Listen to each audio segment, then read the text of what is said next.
Alright, let's play another round of Memory Lane. The afternoon sun in New York was especially bright, streaming through the battered and hole-punched skyscrapers, spilling golden light onto the rubble-strewn streets. Funded by Stark Industries, the Department of Damage Control worked like a hive of diligent bees, busy cleaning up the chaos left in the wake of the alien invasion. Heavy trucks rumbled noisily, hauling away Chitauri wreckage and alien gear from the heaps of collapsed buildings. As for me, my name is Stanley. At that moment, I was on the street, broom in hand, sweeping away debris. Suddenly, a shadow fell across me, as if an unknown presence had fixed its gaze upon me. I looked up, adjusted the brim of my cap, and muttered under my breath, "What in the world is that?" There, floating above New York like a kite, was a guy in a red and blue suit. My name is Peter Parker. A few months ago, at Osborne Science Expo, I got bitten by a radioactive spider. From that moment on, my life changed completely. Now, I'm the one and only Spider-Man in this world. Honestly, where would you find another Spider-Man like me in 2012? Unless, could it be that something like a Spider-Verse is actually happening? My suit blazes in vibrant scarlet, with the waist and legs grounded in a solid blue. The web pattern, woven from black nylon, stands out in bold relief against the fabric. On my chest crawls a sharp-edged black spider, fierce and intimidating, while on my back sits a plump, curiously cute spider symbol, a contrast that always makes me smile. The thin black lenses on my mask lend my eyes a look both alert and just a little bit mischievous. I'm your friendly neighborhood Spider-Man. Make no mistake about it. Just as I was basking in the moment, a booming voice suddenly erupted from a giant electronic screen at the corner, echoing through the ruins. Spider-Man is without a doubt the top villain the Avengers need to watch. This masked menace keeps showing up at the still uncleared alien battle sites. With all these recent alien weapons smuggling cases in New York, you can bet he's involved. He's the ultimate scapegoat. That's enough, Jonah. Your conspiracy theories need to take a break already. With a quick flick of my wrist, I shot a web that zipped perfectly onto the screen, sealing the host's mouth. But the comically stubborn TV station boss kept ranting, as persistent as a broken record. This masked kid is definitely digging up weapons in the ruins and selling them on the black market. No way he's innocent. Why can't you praise me once in a while, like you do Captain Qua? Even just a little would be nice. I shrugged helplessly. All right, I admit, I can't quite measure up to Captain Qua, but you don't have to be so harsh. And as for Daily Horn Media, that name's really not great. Honestly, Daily Horn News sounds way more reliable to me. Now, where were we? Oh, right, you all know what happened next. The greater the power, the greater the responsibility. And then there's the whole be a good neighbor thing. Really, who doesn't know these by now, right? Yeah. I can already guess what you're about to say. But just for the record, I haven't gotten my exit ticket yet. If he were to die now, as a transmigrator reborn in the Marvel Universe, I'd probably be too embarrassed to show my face anywhere. Anyway, everything that had to happen has already happened. There were moments of hesitation and moments of honesty. And there's still one amazing Spider-Man. Just as I finished speaking, I pulled off a tidy somersault and landed squarely in front of a hot dog cart nestled in the rubble. This was the usual breakfast spot for staff from the Department of Damage Control. I dug around in the pockets of my suit. Yep, this suit actually has pockets. How cool is that? Fished out some rumpled bills, bought a hot dog, and took a bite before continuing. So now, it's just another ordinary day for your friendly neighborhood New Yorker. Foil a few crimes, check if anyone's trying to steal alien tech, and of course, listen to Jonah Jameson's endless rants. He really does go on forever, doesn't he? Excuse me. The hot dog vendor looked puzzled. Are you talking to me? I was momentarily caught off guard. Honestly, I'm not even sure. Maybe someone out there is listening. What do you think? To ease the awkwardness, I flicked my wrist and shot a line of web. After bidding the vendor a quick farewell, I swung out over the street like the superhero I am. Anyway, there's no doubt about it. I'm the luckiest Spider-Man in the world. After all, how many other Spider-Men get to enjoy a hot dog in peace? But this is New York. The city never lets you relax for long. Sometimes, you can't even finish your hot dog in peace. I landed on the glass facade of a building, pulled half my mask up, and chewed thoughtfully while keeping an eye on the chaos below. An old van was wobbling its way into the rubble-strewn ground level of a nearly collapsed building. Scanning with my enhanced vision, I noticed it didn't have any damage control markings at all. And perched atop that building was the wreckage of half a Chitauri Leviathan ship. Looks like even for the happiest Spider-Man around, it's tough to finish a hot dog in peace. Munch. I stuffed the rest of the hot dog into my mouth without much thought and pulled on my mask. With webbing anchored to the edge of the skyscraper, I swung my body lightly, let go with my arms pressed close, and crashed through a shattered window in style, landing square in the middle of the smuggling crew. Nobody in the room noticed me at first. They were all busy with their own tasks, some standing guard for the technicians, some keeping watch by the main door, while others picked over the Chitauri corpses in the rubble, gathering up alien weapons and piling them onto a small cart. Are you guys kidding me? Seriously, that's alien tech humans barely understand. It's super dangerous, and you just throw it on a cart like it's nothing. Is that supposed to be cool? I tossed out the quip as I flicked a web and yanked an assault rifle straight from a guard's grip. Before anyone could react, half the crew was already wrapped up tight in my webs. The lookouts at the door stuck fast to the wall. I clapped the dust off my hands, completely at ease. I'll bet you guys don't have cleanup authority clearance from the Department of Damage Control. Do you, gentlemen? So these weapons are mine now. Wait, why is my spider sense suddenly going absolutely haywire? I flipped backwards in a perfect somersault, just barely dodging a bolt of blue energy that streaked past. A split second later, a web blanket smothered the face of one cleaner who'd grabbed a Chitauri weapon. Hey, cut out with the alien tech. This stuff isn't a toy. It could blow up in your face any second. You bug, I'm gonna blast you apart and shut you up for good. Spiders aren't bugs. They're technically arthropods and... I ducked aside, a laser beam narrowly missing my head as I scanned the room, only to realize every cleaner here had aimed a Chitauri weapon at me. All right then. Looks like you folks are seasoned professionals. By the way, since when do cleaners get better firepower than the security guards? The cleaners quickly reached the only decision that made sense to them. Open fire. Blast them to bits. Blue energy beams erupted in unison, filling the room like rapid-fire neon strikes. I slipped between them, weaving with web and acrobatic grace, a dance across the air, never missing a chance for a wisecrack. Wait, where's I just now? Shot after shot, I fired webs mid-air, the force enough to slam these guys to the ground and pin their weapons. One cleaner dove headlong, sliding behind chunks of rubble and a collapsing ceiling tile, desperate for cover. By the way, spiders aren't insects, they're arthropods.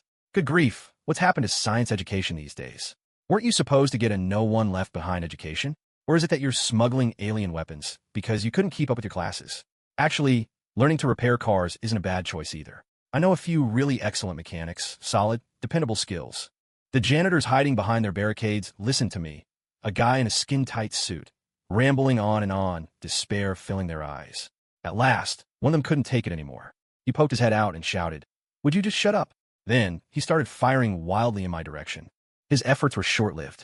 I hit him square in the chest with a sticky web, yanked him up, and slammed him straight into the wall. I flashed him a grin, just like a superhero dealing with a bad guy. Only difference is, you're the only one who poked his head out to get clobbered today. The rest all shrank further behind their makeshift cover, daring not to show their faces. One janitor, despairing, glanced at his friend clutching an alien weapon and murmured, "When do you think he'll finally stop talking?" I don't know. I really should have brought headphones. Gentlemen, maybe you should be regretting your life of crime, not your lack of headphones. Just then, my small red and blue figure slid down from the ceiling, suspended upside down. With a flick of my web, I launched a volley that knocked all their weapons out of reach. Before they could even react, I webbed them up tight against a pile of rubble. All right, I think nobody's getting away. Wait, is that van trying to make a break for it? They watched in disbelief as I fired a thick, white strand of web from my wrist, catching onto something across the lot. Then, gripping the web with both hands, I braced myself and pulled. They almost thought they could hear the van's engine let out a final, desperate groan, moments before the whole vehicle was hoisted into the air. The small, silver-white van dangled above the ground as I performed a backflip, landing neatly before catching it as it fell, lowering it gently to the pavement. Thud, thud, thud. I strolled over to the stunned driver and tapped on the window. "Sir, dangerous driving. Can I see your license, please?" With a flick, I reeled in a dropped cell phone with my web. Dialing 911, I opened the door, pulling the driver out as I talked. "Hello, NYPD? I'd like to report a case of illegal smuggling. Customs? Wait, you guys handle alien weapons too? Sure, I'll send you the address in a bit. There's a crowd here, so you'd better send a few extra patrol cars." A dozen minutes later, several police cars came to a stop in front of the dilapidated building. The officers got out and looked up. Dozens of people were dangling from the side of the building, bound up in spider webs. The van and all the alien weapons were also tightly wrapped in strands of silk. "Sir, here's the note left by the person who called it in." The chief, tall and uniformed, took the note and read it aloud with care. "The webs will dissolve automatically in 2 hours. Please be ready to receive the criminals. Your friendly neighborhood Spider-Man." "Sir, what about these people?" "Leave some in here to keep an eye on things. The webs will be gone in 2 hours at most. Don't worry, the drop isn't far. They'll be fine." As he spoke, the chief lifted his radio and called for backup. "This is George Stacy, requesting additional units to assist with suspect transport. Over." Sheriff Stacy narrowed his eyes and studied the note once more. The handwriting, why does it look so familiar? Peter Parker was suddenly swept back to a day from his childhood, the day his parents left him. That morning, they brought him to Uncle Ben's house. After a brief exchange with Ben and May, they gave no explanation for their departure, only saying, "Listen to your uncle and aunt." He still remembered owning up to his parents, telling them that he'd discovered something secret. He knew what they did was dangerous, and he wanted to help carry their burden. "I know you're clever, Peter. Sometimes you don't seem like a 12-year-old at all. But this isn't something you can get involved with right now. Listen to Uncle Ben and Aunt May, understand?" Peter couldn't quite recall how he responded back then. He tried to remember, but the shrill sound of his alarm yanked him back to the present. Groggy from sleep, he raised his hand after a moment's hesitation. Just then, Uncle Ben's voice floated in from outside his door. "Up for the 5th day in a row without grumbling. Peter, it's actually the 6th day, Uncle Ben." Peter pressed the alarm off gently and shot upright in bed. Uncle Ben had already opened the door. Benjamin Parker, about 40 years old, was a solid, burly man, not at all the frail old figure some worlds would imagine him to be. "You got home too late last night. Your Aunt May doesn't want you running wild as you start high school, and she certainly doesn't want you out late at night. Did you tell her I was actually out for a good reason? Let me guess, you lost track of time reading at the library again? You're going to need a more convincing excuse next time." Uncle Ben chuckled, closing the door softly behind him, and then called out, "Hurry now, we got to get going for a morning run." No matter how extraordinary Spider-Man's life may be, at this moment Peter Parker is still just a 15-year-old boy on the verge of starting high school. Did you know that American high school lasts for 4 years? From age 15 to 18. Peter had long since developed the habit of talking to himself.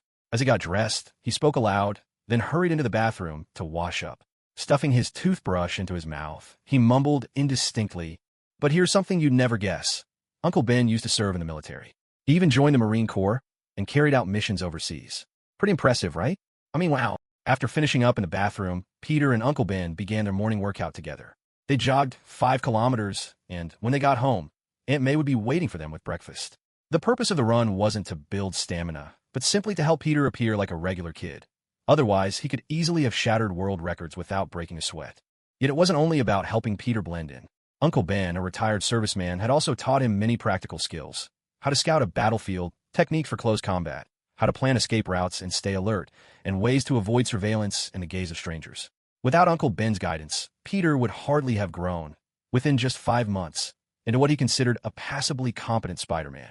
So what happened yesterday? I was out patrolling the ruins in New York, ran into a few criminals, took them down, and handed them over to the police. After the strenuous exercise, Uncle Ben's face was flushed red, while Peter seemed not the least bit winded and spoke as lightly as if he hadn't even started. "But these smugglers are getting fewer and fewer now, Uncle Ben.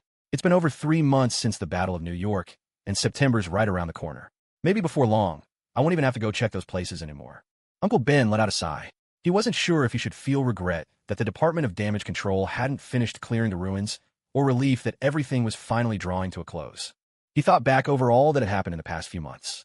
Just over 5 months ago, Peter had gone to a science exhibition. When he got back, he'd seemed oddly secretive, constantly sneaking about and hiding things from Ben and May, which had worried them both for quite a while. Until one day, Peter finally came to him, nervous and uneasy, and confessed the truth. At the science fair, he'd been bitten by a genetically altered, radiation-exposed spider. That incident had granted him spider-like powers. He could climb walls, leap extraordinary distances, sense danger, and his physical abilities had soared far beyond any normal person's. But, as Peter pointed out, he couldn't actually spin webs like the ones in the news reports. I want to do something with this. Maybe I could become a hero, or at least earn a little money with these powers, Uncle Ben. What should I choose?" Uncle Ben had actually wanted to say, "With great power comes great responsibility," but in the end, he couldn't bring himself to say it.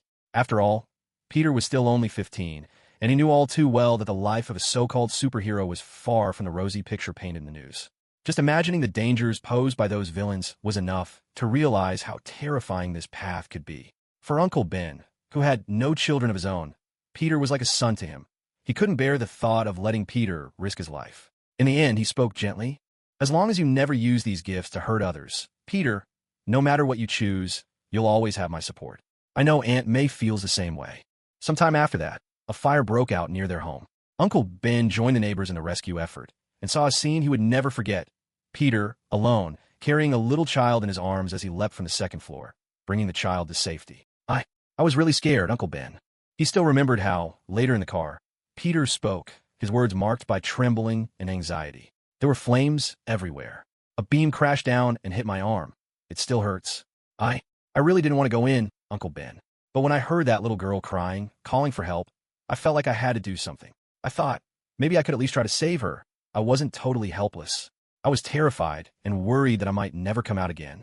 But if I just stood by and did nothing, knowing I might have been able to help, then maybe she would never be saved. I think what scared me even more was the thought of facing those lost souls in my dreams, the ones I could have helped, and have an answer why I never reached out my hand.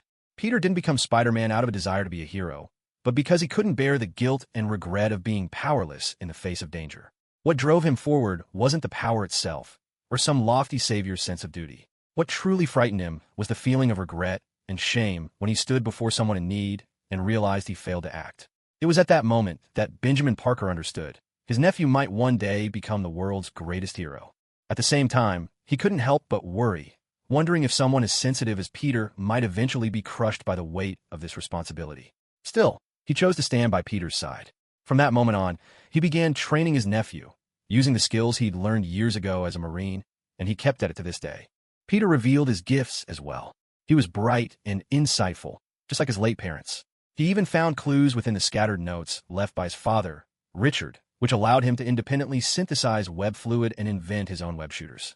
He loved spiders. Just one more thing he shared with his father. Maybe by the time the wreckage is cleared, those smugglers will already be long gone. Then, all I'll have to do on my way to and from school is occasionally catch a pickpocket or rescue a stray cat.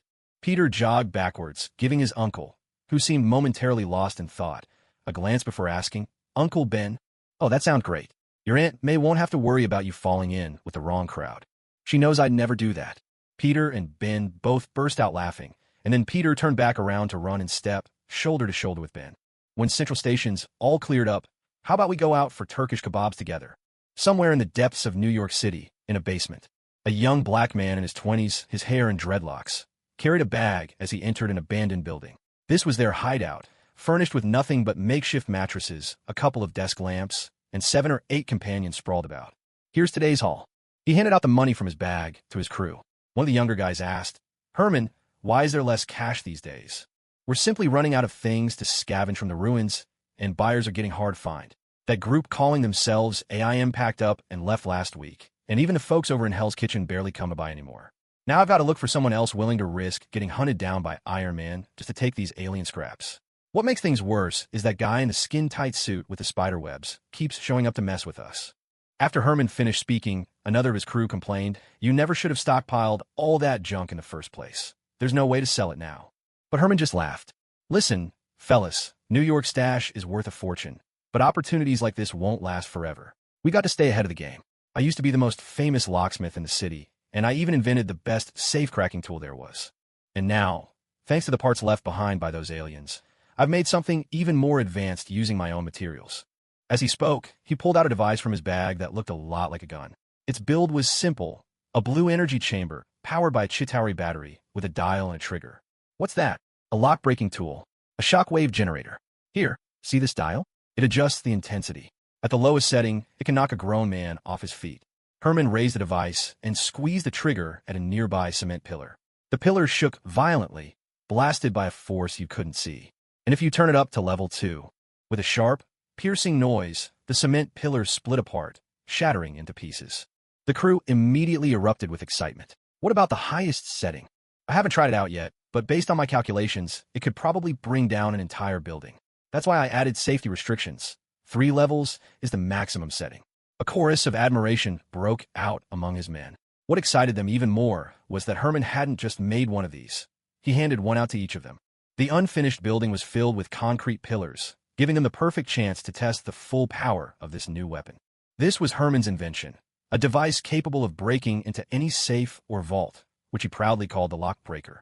Herman, one of the underlings, after giving it a try, couldn't hold back a grin as he asked, "Does this thing have a name?" "Of course it does," Herman replied. "It's called the Shocker." Herman Schultz's Shocker. Gripping a shocker in his hand, Herman declared with confidence, "No spider freak or Avengers can stop us now. Soon, all of New York, maybe even the entire country, will know that the best engineer isn't some bookworm in university or those guys who only talk theory and never do the real work. I'm going to prove something. I, Herman Schultz, have created something they cannot replicate. Something terrifying." At 6 in the morning, The alarm clock rang right on time, shattering Peter Parker's dreams. He reached out and switched it off. This time, he managed not to smash it in annoyance like he used to. Day 22 of my Don't Wake Up Grumpy challenge, complete. Peter patted his cheeks, climbed out of bed with energy, got dressed, and headed downstairs after a quick wash. In the dining room, Aunt May was tidying the table. Peter asked, puzzled, "Is Uncle Ben still not up yet?" "Maybe it's not that Ben overslept," said Aunt May, who was a bit younger than Ben. Not even 40 yet. As she cleared the table, she shot Peter a knowing glance. Maybe someone here forgot what day it is.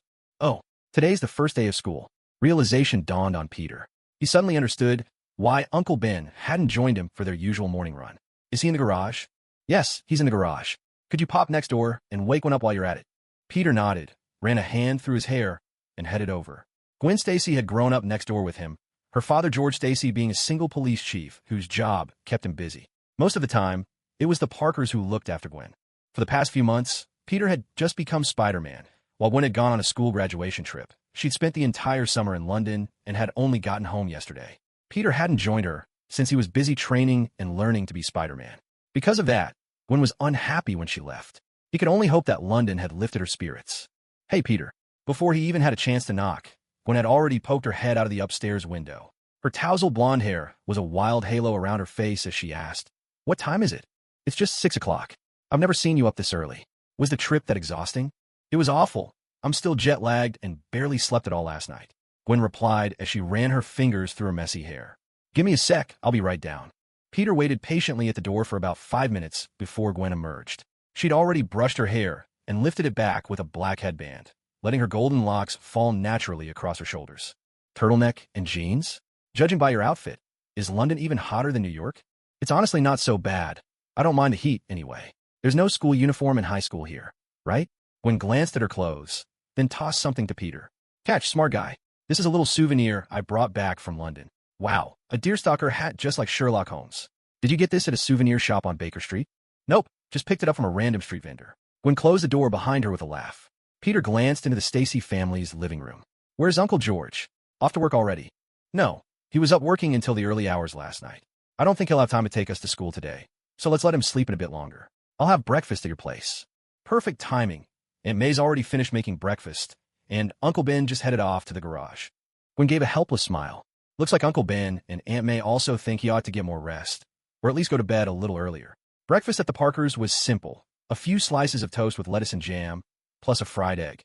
When everything was set on the table, Uncle Ben finally came into the dining room, drying his hands. "All right, kids, I'll drive you to Midtown High today, since it's the first day of a new term," Uncle Ben said as he sat down, a touch of regret in his tone. "But I've got work after that, so I can't make it to your opening ceremony. I left George a note. If he wakes up early, maybe he'll still catch you before you go." "No problem. Let him sleep in. He can sort out his own breakfast," Gwen replied, taking a bite of her fried egg as Aunt May and Uncle Ben exchanged a knowing smile. Peter didn't say much. He finished his breakfast quickly and sat quietly, waiting. As Gwen ate, she glanced at the clock on the wall. "Barely 2 minutes? Since when did you start eating so fast?"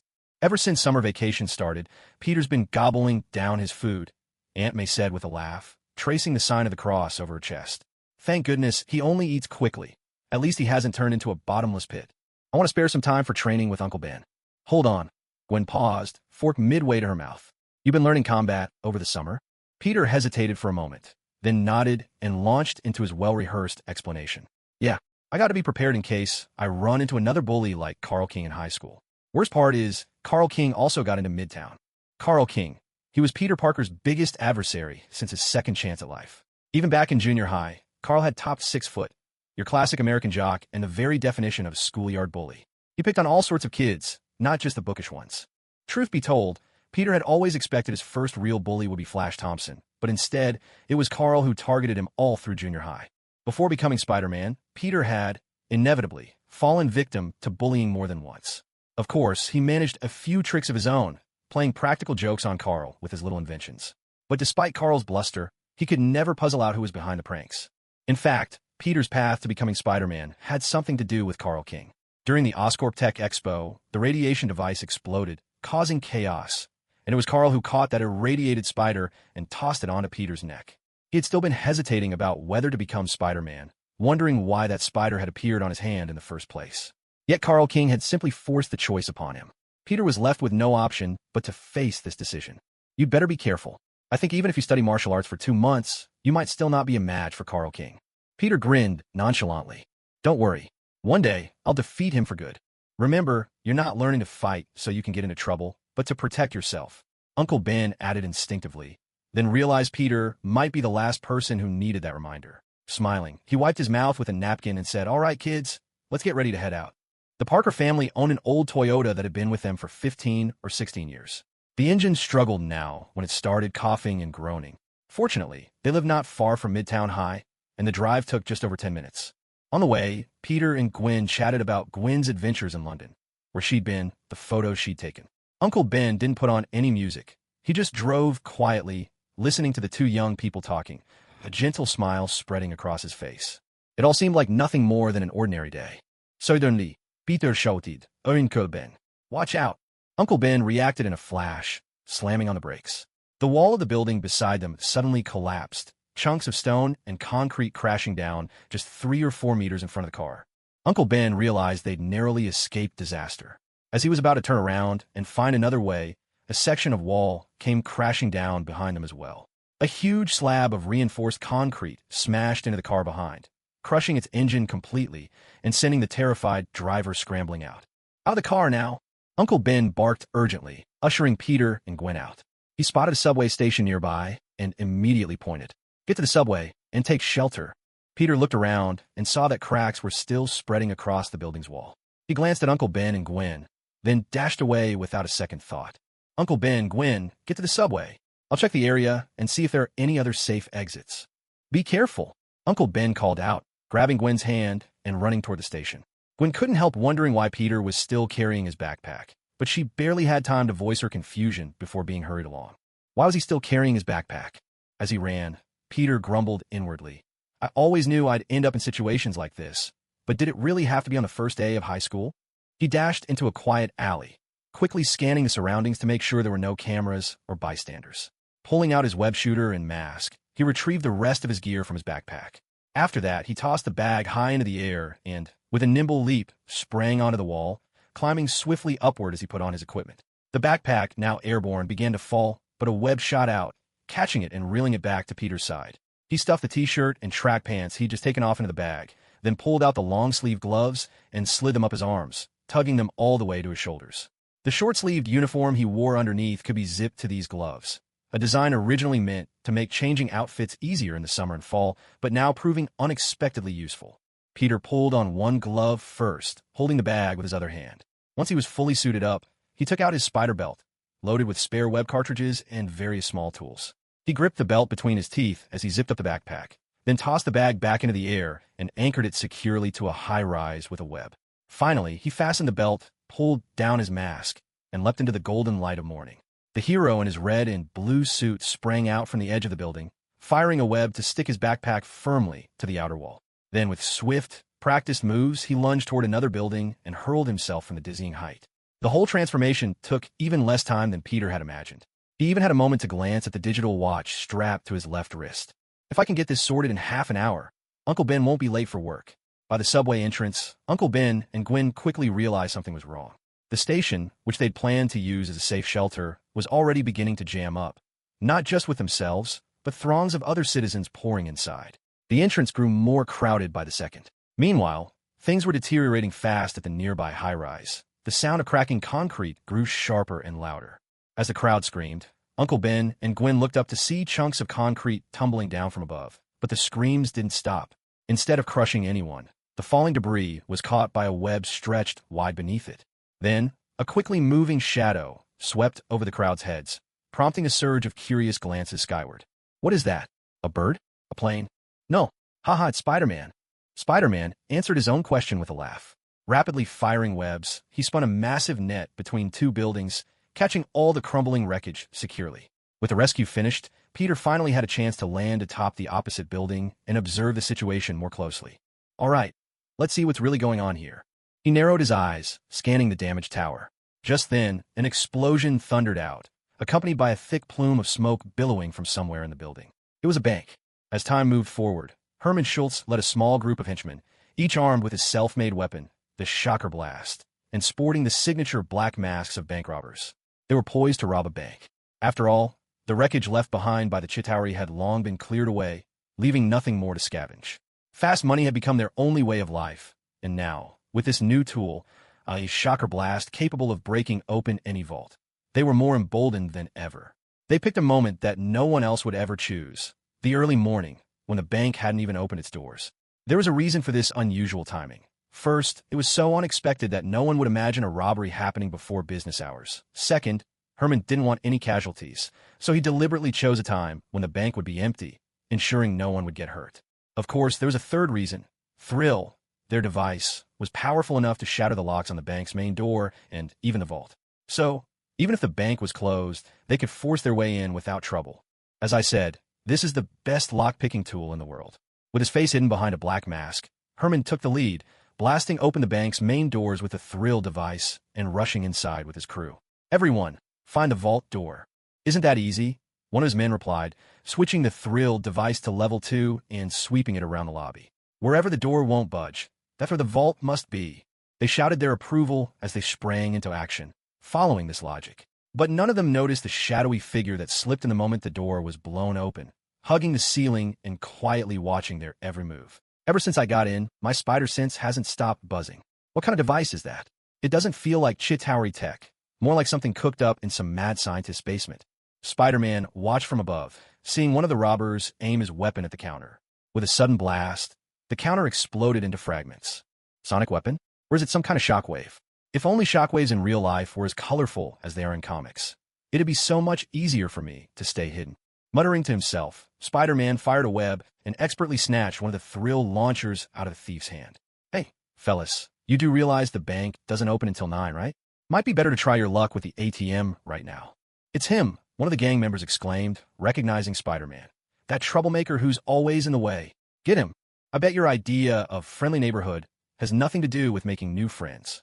With a flick of his wrist, Spider-Man stuck a web to the ground at the thug's feet and used it to catapult himself across the room. Before the thug could fire, Spidey kicked him clean off his feet, then shot another web to yank a Thrill launcher away from Second Goon. The device, set to a high setting, blasted its user straight into the ceiling before dropping him to the floor, unconscious. "Yikes, sorry, I honestly didn't mean for that to happen. Guess you really aren't cut out for ATM-style withdrawals. But why is my spider sense still going off so hard? Wait, there's something behind me." The sideways tumble paired with a rapid-fire barrage of wet shots marked the official beginning of Spider-Man and Herman's first showdown. Herman wielded his shockwave blaster with far more skill than anyone else ever had. Every strand of web snapped instantly under the invisible force, leaving only Spider-Man's own agility to keep him just ahead of the relentless strikes. "I've always wondered where you guys buy your gear, but I'm guessing you'd rather discuss that with the police, am I right?" Spider-Man cracked a joke as he darted nimbly through the bank's grand hall, dodging invisible shockwaves. With no way to get close or rely on his webs, he had to come up with another plan. "Buy it. I built this myself. This is my creation," Herman shouted back in fury, ripping off his mask in a moment of wild anger. Completely losing his cool, he let loose his fury in a way Spider-Man couldn't even begin to comprehend. He cranked his shockwave blaster up to its highest setting, powerful enough to slice through the doors of the bank's vault, then pulled the trigger at Spider-Man without a second thought. "Whoa, take it easy. What did I even say to tick you off like this?" Spider-Man, running upside down across the ceiling, glanced back just in time to see the shockwave tear a hole clean through it. He realized things had taken a dangerous turn. Shooting a web to the front desk, he yanked it free and hurled it at Herman as a makeshift shield. Herman fired again as the desk careened toward him. The shockwave shattered the obstacle, but couldn't stop the sudden storm of flying files and papers. By the time the debris settled, Spider-Man had vanished into the wild swirl of paper confetti. "Where did Spider-Man go?" "Right behind you." Suddenly, Spider-Man grabbed Herman's shoulder from behind. With a hard punch to the face, he sent Herman crashing to the floor, the shockwave blaster clattering away. "If you really built this thing, have you thought about becoming an engineer? Ever considered doing things the legal way?" Peter pulled the shockwave blaster over with a strand of web, curiosity piqued. Twisting the dial to its lowest setting, he tested it on the half-destroyed desk, only to find the damage minimal. Even the battered desk was barely harmed. "Wow, what kind of output were you using? The outer walls are collapsing, and this whole building structure is damaged. Keep this up much longer, and the whole place could come down." Herman, still dizzy from the punch, snapped, completely alert at those words. "What? Structural damage? That's impossible. I never even cranked it to max." This thing shouldn't be able to do so much damage. It was at that moment Peter Parker finally grasped just how serious the situation had become. What did you call this thing again? A shockwave blaster. Now I'm officially a little freaked out. Another Thrill gang member, who had just been knocked down, seized the chaos to scramble back to his feet. He grabbed the Thrill blaster, cranking its setting up to the highest level, level 3, and fired at Spider-Man. Thanks to his spider sense, Peter dodged the blast the very instant it was fired. Even so, the shockwave carved a visible rift in the bank's wall, a streak of crackling energy that did not just pierce one side, but blasted all the way through the entire building. Sunlight poured in from outside, casting a harsh beam across the shattered interior. Darn it, I have to stop them. Peter realized that if these attacks continued, the whole building could collapse at any moment. Without a second thought, he came up with a plan, using his spider sense to nimbly avoid harm while shooting web lines to yank the villain's finger away from the trigger. Almost at the precise moment when the shockwave narrowly missed him, his web shot found its target, stopping the enemy from firing again. Peter then dashed forward, snatching the weapon from the crook's hands. With a forceful twist, he broke the Thrill blaster clean in two. That took care of any worries about this deadly device being used again. At that moment, Herman finally realized the Thrill blasters were far more powerful and dangerous than he had ever imagined. The high-powered energy blasts lost barely any force as they tore through objects. The sheer penetrative and destructive power was frightening, utterly out of control. We can't keep firing. Seeing another gang member raise his weapon, Herman shouted desperately, "If we keep shooting, the whole building is coming down." But the dazed, swaying thug appeared not to hear Herman's warning at all. He turned the dial to the limit. Not just level 3, but even beyond. The safety had broken, somehow allowing him to push the power all the way to level 5. Panic overtook Herman as he yelled, "Frank, throw the gun away. At that strength, the recoil will kill you." Frank, the minion, glanced uncertainly at the Thrill blaster in his hands. But despite his doubt, he squeezed the trigger. The instant he did, overwhelming recoil threw his body out of control, nearly launching him backwards. In that split second of danger, Spider-Man darted forward and kicked him out of harm's way. Yet the trigger had already been locked down, and in the chaos, the weapon now pointed directly at the approaching Spider-Man. The blast of energy erupted with terrifying force. The entire Thrill gang, including Herman, was smashed off their feet, losing consciousness as they hit the ground. Meanwhile, Spider-Man was hurled into the air by the monstrous recoil. He and the blaster crashed through the bank ceiling, then punched through floor after floor as they ricocheted upwards, before finally slamming with bone-jarring force into another ceiling somewhere higher up in the building. Ouch! My back, my back! Peter pulled himself down from the ceiling and gingerly touched his back. Though the pain was sharp, it was still manageable. Thankfully, he possessed strength far beyond that of ordinary people. An impact like this would only leave him with a few bruises. And with his ability to heal, those marks would vanish within hours. So this is what passes for thrilling in the MCU universe. It's so realistic, it's almost disappointing. Spider-Man leaped down through the hole he had smashed in the ceiling, landing perfectly in a classic superhero pose, steady and confident in the bank's first-floor lobby. On the ground below, every member of the fearsome foes lay sprawled and unconscious among the rubble. Spider-Man glanced at the bank floor, now nearly shattered, then, just as he always did, webbed up every criminal, sealing their weapons with more spider silk for good measure. Once finished, he swung swiftly out the door.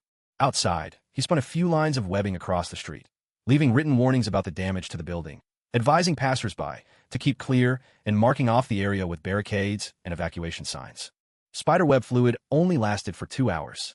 If the NYPD and the Department of Damage Control couldn't figure out a way to reinforce the building in that time, things would get ugly fast. Even if they managed to repair it in the end, the load-bearing structure was already fatally compromised. The building was now irreversibly condemned, a fact impossible to ignore. Hey, Ben, Gwen. Since Spider-Man had started weaving his giant web, no one had entered the subway station. Both Ben and Gwen had sheltered near the entrance, so Peter had no trouble finding them. I found a way through. We can get past safely now, and traffic's pretty light. Shouldering his backpack, Peter greeted them, giving Uncle Ben's car door a pat as he arrived. And luckily, Uncle Ben, your car's perfectly fine. But who was that exactly? Gwen, fresh back from London, pointed to the web stretched across the street. She still had no idea New York now had a superhero swinging through its skyline. Peter smiled, a little surprised, then explained, "There's this guy called Spider-Man going around fighting crime lately. You know, the type with superpowers." "Oh, well, his taste seems questionable." Gwen made her comment as she opened the car door. Peter replied with a half-serious joke. "You mean his suit?" "No, I mean his shoes. I can't believe he and you were the same pair. In truth, the damage done to the skyscraper was worse than Peter had imagined. Mere minutes after they'd left, the nearby streets fell under the Avengers' control. The lineup of Avengers in this universe is not entirely the same as the Marvel Cinematic Universe, MCU. The 5 original Avengers who took part in the Battle of New York are Tony Stark as Iron Man, Steve Rogers as Captain America, Thor Odinson, Bruce Banner as the Hulk, and Hank Pym as Ant-Man. In addition, there is Janet Van Dyne, the Wasp, serving as the team's manager, though she's not officially on the roster. In this universe, Captain America never worked for S.H.I.E.L.D. Instead, he is usually found at Avengers Tower, the high-rise that originally belonged to Stark. I'd still recommend just using Pym particles to shrink the whole building. The webbing is already starting to break down naturally. It'll all be gone in less than 2 hours. Ant-Man had just miniaturized himself for a closer look at the web structure, and now returned to his normal size. His suit automatically retracted its helmet, revealing short, light brown hair and a youthful face barely into his 30s. These webs look very familiar. I'm sure I've seen something like this before. I've already stabilized the building with Stark Industries tech. No need for you to step in, Hank. Iron Man called from midair, surveying the message left on the spider silk strung between 2 towers, a note addressed to the police. And credit where it's due, nice penmanship. What do you think, Cap? Only 3 Avengers had come to the scene this time. Bruce Banner was absent, and Thor was not on Earth at the moment. Steve Rogers sat atop his motorcycle, reviewing a video on his tablet. Footage compiled by Jarvis from reconstructed bank surveillance, replaying every move Spider-Man had made during the fight. It took him less than 7 minutes to take down the entire crew. By the time we got here, it was all over. I could have wrapped this up in under a minute, Iron Man said as he landed beside the captain, flipping back his faceplate. What I mean is, he's clearly received some training, maybe even military, Steve continued, freezing the video at the moment Spider-Man's punch landed on Herman. With that kind of strength, if he didn't know how to pull his punches, it could have been fatal. But the guy wasn't even knocked out. So, we're dealing with someone who knows his own limits. I like that. At least I won't have to worry about getting webbing stuck in the hinges of my suit. It's a nightmare to clean. That's Professor Richard Parker, Hank interrupted suddenly, breaking the easy banter between the other two. Tony slid his helmet back on and waited as Jarvis pulled up the relevant files. He's an entomologist? A colleague of yours, Hank? No. His expertise lies in genetic modification and programming. In related academic circles, some of the most renowned specialists today, like Curtis Connors, Miles Warren, and Jonathan Drew, were once his students. Wow, Tony exclaimed, wonder in his voice. I've never even heard of any of these people. He was once the lead scientist for the U.S. military's Super Soldier Serum Project, specializing in using animal genes to enhance human abilities. He published a lot of papers on the subject, but most of them ended up classified by S.H.I.E.L.D. A few years ago, when I worked with S.H.I.E.L.D., I managed to read some. One paper described a synthetic spider silk protein, exactly the same structure as the web we just analyzed. Tony glanced at Cap, but the captain remained silent, his face unreadable. At the time, Oscorp was running the Super Soldier Serum Project, and they probably still are. That's until he left a few years back, joined S.H.I.E.L.D., and eventually died in a plane crash 3 years ago. I can't say I'm even a little surprised. So, does this mean our Spider-Man is just another Oscorp-manufactured super soldier? Fine, Jarvis set up a meeting with Norman Osborn. He isn't a super soldier manufactured by Oscorp, and, more importantly, he's not a weapon, Captain concluded. He's more like a volunteer vigilante, someone who helps out of sense of duty. We'll just ask Osborn ourselves, Tony replied, not particularly concerned. After a moment's thought, Cap added, or better yet, let's check in with Nick Fury. I'll contact S.H.I.E.L.D., and I'll see if the police have done any investigation into Spider-Man. I'll take this thing back to the lab for analysis, Hank said, picking up one of the shock dart launchers. Who knows? We might discover something new. At that moment, the trio heard the wail of police sirens and turned toward the end of the street, watching squad cars pull up. Tony raised an eyebrow. New York's finest, right on cue. Meanwhile, George Stacy was in a foul mood as he escorted the criminals back to NYPD headquarters. Today was supposed to be his daughter's high school orientation. He'd planned to go with her and stay until it was over. But he overslept, and as he was heading out the door, an urgent call came. He had to transport suspects to the station. To make matters worse, the street where they made the arrest was on Gwen's route to school. If he hadn't checked ahead and made sure Gwen was safe, George knew he would have lost his temper on the spot. Now, all the suspects had been brought in and were being held for questioning once they woke up. Just as George took his first sip of coffee, one of his officers approached to relay the latest update. Captain, the ringleader's awake. George gave a quick nod, but had no intention of interrogating him personally. Instead, he stood with a few other officers outside the interview room, watching through the one-way glass. Inside, A burly white officer and a broad-shouldered black officer were beginning the interrogation of their suspect. The leader of this bank robbery gang looked exactly like the stereotype people had of gang members from the poor neighborhoods. His hair was twisted into dreadlocks, a lip ring gleamed on his mouth, and he carried himself with all the nonchalance of someone with no job or place to be. Name: Herman Schultz. Age: 26. Occupation: none. And before: mechanic. On the surface, he played along well enough, but there was a distracted look in his eyes. After a round of questioning, the police pieced together who he was. Herman had only a middle school education. He hadn't read much, and had worked as a car mechanic for a while. After the big battle in New York, he'd suddenly come into money by picking through the alien wreckage left behind, and now he was trying to make a living off that no-cost enterprise. Then the portly officer asked the next question. Where did you get these weapons? How much did you pay? I made them myself, using alien materials I found. There was a pause as both interrogating officers stared at him in astonishment. Even the officers watching outside fell silent, and then everyone burst out laughing at once. Man, do you even hear yourself? The black officer said, shaking his head with a grin. Those weapons, the ones that nearly sliced an entire building in half. You're saying you built those? I did build them, Herman shouted, his face twisted in anger. Those weapons really are my own work. That's the wildest confession I've ever heard, man, the white officer said, sighing as he didn't even bother to take notes. It's obvious you don't want to give up your buddies, but you could at least make up something more believable. You built those weapons yourself? Please. What's wrong with that? I made them myself, every single one. Do you even know what those weapons are capable of? Our evidence techs can't make heads or tails of how they function, the black officer said, spreading his hands in disbelief. You're just a mechanic with a middle school diploma, and you expect us to believe you built them? So what? Only some college-educated white guy can invent weapons like that? Are you saying a black mechanic can't be a brilliant engineer? Calm down, man. Nobody even mentioned race. You're the one making it an issue. The two officers exchanged a glance, clearly concluding that this line of questioning had run its course. They decided to let someone else take over the interrogation. After all, there wasn't a soul in the station who believed a junior high dropout mechanic could single-handedly invent high-tech weaponry. As Herman was escorted to the holding cell, echoes of the officer's laughter rang in his ears, along with the memory of Spider-Man's agile moves during the fight that day. He came to a stop at the door to the cell, and only went inside when a cop nudged him forward. Inside, a few of his crew had already woken up. Hey, Herman, what's going on? Herman didn't answer. Suddenly, as if a light bulb had gone off in his mind, he snatched the hairpin from his companion's head, walked over to the barred door, and used it to pick the locks on his own handcuffs and the cell door. Herman Schultz, New York's finest lock-picking expert. His men stared in disbelief as he effortlessly swung open the cell's heavy door.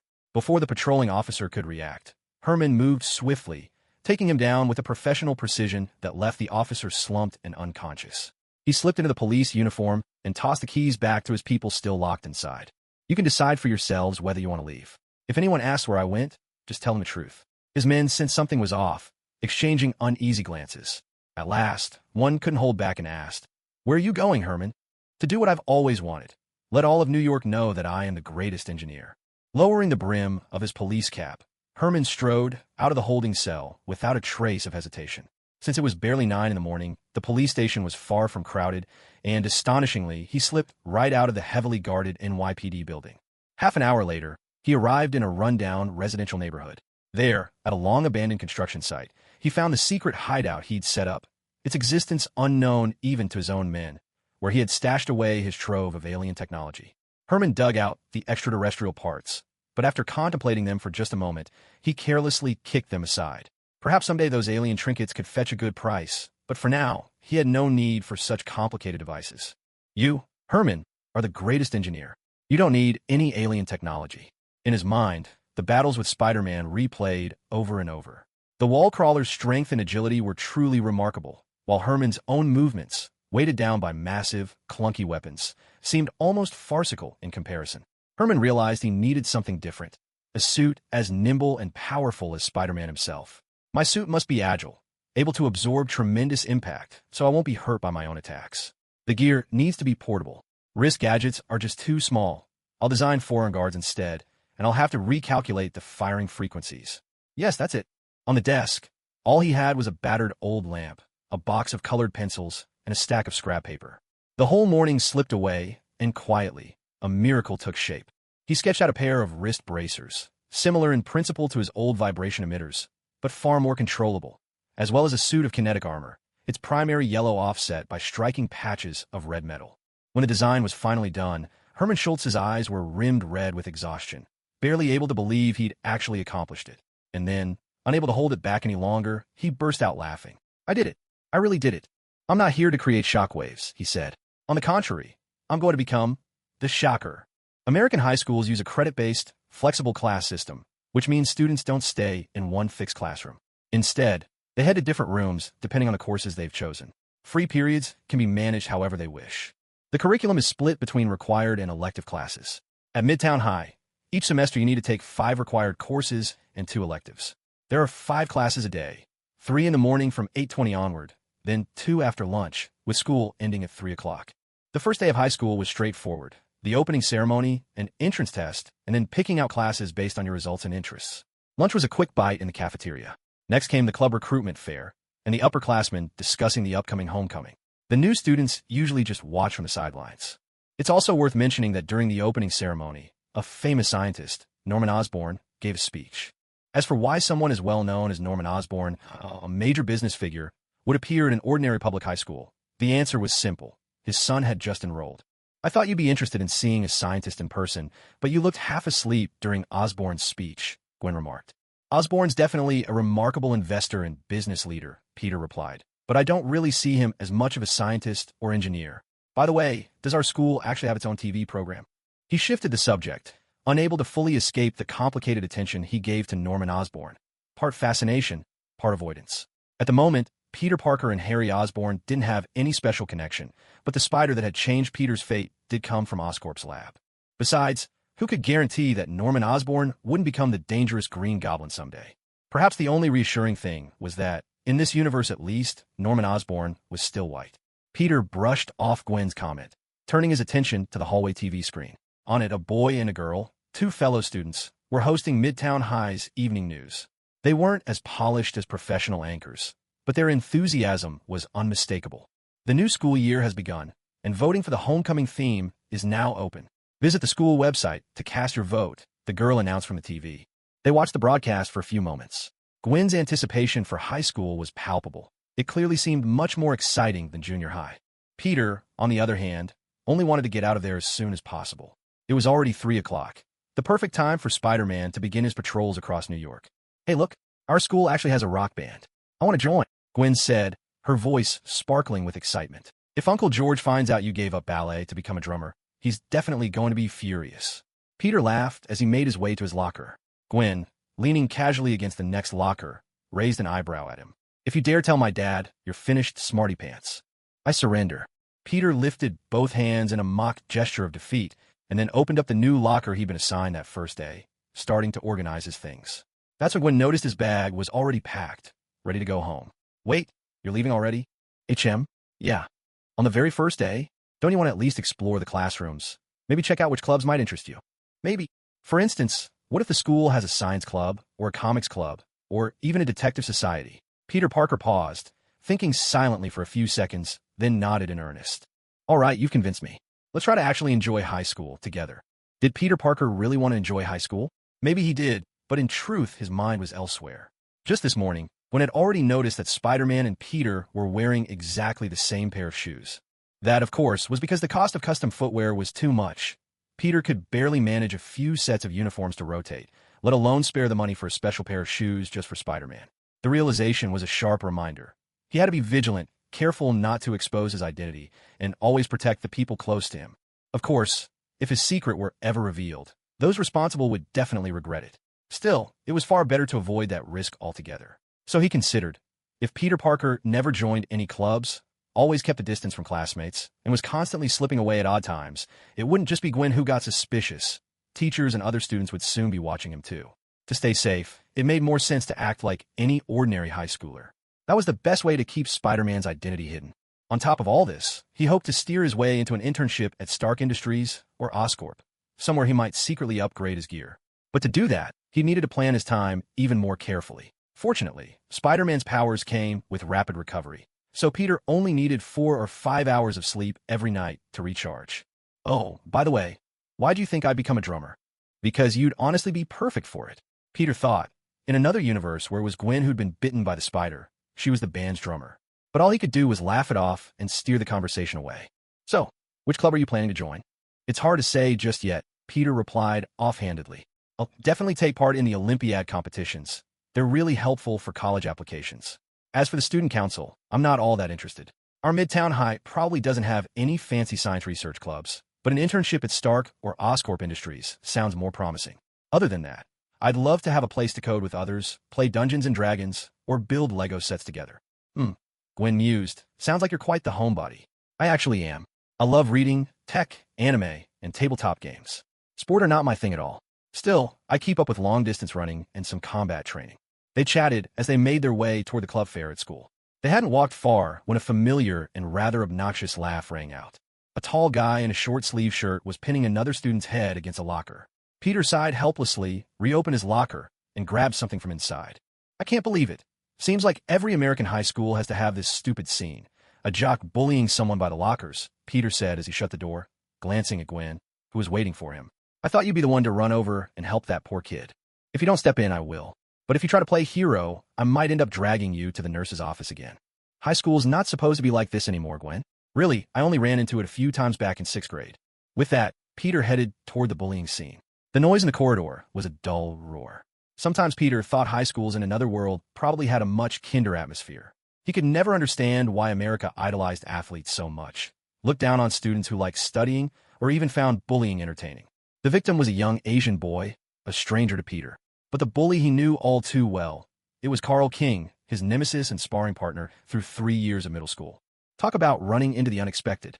Just as Peter was about to speak up, someone else beat him to the punch. A brown-haired boy in a black jacket squeezed between the two and warned Carl King. Listen, man, I don't care who you think you are. Back off now, or you'll be in serious trouble. Oh yeah.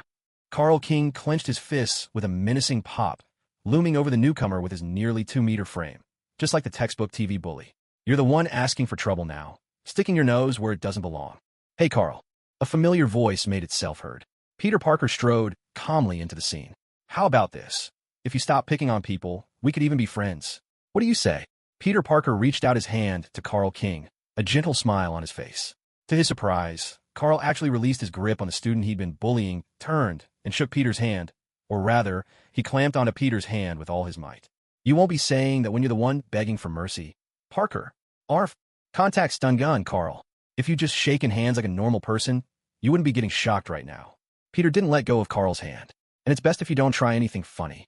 I spent this summer learning quite a bit of self-defense from my uncle. If I accidentally knock you down, I'll have to explain to the teacher that I'm not the bully here. Screw you. Carl wrenched his hand free, his face flushed with embarrassment and anger, and swung his fist at Peter. But Peter calmly caught the punch in his open palm. Carl cried out in pain once more. Peter sighed, exasperated, and looked around at the other students, asking, Did anyone hear what I just said? It's a contact stun gun. Isn't that a bit intense?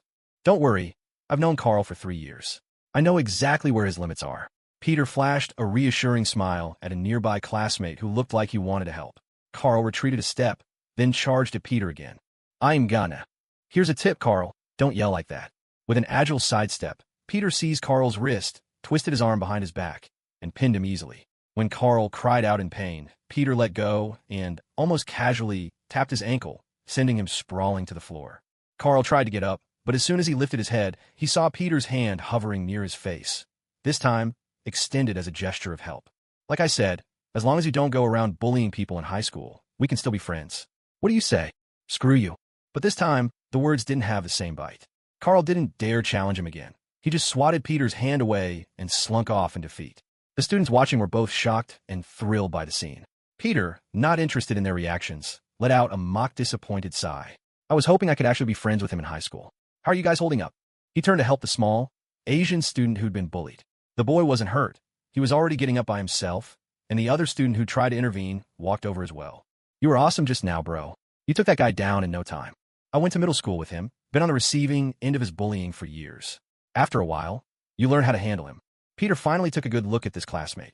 The other boy had short brown hair, stood close to 6 feet tall, and was quite handsome. In fact, at least when it came to looks, Peter thought this guy outshone him by a wide margin. Peter Benjamin Parker, freshman. Harold Lehman. I'm also a freshman. You can call me Harry. After shaking hands with Peter, Harry suddenly reacted. Didn't feel a thing. Only people who try to punch me get zapped. You're fine, don't worry. Thanks, thank you both of you.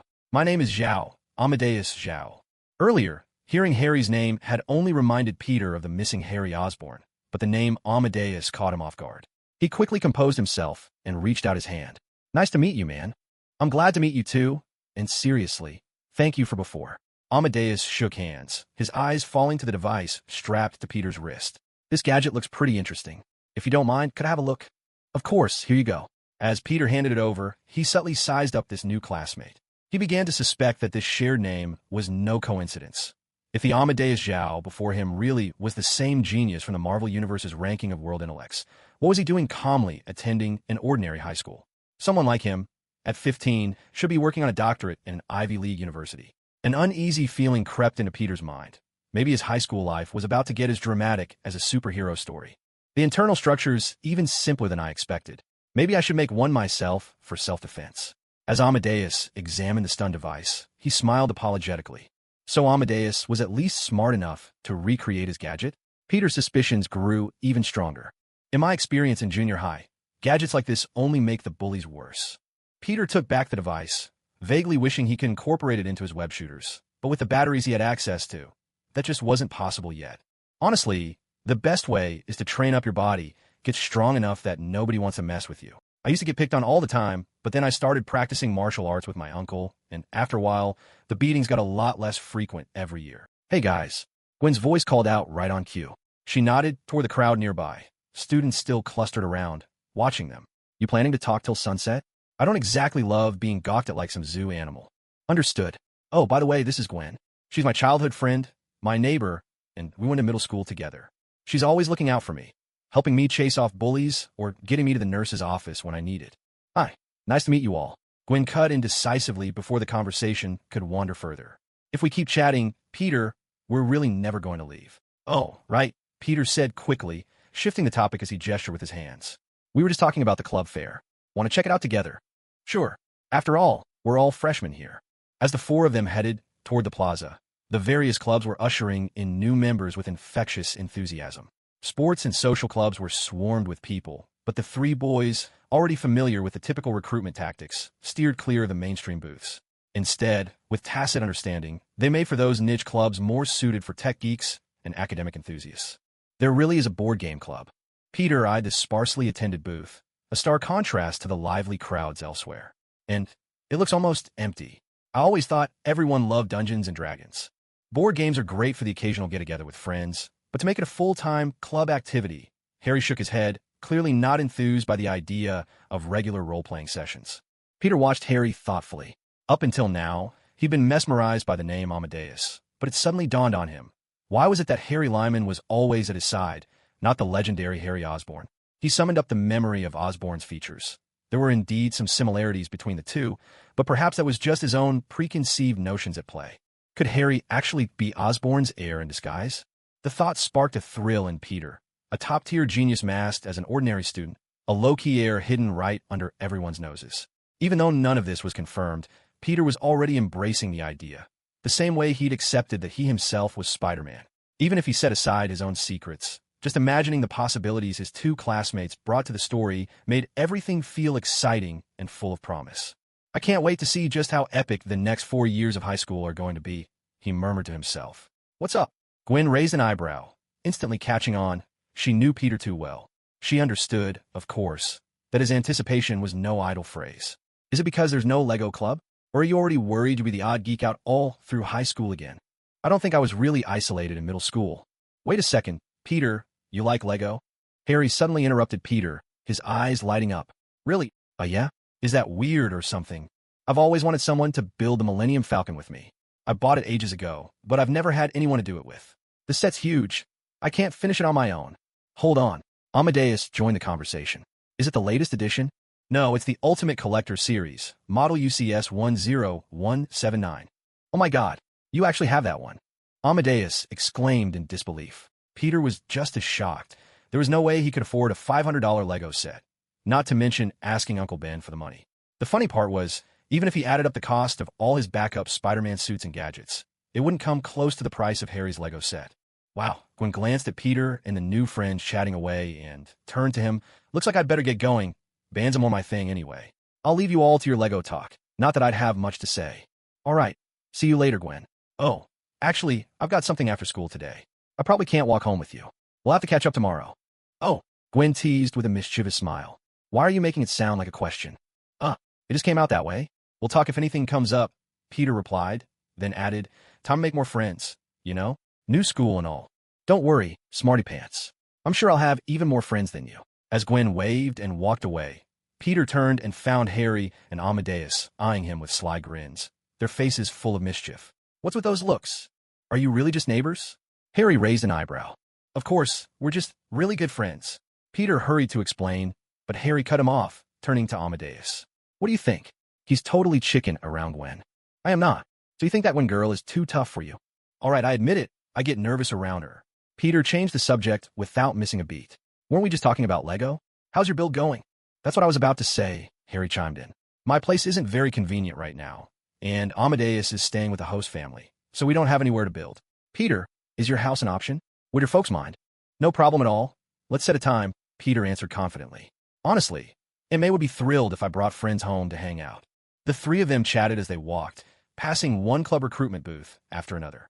Unsurprisingly, they lingered for a while at the anime club's table, but in the end, none of them dared to sign up. Harry was a bit interested in the tennis club, while Peter and Amadeus struck up a conversation with upperclassmen from the astronomy and geology clubs. Still, after considering the costs, both decided to politely decline joining. Astronomy club equipment is way too expensive, and geology's barely even a science, Peter sighed at last. I agree. Geology always sounds like fake science to me, Amadeus chimed in. Harry was turned down by the tennis club and could only look at the other two helplessly, then tentatively asked, I kind of like science, though. Is geology really that bad? Yes, the two prodigies answered in perfect unison. Just then, Peter seemed to notice something new. Hey, look, isn't that girl over there dressed up as Sherlock Holmes?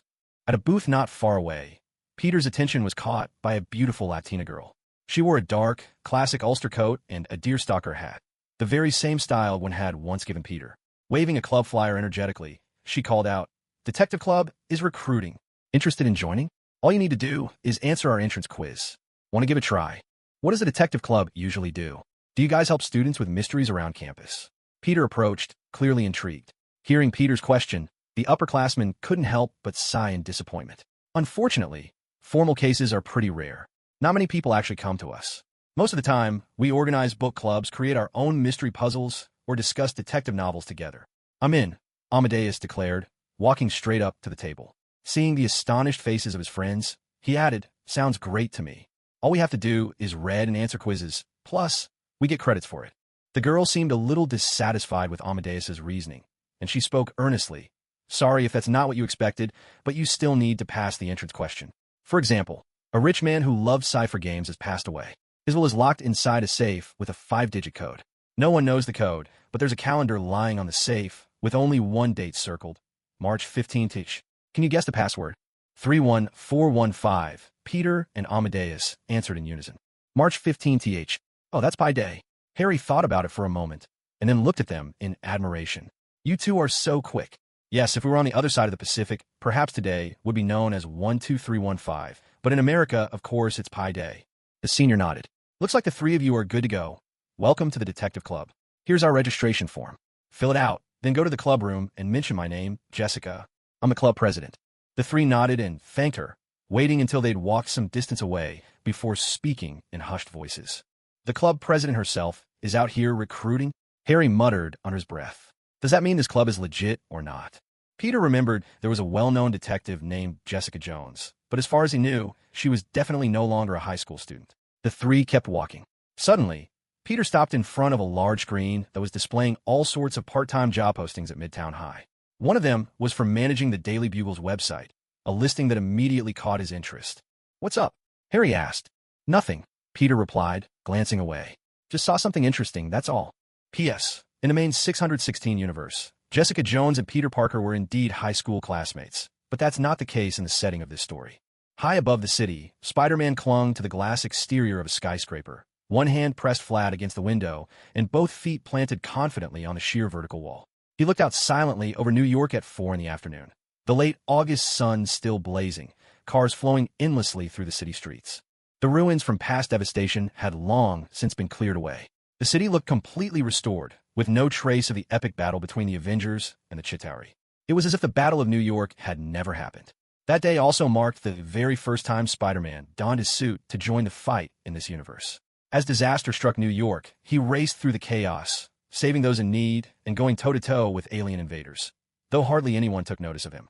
A perfect first day of school, Spider-Man murmured as he swung gracefully through the heights. Met some new classmates, well, new friends maybe. Found a club I want to join, and then, according to reports, there was a robbery in Queens this morning. A gang armed with high-tech weaponry not only damaged the bank's main structure, but nearly blew open the vault. Thankfully, the Avengers arrived just in time to prevent even greater disaster. At that moment, Jonah Jameson's stern face suddenly appeared on the enormous screen outside the Daily Bugle building. Brandishing a newspaper, he shouted excitedly. But that's not the most important part. The real headline here is that multiple eyewitnesses confirmed our neighborhood menace Spider-Man was at the scene. There's no question, Spider-Man and his masked accomplices are mixed up in this robbery. As Spider-Man swung across the screen, he rolled his eyes and muttered, I can't believe I actually count maintaining the Daily Bugle's website as a highlight of my day. Maybe I should sneak a few Easter eggs into the code, like, hey, Jonah, your hairline receded another centimeter. After finally escaping from Jameson's roaring tirade on the monitor, Peter swung through the city on a web line, scrolling through his phone with his free hand. He hadn't taken on this side gig just to earn some cash for upgrading his suit. Although, let's be honest, money was definitely needed. More importantly, he was developing a program that could monitor social platforms like Facebook, Twitter, and YouTube in real time, scanning for keywords related to emergencies, fire, robbery, even murder, so he'd be able to catch wind of incidents across New York the instant they happened and rush to the scene. Plus, thanks to this job, he could justify spending more time in front of the computer without having to fend off lectures from Aunt May or Gwen. And the $900 he pocketed every month was enough to make 3 new suits, or to upgrade his gear and give those New York thugs a few shocks they definitely weren't expecting. Hey, Spider-Man, over here. Spider-Man was busy skimming through his phone when he suddenly heard someone calling him. Instantly, he tucked his phone away and swung over. The voice belonged to a little boy, about 4 or 5 years old. Spider-Man landed beside him, crouching down to meet him at eye level. Hey, buddy, what's up? He asked. My bike fell down there. Can you help me get it back? The boy pleaded. Nearby, the elevated tracks of the New York subway loomed above them, and a small child's bike, with its training wheels, lay on the rails. If nobody did anything, the next train would crush it to pieces. The little boy watched as Spider-Man vaulted nimbly over the cement barrier, taller than either of them. Then, a moment later, returned with the bike in hand, setting it down gently on the ground. All right, kiddo. Next time, try not to play in places like this. There was a note of concern in his voice. But tell me, how'd your bike get down there, anyway? That barrier's higher than your bike. Someone threw it down, the boy replied, honestly. He said you'd help me get it back. Spider-Man's face was hidden behind his mask, but he still managed to frown. Who did it? Do you remember what he looked like? He had dark skin, lots of little braids, and a backpack. The boy's description was vague, lacking any clear details. Spider-Man realized he wouldn't get much more out of him, so he just offered a few words about staying safe and moved on. Even though he hadn't learned anything concrete, he made a mental note of the strange little episode, not ready to let it go just yet. Even Carl King wouldn't do something like this. Wait, would he really not? But then, he's not black-skinned anyway. These thoughts circled through Spider-Man's mind. Just then, the shrill ring of his phone snapped him back to reality. He was crouched on the outer wall of a tall building, glanced down at the caller ID, and answered, "What's up, Uncle Ben?" On the other end, Benjamin Parker's voice came through, accompanied by the wailing of distant sirens in the background. "Peter, could you bring back a cake for May? From that same Matano's bakery we always go to. If you're busy, I can pick it up now." "No problem, Uncle Ben. I'm actually on my way." Peter replied at once. "Just pick it up under Aunt May's name, right?" After hanging up, he let out a wry laugh and muttered to himself, hoping for a peaceful day in New York really is wishful thinking. Well, looks like it's time for your friendly neighborhood Spider-Man to get moving. A streak of red soared from the rooftop, racing after the blaring police cars speeding away in the distance. Suspect heading southbound along 3rd Avenue, now turning on 95th Street. Repeat, the target is on 95th Street. Urgent reports crackled from police radios. Captain George Stacy led his squad in setting up a roadblock at the corner of 2nd Avenue and 95th Street. At a glance, the scene seemed overprepared, but the reason quickly showed itself. A beam of blue energy shot out from the window of a red sedan, flipping a police cruiser ahead in a fiery explosion. Suspect is armed with high-tech weaponry. All units return fire. Captain Stacy commanded without hesitation. The police did everything they could, firing their handguns in return, but each bullet was instantly deflected by a shimmering blue energy shield that appeared around the car. Moments later, another police vehicle was struck by a blast of energy, violently hurled into the air.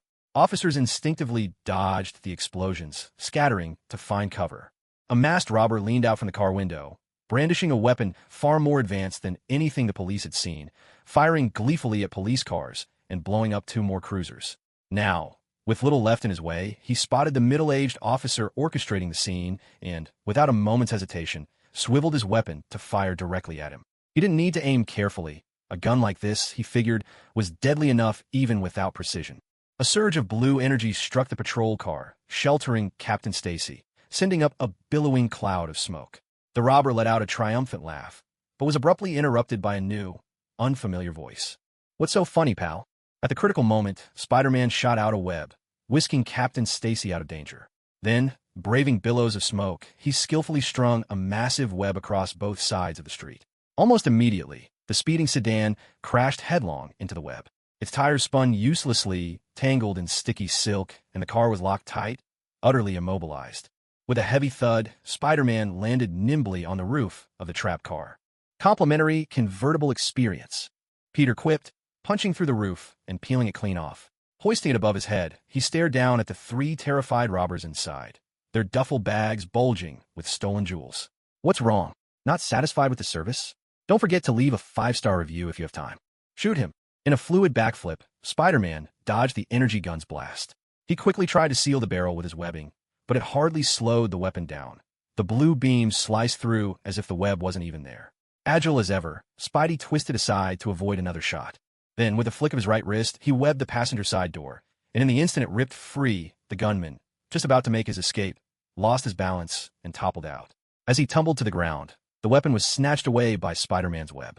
Peter picked up this unfamiliar high-tech firearm, turning it over in his hands, his senses sharpening. There were a few components that instantly put him on alert. He'd seen tech like this months ago during the Chitauri incident. Wait a second. That energy core, this is a rifle retrofitted with Chitauri technology? And someone's figured it out in just a few months. One of the robbers was still cowering in the back seat, but the driver and front passenger had already leapt out. The driver was broad-shouldered, his fists clad in power gloves that pulsed with blue energy. The disarmed passenger, regrouping, now wielded an energy shield strapped to his arm, ready to fight. "You know, all things considered, you guys are pretty ordinary. Not much to set you apart," Spider-Man bantered, lightly bouncing backward and nimbly dodging the punches hurled at him. "Just this morning, I met a guy who called himself the Chiller, all thanks to his gadgets. You should work on your branding. A good nickname sticks. Like, you could be the Boxer, and your friend there? Shield Guy. Oh, wait. Now with that charge, maybe I should call you Brass Bugle." "Shut your mouth," the thug roared, veins bulging with rage. "Why is it that everyone wants me to be quiet?" Peter responded with theatrical exasperation. As the thug with the energy shield came charging at him, blue light crackling all over his body, Peter simply somersaulted out of the way and landed right back in front of the Boxer, focused on dodging his relentless swings. Left hook, right hook, and a fantastic straight. "Is that all you've got?" The Boxer stared in disbelief at his own gloves, as if he couldn't comprehend how, with all his fighting skills and his power gloves, he hadn't landed a single punch. Spider-Man nodded sympathetically, understanding. "Well then, I guess it's my turn now." A scream echoed as the Boxer was sent flying by a powerful punch, landing directly onto the spiderweb that blocked the road, where he was instantly stuck, completely immobilized. The shield-wielding robber turned just in time to witness this, and to make matters worse, he also saw that his partner in the back seat was now hoisting a rocket launcher, aiming straight at Spider-Man, and, unfortunately, at himself in the process, perfectly aligned. "No, no, no, no, shouted desperately. "Hurry, activate your shield," his partner cried out anxiously. He frantically pressed the energy shield controls several times, but the battery was dead. The shield merely flickered briefly before going dim. At that moment, the rocket was already fired, leaving him to scream in hopeless terror. "The shield is out of power." Peter took a moment to glance back, making sure that, no matter what, the rocket would end up hitting the robbers themselves. Then he decided to resolve the situation with the simplest approach. And what does this teach us? Folks, always remember to bring a portable charger when you head out. Peter shot a web to ensnare the rocket, swung it high into the air, and then fired another web to detonate it mid-flight. The dazzling explosion lit up the scene, leaving the rocket-wielding thug utterly dumbfounded. As for Spider-Man, he just gave an easygoing shrug. "Anyone else want to try their luck?" "Thank you, Spider-Man." Without you, we wouldn't have stood a chance against these dangerous guys. Captain George Stacy looked up with gratitude at Spider-Man, crouched atop the telephone pole. The handcuffed criminal, meanwhile, grumbled in frustration. It's not fair. That freak treats rocket launchers like toys. How are we ever supposed to deal with someone like that? Shut up. A rookie cop snapped back, cutting him off sharply. Pointing a rocket at cops armed only with pistols. And you've got the nerve to complain? The young officer, almost certainly new to the force, roughly shoved the perpetrator into the patrol car. George could only manage a wordless, awkward smile before his expression grew serious. We all know your webs take several hours to fully dissolve. But this is Manhattan. No way can all of New York handle a traffic jam that long. Oh, right. Spider-Man scratched his mask sheepishly, then snapped his fingers. You could use acid to speed up the process. If you can't get your hands on the right chemicals, he pointed to the confiscated energy shield. Try that. Just activate it on top of the webbing a few times. You'll be able to stretch it open. And as for charging, the power gloves should have usable batteries. George nodded his thanks. Spider-Man stood up, ready to shoot his web and swing away, but suddenly remembered something.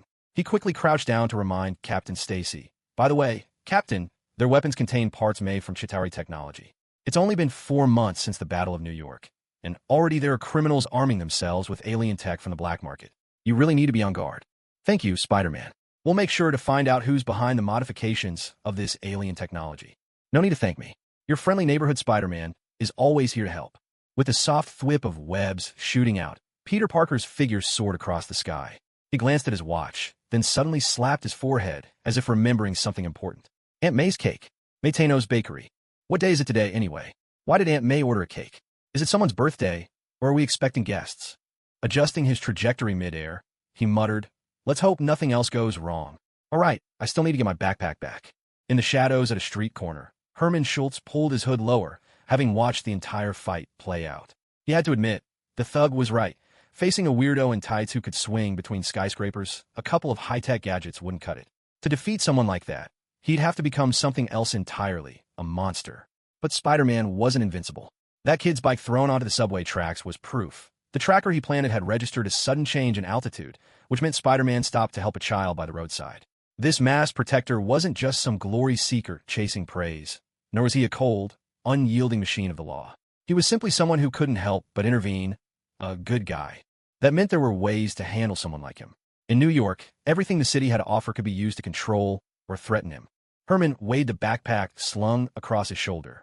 Inside was the last batch of Chitauri parts they'd managed to scavenge over the past few months, the sum total of his plan to stage a comeback. He walked slowly to the edge of Manhattan, then all at once vaulted over the embankment, landing squarely on a rusted maintenance ladder.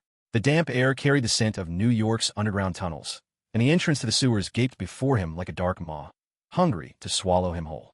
Glancing back to make certain he wasn't being followed, he stepped over the broken barrier lying on the ground, clutching a key tightly in his hand as he crept into the narrow sewer passage. Inside, the light was dim, just a few old maintenance lamps casting a feeble glow. Now and then came the faint scurrying of rats or cockroaches through the gloom, broken only by the echo of dripping water and the sound of his own footsteps. This key is the unique token each seller receives when making a deal with a buyer. Only with this key can that special door be opened. Herman stopped in front of what seemed like an ordinary hallway, inserted the key into a crack in the bricks, almost entirely sealed over by concrete, and slowly turned it. As the key rotated within the seam, a harsh scraping sound echoed through the passage. Herman waited patiently, nearly a full minute, until at last a sinister green glow flickered in the darkness. A hidden door began to slide open on either side, revealing several aging computers, their screens flickering with strings of green code.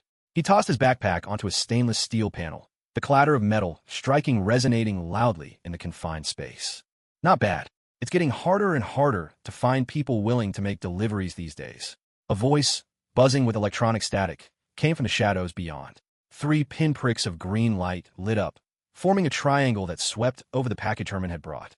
Then came a satisfied chuckle. Stuff like this is getting harder to come by. Name your price. I promise you won't be disappointed. I don't want money. Herman pulled out a crumpled list. Recently, there have been weapons on the street made from these parts. You must know who's behind it, right? The buyer's laughter fizzled with bursts of static. Are you looking to cash in on this? Or planning to start your own little gang? No problem. This haul is enough to trade for 1 or 2 custom gadgets. What features do you want? I can whip something up for you right here. They were wiped out. There was hardly any resistance. Herman could hear the indifference in the buyer's tone. They were too reckless. Sooner or later, they were bound to pay the price. This is New York. If you cause too much trouble, the Avengers will come knocking. It wasn't the Avengers. What? Then who was it? It was Spider-Man. Herman's lips curled into a small smile as he heard the shock in the other's voice. Though the buyer quickly regained composure, the synthetic tone rose a notch, tinged with disbelief. That kid in the red and blue suit? Unbelievable. Ever since the alien invasion, this city's been filling up with all kinds of characters. Suddenly, the voice from the dark grew somber and cold. There are crawling things on the towers of New York now, devils and skulls haunting Hell's Kitchen.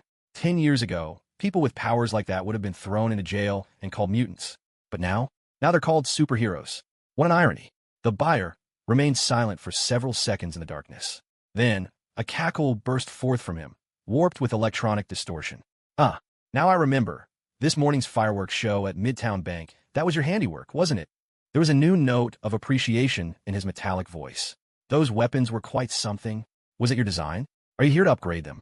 Herman narrowed his eyes, his gaze fixed on 3 faint green electronic lights flickering in the darkness, like the eyes of some predatory beast.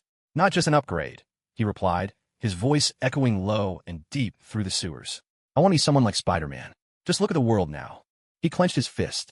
Superpowered freaks strut around in outlandish costumes, and weapons alone aren't enough anymore. What I want is a complete transformation. He slapped a crumpled list down onto the metal table with a loud thud. These parts should be enough for the upgrade I have in mind. The steady whirring of machinery grew steadily louder. Herman watched as 3 cold, metallic claws reached from the shadows. One of them snatched the list and pulled it back into the darkness. The rusty hinges shrieked in protest. A complete transformation? The buyer's electronic voice now carried a trace of mockery. Do you really think I could track down all this? You might not, but your suppliers certainly can. Herman stared into the 3 ominous green lights. After all, I doubt you've turned all the gear you've collected these past months into scrap. Heavily modified weapons like these need a high-end customer to be worth anything, right? Suddenly, a blinding spotlight flashed in his eyes.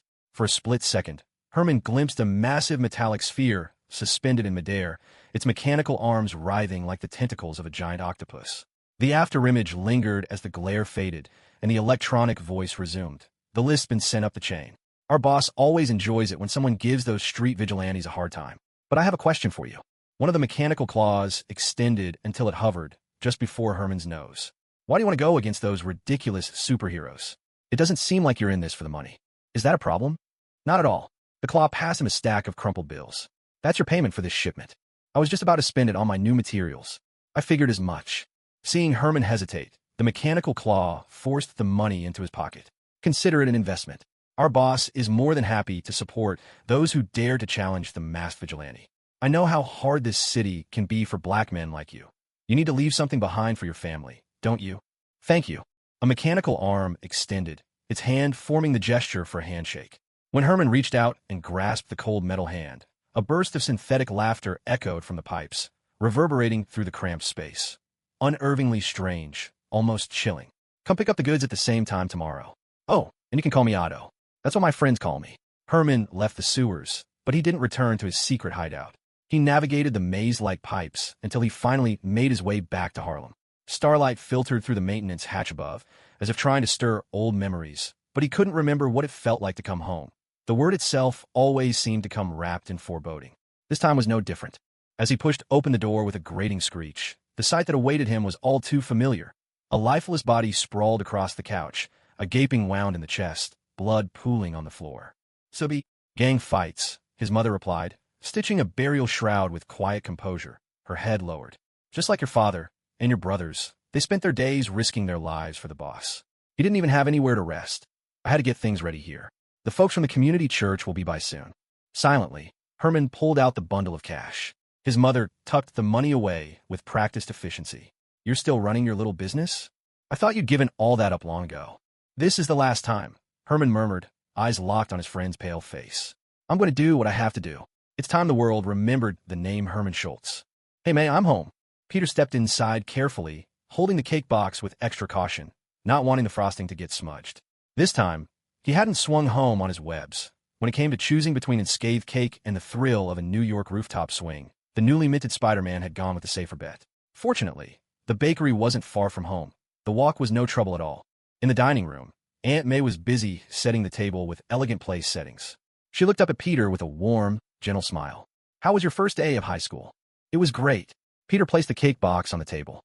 "I made 2 new friends, the club seemed cool, and the school even has its own TV program. All in all, everything's been fantastic." The truth was, apart from the 2 classmates he barely knew and the detective club, most of school life had blurred into the background. After all, being the friendly neighborhood Spider-Man took up most of his energy. School just didn't seem that important by comparison. But that, of course, wasn't something he'd ever tell Aunt May. "Is today a special occasion?" Peter deliberately changed the subject, eyeing the cake. "What's with the cake? Do we miss something?" Aunt May took the cake and examined it closely. "Nothing special about it, really. It's just that my old friend Anna's birthday is today. She just moved back to New York. She'd gone to Pittsburgh to care for her niece, who lost her mother," Aunt May explained, her expression softening as she carried the cake into the kitchen to prepare it for serving. "Ben went to pick them up. They should be home soon." Peter nodded, suddenly understanding why Aunt May was going the extra mile today. Anna's experience as a caretaker for her family was so much like what the Parkers had gone through. He walked into the kitchen to lend a hand.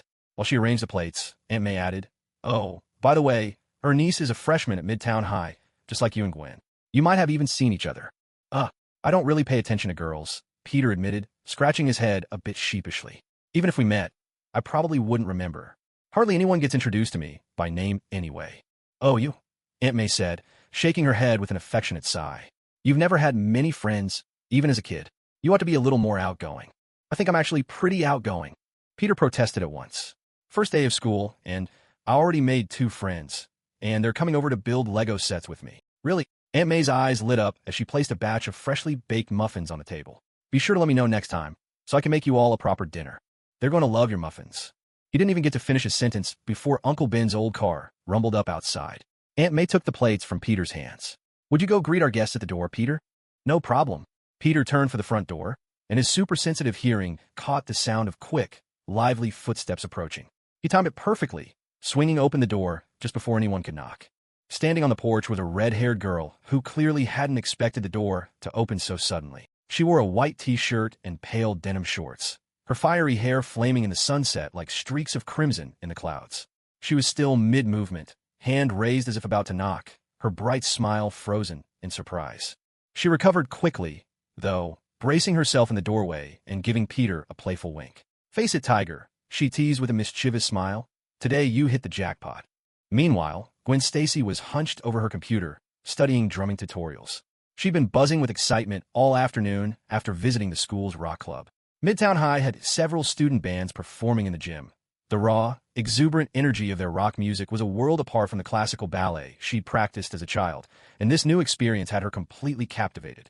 Dad will definitely say this is just hippie nonsense, without understanding anything about the free spirit of rock and roll.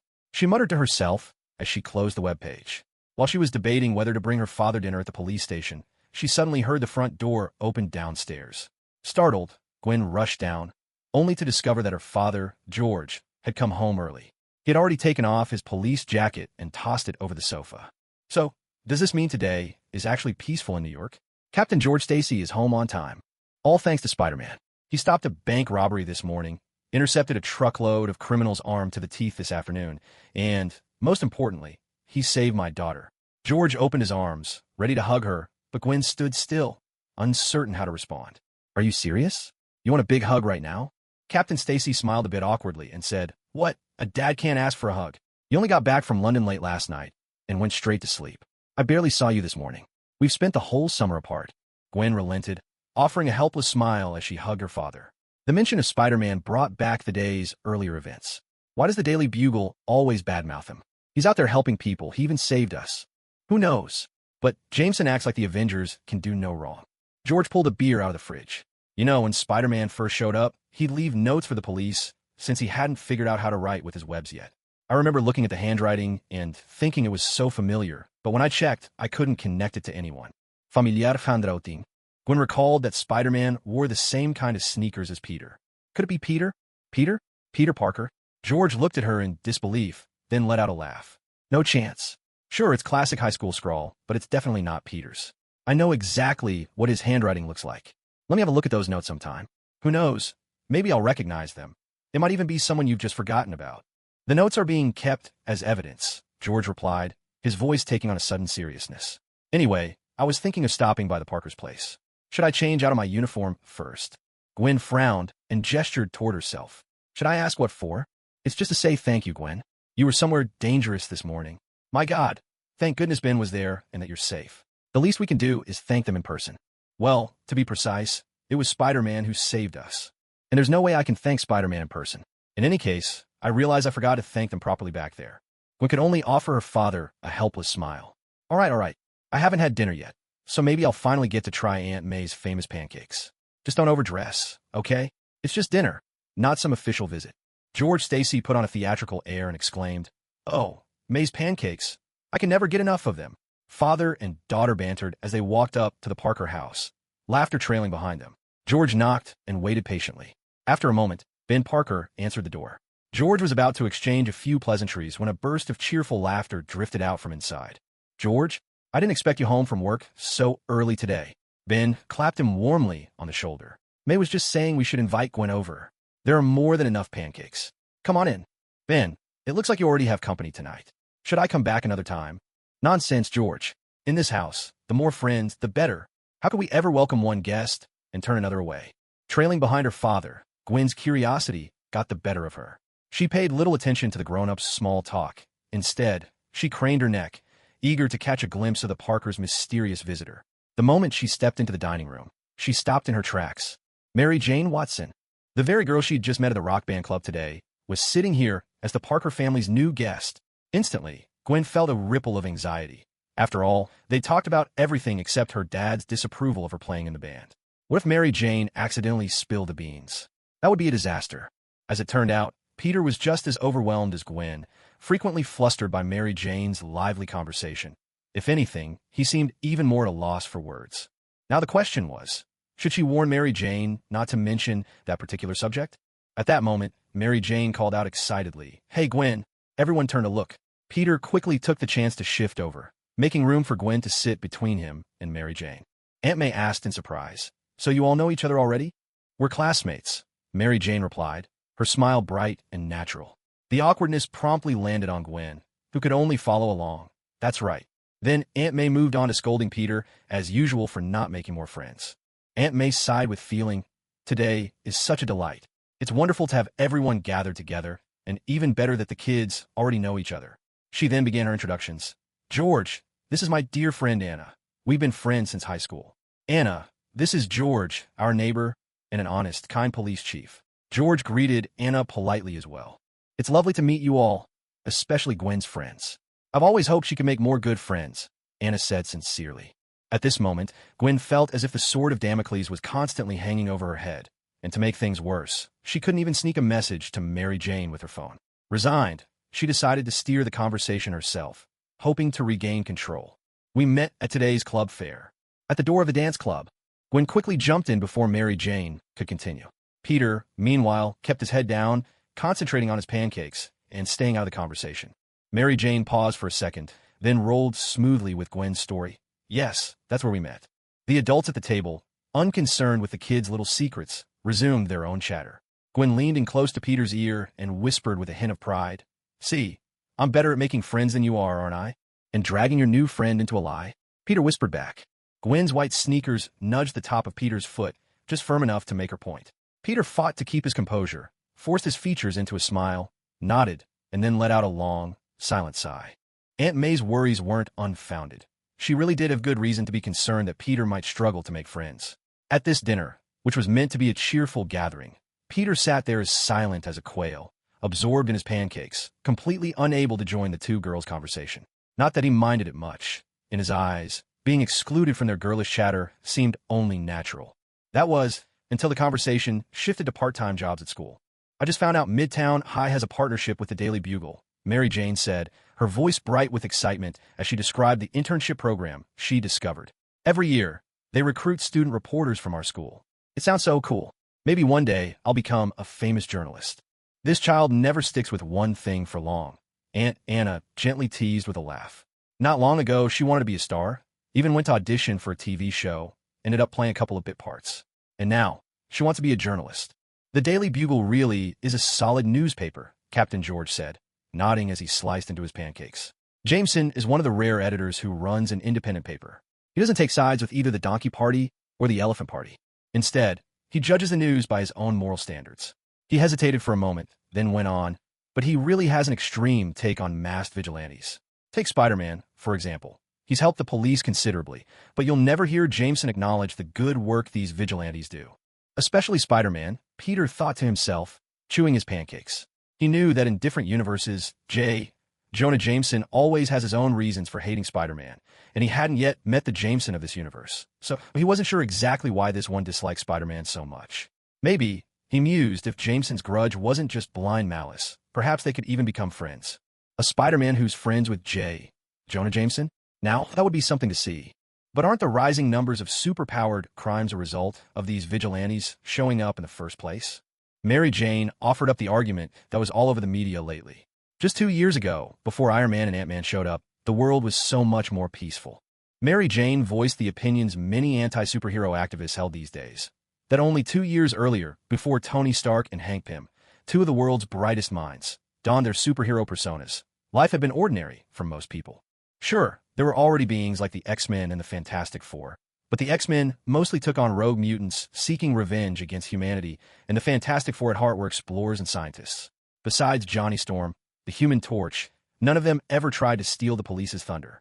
As for the others, Thor was still a figure of myth back then.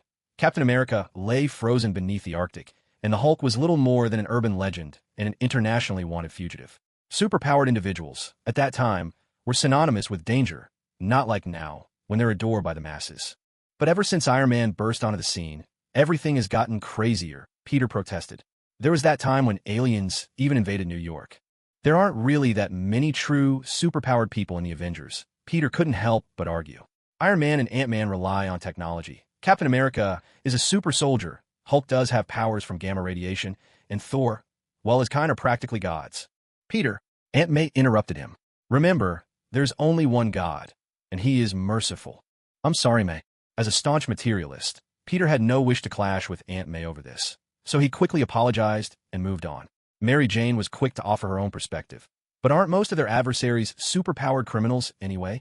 And isn't it true that a lot of those criminals only gain their powers just to fight them?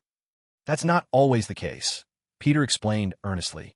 Take Spider-Man or the Devil of Hell's Kitchen. They mostly go after ordinary criminals. Devil? Goodness. What decent person would call themselves a devil? Aunt May gasped and traced a cross over her chest. She glanced at Captain George. Don't you agree, George? That's not my precinct, Captain George replied evasively. But within the NYPD, everyone knew that besides the devil, there was also a skull-shirt vigilante prowling Hell's Kitchen, taking out criminals by more lethal means. How would you know anything about Hell's Kitchen, Peter?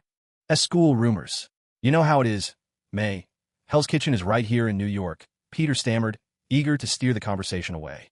But Aunt May was relentless, pointing her fork at him for emphasis. Listen to me. Absolutely no going anywhere near a place like that. I'm already 15. Peter Benjamin Parker. All right. Peter hastily tried to change the subject. I also saw on the school bulletin that the Daily Bugle is looking for a website maintenance assistant. I'm pretty good with that kind of stuff, and I could do it from home. Wow. Mary Jane's eyes sparkled. Maybe we could work together. I'm not too sure. These kinds of jobs are usually remote. Peter, Aunt May sighed, resignation heavy in her voice. You really ought to get out more. If you're working, you should be at the company too. All right, Aunt May. Peter sighed, keeping his head down as he polished off the last of his muffin, silently wishing for this torturous breakfast to end soon. Gwen glanced between the two of them, beginning to wonder if maybe she should find a part-time job at the Daily Bugle as well. Herman lay sprawled on the musty old mattress, a mattress that had seen his father and 2 older brothers before him. And perhaps, in a few more years, if he ever managed to leave, his little brother would move in, too. The stench of mold mixed with stale sweat crept into his nostrils as memories from earlier replayed in his mind. The careful planning behind the heist, failure crashing down out of nowhere, the invincible figure of Spider-Man leaping into the fray, and that terrifying device, a weapon that sliced through the building as easily as paper.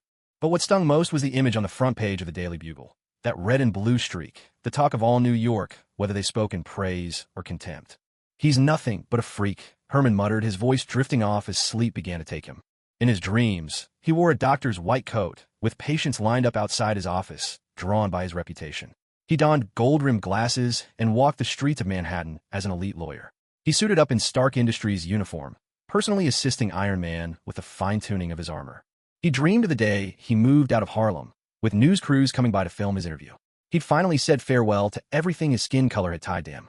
He had become a man above men, until a brutal clap of thunder tore through it all. That damn Spider-Man. A furious roar shattered the dream. The cameramen suddenly swung their lenses away, and the reporter dropped him without a word, rushing toward the giant screen in Times Square, where Spider-Man's face filled the frame, and Jonah Jameson's rants thundered as he spat venom at the hero. Below that giant screen, a roaring crowd, all masked as Spider-Man, chanted his name in an overwhelming tide of support. "Come back. I'm right here." Herman called out into the noise, but it was useless. "Of course you're here." Herman was suddenly back on the day he'd graduated middle school. The local gang boss shoved a machete into his hands. "Stick close, rookie. Tonight, we're going to teach Karufa's crew a lesson they won't forget." "I shouldn't be here." Herman stared blankly at the older man. "I'm supposed to be in school." "Oh yeah? So you can rack up tens of thousands more in debt than any white kid. Money you'll never be able to pay off? Get turned down by every decent college and end up wasting away at a community college?" The boss sneered. "Wake up, kid. Look at your skin. Look at where we live. We were born for this place. Born to stay right here. You want to be some token black guy that stands with them? You and your old man, your brothers. You'll never really leave." "I won't stand with them. I can give up engineering. I'll go study law. I have good grades. I could be the gang's lawyer." Herman suddenly dropped to his knees. "If you let me finish my studies, I'll come back and help the brothers win every case. Please, boss, let me go back to school. I'll do anything you want." It seemed he'd managed to convince his boss. The boss was actually considering sponsoring him through high school, even letting him handle the gang's finances for now. Thrilled, Herman shouted out in excitement as he watched the boss walk out from the alley onto the street. That's when he saw the bullet coming. He saw the boss's head burst apart, moments later, those so-called agents of justice arriving. Cops, maybe, or vigilantes, or perhaps even that red and blue figure. They stamped out the darkness, rounded up the criminals, and left Herman all alone in the alleyway. No. With a roar, Herman was thrown back to the morning, still gripping his terrifying gauntlet. He pulled the trigger again and again, sending shockwaves tearing through the night, but that nimble figure dodged every blast with effortless grace. He was just too fast. The waves couldn't catch him. He was strong enough to rip out a lamppost and send Herman flying. "You think by fighting me, you'll make a name for yourself, Herman?" Spider-Man strolled toward him, his voice as casual as ever. Webbing lashed Herman together with his prized weapon in a single, impossible tangle. No hope of escape. Spider-Man seemed to grow, his red and blue colors melting, spreading, and flowing out to cover everything around. His voice echoed from every corner, layer after layered, overlapping, inescapable. "Even if you fight me, you're just a nobody. No one will remember the nameless thug Spider-Man took down without a second thought." Herman, too, began to melt away. His hands fused with his weapon until there was no difference between them. Spider-Man had become something pure and formless, swirling paint, bright and thick, smothering Herman completely. "Shut up." Herman swung his fist desperately. The half-melted gauntlet exploded in a surge of energy, blasting through the swirling colors. Sunlight pierced through the uncovered window, rousing Herman from sleep. He stared at his own trembling hands, slowly closing them into fists. "Just wait and see. New York," he swore to the morning. "They'll all remember the name Herman Schultz." Herman Schultz rolled over on his battered old mattress.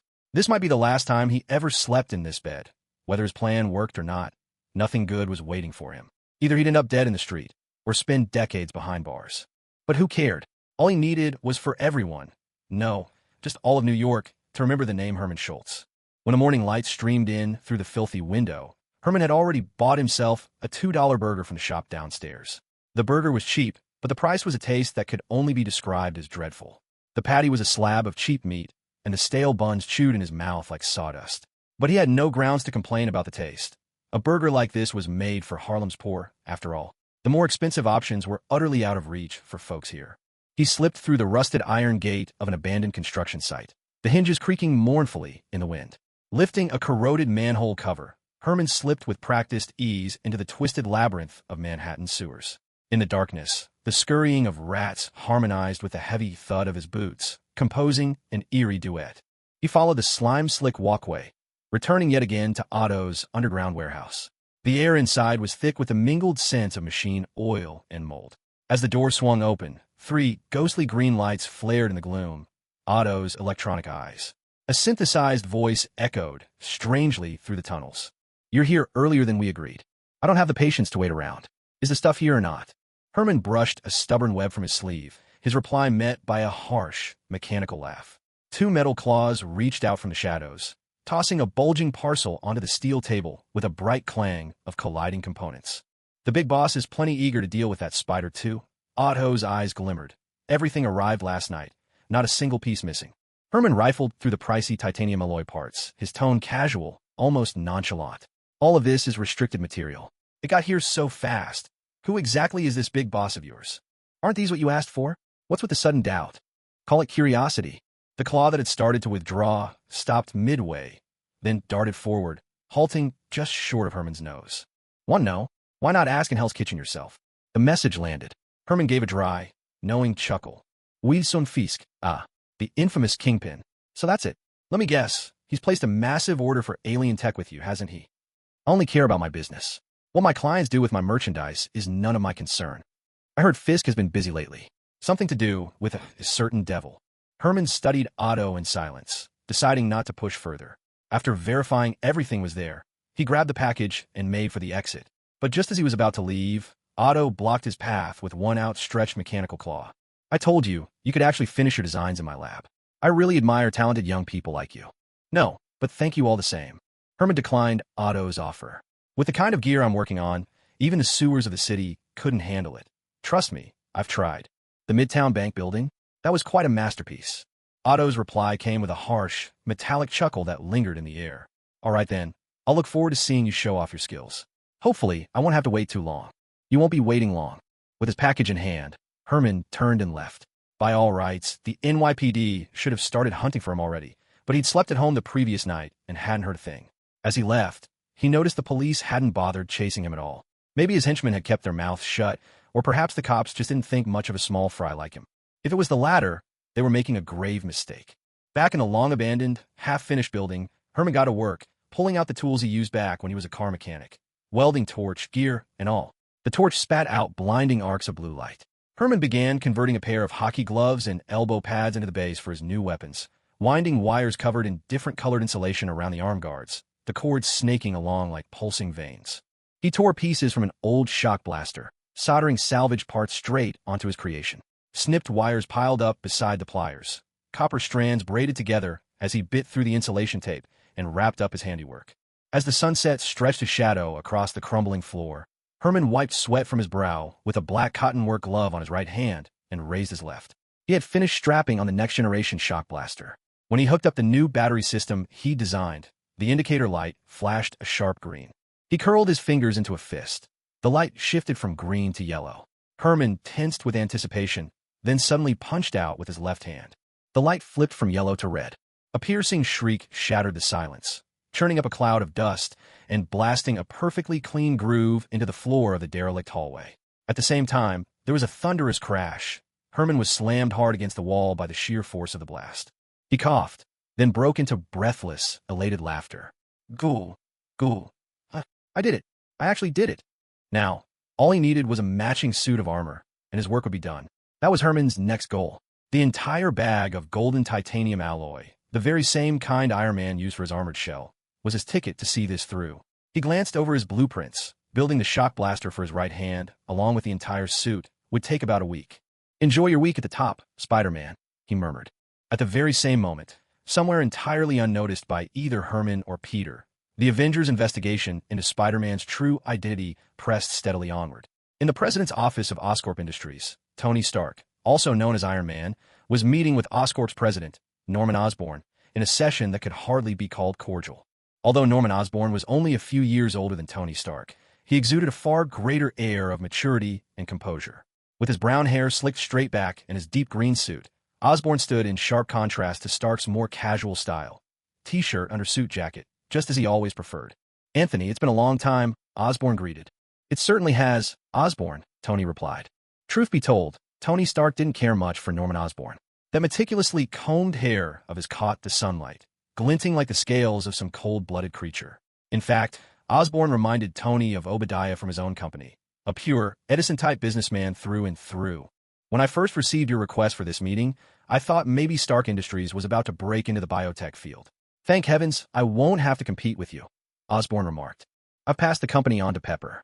If it's not something that truly requires my attention, I don't involve myself much these days. Tony responded breezily, steering the conversation away from business as quickly as he could. Osborne, for his part, seemed in no hurry to stay on the topic either. Instead, he lifted a champagne flute and offered it to Tony. So, when are you getting married? Excuse me? Marriage, Anthony. Starting a family, building a life with someone. Having children. Those years were the happiest of my life, Osborne said with a touch of wistfulness, then looked at Tony. We're almost the same age, Tony. Both in our 40s now, but you don't have any kids yet. Pepper and I haven't really thought about marriage, Tony stammered, utterly taken aback to find that, even without any elders around, he was somehow still being pressed about settling down. We've only just started dating. There are a lot of things still up in the air, but back to the actual reason we're talking today. Do you know anything about Spider-Man? Norman Osborn had not expected Tony's real reason for the visit to concern Spider-Man at all. Chuckling, he replied, I've heard a little. Why do you ask? I was thinking, Hank discovered that the webbing Spider-Man uses matches technology from one of your former employees, a Richard Parker. That's really why I'm here. I'm hoping you can tell me about him. I'm afraid I can't help you, Norman said, showing no sign of subterfuge. Richard left Oscorp 5 years ago. His research was handed off to someone else. Even if you're hoping I know Spider-Man's secrets, I have to say, honestly, I don't even know if he's Richard's work. Richard Parker's death was a classified S.H.I.E.L.D. secret, or perhaps just something Ant-Man happened to remember, so Norman's reaction was completely understandable. So, what you're saying is, all these years, your research hasn't produced any real results. Not a single breakthrough. All we managed was to breed some mutated spiders, and half a year ago, at the Oscorp Technology Expo, an accident even caused some glass to shatter in the exhibition hall, letting the specimens escape. Their current whereabouts? No one knows. It was as if someone had opened a window in the pitch-dark room. Both men were momentarily stunned, and then Norman Osborn's lips curled into a smile. If you're looking for Spider-Man, I can honestly say I have no information at all. Understood. Tony shook Norman's hand and strode away. As he left Norman Osborn's office, Jarvis's voice piped into his miniature earpiece with a dry remark. Sir, your recent conduct didn't exactly adhere to social etiquette. When have I ever followed those rules? Tony muttered under his breath as he walked. Jarvis, pull up satellite imagery from the day of the Oscorp Tech Expo. Upload the data and attendee list to the cloud. Green Goblin, Norman Osborn commanded. At his order, Oscorp Industries' own AI also snapped to attention. Input search term, Richard Parker. The two investigations moved forward nearly in unison, and almost simultaneously, both systems turned up the same result. Keyword found, Richard Parker. Search result, Peter Benjamin Parker. Reason, direct relation, father and son. What's the best thing about being Spider-Man? Now, that's a tough call. Early morning sunlight spilled over the Manhattan skyline, while a red and blue figure streaked along the glass facade of skyscraper. Down below, any commuter who noticed a fleeting shadow on the sidewalk and glanced up would catch a glimpse of Spider-Man with a backpack, swapping his usual web swinging for a spirited dash straight up the vertical wall. But not having to cram into the subway every day, that's easily in the top 3. Hallelujah. Peter launched himself onto the railings by the Hudson, and with traffic roaring past, he dove off like an Olympic diver. Just as he was about to skim the river's surface, a strand of web shot out with a swift snap, catching him and tracing a graceful arc beneath the Queensboro Bridge. Uncle Ben and George were both caught up with work, so they hardly ever drove them to school, except on special occasions, like the first day back. Hot dogs enjoyed by Spider-Man himself. This is the one and only Spider-Man-approved hot dog in New York. Every day, the owner of the hot dog stand on a busy midtown Manhattan street promotes his hot dogs with a deadpan expression. After the Battle of New York, he used to sell hot dogs here to the employees of disaster control. But as the cleanup of the ruins wrapped up, he found a new business opportunity. Spider-Man gave him permission to use his likeness, and thus, the only hot dog stand in New York with Spider-Man branded wrappers came into existence. The most eye-catching feature of the stand is the plastic bag hanging from the tip of the umbrella, a bag that always contains a special hot dog set aside. Boss, is this really the hot dog that Spider-Man loves to eat? Eugene Thompson, a sophomore at Midtown High, squeezed through the crowd to the front of the stand. While eyeing the owner skeptically, he opened his wallet and started fishing for bills. I'll take one. And hey, that hot dog you leave on top of the umbrella, can Spider-Man actually reach it? He's Spider-Man. Of course he can. The owner looked blankly at his young customer while expertly preparing the hot dog. But Thompson kept going, relentless. But what if you put it up there too early? What if it gets cold? If Spider-Man eats a cold hot dog and gets sick, how's he supposed to fight the bad guys? Thanks, Paul. Thompson's rambling was cut short as Spider-Man swung by, tossing 2 crisp dollar bills to the side of the stand just as he snatched the hot dog from the top of the umbrella. In the blink of an eye, the special hot dog was gone. Thompson stared, dumbstruck. Only when the owner waved a fresh hot dog in front of him did he snap out of it, thrusting $5 more forward and letting out a shriek that nearly rattled the windows. "Give me 2 more of Spider-Man's favorite hot dogs, please." "Good morning, Lowry. How's Carl doing today?" "Carl says he's great. Thanks for bringing him back for me." The middle-aged man, busy on the rooftop preparing to release his pigeons, barely had time to reply before that red and blue streak vanished around the corner. The startled birds began fluttering and cooing in confusion. Lowry stroked his old pal to calm him, murmuring, "Easy now. He just wrapped you up in webbing to bring you home. He wasn't trying to roast you for dinner." Scenes like these played out every morning. Spider-Man, munching his hot dog, would high-five a newsstand guy, help old ladies with their shopping bags, even point lost puppies in the right direction. After all, what kind of friendly neighborhood Spider-Man would he be if he didn't know every neighbor on every block? And only after each morning's rounds would the red and blue suit finally vanish into the Manhattan skyline. At the subway station exit, Peter Parker, dressed in casual clothes, happened to walk out. He certainly hadn't arrived by subway. This was just a convenient excuse for suddenly appearing near the school. A couple more blocks, and he'd reach Midtown High, the premier public high school in the entire Marvel Universe's version of New York. Even early in the morning, the Midtown High School TV news started its broadcast. In the hallways, screens everywhere showed 2 anchors delivering the news. "Good morning, students. This is Midtown High. I'm Betty, your host. And I'm Jesse." Peter glanced briefly at the screen as he arrived at his locker. He opened it, stowed away his backpack, and took out the supplies he'd need for his morning classes. He hadn't even finished closing the locker door when a familiar and thoroughly annoying voice rang out. "Parker, here we go again." "Carl." Peter's spider sense didn't tingle in the slightest. He wasn't even bothered enough to pretend to be startled. He simply closed the locker door and took a step back. Carl King was stomping toward him, and with a heavy fist, slammed someone else's locker in a loud display of menace. Peter pointed to the battered locker. "You do know that isn't my locker, right?" Carl King hesitated, then growled out a warning. "Listen up, Parker. I won't hold a grudge about what happened in middle school. And I don't care about your geeky friends, but if you keep butting into things that aren't your business, you're finished." With another loud bang, the poor locker took another hit. Carl finished his threat and stalked off without waiting for Peter's response, leaving Peter genuinely baffled. Is this some new kind of school bullying? The guy who gets put in his place now flips around to threaten the one who did it?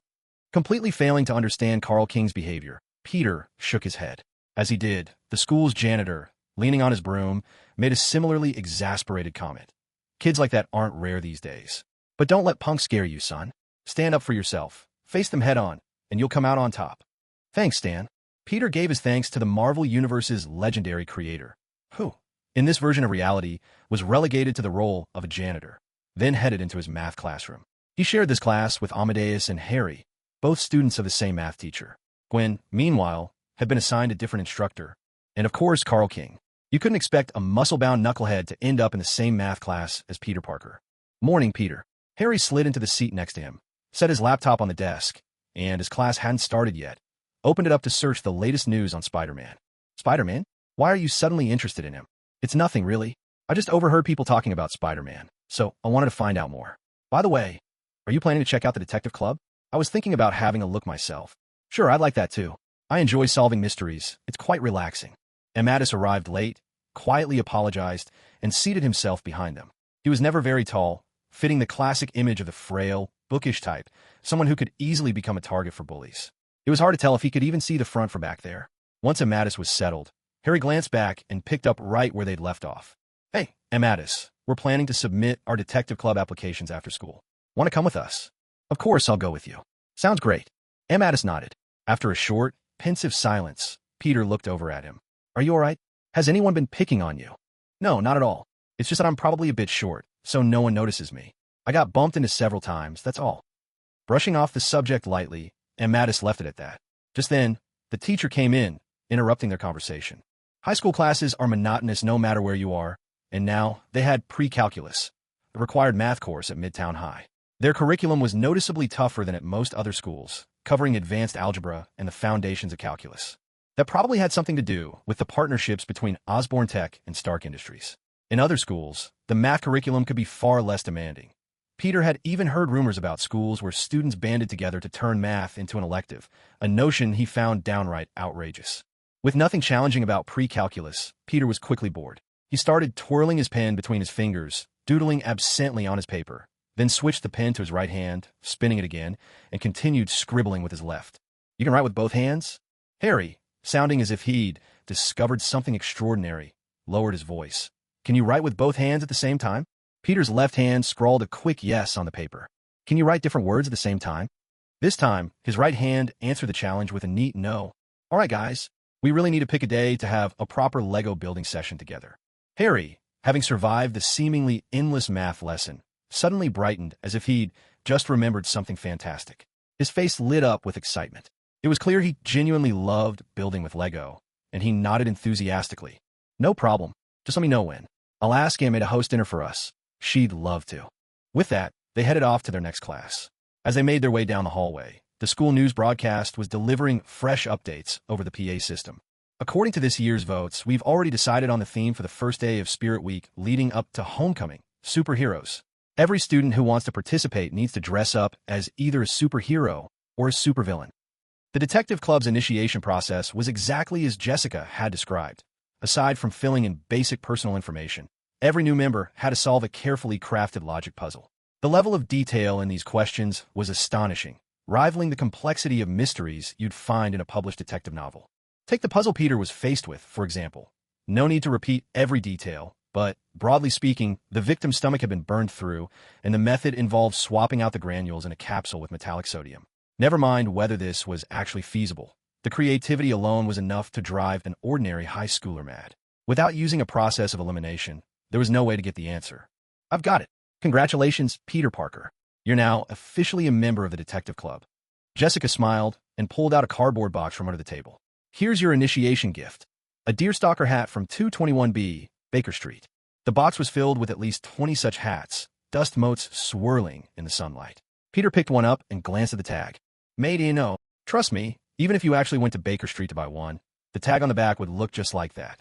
As it happened, Peter really did have a deerstalker hat, the authentic 221B, Baker Street kind that Gwen had brought back from London, complete with a Made in Britain tag. Still, he decided not to embarrass Jessica in front of everyone. Amadeus followed up soon after, solving the mystery as well, and received a souvenir hat of his own. Harry, on the other hand, was still deep in thought, until, 10 minutes later, he suddenly slapped the table. I've got it. The killer used. Sure. Jessica put a finger to her lips. Answers go on paper. No spoilers. Harry sheepishly handed in his answer sheet, and Jessica nodded approvingly after reading it. The new members are really impressive this year. All 3 of you earned perfect marks. Usually we just need a passing score to get in. Are there really so few members in the club? It feels like nobody ever comes around. We're not huge, but we've got more than 20 people. The thing is, unless there's an activity going on, only the on-duty members come by, and usually that's just me. We do take the occasional job, like helping someone find lost belongings, or investigating if someone thinks their boyfriend or girlfriend might be cheating and wants evidence, but those don't count for credit. Club activities, of course, were the only things that counted toward academic credit. So Amadeus asked the obvious question. So, what kinds of activities does the Detective Club usually do? Jessica let out a sly chuckle and picked up a remote from the table. With a press of a button, the projector screen slid down, and the projector cast a pre-made PowerPoint onto it, displaying a bold, attention-grabbing line. Ultimate Challenge. Discover Spider-Man's true identity. What? Surprised, aren't you? Misunderstanding Peter's startled reaction, Jessica continued in a matter-of-fact tone. Almost all the other superheroes have revealed their identities. Spider-Man is the only exception. So isn't uncovering Spider-Man's true identity exactly the kind of challenge a detective club should take on? I know it's difficult, but that's precisely why this is our mission. Peter began to doubt whether joining the detective club had been the right decision. He stared at the scene before him, his mouth agape, utterly at a loss for words. Harry, on the other hand, recovered quickly. Doesn't that just mean Spider-Man doesn't want anyone to know who he is? If that's the case, he's bound to protect his secret at all costs. And a detective's job is to uncover the truth. Wait, isn't this an invasion of privacy? Even though Peter felt he'd done a decent job keeping his secret, he decided he ought to say something. Jessica heard this concern and paused for a second, then came to a conclusion. That's true, but it's not like Spider-Man can show up and stop us, right? Peter felt his vision go black for a moment as he leaned back, then straightened up and took a deep breath, trying to think things through rationally. All right then, even if we try to investigate, what clues do we have? All we ever see is him swinging through the air, there's nothing to catch him on. Jessica just gave a slight, knowing smile at Peter's point. It's true, generally speaking, it's nearly impossible to get any solid evidence. So far, the only footage of Spider-Man on social media is a short clip of him stopping some robbers. Not enough to go on, really. But Jessica's voice rose in excitement, and she pressed the remote again. I have exclusive material. What should be the earliest known record of Spider-Man in action? At this, Peter Parker raised his hand. Can I ask where you got it? I filmed it myself. My family lives in Manhattan, and we got caught up in that alien invasion. Spider-Man saved me, Jessica admitted, tucking a stray strand of hair behind her ear in slight embarrassment. Honestly, I just want to find him and say thank you. Plus, the school is pretty interested in this detective challenge. The student council approved it as soon as I brought it up. Spider-Man has already received your thanks. Jessica, please, for his sake, don't go and jeopardize his privacy. Peter forced himself to watch as Jessica tapped on the video. The footage opened with a shot outside an apartment window in Midtown Manhattan. In the sky, a massive portal was splitting open, spewing forth a swarm of Chitauri soldiers like a plague of locusts. The camera was shaking violently, and Jessica's voice could be heard. What is that? Aliens! On screen, Iron Man, visible only by the blazing trail of his jets, darted straight at the incoming horde, followed by a series of explosions lighting up the sky. Peter tried hard to recall what exactly he had done during that legendary New York battle, but it was all a blur. He could only sigh and gesture helplessly. So, with an army of aliens dropping from the sky, shooting everything in sight, the first thing you decided to do, senior, was whip out your phone and record. Thankfully, this was still just 2012. If it had been 2020, Jessica would probably have gone for a full-on live stream. Jessica could only manage an awkward smile in response. There's no Spider-Man here. Let's skip ahead a bit. The video fast-forwarded several minutes. Now, a gigantic Chitauri creature was crashing through the portal. Soldiers rained down from above, swarming into building after building, until, with uncanny precision, they poured straight in through Jessica's window. How Jessica managed to dodge while holding the camera was anyone's guess. Regardless, her phone went flying, landing perfectly by the wall, still filming the room. And Jessica? Oh, the Jessica on screen had already fainted dead away, knocked out cold before the aliens even had a chance to shoot. A Chitauri soldier raised his weapon, aiming at the unconscious Jessica. Just as he was about to fire, a sudden blur of red and blue streaked into frame, launching the alien clear across the room before darting right out of view. A few seconds later, the Chitauri was sent crashing out the window, plummeting from the heights outside. He was there. He was right there when I was injured and lost consciousness. Jessica's eyes sparkled, completely absorbed in the memory, oblivious to Peter's somewhat uncomfortable expression. In the video, Spider-Man spotted the collapsed Jessica and gently moved her into a safe position. He hesitated for a moment, arms spread in a brief, uncertain gesture, but quickly began routine CPR with textbook technique. Peter honestly couldn't say if he truly remembered this. He'd been utterly exhausted that day, but at least he was the first to offer some commentary. Spider-Man has some basic medical training. The CPR process looks very by the book, but there's something awkward about it, like he only knows the basics. Harry, for whatever reason, seemed pretty familiar with CPR. Definitely not a professional medic. Oh wait, now he's bandaging her head, but why isn't he using his webbing? That must be because it's inconvenient. Look, there's a band on his wrist. This shows Spider-Man uses a mechanical device to shoot his webs. Hearing Amadeus's explanation, Harry was stunned, as if he couldn't believe his ears. Wait, so Spider-Man can't make his own webs? I always thought his webs came right out of his veins, or something. Peter let out a resigned sigh. Humans don't have organs for producing silk, Harry. If we were like spiders, webs would probably come out of our abdomens. Perhaps because of the CPR, Jessica gave a couple of weak, unconscious coughs. Instinctively, Spider-Man wrapped an arm around her, spun a web to bind her to himself, and leapt right out of the window. Amadeus shook his head in disbelief. He just held you like that and jumped from how high? The 33rd floor. He took me somewhere safe, away from the dangerous chaos below. With someone in his arms from the 33rd floor, and dealing with all that acceleration. Spider-Man's strength surpasses even Captain America's. Amadeus let out a breath, clearly awed. That's just unreal. All right, we're not here to marvel at superhero strength. Did anyone find any clues? His sneakers. Though he wore a costume, Spider-Man had on a pair of red running shoes. I have a pair that look exactly the same. Peter volunteered Gwen's discovery, but quickly explained that he'd already made his own shoe covers, and had started using them today, so that clue was already out of date. The group tossed around a few scattered thoughts, but in the end, their conclusions were the same as Jessica's earlier verdict. They had nothing solid. The first day of their detective club came to a close, and as they were leaving, Harry suddenly turned back. "Oh, by the way, Jessica, what's your full name?" "Jessica Miriam Drew." She waved with a smile. "But just call me Jessica." Peter nearly choked on his water. The others may not have caught the significance of that name, but he certainly did. The original Spider-Woman, Jessica Drew. "I don't agree." In the Upper Manhattan residence wing of Avengers Tower, Steve Rogers pressed his hands together beneath his chin, his tone firm and unwavering as he rejected Tony Stark's proposal. "We can't let Spider-Man join the Avengers. This was your idea in the first place, Cap." Tony tapped his knuckle against the table. "You said he was well-trained, and that he had ironclad resolve." "I said he'd been trained, but I didn't know there was a child under that mask." Steve cut him off decisively. "Tony, what we're dealing with is war. We can't let a kid go to war."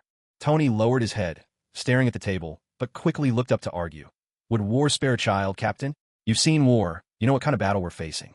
We need an army, not just a small team. That kid could be useful." "I know all too well what happens when a soldier has no conviction, Tony. On the battlefield, that's a ticking time bomb. And right now, we're talking about a child. A teenager who's only had his powers for a few months. Does he really know why he's fighting? Maybe he's just following his kind instincts to punish evil. But the enemies the Avengers are up against. He's not ready for that."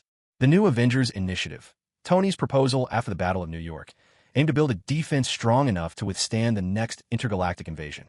After all, this time the Chitauri army only invaded through a portal. But what if, next time, their fleet arrives directly in the outer reaches of the solar system? An overwhelming alien army. Could just 5 Avengers stand in their way? It wasn't just the Avengers who understood this. Nick Fury knew perfectly well that 5 people wouldn't be enough to stop another massive alien invasion. Once the Avengers broke away from S.H.I.E.L.D. and became independent, S.H.I.E.L.D. formed the Thunderbolts, a team of superpowered agents led by Hawkeye Clint Barton as a backup plan. Tony and Steve were both well aware of this arrangement, and silently agreed to avoid working with Nick Fury, that one-eyed shadow who always seemed to have secrets. Now, though, the debate over whether to recruit Spider-Man into the Avengers had filled the meeting room with the tension of an impending storm. Bruce Banner crunched on his potato chips, the sound a steady background to the brewing argument. As the team's nuclear deterrent, he spent most of his time in the lab. Unlike those in the movie universe, who were caught up in their own affairs, this world Avengers were more tightly knit as a combat unit, even if Thor was perennially absent. At this moment, Bruce watched the confrontation unfold, pausing only to thank Janet the Wasp as she brought in a platter of fruit. "What are Tony and Cap arguing about?" he asked. Whether they should let a high school kid join the Avengers," Banner said, mouth dry from the chips, spearing a piece of apple with a toothpick. "Honestly, it sounds pretty crazy to me too." Wasp's eyes went wide with confusion. "A high schooler? Seriously? You're considering recruiting a kid, but not even thinking about me?" Janet Van Dyne, Hank Pym's girlfriend, the Wasp, worked as the Avengers manager rather than being part of the team herself. "Yes, he's just a kid, a mere child, young and utterly clueless." Tony grabbed a segment of orange from the fruit platter and popped it into his mouth. "But at least he tries to do the right thing, and he's actually taken action, hasn't he? We can train him, guide him, shape him into a real hero. Steve, if you think he's not a good fit, we can just ask him first if he even wants to join us." "I doubt that kid would refuse," Tony added, his smile turning sly. But that was exactly what Steve was afraid of. That kid will admire us, imitate us, and throw himself into danger just to prove his worth. Steve shoved the fruit plate away, his knuckles leaving pale marks on the table. "One day, he'll collapse in your arms or mine, desperately asking if he lived up to our expectations. Expectations heavier than he could ever bear. He'll die right in front of us, all because we demanded too much. We can protect him, keep him behind us during missions." Steve cut Tony off again, blunt and unwavering. "And how, in a war where we might not even survive ourselves, do you suppose we protect that child?" Janet idly twisted the stem of a cherry, looking puzzled, while Banner rubbed his temples with a weary sigh, already nursing a headache. At last, he offered his first suggestion. "Well, it doesn't look like the aliens are invading anytime soon. Why don't we just table this discussion for a couple more years?" "Thanks, Bruce," Tony said, pointing at Banner. "Think you can calculate the exact day the alien invaders will arrive? I'd love to pencil that into my schedule." "Forget I said anything." Banner massaged his jaw the way someone with a toothache might, and turned to Janet. "What's Hank up to?" "He's holed up in the lab with that vibranium sample you guys found. Hasn't slept in 2 days." Janet rolled her eyes. "I have to physically deliver his meals." "Maybe you're selling the kid short, Steve." Tony kept pressing, almost as if trying to win an argument with himself. But Steve remained firm. "Even if I'm not, at the end of the day, he's still just 15, Tony. I got my doctorate at 16. How old were you for your first PhD, Bruce?" Tony shot back. 16. My first doctorate was in experimental physics. Hey guys, you're not going to believe what I just discovered. Hank Pym burst out of the lab, wild-haired, sporting deep circles under his eyes and lugging the confiscated fear blaster. Before he could finish his sentence, Tony interrupted. Hank, how old were you when you got your first PhD? 17? Why? What's this about? Tony flashed a triumphant grin. I beat you by a year. You studied engineering, I studied theoretical physics, quantum mechanics. Of course you could handle it at 16. Be that as it may, Tony wisely chose to steer the conversation back, addressing Cap again. 15 is hardly that young. We're not talking about age, we're talking about mental fortitude.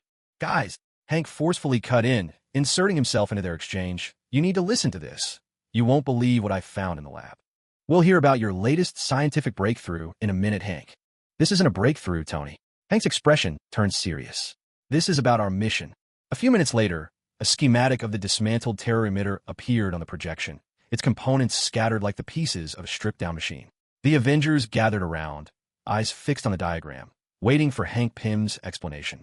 This thing is rough and unsophisticated. At first, I thought it could only work with Chitauri tech, Hank said as he manipulated the projection, swapping every Chitauri part in the diagram for an Earth-made equivalent. But look at this, guys. Whoever invented this is a brilliant engineer. It could be built entirely with terrestrial technology. That clearly wasn't the main point, but after so much time together, the others had come to know Hank Pym's quirks well. They waited patiently as he raved about the astonishing ingenuity of the device and the thrill he'd found in dismantling it, before he finally got to the crux of the issue. The problem is, this system has a fatal flaw. The longer it's used, the higher its energy efficiency climbs. No, you heard me right. It just keeps going up. That means the mechanism that's supposed to regulate intensity will eventually fail, and the output will spiral higher and higher. Everyone arrived at the same chilling conclusion: explosion. Isn't there a way to fix it? Tony leaned back in his chair, chin propped on his hand, scrutinizing the blueprint from the perspective of a fellow engineer and inventor. But even he had to admit, the flaw was foundational, woven into the very core of the system, impossible to salvage. It's a foundational logic issue. To make something this streamlined and powerful, that's the price. We have to warn the authorities about its instability. There's no way they can use this as a ride control weapon. What's the blast radius? Poor Hank Pym was interrupted yet again, but he answered Tony honestly. With Chitauri components, the explosion would be far more powerful, 2 or 3 kilometers in diameter. Built with Earth tech, the radius would be smaller and more predictable, about 1 kilometer across. Jarvis, what was that person's name again? Herman Schultz. The captain remembered the name clearly. Hank was still oblivious to the problem, but Tony and the captain exchanged glances, both realizing that the situation was turning bad. How long has he been out, Cap? Almost a week. But we have no idea how many of these defective weapons he could have made in a week. Tony let out a heavy sigh. That's the biggest problem. Herman had never forgotten Spider-Man. He was convinced long ago that, if he wanted to make a name for himself, he had to defeat a real superhero. Compared to those well-equipped Avengers, that kid in the cheap, skin-tight suit swinging through the skyscrapers, the little spider, was, without question, the best choice. Sunset's last rays filtered through the skeletal steel of an unfinished building, casting shadows like a mottled mosaic on the ground. Suddenly, a flash of silver cut through the gloom. Herman, clad in silver armor, leapt high, his mechanical gauntlet poised, and struck the concrete wall with ferocious strength. With a deafening crash, the entire wall shattered. His figure tumbled with the falling debris, smashing through 3 floors before landing hard on the ground floor, sending up a cloud of dust. At last, it's done. Improving the Shocker's blasters was never the hard part for Herman. The thing that had taken him an entire week was this suit of armor. An internal energy circuit, backup batteries mounted on the back, gauntlet-mounted vibroblasters, plus gold titanium alloy, plating that could shrug off automatic gunfire. Even more impressive, the recoil from his vibration blast was fully converted into kinetic energy, giving him inhuman strength and speed. Concrete crumbled under his fists like brittle cookies, and despite the heavy metal shell, he could sprint 100 meters in a blur. The only shortcoming: putting it on was a tedious ordeal. Not some high-tech exoskeleton, but a puzzle of metal plates, each connected through an intricate system of gears and levers, worn piece by piece like a medieval knight. When the last piece of the armor was removed, Herman let out a long, relieved breath. The few bills left in his pocket were meant for food, but a glimpse at the giant screen by the street, where Jonah Jameson was frothing at the mouth, ranting about Spider-Man, changed his mind. That split-second image of the red and blue spandex suit brought his gaze down to his own rough, silver armor, still marked with burn stains from welding and hammer dents from forging. Without a word, he turned and walked into a grocery store. A few minutes later, he emerged with 2 cans of spray paint in hand. It's time for a truly shocking entrance. Today is just another ordinary day. High school life passed by in the blink of an eye. For Peter Parker, nothing especially good or bad ever happened. The detective club's investigations were going nowhere. Nights spent building Lego with Harry and Amadeus were filled with laughter. Gwen was secretly joining the rock band, and the new back-to-school season was just around the corner. Everything was calm and reassuring in its ordinariness. The only minor annoyances were his internship applications disappearing without a trace, and the embarrassing reality that he couldn't afford a proper cosplay costume. It looked like he'd have to leave the homecoming dance early this year. As for Spider-Man, the friendly neighborhood hero was still on duty, but there were no supervillains, no alien tech weapons, not even low-level crooks lurking about. If not for the Avengers Tower still standing tall in the skyline, Peter might have believed he'd slipped into one of those alternate realities where all he had to worry about was being Spider-Man. Oh no, that doesn't sound good. Suddenly, the shriek of sirens and the wail of ambulances tore through the city air. Clearly, something big had just happened. Spider-Man sprang into action, swinging after the line of police cars racing down the avenue. All right, what's it going to be this time? Mob goons? Bank robbers? Some kind of tech heist? He landed lightly on a familiar wall, scratching his head as he recognized the sign in front of him. Or maybe all of the above. And why would anyone rob a bank that's already been robbed? A thick column of smoke billowed up from the Midtown Bank, a place that, after suffering structural damage, should have been on the city's condemned buildings list. But Tony Stark, with one of his fancy rescue gadgets, had managed to keep the building stable. The resulting debate over when to demolish it had turned the whole ordeal into a bureaucratic circus. Every company that still had assets inside wanted more time to move them out, insisting there wasn't any immediate danger in dragging out the demolition process. As a result, this indestructible condemned building had become something of a quirky New York City landmark. Peter wasn't sure if there was any cash left in a bank that had already been robbed and then rendered uninhabitable, but the scene outside. 2 overturned squad cars, officers bracing themselves behind cover. Let Spider-Man know it was his cute step in. Hey, Captain, long time no see. Spider-Man perched atop the utility pole right next to Captain Stacy's squad car, catching the captain's attention. Seeing the masked hero arrive, George Stacy had to admit, even if the public questioned the cop's competence, there were certain criminals that only a masked vigilante could really handle. You're right on time, Spider-Man. Who's inside? Our guess is it's Herman Schultz. And who's that? The leader of that bank-robbing gang you arrested here last week escaped from NYPD custody. According to his men, he invented that kind of weapon himself and used it in the heist. Both of our squad cars were flipped over by the shockwave, so all the signs point to him. Only now did Peter realize who Captain Stacy was talking about. Oh, shocker, I remember now. Don't worry, Captain Stacy, I'll bring him back in. Captain Stacy watched Spider-Man make his bold promise before swinging into the bank's main hall. He could only manage the traffic outside and wish Spider-Man the best of luck. Inside the bank, Spider-Man found that nothing had changed. The traces of last week's battle still scarred the place. And most importantly, his spider sense remained completely still, giving no hint of danger, which matched the fact that not a single person was present in the dimly lit bank. There was no sign of any break-in at all. Hello, Herman? Shocker? Are you here? He called out twice, but with no reply, Spider-Man kept moving forward and soon came upon the vault door. The heavy door was left ajar, as if someone had opened it, though strangely, it didn't look like it had been blasted by a shockwave weapon. I once called myself New York's best safecracker, and no vault could ever keep me out. I thought it was just talk, but this door proved it. I can crack it open without destroying it. A man's voice echoed from the vault, his words ringing sharply through the empty building. Spider-Man waited outside, letting him finish, then shrugged. So, how about you come out and talk? Or I could come in, as long as you promise not to shoot me with your fancy shocker gun. Don't you think they're pretty dumb, Spider-Man? Who do you mean? Yourself? I mean, who comes back to rob the same bank they already hit? But they didn't take a single cent. Everything's still here, almost like they left it for me to steal. A searing pain shot through Peter's head. The last time he had felt anything this intense was facing the Chitauri mothership. On instinct, Peter flipped backward, barely dodging the vault door as it flew off its hinges and crashed to the floor with a deafening slam, several tons of steel making the ground shudder. Spider-Man only had time for a sharp expletive as he landed. Dollar bills erupted into the air like a golden avalanche, sweeping through the vault in a blizzard of currency. Emerging from that avalanche was an opponent Spider-Man had never faced before.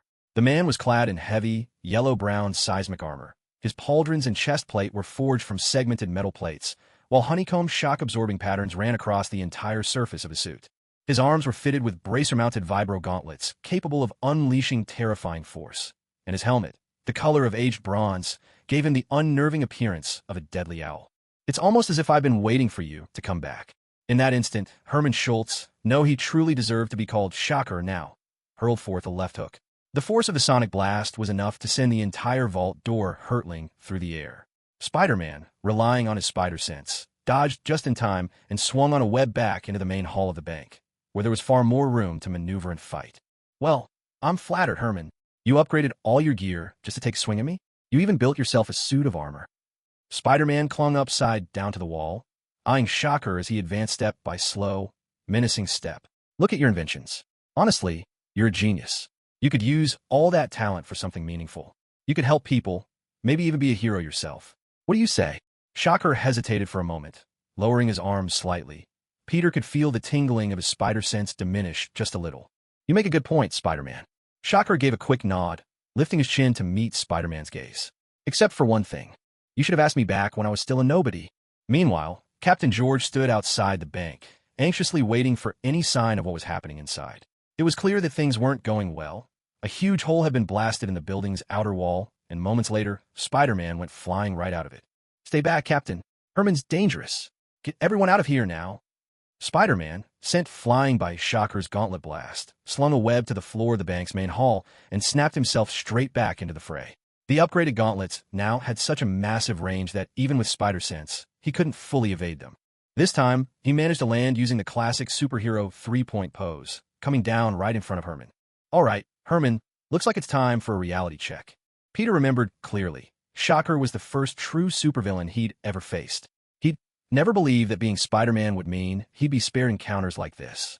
He just didn't know whether he was ready for them or not. But today, that's exactly what he intended to find out. Spider-Man rose up from the inner wall of Midtown Bank, then began to dash rapidly around the circular lobby, forcing Shocker to chase him with bursts of vibroblasts. Just as expected, Herman kept firing relentlessly, blasting apart the intricately patterned ceiling, while Spider-Man ducked behind a marble column at just the right moment, only for it to be shattered by a thundering vibroblast.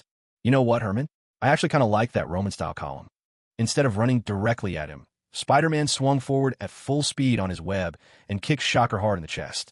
Shocker staggered back a couple of steps, but Spider-Man pounced again, landing a powerful punch right across his face. Shocker wobbled, then straightened up. Spider-Man glanced at his own fist in disbelief. How did you, titanium alloy kid? Shocker, now fully charged, punched Spider-Man right on the chin, sending him flying. Hurtling through the air, Spider-Man shot a line of web that latched onto the shattered marble column and swung it straight toward Herman. Shocker took a deep breath, squared up, and smashed the entire 3 or 4-ton marble column to pieces with a single blow. In that instant, a web suddenly plastered across his face, cutting off his vision.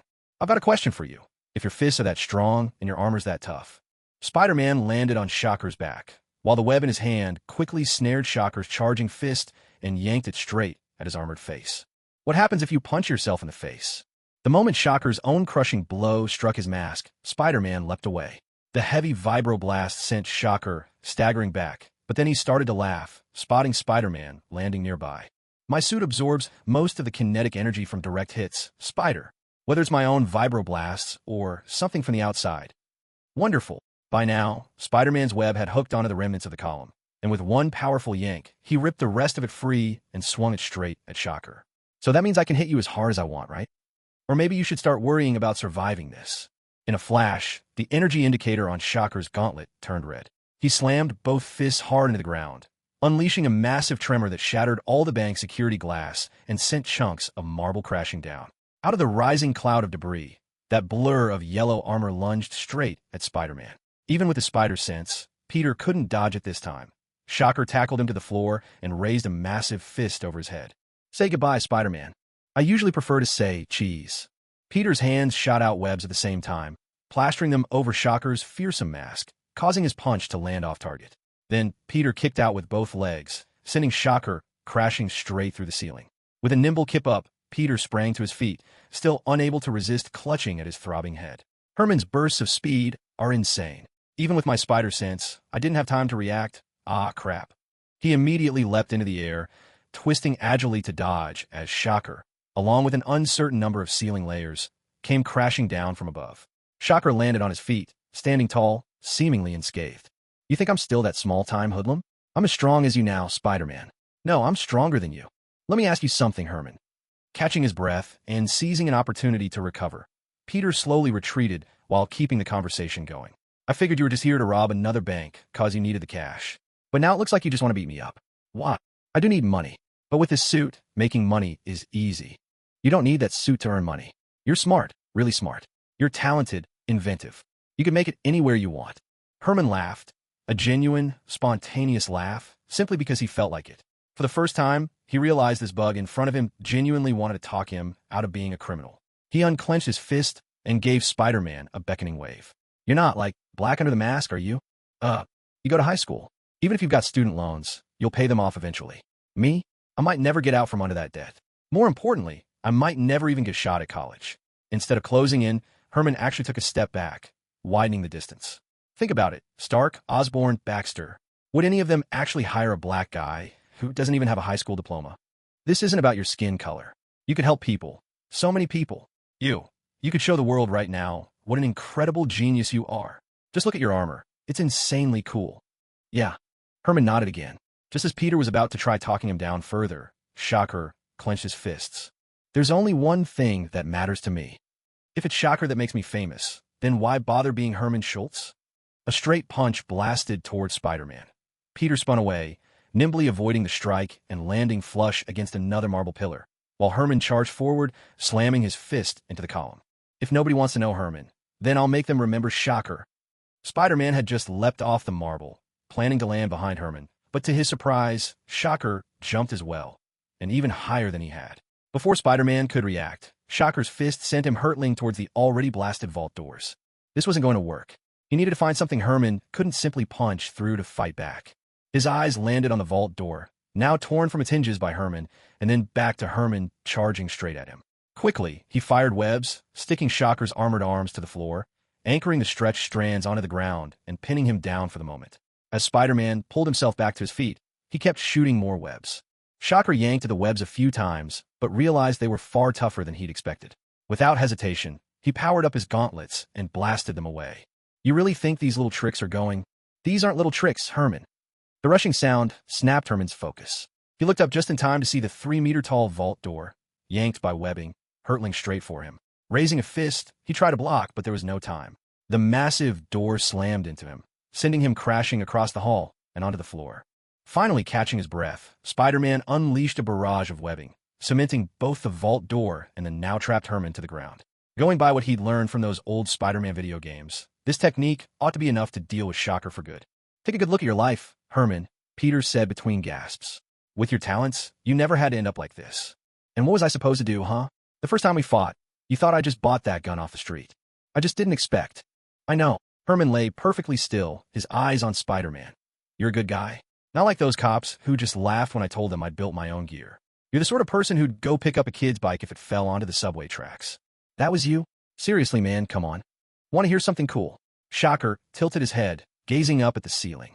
That vault door, good idea. My fists can't punch through it. But the floor's a different story. Thanks to modern city planning, below buildings like this, all you find are underground parking garages. What? A violent tremor shook the entire building, like a miniature earthquake. The bank's hall began to collapse, and Spider-Man had no choice but to jump up onto the battered ceiling, watching the first floor crumble beneath his feet. Suddenly, the giant vault door came rocketing toward him. His instincts kicked in. He dodged just in time, but dread settled in his stomach. Something had just gone very, very wrong. The vault door crashed straight out of the bank building. Spider-Man is still inside, fighting Herman Schultz. We've already closed off the streets near Midtown Bank. George Stacy listened intently as a subordinate delivered the report. The strange noises erupting again and again from within the building filled him with deep concern. Suddenly, a deafening crash rang out as the massive vault door blasted through a chunk of the wall, followed close behind by Spider-Man, who was firing off webs in a desperate attempt to slow the rolling door. Stop! Stop! Get out of the way! Move! Move! At the frantic shouts of the officers, everyone scrambled to dodge aside. Still, they couldn't prevent the vault door from slicing right through a police car, then smashing into the wall of the building across the street, embedding itself on the second floor. All Spider-Man could do was make sure it stayed there. What building is that, Captain? That's the Roxxon Energy office tower. I'll send someone to check. Still shaken, Chief Stacy stared at the vault door that had flown out. What's going on inside? I'm not entirely sure, but it looks like the Shocker is about to show himself. The Shocker? You mean Herman? Perched atop the vault door wedged into the wall, Spider-Man narrowed his eyes, focusing on the yellow-clad figure emerging from within the bank. He took a deep breath. Yeah, that's him. The Shocker, stepping out of Midtown Bank, surveyed the police officers encircling him and glanced up at Spider-Man crouched on the vault, but betrayed no emotion. In that instant, Chief Stacy instinctively knew what to do. Open fire. All units now. With only their sidearms at hand, the police let loose a storm of 9mm rounds at the supervillain. But the bullets simply bounced off his golden titanium alloy armor without so much as leaving a scratch. The Shocker watched their futile attacks in silence, then slammed both fists into the ground, flipping nearby squad cars and sending officers flying. Then, the Shocker drew in a deep breath. Come on, Spider-Man. Round 2 starts now. Leave him to me, Captain. Get everyone out of here, fast. Spider-Man, the only one left standing, swung down to face the Shocker once more. Even as they exchanged punches, he called out to the dazed Chief Stacy lying on the ground, urging him to retreat. I've got him covered. I almost had him a minute ago. You were nowhere near almost, bug. With another heavy blow, the Shocker knocked Spider-Man back, but then noticed a web still attached to his arm. With a sudden yank, Spider-Man jerked the villain off balance, forcing him to stagger forward. In one fluid motion, Spider-Man launched a kick to the Shocker's head, then twisted the web to pull one of the villain's arms across his own chest, following up with a hard punch to the face. Don't rush, Herman. I could keep this up all day. You know the Captain always says that, right? With one hand stuck, Shocker lashed out with his free fist at Spider-Man, but at some point his feet had also been ensnared by webbing, sending him crashing straight to the ground. Immediately, Spider-Man straddled him, twisted his arm behind his back, pressing it against his waist, then fired more webbing to hold him in place. Shocker wasn't worried about getting hurt, though. He brazenly fired straight at his own chest, blasting both himself and the Spider-Man on top of him into the air. But Spider-Man still had the upper hand. In midair, he shot out a strand of web, yanked himself close, and landed 2 heavy punches before Shocker managed to send him flying again. Herman, the first to hit the ground, barely had a chance to catch his breath when Spider-Man, still airborne, sent him a little gift. Web shot from both hands, snaring the overturned police cars on either side of him. Then with a powerful pull, smashed them down on top of him. The 2 police cars collided violently, and in the chaos, Shocker unleashed his vibroblasts, causing both vehicles to explode in a fiery blast. Flames roared around him as Shocker staggered out dazed. Now the weaknesses of his suit began to show. With woeful underfunding, the armor had a serious overheating problem. The relentless fighting and the recent explosions left Shocker feeling dizzy, and he could clearly sense his own dehydration setting in. Give it up, Herman. You know you're running on empty, Spider-Man said, standing right in front of him, still refusing to give up on reason. You're a genius, Herman. You don't have to hurt others to matter. If only you'd said that the first time we met, kid, Shocker laughed bitterly. If only you'd said that to Herman Schultz, not the Shocker. I'm talking to Herman. You liar. The shockwave from his fist ripped a crack through the ground, a raw release of an anger few could fathom. You say things like that because of what I can do. You all know what I'm capable of, how much destruction I can cause. Before I became the Shocker, nobody respected me. You really don't listen, Herman. Seeing Shocker almost seem revitalized by his rage, Spider-Man couldn't help but sigh. Luckily, by now the police had pulled back to a safer distance, so they wouldn't get caught in the crossfire. Spider-Man decided it was time for the most straightforward approach. He tore the vault door from the wall and rushed at Shocker with it, using brute force. Watch the door. What? Tremor glanced around anxiously. Realizing there was no way to evade, he unleashed his weapon at full power, firing directly at the vault door. Meanwhile, Spider-Man, bracing himself against the waves of vibration, pushed the vault door steadily toward Herman. The two were now locked in a struggle separated by a thick slab of metal. On one side, mutant super strength, on the other, technology-driven amplification. For a moment, it was impossible to tell who had the upper hand. Yet, Herman was starting to feel his strength ebb away. Sweat poured from him in torrents as exhaustion set in, and he knew he'd soon be too dehydrated to keep fighting. On the other side of the steel door, Spider-Man, too, seemed to be running out of steam. Somehow, his strength was flagging, no longer as overwhelming as before. Good, he's weakening too. With that thought, Tremor let out a furious roar and thrust with all his might, toppling the entire vault door. The heavy slab crashed down onto a police car, sending the wheels flying in all directions. Herman stood there in a daze, staring at the mangled car half crushed under the vault door. Then, suddenly, he felt the world drop from beneath his feet. A sticky sensation clung to his back. Spider-Man had quietly swung behind him, webbing him up before launching him through the air. Herman hit the ground with bone-jarring force. If Tremor was strong enough that ordinary webbing couldn't restrain his weapon, well, then Spider-Man would just swing the whole man around and slam him. "Sorry, Herman. I hope your armor's as tough as you said it was," Spider-Man quipped. Before Tremor could even muster up anger or raise a fist to send out another shockwave, Spider-Man had already flung him up and slammed him down again, and again, and again. After the third or fourth heavy blow, Tremor finally adjusted to the rhythm, mustered a vibration wave against his own body, blasting himself free from the webs as he skidded across the pavement, then slowly struggled back to his feet, drained. He didn't want to go on. He had underestimated how tough and how annoyingly chatty that bug was. Even as Spider-Man tried to convince him to become a better person, he was fighting with everything he had. But fortunately, Herman Schultz was a genius. He knew exactly what his opponent's weaknesses were. Still, this wasn't the time or place. "Ready for another round?" Herman called Spider-Man. "Enough with the preaching, Bug. I am tired. I'm calling it quits," Tremor replied curtly. "What? Wait, you can't." Before Spider-Man could finish, Tremor let loose a vibration wave at the ground, shattering the pavement beneath him and leaping away into the distance. At last, Captain George Stacy, who had been carefully monitoring the chaos, stepped out. He surveyed the scene, a battlefield in shambles, and couldn't help but suck in a sharp breath. Wounded officers sprawled on the ground, a nearly demolished bank, flames and debris strewn across the devastated street. Is this what a superhero battle really looked like? Was the price just too high? Herman has already fled the scene. I repeat, Herman has already fled the scene. So what is on the way? SWAT no longer has the means to stop any of this. Can we get through to the National Guard? Hello? Hello? The communicator's electronic signal suddenly cut off. Just as George was trying to make sense of it, an unbelievable voice came through. "Sheriff Stacy, this is Steve Rogers. We are currently pursuing the dangerous individual Herman Schultz. The Avengers are now taking over the situation." With no idea that the Avengers had already intervened, Spider-Man was still swinging after Herman, threading the city with silk. Wherever Herman reached with those massive hands of his, destruction followed. Manhattan streets were torn and cratered, and Spider-Man was doing his utmost to stop the chaos. "Come on, Herman. You just gonna run off like that? I know, Jay. Jonah Jameson is going to drag me through the mud for this. Can't you show a little mercy and let us settle this directly? You want to settle this?" Shocker had stopped beneath the city rail station, apparently no longer planning to run. He was panting hard, chest heaving. Crowds still loitered nearby, especially up in the station. Plenty of passengers were waiting for their trains.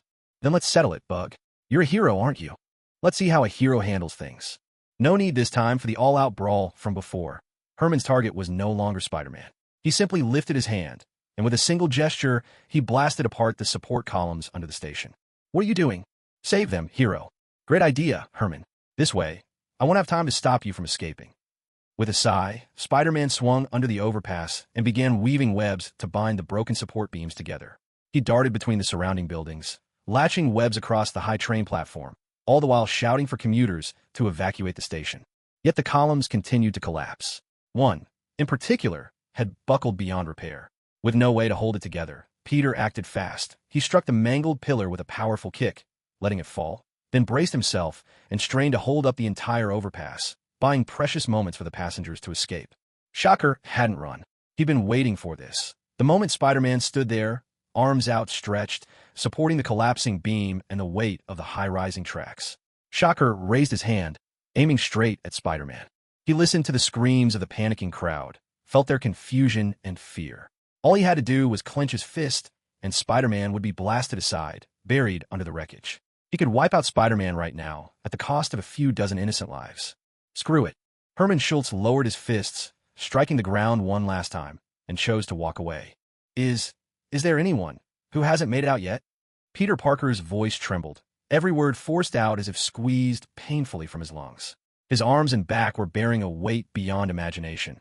A massive section of the elevated bridge, 400 or 500 tons at least, pressed down upon him. Even though not every supporting pillar had failed, it felt as if the entire world was trying to crush him. Peter had never tested the true limit of his strength, but right now, he was sure he had reached it. At this moment, even if a single pigeon were to land on the bridge above, he felt as though he might collapse, unable to support even that tiny burden. Blood rushed through his veins with a furious roar. His eardrums swelled to the brink of bursting. His vision blurred into a wash of flashing lights and darkness. trading places in dizzying succession. He couldn't even hear his own heartbeat anymore, only the dull, fatal ringing that echoed inside his skull. He wasn't sure if anyone was still trapped above, because by now he could no longer sense anything. His only way to give a warning was to shout with all he had left. Is anyone still there? Hasn't gotten out? It seemed as if someone replied, but he couldn't hear a thing. The only sensation left to him was the taste of blood and rust in his throat. No, there was something else. The trembling in his arms and back grew sharper, more rapid. Even stripped of sight and sound, Peter could sense it. The subway train was coming. Some overwhelming force thundered in his ears as Spider-Man stayed braced there, teetering on the very edge. A crowd had gathered beyond the wreckage, watching Spider-Man's desperate struggle. Then, as if witnessing something unexpected, they all turned in the same direction. Suddenly, Peter Parker saw only a wash of red before his eyes, and the crushing weight on his arms and back vanished in an instant. Released from that impossible burden, the sudden relief washed the world away. He lost consciousness and surrendered to that crimson haze. But it wasn't blood. It was a giant red hand. "I've got the kid. Tony, I need your 38 Malawian kwaches over here." A figure that looked as if it had stepped straight out of a kaiju movie, Giant Ant-Man, was cradling the unconscious Spider-Man in one massive hand, while with the other, he held up the broken span of the bridge. The subway train roared safely past, unscathed. The onlookers erupted into thunderous cheers, celebrating as the Avengers saved their city once again. Then, a streak of blue light sliced through the smoky air, and with a heavy, metallic crash, the 38 Malawian kwaches Igor suit landed. The armored giant took Spider-Man's place at the fractured edge of the bridge, the hydraulic braces along its spine snapping into place with a powerful clang. As Ant-Man carefully lowered his enormous hand, 38 Malawian kwaches took full weight of the bridge, holding it steady and secure. After shrinking himself along with the unconscious Spider-Man in his palm, Ant-Man slung the boy over his shoulder, mounted his flying ant, and finally left the scene. At last, he had a moment to make his next call. "I'll bring the kid back to Avengers Tower. What about Herman? Tony, Cap and Wasp are chasing him. I'm tracking from above." Dehydrated, overheated, his cooling system failing, the Shocker was in a miserable state as he fled. He careened through the sky, barely registering how that shield, defying the laws of physics, ricocheted toward him at a bizarre angle, slamming squarely into his back and sending him plummeting down. Sparks flew as he skidded roughly along the ground. "It's over, Herman Schultz." Captain America rolled up on his motorcycle, pulling to a stop right in front of Herman. "You have no idea how dangerous your actions and weapons are. Drop your gear right now." "Yeah, you'd better surrender quietly to the Avengers," said the Wasp, appearing abruptly. She aimed and fired a bioelectric sting at the back of his neck, but not even a spark flickered. "I don't know." Herman had only meant to run for his life, but all he could do was let out a laugh, rough and scraping like sandpaper. He didn't even try to get up. He simply clenched his fists. Instantly, waves of concussive energy rippled outward again and again. The ground beneath him began to sink. The air shimmered, warped by the vibrating force. Traffic lights, lampposts, fire hydrants, everything nearby bent and twisted grotesquely. Even Cap and the Wasp could barely keep their balance. Never letting up, the Shocker kept releasing shockwaves as he struggled to his feet, and finally he let out a bellow. "I know exactly how powerful my invention is," he shouted, straightening up with rage. "Powerful enough that it takes the Avengers to bring me down." Just as Cap lunged in, the pavement gave way. Cap vaulted and jammed his shield into the crumbling concrete to catch himself. The Shocker, meanwhile, used another wave to leap away. "Where do you think you're going, Herman? You're out of options." The Wasp, such a tiny, inconspicuous figure, remarkably kept pace with Shocker. She hovered just behind him, unleashing stings that didn't do much damage, but Herman couldn't tolerate someone doggedly on his tail. On his next jump, he whipped around, aiming at the hardest spot Wasp behind him. Then, streaking in at supersonic speed, a gold and red blur, Iron Man slammed into Herman, knocking him back to the street. He landed in style, bringing up his armored forearm as his armor readied a piercing round. "Give it up, Herman. I don't know where you got your hands on that titanium gold alloy, but I know for sure your gear isn't going to survive this hit." Bombarded again and again, Herman only laughed. He suddenly realized that, aside from killing Spider-Man, there was another way to make a name for himself, a way that suited him even better. If even the Avengers tried to arrest him, they would simply end up defeated and empty-handed. He raised both hands, making it look like he was about to surrender. But as Iron Man approached, a sly smile crept onto his face. "Goodbye, Iron Man." At the very instant he spoke these words, an armor-piercing bullet shot out. But the floor beneath Shocker's feet had already collapsed. With one swift move, he dove into the sewers, using a burst of energy to shatter a section of tunnel over 10 meters long and burying the whole passageway behind him. All evidence of his escape was effectively erased. Captain America, who had raced in on his motorcycle, could do nothing but stand by his Iron Man, and Wasp stared in bafflement at the caved-in road. As for Shocker himself, there was now only one place left for him to go. Clad in his powered suit and fueled by the last of his strength and momentum from a fight, Herman made his way to Otto's hideout. This time, the entrance required no key. The door slid open in advance. Before Shocker could step inside, a mechanical claw reached out, grabbed him, and pulled him through. Immediately, several robots equipped with tentacles slipped out, sweeping the area to remove any traces, while the door closed tightly behind them.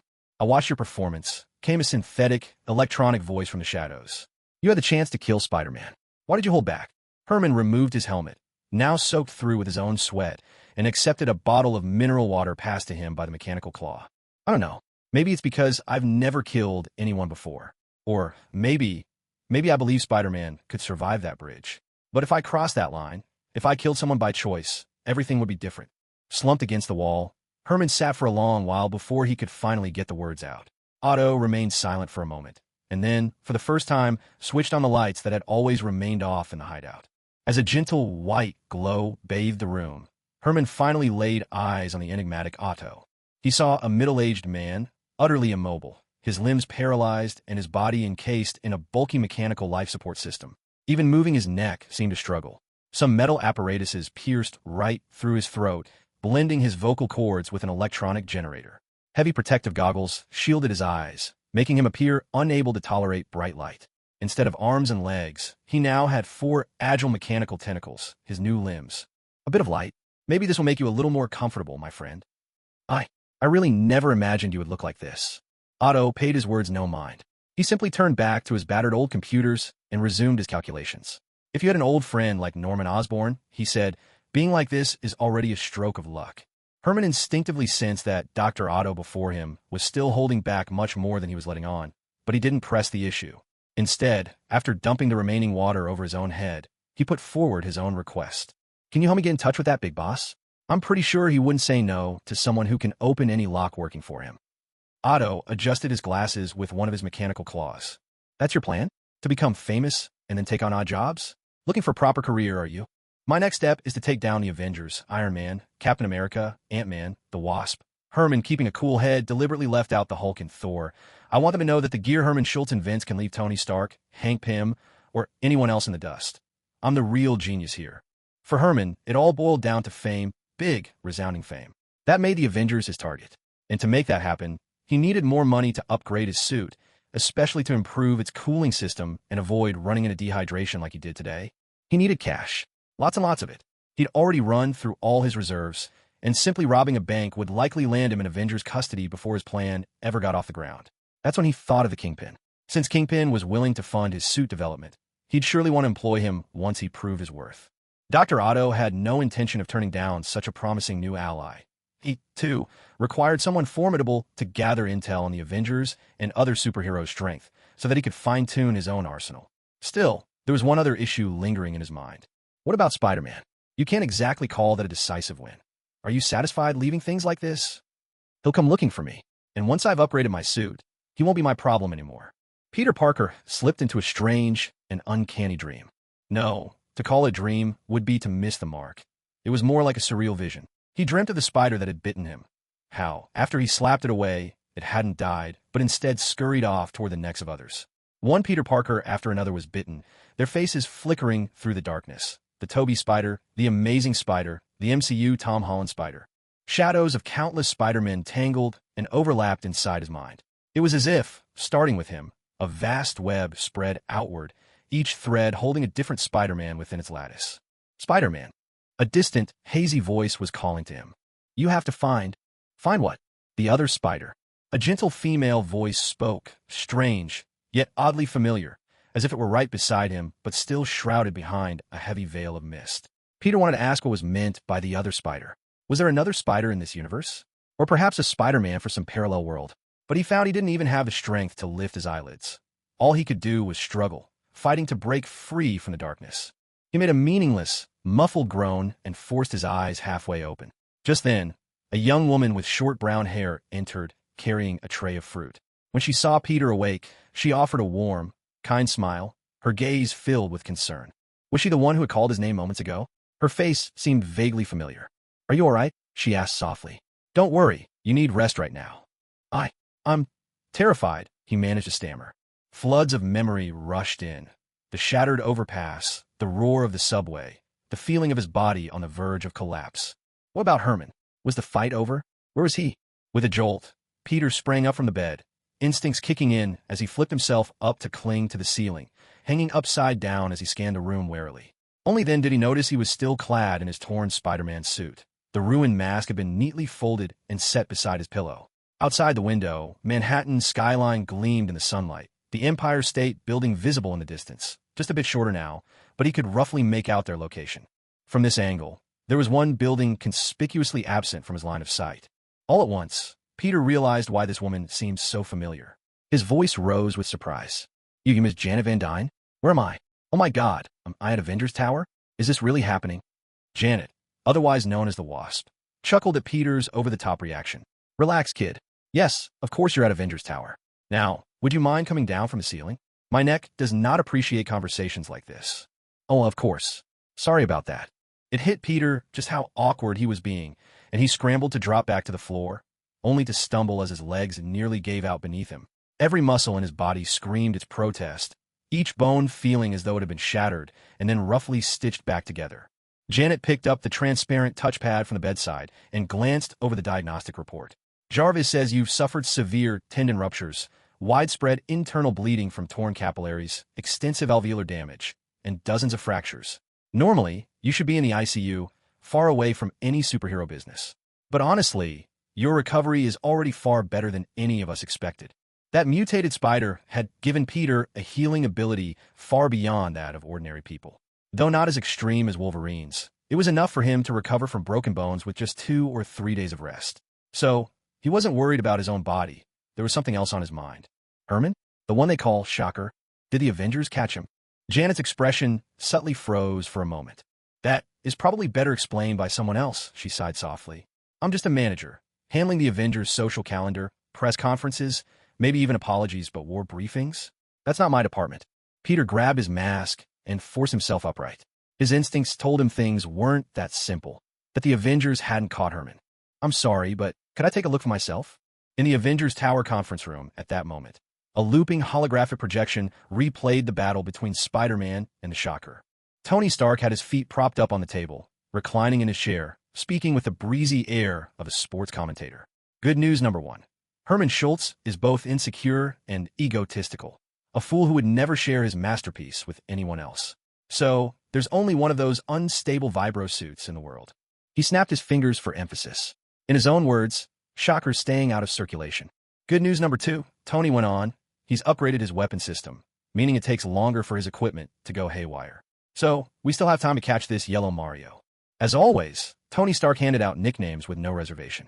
Tony's casual nickname for the sewer-hopping troublemaker got no laugh from Steve Rogers. Steve's brow was deeply furrowed, his eyes fixed on the projection of the Shocker in combat. The problem wasn't Herman's arrogance. It was that Herman had no real grasp of how dangerous his weapon could be. If the core were to overload and explode, it could destroy everything within a kilometer. And this was New York, one of the world's most densely populated cities. Just then, the conference room doors slid open. Every head turned toward the entrance. Janet had just let in Peter, who shuffled in unsteadily. Tony immediately let out a playful whistle and flung his arms wide in mock celebration. Wonderful. Our sleeping beauty's finally awake. So, kid, how does it feel to go toe-to-toe with your first supervillain? Not great, Mr. Stark. Honestly, I've never felt this exhausted in my life. Considering you nearly held up an entire stretch of elevated highway, I think exhausted might be underselling what you're feeling, Bruce Banner said gently, smiling with a calmness that belied his identity as the Hulk. As for Hank Pym, the Ant-Man, no one seemed to know where he'd disappeared at this time. What about Mr. Hank? I heard from Miss Janet that he was the one who saved me. I'd like to thank him. Don't bother. That guy never leaves his lab. Just have the Wasp pass the message for you. Tony waved his hand dismissively and sat Peter down next to him. Listen, kid, you just pulled off a heroic feat back there. Saved countless lives. So how do you feel? Did I really? Tony Stark was thrown for a loop by the boy's question. Why do you ask that? Well, I completely blacked out at the end. I don't know if I actually managed to save those people, so did I really do it? The room suddenly fell quiet. Yes, you did. Banner nodded. You held out for about 20 more seconds. Actually, everyone had already evacuated, and they were shouting to let you know they were safe, but you just couldn't hear it then. Peter's shoulders finally relaxed. That's great. Nobody got hurt. All right, kid, you've done more than enough. Tony cut off his self-reproach, clapping him firmly on the back and forcing a light tone into his voice. Stop this supervillain. Got roughed up, saved some lives, a textbook superhero day. Now, your job is to go home, get some rest, finish your homework, and don't make your family worry. Leave the rest to us. Leave the rest to them? Peter sensed something unsettling in those words. So Herman is still out there? All right, Tony, let me talk to the kid. Cap let out a sigh and took over. Hank's analysis shows that Herman Schultz's gear has a dangerously unstable energy source. There's a risk of explosion. Each time he uses it, the chance of a catastrophic blast goes up. That's why the Avengers are taking over this case. We hope Spider-Man can step back from the next phase. But Peter started to protest, then stopped. I understand, Captain, but if I happen to see Herman doing something, can I still try to stop him? Of course you can, kid. You're free to do that until the Avengers engage, Cap said, not shutting Spider-Man out entirely, but drawing a clear line. But you need to understand, the next encounters with Shocker are going to be extremely dangerous. Every fight could risk triggering his weapons. Be sure to watch out for your own safety. All right, I should get going. If I get home too late, my aunt and uncle will be worried. Let Banner or Janet give you a ride. After sending Peter Parker off, who was obviously weighed down with disappointment, Tony turned to Captain America and finally asked the question that had been on his mind. So what do you think now, Cap? What's your impression of the kid? Steve Rogers stared up at the ceiling for a long moment before finally releasing a heavy sigh. He's a good kid, Steve said softly at last. He has a genuine sense of justice and deep empathy. So genuine it hurts just to witness it. Did you notice where his mind was? He didn't care about how many people he managed to save. His biggest concern was how guilty he would feel if he hadn't been able to save those people. That a bad thing? I've seen soldiers like him on the battlefield. They blame their friends' deaths on themselves, thinking if they tried just a little harder, if they had just thrown themselves in, maybe someone else wouldn't have died instead. Steve watched Spider-Man's image projected on the screen, locked in relentless combat. Soldiers like that put everything into getting themselves killed first in battle. It's a path straight towards self-destruction. Torn ligaments, broken bones, busted lungs, and ruptured capillaries.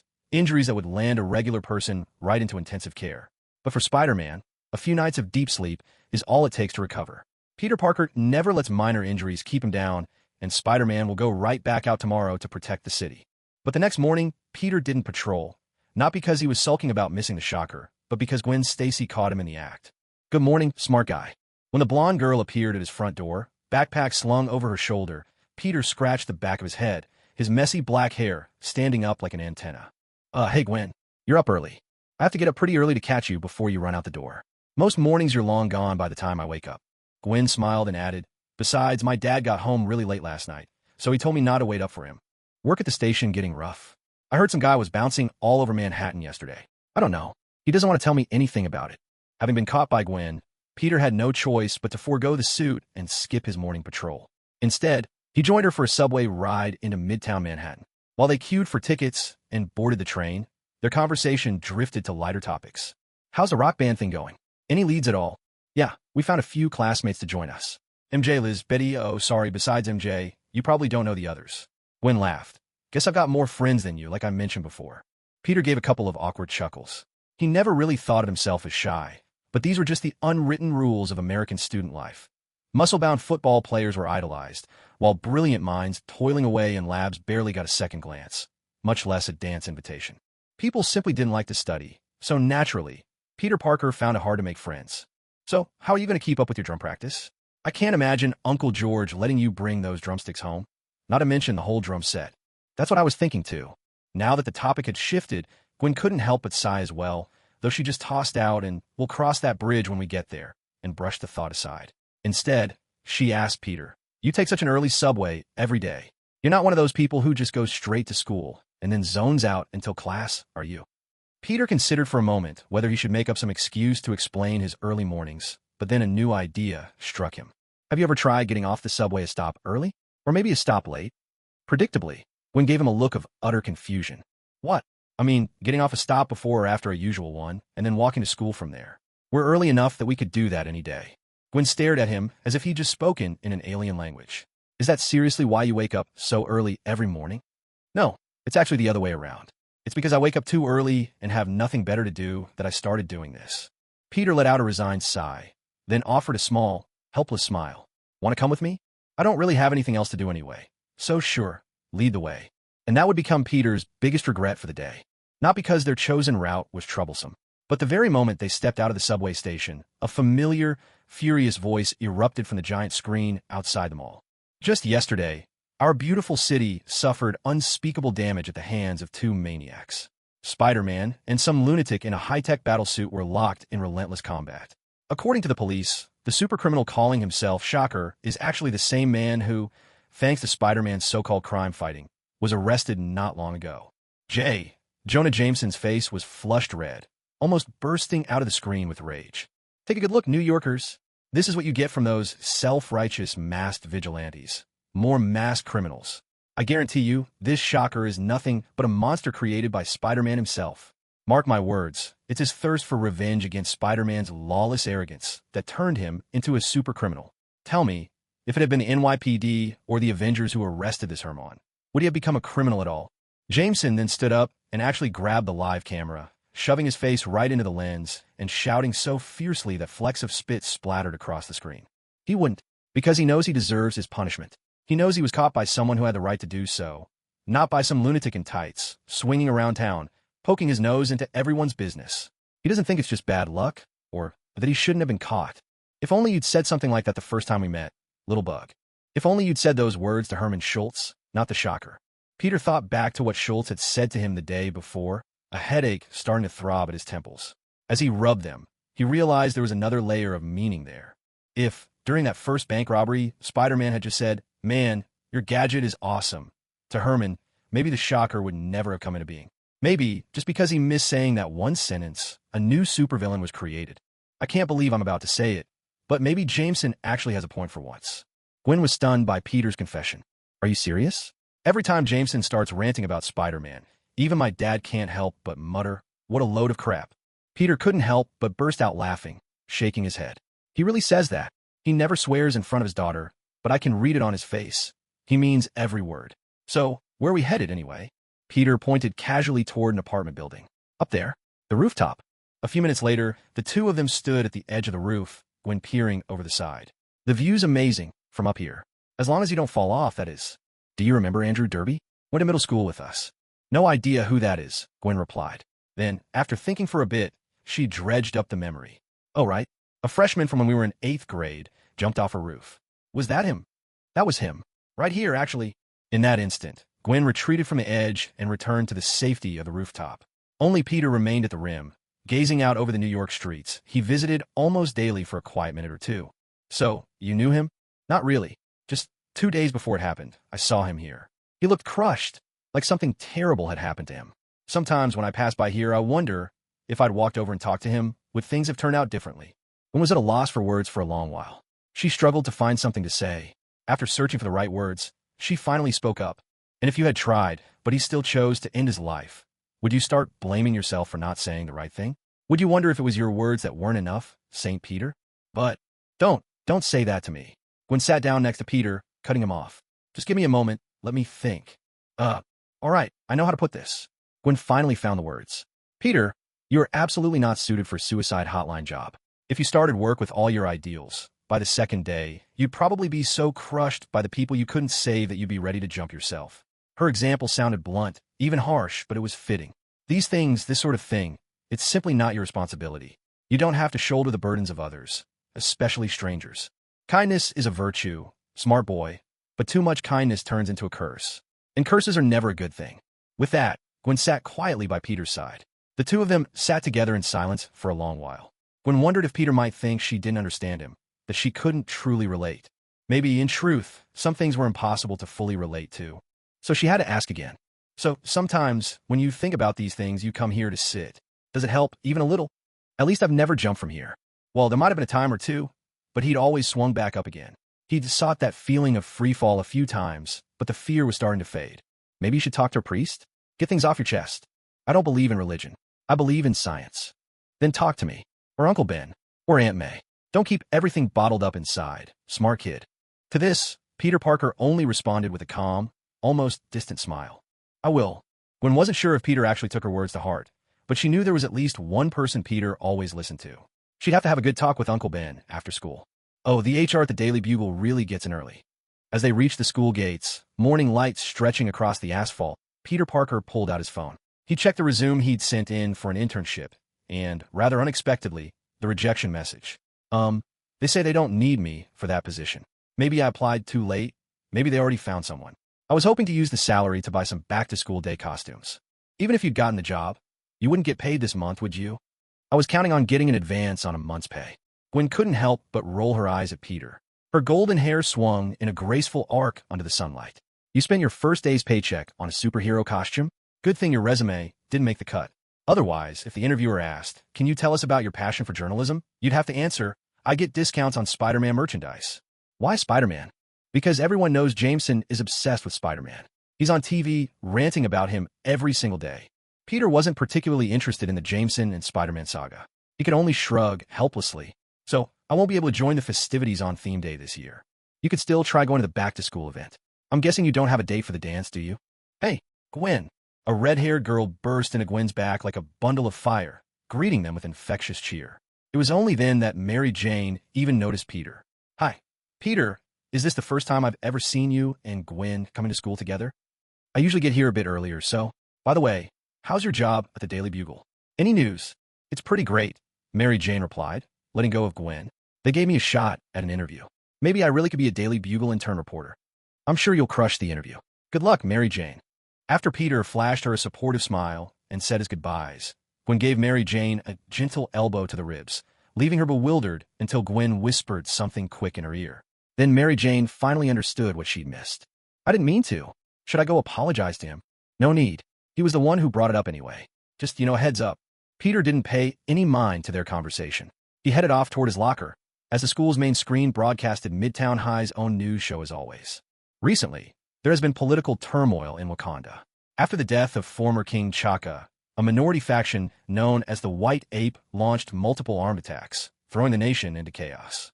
The new king, T'Challa, claims that the White Ape's assault is being aided and abetted by outside forces, who are also engaging in large-scale illegal mining of vibranium in Wakanda. Listening to the international news, Peter set his backpack into his locker. He only had 2 suits left. One had taken a beating during his fight with the Shocker on the Big Bridge and was still in need of repairs. The other was the one he'd managed to bring with him today. Just as he clicked his locker shut, he heard Harry's dramatic, goofy voice calling out, "Exterminate." "I'm not the doctor, Harry." Peter turned his head to see Harry playing with a robot toy that looked like a pepper shaker adorned with a whisk and a toilet plunger. He listened as Harry began to enthuse. "What do you think? On the first day of theme week, I dress up as a Dalek and storm around campus yelling, 'Exterminate.' Does the Doctor from Doctor Who even count as a superhero? What could be more of a superhero than the Doctor? He doesn't even have superpowers. He saves the universe and lives through science and wit." Again and again and again.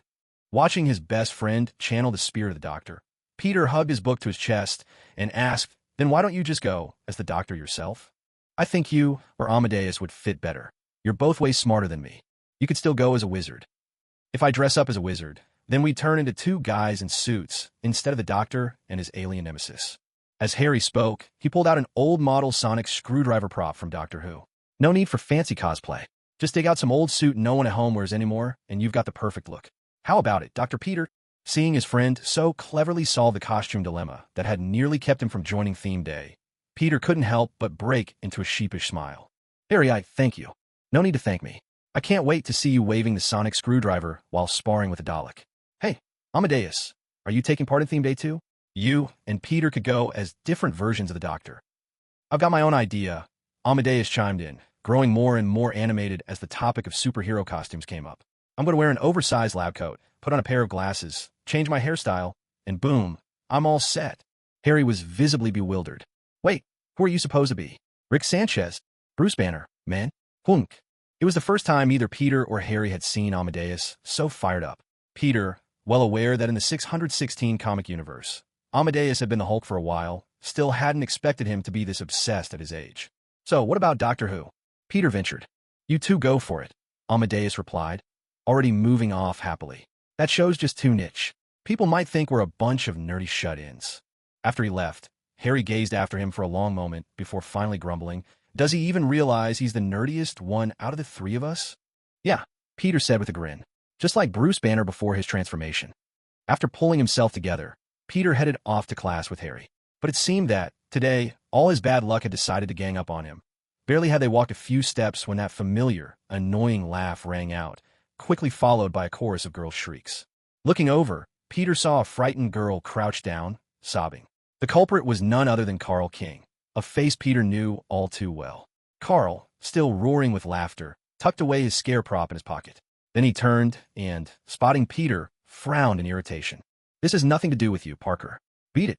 So you've sunk to scaring girls now? I always thought you were waiting for the homecoming football game to prove yourself against the real heavies." At that, Carl's lips twisted into a smirk. He leaned in close, a hint of provocation in his voice. "And what about you, Skinny Parker? You got the guts to play football at homecoming and take me on, man-to-man?" It was clear Carl hadn't learned much from Peter beating him up before. He didn't see it as his own fault, just that he was lousy at fighting. But on the football field, well, there he was certain of himself. "No, thanks. I don't even know the rules. That's goodbye, Carl. And next time, don't let me catch you picking on someone else."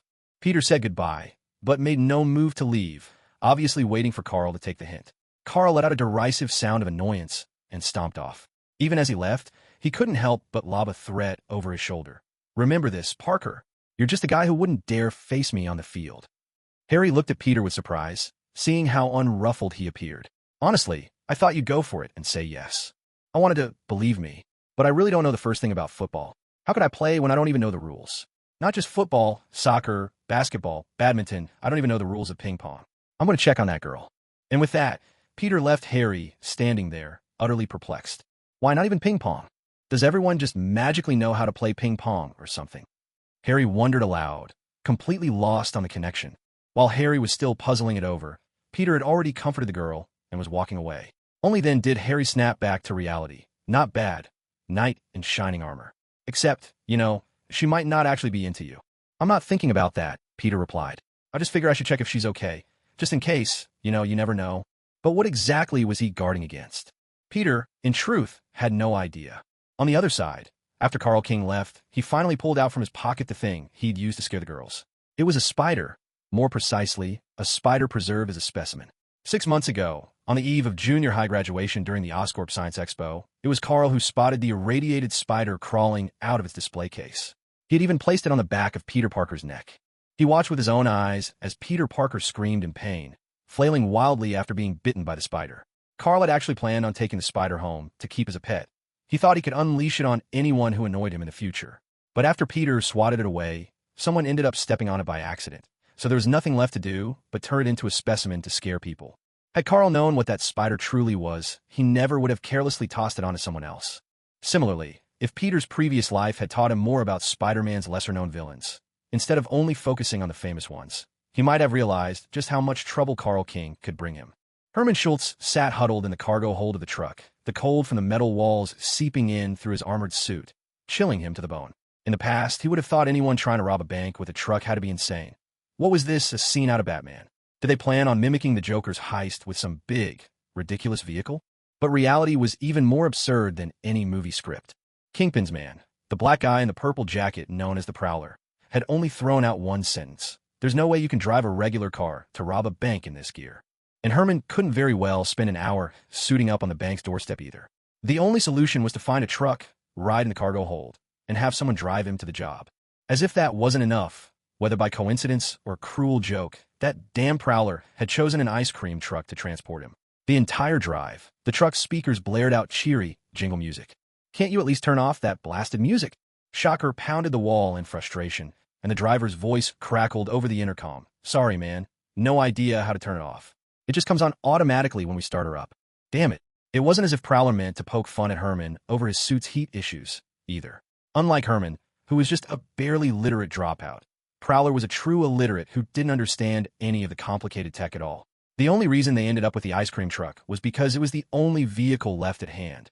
They planned to rob the New York United Bank, where Horizon Labs stored a vast trove of materials. The Kingpin himself, was especially interested in one particular item locked inside the vault. For this, he needed the best safecracker in the business, No one was better suited for the job than Shocker. An ice cream truck, blaring its catchy jingle to lure in children, pulled up to the bank. Two men stepped out of the driver's and passenger seats. As the security cameras caught the masked duo kicking open the glass doors, the deafening blast of a shotgun sent the chandelier crashing to the floor. Herman leapt from the truck's cargo area, and as the soles of his boots slammed onto the concrete, spiderweb cracks spread across the floor beneath him. Unconcerned, he strode into the bank. By now, his two partners had already taken control of most of the staff. The Avengers could be here in 3 minutes tops. If we're not gone by then, we're stuck, the driver warned Herman. Can you do it? One lock, 3 minutes. More than enough time. As long as you haven't mixed up which vault it is, he replied coolly. As this towering, armored figure stalked through the lobby, the bank manager, who had only moments earlier discreetly triggered the alarm, swallowed hard. He recognized Shocker, the man who had sowed havoc in the city just days before, now coming straight for him. Where's the Horizon Labs vault? Shocker demanded. The bank manager had not expected such a straightforward question, let alone Shocker's reaction when there was no answer. With a flick of his arm, Shocker shattered the bulletproof glass at the counter, then, unfazed, calmly repeated his question. Where's the Horizon Labs vault? Panicked, the manager scrambled to guide Shocker to the vault, practically tripping over himself in the process. With one hand on the vault door, Shocker twisted the metal, warping it with sheer strength. Under the manager's stunned gaze, the door tore free. Shocker tossed it aside and finally laid eyes on their prize. It looked like a glass aquarium. Why would the experimental product from Horizon Labs be an aquarium? Perplexed, Herman examined the tank. It didn't feel like glass, more like it was made from some organic compound with surprising resilience. A sample of some new material, perhaps. Carrying it under his arm, he stepped out and signaled Kingpin's men, who were standing watch outside. Got it. Let's go. All right, hand it over. But even Kingpin's men were thrown for a loop. Where did you get an aquarium? Go ask the eggheads at Horizon Labs, Herman muttered under his armored mask, rolling his eyes. He shoved the aquarium into their arms. You've got it. Take this back and I'll handle drawing the Avengers' attention. Split up and move. The robbery went off without a hitch, so smoothly, in fact, that even Herman was surprised. He unleashed his vibration wave and then sprang away with a powerful leap, choosing this method not for subtlety, but for speed, tearing up the pavement as he made his escape from the bank. This notorious supervillain left a trail of destruction on the streets, breadcrumbs for those pesky superheroes to follow, while his crew made off with the loot, bound for Hell's Kitchen. On this day, New York City's crime rate soared, up 400% compared to the same period last year. Nearly all of it was bank heists, and several featured the terrifying specter of Shocker's involvement. But until Shocker himself actually appeared, no one could tell which robbery he'd struck. Even the Avengers were left grasping at shadows, unable to catch him. All right, let's sum things up, Tony said, seated at the conference table, eyeing the crime map of New York, now dotted with angry red marks spreading like a rash. Weariness and frustration colored his voice as he spoke, and the captain let out a heavy sigh as well. Hank, on the other hand, was focused on the technological angle.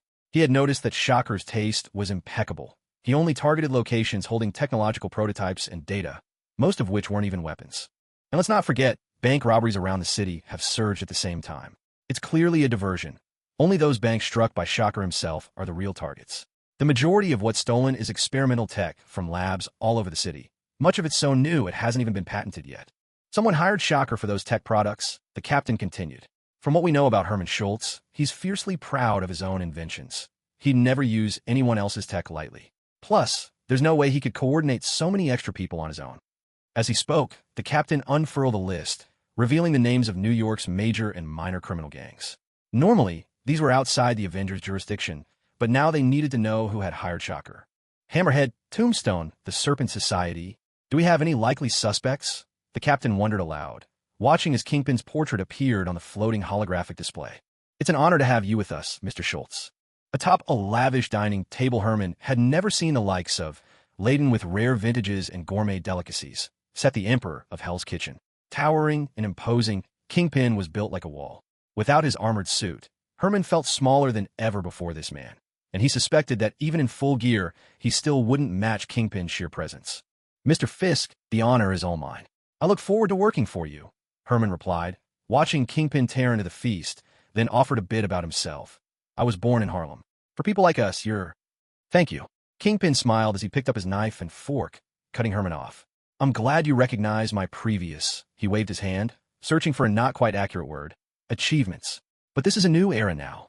Everyone knows the old ways don't work anymore. So I need your help to unlock the minds of these geniuses and see what they envision for the future. With that, Kingpin clapped his hands. From the shadows, his trusted lieutenant in the purple jacket, who called himself the Wanderer, carried over the fish tank that Herman had brought, setting it on the corner of the table. Then, a frail-looking man was led forward. In this era, anything can become a miracle, just like this. Would you explain it, Mr. Baker? Oh, yes, of course, Mr. Fisk. The timid, thin white man fidgeted nervously, making incoherent gestures as he began to explain. Everything we see is actually light. The reflection of light creates everything. So, light is the image, and if we can control light. Take it easy, Mr. Baker. Kingpin smiled, slicing into his salmon and signaling for Herman to eat as well. I'm not much of a scientist, so just tell me plainly, what does this thing actually do? Oh, okay. Baker almost seemed to be in a daze, but he still managed to stammer out an answer. It's basically a projector, but instead of projecting onto a physical surface, it directly manipulates light particles. This means if this technology works, we can create three-dimensional images anywhere, things that look completely real but don't actually exist. Thank you, Mr. Baker. Let him go get some rest. Kingpin waved his hand, instructing his men to take Baker away. Just think about this projector. If our people manage to finish it, we can show the public whatever we want them to see, like a Spider-Man committing arson and robbery, or the Avengers slaughtering innocents overseas. People might not believe rumors, but they'll believe what they see with their own eyes. Welcome to the new era, Mr. Herman. When Peter pushed open the door to his home, exhaustion crashed over him like a rising tide. Days of back-to-back bank robberies had stretched him to the breaking point, and to make matters worse, his application for a part-time job at the Daily Bugle still hadn't yielded so much as a reply. It wasn't that someone else had beaten him to it. The papers simply turned him down flat. Their call for a website maintenance intern was still hanging on the school's job board. But what weighed on his heart even more was the atmosphere in his home. Where has he been lately? He comes home so late every night. Aunt May's voice drifted from the kitchen, tinged with a worry she could not hide. Don't worry, May. I'll have a talk with him. Uncle Ben's voice was gentle but firm. He's a good kid. He won't get into any trouble. Peter stood silently at the doorway and let out a silent sigh before stepping inside. Aunt May seemed to want to say something, but Uncle Ben had already moved quickly over, giving Peter's shoulder a gentle pat and steering him toward the door. Let me talk to Peter, May. It'll be fine. Come on, kid. The garage was bathed in a dim yellow light, filled with the scent of motor oil and worn leather. Uncle Ben rummaged through a pile of odds and ends before pulling out 2 pairs of boxing gloves. He tossed one onto the hood of the car and expertly slipped the other pair onto his own hands. Gwen told me a few things about you, Peter. Uncle Ben tightened the straps on his gloves, his tone calm. But I don't think that's everything. There's something else, something about spiders, right? Peter started to speak. Don't just talk. Uncle Ben cut him off, gesturing with his chin toward the other pair of gloves. Put them on. Let's have a little practice. Peter put on the gloves in silence, assuming the fighting stance Uncle Ben had taught him. Now listen carefully. Uncle Ben raised his hands, adopting a defensive posture. You attack, I defend. After every missed punch, take a moment to think about why you didn't land it. Figure it out before you throw the next one. Ready, go. Peter threw a straight punch, which Uncle Ben dodged with effortless ease. As Peter adjusted his stance and tried a second punch, just as Uncle Ben had instructed, he unexpectedly received a sharp but gentle tap to the forehead. Ah! Peter cried out. See, Peter? There's no point dwelling on the past. Whether that last punch landed or not, it shouldn't affect your next one. Standing here, all you should think about is what comes next. I know, Uncle Ben. I just can't forget. Then think about something else, Peter. As he spoke, Uncle Ben was already taking off his gloves. He walked to the car, retrieving his old laptop. After talking to Gwen, I figured there was something you ought to see, so I brought my computer down. Maybe I should have shown you this a long time ago. Peter, still rubbing his forehead, moved to stand beside Uncle Ben, who opened the laptop. The screen lit up, displaying a news story about a fire. Remember this fire? Of course. It was the first time I used my abilities to save people from a burning building. But have you seen this? Uncle Ben clicked onto a bookmarked web page, switching to a video. On the screen, a mother, her eyes red-rimmed with tears, choked out her words. I don't know who you are, and I don't even know if you'll ever see this, but I have to thank you. When the firefighter stopped me, you ran in and saved my daughter. The video showed a mother giving thanks, her words tumbling out, nearly incoherent by the end. Peter had never seen a video like this before. Then came the second video. This time, Spider-Man stepped into the frame. Spider-Man helped the Department of Damage Control fight off thugs, helped firefighters extinguish a blaze in a towering building, shielded officers from gunfire, and saved their lives. He found lost pigeons for elderly folks, cleaned graffiti off the walls of small shops for local owners, and sometimes just helped someone find a missing cat. So many big and little things. Peter could hardly remember them all, but someone did. They didn't know how to contact Spider-Man. All they could do was express their gratitude in the simplest, sincerest way. Someone even made a website to gather these fragments. I've never seen any of this before. Peter's voice shook a little. But you should, kid. Uncle Ben placed a supportive hand on his shoulder. Stop dwelling on everything you couldn't do. Just look at what you have done. No matter how your enemies defame you, no matter how Jameson distorts the truth, the people you've helped, they'll always know what's real. He paused, his gaze steady and unwavering. Spider-Man has given people hope, Peter. What are you lamenting? That you haven't done enough? Look at these. Your actions have brightened the lives of so many. My nephew, you've been a hero who brings smiles to the world for a long time now. What you've accomplished already matters far more than anything you haven't. Peter's throat tightened. He'd always thought his actions were mere small favors, never really imagining they might actually make a difference. These people, their lives are better because of me, he murmured, as if asking Uncle Ben, or maybe just himself. Did I really do all that? Uncle Ben smiled and nodded. You did, Peter. Watch these videos. The difference you've made will forever be here. Your past isn't only about the things you regret. It's weighed far more by all you've done, all the good. The rest, in comparison, is almost insignificant. I'm endlessly proud of everything you've done, my nephew. And you ought to be proud too, Peter. Thank you, Uncle Ben. I don't even know how to say it. Peter stared at the videos, seemingly lost in thought for a long time, until he finally choked out a laugh. So, Spider-Man brings hope. If the neighborhood's friendly neighbor isn't smiling, who's left to cheer everyone up, right? I'll carry that hope and smile with me, every single day. Ben. Peter, Aunt May's voice called from inside the house. All right, go apologize to your Aunt May. Uncle Ben said, lowering his voice. If you keep coming home this late, there's only so much longer we can keep her in the dark. It won't happen again, never again. Back in his room, Peter reached deep into his closet and pulled out a battered briefcase. He removed an old notebook, one of Richard Parker's belongings, filled with notes from his days at work. This was the source of the synthetic web formula for Spider-Man. But the old web formula wouldn't cut it against the threat of Shocker. Peter booted up his computer, laid out the notebook, and started tinkering with the formula. He'd never considered that he might improve on his father's invention. Yet now, looking at the equations, at the hand-sketched diagrams of web patterns he knew by heart, Peter jotted down the names of every chemical he could get from school, then began designing a new web model on his computer, exploring what would happen if he restructured the web formula.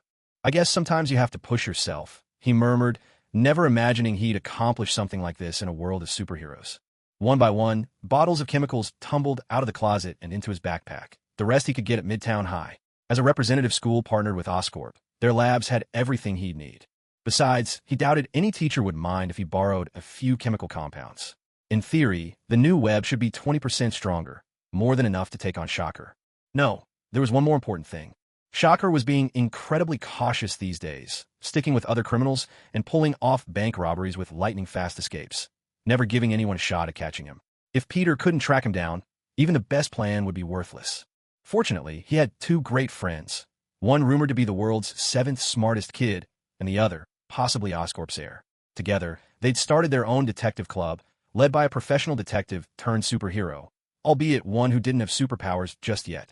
Night deepened outside. Peter checked the clock. He'd still get a couple hours sleep. He planned to slip the notebook back in the bag and call it night. That's when his hand brushed something else in the briefcase. Richard Parker's old Canon camera. On a whim, Peter flipped the switch. To his surprise, it still worked. Had the Daily Bugle posted another call for Spider-Man photos? He left the camera on his desk, crawled into bed, and closed his eyes. All right, Herman, this time I'm the one hunting you. Let's go back to the afternoon when terror clashed with Spider-Man. On that day, Captain George Stacy stood in front of the door of an old apartment building in Harlem, taking a deep breath. Cracks ran all over the mottled walls like scars etched onto the lives of the city's underclass. As he knocked, his knuckles made a dull thud against the chipped wooden door. The door was answered by an elderly black woman, Herman Schultz's mother. Her gaze seemed bottomless and still, as if she had long surrendered to fate. Mrs. Schultz, I believe you already know what your son has done. George spoke softly, but his voice sliced through the silence like a knife. The apartment was thick with the smell of cheap coffee and worn-out furniture. Rather than bring her to the station, he chose to visit her in person. His colleagues from the precinct waited downstairs, ready in case terror made an appearance. But it was clear Herman had no intention of coming home. If you've come to ask where my boy is, officer, I know nothing the old woman muttered, rubbing the frayed edge of her apron with hands hardened by years of work. Her voice was rough, scraping the air like sandpaper. I've never cared where they went, what they did, or if they ended up dead in the street. My father was killed in a gang war. My brother was shot. My eldest son died by the police's hand. My second son bled out in an alley after someone stabbed him through the lung. I'm so sorry, ma'am. I'm not blaming you, officer. This is just the ordinary life people live around here. Mrs. Schultz looked up, her eyes clouded and weary. But Herman was different. He always believed he didn't belong. He wasn't one of us. We never even spoke the same language, officer. So tell me, do you really think Herman would confide in me? George paused with his pen hovering over his notebook. Outside, an ambulance siren wailed, growing louder before fading away again. I have nothing to give you, officer. She turned and shuffled toward the stove, her hunched figure bent like an old tree pressed down by wind and snow. Because Herman, he's already gotten everything he ever wanted. George almost spoke, but held his tongue. He caught sight of a stack of money wedged into the cupboard, quietly closed the door, nodded his farewell, and left the Schultz apartment. The afternoon sun slanted into the empty clubroom after school. The so-called Super Sleuth Society, which claimed more than 20 members, was down to just Jessica and 3 new recruits sitting around old desks. Peter suddenly slid aside the battered disc of the ABC murders he'd intended to play and pulled out a USB stick. I've got a new idea. How about we try to catch terror? Jessica almost choked on her soda. You mean the 4 of us, just a bunch of high schoolers, are going to take down a supervillain who can blow up an overpass? We're just running a club activity. It's not like we're actually heading out to hunt someone down in real life. What could be more interesting than trying to deduce the whereabouts of a supervillain on the loose, am I right? Even the Avengers and the police haven't caught him.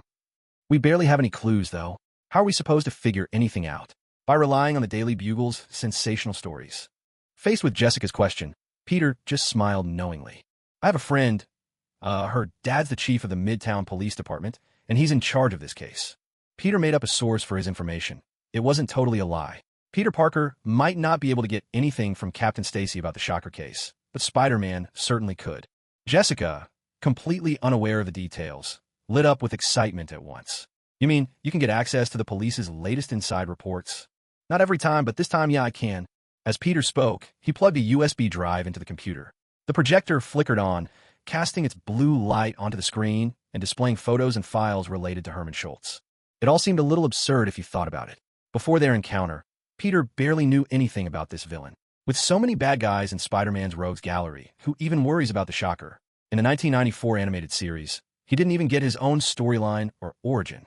In the live-action films, he's little more than a random thug with a pair of Crossbones knockoff gauntlets. Even in the Marvel Spider-Man game, he doesn't have an origin story or a place in the Sinister Six. Even the Chameleon got his own solo episode. But not the Shocker. If I'd only read more comics, maybe I'd know more about these obscure guys. But in my past life, I was just an armchair fan. Throw me into the world of Marvel, and I'd be as lost as if you tossed me into the world of the 3 Kingdoms.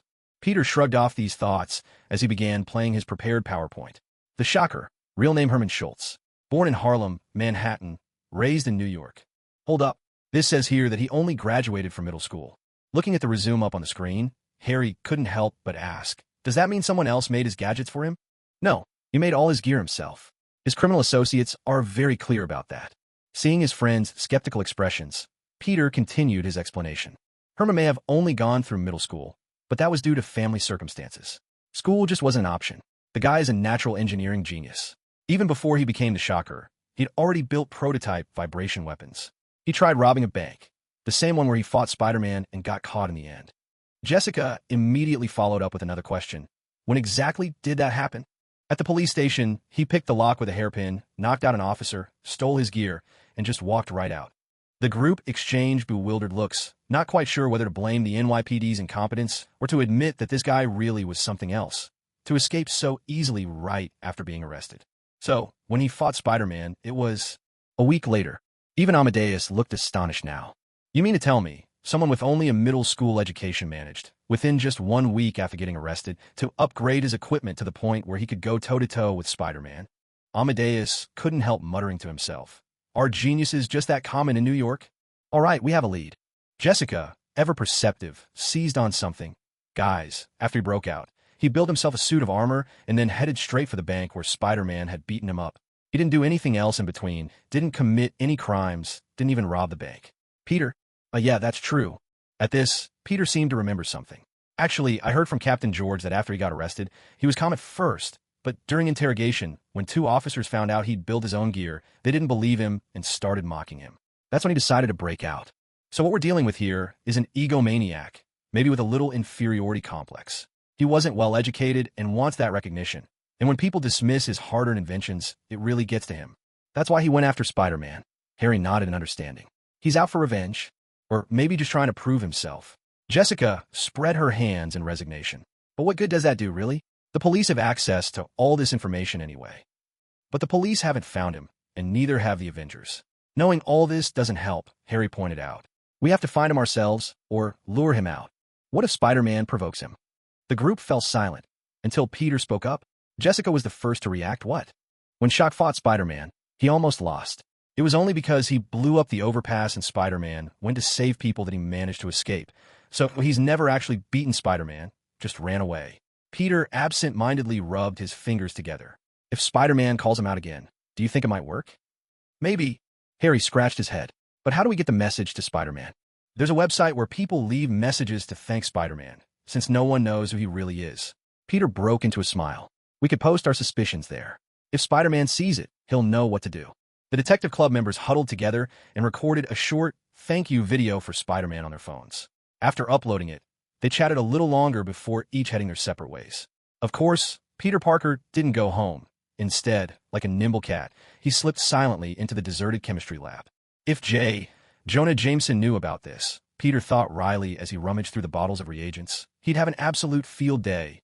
Spider-Man breaking the law for the first time. But then again, it's Peter Parker doing this, not Spider-Man. Nothing to do with him, right? Good thing there aren't any cameras in here. Let's see. I should be able to make about 3 batches of web fluid. Hope that'll be enough. And hopefully, everything wraps up tonight. No telling when Herman's boxing gloves might go off. In less than 20 minutes, 3 vials of web fluid, shimmering with a pearly sheen, were tucked inside his jacket pocket. After carefully checking outside to make sure no one had seen him, Peter left the school unnoticed. He didn't realize that Carl King, who'd stayed late after football practice, was nearby and happened to spot Peter leaving from down the corridor, a surge of curiosity hitting him. What was Skinny Parker doing at school this late? Was he up to something? Maybe he could use this to mess with him, get back a little dignity for himself. Driven by curiosity, Carl slipped into the lab and spent some time searching around, trying to figure out what Parker had been up to, but found nothing out of the ordinary. Sniffing the air, he finally located the workbench that still carried the scent of chemicals. What was he doing here? With a puzzled frown, Carl lifted the filter from the sink and spotted some white sticky stuff clinging to it. Was Parker making this? He tried to pull off a piece, but couldn't manage, so he just muttered a curse under his breath.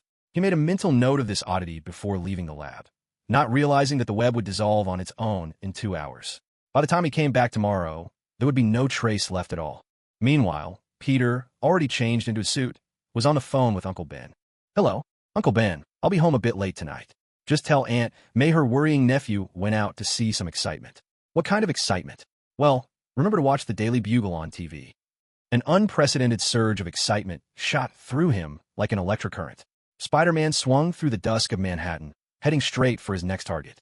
What he needed was a battlefield, and to keep things safe and undisturbed, the streets had to be sealed off. Although he might locate Captain Stacy, even the captain lacked the authority to cordon off an entire combat zone. There were only a few with that kind of power, the Avengers. So he swung all the way to Avengers Tower, landing deftly on the helipad atop the high-rise before heading inside. Halt, soldier. Take one more step, and you'll be in the restricted zone. Steve Rogers emerged, dressed casually in a short-sleeved shirt and carrying a cup of coffee. Peter was quick to explain, I have a kind of danger sense, Captain. If I step into a hazardous area, I'll know right away. That's not a good enough reason to take risks, kid. So what brings you here? I found a way to lure Shocker out into the open, but there are 2 problems. First, I need a stretch of road closed off, and I don't know anyone influential enough to make that happen. That's why I thought maybe the Avengers could lend a hand. That's easy enough. What's the second problem? You can tell us, and leave the rest to the Avengers. Well, that's actually the second problem, Captain. The Avengers can't get involved. Peter laid it out plainly. Last time, Herman couldn't beat me and had to flee in a panic. That's exactly what I'm counting on. Give him a fair field. Make him willingly show up for a showdown. But if the Avengers step in, he'll probably just run off again. In a single sentence, Captain Rogers made his objection clear, So you want us to stake everything on you beating Shocker and to trust that none of his gadgets explode in the process? I'm not proposing this because I think I'll lose and need a backup plan, Captain. I'm doing this because, well, I just believe I can pull it off. Peter took off his mask and looked Steve Rogers in the eyes. Rogers met his gaze, then sighed and reached for his phone. You win, kid. I know a guy who can help you out. With his enhanced vision, Peter caught the name Nick Fury flash across the screen. He couldn't help but grin, murmured a thank you, pulled his mask back on, and prepared to leave. Of course, Captain Rogers had one more question. Kid, which area do you want closed off? Times Square, Captain. As Spider-Man swung away, Rogers gave a resigned nod and made the call. All right, Nick, I need you to lock down Times Square. No, I haven't lost my mind. Only by arranging the showdown with Herman in a location weighty enough would Mr. Shocker himself be more likely to agree to a decisive battle here. And Times Square was the best choice. Peter arrived, pulled out his old camera, weaving his way between buildings to find the perfect angle. When the fight began, he'd stick the camera here, set it to automatic, and hope to snap a few shots worthy of selling to Jameson. If only someone had told me before I crossed over how American high school students can get rich quick without flipping burgers or turning to crime, he sighed inwardly. Now, just like the real Peter Parker, I'm forced to snap photos of myself. But one day when I'm loaded, I'll build a high-tech base of my own, just like Peter from Into the Spider-Verse. Fill it with all sorts of suits, or at least upgrade my mask lenses with digital displays. Truth be told, he really didn't know how to make money fast. If only he'd landed in Harry Osborn's life instead. Now all he could do was wait until the Brazil World Cup, and then beg Uncle Ben to put everything on Brazil losing 1:7. Of everything he remembered that was burned into his mind, impossible to forget even across worlds. All right, 6 o'clock. Time for the Daily Bugle's evening broadcast. Next stop, Bugle headquarters. Time to meet my #1 fan in person for the very first time. Inside the towering media building of the Daily Bugle, Jonah Jameson was poring over yet another editorial. This one another scathing broadside against those damned masked freaks. He took a sip of water, cleared his throat, when suddenly his old friend Robbie burst through the studio door. Jonah, we have a situation. What kind of situation could it be, Robbie? Spider-Man is here. Jameson's face froze for an instant, but he quickly recovered. Is that so? That rotten spider creep finally found us. As long as there's breath in my body, I swear I won't let that freak trample on the freedom of the press. He's not here to attack press freedom, Jameson. Robbie cut off Jameson's tirade. He says he's brought us an exclusive scoop. Jameson's expression went rigid. Welcome to tonight's Daily Bugle News. Before we kick off the headlines, we've received an extraordinary video, came the broadcast minutes later. In the studio, Jameson's face twisted in disgust, as if he'd bitten into something foul. If Spider-Man hadn't informed him that Shocker's weapon could explode at any moment, he would never have bothered. Not for that spider freak. Hey, Shocker. It's me, Spider-Man, remember? It was a clearly homemade video, shot on a phone, with Spider-Man's face filling the screen up close.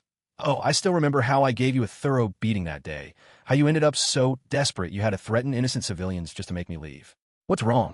Why have you been hiding these past few days? I got beaten. Herman, hiding out in his safe house, fumed. I almost killed you that day, you damned crawling menace. He resolved to ignore that infuriating bug and vowed not to step outside no matter what.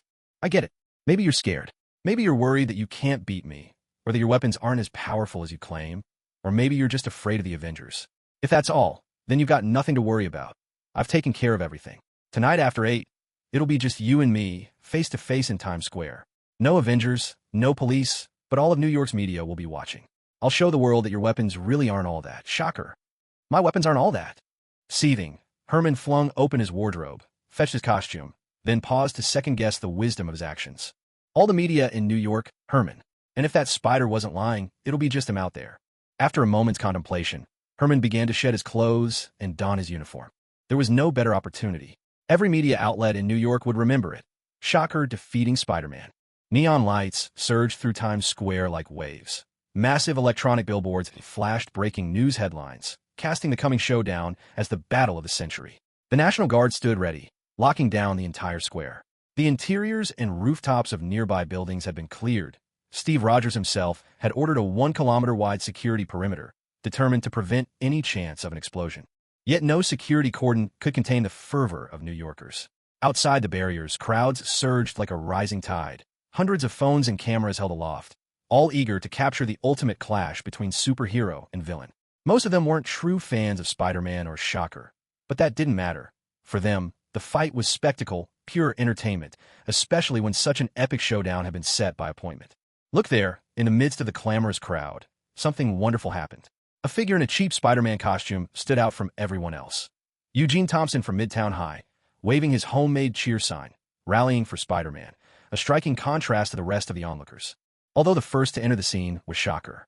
With a deafening boom, Herman Schultz crashed into the center of Times Square like a cannonball. The ground instantly split apart, debris spraying in every direction. Slowly, he straightened himself and glanced around. Every giant screen was fixed on him, every media camera focused and zoomed in, catching his every move in high definition. As he looked at every screen, he saw only his own intimidating figure. A profound sense of satisfaction washed over Herman Schultz. At this moment, he was the center of the world. But alas, that glory lasted barely 10 seconds. A figure clad in red and blue plummeted from above, spinning stylishly in midair, and landed with perfect superhero flair. Standing tall, he gave his shoulders a nonchalant shrug. Peter was just about to crack some joke about the lack of applause when, to his surprise, an unfamiliar voice rang out from somewhere in the crowd. "Go Spider-Man. Smash him good. Since when did I have fans?" Peter raised an eyebrow in wonder, moving towards Herman while making a playful gesture with his hand. "Good evening, Herman. Do you like the stage I set for you?" "Very much, Bug. You certainly know how to find a camera.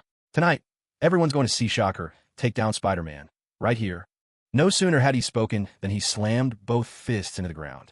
Ferocious shockwaves rippled out like waves, fracturing the pavement, jagged shards blasting out like bullets. At this moment, he was sure Spider-Man could never dodge the relentless, invisible barrage, and even if he did, the flying debris would strike him down. This was how he dealt with the freak.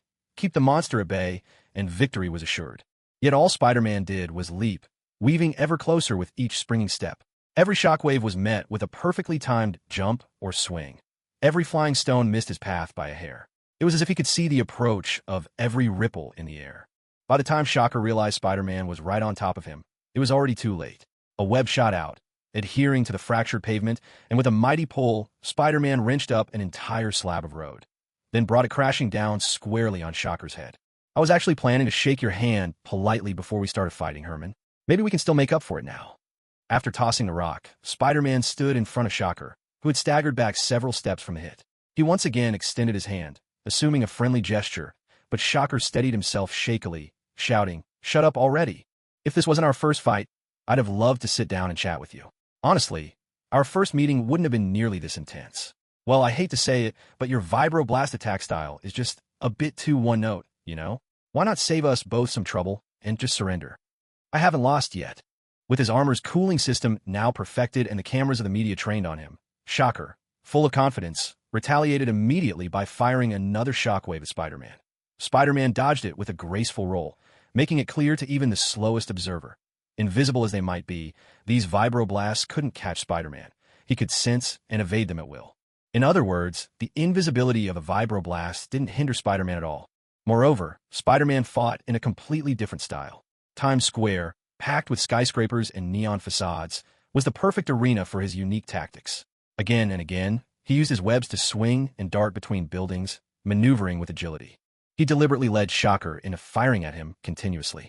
If Shocker tried to pause, Spider-Man would seize the moment and close in quickly. Something Shocker had learned to dread from their last battle, since in close combat, aside from his sturdy armor, he was no match for Spider-Man. Given all that, keeping Spider-Man at bay became the obvious strategy. The battle immediately escalated. Shocker cranked up the firing rate of his vibroblast to the max. Buildings along Times Square were struck repeatedly, sending huge billboards and digital screens crashing down one after another. Each time, for reasons Shocker couldn't fathom, Spider-Man managed to catch these tumbling objects with his webs, stringing them up between the buildings, and, in the chaos, he wove a colossal web above Shocker's head, a net suspending a wild assortment of fallen debris. Engrossed in the heat of the battle, Shocker failed to notice that his latest vibroblasts weren't tearing through Spider-Man's webs anymore. Springing nimbly to the ground after another acrobatic roll, Spider-Man landed on one knee and fired webs from both hands, latching them onto Shocker's newly fired projector. Herman clenched his fists, determined to shatter the sticky webs, but to his surprise, this time the webs didn't snap right away. Casting a quick glance at the web shooters on Spider-Man's wrists, he ramped up his emitter's power. Only then did the webs explode apart, just as Shocker launched himself into a renewed assault. Once again, Spider-Man sprang into the air, swinging deftly amidst the cityscape. The terrifying shockwave arrived right on schedule. Reinforced by newfound strength, the shockwave shattered the webs that had been strung to bind the billboards and the towering screens.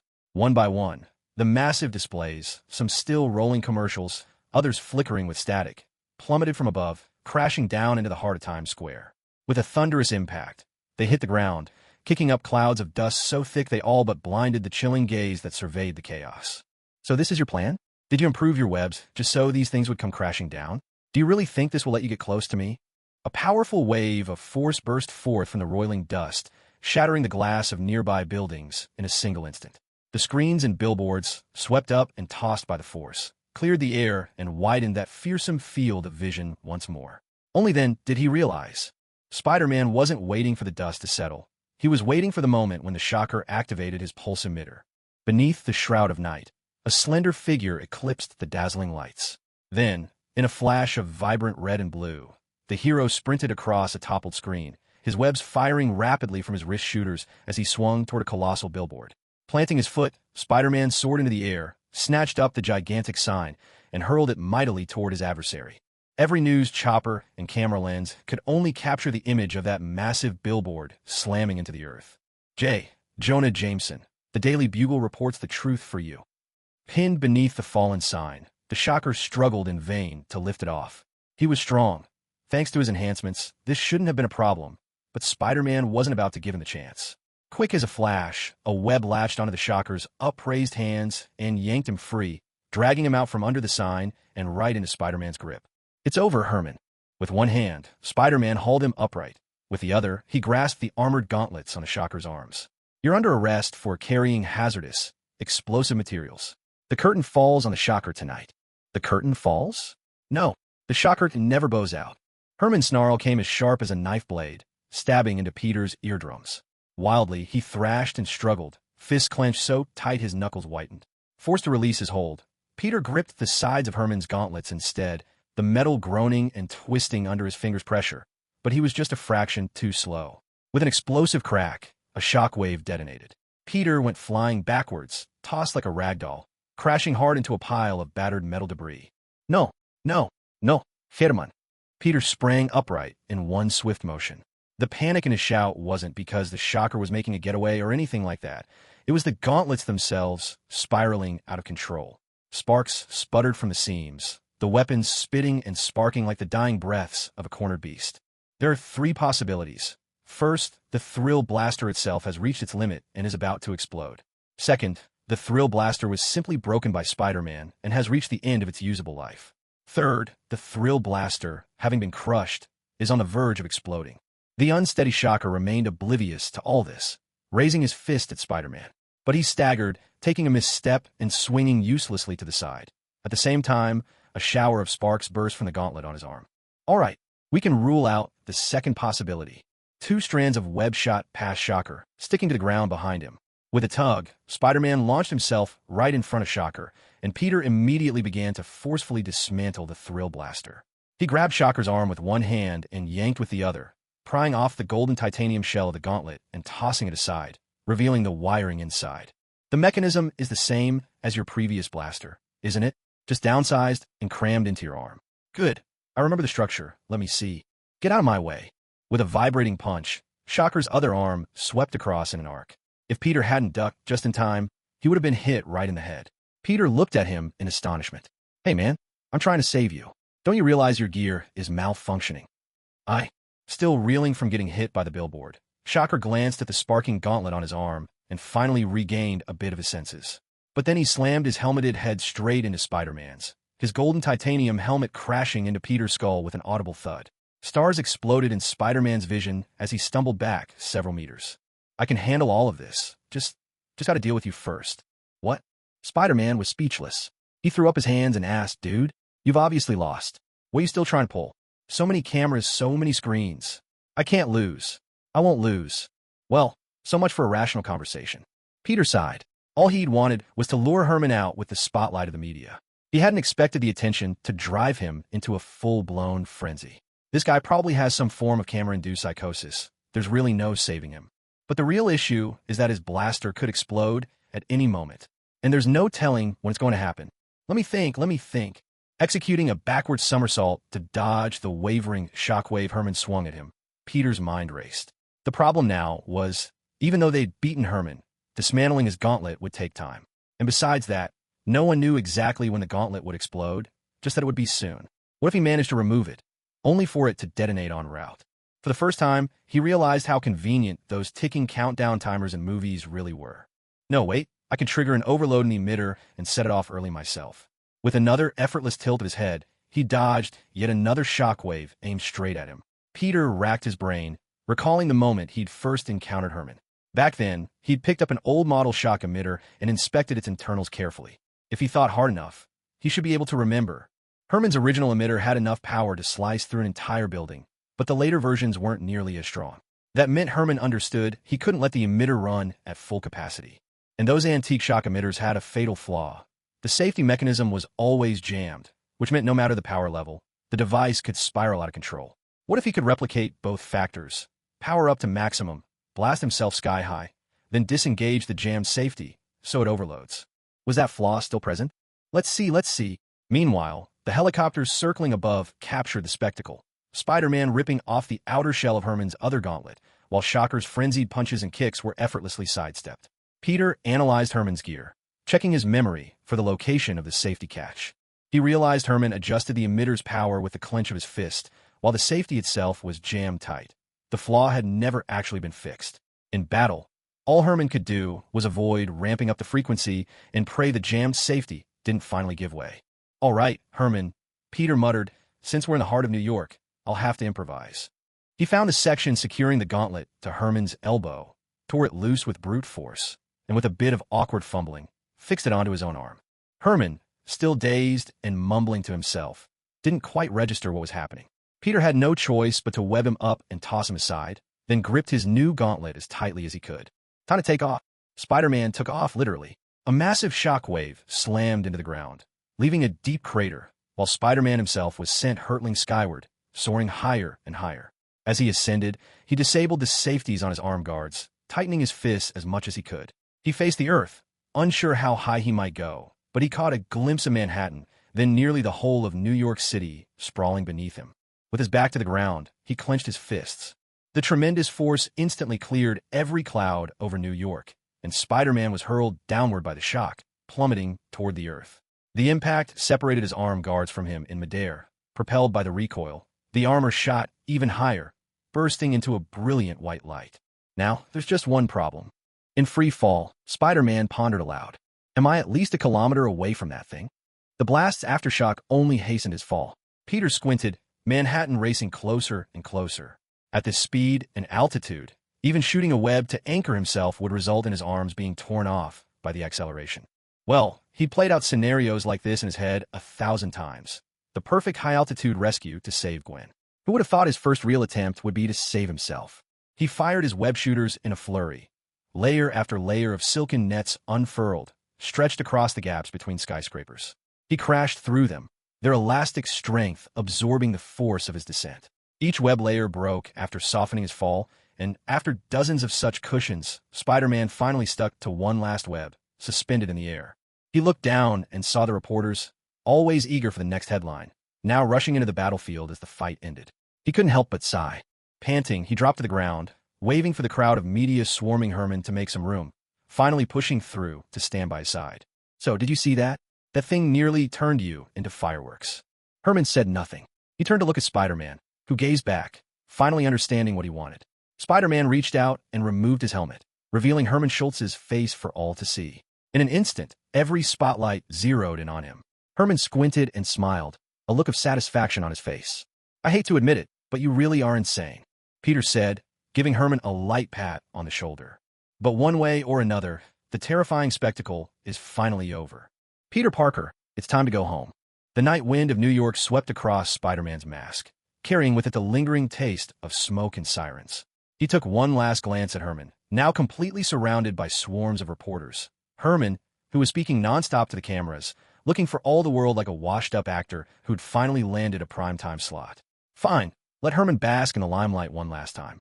He'd come up with a rather shaky excuse for why he was out this late instead of heading home, and he could already imagine Aunt May nagging when she found out. On top of that, his phone had just buzzed with a text from Tony Stark, inviting him to Avengers Tower for a chat the next afternoon. Sure, the Avengers figure out who I was when I got hauled into the tower that time. But is it really okay to be this blatant about invading someone's privacy? Wow. Peter stopped swinging abruptly. Between the glass facades of two skyscrapers, he saw a woman standing perfectly still against the vertical wall. The hem of her beige trench coat fluttered in the wind. Her sunglasses glimmered with reflections of the city's lights, and somehow, the 2 cups of coffee in her hands hadn't spilled a drop. "I've been watching you for quite a while, Spider-Man," the woman said, tucking a strand of deep chestnut hair behind her ear. "We need to talk." "Wait, I recognize your voice." That voice, it sparked something in Peter's memory, fragments of old dreams rushing into his mind. "It's you. You're the one who spoke to me in my dream, aren't you?" A smile spread across the woman's face. "Let me introduce myself. I'm Julia Carpenter, emissary of the Web of Destiny. But you can call me Madam Web." Madam Web.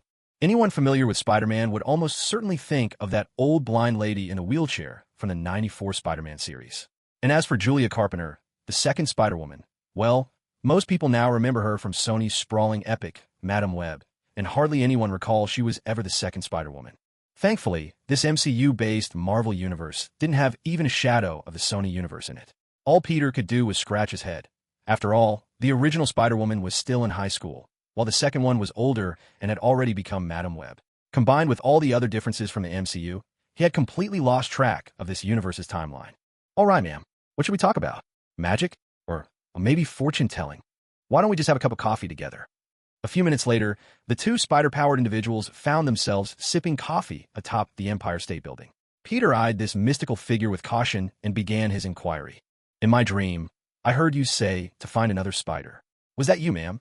I won't ask you to seek me out. I am merely a messenger of the Web of Fate, here only to deliver its message.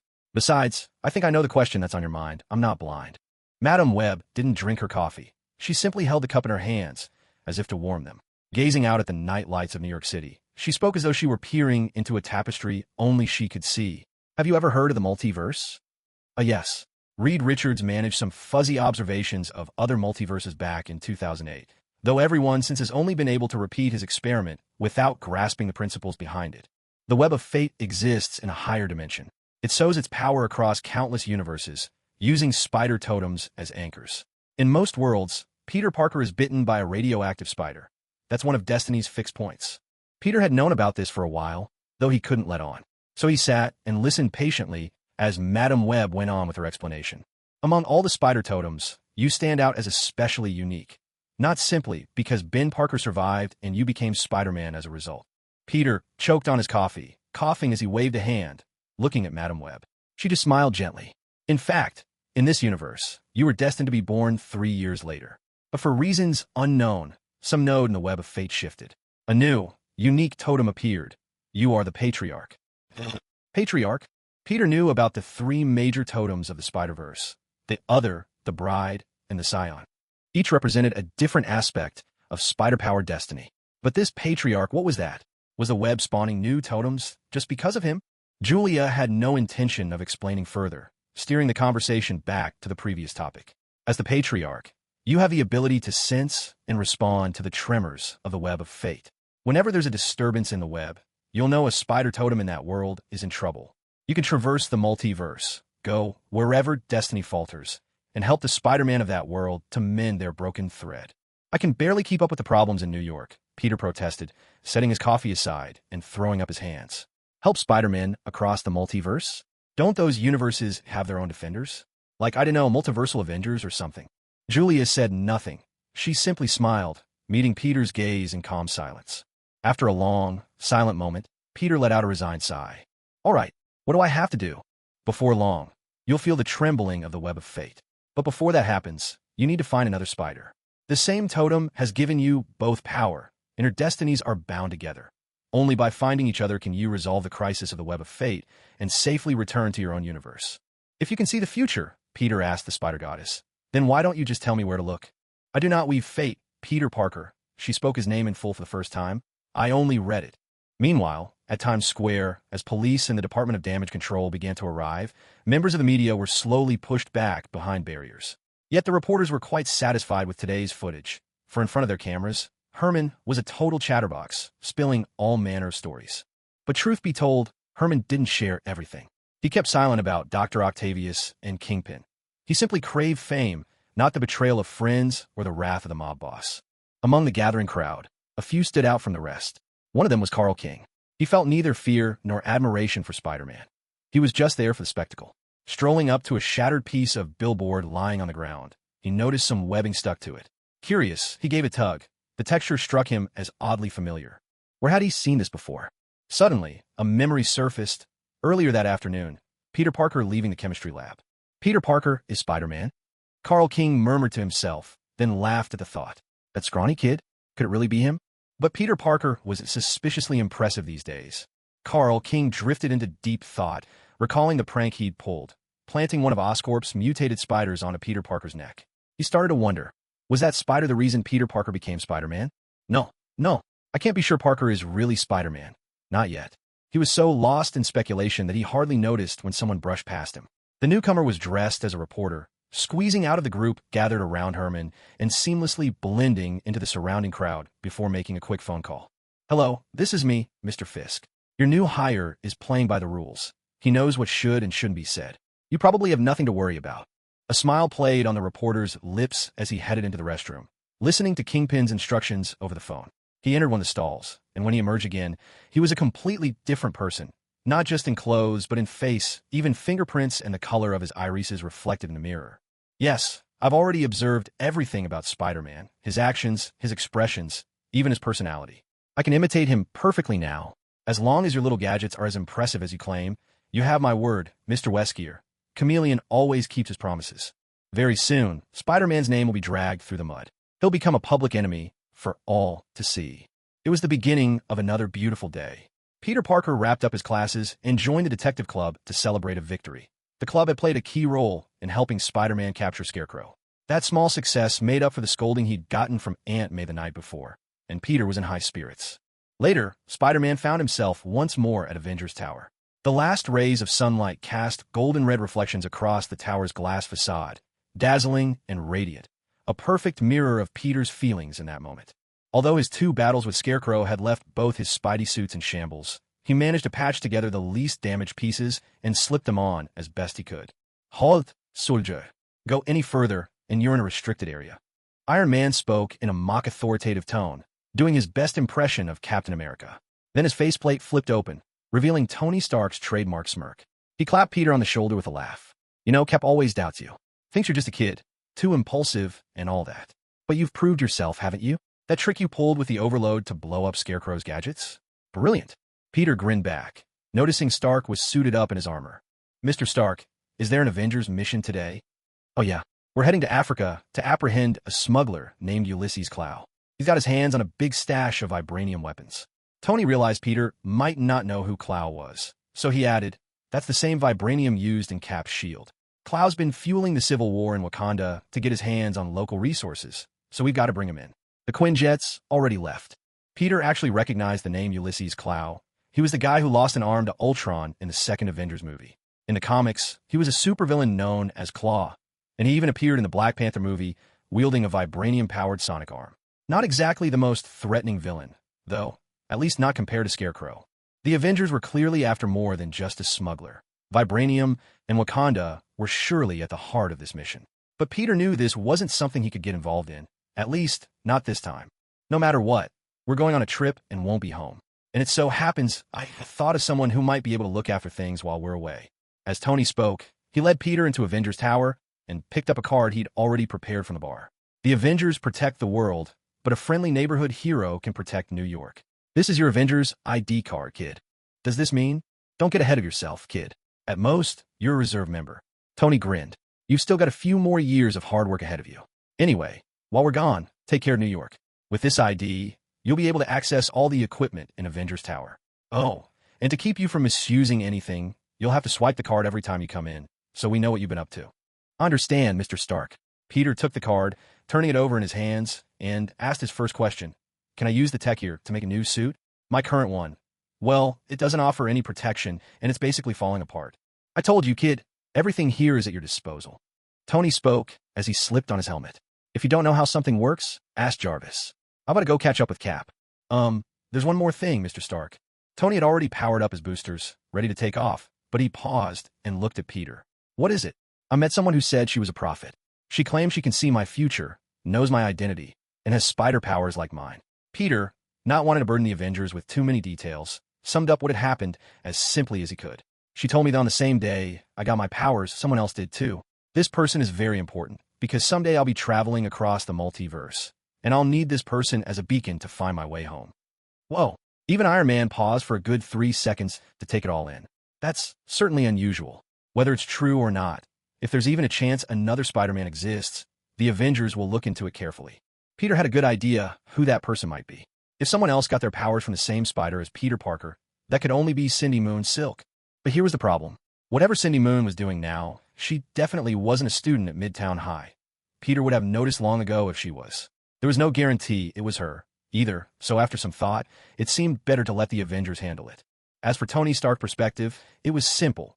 After half a year and still no sign of another person with spider powers, there was nothing for it but to call Nick Fury. After watching Iron Man leave, Peter tucked away his Avengers ID card, then called out to the empty house. If I want to make a suit, where should I go? The 3D printer is in the lab on the 5th floor, Mr. Parker. Peter nodded as he muttered to himself. Isn't 5 floors a bit short for a building where only the top floors are set aside for the Avengers? In fact, the Avengers only treat the top 5 floors as their living quarters, Mr. Parker. Peter laughed, feeling a surge of excitement. He needed to test out his new gear so he could give his suit a much-needed upgrade. This is your new equipment, Mr. Smerdyakov. Dmitry Smerdyakov, codenamed Chameleon, was a former Russian foreign intelligence operative. After stealing camouflage equipment from the Soviet Union, he defected to America. When the money from the CIA dried up, he decided to put his disguise skills to use for various underworld organizations. Now, he'd accepted Kingpin's invitation and was standing in an abandoned warehouse, ready to test a little gadget Kingpin had prepared for him. Dmitry narrowed his eyes at the tiny orb in his hand, barely 3 centimeters across, and glanced at Kingpin. Is this thing really as amazing as you say, Mr. Fisk? Let one of my people explain. This is Quentin Beck, once the finest special effects artist in Hollywood. Quentin Beck, a timid-looking, scrawny man, bobbed his head nervously, agreeing with everything as if it were a habit. He stepped up to Dmitry, spent a moment turning over the right explanation in his mind, then decided to skip the theory and get straight to the point. Just press the button in the center and toss it on the ground. That's all there is to it. Dmitry did as instructed, and suddenly he witnessed a marvel. The warehouse, which had only held a handful of people, instantly filled with the bustling sights and sounds of workers at their tasks. No matter which angle you look from, there wasn't a hint of this being an illusion. This uses photon distortion technology. It's not perfected yet. It works by pre-programming a scene to match the environment, but you can't use it just anywhere. Not yet. Dmitry had no patience for scientific jargon. What's the projection range? A sphere with a radius of 100 meters, but it can only play pre-recorded images, and you have to place it precisely within the target area. That's enough. More than enough to deal with Spider-Man. Within a radius of 100 meters, he could easily disguise himself as Spider-Man and commit all manner of crimes, utterly tarnishing Spider-Man's reputation. Sometimes, you don't need to defeat or kill a superhero to take him down. Convincing everyone that he's actually a criminal and a villain is just as effective. And for the Chameleon, this was hardly a challenge. He was already well-versed in this wicked art. All I need is to set up the right scenario, he said. Once Spider-Man's reputation is in shambles, I'll lure him right into our trap. After that, it's your turn to take over. Dmitry concluded with a hint of amusement in his voice, but I have to ask, have you chosen a location yet? I'm already searching for a suitable graveyard for Spider-Man. Kingpin struck a match and lit a cigar. I've hired the best detective in all of New York, McDonald Gargan. He'll choose the most fitting place for Spider-Man to meet his end. The engines of the Quinjet thundered over the Pacific, and as the rear hatch slowly opened, a torrent of wind roared into the cabin. Like a falling star, the red and gold armor plunged from the sky. Iron Man landed with flawless precision, and with a swift snap, his face mask slid open, revealing Tony Stark's ever-mischievous grin. Did anyone miss me? Surveying the chaotic hair and innocent expressions brought on by the sudden draft, Tony needed no answer. Maintaining his trademark smile, he turned and motioned for Jarvis to seal the hatch. That kid's been busy ever since you left, Tony, Janet said, not bothering to look up, her fingers flicking rapidly across her tablet as she monitored the real-time status of Avengers Tower. I've never seen anyone so hooked on the superhero business. Tony glanced over his teammates. Hank Pym was still poring over the data from the smuggled vibranium samples. Bruce Banner, headphones clamped on, was probably listening to some kind of calming yoga music. Even Captain America, in the pilot's seat, was uncharacteristically distracted, his blue eyes fixed on the empty sky beyond the window, as if seeking answers only he could see. As for Thor, he was probably still in Asgard. I'd say that's a good thing, Tony shrugged, dropping down next to Steve as he pretended to scan the flight data. Truth is, I just didn't want a tower gathering dust. What do you think, Cap? That kid's more than capable of guarding New York. But I've been thinking about something else. Steve pulled his gaze back, paused, and went on. Maybe we should invite King T'Challa to join the Avengers. I knew his grandfather. We fought side by side on the battlefield. I know every generation of the Black Panther is a warrior among warriors. The captain finished speaking, then immediately contradicted himself. But we can't interfere in Wakanda's internal affairs. We're not the U.S. government. The biggest problem on this mission might not be the enemy, but the politics. Tony lifted the corner of his mouth, flashing that trademark, I can do anything grin. Politics? I've dealt with more politicians than I've built suits of armor. Trust me, Cap. He's just a king of some African nation. I can handle it. A few hours later, the Avengers Quinjet took a direct hit from a vibranium weapon, spewing black smoke as it crash-landed deep within the Wakandan jungle. By the look of things, they wouldn't be getting out of there anytime soon. Peter, of course, had no idea the Avengers were going dark in New York for several days. Tony had barely left when Peter threw himself into his own work. He tossed his backpack onto the desk, stuffed his old suit inside, and burrowed into the lab to start working on a new one. He even fished out his ancient camera, tossing it to Jarvis with a quick instruction to develop the photos inside. All right, time to get to work. Peter rubbed his hands together, eyes fixed on the spinning holographic model of his old suit, his thoughts racing as he tried to lay out everything he needed to do. Jarvis, keep an eye on anything happening in New York and alert me right away if something comes up. Also, pull up the security footage from the Osborne Tech Expo on March 12th. Can you do that? Mr. Stark has already archived that data. Figures, Peter said, unsurprised, as his fingers danced across the virtual screen. And pull up a list of everything Herman stole. I want to know exactly what he took. A detailed inventory of the theft appeared on the desktop. While Peter studied the old suit's design, he asked, what material did Cap and the others use for their suits? Stark Industries' latest high-tensile composite fiber, primarily structured as. We'll use the same type but increase the spacing of the webbing on the red sections by 1.2 times, he said as he grabbed the eye lenses from the projection, tossed them aside, and reworked them into a rounder, white version, replacing the old narrow black ones.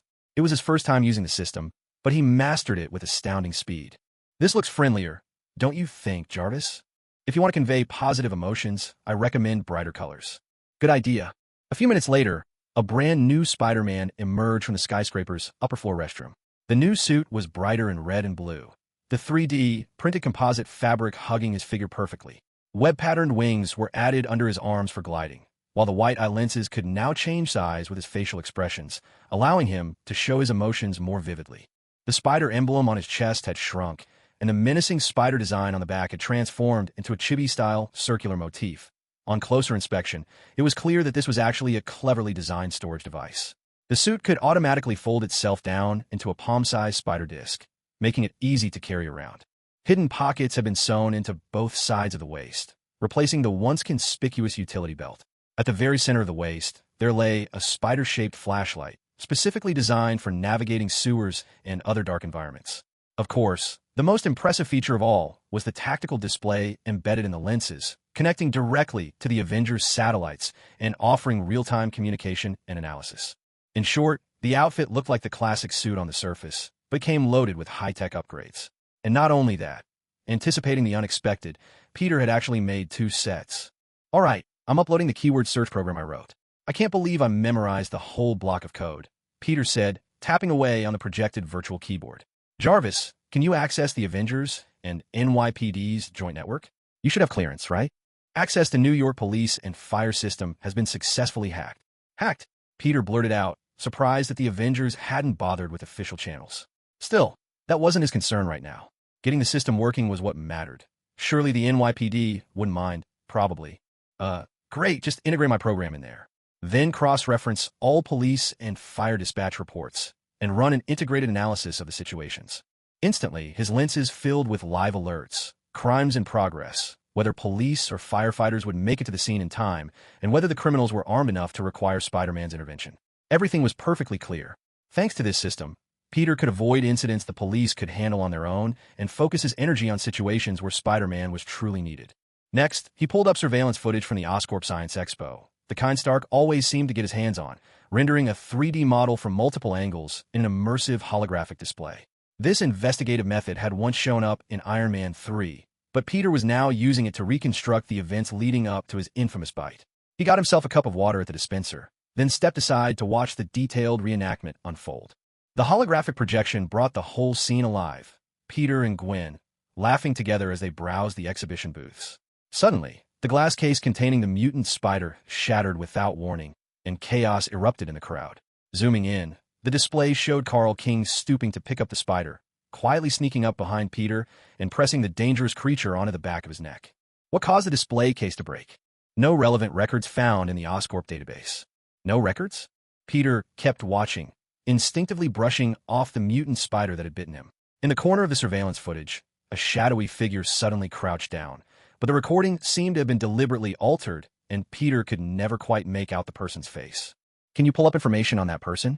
The one who crouched down? Data encrypted. Warning. This segment has been tampered with by an external source. Someone had modified the information? SHIELD or Hydra? Well, it could very well be both. Realizing he wouldn't get any answer for now, Peter set this issue aside and turned his focus to the list of high-tech products stolen by Herman: an exoskeletal spinal neural connector, extreme environment survival gear, a photonic projector.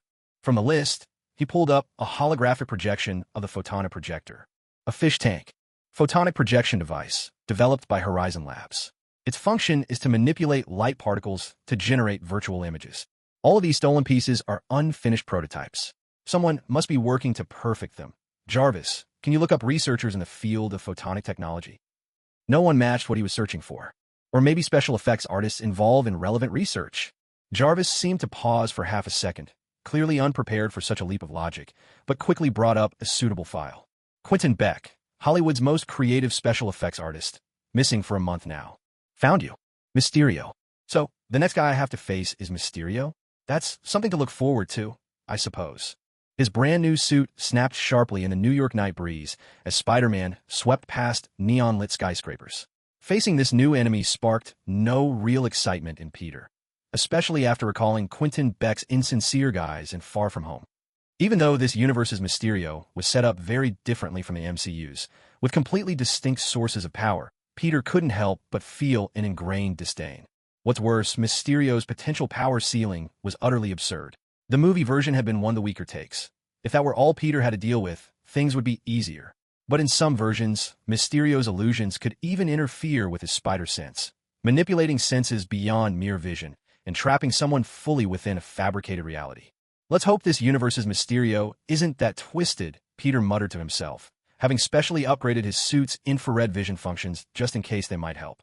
But that wasn't the only problem. Behind those stolen high-tech devices, there was clearly an even more dangerous figure lurking. Someone brilliant enough to merge photonic projectors and neural connectors into cutting-edge technology. Dr. Octopus? Norman Osborn? Peter rubbed his temples. He realized he still knew far too little about this world. In fact, Peter Parker was not the only one with such thoughts. At that very moment in New York, the infamous detective McDonald Gargan, notorious for collecting dirt on all kinds of mob bosses and blackmailing others, was looking up as the brand new Spider-Man swung overhead. Gargan couldn't help but feel that he, too, still understood far too little about Spider-Man. After confirming that Spider-Man was indeed wearing a completely new suit, he hurried to call Kingpin. Mr. Gargan, is something the matter? Have you already uncovered Spider-Man's true identity? Not yet, Mr. Fisk, Gargan replied. He glanced around cautiously, then ducked into a narrow alley, lowering his voice. But has your plan to ruin Spider-Man's reputation started yet? If not, you'd better hold off for now. I'm afraid Chameleon has already begun his part of the operation. Is something wrong? No, it's nothing. Gargan dared not raise his voice around Kingpin, so he tried his best to sound calm, smothering his anxiety. It's just, Spider-Man's changed into a new costume. If you're going ahead with the plan, you'll need to update the image. After Kingpin hung up, Gargan was once again left to wander the streets, aimlessly searching for Spider-Man's true identity. As it turned out, just as Kingpin had said, the plan had already gone too far to stop. The chameleon was already prepared. His specially made suit allowed him to transform into anyone he'd ever seen. Essentially, it was synthetic bioengineered skin, mimicking that made by Mystique, the current leader of the Brotherhood of Mutants, making it a one-of-a-kind masterpiece. He'd heard that S.H.I.E.L.D. had similar disguise masks, but nothing as convenient as his own. He was currently communicating via a tiny earpiece with his special effects expert, Quentin Beck. "Are you sure you've finished calibrating the equipment? I think I found the perfect target." Quentin Beck was crammed in the back of a delivery van disguised as a courier vehicle, his back pressed against the cold metal wall. Two burly men flanked him like sentinels, while three monitors in front of him displayed real-time 3D projections of Hell's Kitchen. "Ready whenever you are, Mr. Dimitri," Beck replied. Blending in with the crowd, the chameleon casually tossed a small round device into the street. The light shifted subtly, and just like that, he vanished without a trace. Not far away, two petty criminals were mugging a passerby. In Hell's Kitchen, scenes like this were all too common. Nevertheless, Quentin couldn't help but be intrigued by Chameleon's choice. "Mr. Dimitri, why did you decide to star in Hell's Kitchen? If you want to tarnish Spider-Man's reputation, wouldn't you be better off somewhere more high-profile, like Times Square?" It's a simple truth. If you want to frame someone, you can't just do something that's the exact opposite of what they do. That would arouse suspicion. As he spoke, the chameleon shifted into the likeness of Spider-Man in his old costume and picked up a grapple gun. You have to stay true to the character, just tweak the details a little. It's like mixing a good cocktail, dear Beck. You can't pour milk into your whiskey. You add vodka, something strong, but not so much that people instantly know it's fake. If a bystander were to look up, they'd see Spider-Man swinging on his web, moving through the city streets, the sound of his landing on the pavement perfectly convincing. The chameleon executed a neat role, and under Quentin's cover, used the play of light to seamlessly blend himself into the Spider-Man projection, striking the iconic pose. "Guys, seriously, can't you find another way to make a living?" Spider-Man stood up and addressed the two thugs. Upon seeing Spider-Man, the pair immediately tried to flee, but then he shot a web, snagged one of them, yanked him back, and delivered a punch that left the guy's mouth full of blood. "Sorry, I didn't think you'd go down so easily. You all right, buddy?" I'm fine. Thank you, Spider-Man." A bystander approached cautiously to express his gratitude, only to witness Spider-Man bend down, fish out the thug's wallet, pull all the cash from it, and stuff it into his own pocket. "What are you?" "It's nothing. After all, being a superhero doesn't come with a paycheck. Want a cut? Consider it your compensation." Spider-Man gave a slight smile, then sprang upward and swung away. As for the chameleon, he didn't go far. Some of Kingpin's henchmen exchanged baffled glances. "So this was the big plan? Relax, we've got a lot more of this ahead. Today, Spider-Man's fighting crime, but he's also taking cash off criminals while he's at it. Is that stealing? Maybe, but it's not enough to shatter his heroic image. People will just debate his moral flaws. They won't start thinking he's not a hero at all." Dimitri grinned. What came next would be even simpler. The next phase was Spider-Man occasionally using excessive force and leaving a few people injured. And after that, Spider-Man would execute a couple of hardened criminals. With the public's criticism of Spider-Man mounting, Dimitri's performances could grow more and more outrageous, as if Spider-Man was spiraling downward under the weight of society's judgment. As for Spider-Man himself, it didn't matter whether he showed up. All he'd see were Quentin's carefully crafted illusions. He'd never be able to tell what was real and what wasn't. Quentin's reaction was unusually animated. In the shimmering holographic projection, he could see that the chameleon had not only mastered Spider-Man's motivations and tone, but had even perfectly mimicked those subtle, rapid head movements, the tiniest of gestures that made the real Spider-Man so distinctive. This is incredible, Mr. Dimitri.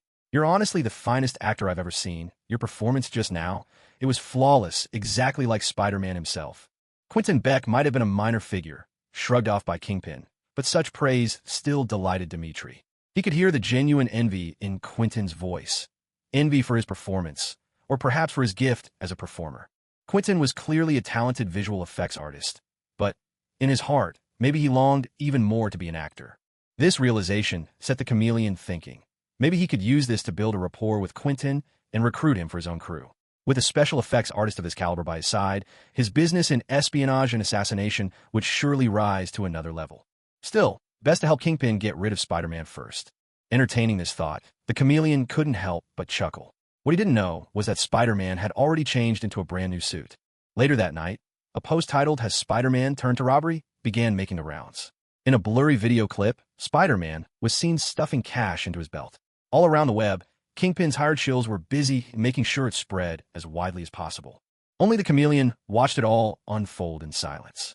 "Hey, Peter." Morning sunlight poured through the gap in the curtains, spilling into the kitchen. Rarely, Aunt May and Uncle Ben were both up early, sitting together at the table. Before them lay fried eggs, crispy bacon, and golden slices of toast. Peter rubbed the sleep from his eyes, immediately sensing something off about the atmosphere. Uncle Ben was looking at him with a hesitant, weighted expression. Uncle Ben cleared his throat, his voice serious. Peter, listen, there's something we need to tell you. What? Is something wrong? Peter's drowsiness vanished in a flash. His fingers curled unconsciously around the edge of the table. Don't mind your uncle, always making a fuss, Aunt May cut in, smiling as she patted Peter's hand. One of our old friends invited us to stay over for a few days. Since your schoolwork is important, we decided not to bring you along. You'll have to hold down the fort here by yourself for a bit. I just wanted to tease the kid. Uncle Ben burst out laughing, giving Peter's hair an affectionate ruffle. You're 15, after all. Time you learned how to change a light bulb on your own, huh? Of course, I can handle myself. Peter grinned, his gaze taking in the hearty breakfast spread across the table. So, is it okay if I dig in now? Laughter instantly filled the room, warm and bright. After dinner, Aunt May hugged Peter tightly. Uncle Ben, meanwhile, put on a stern face and lowered his voice. Sorry, I can't walk you to school on back-to-school night. So, have you decided which girl you're inviting to the dance? You'll find out next year, Peter replied, giving him a playful wink. Be careful, Uncle Ben said, pressing his thumb to Peter's shoulder, a warning that carried a secret meaning only the two of them understood. Peter watched as the car drove away down the street. The moment it disappeared, he dashed back to his room, pulled his spider disc launcher from under the bed, suited up in his new costume, and slipped out through the second-floor window. With his backpack slung across his shoulders, he scrambled onto the roof and set off, swinging towards school through the air. It's been a strange day, or maybe a string of strange days. There are no Avengers, no Uncle Ben or Aunt May. It feels like all of New York has been emptied out, leaving just Spider-Man and Peter Parker. And, of course, nobody cares about Peter Parker. Hot dogs made for Spider-Man himself. This is Spider-Man's hot dog, the one and only officially approved hot dog of the one and only Spider-Man of New York. Landing once again in front of his favorite hot dog stand, the official Spider-Man hot dog stand. Peter, now decked out in his new suit, had planned to show off a little in front of his old pals. But to his surprise, there were far fewer customers than usual. Hey, Miller, business slow today. Your hot dog's at the usual spot, kiddo, Miller replied without looking up, pointing at the top of the umbrella with his spoon. You don't spend much time online, do you? There's a video making the rounds right now. Shows you beating up some thugs, then taking their money. Plenty of people think it's real. The expressive lenses of Spider-Man's new mask narrowed and widened, mirroring his confusion. Yesterday afternoon, I spent the whole afternoon working on my new suit. I saw that, so your eyes move now, huh? Realizing he probably shouldn't go into details about his suit upgrades, Peter had to settle for using a web to pull down his hot dog. Sounds like someone's impersonating me and causing trouble. Weird. Where was the video shot? Hell's Kitchen. That's odd. I almost never go there. I'll check it out. Maybe I can catch the guy. Hey, Spider-Man? Is that really Spider-Man? Peter's conversation with the vendor was interrupted by an excited shout. He turned to see his student, definitely taller than he was, not quite 6'3" like Carl King, but easily 6'1", wearing a Spider-Man cosplay suit under his jacket. Oh my God, it really is you. I can't believe it's really you. The kid was so excited he could barely get the words out. You changed your costume. Oh man, the colors are brighter, the fabric looks slicker, the web pattern's bigger, and you even switched up your spider logo, front and back. Seeing that this fan he just met for the first time was even more attentive than many old friends, Spider-Man, for the first time, realized that being talkative could be a real headache. He simply cut the other person off. Buddy, can you calm down for a second? Oh, yeah. Okay. The big guy took a deep breath and seemed to settle himself. But the moment he started talking again, Spider-Man instantly knew he'd made a mistake. My name's Eugene Thompson. I go to Midtown High. I'm your biggest fan. You see under this jacket, I've got your cosplay suit on. Today's superhero-themed day at school, and I customized this costume just for it. All right, Eugene, that's enough. Mind if I call you that? Peter hurriedly jogged a couple steps away, ready to swing off with his web, trying to escape this fan's over-enthusiastic barrage. Thanks a lot, but I've got something to take care of. I need to get to Hell's Kitchen and catch the guy impersonating me. See you around. As Spider-Man shot up and away, Thompson called out after him, voice ringing loud and clear. I know you didn't do any of those things, Spidey. Go knock the stuffing out of those fakes. Finally free of Thompson, Spider-Man couldn't help but sigh at Flash's relentless energy. But he quickly refocused his mind and made his way toward Hell's Kitchen. That part of the city had one of the highest crime rates in New York, but also one of the lowest rates of police calls and almost no surveillance cameras. The new system he designed just yesterday was, ironically, basically useless here. But sometimes you don't need elaborate tricks to find your target. After all, when you're web-slinging high above Manhattan, anyone else doing the same thing stands out instantly. Another spider, or Mysterio at it again. Landing on a wall, Spider-Man watched as the imposter, dressed in his old suit, dropped down into the street and started pummeling people. He switched his tactical lenses to infrared and realized that only one figure in the scene was actually giving off heat. The victims were all fakes. Spider-Man flipped nimbly down into the fray, but in that moment, his figure was erased by a wash of light particles. Light particle manipulation technology. My body's reflection is being replaced by a pre-programmed background. In other words, I'm invisible to him?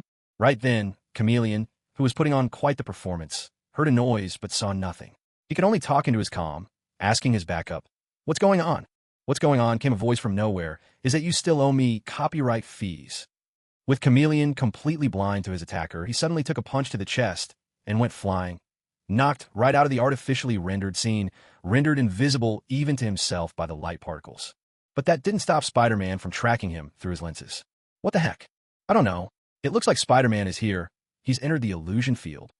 Chameleon was on the verge of losing his mind as he stared at the empty mirage zone. How did he see me? I have no idea. Shouldn't you at least do your homework before impersonating someone? As a mimic, this level of unprofessionalism really breaks my heart. Suddenly, Chameleon was yanked over by a web out of nowhere, his body flung against a wall by a powerful punch. Even as he crashed, Spider-Man's incessant chatter continued. "Quentin Beck, right?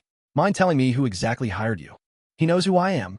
Quentin's terrified voice crackled through the earpiece, while Chameleon let out a curse under his breath and shouted, "Shut down the projection!" But he recognized. "I said shut it down now." The street reverted to its ordinary appearance as the illusions vanished. Across from him, Spider-Man stood with arms akimbo, clad in a new suit, while Chameleon glanced down to see his own disguise, a ragged version of Spider-Man's old uniform, anger flashing across his face. At the same moment, Spider-Man realized he hadn't been fighting Mysterio, but rather someone wearing his discarded costume, the only difference being in height. "So, you're not Quentin? He's just giving you tech support." Spider-Man noticed the small sphere on the ground, whisked it up with a well-aimed web, and tucked it into his pocket. The imposter, meanwhile, brandished a small knife from seemingly nowhere. "Quit it with the Quentin Beck talk." "All right then, who are you? Master of espionage? Master of disguise? Washed-up Hollywood actor?" "Shut up, you miserable insect." Chameleon lunged with a tactical knife, thrusting directly at Spider-Man. When Spider-Man dodged, he instantly released the blade, switching his grip and following up with a precise elbow strike. "I was trained by the KGB. I'm a top agent of the Foreign Intelligence Service. I've lost count of the people I've killed." He didn't get to finish. With a swift kick to the stomach, Spider-Man hurled Chameleon across the room. He smashed into the wall, crumpled to the floor, and was immediately wrapped up tight in webbing like a squirming cocoon. "And now you get to face the guy who can hold up a bridge for 2 minutes. Sorry, pal, there's a touch of personal grudge behind that kick, but you'll live." Hoisting the cocooned Chameleon onto his shoulder, Peter prepared to haul him over to one of the NYPD branches. After all, this was Hell's Kitchen, and not every cop they called in could be trusted. "All right, Mr. Impersonator, if you're up for it, we can chat about your boss on the way over." "What do you say?" When Peter stepped out of the police station, he finally learned that the man he had caught turned out to be none other than Dmitry Snygarkov, the so-called Chameleon. Once a top agent for Russia's Foreign Intelligence Service, he had defected to America and was now wanted by federal authorities for a litany of crimes, contract killings, and the theft of corporate secrets. Chameleon was, after all, considered a classic Spider-Man villain, even if his powers were far from spectacular.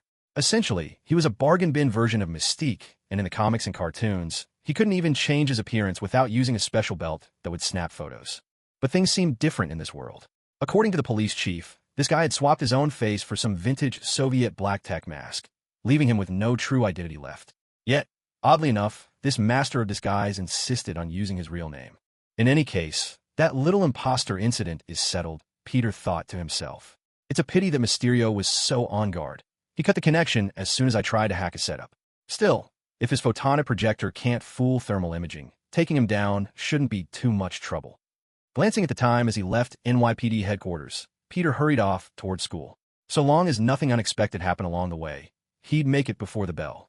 Meanwhile, inside the NYPD, 2 officers watched Chameleon in the detention cell, passing the time by shape-shifting. One moment, he was a curly-haired policewoman, the next a bald detective, his skin rippling and flowing like molten metal. The officers couldn't help but stare, fascinated. "So why don't we just rip his mask off?" one asked. "Weren't you paying attention when the captain explained? The guy's face is high-tech now. There's no way to take it off," the other replied. As they spoke, their conversation was interrupted by 2 unfamiliar colleagues. One flashed a badge and said, "The captain needs you both elsewhere." "Shifts up." Once those two officers disappeared from sight, the ones who remained took out a set of keys and unlocked the detention cell. Dimitri, Mr. Fisk is very dissatisfied with your failure, the crooked cop muttered, giving him a sideways glance. The cell cameras are running a pre-recorded feed. You're clear to leave. Mr. Fisk is waiting for your response. Chameleon rose lazily to his feet, his skin flickering and settling into a flawless copy of one of the guards. He tugged at his uniform collar and sneered. If Fisk knew Spider-Man's new suit could see through holographic projections, he wouldn't be tossing around words like failure. The impersonated dirty cop quietly walked into the holding cell and sat down without protest. The Chameleon left with another corrupt officer, and as they walked, he asked, "What about the others? Where are that damned Quentin Beck and McDonald Gargan? They've already reached the safe house. They're just waiting for you." The two men continued their conversation as they headed towards the exit, when suddenly, Dimitri noticed a small flicker of light glinting across the dirty cop's face. With a calm voice, he issued a warning. "Someone outside has us in their sights. I saw the reflection on your face." "What?" The cop instinctively dove for cover, but it was too late. A bullet tore through the wall and struck him squarely in the head. Swiftly reacting, the Chameleon pressed himself to the wall and slid along it, muttering under his breath, "If you're going to run for your life, don't be hasty, especially not in front of him." The sudden gunfire sent alarms blaring throughout the precinct. Police officers swarmed the scene, controlling the perimeter in a hurry. Outside the NYPD building, the shooter scowled at the readout on his device. The special bullet hadn't disabled any electrically powered equipment. In other words, the Chameleon was still alive. By now, police drones were airborne, capturing the shooter's image, a man clad in a black leather trench coat and a black t-shirt emblazoned with a massive white skull. He held a fearsome anti-material sniper rifle, but after glancing impassively at the drone's camera, he quickly made his escape. The footage brought the police department to the brink of chaos. "It's Frank Castle. Everyone, highest alert. I repeat, highest alert." Blending in with the flood of officers, the Chameleon seized the opportunity to escape. He was certain he'd once again drawn the attention of the infamous Punisher. If he wanted to stay alive, he needed to find Kingpin fast. As for the Punisher, there was no immediate threat. The man might be a madman, but he wouldn't just open fire indiscriminately. Keeping his cool, the Chameleon took a police cruiser, driving off with practiced skill. He lost himself in the crowd at a nearby mall, and a few minutes later, an entirely different person emerged. With a calm glance around him, he headed for one of Kingpin's businesses in Hell's Kitchen. Hours later, the Chameleon finally made it back to their base and shed his disguise, revealing a stark, white mask clinging to his face with only the faintest hints of human features. No sooner had he arrived than he unleashed a furious tirade on the incompetent detective. "What kind of investigation did you do? That information is completely wrong. I told you all yesterday, Spider-Man has a new suit. You just wouldn't listen." Of course, Gargan wasn't about to take the blame for this. Without hesitation, he threw Quentin under the bus. The timid special effects artist immediately started shaking his head, almost as if he were a rattle. "It's not my fault. I don't have any photos, and I haven't even seen Spider-Man's new costume. There's no way I could create a new model and project it into every scene in such a short time. So what are you saying? That I'm the problem here?" Gargan grabbed Quentin and hauled him up, demanding an answer. Quentin apologized frantically, waving his hands, but Dimitri made everything clear. "It is your problem, you damn useless detective. Do you know how Spider-Man managed to beat me so badly? Thermal imaging. You kept saying Spider-Man's just some broke kid. There's no way he could afford high-tech gear. So what happened? I got thrashed. How should I know where he got his tech from? Huh? The day before, when he fought that, terrifying guy, he was just wearing some threadbare nylon suit. All right, that's enough. I didn't call you all here just to bicker." Kingpin's slow yet commanding roar silenced everyone instantly. The undisputed king of Hell's Kitchen had appeared at some point, and as he looked at these three, whom he'd spent no small sum to recruit, he didn't know whether to be angry or simply disappointed. "I brought you here to eliminate Spider-Man, to take out the guy who is making my business such a mess, not so you could stand around blaming each other." Kingpin's voice was laced with disappointment, and after a pause, he sighed helplessly. "If your frame-up plan can't work, Mr. Dimitri, then we'll just have to try something else. Next time Spider-Man sees you impersonating him, he'll definitely come after you again. We can set a trap, a deserted construction site, maybe a bridge. We'll use explosives, a lot of explosives. All we have to do is lure Spider-Man into our little snare and blow him to pieces. It's not that simple. I've got some unfinished business with Frank Castle. He's got his sights set on me now." At the mention of that name, even Kingpin fell silent for a few seconds before finally letting out another heavy sigh. In that case, we'll put on a proper show for Spider-Man's superhero routine. Fight a bit of crime, just like he does. That way he'll know you've escaped. Let him come looking for us. Leave the rest to him. No need to set up a dedicated announcement. I'll just tack this onto the end of the book. I never really liked posting single chapter notes. Whenever the author steps in, there's always trouble. Still, given all the debate lately, I decided to post it anyway. First of all, I want to sincerely thank everyone for your support. This book is currently ranked 11th on the new releases chart in its category. To achieve such a result on my very first attempt at Chidian truly shows just how much love and encouragement I've received from you all. I have read every single comment, even responded to some of them. But since there's still a lot of discussion going on, I'd like to take this opportunity to address some common concerns. The first issue is about the protagonist's personality. To be honest, I don't see him as identical to the Peter Parker from the comics. In fact, he's even more saint-like, perhaps what one would call a true idealist. If I were to give this chapter a title, it would probably be The Day the Saint Descended. The reason I wrote it this way, well, it's simply that I have a fondness for this savior-type character, a protagonist who throws himself into rescue after rescue. That's just the direction I set from the very beginning. In the comics, Peter Parker is driven onto the path of heroism by Uncle Ben's death and his own guilt. Sometimes he slacks off or falls into self-loathing. But the version I'm writing is, in a word, a paragon, someone entirely locked in a moral struggle who needs others to help him find perspective.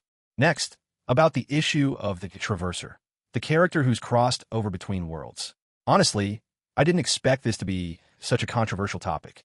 In my initial design, the main universe is wholly independent from every known Marvel universe. It's a world I've created myself. Because of that, even for a Traverser, all the knowledge they possess can only serve as a reference. It can't give them absolute certainty. In fact, sometimes thinking you know something can lead to grave mistakes and disastrous consequences. At first, I wanted to write a scene that made it clear traversing knowledge isn't omnipotent, but I decided against it since it would make the protagonist seem too hapless. That's why, in the main universe, the advantages brought by Peter's identity as a Traverser are bound to be limited. He knows the true natures of many villains and heroes. He's aware of the broad impacts of certain major events. But none of these things play out exactly like any known story. In this universe, facing the unknown is the defining theme I want to establish. In contrast, the yet-to-be-written parallel universes, the Spider-Verse, are where the Traverser's identity truly shines. The protagonist will visit parallel worlds from familiar stories, such as the universe of the Spider-Verse films and even the infamous Marvel Zombies universe. Events that are like a sudden lightning strike amid swirling storm clouds.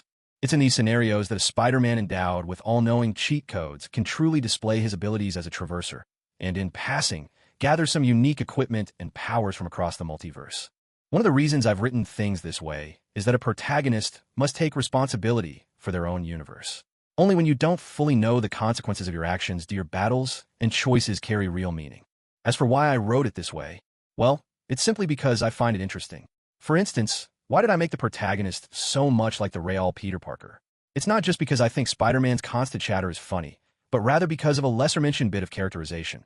Spider-Man jokes and banters during fights because he's scared of dying or getting seriously hurt in battle. All that talking helps him manage his emotions, easing the pressure so he can fight and save people more effectively. I think this also fits the mindset of my protagonist, which is why he, too, has become quite the chatterbox. Now, if some readers don't like it and think he comes off as too much like a native, there's not much I can do. After all, that's how I set things up from the start. I can't just change direction now. I have to see this through to the end. Then, why choose to write about Spider-Man? Partly because I couldn't find any Spider-Man fanfiction that I personally wanted to read, and also because Spider-Man himself covers an amazing range. On the high end, he can take part in battles like Infinity War or travel the multiverse. On the low end, he can be found brawling with street thugs alongside Daredevil and Punisher in a dark alley. This gives me all the creative freedom I want to tell any kind of story. Unlike a lot of superhero fanfiction out there that opens with powerhouses like Sentry, Superman, or Homelander, where if I try to write major events involving characters like Daredevil or stories set in the Shadowland arc, the protagonist either looks foolish or everyone else does. It's the same with plot choices. Take something like Secret Wars. Do I really need to recreate the MCU's version, just to have my main character inform Fury? Actually, your shield is riddled with both Hydra and Skrulls, and you never noticed? Let's be honest, Secret Wars is already a convoluted mess. There's no point in using that tangle of a plotline just to make the protagonist stand out. So why not scrap it? Write something entirely new instead, and let everyone guess. When a Secret War has nothing to do with the comics, cartoons, or the MCU, who's the spy and who's the hero? That's so much more fun. Finally, there's the question so many people ask. Why did I do this or that? The answer is simple. I just didn't think of it. For example, Herman picking a lock with a strand of hair doesn't really make sense, but I didn't realize it until a reader pointed it out. So now, I've changed it to a hairpin. Or when I was asked why, after being rescued by the Avengers, he didn't even get their contact information. Well, I just didn't think of it. I'm only human, after all, and plot holes are sometimes hard to avoid. As for minor inconsistencies, I can only try to fix or ignore them as they come up. Oh, and about typos. I run my work through a writing assistant to check for mistakes and fix them as I find them. I also use DeepSeek for another round of checking, but errors sometimes slip through, so I have to rely on all of you, my readers, to help catch them. If you have any other questions, feel free to ask in this chapter. I'll do my best to give you an answer. Today, the hallways of Midtown High have transformed into a parade of superheroes. As Peter, dressed as the 10th Doctor, stepped through the school gates, he was dazzled by a blur of colorful spandex suits all around him. A backpack styled after Captain America's shield bumped into his shoulder, while a student dressed as the Joker was busy sketching grinning faces on the windows with a marker. Overhead, the giant screen hanging in Midtown High continued its loop of the Student Council's announcement. By vote, all events during this year's homecoming week will feature a superhero theme. Peter found it all a bit odd, but he wasn't too concerned. After all, in America, student councils wield considerable power, sometimes enough to change a school's very structure. There are some schools where the student body president can even call a vote to turn math from a required subject into an elective. Perhaps this was just another facet of America's happy-go-lucky approach to education. Not giving it much more thought, Peter tucked his bag away and glanced around with curiosity. He had an uneasy feeling. His spider sense was tingling just enough to bother him. But after scanning the area, he saw nothing out of place. Instead, he spotted the Dalek shell that Harry had brought in, now padlocked to his locker. Smiling to himself, Peter grabbed his books and walked away.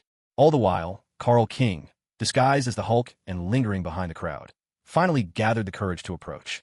He gave Peter's locker a tentative tug, and, upon confirming it was truly locked, left with a disappointed huff. Carl didn't notice Peter, who paused at a distance to watch him out of the corner of his eye. So it's Carl King keeping an eye on me. Is he planning to stash something weird in my locker to give me a scare? Peter muttered to himself, now satisfied the watcher wasn't a real danger. The spider sense always gave a faint buzz when someone was observing him, but judging by the intensity, there was no threat here. Still, being tailed by Carl King every day was getting old. Peter made a mental note that it might be time to teach him a lesson, remind him there are better things to do than picking on classmates. Turning these thoughts over, Peter entered the classroom and greeted Harry. I saw your Dalek shell. Did you really just lock it to your locker door? What else was I supposed to do? Harry shrugged, seated atop a base fashioned from an electric wheelchair. Honestly, I regret going with the Dalek costume. A pain to get around in, nowhere to stash my stuff. Should have gone for a Cyberman. Look at everyone else, strutting around in their superhero suits, and here I am, stuck inside this contraption. No, Daleks are awesome. Peter protested. Just imagine, a giant armored pepper shaker, wielding a laser that looks like a whisk and a plunger for an arm. Man, Harry couldn't help but roll his eyes.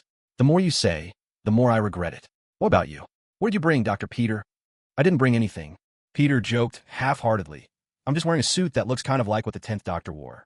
Didn't have an exact match at home, so I had to make do. Oh, the one David Tennant played. That was cool. After a while of awkward small talk, the two still hadn't seen Amadeus show up. With class about to start, Peter took out his phone and made a call. Thankfully, it sounded like nothing serious had happened. On the other end, Amadeus, a bit stuffed up, just asked hello. Hey, Amadeus, are you okay? You didn't come to school today. Oh, Peter, I told the teacher I'd be absent. I've got a slight fever today. Amadeus's voice was muffled, as though his cold was a bit more serious than he let on. Peter hung up with a touch of concern, and Harry chimed in. Is he all right? He's just running a fever. I think he'll be fine. Peter glanced at Harry. Do you know where Amadeus lives? Maybe we could check up on him after school. I'm not sure. I only know he's living with a local host family. He's never told us exactly where. Actually, I don't know where you live, either. In fact, you guys are the only ones who know where I live. Peter put on a mock-offended tone as he looked at Harry, who immediately got flustered, stumbling over his words before letting out a resigned sigh. I don't get along with my dad. He's always been really hard on any friends I've ever had, ever since I was a kid. So sorry. No need to apologize. Feeling even more certain now that Harry truly was Harry Osborn, Peter offered him a small word of comfort. He noticed Harry was once again glued to a Spider-Man video. I've been meaning to ask, why is it that every time you've got a free moment, you're watching Spider-Man? It's nothing. Call it homework, I guess. That's one way to put it. As time slipped by, the classroom atmosphere only got more surreal. A girl dressed as Black Widow was going around collecting homework. Their math teacher, a middle-aged man notorious for his plaid shirts, walked in, his face covered by a rubber mask pulled into an exaggerated grimace. Good morning, class. I'm Mr. Fantastic, and today, I'll be teaching you pre-calculus. Davies, sir. Slouching in his seat, Harry muttered the words as another dull day, or perhaps a peaceful one, began. With the Avengers having left New York, it was as if the entire city had fallen into a hush. After class, Peter scrolled through his phone as he walked, but even today, Spider-Man wasn't needed. There were no unusual cases calling for his attention. Just as he began to feel a little lighter in spirit, he caught sight of Carl King and another student, one who already looked anything but friendly, opening his locker. Carl seemed jumpy, and the moment he saw Peter approaching, he slapped his companion on the back, and the two of them hurried off. Hey, Carl! Peter, completely clueless as to what had just happened, made his way to the locker. He opened his bag to check if anything was missing, but found that Carl hadn't taken anything at all. That made him frown. Was Carl planning to stash something in Peter's locker? Some kind of prank? Or was he searching for something specific? What does he think he's going to find, anyway? Find what, genius? Or should I call you something else now? The suit guy. There was a sudden rap on the open locker door, and from the voice alone, Peter knew who it was. He stepped back, only to see Gwen leaning against the lockers. As expected, she wasn't dressed up like a superhero or a villain, just in her usual clothes. Peter straightened the lapels of his deep blue suit jacket and took another step back. Hello, I'm the doctor. Doctor who? Just a doctor. I knew you'd ask that. Peter laughed at Gwen's puzzled look, then, after a quick check to make sure nothing was missing, shut the locker door. The spider disc was always on him, so there was no risk of it being found. Hold on. Could Carl King have been searching for my old suit? Carl King brought someone to bust open my lock. I'm guessing he wanted to leave something weird in my locker. They dressed up as Thor and Hulk, but it's that sort of business they're up to. Peter brought the conversation back around. So, why are you dressed up as Gwen Stacy? I am Gwen Stacy. To be honest, I hadn't even figured out who I might dress up as when the whole theme day thing started. To make things worse, this damn theme is set to last all week. Gwen sighed. Peter, meanwhile, thought her golden hair would make her a perfect Supergirl, but Gwen herself seemed oblivious to it. Gwen ran a hand through her striking blonde hair, finally getting to the point of her visit. Speaking of theme week, the homecoming dance is this weekend. Have you found your date yet? Let me guess. You and your new friends had a contest to see who could find a dance partner first, and you were the first one to come running to me, weren't you? Impressive. Sharp kid. So what now? Peter could only manage a slightly self-deprecating smile in response. No one really cares about Peter Parker, or the doctor for that matter. So Gwen, I can tell you this with a clear conscience. You've got this in the bag. In America, every school year starts off with a tradition known as the homecoming. It usually takes place on a weekend, but the whole week leading up to it, Monday through Friday, is filled with theme days as a warm-up. Each day brings a new theme, and students are expected to decorate the school or dress up according to the day's motif. There are activities, too, things like signing the graffiti wall or other playful events. Friday is marked by the homecoming football game. Saturday night is capped off with the homecoming dance. Ostensibly, all of this is meant to help freshmen feel more a part of the school and to give returning students a sense of belonging. But truth be told, it all just becomes an excuse to have fun. It's not like I'm trying to be different on purpose, Gwen complained as they walked. I just have no idea who I'm supposed to dress up as. You know, when I search for female superheroes or villains online, those costumes, forget about my dad. Even I couldn't handle it. She grumbled to Peter about how most female superhero outfits were far too revealing. Costumes that made the prospect of getting one a non-starter in her household. There was no way Captain Stacy would ever pay for such a cosplay outfit for Gwen. So, she and Peter were among the few kids who looked pretty much like ordinary people. The only real difference was that Peter's character was known for wearing everyday clothes, while Gwen simply couldn't manage to find a suitable costume at all. And you know what these girls would say? She went on. There I am, standing all alone in a sea of kids covered in neon and sequins. Talk about awkward. Couldn't possibly be more awkward. You know, you could have just asked me in advance. Maybe I could have recommended something, Peter replied. Great idea. Why didn't I think of that? If anyone asks which superhero you're supposed to be, just say you're playing Lone Wolf Girl. Who's that supposed to be? Someone from the same show as my character. Gwen clearly had no idea who that was supposed to be, but let it go without pressing the issue. Peter, meanwhile, tilted his head, glancing back over his shoulder. The prickling alert of his spider sense hadn't let up for a moment. Someone was watching him. Was it Carl King again? The guy seemed fixated on him, but why? Was he starting to suspect that Peter was Spider-Man? After all, Carl had been there, had seen everything when the spider had bitten Peter on the neck. If he really was putting the pieces together, then what was he going to do? Was Carl connected to some villainous group? Peter? Peter? Huh? Oh, sorry, I was just thinking about Carl King. Although it wasn't entirely his fault, Peter still apologized, then asked Gwen, "What were you saying just now?" "I was asking if you'd come with me after school to pick out some clothes. I originally thought this theme day would only last for one day. I didn't expect it to go on for so long." Seeing Peter's hesitation, Gwen raised an eyebrow. "What's wrong? Do you have somewhere else to be?" "It's hard to say, depends on the news." He still planned to use the Avengers Tower computer and Jarvis to analyze Carl King's recent behavior. If Carl really suspected him of being Spider-Man, Peter had to find a way to counter him. "Are you hiding something from me? Ever since you started high school, you've been all secretive. We hardly ever walk to or from school together anymore." Watching Peter drifting off again, Gwen couldn't help asking. Peter hurriedly waved his hand. "No, absolutely not. You have nothing to worry about. If something was going on, I'd definitely tell you." "Then it's settled. You're coming with me to shop for clothes today." "Okay." Having finally navigated Gwen's questions, Peter and Gwen continued taking in the school scene. Thanks to the superhero theme's open-ended nature and the sheer variety of costumes, the whole campus was enveloped in a bizarrely cheerful atmosphere. Besides the tight-fitting cosplay suits and people like Harry who'd tricked out an electric wheelchair for the occasion, there was another kind of superhero cosplay, mascot suits. It was one thing to see someone in a Sonic the Hedgehog costume, but why on earth was there a Pikachu? Could that really count as a superhero? Of course, there were familiar faces around too, like upperclassman Jessica. Her outfit was a classic Sherlock Holmes, deerstalker hat, double-breasted coat, and cape. She looked every bit the part. "Hey, Peter." "Oh, and hello, Doctor." Jessica clearly recognized who Peter was dressed as, and seeing her get up, Peter couldn't help asking, "Are you sure that counts as a superhero? You're just Sherlock Holmes." "Hey, Parker." Sherlock Holmes totally qualifies as a superhero. Why wouldn't he? After her little protest, Jessica had noticed Gwen and greeted her with a smile. "Hi, I'm Jessica, president of a detective club. Peter's one of our members." "Hey, I'm Gwen. We're friends."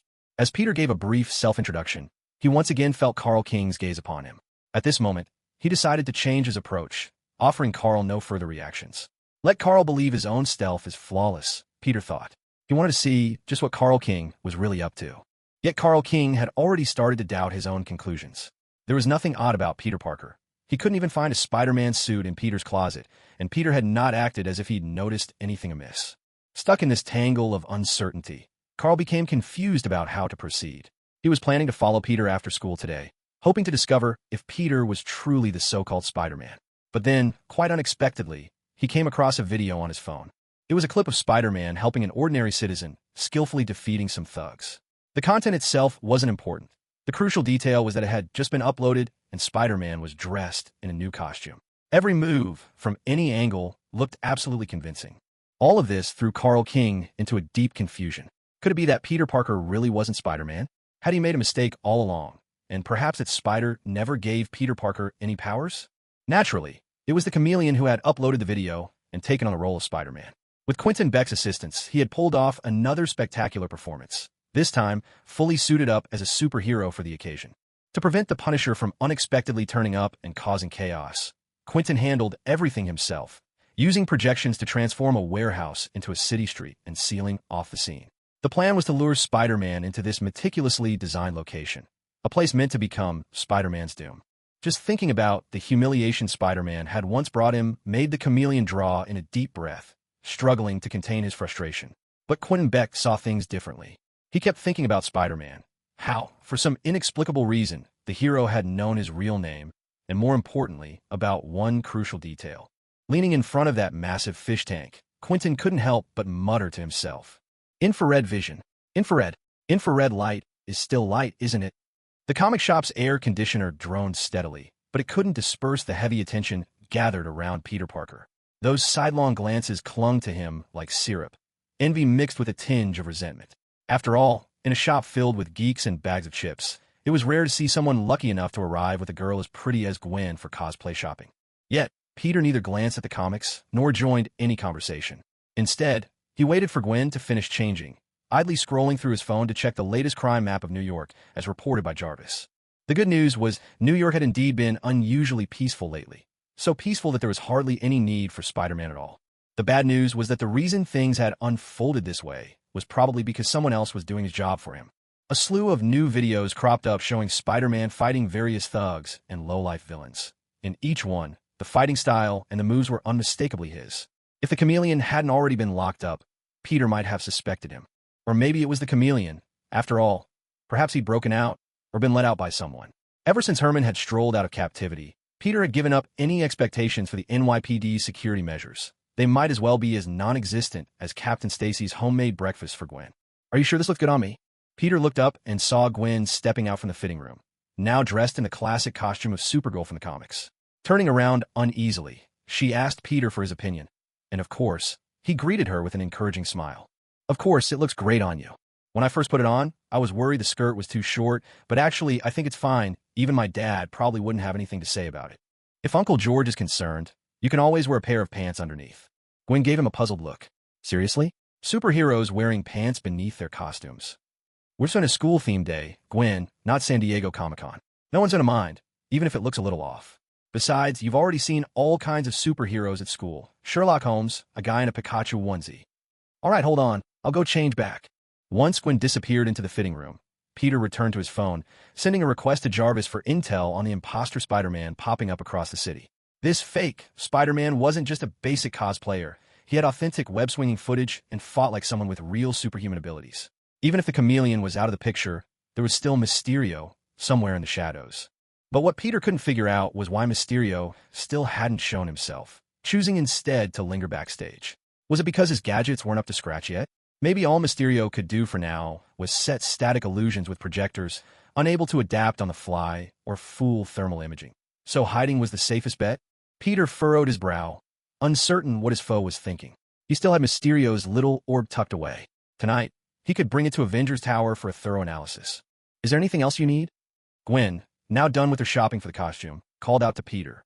Caught off guard, he looked up and replied instinctively, "What?" "Well, I told you before, ever since we started high school, I can barely catch up with you anymore. You wake up so early every day, and we don't walk home together after class, so I started wondering if you're always busy, always out somewhere." Peter listened and, for a moment, wasn't sure how to explain. He shook his head while holding his phone, which carried no new surprises. "No, really, nothing like that. No club activities, no evening runs, nothing like that." "Really? Really? There's nothing going on. Want to head home together?" Gwen looked at Peter with a hint of suspicion, but she didn't press the issue. "So, shall we walk together then?" Peter let out a long breath, clutching his phone, silently hoping nothing would happen on the way home that would call for Spider-Man's appearance. Of course, not everyone was in such a light mood. Take Carl King, for instance. Today, Peter Parker had caught him rifling through Peter's locker. For reasons he couldn't quite explain, Carl had felt deeply unsettled, as if, in the next instant, Peter Parker might morph into that costumed freak, Spider-Man, and come after him, ready to break his legs. Just thinking that Peter Parker might be Spider-Man made Carl's skin crawl. He remembered all the times he'd picked on Peter and others, using his sturdy build to push people around, never feeling a shred of guilt about it. But if the one he'd been bullying turned out to be the kind of guy who could lift a car and smash it into someone, whenever this crossed his mind, real fear crept in. Still, what truly enraged Carl King was how this fear came from someone as scrawny as Peter. That just made it worse. How could he, of all people, be scared of that little twerp? Simmering with both anger and fear, Carl came home to find the place empty except for his mother, who watched him with worried eyes. "Are you all right, Carl? You don't look. If you can see it, then cut the chatter. Is dinner ready yet?" With a snarl, Carl flung his backpack onto the table, switched on the TV, and flipped to the live game broadcast. His eyes wandered to the family portrait on the mantel. His father's arm was draped over his shoulder, sporting a Rolex Submariner. Now, both the watch and its owner were probably gathering dust in prison. No one left to ease his worries. If the old man were around, he probably would have handed Carl a gun, and, in that whiskey-soaked voice Carl remembered so well, told him, "Hey, if you're scared, just tail him, put a bullet in him. Dead men give you nothing to be afraid of. Ever." "I miss you, Dad," Carl muttered under his breath, cracking open a can of beer from the coffee table and downing it in heavy gulps. Then his thoughts turned back to Peter Parker, and with a furious snarl, he crushed the can flat in his hand. "Oh my God, Carl, you're bleeding." Mrs. Jean was bringing over dinner when she noticed that Carl's hand had been cut by a soda can. She hurried to find some alcohol and gauze, but Carl Jean brushed her hand away, grabbing the gauze himself to disinfect the wound. "This is barely enough for anyone to eat. There's more, there's more." After shooing his mother away, Carl disinfected his hand, and once he'd finished dinner, he went back to his room.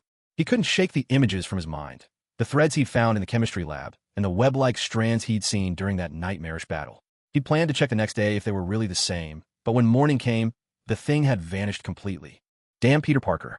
Lying in bed, Carl Jean flipped open his phone and searched for Spider-Man.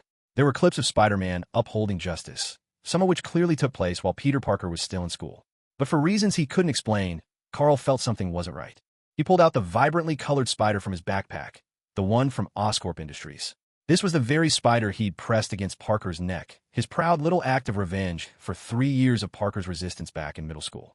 That was why he'd preserved the spider, turned it into a specimen just to scare others. Even if Parker really became Spider-Man because of this spider, it doesn't matter anymore. There's nothing left inside, just an empty husk. Carl Jean was about to put the spider down when a reckless idea flashed through his mind. What if he tried eating it? After all, it had been preserved with alcohol, not formaldehyde, and months had passed since then. Eating it wouldn't kill him. If anything, he'd just be queasy for a few days. And if the shell still held any effect. He hesitated, set the spider on the table, and lay back down on his bed. Closing his eyes, flashes of memory returned. Spider-Man hurling a massive billboard on a shocker during that terrifying fight.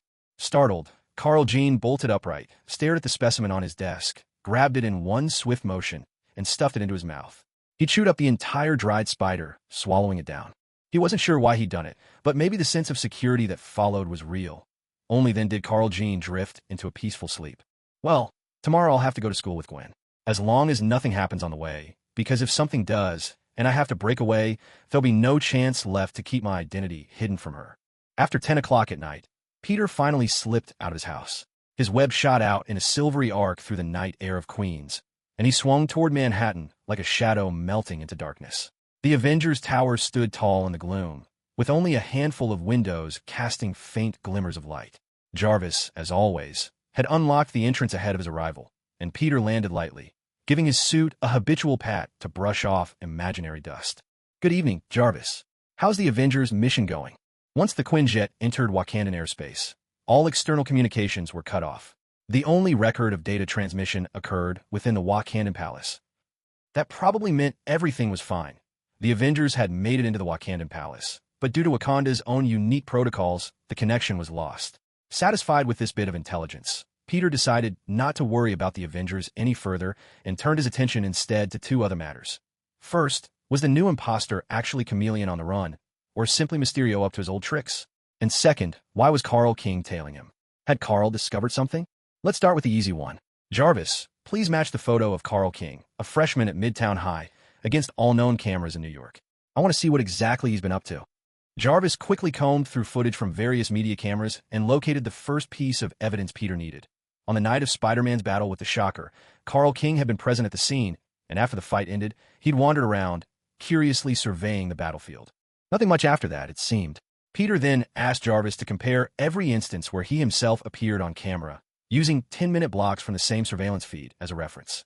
As expected, every single clip was from within the halls of Midtown High. Nothing seemed out of place. But then Peter's gaze sharpened. He'd spotted the crucial footage he was looking for. It was from a night he'd gone to the school lab to concoct a new batch of web fluid. Carl King had entered after him, possibly discovering some webbing Peter hadn't managed to dissolve in time. And, considering it was Carl who'd put that spider on Peter's neck, it made sense that Carl would start to suspect him. Even so, that didn't quite explain Carl's level of paranoia. Maybe he's just afraid of my retaliation? Well, Carl, you'll have to figure out for yourself that I'm not out to get you. Until then, enjoy being nervous. Having never heard of the villain group, the Thousands, Peter dismissed Carl as a threat and moved on, instructing Jarvis to pull up data on Chameleon instead. As always, both Jarvis and the NYPD proved reliable. The Chameleon had indeed slipped away once again. No one seems to know which corrupt cop let the Chameleon slip free, but he managed to escape. On his way out, a few unusual incidents occurred. Frank Castle, the Punisher, tried to take him down, but he targeted the wrong person. The Chameleon had already disappeared, and for now, his whereabouts remain unknown. The Punisher? He's been hunting the Chameleon for some time. According to the records, Frank Castle has made more than 5 attempts against Dmitry Smerdyakov, but all have ended in failure.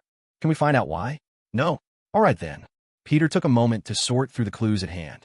From what he could see, this was how things stood. First, the Chameleon was working with Mysterio, whose gear was stolen by Shocker. In order to cover up Shocker's heist, someone had organized a large-scale bank robbery as a diversion. Now, with Mysterio and the Chameleon in cahoots, they had initially tried to drag his name through the mud. This pointed to the existence of a mastermind in the shadows, someone orchestrating a plan to deal with Spider-Man, whether by destroying him outright or tarnishing his reputation. As for the motive, after carefully reviewing everything Spider-Man had done so far, Peter could think of only one plausible reason. Their opponent must be the one collecting vast quantities of Chitauri tech around New York, modifying it into weapons, and selling on the black market. After all, Spider-Man had spent most of his time dealing with smugglers waving around high-tech gear. Who could it be? Kingpin? Hammerhead? Tombstone? With so many crime bosses prowling New York, there was no telling who was truly behind it all. Regardless, the Chameleon's objective was crystal clear: eliminate Spider-Man. But the Chameleon is being hunted by the Punisher. If he keeps smearing Spider-Man's name, he'll eventually get exposed as a fraud. That's why he's forced to imitate me, performing the kinds of heroic deeds a superhero would. How ironic. The Chameleon's current appearance was obviously a trap, even if Peter wasn't yet sure of the exact kind. Maybe it would be a swarm of henchmen, maybe a bomb, or maybe the mastermind had hired some elite supervillain. Whatever the details, if Peter answered the summons, he'd undoubtedly walk right into a trap, though it might not be one that could actually harm him. Still, why exactly did he have to walk into this trap himself? Wasn't the Punisher already on the case? I should try reaching out to the Punisher. He's bound to be watching for the Spider-Man turning up everywhere. I ought to be able to find him easily enough, assuming he doesn't open fire on me first. He can't be that trigger-happy, can he? Peter was convinced that after hunting the Chameleon for so long, the Punisher must know a great deal about him. Still, Peter needed to confirm one thing. Was the Chameleon truly beyond redemption? Or, like Herman, was he perhaps not as hopeless as he seemed at heart? All right, here's my conclusion. Spider-Man is probably a student. A high school or college student, most likely high school.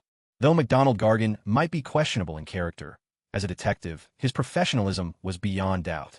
After assembling the results of his investigation, he looked to his two temporary partners and to Kingpin.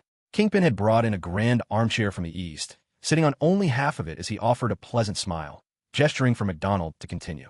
Here's my analysis of his appearances. It's clear there's a difference in Spider-Man's activity between weekdays and holidays, and even distinct patterns within workdays themselves.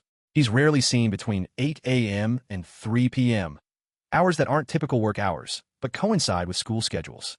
I've matched up the class timetables for all of Manhattan and found that 7 schools fit this pattern. Excellent work, Mr. Gargan. Kingpin took the A4 sheet with the names of the 7 schools from McDonald's hand, glanced at it, and then handed it with satisfaction to the prowler at his side. If we can't get rid of Spider-Man soon, this list might come in handy.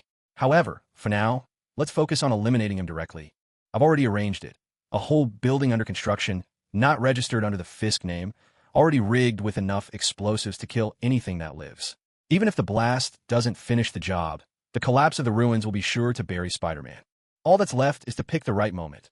When Spider-Man is in action, we let him spot us and lure him right into our trap. Kingpin stretched out his palm, as if picturing an invisible spider crawling there, then clenched his fist tight. And then, once and for all, we end Spider-Man. Another day of being Spider-Man. Except today really wasn't the best time for it. Peter Parker had to go to school with Gwen today. It was the perfect excuse to leave the Chameleon alone for a while. In fact, the Chameleon was probably waiting for Peter to drop by that morning. But today, Peter wasn't going to show up until the afternoon, and instead, he'd pay a visit to the Punisher. Let the Chameleon work for him all day long, waiting in vain. Gwen didn't wear her Spider-Woman cosplay to school. It was different from Peter's suit. After all, the mysterious doctor didn't really have a uniform and usually just wore regular clothes. That meant Peter could simply wear his costume out the door, but Gwen opted to keep hers in her backpack and figure it out once she got to school. Even if she could have explained it away as Midtown High's theme day, she still didn't want to show up in cosplay. Still, at least that was more convenient than Harry's electric wheelchair. So, Peter, how many new classmates have you met since coming to this new school? Besides Harry, Amadeus, and Jessica from your detective club. Anyone else? Peter looked a little awkward at Gwen's question. Actually, there was also Flash Thompson, but since Flash didn't know Peter Parker, he hesitated for a while before answering honestly, no one else. It's already the second week of school, and you're telling me you've made just 3 new friends? Gwen was genuinely astonished. That's worse than your record in middle school, man. How is it even possible to spend an entire week in high school and only meet 3 new people? Back in my previous life, I went through 4 years of college without ever managing to match my classmates' faces to their names, let alone now, when I have to be Spider-Man. Where would I even find the time to make friends? That was what Peter thought, though he didn't dare say it out loud. He just shrugged helplessly. I'm not really sure how to approach people, especially starting a conversation. I can't bring up the weather all the time, right? What about your friends? Harry and Amadeus? They haven't introduced you to anyone. Oh, don't count on Amadeus. If anything, he's got it harder than I do. He's an international student, living with a host family, and he was even bullied by guys like Carl on his very first day. Peter trailed off as his thoughts drifted to Harry. Harry must be Harry Osborn. He was always watching Spider-Man videos, had a strained relationship with his father, and never invited friends over. Peter could pretty much guess that Harry wasn't any more skilled at making friends. The bigger question was, what was Norman Osborn's deal these days? Was he already the Green Goblin or not? And what did he really know or think about Spider-Man? As for Harry, he doesn't really get along with his dad. Apparently, every friend he's ever had since he was a kid, his father never liked. So, I figure he probably struggles with social stuff too. Gwen opened her mouth, then shook her head emphatically. What kind of friends do you even have? Sort of like a high school peer support group? I give them advice, and they tell me about their troubles. Something like that. As the two of them chatted, they boarded the subway. As usual, Peter pulled out his phone and started watching another Spider-Man video. Gwen leaned in to watch the screen. You sure are interested in Spider-Man, aren't you? No, Harry's always watching them. I asked him why, and he said it's basically homework, so I started watching too. Do you think Harry's family has anything to do with Spider-Man? Every word Peter said was true, but he let Gwen draw her own conclusions. She thought for a moment and didn't reply, while Peter tapped to open the next video. Yesterday at 2 in the afternoon, Spider-Man helped 2 addicts in Hell's Kitchen, saving them from being beaten to death by the drug dealers they owed. What's wrong? You don't sound very happy about it. It's nothing really. I just feel, even if Spider-Man saved them, it doesn't mean their lives will actually get better. Some things, maybe it's best never to get involved with in the first place. Peter said this quietly, and while the subway rumbled closer to Manhattan, Gwen seemed to remember something and turned to Peter. I'm going to go see my dad at the station after school today. Want to come with? It's nothing, just crossed my mind. People at the station don't know you, though. They probably won't let you wander around. Gwen smiled, tucking her hair behind her ear as she smoothly changed the subject. Right on cue, the subway pulled into the station. A few minutes later, Peter made his way to his locker. As always, he braced himself for whatever Carl King might have stashed inside to spook him this time.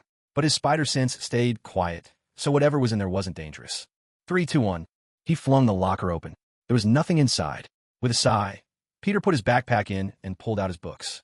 One upside of having 5 consecutive theme days was that if someone didn't like their costume on the first day, they could always try something better. For example, today Harry's clunky, gloomy Dalek suit was mercifully nowhere in sight. By the time Peter reached the classroom, he spotted a Cyberman intently watching yet another Spider-Man video. Morning, Doctor. Morning, Cyberman. Harry replied with a half-joking grin, while Amadeus, sitting behind them, seemed lost in thought. Peter greeted him as well. Hey, Amadeus. So you really dressed up as Dr. Banner? I thought you'd go for the Hulk instead. How about a Hulk mask? Amadeus said, lifting it up to show a smile before tucking it away. And a green t-shirt underneath. How are you feeling? Much better. Just a bit of a cold, some medicine, and a day of sleep pretty much fixed it. Amadeus nodded, clearly back to his old self. Peter took the chance to ask his next question. Where are you staying these days? Maybe we could visit. And if you fall sick again, we could check on you. Amadeus froze at the question, stumbling over his words as if searching for an excuse. All right, you all know I live with a host family. I'm not sure if they let me bring friends over, so I'll have to check with my landlady first. Amadeus, sensing he'd just given a half-hearted answer, quickly shifted the topic to Harry. Besides, we don't even know where Harry lives, do we? My dad's kind of particular. He doesn't like me bringing friends home. Sorry about that. So, after going round and round, it turned out Peter Parker's house was the only place open for a visit. Well, since things are pretty quiet these days, why don't we all go to Peter's place and play some D&D?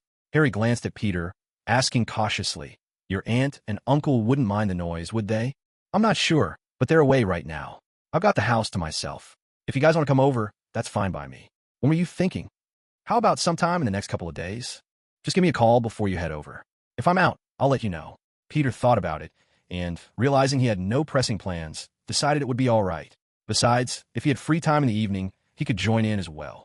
Good social ties are a key part of keeping Spider-Man's identity under wraps, even if Spider-Man only had 2 friends. That's how the group passed an entire class. After the bell rang, Peter left the classroom, only to find someone standing by his locker. Looking closer, he recognized the kid who'd broken open his locker with Carl King the day before. But today, the guy wasn't picking locks or running away at the sight of Peter. It looked as if he was waiting for him. With his brow furrowed, Peter walked over and asked, What's going on? I don't know. I just wanted to ask if you know what happened to Carl. He didn't show up for school today. The guy, who looked like a wannabe thug, seemed deeply unsettled. He glanced around nervously, as if something had rattled him. "Didn't you call Carl King to check?" "I did. I called, but his mom answered and said he's sick and can't come to school. So now I'm wondering." "Well, he's been really scared of you lately, so I thought." Peter, finally understanding what the guy was worried about, let out a helpless sigh. "I haven't done anything to him, all right? I'm not Carl. I'm not a bully. If you're worried I'm going to rough you up, you can relax. Maybe Carl should try being a decent person. That way he wouldn't have to be so scared all the time." It was a typical school day, just an ordinary afternoon. Since the detective club had no extra meetings, Harry and Amadeus both headed home. Peter left promptly as well. "Hey there, boys." Just as they were about to leave together, the two of them were called back by Gwen. The pair looked at Gwen in confusion, as if they'd suddenly been singled out by a teacher and caught off guard. "Gwen, right?" "Hello." Harry greeted her, uncertain and also curious as to why she was there. He quickly asked, "Is there something you need?" Gwen crossed her arms over her chest, her gaze sweeping over the space behind them, as if she was searching for someone missing from the group. "Is Peter not leaving with you? He hardly ever walks with us. It's like he's always busy with something." Amadeus shrugged, the straps of his backpack digging faintly into his slender shoulders. Were they really friends? Perhaps they were, but how much did they truly know about each other? After all, they'd only known Peter Parker for less than 2 weeks. So even if Peter decided to walk home alone every night, it really wasn't all that strange. Gwen's eyebrows arched in a subtle way, less like she was asking a question and more as if she was confirming something. "So, you don't know what he does after school either?" Harry's response should have been, "Are we supposed to?" But instead, he caught on to something important. "Wait, are you saying that nobody knows where Peter goes after school?" "No, it's just that he's been getting home rather late, that's all." Gwen finished, just as she heard Mary Jane and the others calling her to band practice. She gave them a brief farewell and walked away. Amadeus adjusted his backpack strap and straightened his glasses. "What do you think Peter does after school?" "I have no idea," Harry responded, unconcerned. "Maybe Peter's the most honest one among us." At that very moment, Peter was swinging through the skies above Manhattan. Oddly enough, New York seemed to have grown more peaceful lately, with crime popping up so infrequently that Spider-Man's help was barely needed. "Jarvis, has the Avengers satellite found my imposter, the Punisher, yet?" Recently, the Chameleon's range of activity had expanded beyond Hell's Kitchen, most likely to avoid running into the Punisher by sticking to the same territory. Still, Peter knew that with Mysterio's help, the so-called Chameleon sighting might not even be the real Chameleon, just a recorded projection. Given these circumstances, if the Punisher actually took action, he might end up startling the real culprit and making them even harder to find. Through the eyepiece, the latest results from the satellite scan appeared quickly. There was no sign of the Punisher, but the fake Spider-Man was clearly visible somewhere. Peter swung towards that location and landed on the rooftop some distance away, beginning to survey his surroundings. He was sure that somewhere nearby, hidden from the satellite and surveillance cameras, the Punisher was lying in wait. Moreover, since he needed to be ready to eliminate Chameleon the moment he detected any threat, he had to keep his distance under careful control. "Found you." Frank Castle was hiding on a sheltered rooftop of a building, peering through binoculars at Spider-Man handling his opponents in the distance. Honestly, it wasn't difficult work. He knew this territory inside out, the spots where punks might gather and where trouble might erupt. A sudden sense of unease washed over him. The moment he lowered his binoculars and reached for his gun, it was yanked away almost instantly. Then, the very target he was supposed to keep his eyes on was hanging upside down in front of him, waving his hands with a placating gesture. Hey, easy man, take it easy." Realizing what was happening, the Punisher immediately tried to reach for the sniper rifle he'd set aside, but Spider-Man webbed it away as well. This infuriating guy not only snatched his weapons, but, as he landed, plastered Frank's hands together with webbing. "I know what you're here to do, but first, we need to talk." "What's to talk about?" "Since you're here, that bastard standing out there must be the Chameleon. As soon as he's dead, all of this is over." "That's the issue," Spider-Man said as he gazed out the window. From the thermal imaging results, it was clear neither Spider-Man nor those battered thugs really existed out there. There's no one there at all. It's just a projection. The Punisher's brow tightened in a frown. "Do you have a thermal imager? If you do, take a look and you'll see for yourself." Someone managed to get hold of cutting-edge projection tech from Horizon Labs and modified it.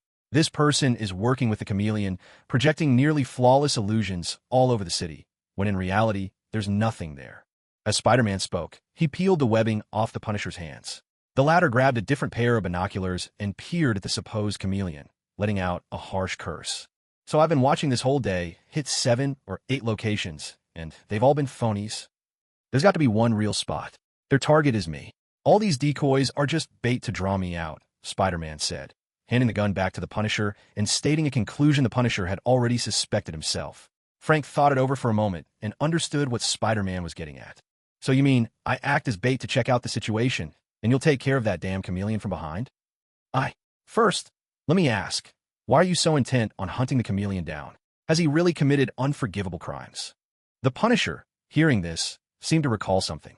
As he tore the cobwebs from his handgun, he couldn't help but break into a laugh. Unforgivable? If you're asking whether he's done things so monstrous they go beyond human comprehension, like torture or mass murder. No, not exactly. But he's the kind of bastard who'll do anything for cash. Anyone who pays, he'll work for. He's already left over 20 people dead in his wake. And the law can't touch him. I know a lawyer, one of the best. Even he can't put someone away who never shows his real face. How are you going to make him confess to crimes when no one can pin them on him, hero? The Punisher holstered his gun and attached his sniper scope, preparing to leave. Besides, in this country, there are too many from top to bottom who need someone like him to handle their dirty work. Guess how long he'd stay behind bars before the CIA or FBI came knocking at his cell door. No one wants him dead, except me. Got it. Spider-Man nodded and fished out his phone. Let's exchange numbers. I need to do a little prep. Tomorrow, around 4 in the afternoon, I'll check out Chameleon's plan, and I'll let you know when I've got something. For once, the Punisher hesitated, but finally exchanged numbers with Spider-Man. Of course, Spider-Man didn't use Peter Parker's phone here, but an old button phone he'd picked up at a flea market, converted into a comm device after the Avengers Tower was redesigned and came back online. After speaking with the Punisher, Spider-Man vaulted out the window and melted into the night. Let Chameleon punch the clock playing double agent for another half day. He had a few surprises to set up for both him and Mysterio. Come to think of it, Carl King was sick? Did I really scare him that much?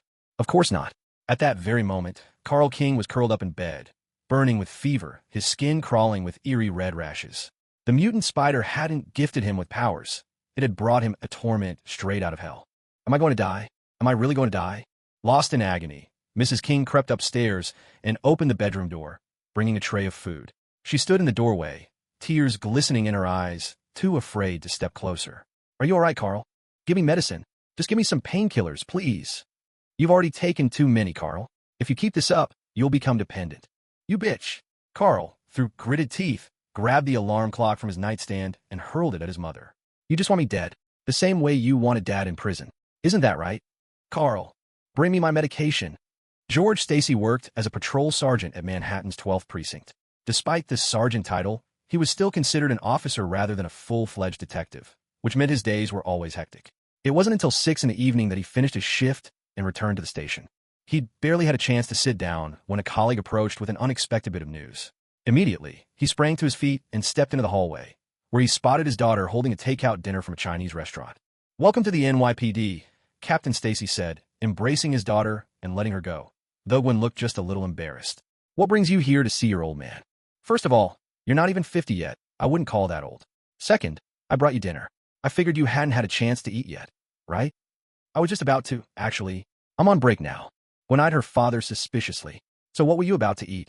I have no idea. If you hadn't come, I'd have to figure out something myself. Have you eaten, Gwen? I tested the food for you. The place is actually really good. You tested it first. George raised his eyebrows in surprise and then frowned.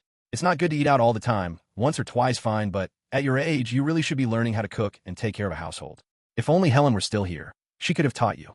All Gwen could do was maintain a polite smile and glance around the precinct, dinner bag in hand. So, are you planning to eat your dinner in the hallway? Of course not. George led Gwen to his desk, which was sparsely decorated except for a scattering of everyday items. Gwen's sharp eyes spotted a sticky note on the tabletop. She picked it up and read aloud. The web will degrade automatically within 2 hours. Please be prepared to receive it. Your friendly neighborhood Spider-Man. Oh, is this a note Spider-Man left for you? It is. I meant to file it with evidence or put it into the archives, but I never quite found the right place to put it, so I brought it back here. The handwriting always looks strangely familiar to me, but I'm certain it isn't Peter Parker's, Captain Stacy said with a conviction only a seasoned officer could have. I'd never mistake Peter's handwriting. I know it by heart. Gwen stared at the note for a moment longer, then simply nodded. Indeed, Peter Parker's right-handed writing didn't look like that at all.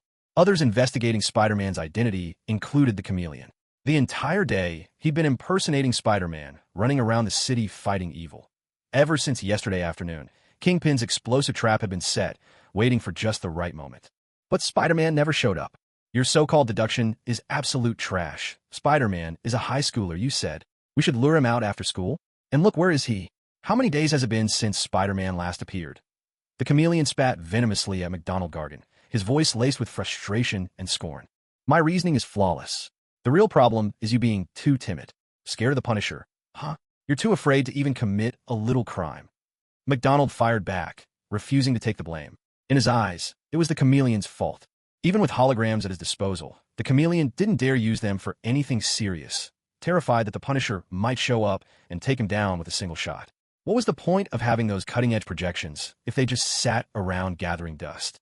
Chameleon could only sigh in resignation, though he'd never admit to being at fault. After all, every time he deployed a hologram to attract Spider-Man, he had to stay close by, lurking nearby in case things went wrong. He could never just walk away and leave everything unattended. That constant need to remain on-site was what truly vexed him. If only he could set things in motion and flee, he'd have vanished long ago.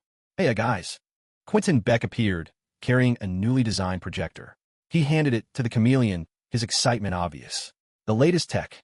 I finally integrated the invisible spectrum into the projector, so now, even thermal imaging won't see through it. Thermal cameras work through infrared, a type of invisible light. Quentin had overlooked this detail before and hadn't programmed for it, but now, the oversight was corrected. Excellent. Chameleon took the projector from his hand, a device the size of a small ball. By tomorrow, Spider-Man will finally leave this happy world. If, of course, he actually shows up. Don't worry, McDonald scoffed. I'll be right there with you at the ambush point. Then you'll see, my deduction is bulletproof. The next day arrived, but Carl King's health showed no signs of improvement. In fact, he seemed even worse. Mrs. King, growing ever more anxious about her son, quietly cracked open the door yet again, her voice barely above a whisper. Carl, are you all right? Carl. Carl couldn't answer a single word. Mrs. King tiptoed over, concern written deep on her face, and saw that her son was covered with wide patches of angry, red swelling. Pain and worry coiled in her chest as she hesitated, wanting to reach out and touch him. A soft, sticky sound broke the silence. Carl King's skin ruptured like bursting blisters, and then, from beneath his ragged hide, countless spiders surged forth. They flew in all directions, landing on Mrs. King, who screamed instinctively. But her terrified shrieks did nothing to slow the spiders. Instead, they utterly engulfed her, their fangs bared as they tore hungrily into her flesh. With each savage bite, as her flesh was ripped away, 1,000 unblinking spider eyes seemed to glimpse something beneath the blood. They saw a mother rising before dawn, working herself to the bone to keep her child safe, praying he would never turn out like his no-good father. They saw a woman juggling 3 menial jobs in a single day just to feed her boy, who could never get enough to eat with his football player's appetite.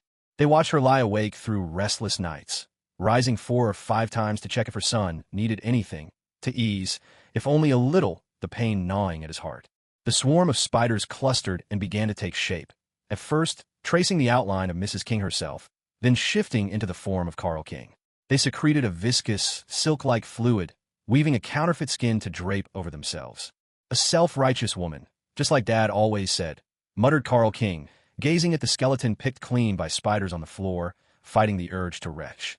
But then he looked up, meeting the eyes of his new reflection in the mirror, and broke into a grin. It was a brand new day. He'd spent nearly 2 days lying in bed. By now, maybe school had just let out? He strolled out of the house with hardly a care, heading for a comic store he rarely visited. A few moments and a brief shriek from within later. A monster draped in a Spider-Man facade forced his way into a new skin and sauntered out once more. So, it's true. Peter Parker really is Spider-Man. But where are you now, Parker? Clumsily mimicking Spider-Man's moves, Carl King swung awkwardly between the buildings on his webs. His actions were rough but packed with strength. Each leap through the air sent wind rushing through the gaps in his cheap cosplay suit, chilling him to the bone. He was intoxicated by the changes devouring brought him. The taste of his mother's flesh, the terrified shrieks of the comic store shut-ins, everything had been distilled in a power coursing through his veins. He could feel muscles reconfigure, bones stretch, could even split into swarms of spiders or reshape himself into the face of anyone he had ever digested. And right now, only one image filled his mind. Peter Parker's infuriating face. That scrawny Peter, one bite from a spider, and he got all puffed up, daring to defy him, even making him afraid for the first time in his life. You really think being bitten by a spider means you could defy me? Carl sneered, tightening his grip on the web, while his cheap uniform snapped in the wind. Dad was right. Survival of the fittest is the real law of the world. The little guys down there, they were born to be the stepping stones for the strong. It's time you learned who's the real boss around here, Parker. And so, this awkward Spider-Man began his roaming. Midair, he twisted abruptly, and the crimson lenses of his mask caught the reflection of another swinging figure in the distance. Huh, what a conspicuous target. Found you, Parker. We've located Spider-Man. Inside the secret van on the other side, Quentin Beck spotted Spider-Man hurrying back, but something didn't add up. This Spider-Man seems a bit off. He's wearing his old suit again. Troubled by the uneasy feeling, Beck frowned, while Chameleon simply asked one question. Is Spider-Man swinging in the air, or is he running on the ground? He's gliding in the air. Then that's him. He just changed back to the old suit. Chameleon was unconcerned. Probably wants to distinguish himself from me, since I'm still impersonating him in the new suit. Makes sense. He has to create some kind of difference. But that's all right. Soon enough, Spider-Man will plunge straight into the jaws of death. Get those projectors ready, Beck. We're about to get started. As he spoke, Chameleon picked up a handgun. This time, he intended to be done with Spider-Man, once and for all. Carl King landed swiftly, staring at the Spider-Man before him, completely unaware that this was no real hero, but a fake. Originally just a projection, the figure was now brought to life by Chameleon for the sake of interaction. The Spider-Man here was now Chameleon, fully disguised. Another imposter? Spider-Man gasped at Carl King, then pressed his palm to his forehead in exasperation. Oh, for crying out loud. Hey, buddy, don't you have anything better to do? You know I'm the real Spider-Man. You're nothing but a filthy scumbag. Carl King tightened his fists and lunged straight at Chameleon. Chameleon smiled coldly and, in a heartbeat, whipped out his handgun. He fired a single shot right at Spider-Man's head. The bullet found its mark, tearing through Spider-Man's skull with chilling precision. All the while, Chameleon deactivated the projector, held onto his imitation of Spider-Man's appearance, and spoke with his tone. Sorry, pal. It's over. No need for Kingpin's entire grand scheme. It should have ended long ago. A sudden roar broke the Chameleon's train of thought. He spun around just in time to see Spider-Man's suit collapsing rapidly into a shapeless heap as countless spiders poured out from within and made a beeline straight for him.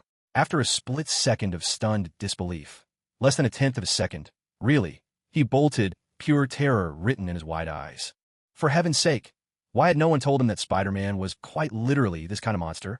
Carl King gave chase for a few moments before realizing something odd. Spiders, it seemed, truly couldn't match a human speed.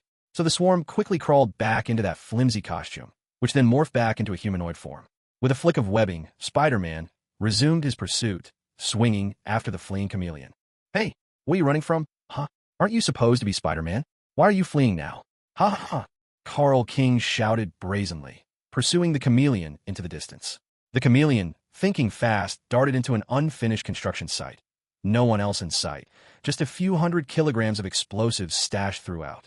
Hey, detective, is your bomb ready or not? You have no goddamn idea what kind of freak Spider-Man really is. Panting hard, he reached the ambush spot, unable to hold back his panic. McDonald only gave a cold chuckle in response. He'd been saying all along that Spider-Man would show up. The Chameleon simply wouldn't listen, and now, at last, he'd landed himself in a world of trouble. It's ready. You better run for it. If you don't take off now, you're gonna die right in front of me. The Chameleon caught his breath just long enough to find his designated escape route. Watching as Spider-Man swung into the trap, he couldn't quite shake the profoundly strange feeling this spider creature gave him. No matter, it was all over today. The monster would die here, once and for all. Why aren't you running anymore, Spider-Man? Have you realized there's no escape for you? No escape. Are you sure about that? For the first time, the Chameleon truly relished pretending to be Spider-Man. He leaped away, wingsuit spreading wide for a swift glide. No escape is for you, sweetheart. At that instant, a violent explosion engulfed the whole site. The gas pipes in the basement split open with a blue flash, and the steel supports snapped in chain reaction, like falling dominoes. Each floor detonated in quick succession, burning, then collapsing. A raging cloud of dust swallowed Carl's laughter and blotted out half the sky. 30 stories of steel and concrete crashed thunderously down, pounding Spider-Man into oblivion and burying him deep beneath the rubble.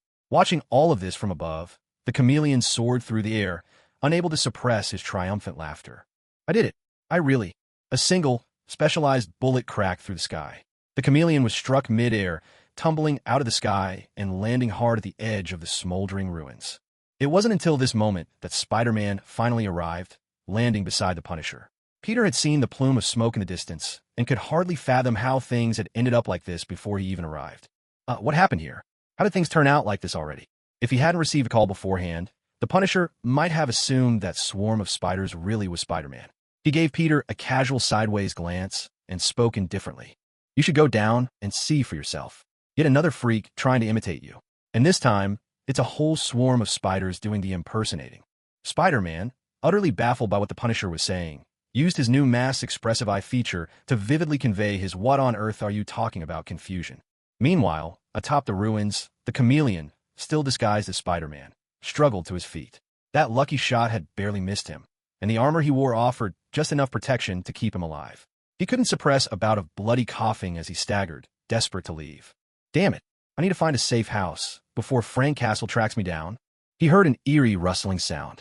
Turning his head, the chameleon saw a massive horde of spiders pouring out from the rubble, slowly swarming together into a human shape.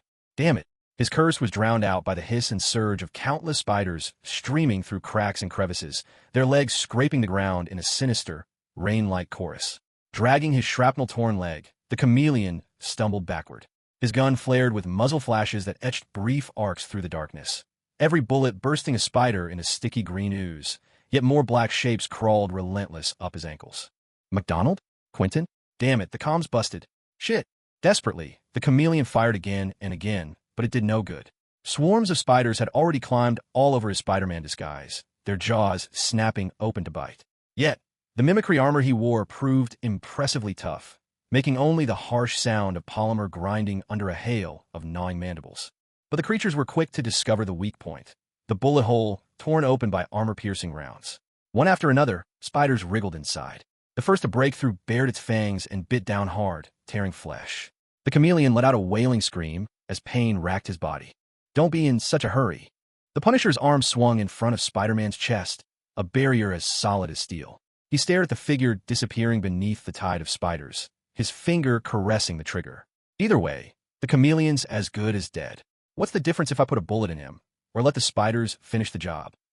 Just so we're clear, I'm not controlling the spiders. Peter shook off his attempt to block him, his web already latched onto the edge of the rooftop. The Punisher, watching from above, merely shook his head, pulled a bottle of pills from his pocket, swallowed one, and then, weapon in hand, headed down the stairs. Swinging through the ruins, Spider-Man wasted no time. He fired his web straight at the chameleon, and a surge of high-voltage electricity shot through the web shooter, jolting the chameleon. The villain howled in pain as blue-white sparks burst out, the acrid scent of burnt protein mingling with his cries, and a shower of spiders tumbled down like popcorn scattering from a pot. Whether it was his imagination or not, Peter couldn't say. But suddenly, the enormous swarm of spiders that hadn't been hit by the electric shock all turned to stare at him. Peter hesitated, perplexed. Hey guys. Without warning, the swarm collapsed inward, writhing into a pyramid of shifting, oily darkness.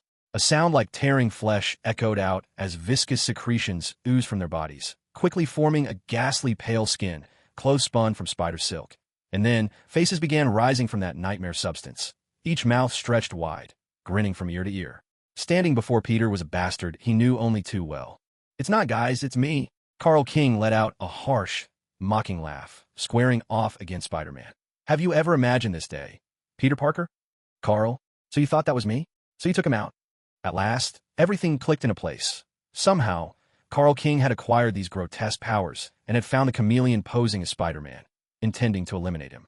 But the chameleon had triggered an explosion. Could it be that Carl, too, was disguised as Spider-Man? Two false Spider-Men, each believing the other to be real. The chameleon did it to help his boss rid the world of Spider-Man. So what was Carl's reason? Did he want to replace Spider-Man? I always knew you were revolting, Carl, but I never imagined you'd go this far. So, care to share how you came by these abilities? That spider. I was the one who put on your neck. I'm the reason you became Spider-Man. And now, I've devoured it. I've taken back what was rightfully mine. Suddenly, the tips of Carl's fingers split open.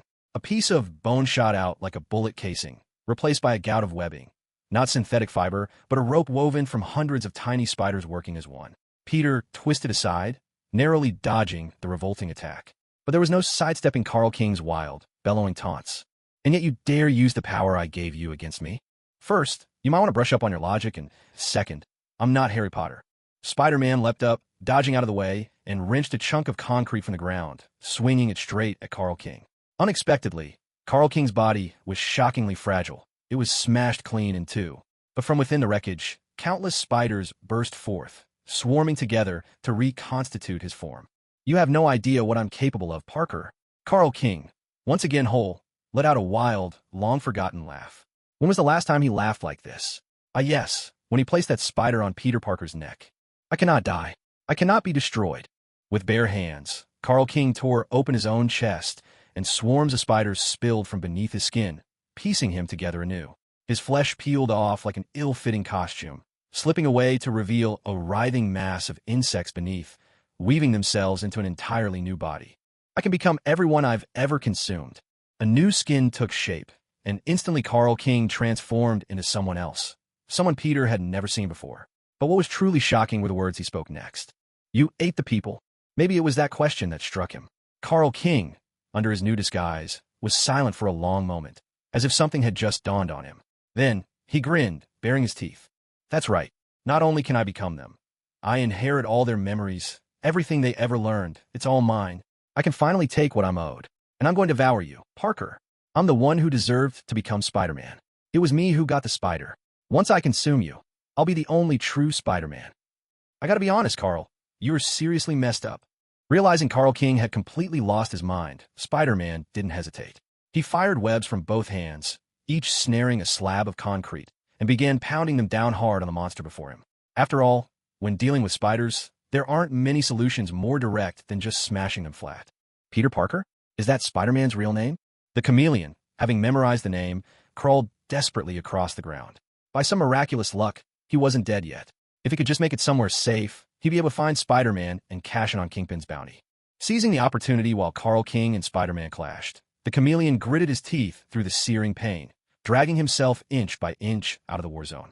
He knew there was still a sliver of hope. If only he could get to that place, just reach that place. Suddenly, a pair of military boots blocked his path.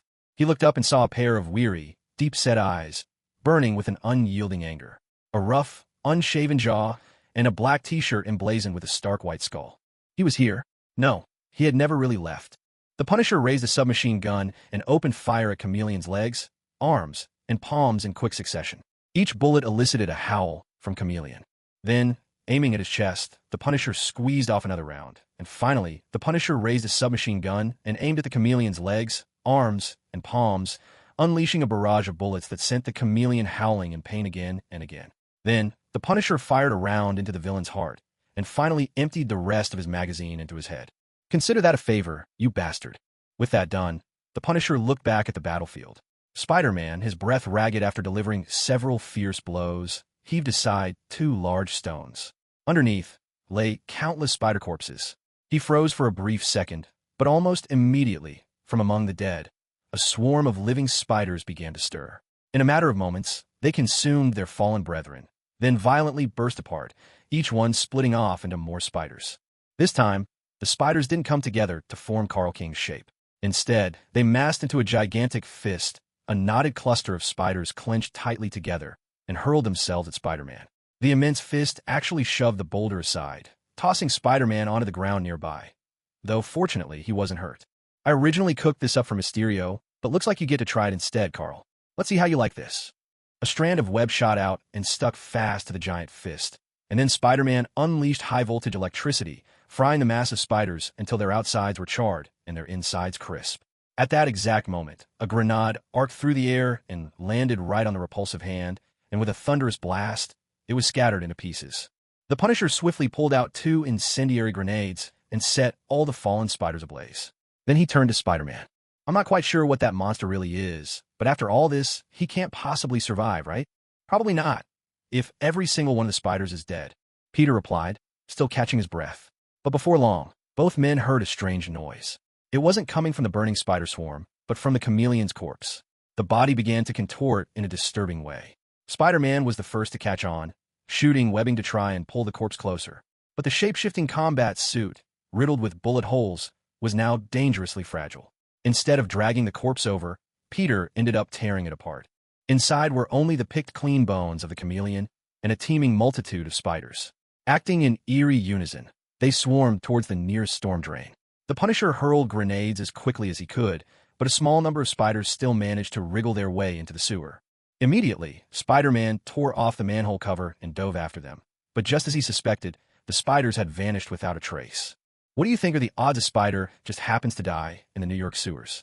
He asked the Punisher, filled with despair, then climbed back up to the street.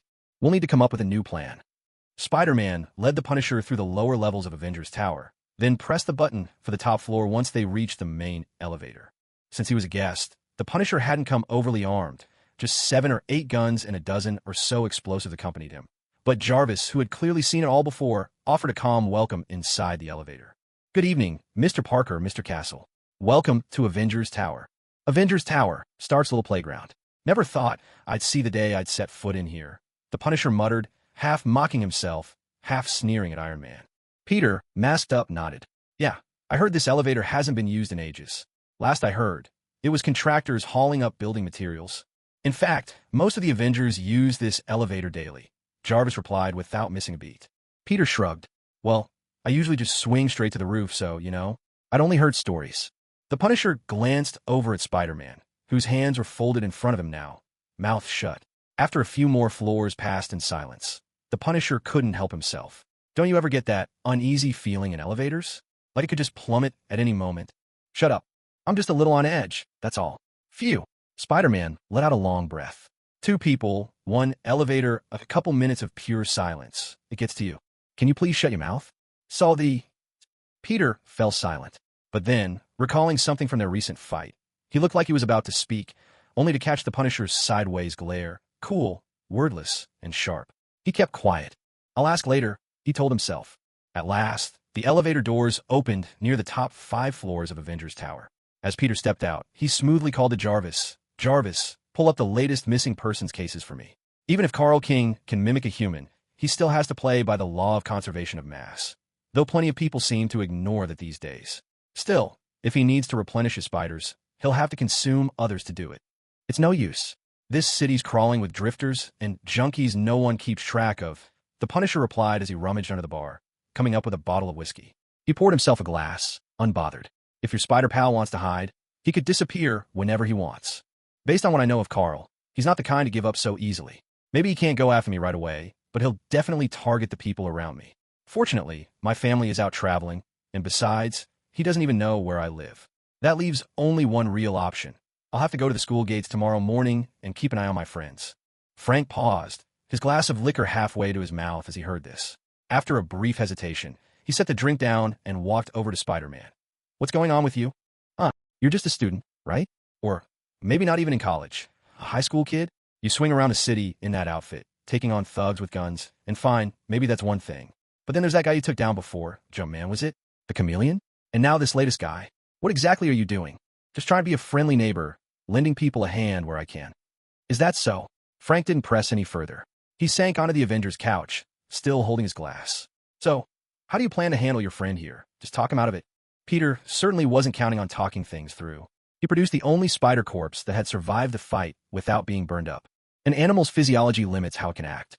For Carl King to control so many spiders at once, he needs something else, like pheromones. I can adapt Hank Pym's research for this. With the right kind of pheromone manipulation, I can force Carl King to follow my lead. It really wasn't an insurmountable task. Peter was confident that, with Jarvis's help, he could synthesize the right pheromones before dawn. Then, all that remained was to set up an ambush at school tomorrow morning to keep Carl King from suddenly appearing and hurting any of his friends. Beyond that, there was also thermal imaging to consider. The average body temperature of spiders is different from that of humans, and a creature formed from countless spiders would show up very differently on thermal scans. That would give Peter the advantage he needed to finish the job. Frank watched Spider-Man as he threw himself into his work, but didn't say much more. Instead, he lay back on the couch to rest. He'd killed countless scumbags and lowlifes in his time, but he'd never gone up against a swarm of spiders before. For once, he hoped he could get a good night's sleep. Meanwhile, Peter delivered the spider specimen to the lab for analysis and took out his phone. Days of fighting had left its screen cracked and damaged. He sighed, then saw a message from Gwen. When are you coming home? There's something I need to talk to you about. I've got some things to take care of tonight. I probably won't be home until late. Tonight, there's almost no chance Peter will be able to go home. Even if there's only the slightest possibility, He has to keep a close eye on every bit of news and be ready to spring into action at any moment. Nowhere is more suited to keeping watch over the entire city of New York than Avengers Tower. Gazing up at the rising moon, Peter received another message from Gwen. She said she could wait a little longer. So Peter tried to reassure her once more. It doesn't seem like anything urgent. They didn't even call me. Phew. When he finally stepped out of the lab, he heard Frank Castle's breathing, heavy and urgent, rumbling through the silence. Peter removed his mask and stood in a quiet shadow, his gaze sweeping across the whole map of New York City. Frank Castle rarely dreams anymore, not since that day. It seems he doesn't need to. After all, the moment he closes his eyes, he sees the horrific scene of his wife and children dying before him, hears their voices echoing in his head. He can never forget that afternoon. It was supposed to be an ordinary picnic in Central Park, nothing more. If he hadn't stumbled into that mob shootout, if they hadn't gone for that picnic, none of it would have happened. But Frank's dream tonight wasn't that. In his dream, there was a mother and a daughter. He saw the mother raise a gun, press it to her own head, and pull the trigger. Frank Castle awoke before dawn. He stared at the bleak sky in silence, then got to his feet, catching the distinct aroma of coffee in the air. He saw Spider-Man, half his face revealed, quietly sipping from a mug. Morning. Want a cup? The Avengers really do make a good coffee. The Punisher ignored him, producing his medication and swallowing it down in one gulp with water. Spider-Man walked over to stand at his side, finally asking the question he hadn't managed to get out back in the elevator. When you went after the chameleon, why did you go about it like that? It's as if you two have some personal grudge. So, you're getting into people's heads now, are you? That your new thing, friendly neighborhood Spider-Man. Frank checked his watch, barely past 4, then grabbed the half-finished bottle of whiskey, poured himself another glass, and downed it all at once as he seated himself at the bar. Normally, I'd just tell someone to go to hell, but I ran into this guy back in Hell's Kitchen. Frank sized Peter up with a flick of his hand. He wore red just like you. He taught me how to deal with guys like you. Spider-Man nodded as he sipped his coffee. Daredevil. I've heard of him. They say he's one of the good ones. Yeah, I got into a couple fights with him, all because he didn't want me taking out a certain scumbag. The Punisher scratched his hair and suddenly shifted the topic back. When you first showed up in front of me, I thought you'd be just like him, telling me that once you've killed, there's no turning back, spouting crap about how you'd become just like the people you took down. But you didn't, so I think you're not half bad. I just wanted to confirm with you. Can the law really bring Chameleon to justice? Or is Chameleon truly beyond saving? He's absolutely beyond saving, and the law can't touch him. After listening to Spider-Man's explanation, the Punisher didn't argue. He poured himself another drink and kept talking. Didn't you want to ask if I have any personal grudge against him? Well, I do. He kidnapped a man, a father, then disguised himself as that man and murdered others. After that, he let the father go. Back then, I didn't even know Chameleon existed, but he already knew about me. He did it on purpose. Frank Castle didn't say what happened next, but Peter already knew what the Punisher had done. That woman and their child, they watched as their father, who had been locked in a basement by that bastard for over 2 weeks and had just been released, was gunned down right before their eyes by another monster. They were just having a picnic in Central Park that day, the wife and the kid, forced to watch as the father was riddled with bullets in front of them. He threw back his drink, his Adam's apple bobbing, and brought the glass down hard on the bar with a dull thud. Then all that followed were the exhausted curses of a middle-aged man. God damn it. Are you all right? The Punisher clutched his head with one hand and slapped away Spider-Man's outstretched arm with the other. He fished some pills from his pocket, painkillers, blockers, and medication to steady his mind. That's what a personal vendetta looks like, kid. Sometimes red. That's what I call Daredevil. He's right. Killing those bastards will never bring you peace. You'll always feel this emptiness inside. But for some people, the world really is better off without them. Don't you think?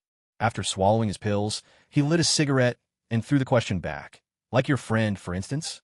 I honestly can't find a way to get Carl King to change or to have him face justice. He ate his own mother.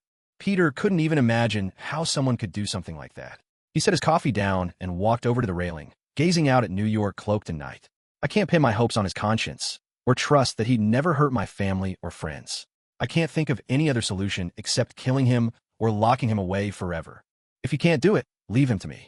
Frank Castle drained the rest of his drink in one go. It's almost 5. Let's get started. As the clock struck 7 in the morning, Gwen Stacy stepped off the subway near Midtown High, her school bag slung over her shoulder. She walked toward the school, her nerves wound tight. She was certain she had gathered enough evidence to prove that her childhood friend, Peter Parker, was actually Spider-Man. But the night before, when she messaged Peter, he told her he'd be busy and would get home late.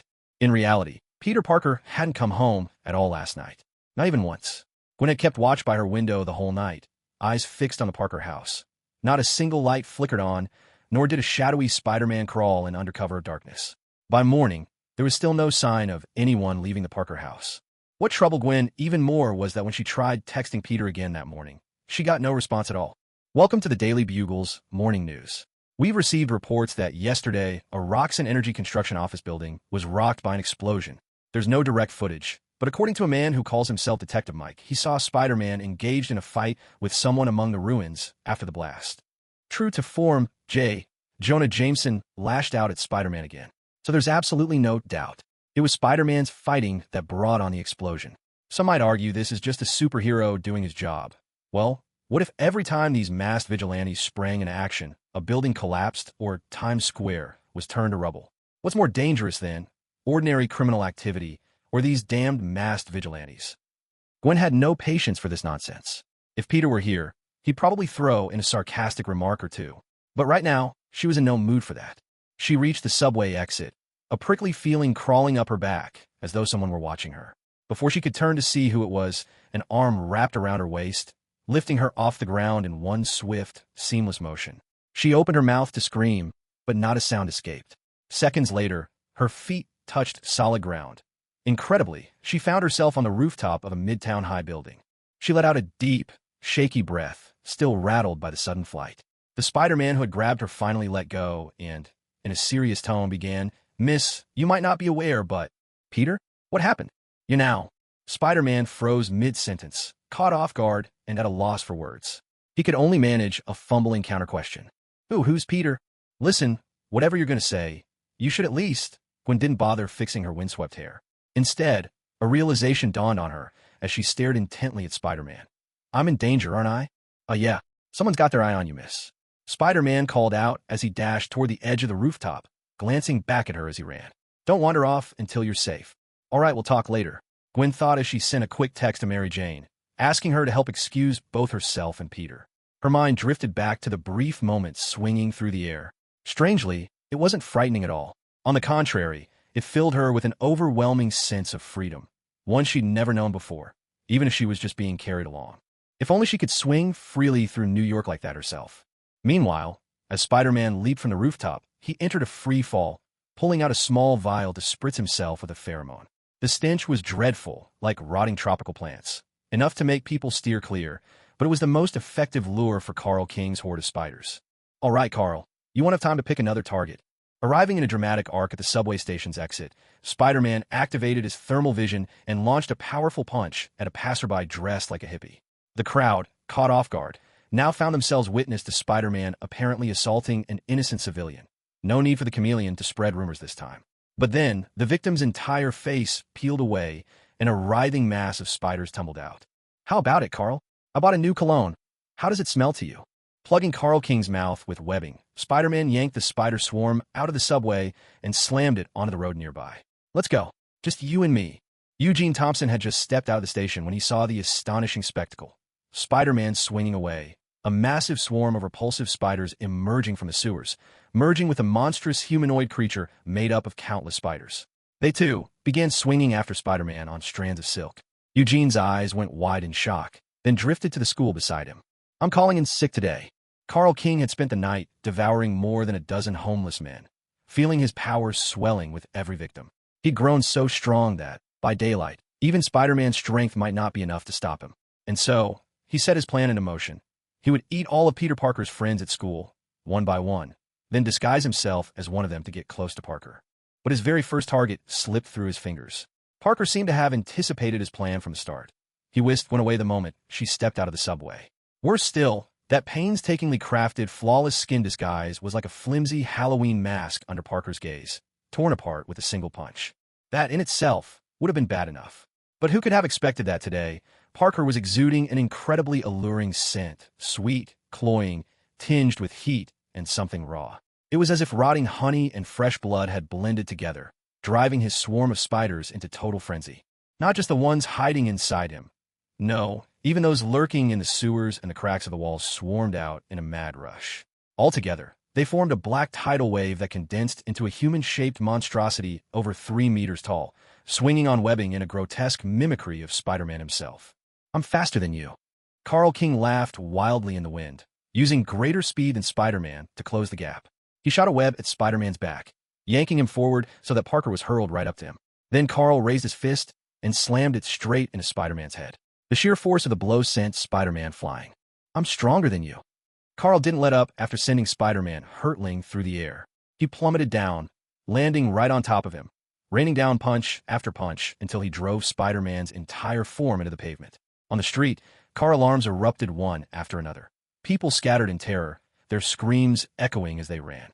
On the colossal, roughly formed face of the human-shaped swarm, thousands of spiders arranged themselves into crude, shifting facial features. "I'm smarter than you. I have the chameleon's cunning. I know that Punisher is waiting for me in a trap. But you don't even get the chance." He fixed his gaze on Spider-Man's mask lenses, watching them narrow. "I always thought you were just juicing with some steroids, Carl. Turns out you're on stimulants, too. I'm gonna tear your mouth off, par. H. Right at that moment, the web shooter released a burst of electricity, delivering a jolt to the swarm. A shock therapy, if you will. But the agony lasted only an instant. The surviving spiders consumed the bodies of the dead, creating new arachnids by the second. Even worse, a terrifying number already swarmed over Spider-Man himself. It was as if a sumptuous feast lay spread out before them. But right then, something flew through the air, a small vial Spider-Man hurled. Its contents splashed outward, coating the swarm. In an instant, the spiders crowding over Spider-Man's body began fleeing, out of Carl King's control. Carl could even feel his own swarm begin to gnaw at him. "And you actually think the chameleon's smart? Carl, I can't even imagine what your math homework looks like. No wonder I've never seen you in class." Spider-Man landed neatly on a telephone pole with a perfect backflip, taking a moment to check his web shooters. At the exact same instant, a rocket came screaming through the air, slamming right into the panicked swarm. The blast tore through them with ferocious force. The Punisher had arrived. He brought his motorcycle to a stop, tossing several incendiary grenades into the mass of burning spiders. "Are you serious? Using a rocket launcher in Manhattan?" Simple and effective. Even Hell's Kitchen doesn't see stuff like this too often. The Punisher spoke as he stared into the blaze, tossing incendiary grenades one after another until he'd emptied his entire supply. Meanwhile, Spider-Man sealed all the nearby manhole covers with webs. Both waited, either for the flames to die down completely or for the swarm of spiders to come flooding out. "You know, if this still doesn't take him down, you're going to have to—" "Yes, I know." Under their watchful eyes, a gigantic sphere rolled out, the surface charred and blackened with burnt spiders. The moment he saw this, the Punisher slipped away to prepare the next phase of the plan, while Spider-Man let out a sigh and spritzed himself with a third vial of pheromones. The stuff worked, but its effects didn't last long. The charred shell split open, and from within, the dried remains of the spider swarm could only manage to clump together into a pitiful mound about 5 feet tall. But the threat it posed hadn't diminished at all. Peter fired a web at the thing, but this time, the swarm scattered apart on its own, splitting into countless spiders to avoid being wiped out by a burst of electricity. Seeing this, Peter instantly fired another web in a different direction, latching onto a fire hydrant, but a swarm of spiders immediately lunged and chewed through the webbing. At that moment, Carl King understood one thing. This was a hunt, and he was the prey Spider-Man was after.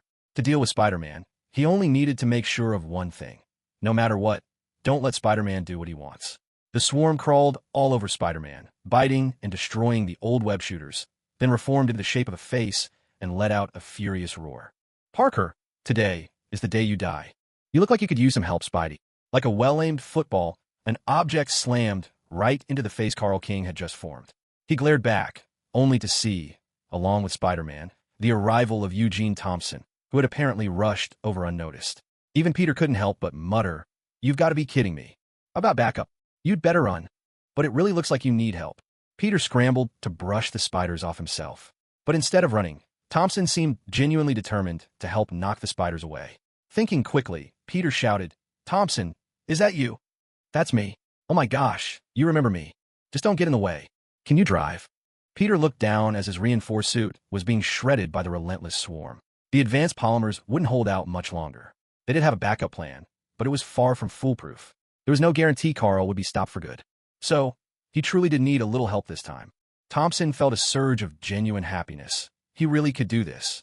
"All right, find a car, crash it into the fire hydrant, and then get out of there fast." Peter spoke urgently as he crushed the spiders clinging to him, popping them one by one. Meanwhile, Thompson quickly located the nearest car. Luckily, in the chaos, the owner had fled without pulling out the key or even turning off the engine. Thompson jumped in, spun the wheel hard, and slammed down on the gas. The car crashed straight into the hydrant, knocking it over. Water burst skyward in a spectacular fountain. Thank you, New York authorities. For once, there really was water in the hydrant. Drawn by pheromones, Carl King had no way to go after Thompson, who was now observing from a safe distance. But that didn't stop him from taunting Peter Parker. Water? You think you can drown me with that? I never thought that, Carl. But even a grade schooler knows one thing. Water conducts electricity. The severed high-voltage cable dropped right in their midst, and in an instant, a massive current surged through both the swarm and Spider-Man. Standing in the electric storm, Spider-Man seized the cable. You might be faster, stronger, all because you feed on people, but I'm tougher than you, Carl. I could take more. It's time to say goodbye, Carl. No, no. As the electric current burned away the life force from the swarm, they struggled to form a face, a fleeting, desperate plea directed at their enemy. You're a hero, Parker. You're Spider-Man. You can't kill me. You're not a killer. I can back off. I'll turn myself in. The Avengers must have somewhere to keep me locked up. Parker. Carl King felt his presence, shrinking rapidly, along with an indescribable silence. The high-voltage current poured through both of them, mercilessly draining their life forces, until at last, even that terrified face could hold itself together no longer. It collapsed into nothingness. Spider-Man tossed the cable into the pooled water, then staggered out, still suffering the aftershocks of the electricity. He cast a glance at Thompson, far away, too far for any regular person to have overheard his last exchange with Carl King. You did nothing wrong, kid. I don't feel anything. There's no sense I just killed someone. Peter confessed to the Punisher. Is that normal? That just means what you killed wasn't human, kid. You wiped out a monster. You did the right thing. The Punisher clapped him on the shoulder. Change out of that suit, then go tell your friends it's over. You smell like something off the barbecue grill. This all happened about half an hour later. A group of unidentified NYPD officers cordoned off the entire street. They removed the downed cables, collected the mutant spiders' bodies. The man in charge took calls, responding quietly to the instructions coming through his phone. Yes, destroy them all? No problem. Not a single spider will be left behind. In a neglected corner, the corpse of a large spider burst apart. The very last surviving spiderling crept quietly toward a distant sewer, but a boot stepped down on it, then slowly lifted away. The supervisor, noticing this action, glanced over and questioned the special consultant assigned to the case. Is there a problem, Agent Webb? No, the Asian girl, who looked barely high school aged, gazed down at the spider's remains and replied crisply. All threats have been eliminated. Since the battle with the spiders ended so early, no one took a day off. Not even Peter Parker, who'd been singed to a crisp inside and out. To him, his hair felt merely a bit dry. After all, things like high voltage were just another day in the life of Spider-Man. But the most visible fallout from the fight appeared at lunch hour in Midtown High's cafeteria. A show-off strutting around in a cheap Spider-Man costume, gesticulating wildly as he bragged about his exploits to anyone nearby. Listen up, guys. I ran into Spider-Man today. I even gave him a huge hand. Sitting not far away, Peter silently spooned mashed potatoes into his mouth and let out a quiet sigh. Honestly, even without Flash gunning it at the hydrant, things would have been fine. He'd accounted for the possibility of dry hydrants in his plan. For that, the Punisher had already prepped plastic charges, ready to blow the rooftop water tanks and let the water pour down, making everything conductive. So really, Thompson hadn't been necessary. But since the guy had already shown up, if Peter didn't let him do something, who knew what chaos he might unleash instead? Hey guys, I just saw something incredible. Amadeus, unusually animated, walked over, dressed in a lab coat that clashed wildly with his bright green t-shirt. You'll never believe what happened. The Hulk's coming after us. Harry joked, but Amadeus, nearly bursting with excitement, didn't take the bait. His voice trembled. He was so worked up he could barely get the words out. Internships at the Baxter Building. Our school got 3 spots. Amadeus finally managed to convey the earth-shattering news. Can you believe it? A chance to work with Reed Richards himself. No matter what you guys think, I am definitely applying. Just as Peter was about to speak, a slender hand came to rest on his shoulder. He looked up and, as expected, found Gwen standing there, her face as impassive as ever. Sorry guys, I need to borrow him for a moment. Have you finished eating? Oh yes. Sorry guys. Peter gave his friends an awkward nod as Gwen grabbed his hand and led him away. Amadeus and Harry exchanged a glance. Then Harry suddenly asked, Are you planning to go to this year's homecoming dance? Amadeus? I can't even find a date. What about you, Harry? I think there's a really pretty girl I'd like to ask, but I just can't work up the nerve. The two of them looked at each other again and let out a sigh in unison. Gwen led Peter into a small room lined with all sorts of musical instruments. She let go of his hand and sat down on the drummer's stool, fixing him with a direct look. So, are you ready to explain what happened this morning? What are you talking about? All right, let's take it from the top. First, the first time I met Spider-Man, he was wearing the same shoes as you. You happened to dash out just then, and you didn't come back until Spider-Man had taken care of everything. Gwen gazed at Peter Parker as he fell silent, staring back at her without saying a word. Second, yesterday, I brought my dad lunch and saw the note Spider-Man left him. The handwriting matched your left hand exactly. Why did you memorize my left-handed handwriting? Peter was startled. He honestly had no idea Gwen would remember something like that. Gwen was taken aback too, then started to recall. Because it was really cool. I'd never seen anyone who could write with both hands, and the difference was so obvious. So I just stored it in my mind. But that's beside the point. Gwen waved her hand, getting back on track. And third, last night I was waiting for you to explain things to me, but you never even came home. You didn't stay up all night waiting, did you? Peter looked at Gwen as he spoke, and Gwen met his gaze as if it were only natural. Peter let out a helpless sigh. Having a childhood friend like this could certainly be troublesome at times. He scratched his head, spent a while thinking, and finally nodded. All right, remember that Osborne Science Expo half a year ago? We walked over to the spider exhibit, and suddenly the display case shattered. Carl King grabbed the radioactive spider that got loose and put on my neck. And that's how you became Spider-Man? For the first time, Gwen found it oddly casual that someone could become a superhero. What if Osborne Industries had been studying mutant cockroaches or mosquitoes? What would Peter Parker be now? Still, Gwen decided to leave that particular question aside. All right, does Uncle Ben know? Peter nodded. Aunt May definitely doesn't know, because you're afraid she'll worry. But what about me? Why didn't you tell me? Peter fell silent for about 2 seconds, then fired off a string of questions. If I told you, could you promise not to try and help me? Not to ask me to take you swinging all over New York, or whether I could hang upside down from the ceiling while drinking coffee? In your dreams. Wait, can you really? Peter didn't even get the chance to say, that's exactly why I didn't tell you, before the door to the room swung open. Mary Jane walked in, looking genuinely surprised to see Peter there. Hey, Peter, what brings you here? I discovered something interesting, didn't tell Gwen about it. So, she called me in for an interrogation. I gotta go. I have something after school, something important. Peter spoke as he moved past Mary Jane, and right before he left, he caught Gwen's look, as if saying, we aren't finished yet. He nodded, closed the door, and was gone. He wasn't just making up an excuse to dodge Gwen after class. He honestly had something urgent to take care of. His web shooter had been chewed up by a swarm of spiders during the fight with Carl King. This wasn't something a screwdriver and wrench could fix. After a moment's thought, he decided to give up on the old web shooter altogether. Why not use Avengers' resources and build something new, something far more efficient? And on top of that, he had to confirm whether the other one was actually Carl King. The odds were slim, but if it really was him, things could get messy. So, that afternoon, subway riders found themselves part of an unusual scene.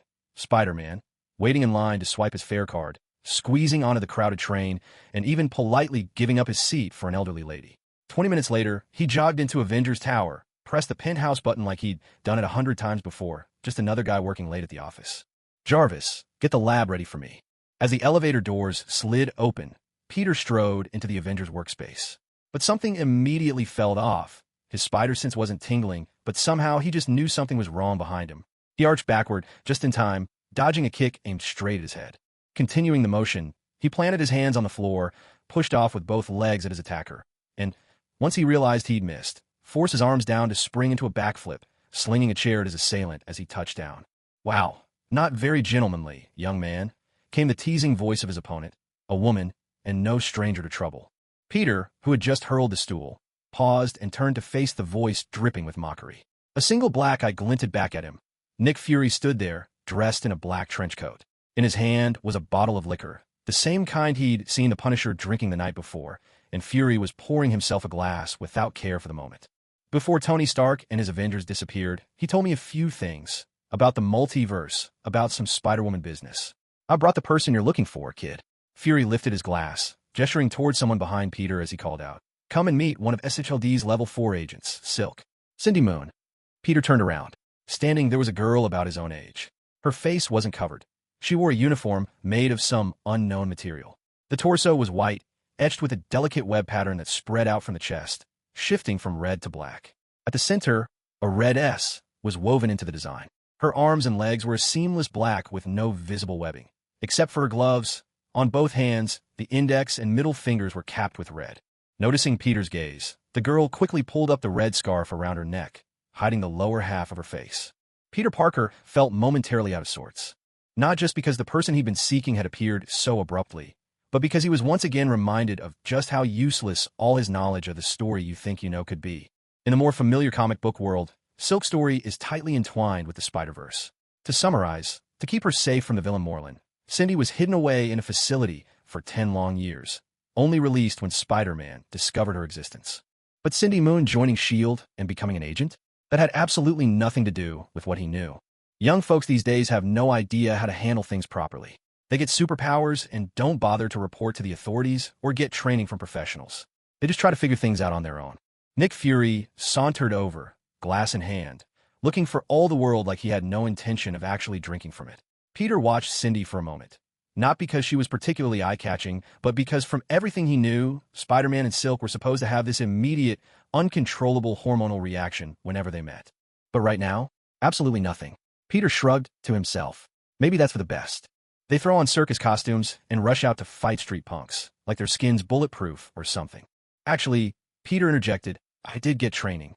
And for the record, I wasn't at a disadvantage just now. Sorry, Cindy. No offense. Cindy had already retreated into a corner, her expression unreadable, while Nick Fury had no intention of letting Peter off the hook. Oh, feeling pretty proud of yourself, huh? In just half a month, you took down a locksmith, an internationally renowned assassin, and a whole swarm of spiders. If Nick Fury hadn't mentioned it, Peter wouldn't have realized just how much he'd been through in the last 2 weeks. And after saying his piece, Fury seemed to lose interest. Listen, maybe you think you're something special, but trust me, you've still got a long way to go, Fury kept grumbling. Take that spider beast you handled this morning as an example. Did you know there was still a live little spider hiding inside its corpse? Peter's eyes widened in surprise. See what I mean? You're still new at this. There's a lot you don't know. The Avengers, sure, they think highly of you, but they've always got their own things to deal with. Now Peter understood exactly why Nick Fury was here. I'm guessing you're about to hand me a S.H.I.E.L.D. gym membership card or something, but I'm sorry, I don't have time to sign up for your fitness program. S.H.I.E.L.D. can take you further, Fury insisted. Do things for you the Avengers can't. We could help you become the ultimate Spider-Man. Honestly, it was a tempting offer. S.H.I.E.L.D. could give him all the equipment and backup he'd ever need, plus an even more agile comms network than the Avengers. If the events in this universe lined up better with the MCU, he'd probably have said yes on the spot. But right now, unless Peter could be sure S.H.I.E.L.D. hadn't been infiltrated by Hydra like in the movies, there was no way he'd join. I think I'll pass. I'm used to working solo. Even for the Avengers, I'm just their occasional house sitter. Peter quickly invented a clumsy excuse. Besides, I had a dream. I dreamed I joined S.H.I.E.L.D., and then I was eaten by a S. He didn't finish saying snake because he caught Fury shaking his head. In that instant, Peter felt a twitch in his eyelid. Great. Now not only do the comic storylines not add up, but even the movies are off. Wait, is he actually aware S.H.I.E.L.D. was infiltrated by Hydra? And if so, why isn't he reacting? Or could he be deliberately keeping some Hydra agents on the payroll to scam funding from Hydra itself? Eaten by a shark, Peter finished dryly. Catching Peter's pivot, Fury took a steadying sip of his drink. Fair enough. You're always welcome to take the offer. I'll leave you a number. Oh, and about your multiversal travel. Expect to be chosen as an intern at the Baxter Building. You'll team up with the webheads there. That was it. Can I ask you a question? Peter spoke up suddenly. Fury set down his glass and began gathering his things while nodding in response. What happened to your eye? Is it all right if I ask? Fury opened his mouth, pausing for a moment as if caught off guard. I lost in a fight. It was supposed to be a run-of-the-mill hostage rescue mission, straightforward as could be. We'd already completed the job and got our target out. Nick Fury began to recount a story Peter had never heard before. Then a man showed up. He killed every agent under my command, wiped out the person I was protecting, and left me blind in one eye. To this day, I have no idea who that man was or what he looked like. All I know is he had a metal arm, and I heard the Russians call him the Winter Soldier. Is Fury telling the truth? Peter's first instinct was to be skeptical, and his brow furrowed. If Fury was being honest, then the story in the Captain Marvel film never happened, and the Skrulls never infiltrated S.H.I.E.L.D. As Peter Parker pondered all this, he heard Fury's final words of warning before he left. Be wary of anyone with a metal arm. Watch out for the Winter Soldier, Peter Parker. Your parents, they died at his hands. What? Wait, what did you just say? But Nick Fury had already opened the door, striding out onto the helipad and boarding a helicopter, leaving Peter reeling from this completely unforeseen revelation. Peter sat in a stunned silence for a moment, then suddenly realized something else. Nick Fury had gone, but he hadn't taken Cindy with him. He didn't take you with him. Cindy nodded, sitting on the couch without looking up from her book. Fury said we'll be working together in the future, so he wanted us to get acquainted. So, how did you end up joining S.H.I.E.L.D.? Cindy lifted her head and looked at Peter. When my parents discovered I had powers, they called the police. S.H.I.E.L.D. showed up at our door soon after. So you're the model case Nick Fury was just talking about. Peter settled onto a nearby sofa, rubbing his hands together anxiously. I heard Madam Webb say you can sense me. Is that true? Yeah. Can't you do that? Cindy gave Peter a glance, quickly realizing he couldn't. That's why you didn't notice there are still spiders alive. I can sense you, your distance, your direction, even how strong your life force is. Those seconds you were being electrocuted were impossible to miss. Sorry. Cindy glanced up at him again. Why are you apologizing? For causing you trouble? Peter didn't understand what was so funny about that remark, but Cindy couldn't help laughing. After closing her book, she explained a little, it really doesn't affect my life. Honestly, it's no different from always knowing exactly where your phone is. What truly grosses me out is that swarm of spiders, constantly multiplying with no end in sight. That's what I can't stand. All right, it's my turn to ask a question, Cindy interrupted before Peter could follow up. I've watched a lot of your combat footage and learned quite a bit from your fighting style. When I attacked you just now, you should have responded by shooting webs at me. That's your usual move. Why'd you throw a chair instead? My web shooters are broken. I can't shoot webs right now. He immediately caught a look of confusion on Cindy's face. So you can't sense where I am, and you can't even make webs on your own? She asked. The roar of helicopter blades thundered in his ears. Nick Fury squinted his one good eye, gazing through the bulletproof glass at the rapidly shrinking Avengers Tower in the distance. He didn't put much stock in the myth of the Spider-Woman's totem, but he knew very well where the spider that bit both Peter and Cindy came from. It was a product of the Primal Force Super Soldier Project, an initiative to create a new generation of super soldiers through animal DNA. The project was first led by Professor Nathaniel Essex in Britain, but he shifted focus to mutant genetics and handed the project to two of his students, Richard Parker and Herbert Edgar Wyndham.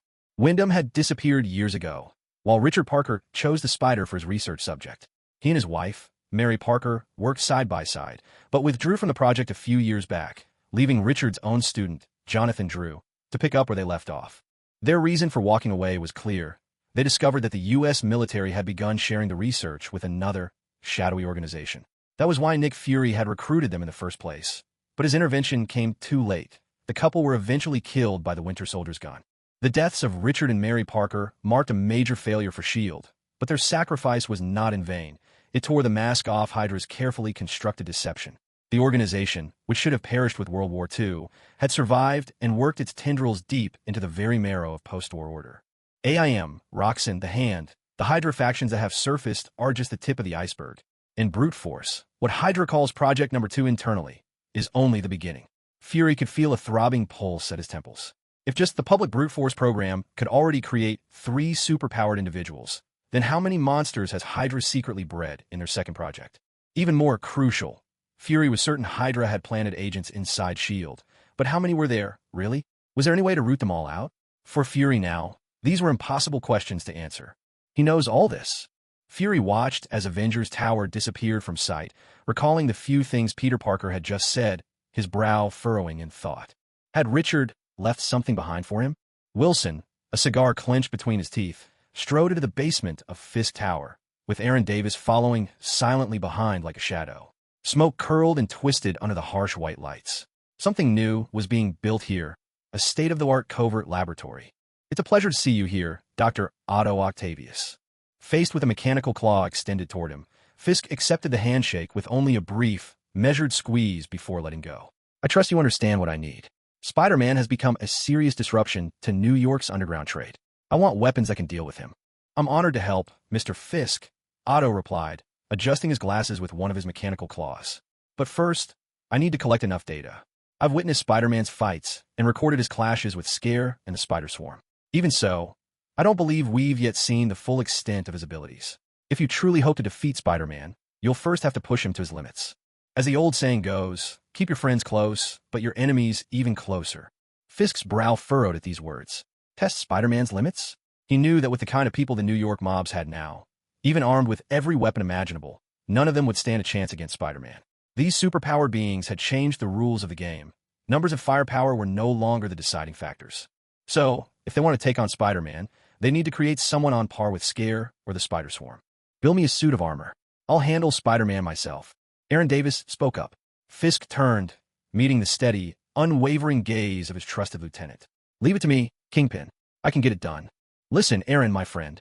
Kingpin wrapped an arm around Aaron's shoulders with just the right amount of force.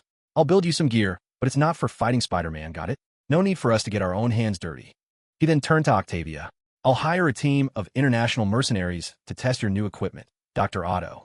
Until then, you focus on developing weapons against Spider-Man. I expect results soon. As Kingpin's figure disappeared from the laboratory, Otto propped himself up with his mechanical arms and turned on the computer. In truth, aside from the weapons he was working on, there were other options, like stealing scientific breakthroughs from America's super soldier program. From what Otto knew before he'd left Oscorp, the military had once discovered a meteorite in the Arizona desert. This meteorite carried a symbiote that could merge with Earth's organisms and dramatically enhance human bodies. If he could get his hands on it and control it, defeating Spider-Man would be a mere formality. Lost in thought, Otto searched the computer for Kingpin's current inventory of Chitauri parts. He adjusted his glasses and began sketching out ideas to handle whatever Kingpin might throw at him. As for his real mission, it had never changed. Spider-Man was not his enemy. He never was. The true villain who ruined Otto's life was Norman Osborn.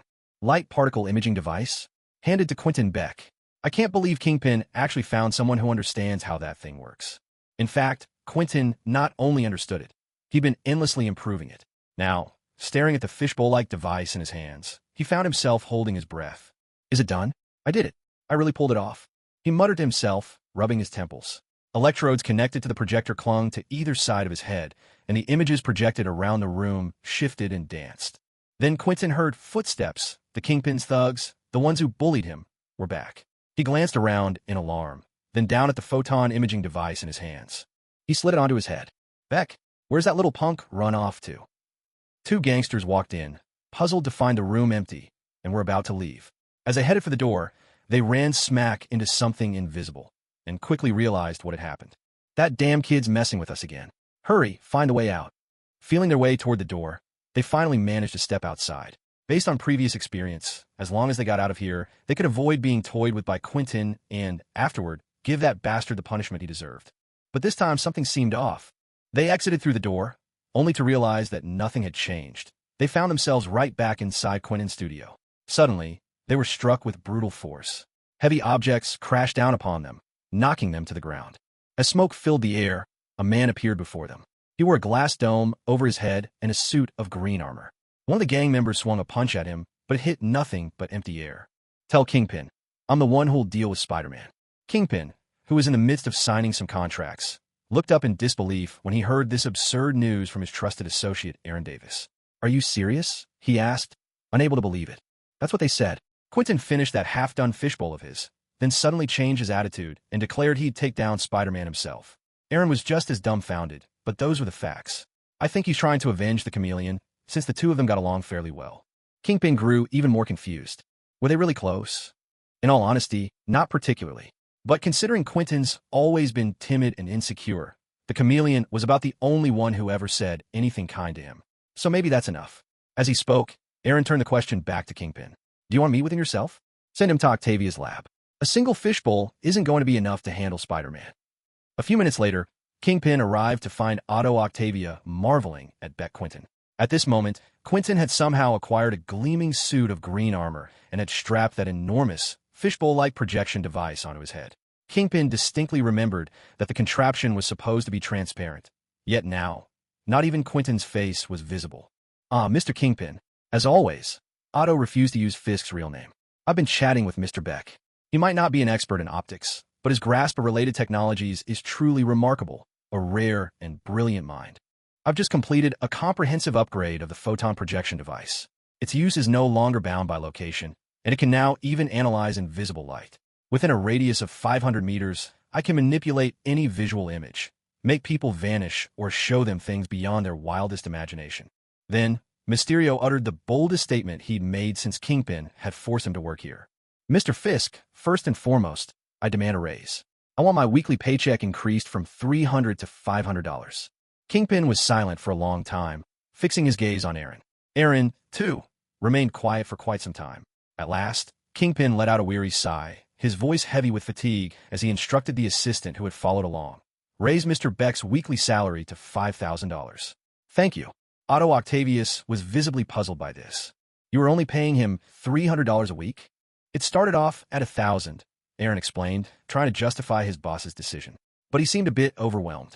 He insisted over and over to our people that $500 would do, then finally pushed it down to $300. Do you have any further requests, Mr. Quinton? I need a suit of armor sturdy enough to withstand Spider-Man's attacks, and a full battalion of drones, ones I can control directly with my neural impulses. Without these, there's no way I could defeat Spider-Man. I intend to teach him a lesson on behalf of Mr. Dimitri. So, it really was for the chameleon. Kingpin, who had never managed to puzzle out Mysterio's peculiar logic, picked up on another troublesome detail. Mysterio had no intention of actually eliminating Spider-Man. All he wanted was to help the chameleon save face. After all, Spider-Man had only given him a beating, not a death sentence. Fine, it's just as well. I could use a punching bag, Kingpin thought with resignation. He nodded, then turned back to Mysterio. Very well, Mr. Quinton. Can you show us what you're capable of? A distinct snap of fingers echoed in the air. In an instant, the landscape beneath Kingpin's feet shifted, and suddenly everyone found themselves atop a towering skyscraper, with Mysterio hovering midair before them. Kingpin glanced downward. According to Quinton's earlier explanations, surely this was just an illusion. Yet no matter how closely he studied the bustling city streets far below, nothing seemed amiss, except there was not a single sound. With the right equipment, Mr. Fisk, I can simulate not just the visuals, but a complete sensory experience, sound, scent, even touch, Mysterio declared with confidence. In that dizzying moment, Kingpin felt himself growing larger, while everyone around him began to shrink. At last, every other figure appeared as insignificant as an insect. Mysterio looked up at Kingpin and said, "All it takes is just the right bit of assistance." A broad grin broke across Kingpin's face. He delighted in this sense of aggrandizement, the feeling that everyone else was so small. Even Mysterio was not exempt, and only he was colossally mighty. I'll see that you have everything you need, Mr. Quinton. You'll get whatever you want, as long as you help me deal with Spider-Man. Africa, Wakanda.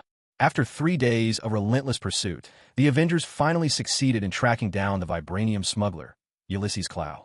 Yet, as fate would have it, their operation inevitably became entangled in the internal affairs of Wakanda. The leader of the White Ape tribe, having received financial backing and advanced weaponry from Klaue, assassinated the former king, Chaka, and launched a bloody civil war. In exchange, Klaue was promised the rights to mine vibranium throughout the White Ape tribe's territory. Amidst the chaos, the Avengers found themselves trading blows with Black Panther, T'Challa, who was also hot on Klaue's trail. Yet, these battles weren't the most awkward part of the affair. The real awkwardness lay in T'Challa's utter lack of trust toward these American superheroes, a skepticism that proved well-founded. For behind Klaue stood the true puppet master, the CIA.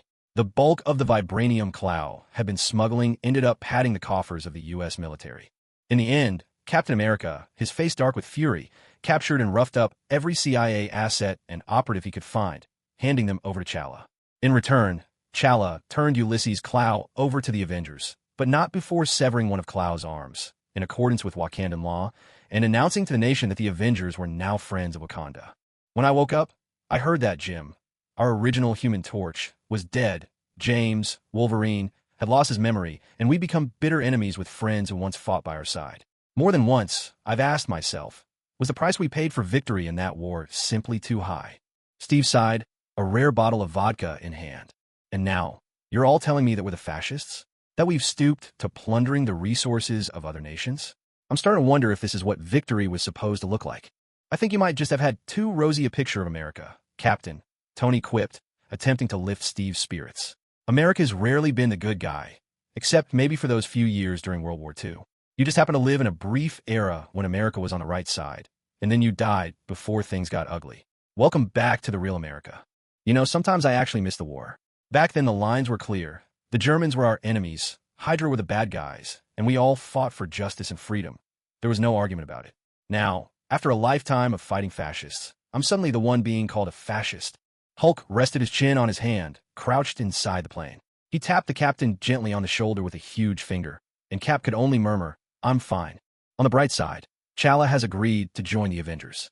Isn't that good news? Wasp offered, breaking the tension for a moment. Tony, meanwhile, was already bringing up the logs from Avengers Tower. "Jarvis, catch me up. What's been happening in New York these past few days? Has our friendly neighborhood hero run into any more trouble? Everything's fine. That kid did a good job. Wait, what do you mean Nick Fury is poaching recruits at Avengers Tower? Peter and Cindy didn't linger at Avengers Tower for long. Once they heard the Avengers were about to return, the two of them decided to head out as soon as possible. After finishing the calibration on his new web shooters, Spider-Man began his afternoon patrol, putting his latest invention to the test. Always borrowing the Avengers' tech is a bit inconvenient, Peter mused, standing at the edge of a Manhattan skyscraper. He glanced at the sleek new device strapped to his wrist. It'd be best to have my own lab, and it needs to be cutting edge. It's hard to go back once you've had a taste of luxury. Peter chuckled to himself. This model of web shooter was much slimmer than the old one, no bigger than a wristwatch, hugging the inside of his wrist, shining with a cool metallic luster. In addition to standard web fluid, it featured 3 special web modes: electric, reinforced, and elastic. Paired with his upgraded suit, this was the most comprehensive overhaul since he first became Spider-Man. Today, Manhattan was unusually calm. No robberies, no explosions, not even much petty theft. And of course, no sign of Mysterio. Yet that only made Peter more alert, heightening his senses. Mysterio was already pulling strings in the shadows. He'd coached Chameleon to copy Spider-Man's fighting style and created illusions of Spidey in combat. Peter was certain this master of visual trickery would be his main adversary in the days to come. Considering thermal imaging detects infrared light, Mysterio had likely found ways to counter it, avoiding exposure, possibly even developing more advanced illusion tech. Expect the worst, Peter reminded himself. I have to assume Mysterio is at his full power, not just messing with what people see, but maybe even tricking their ears and sense of touch, making everyone experience different false realities. That prompted an idea. What if he could develop a sonar system, close his visor in battle, and rely solely on sonar imaging? Maybe then, he could pierce Mysterio's illusions. The only catch was the limited speed of sound, which might cause a bit of a lag, but with his spider sense, that wasn't much of an issue. I wonder if Cindy could help with this. She's a S.H.I.E.L.D. agent, so it might be tricky to get her involved. Lost in thought, Peter finished his nightly patrol. He dropped nimbly to the street, caught his breath, and slipped into a quiet corner to change, try to look like nothing more than an ordinary high school student heading home late. Uncle Ben and Aunt May weren't back yet, meaning he had a couple of days to enjoy a rare bit of freedom at home. That's when he noticed Gwen sitting on the front steps. "Hey, Gwen," skipping rehearsal, he called out with an easy smile, running his fingers through his hair to try and tame the mess. "It's 6:30 already, Peter. Rehearsal ended early today." As Gwen spoke, she stood up to make room for him, brushing the dust off her pants. "Aunt May isn't home these days. What have you been eating?" "I'll make myself something," Peter replied, already guessing what Gwen was getting at. "Don't expect any gourmet meals from me, though. I'm not picky anyway." Gwen shrugged, following him inside, her eyes lingering on his backpack. "Is that where you keep your gear, your suit, and all that?" Peter tossed the backpack onto the sofa. "It used to be, but I put together a new suit at Avengers Tower. Now it's much easier." "You joined the Avengers?" "No," Peter shook his head. Although Tony and Cap seemed open to the idea, they hadn't officially invited him, mostly because of his age. "They just want me to keep an eye on the place when the Avengers are out on missions." "So, you really can hang upside down from the ceiling and still drink coffee?" Gwen drifted back to the conversation they'd left unfinished at lunch, and then, as if remembering something, quickly stood up. "Wait, let me get you a glass of water." Peter heard the sound of running water from the kitchen, and soon Gwen came back, holding a glass. He couldn't help but sigh. "Tap water?" Gwen gave a sheepish smile. "I couldn't find your kettle, sorry." Peter took the glass in resignation, kicked off his shoes, and in one swift motion leapt upward. His feet stuck solidly to the ceiling, and there he stood, completely inverted, not spilling a drop from the glass in his hand. Under Gwen's astonished gaze, he finished the water at a leisurely pace, then spun gracefully to land back on the floor. Gwen clapped her hands, delighted. "That's amazing, seriously." "Yeah, it's like having someone tell you there's a cat at home that can do backflips," he said, pulling his shoes on. "I just hope I don't end up with a stomachache." If Spider-Man gets a stomachache from tap water, every mobster in New York ought to send the water plant a thank you card. Taking the empty glass from Peter, Gwen stepped closer and, still grinning, fired off her next question. "Be honest, Peter, you really aren't going to take me web-swinging through Manhattan? Even just around Queens?" "Gwen. Oh, sorry, I forgot. You have to keep your identity secret." Gwen quickly came up with what she thought was a clever solution. "How about I design myself a suit, too? That way, nobody would ever connect me to you." Peter sighed. Moments like these were exactly why he hesitated to share his secret with Gwen. "I'm going to make dinner now. Any special requests?" "Anything is fine, clever boy. Just don't set off the smoke alarm." Peter took out the white rice he had cooked and prepared that morning from the fridge, shot Gwen a look in the living room, and began to cook. Truth be told, he wasn't much of a cook, so he decided to keep it simple. Fried rice with eggs and some sausage. During dinner, he found himself bombarded with yet another round of questions. At last, after finally sending the persistent neighbor away, Peter breathed a long sigh of relief. He finished up his nightly routine, plugged in his phone to charge, and, while streaming the latest NYPD crime reports, grabbed a stack of paper and started sketching designs for a sonar device. Sure, he could have just bought a basic handheld or portable sonar, but for one, he couldn't afford it. And besides, designing his own gear made it easier to customize and link with his visor. He wasn't quite sure when exhaustion overtook him, and he ended up in bed. In his muddled sleep, he sensed something appearing before his eyes. Something terrifying seemed to be happening. Spider-Man, together with a group of people he didn't recognize, fought desperately, only to be defeated and fall. A burly man in a white suit, built like a tank, raised his fist, staring down at the battered, barely breathing Peter Parker sprawled on the ground. A spider crawled through the dream space. A black spider, nearly the size of half a palm. It landed before Parker, sent a tremor through the web of fate, carrying messages from the multiverse. On its back, in stark contrast, blazed the number 42. Quentin Beck inhaled deeply, nerves jangling as he sat in the car, his heart pounding out his chest, nausea swirling in his gut. He couldn't believe it. Yesterday, he'd actually stood up to Kingpin. He demanded a $200 raise in his weekly pay, and even promised to speak up for Mr. Dimitri. Good grief, was that really Quentin Beck talking? Deep breaths, Beck, deep breaths. You got this. If you can face down Kingpin, you can handle anything. This is just a taste of bigger things to come. Seated in the sedan, Quentin tried to calm himself. In the driver's seat, Aaron Davis had long since gotten used to this kid's dramatics. After pulling the car into the designated spot and shutting off the engine, he turned back to Quentin, who was still muttering reassurances to himself, and said, "We're here. Mysterio, time to get to work. The sooner you're done, the better." Wah. Oh, Quentin scooped up his fishbowl helmet and nervously asked, "Are we on a tight schedule?" And not really. But this parking lot costs $5 an hour. The faster you finish, the less I'll have to pay. Quentin looked at his helmet, took a deep breath, and then, fumbling a little, put on. In an instant, a suit of green armor, entirely conjured from thin air, and a flowing purple cape materialized around him. Quentin, now Mysterio, felt his presence grow calm and commanding, brimming with confidence. "Mr. Aaron, please rest for a moment. I'll be right back." Aaron nodded, leaned back in his chair, pulled out his phone, and began watching last week's Saturday night show. Mysterio opened the car door, cloaked himself from view, closed the door behind him, and slipped out of the underground parking lot. At that moment, he was invisible to any eye. His goal lay just a short distance away, the towering building of Osborn Technologies. Otto Octavius had compiled another list for Kingpin, but unlike Shocker's bank heist, everything needed this time could be found within Osborn Technologies, which meant stealth was key. Otto had already handled all the security systems. Mysterio's only job was to steal the goods. As Mysterio infiltrated the halls of Osborn Technologies, Norman Osborn was in the midst of briefing Jonathan Drew, the father of Jessica Drew and future lead of the mutated spider research, on a new project.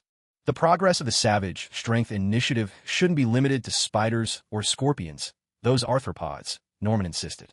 Their distance from a human genome may very well be why we're stalled where we are now. Norman Osborn, in his own way, was somewhat of a scientist, which allowed him to discuss things half-knowledgeably with Jonathan. But after a moment's hesitation, Jonathan decided to be forthright with his thoughts. "Outside arthropod genetics, my expertise is limited, Mr. Osborn. But I do know someone who might be able to help. Curtis Connors, he's a junior of mine. His field is regenerative genes in reptiles, applying that knowledge to repair the human body. He could be of use." Norman shot Jonathan a surprised look, searching his memory. Yes, he remembered now. He recalled seeing a similar research proposal a while back, though Osborn Technologies hadn't invested in the project. In fact, none of the known biotech giants had taken chance on that guy. After all, just a few years ago, everyone except the U.S. military trailed by the Savage Strength Initiative thought that transplanting animal genes into human beings was pure fantasy. Even Norman Osborn, the man heading the project, never truly believed it could come to pass. He only took on the initiative for the sake of landing the investment money. However, both Spider-Man and his swarm proved that, while mass-producing super soldiers might be out of the question, creating a Spider-Man-like super warrior could actually be possible for certain genetic sequences. This realization prompted him to pour even more resources into the Savage Power project, and it also made the U.S. military recognize that success wasn't just a fantasy. As a result, they increased their investment in Oscorp Technologies. He's not researching gene modification, but rather gene transplantation, isn't he? There's not much of a difference, Mr. Osborn. Besides, isn't a super soldier capable of regenerating himself even more appealing? Jonathan clearly knew how to persuade Osborn. Norman nodded, smiled in agreement, and that settled the proposal.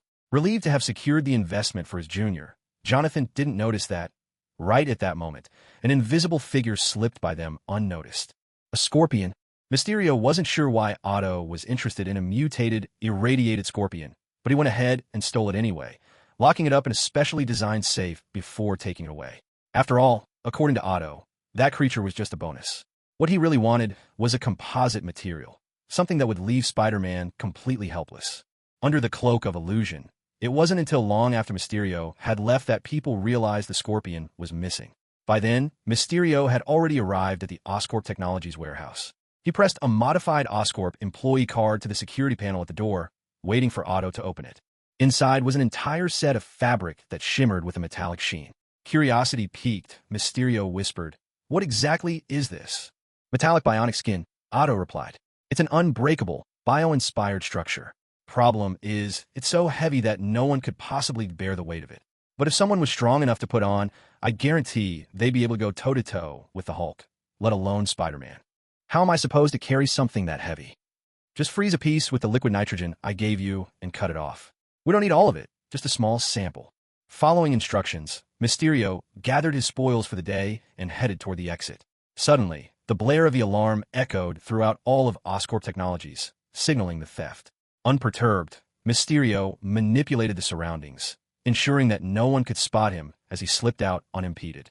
He made his way back to the car, where Aaron was still laughing happily at the Saturday night show, completely oblivious, until Mysterio suddenly materialized out of nowhere and spoke in a low, confident voice. "It's done. Everything went smoothly. Oh my goodness. You nearly gave me a heart attack." Startled, Aaron almost dropped his phone. He shook his head and glanced in the rearview mirror at the mysterious figure who refused to take off his helmet. "Can't you just show up like a normal person for once? That wouldn't be the way of a true mystery man. Let's go." Helpless, Aaron shrugged. Just then, his phone rang again. As he answered, his tone turned sharp and impatient toward his subordinate on the other end. "You didn't find it? What do you mean the NYPD was there, and you still didn't find it? Just come back. Something happened? Chameleon's face is missing. Someone took it before we or S.H.I.E.L.D. could get there." Aaron cursed under his breath, shaking his head in frustration. With that thing, they basically have a whole new identity in their hands. Phil Coulson, Strategic Homeland Intervention, Enforcement and Logistics Division. "We're here to investigate the theft at Oscorp. Thank you." A man with a heavily receding hairline and a gentle smile approached Oscorp's front desk with a girl who looked quite young. He presented his badge. The receptionist glanced at the ID, not really sure what this organization, better known by its acronym S.H.I.E.L.D., was all about. After clarifying it with Coulson, she made a call to her supervisor. With his hands in his pockets, Coulson took in the modern design of Oscorp's lobby as he quietly instructed Cindy, who kept her face hidden under her lowered hood. "Your transfer papers are all set. Next week, you'll be moving to Midtown High.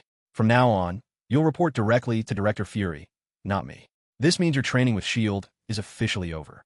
At last, Cindy raised her head to look at Coulson. "What about you, Agent Coulson?" "Me? I'll be leading a new team on a brand new assignment. Thank you for keeping me company during my recovery. You've always been a bit reserved. Make sure to take good care of yourself." Cindy nodded silently.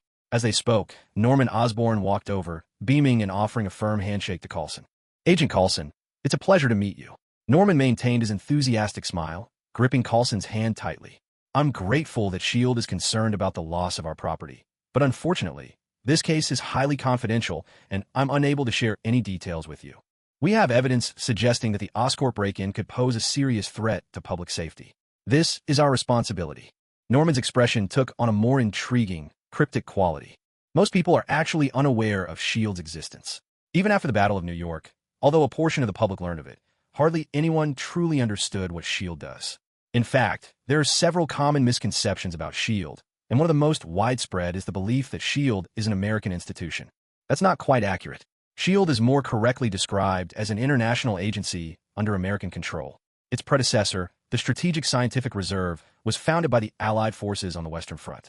Today, S.H.I.E.L.D. is directly overseen by the United Nations World Security Council, not by the President of the United States. America certainly has influence over S.H.I.E.L.D., but it would not be accurate to claim that S.H.I.E.L.D. belongs to America. So what difference does this make? The difference is that there are certain American secrets that remain off-limits to S.H.I.E.L.D. For example, the U.S. military's brute force project is not open to S.H.I.E.L.D., yet this very project happens to be entangled with Hydra, compelling Fury to assign someone to investigate. A significant portion of the stolen items are connected to classified military projects. The response went, and in accordance with our contract with the military, we are not authorized to disclose those details. That's fine. We only need to see what we're allowed to access, Coulson replied, maintaining his customary smile. Then he introduced Cindy, standing behind him, to Osborn. This is our newest S.H.I.E.L.D. recruit, Agent Silk. Silk? Osborn looked at Cindy, a contemplative expression settling on his face. Of course, you're welcome here, he finally replied. Nevertheless, Osborn personally led them through the facility, taking care to avoid Jonathan Drew's laboratory as he brought them to another area, a storage room holding samples of synthetic metal leather. They tell me this was made in preparation for Blonsky. General Ross has always insisted that the abomination is far more stable than Bruce Banner ever was. Osborn stared at the metal skin, its corner missing, feeling a swirl of emotions before abruptly changing the subject. I've heard S.H.I.E.L.D. has put together a team of superhuman agents. Was Blonsky ever considered as a candidate? I'm afraid I don't have clearance in that area and wouldn't know any details, came the polite reply.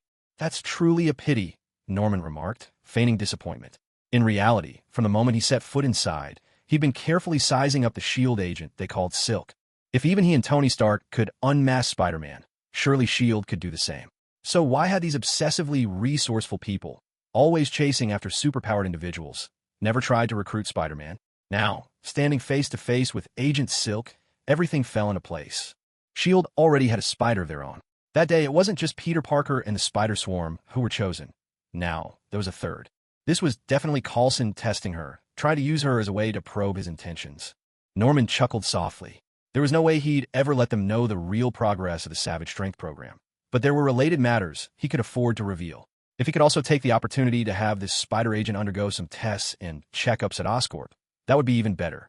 The remaining stolen items are all classified military information. But of course, I trust that S.H.I.E.L.D. is not completely in the dark. Oscorp's been replicating and developing super soldier serum for a while now. Stark once handled a batch of Erskine's replicated serum. We're responsible for developing a different variant. Having left the lab, Norman invited the two of them to his office. After they settled in, he spoke as if making casual conversation. Cindy sat off to the side, gazing out the window. It was Thursday afternoon, and according to the clock, Midtown High should have been let out by now. Spider-Man was likely out and about. She could feel Peter Parker's location shifting constantly. And not just his movements. She could sense his physical state, too. When Spider-Man hoisted up that suspension bridge, or was struck by a surge of high voltage, Cindy could feel his vitality drop sharply. She had made a habit of amusing herself during S.H.I.E.L.D. training by tracking Spider-Man's path through this sense, logging his movements, recording his fights, even mapping out the rhythm of his everyday life. Half listening, she drifted in and out as she overheard Osborn and Coulson's exchange. In fact, it's not just us. High-tech industries across the country are helping the military carry out the Super Soldier program. Our operation here is just a tiny piece of that, not worth S.H.I.E.L.D.'s full attention. We'll be the judge of that. If S.H.I.E.L.D. were truly effective, you'd have already taken down Stryker and his Weapon X program. Norman smiled faintly. Coulson frowned at that, tilting his head as he shot back. So you're saying that Stryker's Weapon X and the Oscorp project are... I never said that. But Weapon X, I mean, let's put it this way. You should really consider what the X stands for. Norman stood up and extended a hand to Coulson. When you think it over, we can talk more. Cindy noticed Coulson get up and follow Norman. The two men entered the stairwell, shut off all communications per protocol, and checked to make sure they were alone. Only then did Coulson begin to mull over Norman's words. But Cindy went straight to the point. What does the X represent? The Weapon X Project, a program designed to brainwash and transform mutants into living weapons. Wolverine is its most famous subject, the 10th product of Weapon X. Coulson paused here, lifting his wrist to check the time on his watch. The X isn't just for the mutant X gene. It's a play on words. It also stands for the Roman numeral 10. He wants you. And if you want to learn more about these super soldier experiments, we'll need to cooperate with him. Finishing his explanation, Coulson gave a smile, but it was laced with dread. For the first time, as an agent of S.H.I.E.L.D., he felt true fear of the unknown. So do we have to work with him? No curson replay. He's already told us the most important thing. Thinking back on Fury's veiled hints, his smile grew stiff. There are at least 10 super soldier programs. Hydra's clandestine schemes had produced no fewer than 10 such projects lurking in the shadows. If today weren't only the 5th day of the theme week, I'd hardly believe so much could happen in just half a month. Having made it through an unremarkable Thursday, today felt much like most of the week. New York City remained safe and peaceful. Even the NYPD and fire department radio channels were quiet as usual, without any sign of supervillains or tech criminals. If only New York were really as peaceful as it appears on the surface. Peter swung through the city, lost in thought about the dream he'd had. The details were already fading, but one thing stood out. He vividly remembered a spider with a number 42 foot emblazoned on its back. It wasn't some joke about 42 being the ultimate answer to the universe. If the dream was more than just a dream, it might explain where Peter was headed next. The universe where the Spider-Man, into the Spider-Verse story unfolds. Because of Kingpin's scheme, the spider from Universe 42 ended up in Universe 1610, where it bit that universe's Miles Morales, setting off a series of remarkable events. Peter had no idea at which point in the movie's timeline he would appear. If he could arrive early enough, he could prevent that fateful spider from biting Miles. It wasn't that he had anything personally against Miles, although the sequel did Miles no favors, clumsily sidelining every other Spider-Man, even Spider-Pig, for his sake. And frankly, the whole web event plot device was a bit much. His real reason for wanting to change things was twofold. First, to save that universe's Peter Parker, and second, to return the spider to Universe 42, restoring a Spider-Man to its rightful home. That's how the story ought to unfold. It really is quiet today, though to be honest, things were always pretty calm before all the scary stuff started happening. But after half a month of nonstop battles against supervillains, I guess I've gotten used to the chaos. It's as if it becomes addictive. Once you get accustomed to facing those formidable foes, everyday life just feels dull by comparison. It's not that you start missing getting beaten up, but Peter realized that he truly didn't want to go back to those peaceful days of the past. Regardless, classes still had to be attended. So, after finishing his daily patrol, he made his way to school. Today was another one of those days where everyone came dressed in bright, colorful costumes, pretending to be superheroes or villains. Of course, Peter Parker still hadn't dressed up as Spider-Man. The internship recruitment poster for the Baxter Building was gone, and naturally, one of the slots was already reserved for him. These thoughts flickered through Peter's mind as he set down his bag and pulled out the blueprint he hadn't finished last night, heading off to physics class. Morning. Are you supposed to be a Zygon? Harry was in a new costume again, as he was every day, always picking villains from the world of Doctor Who. Today, he was decked out in something that looked like a giant red mushroom. That was a Zygon, a species in a storyline that could shape-shift into any other living being, so long as their target was still alive. Sound familiar? That's because, aside from the red mushroom appearance versus the chiseled goblin chin, Doctor Who Zygons and Marvel Skrulls are basically the same idea. Suddenly, Peter wondered whether Nick Fury knew that the Skrulls were secretly infiltrating S.H.I.E.L.D., or if that plotline had even happened here at all. That's right. Looks cool, doesn't it? If you could transform into me, now that would be cool.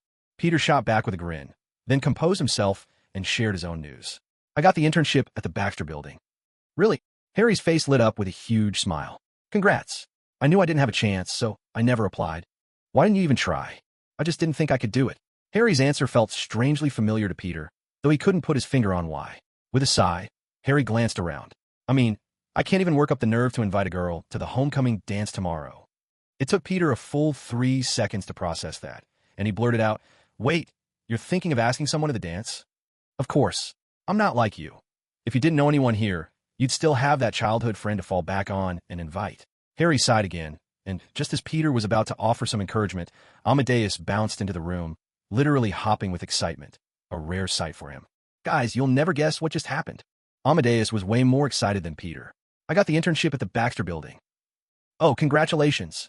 Peter broke into a smile. We'll be going together. I got in too. Really? That's amazing. Overjoyed, Amadeus looked to Harry. Dressed up as a Zagornian, Harry just shrugged again. I didn't apply, but you two are awesome, congrats. Amadeus was so caught up in the moment that he didn't notice Peter wasn't all that thrilled. Instead, he glanced at Harry with some concern. Harry, are you all right? I'm fine, really. It's just, he wants to ask a certain girl to dance at the homecoming, but he's too shy to invite her. Peter went ahead and voiced Harry's worry for him. Amadeus suddenly remembered Harry had mentioned something like that before and quickly nodded. So that was it. There's nothing stopping you. Just be bold and ask her. You never know, it might work out. Peter tried to encourage Harry. Honestly, he didn't care much either way. Like Harry said, with Gwen having his back, he'd never be the most awkward guy in the room. Amadeus had a similar outlook. He didn't think he'd have a girlfriend anytime soon, so it didn't bother him either. Harry was clearly flustered by all the attention.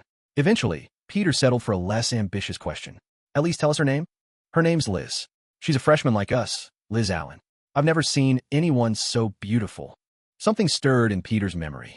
I know, Gwen mentioned her. Liz and Gwen are starting a band together. But before Peter could finish, Harry interrupted, asking eagerly, Peter, could you ask when to find out what kind of guys Liz likes? First off, you two haven't even met. Don't you think you're moving a bit fast? Peter was startled, then continued. And second, today's already Friday. The dance is tomorrow. Even if you found out, it'd be too late to do anything. And just like that, Harry slumped in his chair, utterly deflated. That's it, my chance is gone. Or you could take the initiative, Peter suggested. Today's the big homecoming football game. I have no clue about football, but I know lots of people go. Maybe she'll be there after class. What do you think? Seeing Harry still hesitate, Peter added another promise. We'll go with you. Thanks. After school that afternoon, Peter, who, as always, made sure the day had passed peacefully, accompanied his brother to the playground. They pretended to watch the game for a while before Peter, noticing that Amadeus looked just as bored, turned to him with a question. Do you understand any of this? Not all. Amadeus replied in kind. It seemed that Harry's goddess really was present, since now, Harry himself was nowhere to be seen. Peter's attention drifted back to the field, where he watched Eugene Thompson break through layers of defense and score a goal. Witnessing it all, Peter couldn't help but remark, he's like a lightning bolt. Nothing can stop him. Hey, that's a great nickname. A guy Peter didn't know clapped him on the shoulder, then started chanting, Lightning Thompson, and soon, everyone else echoed the call. As the chants rose all around him, Peter finally realized something. Lightning was not part of Thompson's real name. At 6:50 in the morning, beneath the Fisk building, Quentin Beck was so nervous he thought he might be sick, but nonetheless, he managed to strap on his suit of armor. The suit was adapted from an extreme environment survival device that Shocker had managed to reclaim during a heist. At this point, it was basically just painted green, with a purple cape hastily attached. Are you sure you're okay, Quentin? You don't look so good. I think I'll be fine. Quentin took the photonic projector that Otto handed him. All around them was an arsenal of gear Otto had built in the last few days using Chitauri tech, dozens of drones of all shapes and sizes, as well as several lifelike androids. Supposedly, these were old SHIELD Life Model Decoys, LMDs, now fully under his brainwave control, all dressed as Mysterio. Maybe I should wait for the Avengers to go on another mission before I make my move? Dr. Octopus was silent for a long moment before he finally spoke, his words deep and measured. Even if the Avengers are gone, I doubt you'd avoid raising a huge ruckus and getting caught. I'm not surprised, Quentin sighed, cradling his fishbowl helmet, worry evident in every line of his posture. Honestly, I'm afraid I might not even make it to the ruckus. What if they arrest me the minute I show up? Otto fell into silence again, then tapped the photonic projector with one of his mechanical claws. Put on. It'll guide your actions. With a resigned sigh, Quentin slipped on the photonic projector. The moment it settled into place, it was as if some strange magic swept over him. His entire presence shifted. Smoke began to swirl from within the helmet, masking his face in a shroud. And then, Mysterio vaulted from the staging platform, landing solidly on the ground below, transformed and ready for what was to come. Kingpin strode over, clapping his hands with a satisfied grin. Today, on Saturday, Mysterio would take care of Spider-Man, and it hadn't even been a week since Mysterio asked for a pay raise. He'd never need to hand over that $5,000. Of course, that was beside the point. The important thing was that, at last, he could finally rid himself of that blasted Spider-Man. Quentin, no. Mr. Mysterio, I'm pleased with your decision today. Rest assured, even if you fail, I'll see to your safety, said Kingpin with a genial smile, segueing smoothly into his request. I do hope my people can move freely while you're in action. Any way to arrange that? Dr. Octavius and I have designed a set of optical goggles specifically for situations like this. Just ask him for a pair. Mysterio snapped his fingers. Countless drones, lights flickering, shot into the air in disciplined formation, then vanished from view. In the next instant, all the LMDs took off and disappeared as well, leaving only Mysterio standing alone, striding out with swift, confident steps. Watching Mysterio leave, Otto couldn't help but think of Norman Osborn and let out a wistful sigh. Even put my name first. What a decent fellow. 7 o'clock sharp in the morning, Avengers Tower. Cap, do you think our Spidey kid's a bit of a social recluse? He's barely said a word to us since we got back, and he hasn't set foot in the Avengers lab, Tony said, standing at the head of the conference table with a glass of milk in one hand, flicking through Peter Parker's search logs on the virtual display with the other. One search had sniffed out the real identity of that spider swarm, but Spider-Man had already sorted that out, so there was nothing to worry about.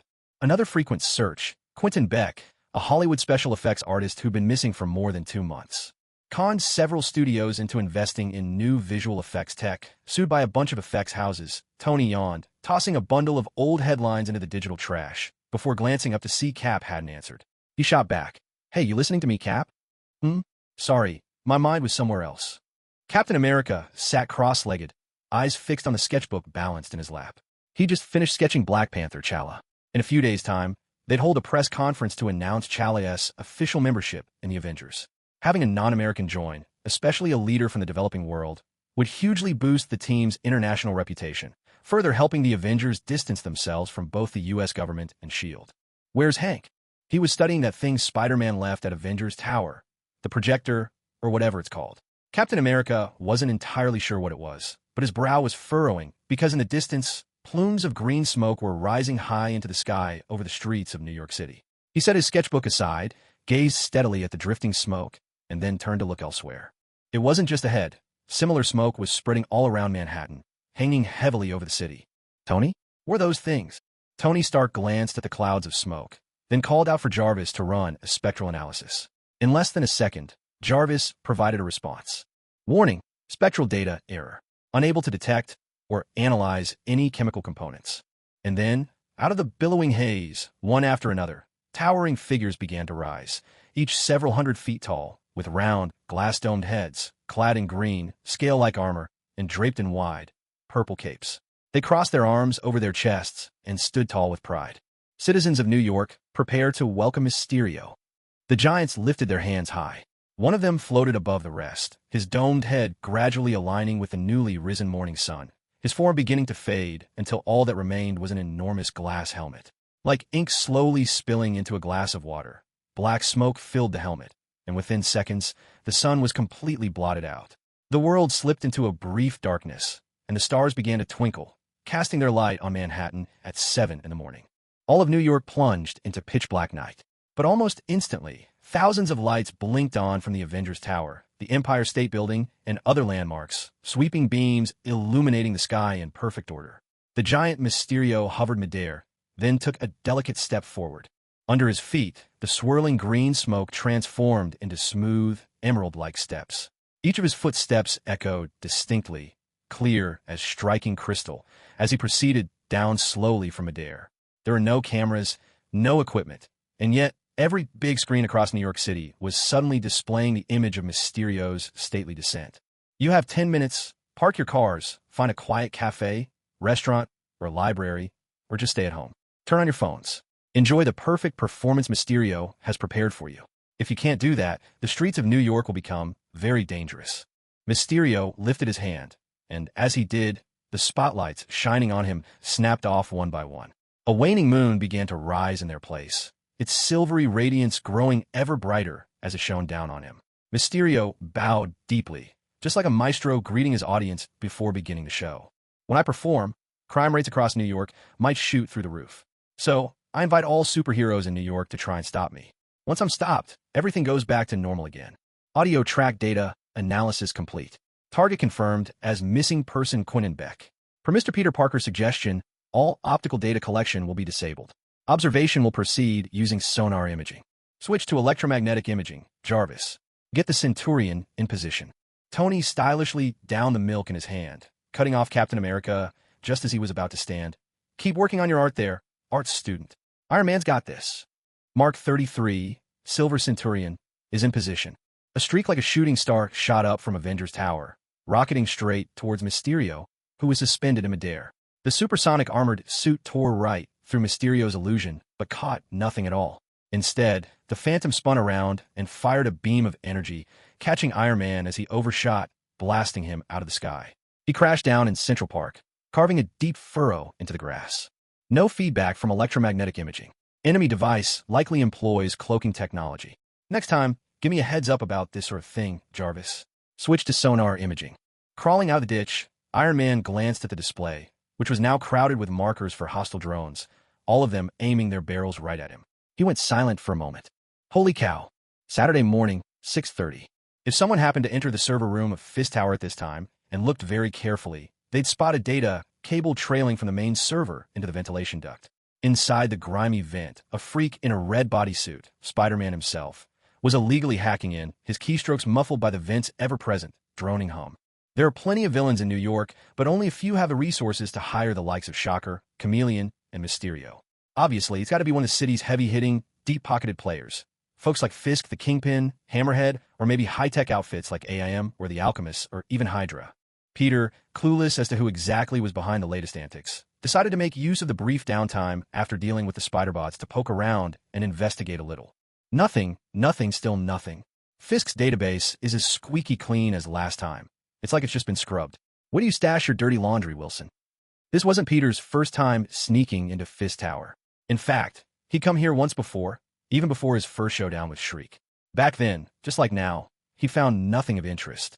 Kingpin kept the building's server room so spotless, it was as if his criminal empire had no connection to the tower at all. Honestly, if Daredevil hadn't started prowling the city 3 years ago, just like Spider-Man, Peter might never have thought to keep an eye on the Kingpin. But with Daredevil on the scene, and Kingpin still maintaining a squeaky clean record, would Peter buy that? Not a chance. Take this, for example. After scanning with his new suit, Peter discovered a vast hollow structure beneath Fisk Tower. What was inside it, though, was a mystery. It looked almost like a nuclear fallout shelter. To access it, you needed a DNA scan, and the elevator was rigged wall-to-wall with alarms and infrared sensors. There was just no way for him to get down there. Yet, for all that, the tower itself appeared immaculate. At least, nothing suspicious showed on the central server interface. Huh, the Kingpin's headed underground? On his laptop, a small hack camera window showed Kingpin's movements. He watched as Kingpin, accompanied by a few aides, opened the elevator doors and descended below. After a moment's thought, Peter snapped his laptop shut, crawled out through the ventilation duct from another room, slipped into the elevator shaft, and made his way straight to Kingpin's office. Hopefully, Kingpin would stay underground long enough for Peter to try hacking into his computer. Your password lock isn't even as good as the elevator controls, Peter muttered. Cracking the password with ease, Peter began sifting through Kingpin's computer, searching its files chronologically. But, to Peter's surprise, the computer was almost spotless. Nearly everything was clean, basic legitimate business matters, and, oddly enough, a bunch of TV series in the watch history. Peter hadn't pegged Kingpin as someone who binge-watched TV shows for hours each day. Or maybe Kingpin just didn't use this computer for anything important. Peter scanned the entire office, but found nothing. No secret rooms, no hidden compartments. It seemed Kingpin was exceptionally good at keeping up appearances. Whether it was the server room or his personal computer, everything was pristine. Maybe some evidence of tax evasion or trade secrets, but nothing that would point to a criminal mastermind. Of course, there was always another possibility. Maybe the Kingpin of this universe really wasn't a villain after all. Maybe he was just a straight-laced businessman. But believing that was about as likely as believing Peter himself was the Spider-Man of Mother Russia. In other words, this office and the main computer server room exist for the very purpose of being inspected by intruders, organizations like S.H.I.E.L.D. or the FBI. If they ever suspect Kingpin, they'll definitely check here, and Kingpin would simply let them see for themselves. There's really nothing of interest to find. But it's impossible for all of those criminal records to be left completely unguarded. Kingpin must have stored them somewhere else. Since there's nothing urgent happening tonight until the homecoming dance, he might as well spend the whole day here watching Fisk. Fisk can't honestly spend the entire day just shuffling paperwork, can he? And maybe he could catch up on some American TV shows while he waits. So, after erasing any traces of his own presence, he decided to stake out in Fisk's office ventilation ducts for the day. That's when he noticed a strange green mist rising outside, and a towering figure emerging from it, the mysterious Mysterio. Spider-Man was dumbfounded. Then, frustration surged in him. Seriously? I've only been back at school for less than 2 weeks. I've already fought off Shriek, Chameleon, and Cal King. Week 2 isn't even over yet. It's only Saturday, and now Mysterio shows up? All this in just 2 school weeks. Just then, night began to fall over New York City. Mysterio launched his grand and menacing manifesto for all to hear. He even generously gave civilians 10 minutes to clear the streets. How considerate of him. While my show is on, he declared, crime rates in New York might skyrocket, so I invite every superhero in the city to try and stop me. When I'm stopped, everything goes back to normal. Congratulations, Mysterio. Really? Peter lost all interest in tailing Kingpin. He climbed out of the vent, only to witness Iron Man rocketing out of Avengers Tower and charging straight at Mysterio, only to pass right through him and get blasted by a laser, sending him crashing down. I told JRVS about Quentin Beck. I even left Mysterio's old projection devices back at Avengers Tower. and Iron Man still just rushed in head first. With a sigh, Peter readied his webs. While the illusions hadn't yet blanketed the city, he could still make a move to stop Mysterio. Then he caught sight of a fiery streak shooting up from the Baxter building, drawing a bolt for in the sky before hurtling straight for Mysterio. And missed him completely. Okay, Tony Stark I can understand, but Human Torch, didn't you see Iron Man already crash? Why would you just charge in like that too? To make matters worse, at least Iron Man was hit by a laser and shot down. Human Torch just sputtered out right there in midair, literally flaming out, and began plummeting toward the ground. Faster, faster, faster. I'm going as fast as I can, man. Johnny Storm, in the middle of his free fall, was scooped up by Spider-Man in one strong arm and tucked safely under his armpit. Together, they landed unharmed on the roof of a tall building. Oh hey, Johnny greeted cheerfully, then looked over at Peter. I've heard of you. Reed mentioned that you'd be coming to the Baxter building in a couple of days. That's right. What happened to you? I'm not sure. I hadn't even managed to hit the guy when suddenly my flames just went out. My powers disappeared. And then I just started falling, the Human Torch explained. Spider-Man paused briefly in thought, then seemed to understand the situation. Maybe your powers haven't really vanished. It's possible that Mysterio tricked you into thinking your flames were gone. Your brain believed your abilities failed, so you shut them off yourself. The Human Torch stared at Spider-Man for a solid 3 seconds, then muttered a curse under his breath aimed at Mysterio. Suddenly, even without his signature flames, he began to float upward, pushing off the ground and soaring into the sky. Spider-Man raised his hand, ready to shoot a web in support, only to watch as Johnny crashed headlong into the side of the building, rebounded, and landed in a heap right next to Peter. Is this guy for real? Is he here for comic relief, or what? Spider-Man, welcome to our party. A figure, confirmed human by sonar, not another illusion, appeared before Peter. The world around Spider-Man dissolved, leaving only him and Mysterio standing face to face. Mysterio extended a hand in a gesture of cordiality. I'd like to have a talk with you, because I think you're special. I'm special. Thanks for the compliment, Mysterio, but unfortunately, my inbox is overflowing with club invitations, Peter quipped, flicking his web shooter to taser mode as he kept up the conversation. How about this? Before things get out of hand, why don't you just surrender? I know a police captain who always has chocolate ice cream chilling in his interrogation room. What I mean is, you and I are alike, Spider-Man. Spider-Man's mask momentarily contorted into a stunned expression, eyes wide, almost cartoonishly bewildered at Mysterio's words. He was genuinely rattled. What kind of nonsense was this man talking about? You're different from the other superheroes. You wear a mask, you hide your identity. Just like me. I wear a mask, and I do what I do. Bank robbers wear masks too. You're not seriously trying to compare us to bank robbers, are you? After confirming with the sonar device that there was indeed a Mysterio in front of him, Parker made a split-second decision. He fired an electric web, yanked Mysterio forward, and landed a solid punch right onto that fishbowl helmet. He expected that one blow would shatter the glass and bring an end to it all. But the outcome was beyond what he imagined. Peter knocked Mysterio's whole head, glass bowl and all, clean off, both in reality and on the sonar readout. Mysterio's oversized head tumbled down, yet somehow he cradled it in his hands, floating eerily midair. Why not? Mysterio's voice echoed. A robber only dares to rob a bank once he puts on his mask, just as you can only play your superhero role when you put on yours. Admit it, Spider-Man. You and I, we're no different. We're both afraid. Whenever you take off that mask, you're frightened of being a hero. Afraid of the criticism, afraid to let down those who believe in you. Afraid of being smothered by all these expectations with nowhere to hide. One after another, more Mysterios emerged around Spider-Man, each hoisting his own head before fixing it back onto his neck. Are you talking about yourself, Quentin? I never pictured you as a therapist. Too bad, I didn't bring my payment for the session. Guess I'll pass. With a nimble flip, Spider-Man landed on the side of the building once more.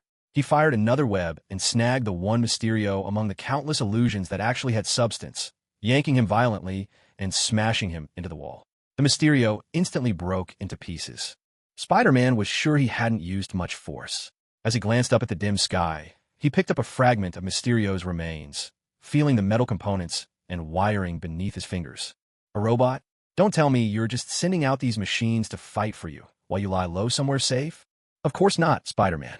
Like I said, if you all come to stop me, then I must be able to be stopped. Mysterio appeared behind Spider-Man once again, his monologue droning on. You may not admit it, Spider-Man, but I know for sure. This kind of banter isn't coming from the man beneath the mask. Like me, only with a mask on can you truly set your real self free. The spectral Mysterio, hovering in the air, raised his hand slightly. Green smoke began to billow around Spider-Man, gradually transforming him into an image of Mysterio himself. Wow, Quentin, is this your way of making me feel we're the same? Not really, but he's certainly going to think so. The shape of Mysterio gradually faded away, revealing Johnny Storm behind him, who was just getting back on his feet, filled with burning rage. Having been toyed with not once, but twice by Mysterio, the Human Torch was seething with anger. Now, seeing Mysterio standing boldly on the wall, intense flames erupted from Johnny's entire body. In the blink of an eye, the Human Torch was fully ignited. Flame on, Spider-Man, emoticons domina. Hey, is it too late to apply for a spot on an Antarctic research team now? Meanwhile, in Central Park, Tony Stark was fending off a barrage of attacks as dozens of drones swarmed around him, practically scrubbing him clean. Raising his arms, he braced himself under the relentless assault, and then a surge of electromagnetic energy erupted from his Iron Man suit. Instantly, all the drones nearby were disabled and crashed to the ground.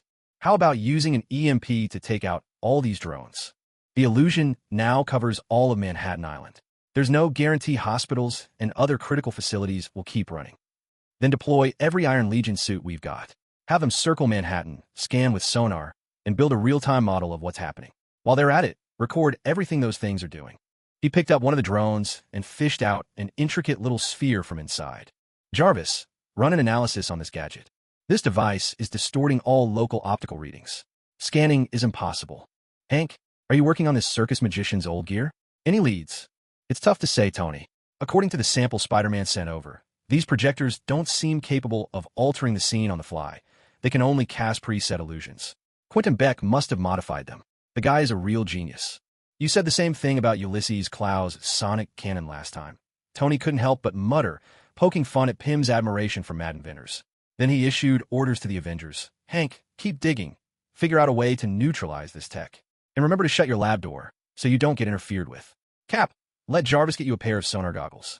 Since these illusions run off drones, the more we shoot down, the harder it'll be for them to keep up. And Wasp, you've got the most crucial mission. Janet's voice came over the comms. What is it, Tony? Keep Hulk happy. Feed him plenty of chips and popcorn, and make sure he stays and watching movies at home. The last thing we need right now is a giant bare-chested rage monster smashing up Manhattan. With everyone's assignments given, Iron Man glanced at his HUD to prepare for takeoff, just as Jarvis chimed in with some new intel. Sir, Spider-Man has gathered new intel. The Mysterio is deploying large numbers of advanced humanoid robots for his operations. It must be S.H.I.E.L.D.'s LMDs. Jarvis, remind me to have Damage Control ask Nick Fury for funding. Additionally, Spider-Man has gotten into a fight with Johnny Storm, Susan's dim-witted little brother. Let me guess, Mysterio played a trick on him. I'll go talk some sense into the kid. Iron Man immediately took off, speeding toward the location Jarvis had indicated, only to be struck by something midway, nearly crashing as a result. What just hit me? Mysterio's drones, sir. Given the limitations of sonar imaging at high speeds, I recommend you keep your velocity under 288 kilometers per hour. I've never driven my grandma's old car this slow. So Iron Man, not without a wobble, slowed down and took off again, heading for the heart of the battle. Meanwhile, Spider-Man was ducking and weaving, the scent of singed webbing faintly lingering in the air, scorched by the intense heat. Thankfully, it was only the webbing and not Peter himself. But really, what else was he supposed to do but dodge? He'd been bitten by a genetically modified spider, not dropped into a lava pit. Peter Parker hadn't exactly acquired heat resistance. And even if he had, the Human Torch's flames burned at thousands, even tens of thousands of degrees, far beyond his ability to withstand, especially since Johnny currently believed himself to be Mysterio. Damn you, Mysterio. You're finished. I'm gonna roast you to a crisp. Johnny, I'd really like to know what exactly Mysterio told you. Peter somersaulted through the air, webbing himself to a distant fire escape and yanking himself clear of the blaze. But I'm guessing you're not in any mood to tell me, right? He slipped elegantly through the sky, swinging deftly between rooftops, no longer relying solely on his homemade sonar system, but on a deep, muscle memory map of every street and building in Manhattan. As New York's friendly neighborhood Spider-Man, he navigated the city flawlessly. In contrast, the Human Torch had to pull up short more than once, already crashing into a wall or two. Fortunately, Johnny's rampage didn't last long.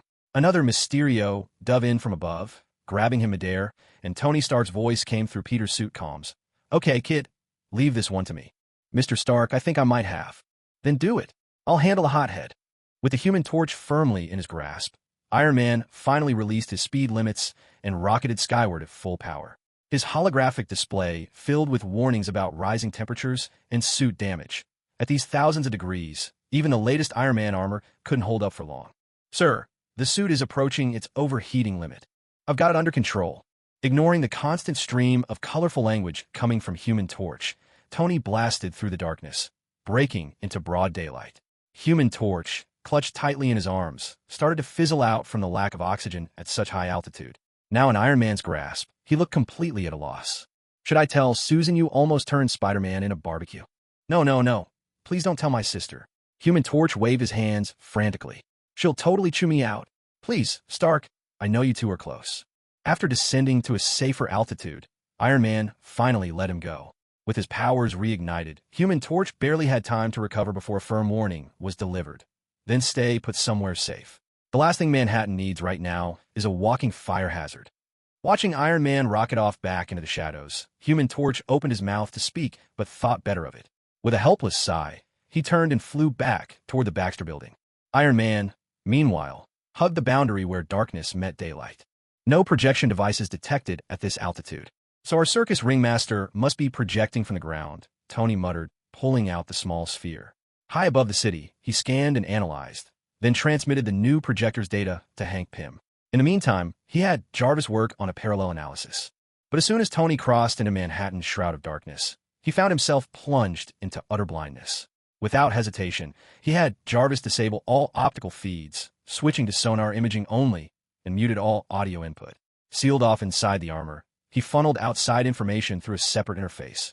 Just a small window at the bottom left, showing only the bare essentials he could hear and see.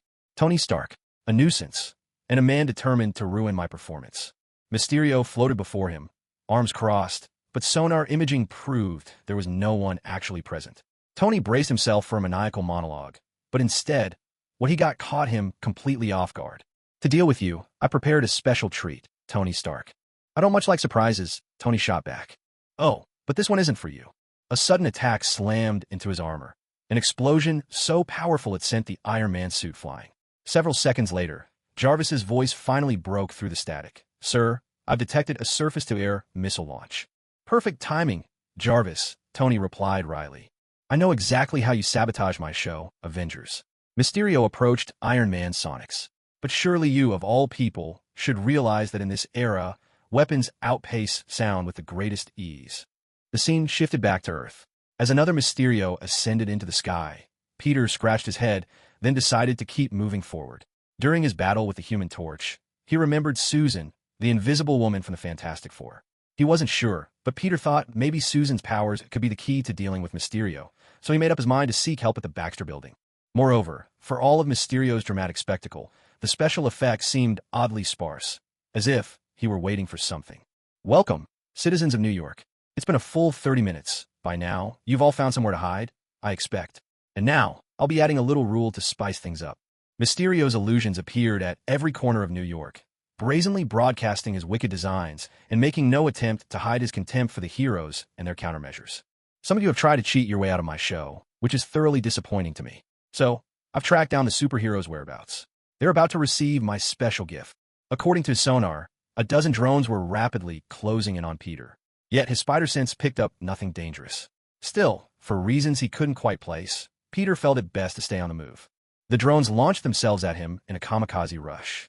Darting left and right, Peter used his webs to snare one drone, hurling it straight at another.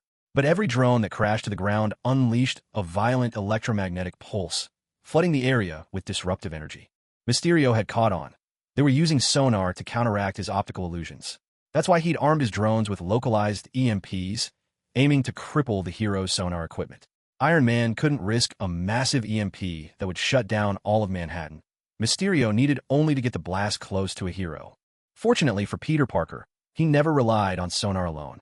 Standing his ground, he took a deep breath, then leaped high, grabbing a drone mid-flight and slamming it into the ground. Trusting his instincts, he fired webs to snatch another drone and sling it at an oncoming one. Springing up again, he landed atop a drone and, in one swift motion, tore another drone in half. His spider sense guided him flawlessly through the onslaught. All of it was caught on camera by a mechanical tentacle with a tiny lens, slipping quietly from a nearby sewer. Absolutely flawless. That reaction speed, that agility. Even when stripped of every sensory advantage, Spider-Man remains formidable. Otto Octavius adjusted his glasses using one of his mechanical arms. If spiders are this powerful, then what surprises might a scorpion, the spider's natural enemy, bring to the table?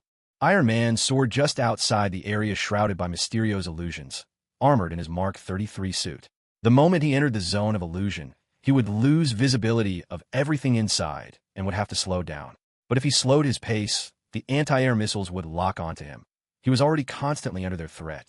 Warning, Orion 3 anti-air missile lock detected. Evasive maneuvers recommended. Damn it, those are my missiles. Tony Stark gritted his teeth. Now he understood how the missiles were so perfectly anticipating his flight paths, and he finally got the full meaning behind Mysterio's sly remark. No one knows them better than you do. Hack the system, Jarvis. Hack failed. Unknown programming language detected. System override in effect. Then forget about hacking the launch protocols. Rewrite the booster acceleration code instead. That part is coded as a chain with other modules. You can't overwrite it independently. Iron Man hovered high above the battleground, just as unwelcome news came in from Jarvis. Spider-Man's suit communications have been knocked out by an electromagnetic pulse. Gop! Be careful. The enemy drones are armed with EMP. If you get hit, you'll be blind. Tony's frustration welled up. Can't we trace the source of these projector signals, Jarvis? At this range, power interference cannot be ruled out. Meanwhile, Captain America received the message. Headset on, he rode the elevator to the lobby. With a curt understood, he stepped out as the elevator door slid open and was met by the sight before him, shaking his head despite himself. What's wrong, Steve? Before him stood the 1945 Officers Club, the phonograph softly spinning, Harbor at Midnight. Peggy Carter turned to face him in that familiar wine-red evening dress. But behind the nostalgic facade, the sonar mapping in his goggles traced the real scene. 12 drones fanned out in encirclement, while 3 L&D robotic soldiers reloaded their magazines. It's nothing, Peggy. I'll have this wrapped up in no time. Mysterio focused most of his attention on Spider-Man. The Avengers simply didn't have many reinforcements at hand. Anyone with a lick of sense knew better than to unleash the Hulk. No matter what, Captain America was still just a man, and as for Iron Man, Otto and his anti-air batteries could handle him. Ant-Man and the Wasp hadn't arrived yet, though Mysterio had made preparations for them too. But Spider-Man, only Spider-Man, truly required his full focus. Mysterio waved his hand, and in an instant, the ground beneath Spider-Man vanished, sending him hundreds of meters away. Suddenly, an entire building toppled toward Spider-Man, and countless pieces of debris came hurtling in his direction. Spider-Man sprang into action, dodging frantically as the rubble closed in on him. His own fist smashed in his face, though of course, he hit nothing at all. Mysterio's form flickered and shifted, suddenly appearing hundreds of meters away, while Spider-Man passed right through the illusory building and swung his fists at Mysterio, only to strike at empty air. Why have you gone quiet, Spider-Man? Where's your banter, your jokes? Mysterio taunted. You aren't even going to try and talk me out of being a villain? Standing just outside the wall of a tall building, Mysterio watched as Spider-Man's fist crashed down nearby. The whole structure began to twist and contort, accompanied by eerily distorted sounds, while the walls closed in, compressing the space around Spider-Man inch by inch. At the same time, Mysterio heard Otto's voice in his earpiece. He has some kind of sixth sense? I'm not quite sure how it works, but there's no doubt he can partially avoid your illusions. Even as the building twisted and crushed inward, Spider-Man remained calm and unfazed. Mysterio's abilities relied primarily on visual deception, using drones to simulate sounds and smells. Yet Peter's heightened senses allowed him to separate mismatched cues from sight and sound. Coupled with his spider sense, he could avoid most dangers. One had to admit, Mysterio's visuals were truly spectacular. The warped floors spiraled around Spider-Man, layer upon layer, and blasts of simulated wind pressure, generated by the drones, made it feel as if something massive was crashing down upon him. And just when it seemed the building would crush him, the entire twisted structure shattered like glass, plunging the surroundings into total darkness. Out of the void, a giant Mysterio emerged, slowly rising, hands cradling the empty air, and an undeniable sensation of weightlessness set in without warning. Yet Spider-Man stayed silent. He leapt, twisted, and darted in unpredictable ways, smashing drones and the occasional LMD that appeared. It wasn't until the colossal Mysterio lifted a snow globe, inside which Spider-Man was trapped, and hurled it violently to the ground, that Peter tumbled across the floor. But he nonchalantly sprang back to his feet, as if nothing had happened. Why so silent, Spider-Man? I'm I'm not being silent. I was just thinking about the words I wrote earlier, Peter said at last. He ignored the fact that he'd somehow reappeared at the edge of a shattered building and glanced up at the floating, seemingly illusory Mysterio. What did you think of my handwriting just now? What handwriting?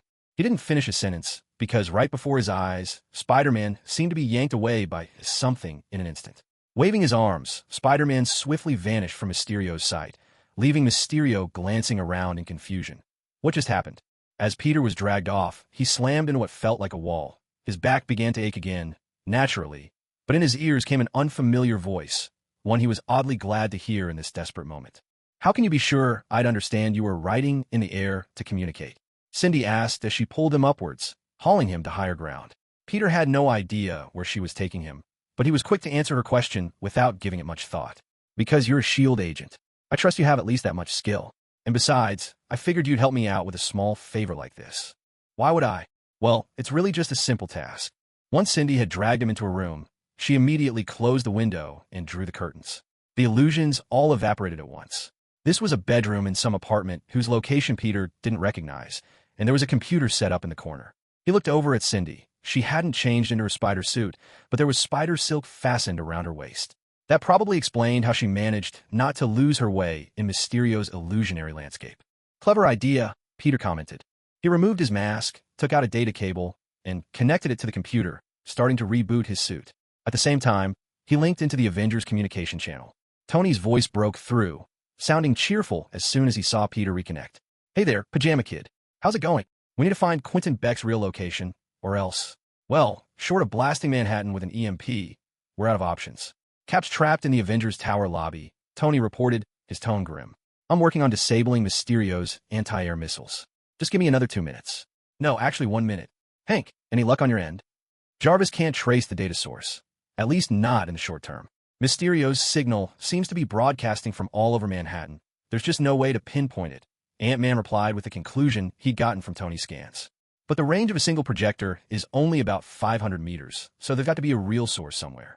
Maybe Mysterio isn't controlling the projectors with a single data feed. Peter suddenly realized, his mind racing.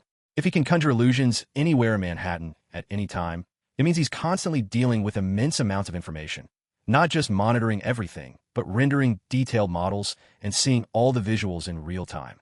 In other words, he needs to be able to observe every corner of Manhattan simultaneously. Guys, have you ever heard of a neural interface? The Xavier Institute's Cerebro. Well, that thing's long been broken and sealed away, and besides, their school isn't even in Manhattan. Not to mention, it's not designed for ordinary humans. Tony Stark broke off mid-sentence, realizing something. A device for ordinary humans, meant to enhance biological abilities. There was only one company in all of Manhattan likely to be developing anything like that. Oscorp. Peter snatched up his mask, checked that his suit had finished rebooting, and unplugged the data cable, ready to head out. But Tony stopped him. Even if you know where it is, kid, how are you going to get to Oscorp Tower? With all the drones Mysterio's got in the sky, one EMP blast, and you'll be stumbling blind. I'm your friendly neighborhood Spider-Man, Mr. Stark. I know every building in New York. In moments like these, it's not about trusting what I see. It's about trusting how I move. After listening in, Cindy posed Peter a question. You don't look too thrilled about this. I know how much time you spend as Spider-Man, Peter. Honestly, it's already thrown your personal life and your Spider-Man life totally out of balance. But from the look on your face, it doesn't seem like you're doing this because you love it. You're nothing like Tony Stark, who does all this out of some haunted past, so why throw yourself in so deeply? Peter started to reply, but then something clicked in his mind. He looked at Cindy and smiled. What are you looking at? You just told me how to beat Mysterio, Cindy. Peter grinned, explaining, both solutions, you already mentioned them. And as for your question, the answer is, I'm not Batman. Come again. There's no such thing as finding balance between Peter Parker and Spider-Man. Peter Parker is Spider-Man. There's never been a Spider-Man wearing Peter Parker's mask, or Peter Parker putting on the mask of Spider-Man. They're the same person. As Peter spoke, he pulled on his mask and opened the window. Outside, the world was shrouded in darkness. He double-checked the coordinates he'd just confirmed from the computer. Trust in your actions, not in your eyes. See you soon. He waved towards Cindy, the sound of his farewell trailing behind as he leapt into the night. It was only after Peter left that Cindy realized he hadn't really answered her question. But in a way, he had. After all, with the power he possessed, these things really were just a matter of lifting a finger. For now, Spider-Man's trail had disappeared, and Mysterio came to an understanding. He must have holed up somewhere airtight, just waiting for the right moment. But Mysterio wasn't worried. A hero would always regroup and return for the next round. Captain America was indeed formidable, but even he couldn't take out all his drones in an instant, while Iron Man was still caught up dealing with the anti-air missiles. No one quite knew what the rest of the Fantastic Four were doing at the moment, leaving only the Human Torch in action. Mysterio was now toying with the Human Torch for the third time. Clearly, the kid hadn't heeded Iron Man's warning. Provoked by Mysterio's taunts, he once again chased after Mysterio or one of his illusions. To his credit, the Human Torch had made some progress this round. He learned that high temperatures could disrupt the path of refracted light, and he knew to maintain a certain altitude to launch area attacks, managing to take down several drones without risking civilian casualties. Buoyed by this newfound confidence, the Human Torch pursued Mysterio's illusions relentlessly. As Mysterio darted from one escape to the next, the chase raged on, until... Did you know, Human Torch? The air thins out quite a bit at high altitudes. Of course I know, but it's still nighttime up here. The Human Torch surged upwards, breaking through the darkness in a blazing rush. He'd been rescued by Iron Man just moments before, so he was well aware of his own altitude limits, or so he thought. But he was mistaken. After piercing through the night, he didn't find the clear, blue sky. What greeted him instead was the naked curve of Earth's atmospheric orbit, visible to the naked eye. I have to hand it to you, Mysterio's voice echoed in his ear. As long as you believe you can keep burning, you could even break your own limits. Unfortunately, that's exactly what I wanted you to see. Struggling to keep his flames alive, the Human Torch was met by a group of drones, now revealing their true forms at this height. Without warning, they self-destructed. The violent shock wave drained the last of his strength, sending him tumbling from the sky. He could no longer muster the energy to ignite himself again. The sudden loss of gravity left him spinning, completely out of control. In his daze, he glimpsed something falling alongside him. It wasn't an illusion. Something really had grabbed him. If I really told Susan on you, you'd be in even more trouble. Honestly, you're less obedient than a high schooler. Tony Stark, having once again come to his rescue, shook his head at the soon-to-be college graduate. Don't worry about Mysterio. I've already sent the Avengers' finest to solve this problem. Is it Captain America? You know, a lot of people say I look quite a bit like him. It wasn't Captain America, of course. It was Spider-Man. Before yet another systems crash, Jarvis had provided Peter with all the intel he needed. Oscorp had, somehow, acquired brainwave interface technology after the X-Men disbanded and developed a prototype neural transmission device. The first model was kept in the lab on the 27th floor of the Oscorp building. Thanks to his deep familiarity with New York, Peter quickly closed in on the Osborn Tower. Mysterio had already noticed him, and along the way, Peter was bombarded by all manner of bizarre and surreal illusions. At times, he felt as though he was being sucked into a black hole, his entire body twisting and warping. At other moments, the buildings on either side seemed to collapse in perfect unison, their massive forms crashing down on top of him.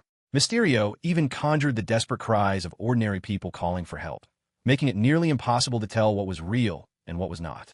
Trust your reflexes, don't trust your senses. Though Peter had never set foot inside the Osborn Tower, he relied on the memory of soaring around its exterior. With a sudden burst of speed, he smashed straight into the grand lobby of Oscorp, sending glass shards flying everywhere. Before he even hit the ground, he fired at countless web lines in every direction, anchoring them to every corner of the lobby and creating an intricate, dense web. Landing deftly atop it, he reached to his belt and swapped in a fresh web cartridge. A spider hunts with its web. Its true strength is sensing every tremor along its strands. Now let's see. Peter inched his way through the lobby, carefully feeling out the space based on the subtle movements of the webbing. He noticed some thread snap. Almost instantly, he fired a jolt of electrified web directly toward the disturbance, effortlessly disabling an attacking drone. He then replaced the broken line, weaving it back into his web, acting every bit the spider catching a fly mid-flight. Of course, swatting drones was hardly his real goal. He finally felt his way to the elevators, pried the doors open, and slipped into the shaft. Peter sealed the doors behind him with a web, closing himself into a tight, isolated space. Mysterio hadn't set any drones here in advance, which meant, for now, this place was real. 27th floor, Quentin, you really are a genius. He wasn't referring to the floor number, but to the fact that an elevator down in the basement had suddenly shot into motion, rocketing straight to the top floor. If he didn't act fast, Peter would be whisked away to the roof in an instant. Taking in his surroundings, he quickly sprang onto the rising elevator, made sure there was no one inside, then yanked apart the elevator's cable, sending the whole thing plummeting down the shaft. Without missing a beat, He pulled open the doors of the 27th floor and slipped through. Darkness greeted him. Nothing but empty blackness. Mysterio was already well aware of his presence. Peter resorted to his tried-and-true tactic, firing webs all around and tethering them to his waist, checking his environment as he moved. Spider-Man, your little tricks are impressive, and you are clever. I'll give you that. Countless versions of Mysterio materialized around Peter, all watching him intently, standing tall and proud. But here, in such a tight space, you're not my equal. I didn't come here to defeat you, Quentin. I came to tell you that you were wrong. Under Mysterio's penetrating gaze, Spider-Man placed his hand on his own mask. It was as if Mysterio suddenly realized what was about to happen. What are you doing?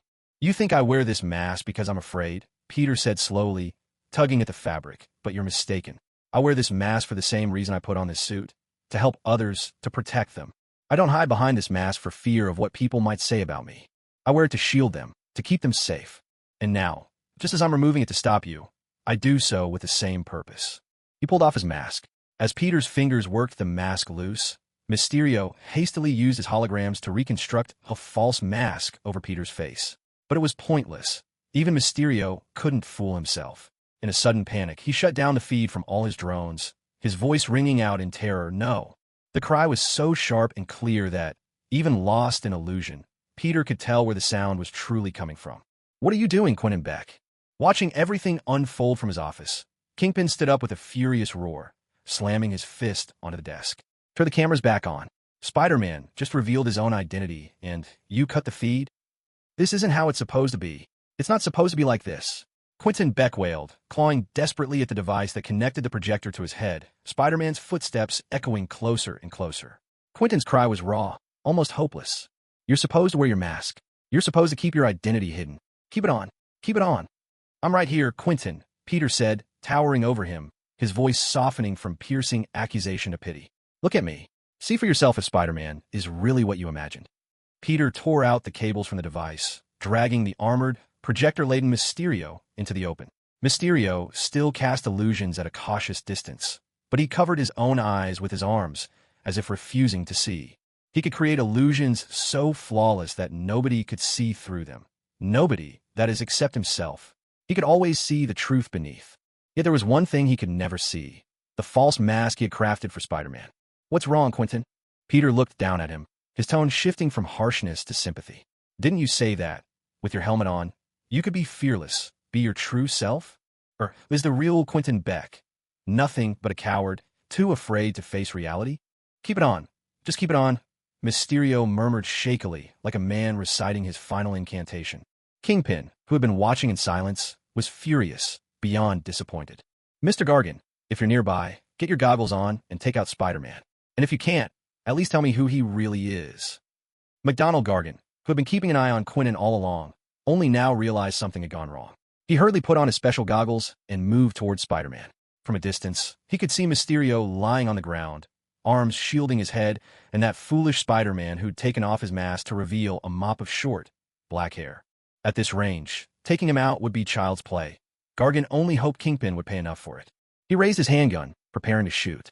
But just as his finger tightened on the trigger, Spider-Man, without even looking up, flicked his wrist and sent a web flying. It snatched the gun from Gargan's grasp and yanked the barrel off target. At the same moment, somehow, a strand of web shot from behind and stuck to his back, pulling him away. The gun, out of position, ended up aimed right at himself. As Gargan toppled to the ground, the bullet that should have struck Spider-Man in the head fired, ripping through Gargan's own body. "Ah!" Peter froze for a second at the sound of the cry, but ultimately decided to deal with Mysterio first. He landed a solid punch, shattering Mysterio's fishbowl helmet. Instantly, all the illusions vanished.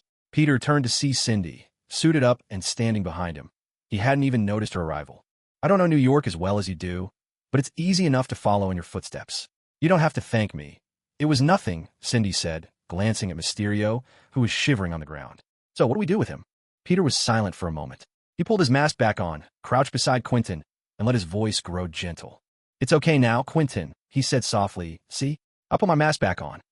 Mysterio slowly lowered his arms, trembling, and when he saw Spider-Man's masked face, he finally broke down, curled up into a ball, and started weeping.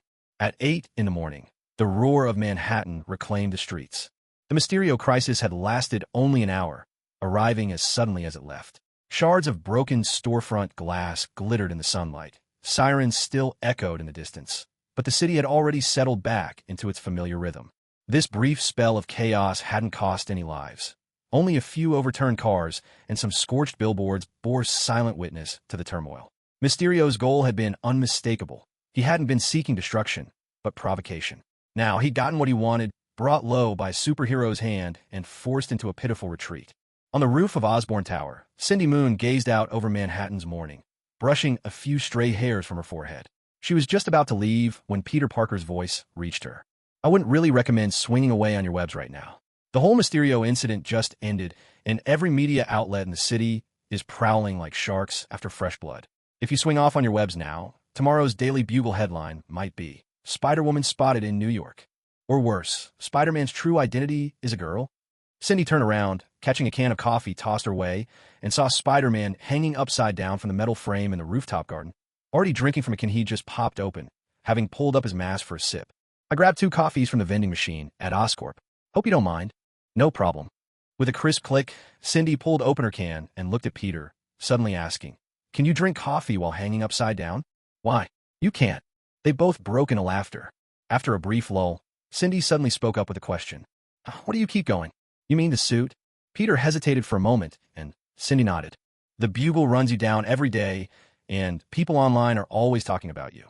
I've seen footage of your fight with Shocker. So many say that if you'd finished him off the first time, none of the aftermath would have happened." She paused.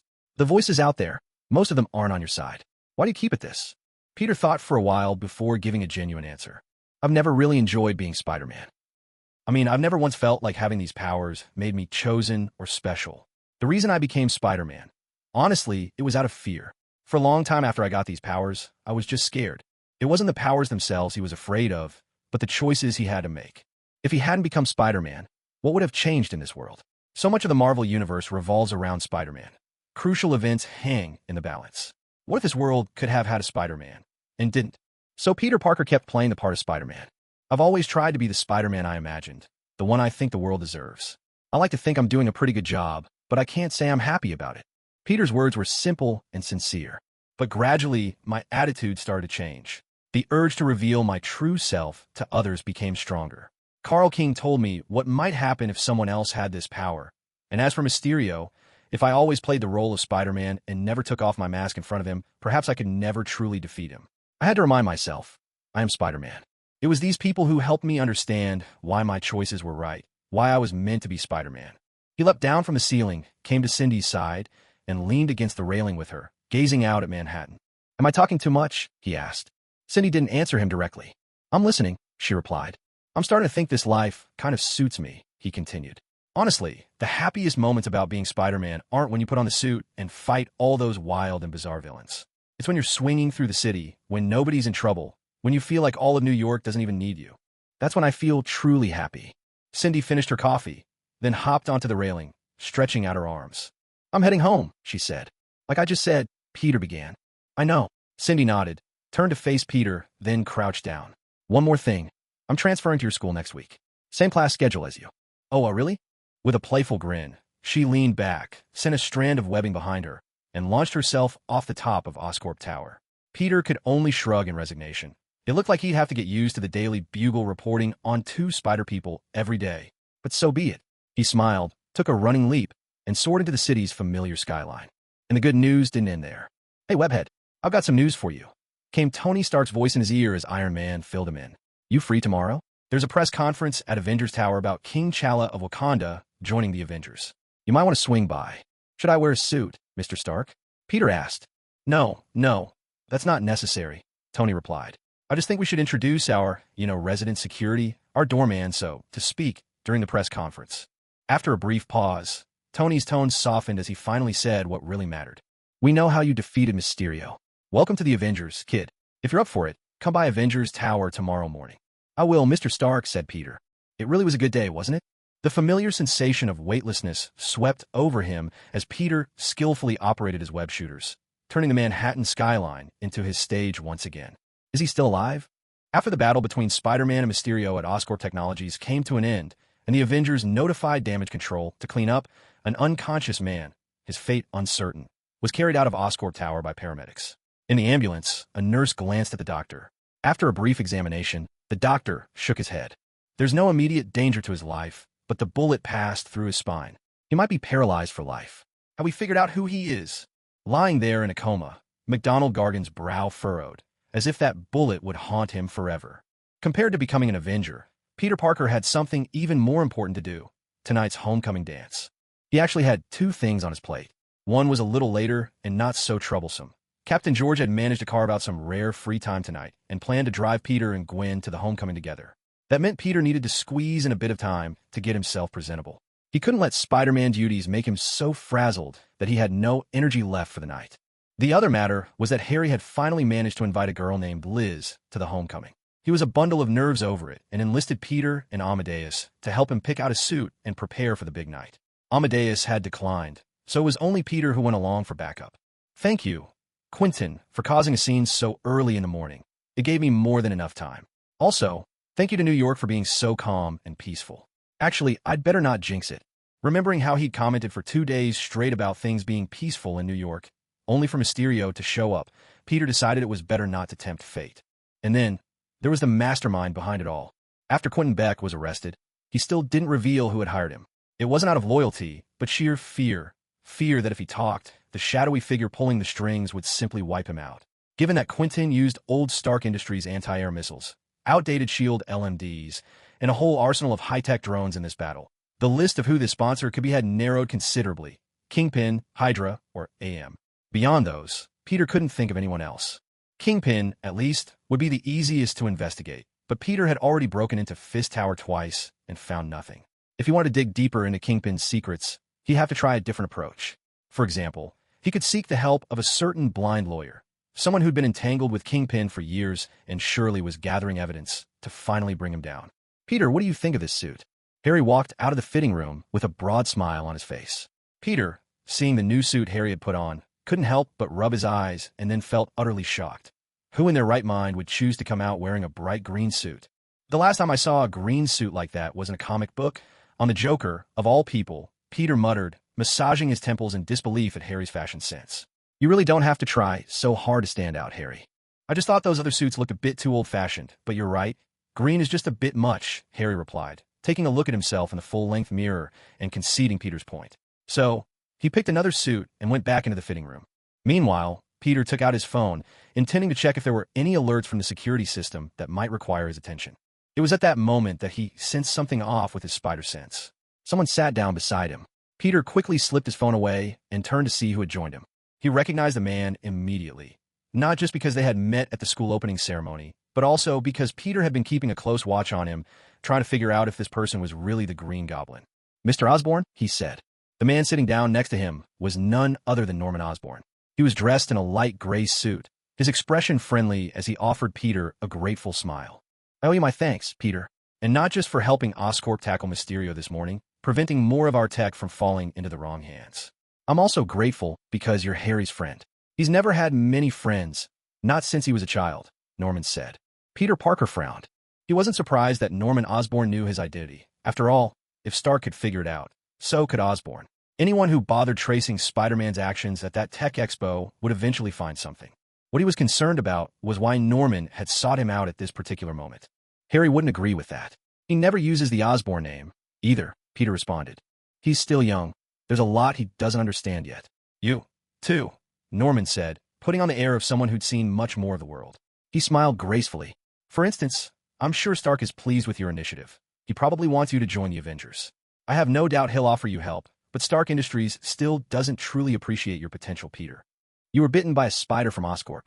That was the result of years of research by your father, a project continued by his students. No one is better suited to support Spider-Man than Oscorp. Now, Peter finally understood the real reason Norman Osborn was here. Just like Nick Fury before him, he was looking to recruit, offering mentorship and support to Spider-Man. However, their goals were probably different. From bits of information Harry occasionally let slip and Norman Osborn's established reputation, Peter had a pretty good idea that Osborn wasn't truly interested in helping Spider-Man. Rather, Osborn wanted to prove that Oscorp had what it took to create super soldiers. In other words, it still boiled down to business. But that wasn't necessarily a bad thing. After all, many of Spider-Man's enemies, especially those who weren't completely beyond hope, the ones who could have been prevented, were tied in some way to Oscorp. If Peter chose to go along with it, he could keep an eye on these potential enemies at all times. "Father." The somewhat awkward address slipped out as Harry opened the door to the changing room. The moment he saw Norman Osborn, anger flooded his face. "What are you doing here?" "I came to celebrate my son finally working up the guts to ask a girl to dance," Norman replied as he rose to his feet, "and to see what sort of new friends my son is making. Who I choose as my friends has nothing to do with you." Harry, furious, pushed Norman aside. To his credit, Norman took the hint and left, pausing only to flash a smile and say, "Your new friend seems all right." And with that, he was gone. Harry stared at his friends, his feelings a tangled mess after driving Norman away. "I'm really sorry I kept this from you for so long, Peter. You don't seem surprised, though." "To be honest, I had a feeling," Peter replied with a shrug. "I figured you must have your reasons, so I never pressed you about it. It's just the usual family drama." Lyman was my mother's surname. She was a real scientist, a woman who loved humanity and loved science, willing to sacrifice her life for it. Not like my father. After finishing, Harry sighed, then looked over at Peter with concern. "So, he didn't give you a hard time, did he?" "No, maybe because you came out just in time," Peter replied with a reassuring smile. "And the new suit looks great, probably the best one you've picked so far." "Oh yeah? Really?" Harry, for the first time in a while, managed a genuine smile, as if he'd finally made up his mind. "This is the one I want. I'm going to choose my own look from now on." Today, we receive a letter from a viewer that truly shocked us. The letter reads, "Jonathan, this morning beside Spider-Man, I saw another Spider-Man. I'm sure I wasn't mistaken because this one was a woman in a black suit, with no mask, just a red scarf around her face." A faint current of static crackled from the old radio in George Stacy's car, followed by a deep, almost despairing sigh from JJJ. George couldn't help but laugh, tapping his fingers lightly on the steering wheel. "Goodness, I've never heard him so down before. It's as if the world's come to an end." Gwen, dressed in a white formal dress, turned to Peter sitting beside her, then asked, emphasizing each word, "Another Spider-Man? A girl?" Peter loosened the collar of his suit, a get-up he rarely wore. "Well, who knows? Maybe it's true. Anything's possible. You'll have to ask Spider-Man about that. He'd know best." "Right, if I get a chance, I'll make sure to ask." Finishing her sentence, Gwen stood up, leaned forward, and peered between the seats toward the front. "Dad, if you run into Spider-Man, could you ask him for me? I haven't seen much of Spider-Man these days. Ever since he got his new costume, he's barely been around. Or maybe it's just that things in New York have been unusually quiet lately. Nothing much going on." At the intersection, George brought the car to a stop at a red light, fingers still drumming the steering wheel, while Jonah continued his broadcast, his voice heavy with despair. "Since Spider-Man's arrival, this city's gone to absolute chaos. And now, I'm told there's more than one of these pests? All right, from the reports, this Spider-Woman, as we may have to call her, doesn't seem to be the same kind of mass criminal as Spider-Man. At least, she only wears a veil. Not that we haven't seen veiled criminals before, of course. This might have been Jonah Jameson's bleakest day yet, but it was shaping up to be Peter Parker's as well, because ever since that bit of news, Gwen's eyes had scarcely left him. "All right, kids, we're here, school," George announced. "I still don't know why you had to skip the whole day of homecoming events, but maybe it's for the best. Kids these days, just be back early." George dropped them off at the front gate of Midtown High. Not far away, the Empire State Building shimmered with a rainbow of lights. Peter nodded his thanks and got out of the car, but Gwen lingered, watching him from her seat. Peter smiled, then opened the door on her side, extending his hand to her. Gwen laughed, took his hand, and stepped out of the car. Together, they waved goodbye to George as he drove off. Once her dad's car had disappeared from view, Gwen finally let out a sigh of relief. "You have no idea how awful I felt when my dad said he'd drive us. I even went and changed into this white dress. I'm not even going to ask what you planned to wear before." Peter let out a long breath. "Just a heads up, I don't dance." Peter felt a vague sense that something was off. Not that there was any immediate danger, but rather his spider sense was giving him an odd sort of tingle. It was nothing more than a hunch. It probably wasn't anything serious. "Don't worry, smart guy." Gwen had already guessed Peter couldn't dance. "This isn't some fancy formal ball. The whole point is just to have fun. And besides, I'll be there with you. All you have to do is not step on my feet, which should be easy enough for Spider-Man, right? No trouble at all." So then, as they walked down the corridor decked with all sorts of streamers and paper banners, little light bulbs glowing above their heads, Gwen glanced over her shoulder to make sure no one was nearby, before turning to Peter. "What's the deal with that spider girl? The spider that bit me ended up biting someone else too. She's called Cindy Moon. We only met a couple of days ago, because of an assignment for S.H.I.E.L.D. Most ordinary Americans had never heard much about S.H.I.E.L.D. It wasn't that S.H.I.E.L.D. worked extra hard to stay secret. It was just so far removed from ordinary life that hardly anyone ever crossed paths with them. Gwen didn't know exactly what kind of organization it was either, but she could guess it must be something official. And this morning, when we were dealing with Mysterio, she really helped out a lot. Peter tried to keep his explanation as simple as possible. Gwen nodded, showing little emotion. So, aside from work, you don't have much contact with her? That question genuinely took Peter by surprise. Gwen simply tilted her head, studying Peter Parker curiously as he fell silent. Shield arranged for her to transfer to our school next week. At last, Peter shifted the responsibility to Shield. After that, well, who knows what'll happen. We'll have to be classmates, after all. Gwen arched an eyebrow, but after considering for a moment, she didn't ask, is she pretty? Instead, she settled on something else. When the time comes, introduce us. I really want to meet this Spider-Woman. Actually, her code name was Silk. Peter left that detail unspoken. The two of them entered the classroom, where Harry and Liz were already chatting and laughing together. In the end, Harry had settled on, well, there was really no other way to put it, a rather old-fashioned suit. At least Liz didn't seem to have any complaints. I had no idea they were dating, Gwen remarked, glancing with genuine curiosity at Liz. Peter muttered that it was news to him, too, and scanned the room. He noticed Betty, the ever-present host of the school's TV station, standing next to Flash Thompson. Peter hadn't realized they had a connection, however slight, but it felt like someone was missing. Looks like not all your friends are here yet. MJ turned down several people who invited her, and since it seemed like there were a bit too many invitations, she simply decided not to show up at all, Gwen said as she let go of his hand. I'm going to say hi to a few friends. Don't disappear on me, okay? I'm not going to suddenly vanish, Peter replied. Peter nodded and then spotted Jessica, an upperclassman, standing by herself. No one else was around her, and she was even dressed in that classic Sherlock Holmes outfit, the same one she always wore. Clearly, she was a real Holmes fan to keep wearing it all the time. Hey, man. A hand landed on Peter's shoulder. He'd heard the footsteps coming, but his spider sense hadn't tingled, so he hadn't bothered to turn around. Only now did he realize that the one patting his shoulder was Flash Thompson. Dude, I heard you call me Flash during the game last night. That's a great nickname. Now everyone knows me as Flash Thompson.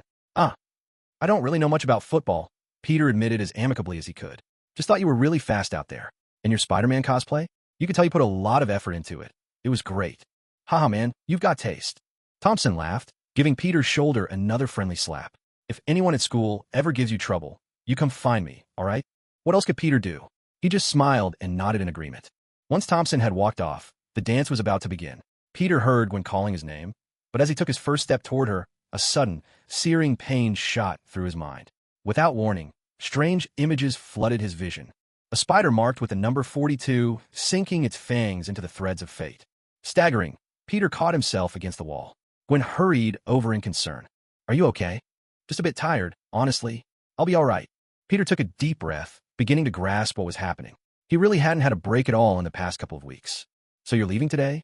At Avengers Tower, Tony Stark was surprised when he heard the news, his coffee cup frozen midair. This is a historic moment, you know. I know, Mr. Stark, but the Avengers press conference. Who said anything about the Avengers press conference? I'm talking about you traveling the multiverse. This is the first time in all human history. Tony rubbed his temples, glancing at the crowd of reporters pouring into Avengers Tower. I'll call Reed right away to get things ready. While we have some time, come by Avengers Tower and say hi to everyone. Then we'll head to the Baxter Building together. And tell that little girlfriend of yours to get to the Baxter Building ahead of time and prepare. Silk's not my girlfriend. All right, Tony really wasn't in the mood to waste time on this sort of issue. Tell that girl, who's not your girlfriend yet, to get ready. You have her number, right? For Tony Stark, the 3 seconds Peter Parker spent in silence felt excruciatingly long. So long that his knuckles were drumming out the rhythm of Beethoven's Fifth Symphony on the table. But finally, he got the answer he wanted. Yes, it do. Unable to hold back, Tony pumped his fist and whispered, yes. I have to catch a press conference now. You get over here quickly. A few minutes later, as Captain America delivered yet another speech about how the Avengers will be an organization without borders, fighting for justice and freedom, and such, Spider-Man finally made it down from the Avengers rooftop by elevator. Can I ask you something? I really don't want to reveal my identity here, Peter said quietly. Of course, Tony replied, heart and mind far from the stage, immediately agreeing to Peter's request. But before Peter could continue, Tony added, but if a reporter asks, forget those reporters, Tony cut him off, impatience showing through. Here's what'll happen. I'll head up there now, and then you make a quick appearance. We'll tell everyone we have a special mission and leave immediately. Let Cap handle the rest, okay? Seeing Spider-Man nod, Tony flashed a grin, then strode confidently to the front of the room. The captain had just finished talking about the significance of Black Panther joining the Avengers. When he noticed Tony stepping onto the stage, he handed him the microphone. I'm pleased to announce that today, the Avengers aren't just welcoming one new member, but two. Let's give it up for Spider-Man. There was no time for Tony's usual banter with the press. He simply gestured, and Spider-Man jogged to the center of the press conference, looking nothing like a seasoned hero. Peter had just started to nod at the reporters, searching for a few words to begin, when Tony briskly cut him off. With a sweeping gesture, the freshly repaired, Silver Centurion armor descended over Tony, assembling itself in a series of sharp mechanical clicks. Unfortunately, Spider-Man and I have an urgent mission today, Tony announced.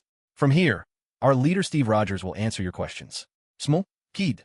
As Iron Man flew briskly away with Spider-Man in tow, the reporters were left utterly baffled. This was hands down the strangest press conference any of them had ever attended. Silence hung in the air until the first question broke from a journalist as Steve Rogers returned to the stage. Excuse me, but who is Spider-Man, really? Let's not worry about the lack of advance notice for now, though that alone was enough to give the team leader a headache. Once Tony had confirmed Peter's physical endurance, he whisked him away at supersonic speed to the Baxter building. They landed on the rooftop and, wasting no time, took the elevator straight down to the Fantastic Four's laboratory. At that moment, Banner was still explaining to the Thing, Ben Grimm, just how he'd managed to revert back to his normal self. Hulk got really angry when he saw Mysterio, Banner said, but he also realized that the angrier he got, the less likely he'd be able to actually hit Mysterio. So, in the end, he just fell asleep, and that's how I came back. Huh, not having to see that big lug around is kind of a relief, Ben replied with a grin. As they chatted, Iron Man and Spider-Man strode in. Tony barely crossed the threshold before shouting, Hank, Reed, are you done yet? I'm finished, declared Hank Pym, who had donned a white lab coat over his Ant-Man suit. He walked over, pulled out 2 wristbands, and slipped one onto Peter's arm. Consider this a token to welcome you into the Avengers, Peter. I originally designed it for quantum field exploration, but I'm pretty sure the data sensors will work for tracking the multiverse as well. I can't guarantee it'll be perfect, though. I'm ready to start on my end, too, came the voice of Mr. Fantastic. Though his body stretched halfway across the room as he operated another console, his head fixed to the main monitor. Sorry, I couldn't help you deal with Mysterio yesterday morning. I was busy calibrating the multiversal shuttle. To be honest, if Susan had simply spread her force field across Manhattan, it would have disabled all of Mysterio's tech in an instant. Tony glanced around. Where is Susan, anyway? Invisible again. She's taking care of little Valeria, our newborn daughter, Reed replied, stretching his neck out so his face hovered right in front of Peter. So, how are you feeling, kid? I started to feel something last night. It was strongest just now, but it seems to be fading a bit. At this, the 4 scientists, Reed among them, despite having just said he wanted to calibrate his instruments one more time, all shouted in unison, hurry! Quick, stand right in front of the shuttle and open the portal to the multiverse. Reed moved his hand in front of the shuttle's interface, nearly unable to contain his excitement. To Peter, though, it just looked like a shallow groove cut into a white surface with a single ring laid on top. Peter leapt in front of the ring. He wasn't entirely sure how one opened a portal to the multiverse, but trusting his instincts, he reached out with his hand. It felt just like touching an invisible wall. He was suddenly struck by a moment of clarity, a realization that, in fact, he could traverse the multiverse freely at any time and place, ever since the moment he was bitten by that spider. It was just that, before the web of fate called to him, he had no control over where he would end up, nor any idea of how to find his way back. The call of the web of fate, in essence, provided him with a set of coordinates. He tore open that wall, and before him appeared an irregular rift in space, filled with every color imaginable. He glanced at everyone. Reed Richards' eyes had stretched to impossible lengths, looking eerily like telescopes, a bizarre and unsettling sight. Tony had lifted the faceplate of his armor, smiling at him. Hank, holding a detection device, was muttering under his breath, and even Bruce Banner was furiously typing away at his computer. Everyone shared the same opinion. Why haven't you gone in yet? So, I guess I'm heading out now. Go, go, go. Feeling the surge of encouragement from all around him, Peter finally looked to Cindy, who had remained silent the whole time. Perhaps because everyone was still a stranger to her, she pulled up her mask to cover half of her face. Meeting Peter's gaze, she simply nodded. So Peter took a step forward and was swallowed by the rift in space. Instantly, all the observatory instruments in the lab kicked into an intense frenzy. I heard the little spiders here. I wanted to say sorry to him. The Human Torch flew in, only to see everyone engrossed in their work, not paying him the slightest attention. All right, I'll come back later. Okay, let's try this all over again. It was a New York afternoon. Sunlight poured down through the intact skyscrapers, bathing the street in golden light. A street cleaner, busy at work, suddenly felt a shadow pass overhead. He looked up, nudged his cap up, and grumbled, "What the heck? My name is Peter Parker. I was once bitten by a radioactive spider." A man in a red and blue suit swung across the sky over New York, weaving webs and keeping watch over his city. "For the past 10 years, I was one of a kind, one and only the Spider-Man. And I'm sure you all know what happened next." Uncle Ben's parting words. "With great power comes great responsibility," falling in love with Mary Jane, including that iconic upside-down kiss. He saved the city time and again, and even, at one point, stopped a runaway subway train speeding toward a broken overpass. Of course, let's not forget the time he danced like a goofball on the street, had his own theme song, recorded a Christmas single, endorsed a brand of oatmeal, and even had an ice cream flavor that didn't exactly take off. "I've been through rough times, ups and downs, knocked down again and again, but I always managed to get back up and keep moving forward. I still really love being Spider-Man. Who wouldn't?" Spider-Man landed next to a stone gargoyle atop the Empire State Building, steadying himself against it. He gazed out over the city he had protected countless times, a rush of complicated emotions filling his heart. "After all, I'm the only pillar keeping this city from falling into chaos. Welcome to Earth 700, a universe where Spider-Man is the sole superhero." Earth 700, New York, Brooklyn Underground. As for the plot of Spider-Man Into the Spider-Verse, Peter, our protagonist, only remembers it in broad strokes. But ever since he crossed over into this universe, he quickly determined where he was on the timeline. Miles hasn't been bitten yet. Just recently, New York experienced a second earthquake. In other words, this is only the second time the Kingpin has fired up the Collider in this universe. According to the original story, this is when Spider-Gwen from Earth 65 first arrives, and thanks to the multiversal Collider's interference, she actually lands here a week prior.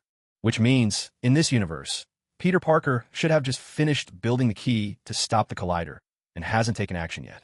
Peter had wandered through several high schools near Brooklyn and managed to find Vision's Academy, where Miles went to school, but he hadn't seen Gwen, who, in the story, should have crossed over already and disguised herself as a student. That's good news. It means the Collider didn't explode 7 days from now, so they never made it here. Maybe I really did succeed.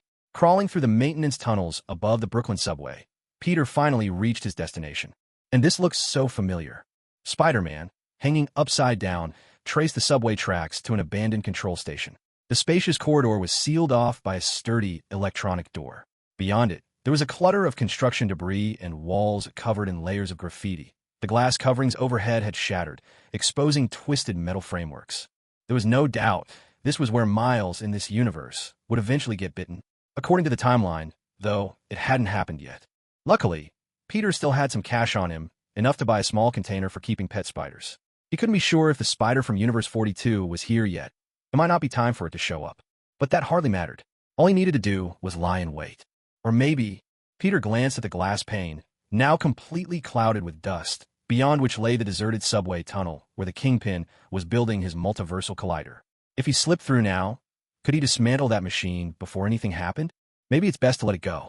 Since the Peter Parker of this universe chose not to break him by force, but instead left behind a secret key, that means this is the best way to solve things.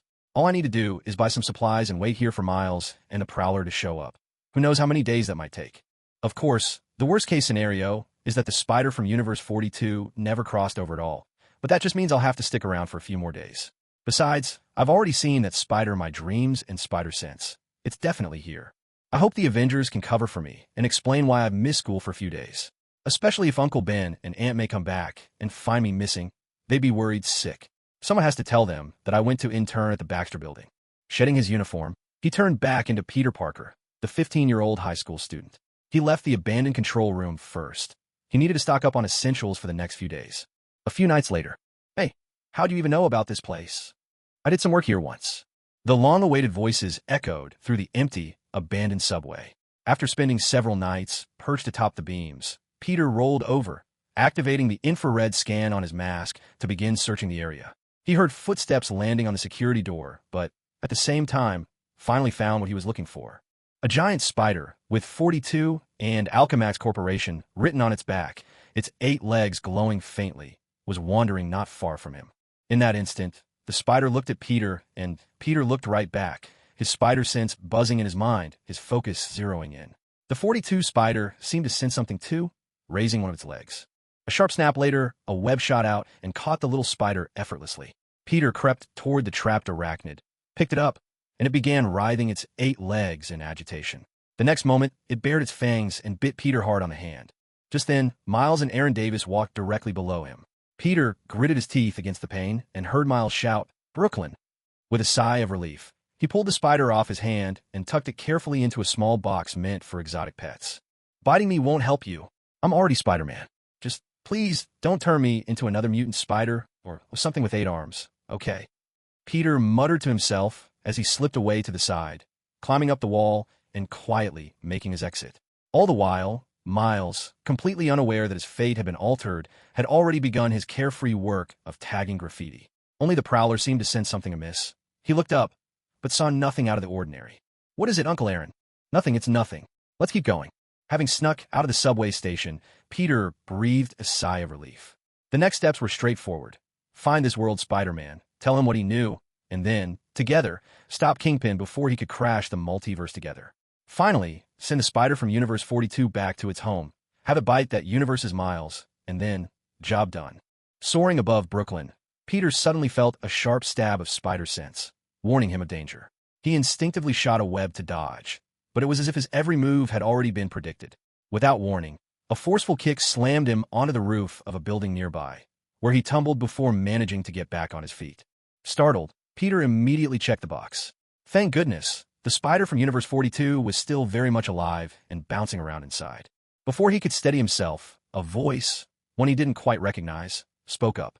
"At first, I didn't believe the news about another Spider-Man appearing in New York. Now, well, I guess I have to.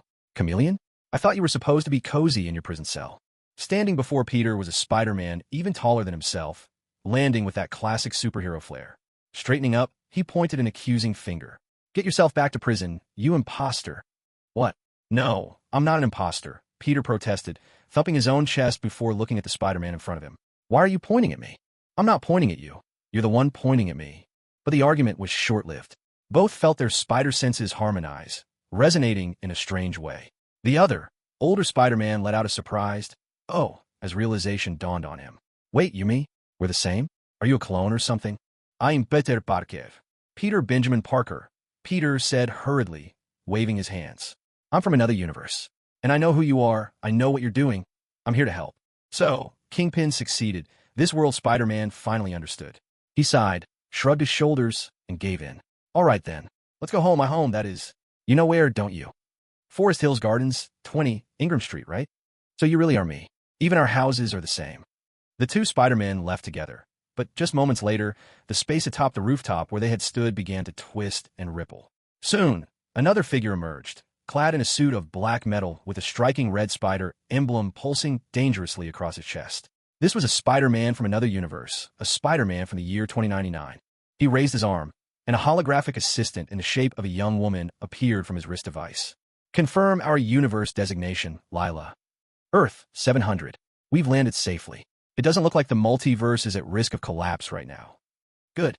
Spider-Man 2099 activated his scanner, sweeping the surroundings, and quickly picked up the traces of another Spider-Man not belonging to this reality. "Where did that kid come from?" "According to the resonance patterns of the multiverse, he's from Earth 616. 616? That's the universe with the strongest reality barrier." Spider-Man 2099 mused as he leapt off the high-rise, intent on pursuing the two Spider-Men who had already left. "It doesn't matter now. Whatever the case, we have to stop the web weaving from being disrupted." As Peter Parker pushed open the white wooden door of the Parker house, the last rays of the setting sun poured in across the porch. He ran a hand through his slightly tousled blonde hair, then glanced back at the young man following him, a figure whose features mirrored his own. He lowered his voice to ask, "Did you get the story straight? If anyone asks, just say I'm Aunt May's distant nephew. Name's Ben Reilly." Our protagonist, Peter from the Prime Universe, nodded gently, his gaze flicking to the striking golden hair of this universe's Peter. "Got it. By the way, that blonde hair of yours really suits you." "Huh, your dark hair's not bad either."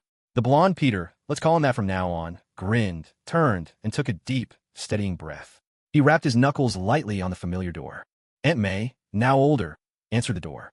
She welcomed her nephew back with a warm embrace, then caught sight of Peter nearby. Turning to the blonde Peter, she asked, "Peter, who's this?" "Oh, this is Peter Benjamin Parker. Got one more middle name than me." Remember what I told you? Parallel voids, multiverse. The blonde Peter turned and asked Peter with a smile, "How old did you say you were, kid?" 15. Still in my freshman year of high school. This one's even younger than when I first became Spider-Man. Anyway, he's here to help. There are extra guest rooms, right? We need to make our guest comfortable. I'll tidy up.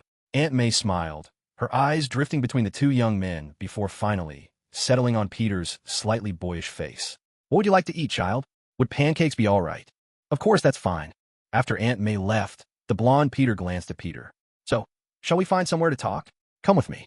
Peter had a fairly clear idea of where the blonde Peter was taking him, and sure enough, he led him to the warehouse door. After unlocking the electronic lock with a key, he revealed the elevator inside and, unable to hold back, burst into hearty laughter. What do you think? Never seen anything like this, have you? Peter couldn't help rolling his eyes. It's nothing compared to the Avengers Lab. We're the Avengers, a band or something. They're a team of superheroes. In my world, there are lots of superheroes. It's different from yours. The two of them rode the elevator underground, where all sorts of Spider-Man gear came into view. The spider car, the spider bike. But honestly, Peter really couldn't understand why Spider-Man would need a car or a motorcycle, when web-slinging was probably faster and certainly more nimble. There were all kinds of costumes, too. The blonde Peter couldn't resist showing off. Take a look at my wardrobe. I'll bet you've never seen such a colorful collection, rookie. Do you have one that's exactly like a regular suit, but with a cape? Peter eyed the suit showcase front and center in the display, mystified. What's the point of that? You're just jealous, kid, because you don't have suits this cool. Then why don't you wear it? The last time I did, the cape got stuck between the elevator and the shaft while I was saving someone. Nearly strangled me. The blonde Peter rubbed the back of his head involuntarily. Peter rolled his eyes again. What was the point of that, then? The blonde Peter said nothing, just walked over to the desk piled high with Spider-Man memorabilia. He took off his mask and powered up his computer. Let me check. The secret key's not quite finished yet. Peter placed the spider from Universe 42 on the desk. The blonde Peter watched as the little creature glimmered uncontrollably, like a shifting mosaic, and his curiosity got the better of him. What's going on with it? Different universes have different frequencies. I think its molecular structure can't stay stable. That's why I'm here. This spider is still alive. There's no Spider-Man in that universe yet. The blonde Peter stopped tapping at his keyboard. He was silent for a good while before turning to face Peter. You have to understand, kid, if someone becomes Spider-Man, it probably means he's destined to lose something. Maybe, in that universe, for us or whoever else, just being an ordinary person might actually be better than becoming Spider-Man. Peter was about to say something when a voice abruptly echoed through the secret hideout. No, he's right. This is something that must happen. Both of them shot to their feet, their spider senses tingling relentlessly. Emerging from the darkness was a man larger and more imposing than either of them. A wall of muscle, really. The mask of Spider-Man 2099 concealed his eyes, leaving only a fierce and menacing outline. I am Miguel O'Hara, from the year 2099 of Earth, 928. I'm here to help you. The blonde Peter, still on guard, glanced at Peter. And here I thought you were the only one who knew how to cross the multiverse. Yeah, I thought so myself, Peter replied. Peter couldn't quite grasp how Miguel had managed to get here. According to the animated timeline, Miguel had only finished developing the prototype of his interdimensional travel wristband after the events of the first movie. In theory, traveling between universes shouldn't have been possible yet. So how had he already arrived? Every universe needs its own Spider-Man. We are unique fixtures in the multiverse, Miguel said as he adjusted his wristband. The structure of the multiverse unfurled before them like a web, each strand connecting snapshots of every parallel Spider-Man's life that Miguel had observed. Each Spider-Man must go through what they're meant to experience. Losing someone close, the death of a mentor figure, betrayal by friends, the death of a loved one. These are things no Spider-Man can avoid. So the kid's not wrong. Universe 42 needs a Spider-Man, even if it means facing all these hardships. Blonde Peter listened to Miguel's long speech and couldn't help but raise his eyebrows. First of all, I didn't invite you, nor do I know how you slipped in here. Second, do you actually have proof? All these things you're saying, I've lived through it. I witnessed an entire universe fall apart. All because I tried to fix something. I broke the web of life and destiny. Miguel's voice was unshakable, but blonde Peter wouldn't let up. But what if your theory is wrong? Maybe there is something like your web of destiny, but does it really have to be as tragic as you say? You make it sound like every Spider-Man is doomed to suffer this way. Miguel stared intently at the blonde Peter, who met his gaze just as fiercely. Peter was about to say something, but Miguel turned to him and spoke. You handled things well. I'll send you back to your own universe, along with that spider. The issues in this universe should be handled by its own Spider-Man. He's capable of taking care of them. I don't need the help of some guy who suddenly appeared out of nowhere, especially one whose shoulders are broader than my refrigerator, the blonde Peter retorted. He turned to Peter and waved him over lazily. Hey kid, come here. Let's not bother with this guy. Miguel now fixed his eyes on Peter, watching him closely. I've been wanting to speak for a while now. Peter finally managed, meeting Miguel's gaze as he spoke. Your theory about the webbing events might not actually hold up. Hear me out before you argue. What I mean is, in my world, Uncle Ben is still alive. Miguel tore off his mask, and a look of confusion and disbelief flashed across his strong features. The blonde Peter shot to his feet in an instant, grabbing Peter by the shoulders. Really? Uncle Ben didn't die? You saved him? Yeah, he trained with me, taught me how to control my powers. We designed my first suit together. The blonde Peter burst out laughing, unable to contain his delight, while Miguel demanded in disbelief. You're lying to me, aren't you? Aren't you? Before Peter could answer, the blonde Peter pulled him protectively behind, shouting at Miguel. Why? Why can't you believe there's a world where Uncle Ben doesn't have to die? Why is it so hard to believe there could be a Spider-Man who saves everyone? I've saved this city more times than I can count. Across the entire multiverse, Spider-Men have saved the world again and again. Why? Why can't the multiverse give us just one bit of compensation? Why can't you believe it? Gripping the spider emblem on his chest, the blonde Peter pointed at Peter. This kid, he didn't just come here by chance. He's here to show me, to show you, maybe even to show every Spider-Man out there. Our universes are not cold and indifferent. Why can't you believe that? Because... Miguel fell silent. The blonde Peter did too, watching as Miguel slumped to the ground. All the strength seemed to drain out of him. Peter walked over to Miguel and sat down beside him. We are Spider-Man, Miguel. No matter what reason led us to become Spider-Man, we're all the same. Spider-Man never waits around for miracles. We make miracles happen ourselves. I don't want to sound too self-satisfied, but right now, there's a miracle right in front of you. Are you going to turn it away, or will you join us? At last, this day has arrived. My work is about to go live on Qidian, most likely tomorrow at noon. This is my very first book on Qidian. I've written a few before, but, as expected, none of them amounted to much. I felt like quite a failure. After graduation, I couldn't find a steady job. I even tried to get into the civil service, but didn't make it, and after missing out on applying as a new graduate, I felt too embarrassed to try again. I feel like I let my parents down. On top of that, I have sensitive skin. Whenever I sweat, I get allergic reactions. In the end, I was really out of options, so I decided to give publishing on Qidian a try, and, to my surprise, received encouragement from so many readers. So I thought, if I could make a living by writing novels, that wouldn't be so bad. Well, that's enough venting. Let's talk a bit about this book. Honestly, I wasn't sure I could accomplish anything on Qidian, or even if I'd be able to sign a contract, so I chose to start with writing fan fiction. I picked American comics, partly because I know quite a bit about them, and partly because there's a large audience for them. I actually came up with two different story ideas at the beginning. One had a shield agent as the protagonist, who gets involved in the plot with a not-so-powerful golden finger. The other idea became this book, with Spider-Man as the main character. The common thread was that in either story, the protagonist could take part in everything, from street-level crimes to cosmic crises. Of course, whichever I wrote, I wanted to stick to the authentic American comic style, which is a bit different from most of the American comic stories you see around now. As for why I chose Spider-Man, well, it's simple. I just couldn't find the kind of Spider-Man fan fiction I wanted to read, so I decided to write my own. There's definitely risk in doing things this way, but the main reason is that I honestly love these kinds of American comic stories, and I couldn't find anything like what I wanted. I figured maybe there are a lot of others like me who'd want to read something similar, so I just went for it. Looking at things now, I've had some modest success, which proves that readers actually do accept this kind of story. That makes me genuinely happy. One more thing. The protagonist's powers will definitely evolve, and Spider-Man from different universes will be the source of these new abilities.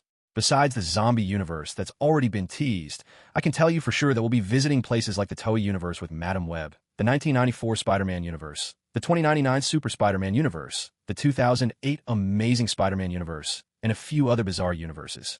Think of this as a little preview. In the end, I'm just a newcomer to writing. If you see anything wrong, I sincerely welcome your criticism. If there truly is something I didn't get right, I'll make sure to fix it in good time. Also, one final reminder. This book is going into the reverse V pay-on-release model. My editor and I agreed that beginning with Chapter 67, the book will be officially up for sale. That means Chapters 67 to 74 will be free to read tonight, but by tomorrow noon, they'll be behind a paywall. There won't be a massive burst of updates, just 4 chapters tomorrow. But if the first day subscriptions can surpass 2,000, no, even if it just hits 1,500, then as long as my real life doesn't get in the way, I promise to maintain 4 updates daily. That's all, thank you so much. Now it's time for the book recommendation segment. It's a little ritual for good luck. You've been chosen for the sacrifice. Who says, I rose in rank thanks to a woman? All right, let's give it another shot. Peter, with his blonde hair, had changed into a suit. The sunset cast a dark red glow over the rusted steel beam he was seated on. A cold wind, loaded with dust, swept through the cracks, letting out a sharp hiss. Only after he finished speaking did he realize that something fell off. I get the feeling I've already said this before. I think maybe every Spider-Man has to say that at least once. Peter nodded, understanding exactly what the other meant. In the end, Miguel had decided to join them, and so, together, they would have to take on Kingpin and all his cronies. Green Goblin, Norman Osborn. The Prowler, Aaron Davis. Tombstone, Lonnie Lincoln. Dr. Octopus, Liv Octavius. And Scorpion, McDonald Gargan. Add in Kingpin himself, and you've got this universe's Sinister Six. Just the right odds. 3 Spider-Men against 6 villains, 2 for each. I have a question. Why is this Green Goblin so huge? No, really, he's almost bigger than the Hulk. Oh, sorry, I mean he's about as tall as 2 Miguels stacked together. Peter had always wanted to complain about the way villains looked in the Into the Spider-Verse animated movie, and now that he'd crossed over, it was even wilder in real life. Here, the Green Goblin was hulking and massive, didn't ride a glider, but instead flew around on wings, didn't throw pumpkin bombs, but breathed fire from his mouth. Is that really supposed to be a goblin? You might as well call him a troll. What confuses me more is that Dr. Octopus is a woman. Apart from that all-genders-reversed universe, I've never seen a reality where Octavius is female. Miguel was busy fine-tuning the new web-weaving equation on his wrist computer, and meanwhile pulled up an image of the 2099 Green Goblin. Not as bulky, but he did have wings, and his attacks were more like laser blasts from his palms. I have no idea. I've never even been to your universes. I thought this was all perfectly normal. Oh, and kid, you're just getting started, right? Which bad guys have you tangled with so far? Chills, Chameleon, Carl King, and Mysterio, that's it. Blonde Peter frowned in confusion. Who's Carl King? Haven't you met him? We went to middle school together, the school bully. He got bitten by the same spider that bit us. His power is turning into a swarm of spiders. Ring any bells? Never heard of him. Blonde Peter shook his head. He really hadn't come across such a revolting villain, and neither had Miguel. Even in 2099, he'd never tangled with anything so disgusting. Miguel kept calculating, his voice casual. Leave the Green Goblin to me. I'm the best fit for that. Oh, and why is that? Because you're built like a brick wall. By the way, I actually took down a guy called the Wall once. He got bitten. Not actually, he was smashed by a radioactive wall, mutated, and then became a walking, talking wall. Seriously, I still have a picture of him. Blonde Peter's comeback was sharp and unfiltered, their rapport soured by yesterday's events. Worse yet, after Miguel had crashed at his place for the night, he hadn't even bothered to say thanks. Miguel did say thank you, but he'd saved it for Aunt May, not Blonde Peter. Right now, though, he didn't bother arguing. He stuck to the facts. Because I can fly. That made both Peters fall silent. They stared at Miguel like he was some kind of alien. It was only after a few moments of number crunching that Miguel noticed their looks. He turned towards them, puzzled. What's up? If you can fly, then why are you still called Spider-Man? Peter asked the most pressing question. I mean, you don't even need to swing from webs anymore. All those other powers and super speed. You could pick any name, and it wouldn't have to be spider-themed, right? So why stick with Spider-Man? Exactly. If you're not swinging through the city, how does Spider-Man even make sense? Blonde Peter chimed in, nodding along. No web swinging, no Spider-Man. Miguel was completely speechless. You do swing webs? Okay. I just happen to be able to fly too. My suit uses bioelectricity for flight. Never mind. I'll take care of the Green Goblin. I'll handle Doc Ock and Kingpin. Actually, I can take on any of them. These guys have all lost to me before. Blonde Peter glanced at Peter, who shrugged. I'll take on Scorpion. He's another real oddball. So, that just left Miguel and Peter to figure out who'd face Tombstone and the Prowler. The three of them fell silent, as Miguel's device still showed that the collider hadn't been activated. The secret key that Blonde Peter carried could only be connected to the system when the collider was running. If it were destroyed while powered down, the destruction would be incomplete, giving Kingpin the chance to rebuild the machine again and again. It had to be obliterated in one clean sweep. In other words, they would have to wait here a while longer. Why don't we talk about something happy instead? Blonde Peter suggested with a laugh, reflecting on his own life. I never once imagined I'd meet other superheroes, let alone Spider-Man from different universes. He paused, voice warm with gratitude. I've been Spider-Man for 10 years, always on my own. Sometimes I wonder, what if I die one day? Will someone else rise up? I never knew. But now, thanks to you two, I know that I'm not alone. Shouldn't we, I don't know, form something like the Spider Alliance? Spider-Men from across the multiverse helping each other out. Miguel's got the dimensional travel band, and the younger me can just tear open the doors of the multiverse like it's nothing. Yeah, Miguel cut blonde Peter off and looked at Peter. With the technology of 2099, decades of advancement went into developing this multiversal travel band. And yet he gestured at Peter, incredulous. You just ripped open the barrier between parallel universes like peeling wallpaper. What? That's actually part of my spider totem abilities, Peter replied, a little sheepish. In my world, there's this woman called Madam Web. She told me that the power of Spider-Man essentially comes from a higher dimensional being called the spider totem. So the spider that bit me gave me that power. Spider totem. Miguel seemed to understand something and began recalculating the variables. Just then, Miguel's wristband chimed, and he stood up at once. All right, Peter Parkers, the multiverse has started to tear. It's time for us to step in. I'll lead the way, blonde Peter said, securing his mask. With a fearless leap, he plunged downward, Peter close behind, and Miguel bringing up the rear. He needed to stay alert. If a web of chaos really broke out, he would grab Peter and get them both out of this universe, no matter the outcome. But for now, it was time to save the world. Beneath Brooklyn, in the old subway tunnels, an abandoned passage had been transformed into a sanctuary of cold, gleaming technology. Blue energy conduits crawled over the curved metal walls, and two colossal energy cannons faced each other down the length of the chamber. Once powered, their beams would collide and rend open the fabric between universes, though up until now, every attempt had failed. The Kingpin, even larger than his counterpart in Universe 616, sat in the control room of the Collider. His Sinister Six, himself included, were already assembled and ready to strike. There was no doubt in anyone's mind that damn bug would show up to cause trouble. And they all knew the one thing they were here to do, the only thing they had always ever needed to do: tear that bug apart. If Spider-Man shows up here today, Kingpin turned to his men, his tone as chilling as ever. Make sure he doesn't walk out alive. He didn't even have a chance to finish his threat, for that unbearably familiar and loathed voice had already begun to echo through the depths beneath Brooklyn. Are you here, Wilson? Hello. Spider-Man from Earth. 700 called out as he stepped inside, his voice bouncing between the walls of the empty pipeline, his footsteps echoing sharply, soon appearing on the surveillance feeds. Let's talk this through, all right? If you give yourself up here, you won't have to keep hiding that black eye behind your tinted glasses. Your plan is doomed to fail, you know. Take care of him, Kingpin commanded, glancing over at the enormous Green Goblin, and added an extra instruction, and make sure you drag him far away. Don't let him interrupt us. Spreading his vast wings, the monstrous Green Goblin took to the air, burst from the control room, and lunged straight at Spider-Man, Earth 700, who looked completely unfazed, not even bothering to raise his hands. Because as old Spidey says, when you tamper with parallel universes, the universes tamper right back with you. Goblin, charging headlong, failed to notice the shadow lurking in the darkness. Spider-Man 2099 unsheathed his claws, slashing straight into Goblin and knocking him to the ground with a furious flurry of blows. Just then, Spider-Man Earth 700 swung a web and zipped toward the control room, and with him came another, our own Spider-Man from Universe 616. I've got a question. Do you call yourself Old Spidey just to tell us apart? No, I'm a Season 1. The wise old brain here. As the two Spider-Men swung side by side, and Spider-Man 2099 delivered a hefty pounding to Goblin on the ground, Kingpin found himself utterly at a loss. He had no idea what was unfolding in front of him. Only Dr. Olivia Octavius pushed up her glasses, her whole face lit up with exhilaration. It must be the Collider.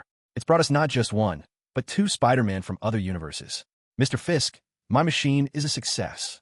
If by success, you mean handing us two extra Spider-Man to deal with, Kingpin shot Liv a sideways look, but let her continue her experiment, instructing her not to stop under any circumstances. The rest of his crew? They were to go handle the unexpected arrivals. Just like we planned, I'll go take down Scorpion first. Peter was speaking to Spider-Man from Earth 700 as he swung toward Scorpion, but someone was even faster than Scorpion.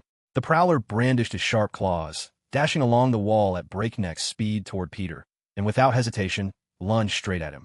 Peter let go of his webbing and barely dodged out of the way, but as he fired a new strand, the Prowler's flying blade slashed right through it. Change of plans. You're on the Prowler, shouted the blonde Peter, eyeing Scorpion and Tombstone in front of him. He drew a deep breath. I'll handle these two. Meanwhile, Green Goblin, who had been pummeled on the ground by Spider-Man 2099 for quite a while, finally managed to recover. Seizing a moment when 2099 swung his fist, Goblin opened his enormous jaws and spewed out a torrent of flames. Miguel, lacking spider sense, was nearly caught by the blast but managed to dodge it at the very last instant.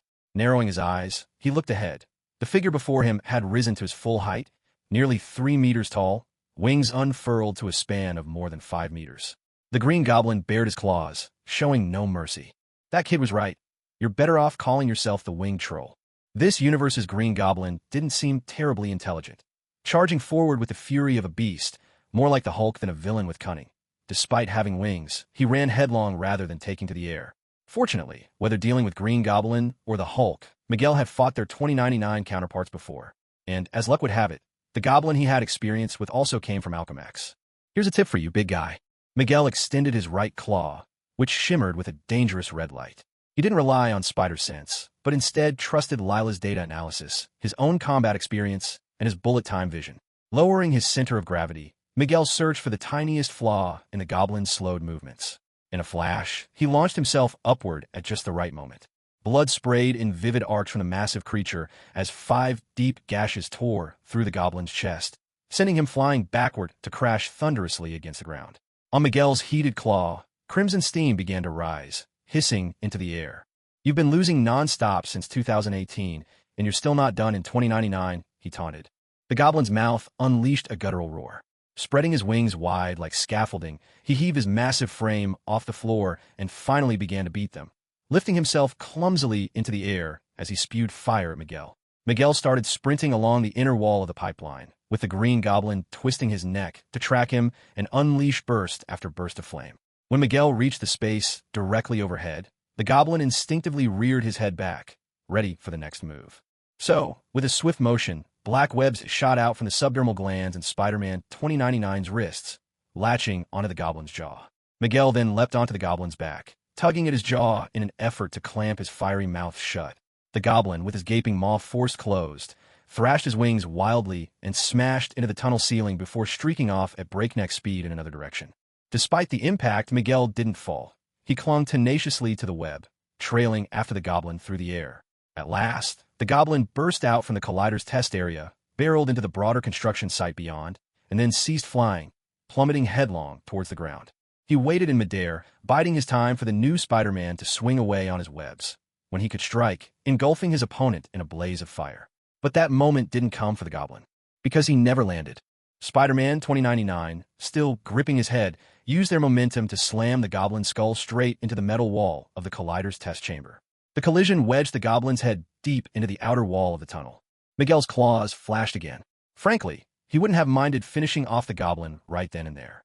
Unfortunately, this brute was not so easily destroyed, so he settled for driving a larger dose of tranquilizer through his talons, hoping this time, unlike the last, the goblin would stay down for a good, long nap. Meanwhile, Peter was locked in combat with the Prowler, otherwise known as Miles' uncle, Aaron Davis. Speaking of the Prowler, he's really quite a niche villain. The only reason he's now gained popularity as a Spider-Man antagonist is entirely due to the attention Miles brought to his uncle. In fact, Aaron Davis wasn't even the original Prowler. That title belonged to Hobie Brown in the comics, a high-rise window washer whose boots allowed him to walk up the sides of buildings. His steel claws made gripping at dizzying heights a breeze, and his gauntlets were originally just dispensers for glass cleaner. Eventually, those tools were repurposed into weapons.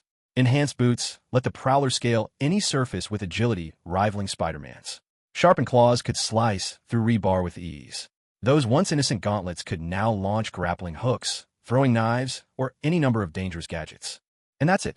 That sums up the Prowler's entire skill set. Combined with Aaron Davis's stints in prison with Kingpin and his years of hard-earned fighting experience, he's definitely got a hint of menace. Even so, as a villain who's relatively well-known, and, unlike the terrifying ones, tend to show up with his gear ready, he doesn't really pose much of a threat to Peter. Honestly, why not just work as a window cleaner? I bet every glass cleaner in New York would envy your gear. Peter spoke as he dodged the Prowler's relentless attacks, all the while noticing how closely the Prowler watched his web shooter, warily and without pause. Even so, the Prowler still managed to evade Peter's occasional counterattacks.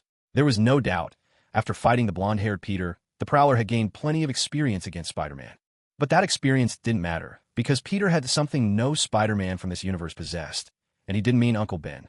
You're no different from the Spider-Man here, the Prowler sneered, slashing with one claw while twisting midair to land a ferocious kick at Peter. Always running your mouth, always thinking you know better. Peter arched back, narrowly escaping the kick, then propelled himself into a backflip. He barely avoided 2 poison darts shot from the Prowler's wristbands and fired webs at the man's hands, only to have the Prowler rip through them with his razor claws. "Oh really? You sure about that?" Peter shot back. As another ball of webbing was sliced apart by the Prowler's claws, Peter quickly switched web types and fired again, muttering, "Well, for one, I haven't told him who you really are." The reinforced webbing wrapped tightly around the Prowler's claws, and for a moment, he couldn't break free. Caught off guard by Peter's words, he hesitated, for the first time not tearing through the webs immediately. "I came from another universe," Peter continued, steady and quiet. "So have you ever wondered if I've already learned everything about you, about all of you? Back where I'm from. I know what you've done. I know what you are. Don't try to bluff me." Aaron shot back tersely. But Peter yanked the strand of web, pulling the Prowler in close. As he dodged a desperate attack, Peter gripped both his enemy's claws, locking them in place for a brief, perhaps deliberate, test of strength. "Is that so? Your nephew? His name's Miles, isn't it?" At the mention of Miles, the Prowler faltered, visibly shaken. But then he doubled down, pouring his strength into trying to crush Peter's hands. "Are you threatening me with my nephew?" "Threaten you?" Peter scoffed. "Please, I don't threaten people, and I definitely don't have to threaten you. All I have to do is tell him that his beloved Uncle Aaron, the man he looks up to, is really the Prowler, Wilson Fisk's top enforcer. He sees you as his role model. He believes that you know who he truly is. He's always admired you. But if he ever learns that his uncle is actually working for the villain who wants to destroy all of New York, what do you think he'll do then?" Clearly distracted, the Prowler left an opening, and Peter didn't hesitate. He landed a solid kick, sending the Prowler flying, then followed up with a shot of electrified webbing. In a flash, he pinned his opponent to the wall and strode over, not bothering to tear away his mask, just silently removing the deadly claws from his enemy's hands. "Think it over carefully, Aaron. I've only been at this for less than a year, and I already know all of this. Just imagine how much more Spider-Man, who's been dealing with you people for 10 years, must know. Turning yourself into the police and choosing a better path is far better than waiting for the day your Spider-Man finally loses patience, pulls off his mask, and faces the disappointed look on his family's faces." With the Prowler dealt with, Peter swung away on his webs. He had to help the Spider-Man of this universe stop Scorpion and Tombstone. Meanwhile, 2099, having more or less handled the Green Goblin, rushed over as well. The two of them swung together, racing to aid the besieged Spider-Man of Earth, 700. "So why aren't you flying? In an era where even Punisher, Daredevil, and Captain America can all fly, web-swinging feels like the only thing that's still unique to us," 2099 replied with dry humor, his tone cool and reserved. Peter chuckled, genuinely pleased. "You're in a much better place than before." "Am I? Maybe so." At that very moment, Blonde Peter was fending off a 2-pronged assault from both Tombstone and the Scorpion. Tombstone was manageable. Beyond his super strength and impenetrable skin, he didn't have much else going for him. But the Scorpion of Earth, 700, was a different story entirely. His legs could split and reconfigure into a 4-legged stance, letting him scuttle around like an actual scorpion. His left hand had been rebuilt into a razor-sharp metal claw. Strangely, the tail, which sprayed acid in other universes, was nothing fancy here, just a true, indestructible stinger, far tougher than anything else.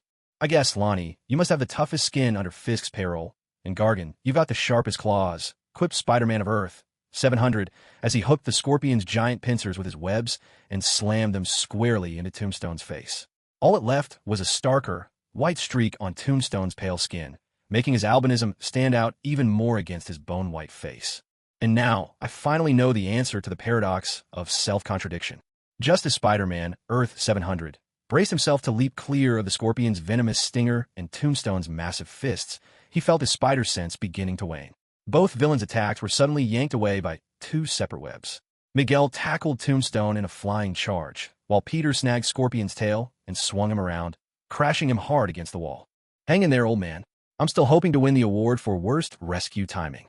Seeing the younger version of Peter Parker shouting at him like that, the blonde Peter couldn't help but laugh. "Stick to the plan," he called out, then swung on his web, landing squarely between the 2 colliders. He quickly found the metal plate concealing the relay processor, flipped it open, and was just about to insert the key when his spider sense buzzed urgently. Instinctively, he flipped backward, barely dodging the first wave of mechanical tentacles. But his opponent had anticipated the move. In a flash, another tentacle shot out and clamped tightly around his neck. "Good evening, Spider-Man." "Bad evening, Liv," rasped Spider-Man of Earth, 700, trying to keep his tone playful despite the tentacle gripping his throat. "Sorry to say, you're not really my type. I much preferred it when you stuck to your metal claws. Biomass material. Lighter, more sensitive. Dr. Octopus, Liv, adjusted her glasses almost shyly. I'd love to chat with you and your friends, but I'm afraid we have a historic moment to attend to. The colliders, their power long gathered, erupted in a monumental burst. Colors twisted madly in midair, wrenched from nowhere, and the fabric of reality itself began to rip. The blonde Peter felt the energy field beneath him morphing drastically. The two colliders unleashed torrents of power that tore open spectral blue cracks through the passage, like 100 hungry tongues hungrily lapping at the walls of reality. The widening rifts meant the dimensional barrier of Earth, 700, was dissolving at an alarming rate. Even worse, Liv's system lacked safety protocols or fail-safes. The breach was more like a violent wound torn in the very universe, one that could unravel everything in an unstoppable chain reaction. Fortunately, that kid from yesterday had given him a few useful tips. Sometimes, you have to fight a little less like Spider-Man and make your attack for where they least expect it. There's just one question, Liv. Even as the grip on his neck tightened and his breathing grew strained, Spider-Man, Earth 700, managed to choke out a muffled question, clutching at the mechanical claw around his throat. Your tentacles, they still use bioelectric signals, right?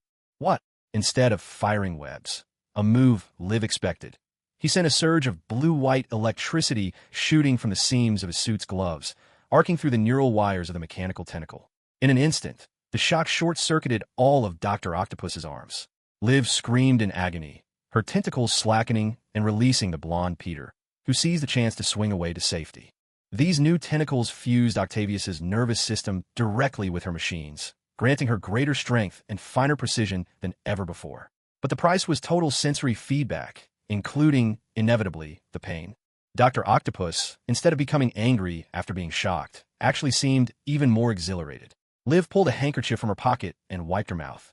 Then, she guided her tentacles toward the blonde Peter, those biomaterial limbs boasting an extraordinary suppleness and sensitivity. Not only could Peter's webs do little to interfere with them, but the usual tactic, pinning down Dr. Octopus herself and pulling off her tentacles, was now completely ineffective.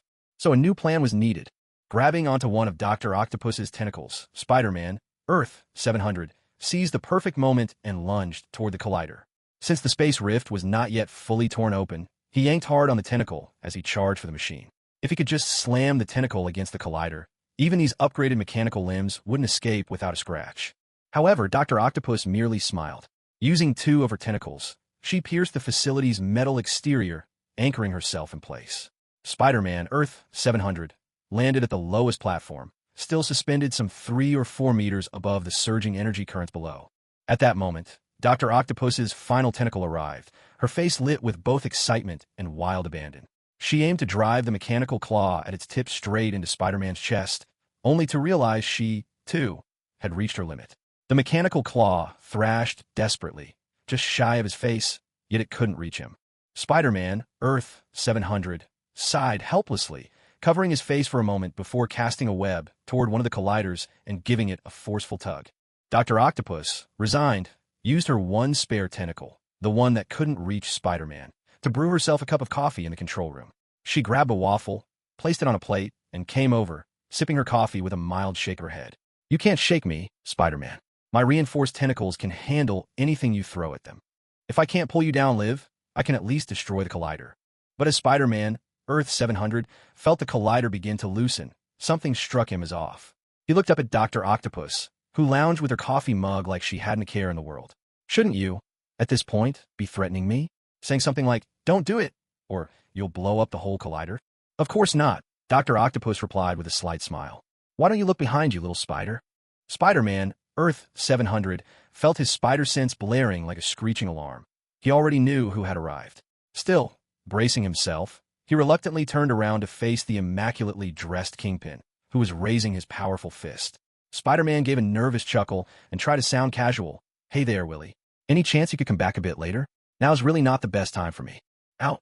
Now! Kingpin roared, his fury boiling over, and with one thunderous punch, he sent Spider-Man flying.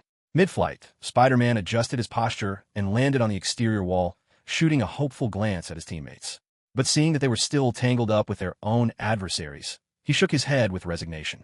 According to the plan, it was his job to handle Kingpin and Dr. Octopus. How could he expect anyone else to bail him out now? You're Spider-Man. Peter Parker, he reminded himself, his golden hair catching the light as he rallied his courage. Then he charged forward once more. Losing here just isn't an option. Tombstone wasn't hard to deal with, or at least that was Miguel's honest assessment.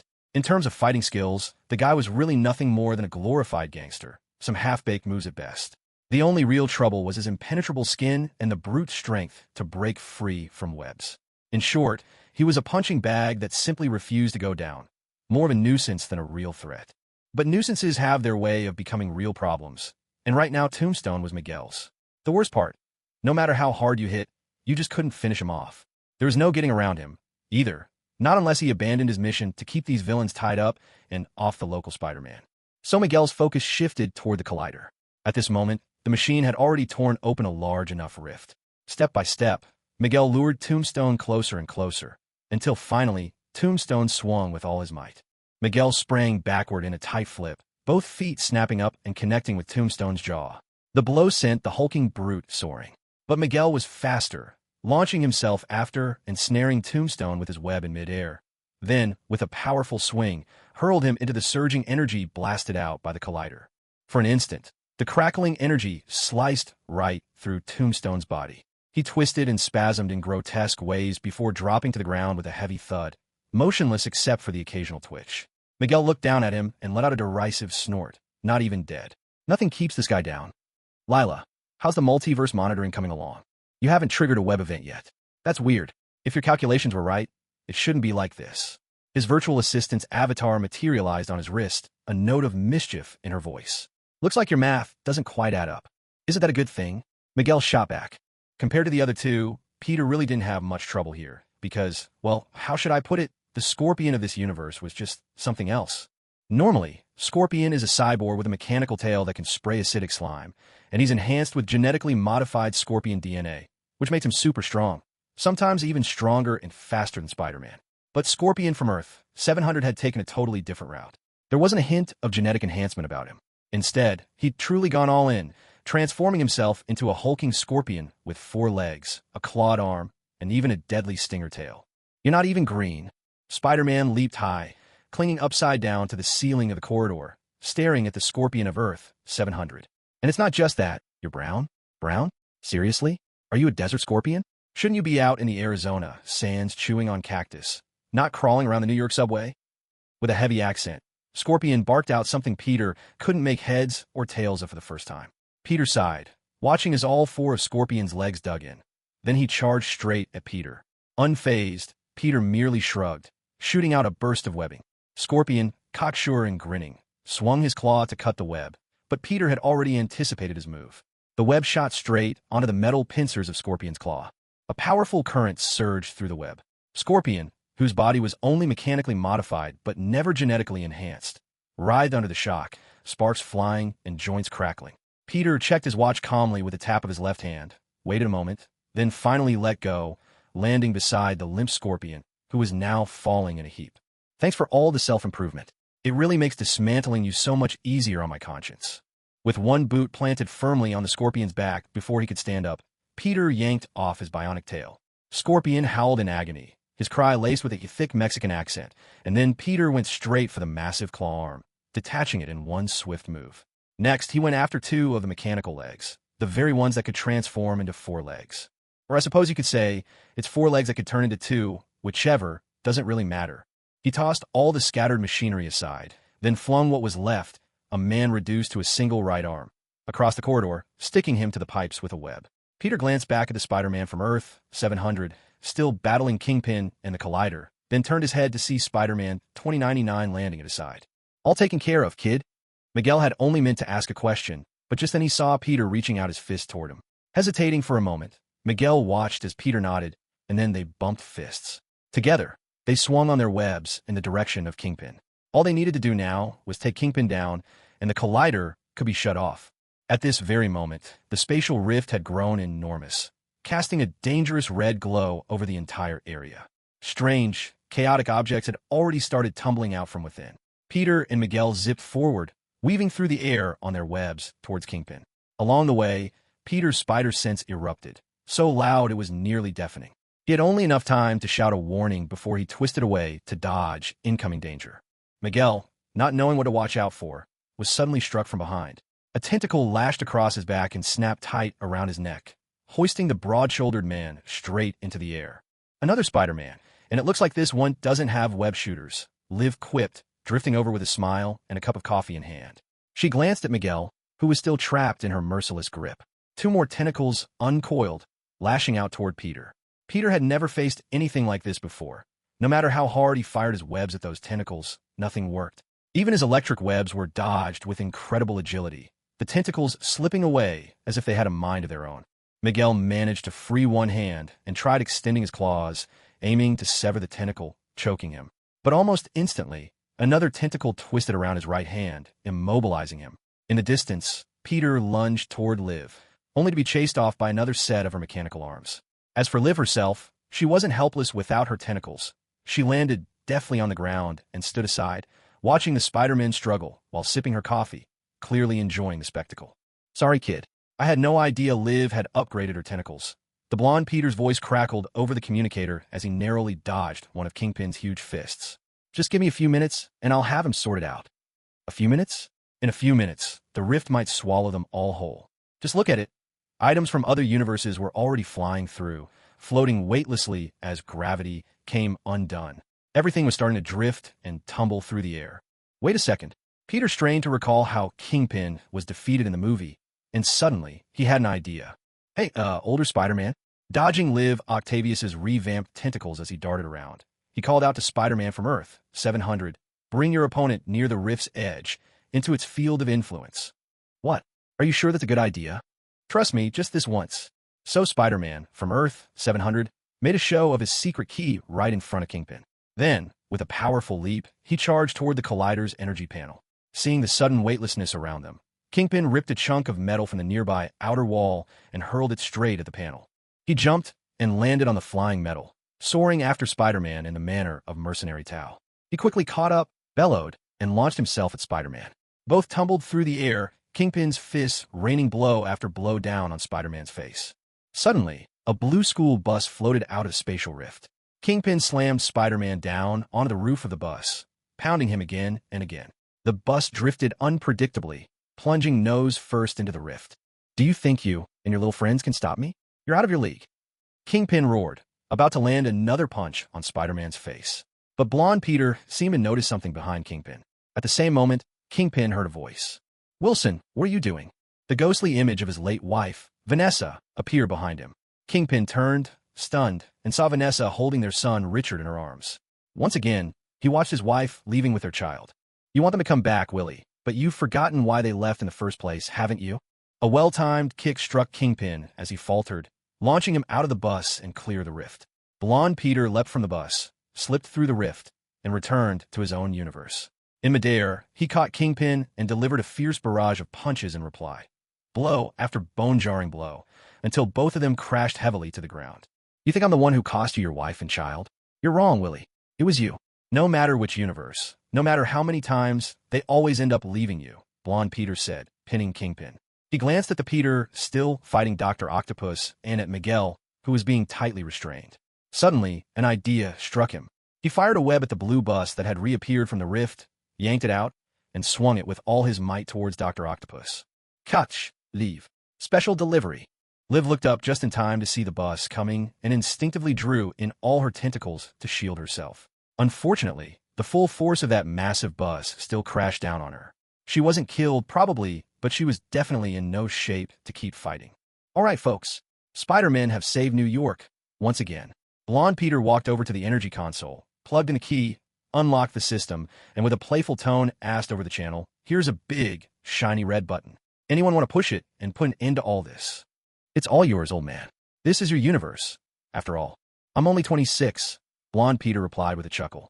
Then he pressed the green button. The Collider's energy waned and finally died out completely.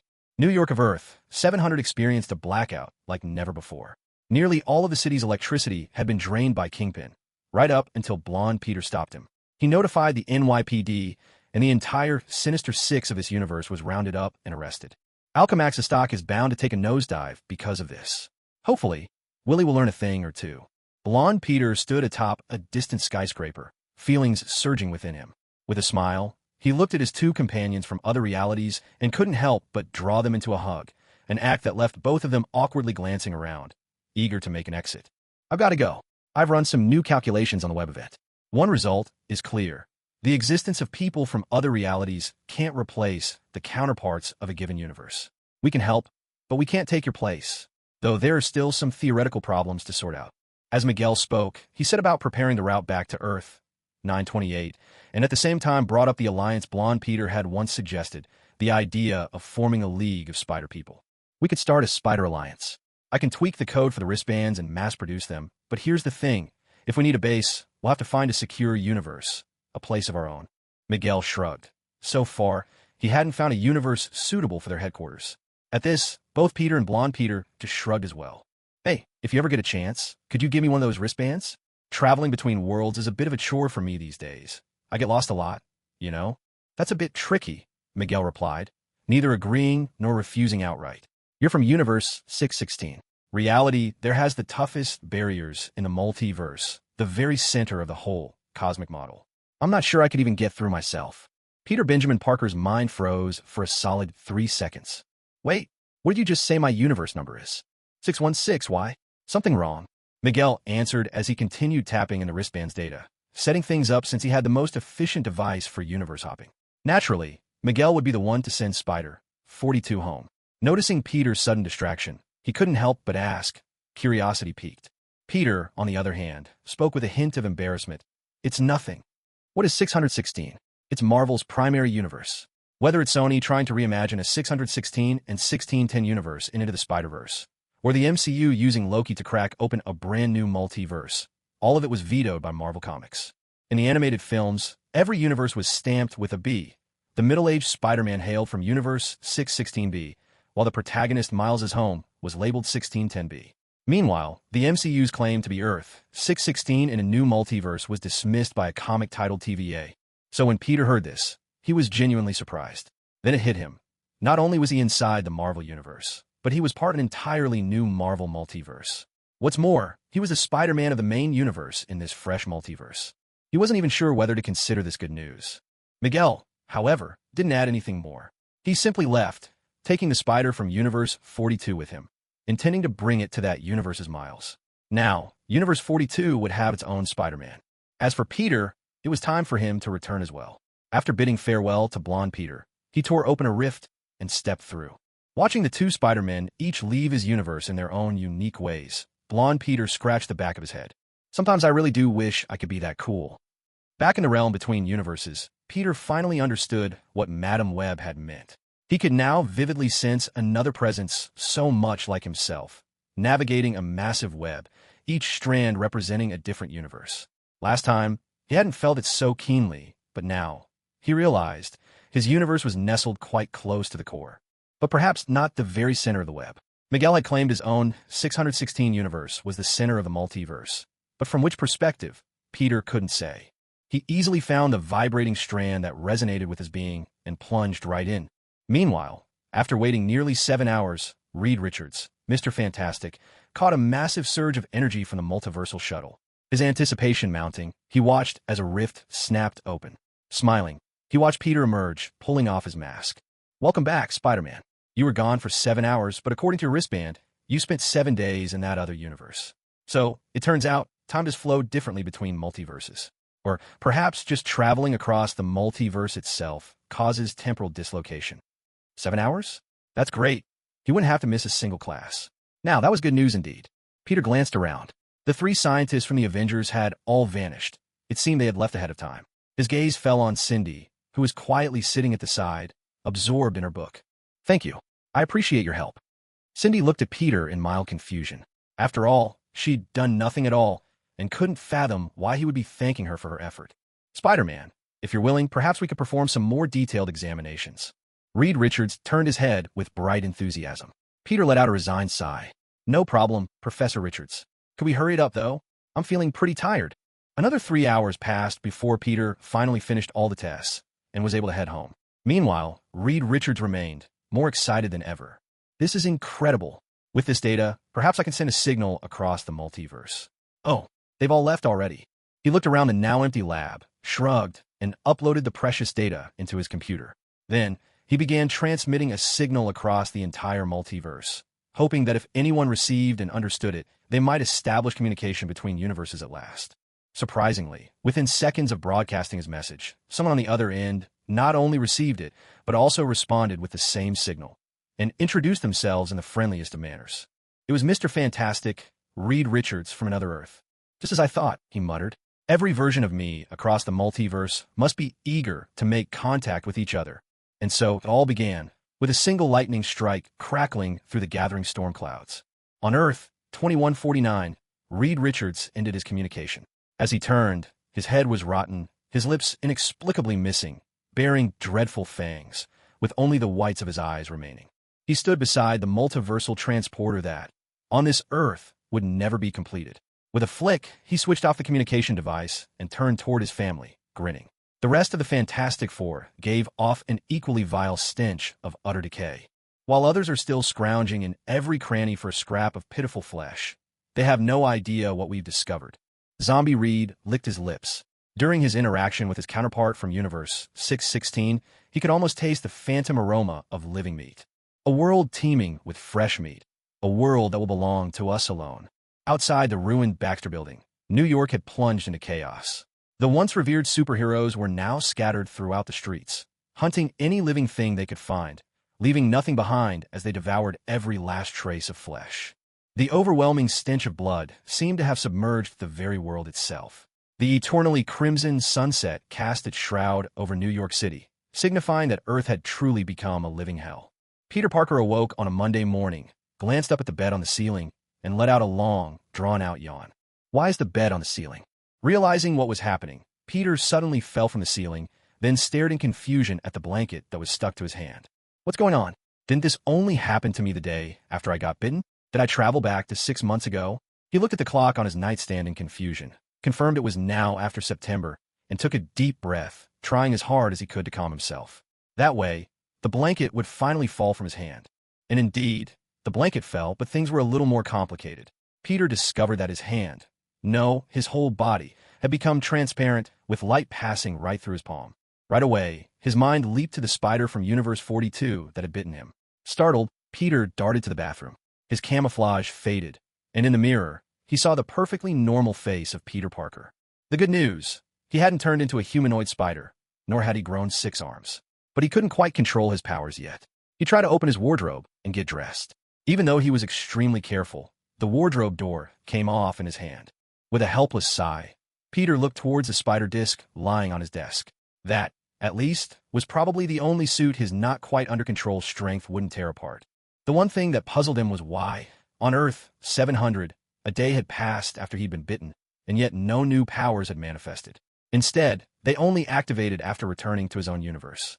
Gwen Stacy was about to head out for school. By now, Peter would almost always be off fighting crime in his costume, but not today. Instead, she heard Peter calling her name. Turning around, she saw Peter Parker's head poking in through the window. "Hey, Gwen, can you do me a favor?" "Sure. What's up?" "It's a little complicated. I'll toss you my keys. Could you open the door to my place first?" With that, Peter gently tossed his keys out the window. Gwen watched as they sailed in a perfect arc, clearing more than 200 meters through the air before landing with a thud in a distant bush. She looked back at Peter. "Are you serious?" What could Peter Parker do? He could only sigh and wait for Gwen to pick up the keys and unlock the door to the Parker home. After Gwen headed upstairs, she saw Peter Parker standing at the top of the stairs, fully suited up in his costume, waiting for her. She couldn't help but ask, "What's going on?" "Well, to put it simply, something went wrong while I was on duty yesterday. I can't control my powers very well anymore," Peter explained, leading Gwen into his room. As he spoke, he showed her the wardrobe, whose door had been ripped off, and the bedroom doorknob, now twisted into a crumpled piece of metal from the force he'd accidentally used. Gwen let out a soft exclamation of surprise, then looked to Peter. "So what do you need me to do?" "First, unlock my phone, you know the passcode. Then, open my contacts and find Tony Stark. He should be labeled as Toy Store Owner." Gwen unlocked Peter's phone with practiced ease, scrolling through his contacts as she shot him a puzzled look. "Toy Store Owner? If Aunt May ever sees my phone, I can't exactly explain why I have Tony Stark's number, can I? Just call him for me, please," Peter said, watching as Gwen dialed the number and put the phone to his ear. Soon as the line connected, Tony's voice came through, curious as ever. "First day as an Avenger, and you're already calling? You know you could just come over to the tower, kid." I wish it were that simple, Mr. Stark. Yesterday, I got bitten by a radioactive spider again, in another universe. Both Tony on the phone and Gwen beside him blurted out at the same time, "What?" It's complicated. The short version is, I can't really control my powers right now, and I got some new ones too. Can you send someone to pick me up and take me to Avengers Tower? Happy's on his way. Great, thank you. You got bitten by the same spider twice. Not the same spider. One was from Oscorp in our universe. The other belonged to an alchemy corp in another universe. Peter explained with a weary sigh, eyeing his ruined wardrobe. I need you to do me another favor, Gwen. I can't just walk out of the house in my suit. Could you find me a jacket and some pants? Help me get dressed. Gwen nodded, pressing her lips together, Peter's phone still in hand. You owe me one, smart guy. I know, and you have to swing through Manhattan with me next time. Peter Parker let out another heavy sigh. A few minutes later, wrapped snug in a thick jacket despite the September weather, Peter Parker glanced around nervously as he stepped out the door and climbed into the car Happy had opened for him. He'd barely had time to settle in before Gwen climbed in after him. Happy, wearing sunglasses, glanced at Gwen, then at Peter. She knows what I'm doing, so it's fine, Peter said helplessly. Then he looked at Gwen, who was sitting nicely and smiling. Can you call in sick for me? Just say I'm not feeling well. And use your phone, please. Thanks. No problem. In the car, Gwen called in sick for both Peter and herself. She explained that Peter's family was away, and she needed to help take care of him. As the car rolled into the underground garage of Avengers Tower, Happy silently got out and opened the door for Peter, who was still struggling to control his strength. He led them to the elevator that went to the top floor. With a stern look, Happy opened the elevator, glanced at Peter, the boy bringing a girl into the elevator, and made a two-fingered, watching you gesture before pointing at Peter. Peter sighed. At least you look all right. Haven't crushed any of our floors, Tony said, his back to Peter as he puzzled over a glass of milk. How did you get bitten by a spider, anyway? What happened to your... What do you call it? Your spider sense.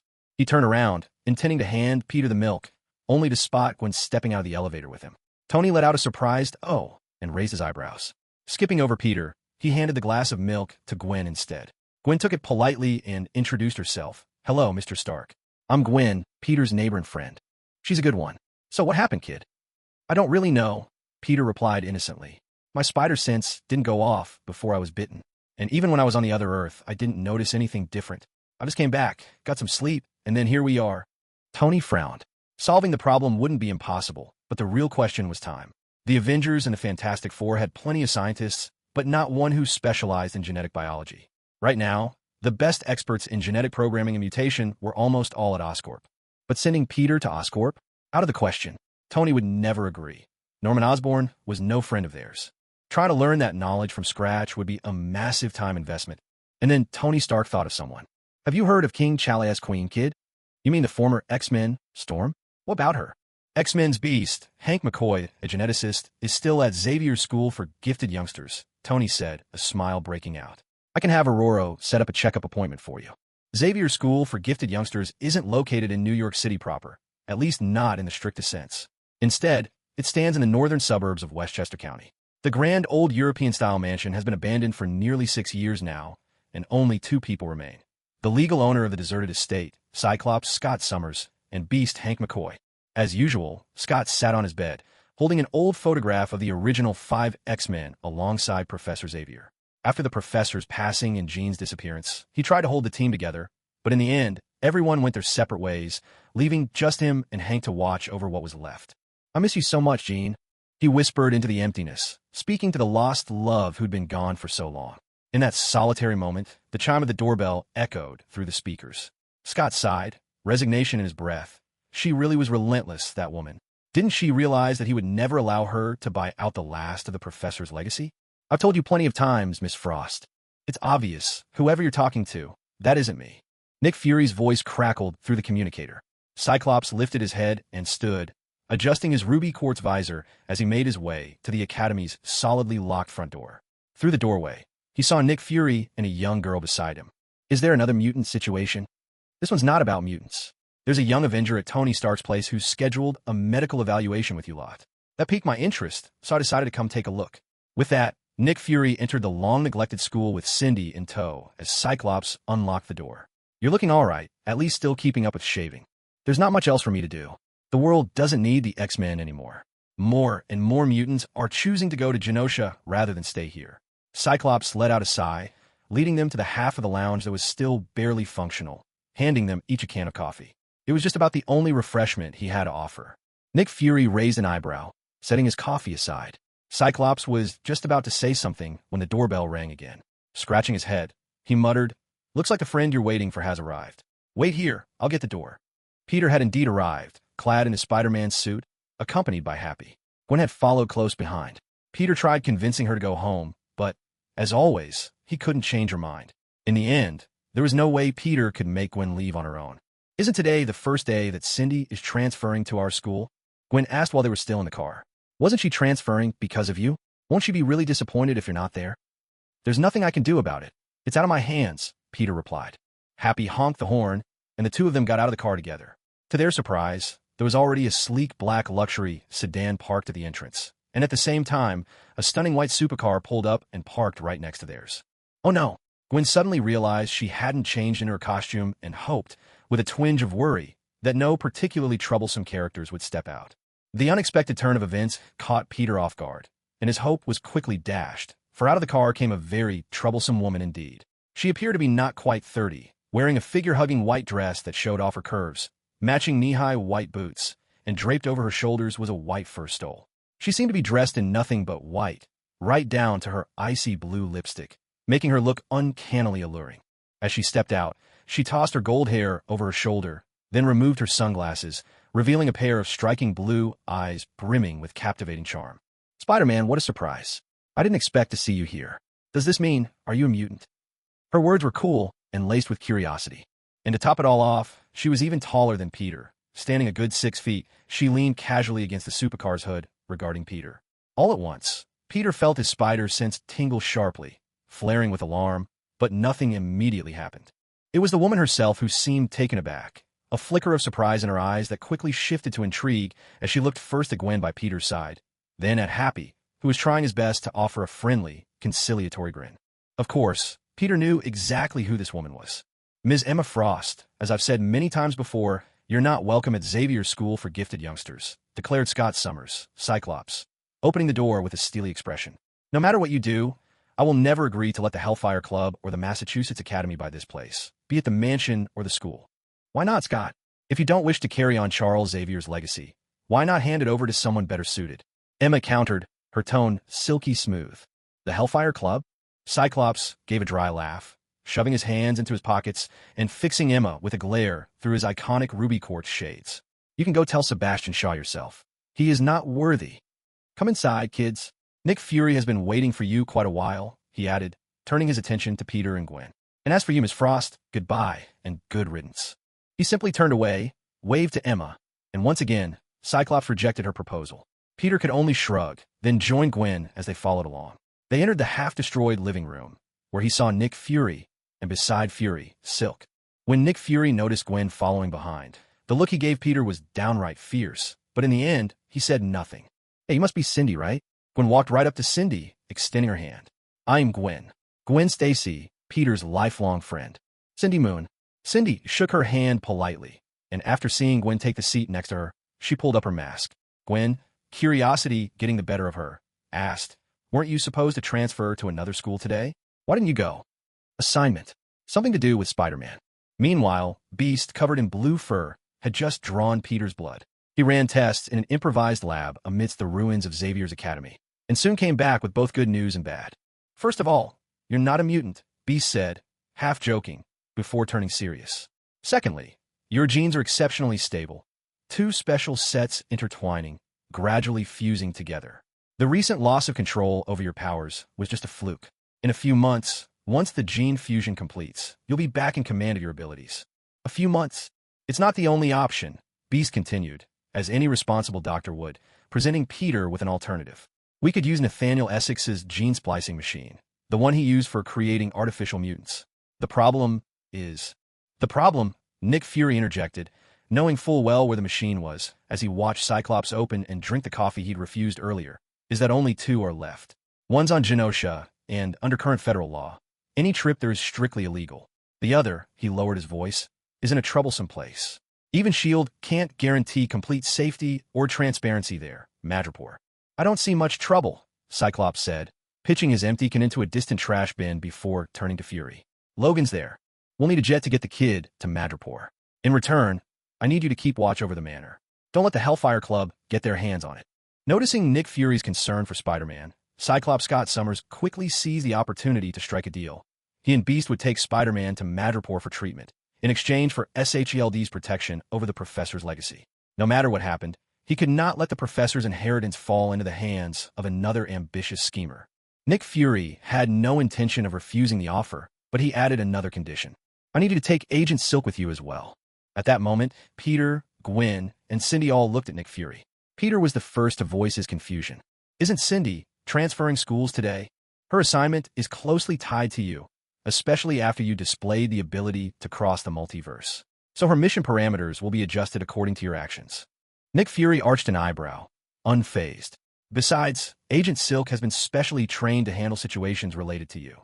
Whether it's subduing you if your powers go haywire or monitoring your condition, she's the ideal person for the job. Gwen stared in surprise at Cindy, who remained silent, her gaze wandering restlessly. Gwen realized she had no grounds to object, and had to admit that, in this situation, Silk probably was better equipped to help Peter Parker.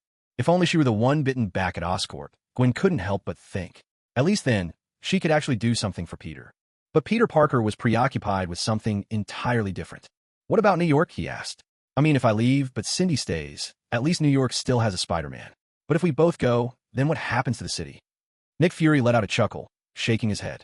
Kid, do you really think New York revolves around you? You'll be gone for, what, a week at most? How bad do you think things can get in a week? All right, it's settled. Wheels up, let's move. So, still reeling from the rapid turn of events, and unable to control his own powers, Spider-Man was ushered onto a S.H.I.E.L.D. Quinjet alongside the other three. Together, they set off for Madripoor, the independent city-state in Southeast Asia. Peter and Gwen exchanged a quick wave in farewell. Happy would drive one home. For some reason, Nick Fury, like Happy, made a watching you gesture, which Peter found more than a little bewildering. As for Gwen, she could only look up, watching Peter as he left. So, I heard the X-Men have their own jet. Why aren't we flying it? Sitting inside the Quinjet, Peter couldn't help but wonder why they weren't using the world-famous Blackbird instead. Beast's answer, however, was rather blunt. Because it's broken. Oh, well, that's about as straightforward as it gets. Peter looked at Beast, then shifted his gaze to Cyclops. Sensing his curiosity, Cyclops offered a more thorough explanation. The X-Men disbanded 6 years ago. Nobody's maintained the Blackbird since then. Most of its parts are already failing. So how did everything end up like this, anyway? Naturally, Peter was asking why this universe's X-Men had fallen.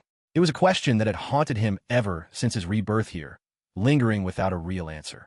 Why did the X-Men in this world meet their end? When Cyclops didn't refuse to answer, Beast began recounting the history of the X-Men in this universe. Before World War II, mutants were widely considered witches and warlocks. At that time, their abilities weren't particularly powerful, so most mutants hid their identities to escape persecution. Things only grew worse during the war, when the Nazis rounded up large numbers of mutants to experiment on them. After the war, the U.S. military discovered these research records and continued studying mutants, using many of them as soldiers during the Vietnam War.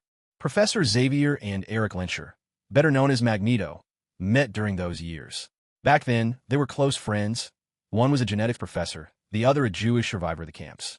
Both were mutants, so their bond deepened. The professor published numerous studies on the X gene, proving that mutants, biologically, are very real and not outcasts, but indeed part of the same human family at the genetic level. They campaigned tirelessly for mutants' rights and fair treatment. Eventually, they traveled together to the front lines in Vietnam. What Magneto witnessed there, the conditions mutants endured, their treatment, the things the U.S. military did, reminded him of the concentration camps. Beast paused, a heavy sigh escaping him. The way the American army managed mutant soldiers in Vietnam was hardly different from how Nazis treated Jews and Soviets in the camps. Coupled with all the atrocities the U.S. committed during the war, it pushed Magneto towards radicalization. In the end, he chose to unleash his powers, rescuing those mutant soldiers from their inhumane captivity. Magneto wanted to lead these mutant soldiers into direct rebellion, while the professor hoped they would return to America, share the true stories from the front lines, and engage in anti-war and civil rights activism as a way to pursue legitimate demands for justice. This marked the fundamental split between the professor and Magneto. Both men began to adopt increasingly radical views.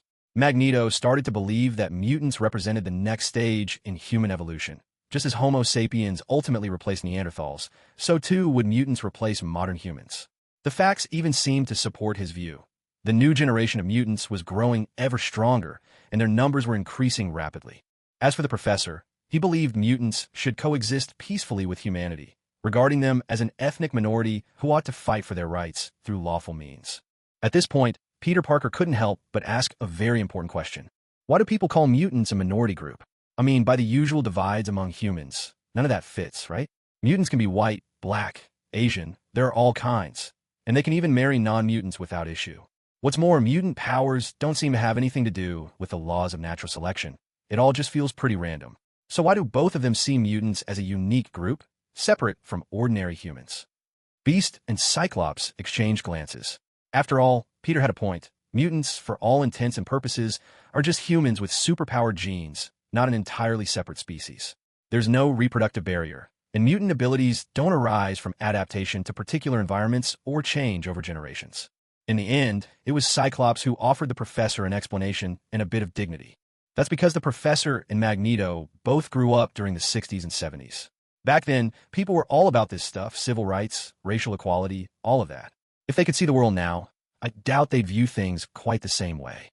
In short, the two of them parted ways, but for quite some time, nothing much actually happened. It wasn't until the 1980s that Magneto and his Brotherhood of Mutants began carrying out terrorist attacks in the United States. Even then, the professor wasn't ready to confront his old friend directly. He had already founded the school and was training young mutants to control their abilities. The original aim was simply to help them communicate and find common ground. But as the 90s wore on, Magneto went further and further. The professor realized that if he let Magneto continue, it would severely damage the reputation of mutants in society. That was when he finally chose the right students to form a team to stop Magneto, the X-Men. The story of the X-Men's past unfolded gradually from Beast's lips. In the beginning, 5 mutants were selected for their readiness to fight. Cyclops, Scott Summers; Marvel Girl, Jean Grey; Iceman, Bobby Drake; Angel, Warren Worthington III; and Beast himself, Hank McCoy. Later on, more members joined. Wolverine, Logan; Storm, Ororo; Rogue, Anna Marie; Colossus, Pyotr Rasputin; and Nightcrawler, Kurt Wagner. At that time, the X-Men were like a great big family, with everyone getting along in harmony. Their battles soon expanded beyond defending themselves against anti-mutant forces within the United States to challenging those who sought to weaponize mutants. They thwarted the government's Sentinel program, fought against the terrifying mutant geneticist known as Mr. Sinister, and foiled Magneto's plan to turn all humans into mutants. All of this lasted until 6 years ago. A lunatic named Stryker, a colonel in the U.S. Army, was the one responsible for researching how to brainwash and weaponize mutants. He controlled his own mutant son, the illusionist mastermind, and kidnapped Professor Xavier, planning to use Cerebro to wipe out all mutants. Wait a minute. I've heard this story before, Peter thought, momentarily stunned. Isn't this basically the plot of X2? X-Men United? Although the lineup of the X-Men was a little different, they'd apparently gone through something very similar to the events of X2. The main points stayed the same. Stryker's forces invaded the mansion. Dozens of students were illegally arrested. Magneto escaped from prison and joined forces with the X-Men to rescue Professor X. And finally, at the Weapon X Dam, where Wolverine had once been transformed, they fought a desperate battle and managed to save the professor. And then everything started to go wrong. Beast continued, piloting the aircraft while heaved a weary sigh. Cyclops, seated beside him, said nothing, merely staring ahead. Magneto tried to take advantage of Mastermind to control the professor's mind and annihilate all humanity. But just then, the dam broke, sending a monstrous flood crashing down. Jean tried to hold back the waters with her telekinesis, but for some reason, her powers spiraled out of control. She transformed into a massive fireball, blazing high above the dam, and then she exploded. The professor used his powers to contain the blast, but Jean vanished. We had no idea where she went.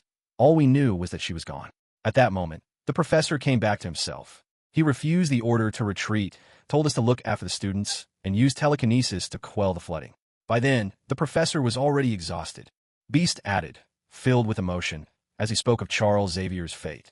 The greatest mind on Earth simply worked himself to death. We found the professor's body, and we gave him a proper burial. To Peter, none of this added up. It all sounded utterly implausible, especially Xavier's ending. Wasn't he supposed to have a comatose brother he could transfer his own mind into? How did things turn out this way instead? First, he got controlled by the villain, then manipulated by Magneto, then stopped Jean's explosion, calmly quelled a flood, and simply died of exhaustion? Not even a chance to shift his own consciousness? Unless what happened with Jean Grey wasn't just a power gone haywire, but rather the Phoenix Force spinning out of control. Maybe the professor used up all his strength to prevent the Phoenix's eruption. It was at least a possibility. But if that was the case, Peter doubted the Phoenix was truly gone. She could return at any time, and that would spell even bigger trouble. So, how exactly did the X-Men fall apart? It started with Logan. He left without a word. Then Magneto disbanded the Brotherhood, built a floating metal island, named Genosha in the middle of the Atlantic, and declared a nation for mutants. More and more mutants followed him, including our students, and, in the end, there were just too few left. With no new students enrolling, the Academy simply couldn't keep going. Eventually, everyone drifted away. As Beast spoke, he watched Cyclops for a reaction. He knew that, of all of them, Cyclops had always most hoped that the Academy and the X-Men could go on. But once Magneto mellowed and Genosha began attracting more and more mutants, the reason for the school's existence faded. On top of that, Hellfire Club kept poaching teachers until, finally, the school was completely neglected and abandoned. Logan, for reasons unknown, went to Madripoor. Colossus bought a farm out west. Mystique was rumored to have moved to Europe. Angel returned home to take over his family business. Iceman stayed with his family, occasionally calling to ask if there was ever a chance the X-Men might come back together. Ororo spent a few years in Africa, then married Wakanda's prince, the current king, T'Challa. Nightcrawler was said to have moved to Genosha. That's how the X-Men ended, splintered and scattered, gone for good. At last, Cyclops, who had remained silent this whole time, finally spoke. If Logan could come back, if I could persuade him to return, maybe there would still be hope. We could reopen the school, perhaps we wouldn't have enough students, but at the very least, we could bring the X-Men back together, if this world still needs us. That final thought was what had kept Cyclops silent all this time. If the world truly needed the X-Men, Scott Summers had never hesitated to fight alongside his friends on the most dangerous battlefields, to stand up for the freedom of his fellow mutants and for the ideals of the professor. But what if the world no longer needed them? There were about 20 million mutants around the globe, with 16 million now living in Genosha. There, they could learn to control their powers, discover how to survive, and live without prejudice. Under such circumstances, the school itself seemed almost obsolete. Once, they were the world's greatest heroes. Once, they had saved the world. But now, the world had no place for them. The Avengers, the Fantastic Four, Spider-Man. More and more heroes were stepping into the spotlight, while the X-Men, once heroic legends, were gradually fading into obscurity. The world simply did not need them anymore. Amid the weight of unspoken words, Madripoor finally came into view. Neon lights bled into the damp night mist, spilling across Madripoor like overturned vats of chemical dye, soaking the whole city in a feverish, lusterless glow. This den of vice floating in the Straits of Malacca was smaller than Singapore, yet more crowded than hell itself. Addictive substances circulated like currency in the back alleys. Arms dealers' private submarines slipped shrouded in shadows at abandoned docks, and the city's duty-free status left the very air clinging thick with the stench of money and blood. S.H.I.E.L.D. had strongholds in both the upper and lower towns, and for this mission, Peter and his team made their way to the upper town. An entire building purchased by S.H.I.E.L.D., standing like a metallic toothpick lodged atop a festering heap of spoiled fruit. A few plainclothes S.H.I.E.L.D. agents glanced at Cyclops, his combat visor marking him unmistakably, and at Beast, now dressed in civilian clothes. Offering warm smiles, they ushered the group into their facility. Madripoor was the very picture of Cyberpunk City, or perhaps it contained echoes of Mumbai, a place where the soaring towers of the upper town were ringed by the shabby dwellings of the lower town. The wealthy elite here only needed to look down from their windows to catch sight of the teeming slums where the poor eked out their living. I shouldn't have driven such a hard bargain with Nick Fury, Cyclops muttered as he stepped into the elevator. I should have made him redo the Academy's lawns while he was at it. He turned to a staffer nearby and asked, "Do you know where Logan is?" "Wolverine, that is." "Mr. Patch should be at his casino by now." "What a ridiculous name." While Laser Eyes was grumbling, he arranged for Peter and Cindy to go with him directly to find Logan. "The sooner we find Logan, the sooner we can get this over with. And then you two can go back to school," he said. "If you happen to miss any key classes," Beast added with a chuckle from the side, "I can always help tutor you later." To Peter, the weather in Madripoor felt a bit like their neighbor Gotham City, eternally shrouded in dark clouds, with daylight only rarely breaking through. The Winter House was an upscale casino set in the city's uptown district, its decor nothing short of extravagant. Towering neon signs proclaimed to all of Madripoor what transpired within. At the casino's entrance, scantily clad hostesses tried to greet new arrivals, paying no heed to the fact that two of the four approaching guests were dressed in eccentric outfits, and one of them didn't even look human. Swaying their hips, a few hostesses stepped forward to make a flirtatious introduction, but Laser Eyes brushed them aside without ceremony, pushing the casino doors open wide. "Stay close to me, kids. This is no place for minors," he warned firmly. The woman at the front desk immediately stood up, looking toward Laser Eyes. "Good evening, sir. May I ask if you're here to—" "I'm here to see your boss. We go way back," Laser Eyes interrupted. "But if you don't have an appointment—" Ignoring her altogether, Laser Eyes strode into the depths of the casino. Inside the winter house, a crystal chandelier dangled from the domed ceiling 20 meters above, thousands of precisely cut prisms transforming the light into a mesmerizing golden sea that spilled across the blood-red velvet carpets. The air was thick with the decadent sweetness of premium champagne, the spice of rich cigars, and the complex mix of gamblers' excited sweat mingling with expensive perfumes. By the roulette tables, wealthy patrons in custom-tailored suits slid stacks of chips onto the red and black squares. Each spin of the dice drew a stifled gasp from the crowd. Some clutched their fists in delirious excitement, while others slumped back into their seats, ties askew on sweat-dampened necks. Electronic jingles from the slot machines rang out one after another, their neon glow flickering across the faces of gamblers who stared on, dazed and hollow-eyed, as if puppeteered by some unseen force. Peter had never set foot in a place like this before. As he watched faces seemingly stripped of all will, he couldn't help but shake his head. He didn't like it here. In fact, he found himself deeply uncomfortable. Cindy, keeping her scarf wrapped tightly, followed Peter closely with her head down. Even Beast looked a little uneasy. Only Laser Eyes strode confidently ahead, brushing past two security guards without missing a beat.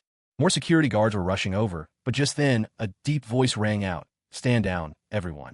He is indeed an old friend, just a rather rude one. Come with me. Let's have a proper conversation in my office." The speaker was a man of average height, not tall, but by no means short. Over his left eye he wore an eye patch. He was impeccably dressed in an expensive white suit and matching trousers. His leather shoes gleamed with polish. He held an unlit cigar between his lips, and his left hand gripped the stem of a wine glass, which held just a splash of red wine. Scott Summers smiled faintly and led his people into Logan's office. "I never thought I'd hear the word rude coming from your mouth," Cyclops remarked as he looked around the office. "Quite the palace. Lion's pelt, mahogany bookshelves, Cuban cigars. Looks like you've done pretty well for yourself since going solo, Logan." "Cut the crap, Scott. You don't even know what you've done." Wolverine, Logan, proved he hadn't changed at all, slamming his wine glass down onto the desk. Cyclops, unfazed by his anger, just snorted dismissively. "What did I do? Disrupt your money-making? Made you some unsavory friends? You brought a costumed New York superhero right into my casino." Wolverine's outburst caught Cyclops off guard.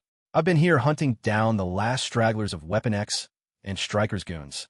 And now, thanks to you parading in here with a superhero, everyone knows something's up." Cyclops couldn't help but make a small sound of realization. As Wolverine finished yelling, Peter finally managed to get a word in. "I don't mean to interrupt, but are you sure your disguise is working, Mr. Logan? You didn't put on any makeup, you didn't change your hairstyle, you just switched into a suit and slapped on an eye patch." Peter honestly couldn't fathom Wolverine's idea of a disguise. Anyone remotely familiar with Wolverine would recognize him in an instant. What was the point? Wasn't he just advertising his presence to his enemies?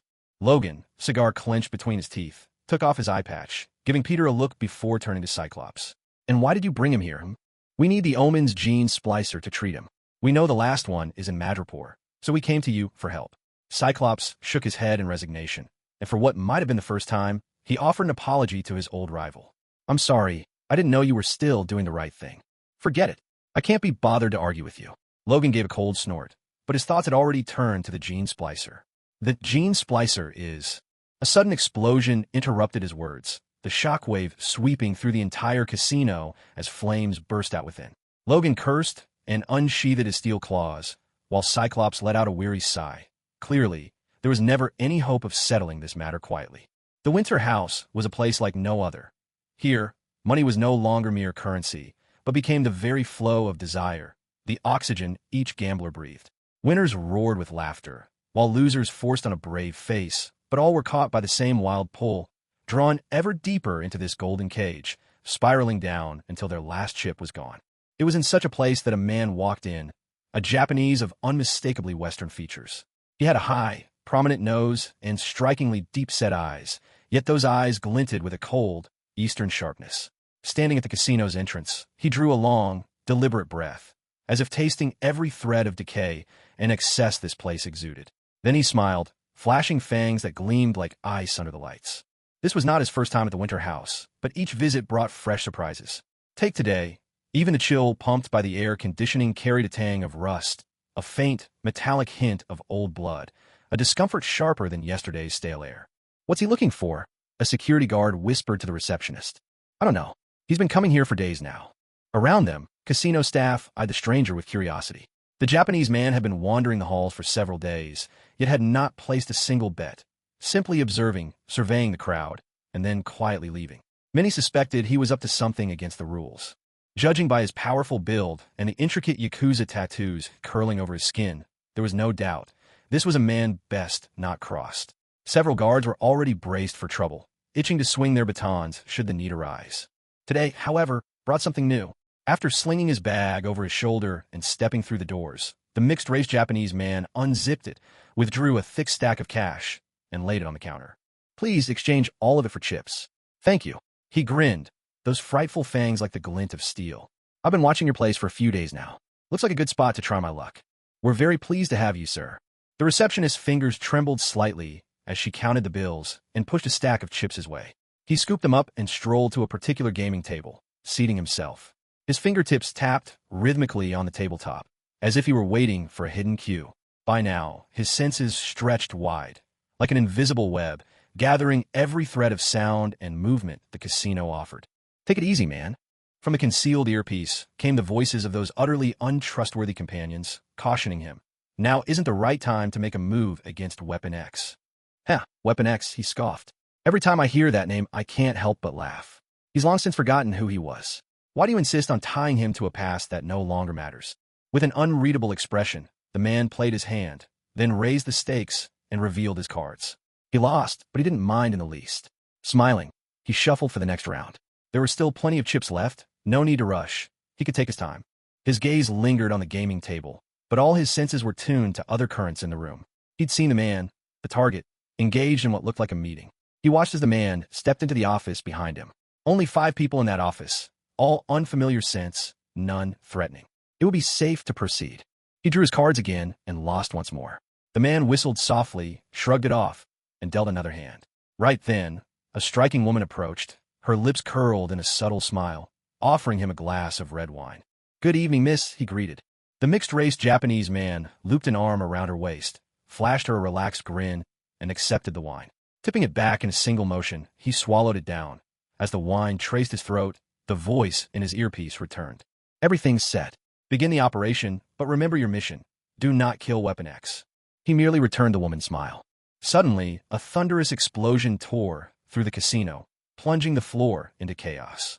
3 figures in bizarre outfits burst in, bristling with all manner of weapons. Leading the charge was a man in crimson armor, a black visor marking where his eyes would be, twin blades flashing as he cut a swath with utter abandon. Beside him towered another, just as decked out in red, his long blonde hair billowing in the shockwave's aftermath. From beneath his arms, 2 flexible metallic tendrils lashed out, piercing through guests with ruthless precision. The third perched atop a corpse he'd just mangled, blood glistening on his unnaturally long claws. The gore had soaked into his yellow fur coat, crimson beads dotting the collar like macabre jewels. These were 3 members of the Weapon X program: Deadpool, Omega Red, and Sabretooth. Step right up. Casino's having a clearance sale, Deadpool announced gleefully. Third prize, lose your head to my blade.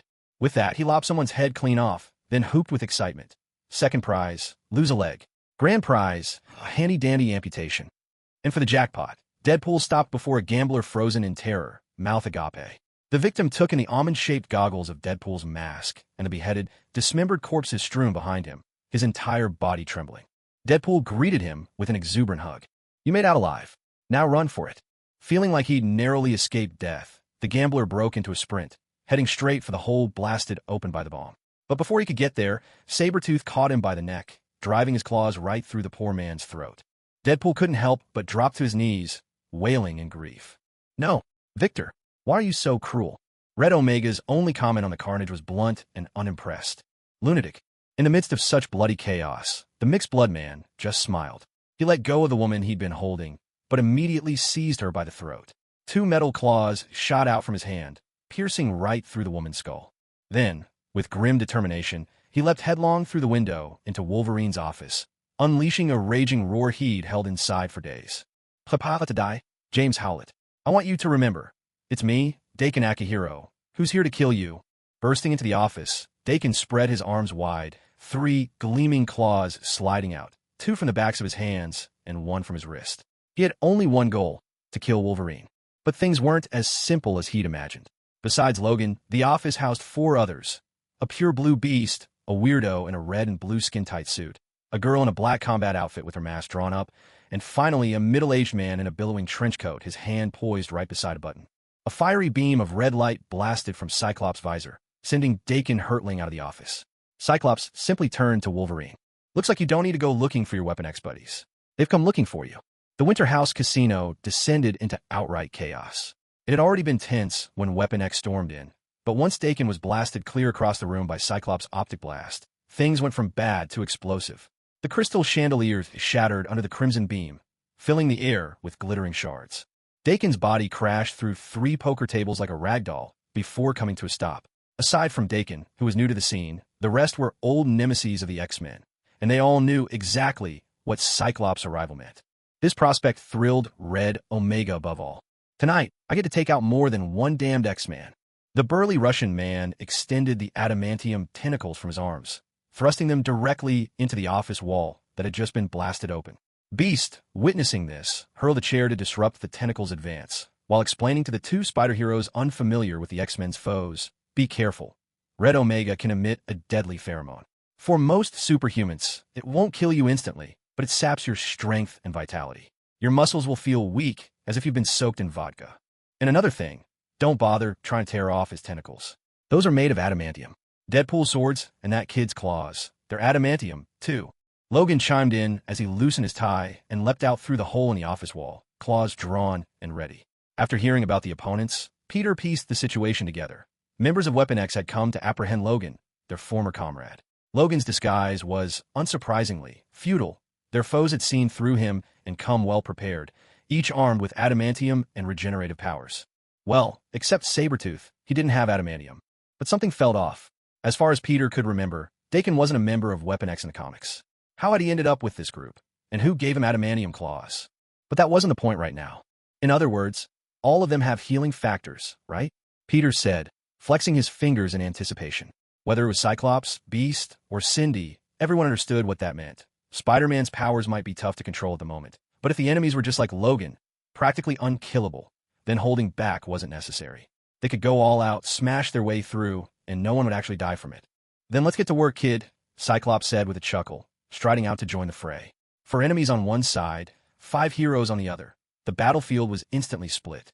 The 4 charged straight for Logan, ignoring everyone else.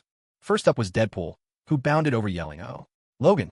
But Wolverine sidestepped him in a flash, slashing out as he did. Deadpool watched in disbelief as his own left hand was sliced in 2 neat pieces, followed by a pair of small circles. Stunned, he gaped at Logan. "How could you? Do you have any idea how sweet she was to me last night? You son of a..." Before he could finish, Cyclops blasted him across the room with a beam of optic energy. The next to confront Logan was Red Omega. He landed squarely in front of Logan, and tendrils suddenly burst from the ground, winding around Logan's throat like the ropes of a gallows. The hiss of adamantium sparking against adamantium filled the air as Logan struggled, clawing furiously to pry those 2 annoying cords away from his neck. At that critical moment, Dakin roared, "He's mine and mine alone," and with a flying kick, hurled Red Omega straight into the roulette pool. Not like this is the first time. Logan, thoroughly unfazed by these sort of things, looked over at Sabretooth, who was the last to arrive. He couldn't help but laugh. In the end, it always came down to the 2 of them facing off here. Both men let out a savage howl and lunged at each other. "Out of my way, you little brat." Red Omega didn't hold back. He drove his alloy whip straight through Dakin's throat and flung him aside. Just as he was about to get back into the fray, he was blasted to the floor by a shot from Cyclops. He hadn't even started to get up when Beast, hanging upside down from the casino's crystal chandelier with feet as nimble as hands, pounced onto his back and began pummeling him mercilessly. "How much did you spend on these chandeliers, Logan?" Cyclops fired another beam at Dakin while tossing the question over his shoulder to Logan, who was engaged in a brutal, endless brawl with Sabretooth. Logan, lacking adamantium in his abdomen, was stabbed clean through by Sabretooth's claws, and amid his howls of agony, he drove his steel claws straight into Sabretooth's lungs. Then, sparing a moment, he glanced at his casino. "I have no idea," Logan replied, yanking his claws free before plunging them back in. "Someone else gave me this casino. I've never really cared." Cyclops was, once again, left shaken by his old friend's casualness. Who gives a guy like Logan a whole casino? And why hasn't anything that lucky ever happened to me? Dakin dragged himself upright once more. Relying on his formidable agility, he dodged Cyclops' next barrage and, in a flash, darted behind Wolverine, jabbing viciously at Wolverine's kidneys with both sets of claws sunk deep into his flesh. Logan howled in pain, but his ordeal wasn't over. A massive, searing red beam swept over him, Dakin, and Sabretooth. An inferno of agony engulfed all three, burning hotter than anything they'd ever known. Their screams were raw and tormented as their flesh was incinerated, revealing the skeletal structures beneath. "My apologies, buddy," Cyclops said, a satisfied grin spreading on his face as he watched the carnage. "But I know you can take it."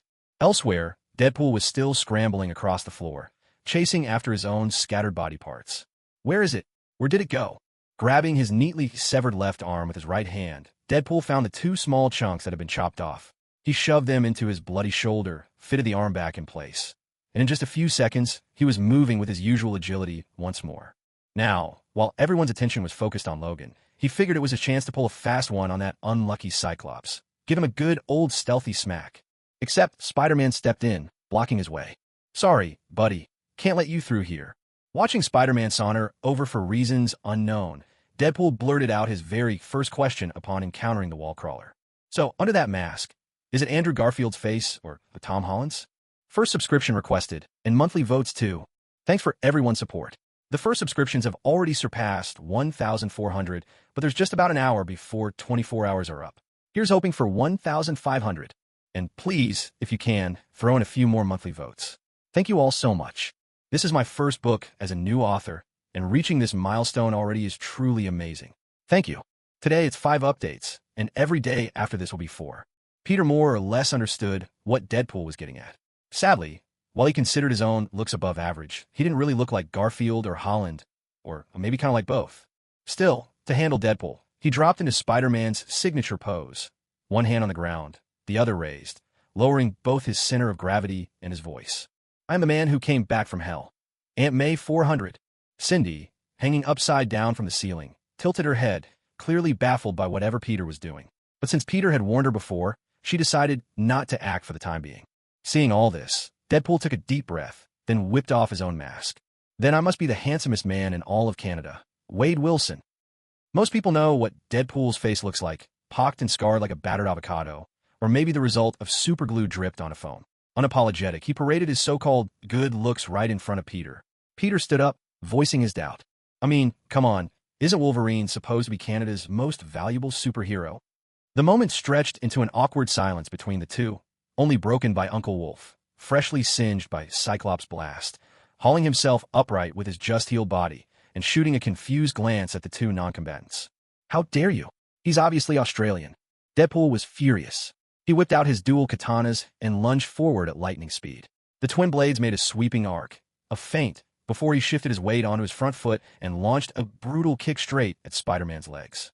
But unfortunately for Deadpool, although Spider-Man couldn't quite keep his strength in check, his spider sense was working flawlessly. In the blink of an eye, he twisted away from the dangerous kick.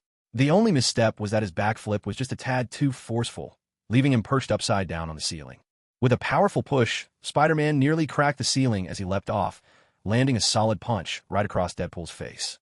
Deadpool spun unsteadily, making a full turn, then drew his pistol. But before he could even aim at Spider-Man, Cindy had already ensnared the gun with a strand of webbing and flicked it aside.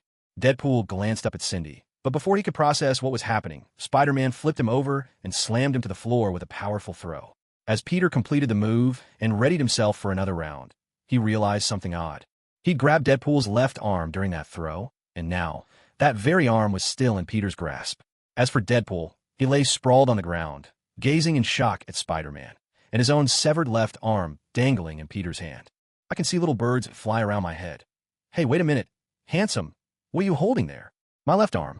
Deadpool was abruptly outraged. Who do you think I am, Sebastian Stan? I don't know, Wade, but I do know that I really don't want to see your face right now. Peter swung Deadpool's left arm like a baseball bat, smacking him in the face. He waved his hand in disgust, trying to shake the arm off, but to his dismay, his powers had gone haywire. Deadpool's arm wouldn't budge, stubbornly glued to his palm. Helpless, he tried to yank it off with his other hand, only to find that both hands are now hopelessly stuck to the severed limb. Little help here? Webs? Can you get this thing off me?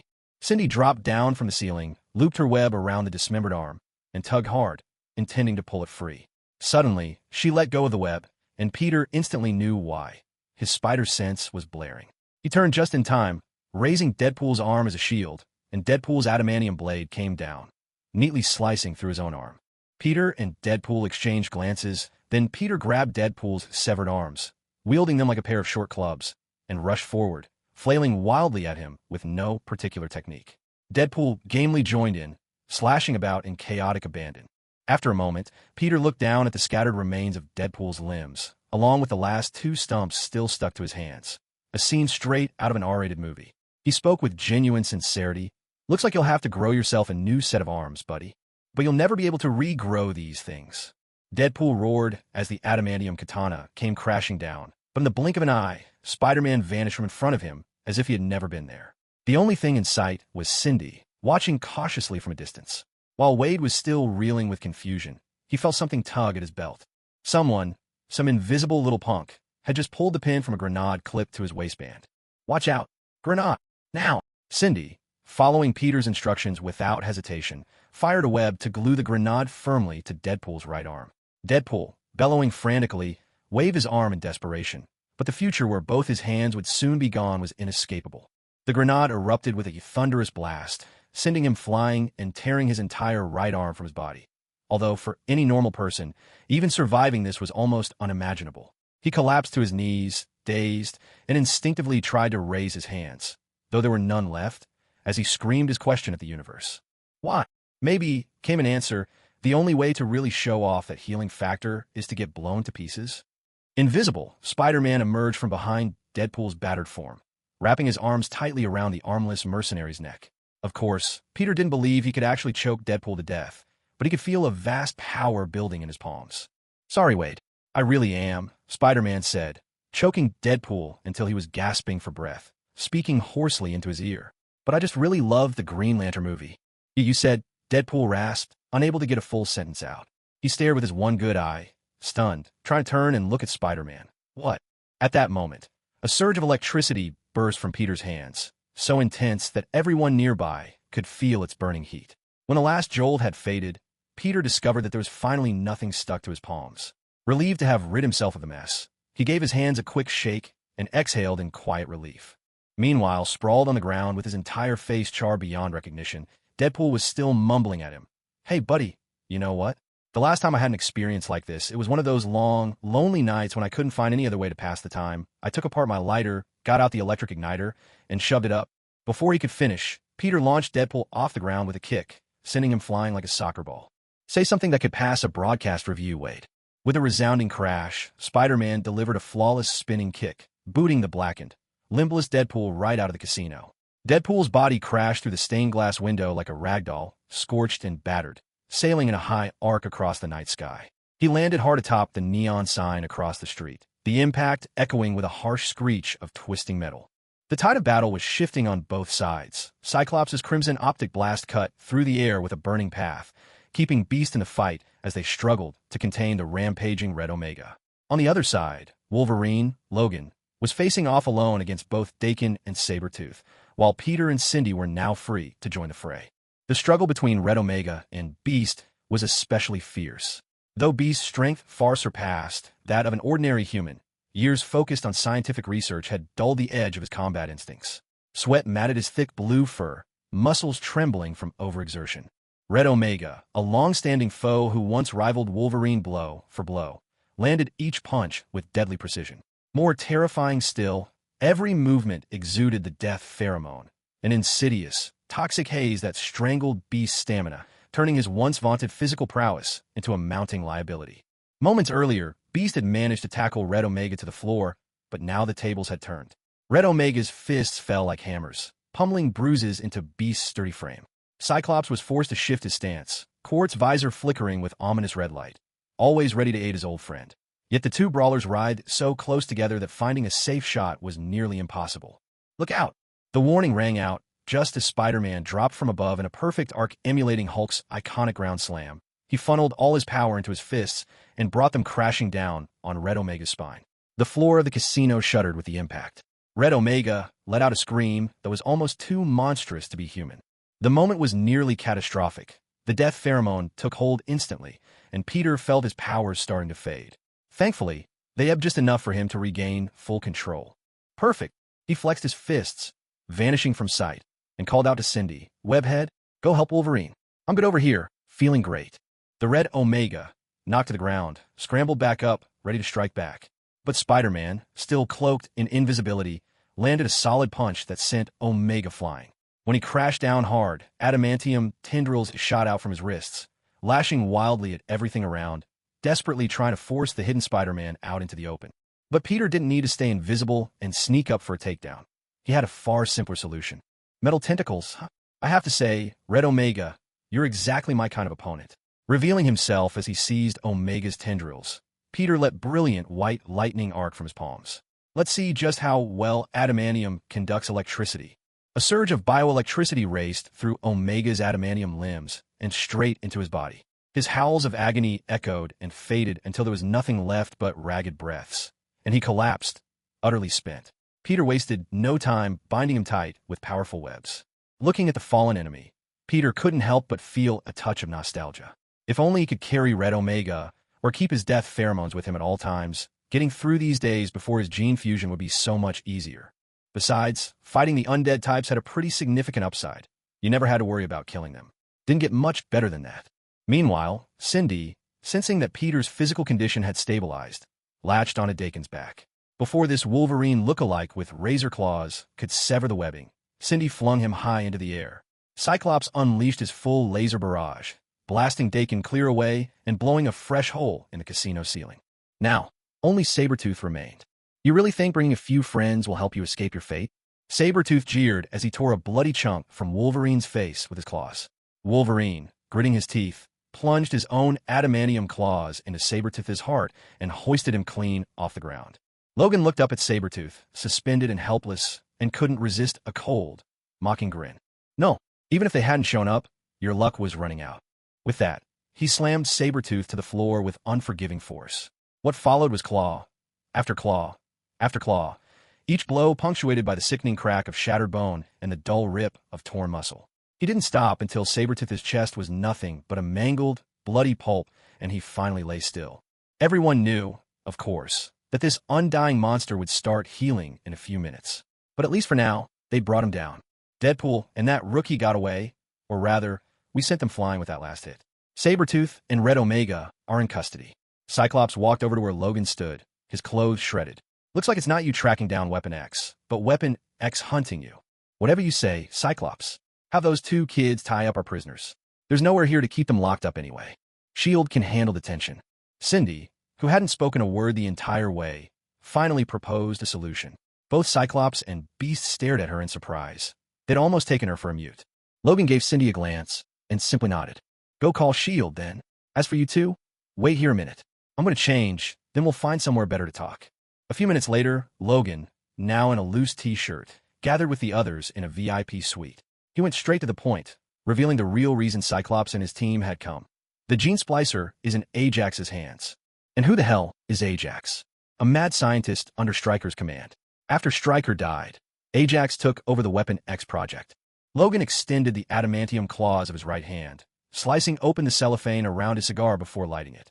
"After that battle at the dam, we handed all those materials over to the president, well, former president.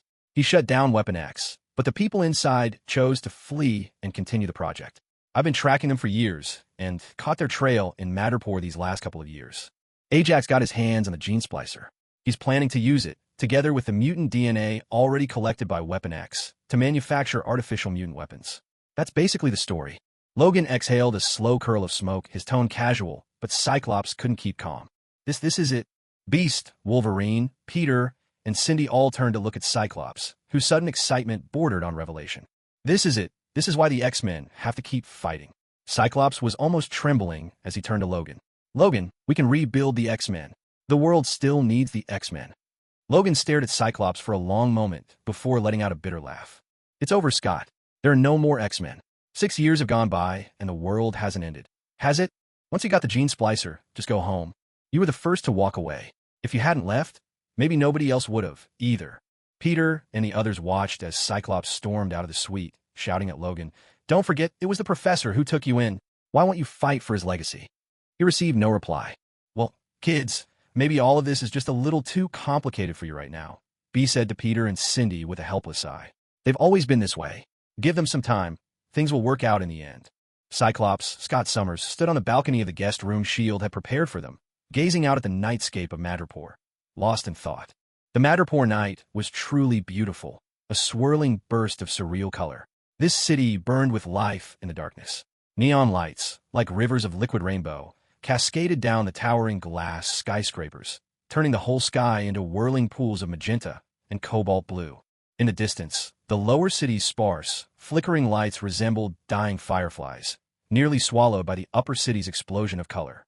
The heat made the air waver and shimmer, and the whole city seemed to drift in a glowing, dreamlike fog, so unreal it could have been a mirage.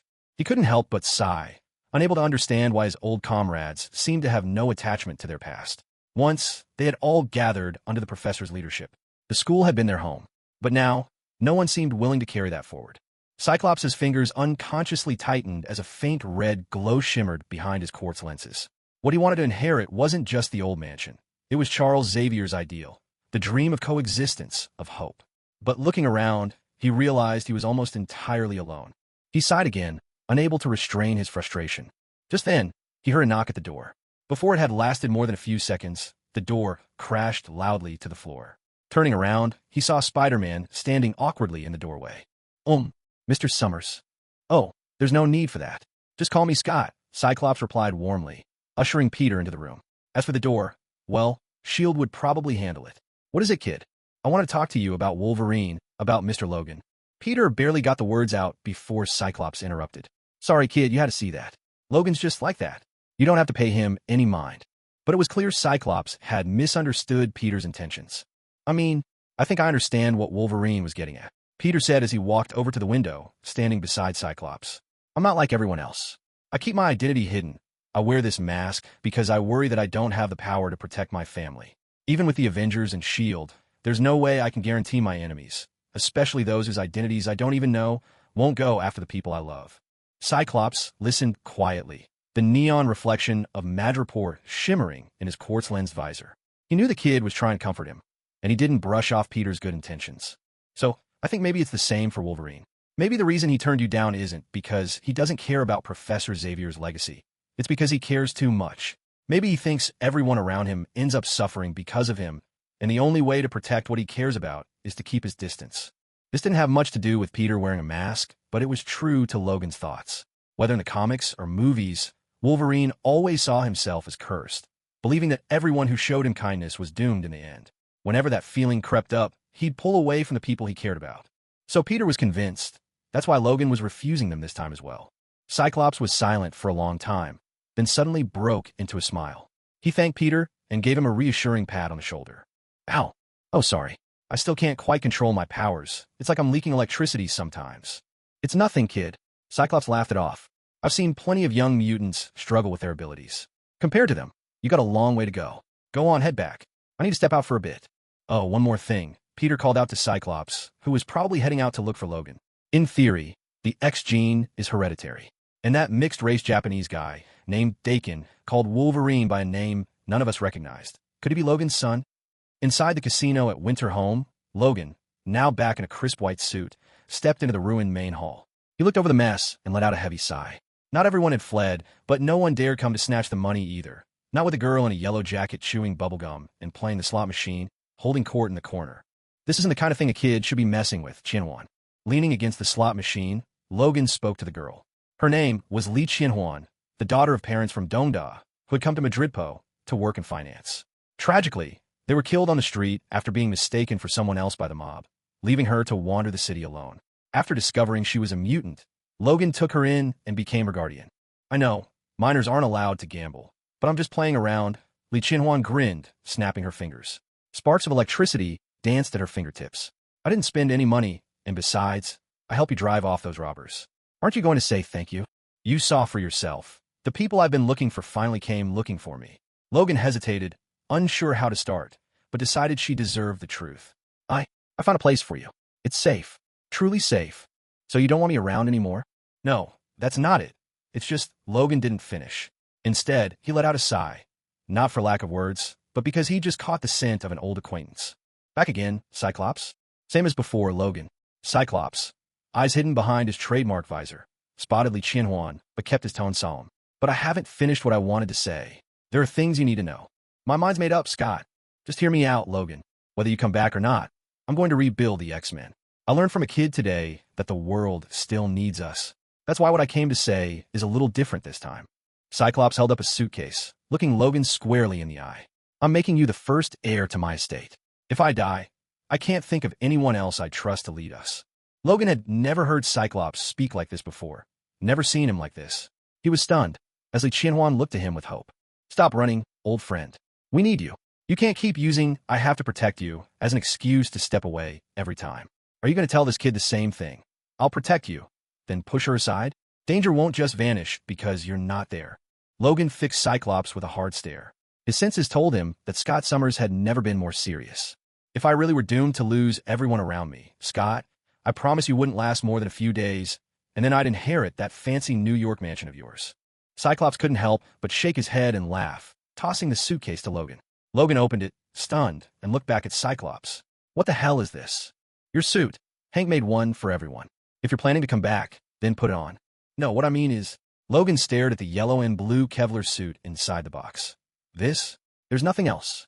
What do you want then? A yellow leotard? Or a black leather suit? Li Qianhuan couldn't help but burst out laughing. Logan kept glaring at the suit, and after a long moment, finally sighed, then grinned and shook his head at Cyclops. Oh, get out of here, Bob. Weapon X did have a base in Madripoor, but this time, they hadn't sent out the whole operation, though it was true that 4 went out, and only 2 came back. I have no idea how I'm going to get through tonight. Deadpool sprawled across the sofa, talking to Death, who sat beside him. At the same time, he held up his still regenerating arms, tiny as a baby's, and wiggled them endearingly. Can you imagine what my night's going to be like, sweetheart? I can't even reach myself. I'm so lonely, but if you could just help me out. With a smile, Death lifted her hand, transforming it into 5 slender, cold-bladed knives that glimmered harshly under the light, clearly excellent for chopping bones. The sight made Wade panic. Oh, never mind. Forget I said anything, he squeaked, nearly tumbling off the couch. Just then, a figure in a white lab coat entered the Weapon X members' lounge. All right, my dear Weapon XS, we have to admit it. Today's mission was a failure. Ajax was a powerfully built bald man, but aside from the white lab coat, there was nothing distinctive about him. He sighed helplessly, counting up the few who remained. Deadpool and Dakin had returned. Death and Domino had never left. That was it. With a lineup like this, even at full strength, a win against the opposing side couldn't be guaranteed, let alone now. Ajax had no choice but to lay out their next step. Given the current situation, it's obvious. James Howlett, our Logan, will return to his mutant circus. With what strength we have left, there's no way we can make a move. I told you ages ago, you should have performed the surgery, bond Neuramesa to my claws. Dakin stood up without a trace of hesitation, glaring so fiercely at Ajax he could barely contain himself. That blade is the only thing that can kill that bastard, and I told you that already. What we need is a living Weapon X, you understand? Ajax showed absolutely no intention of humoring Dakin. Everything, your genes, Deadpool's healing factor, they all come from him. He's the one I need most.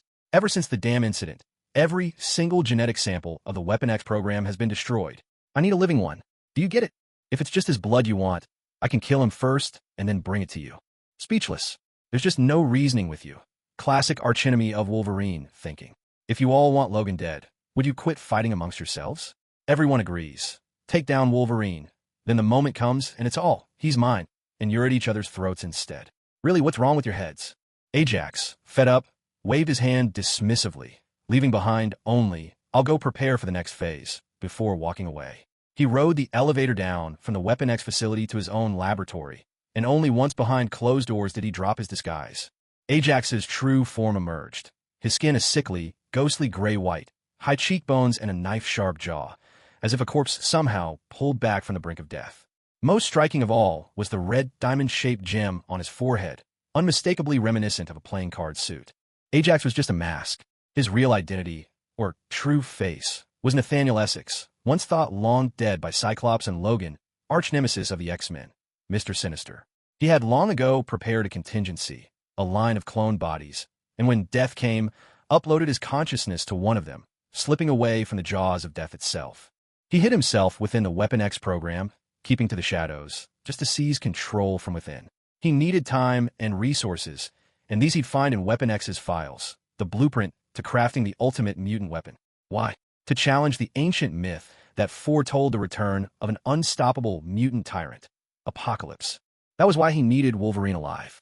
As the most successful of all the Weapon X experiments, whose genes had even crafted a being like Deadpool, only a living Wolverine could further his plan. Only he could serve as the template for this ultimate weapon.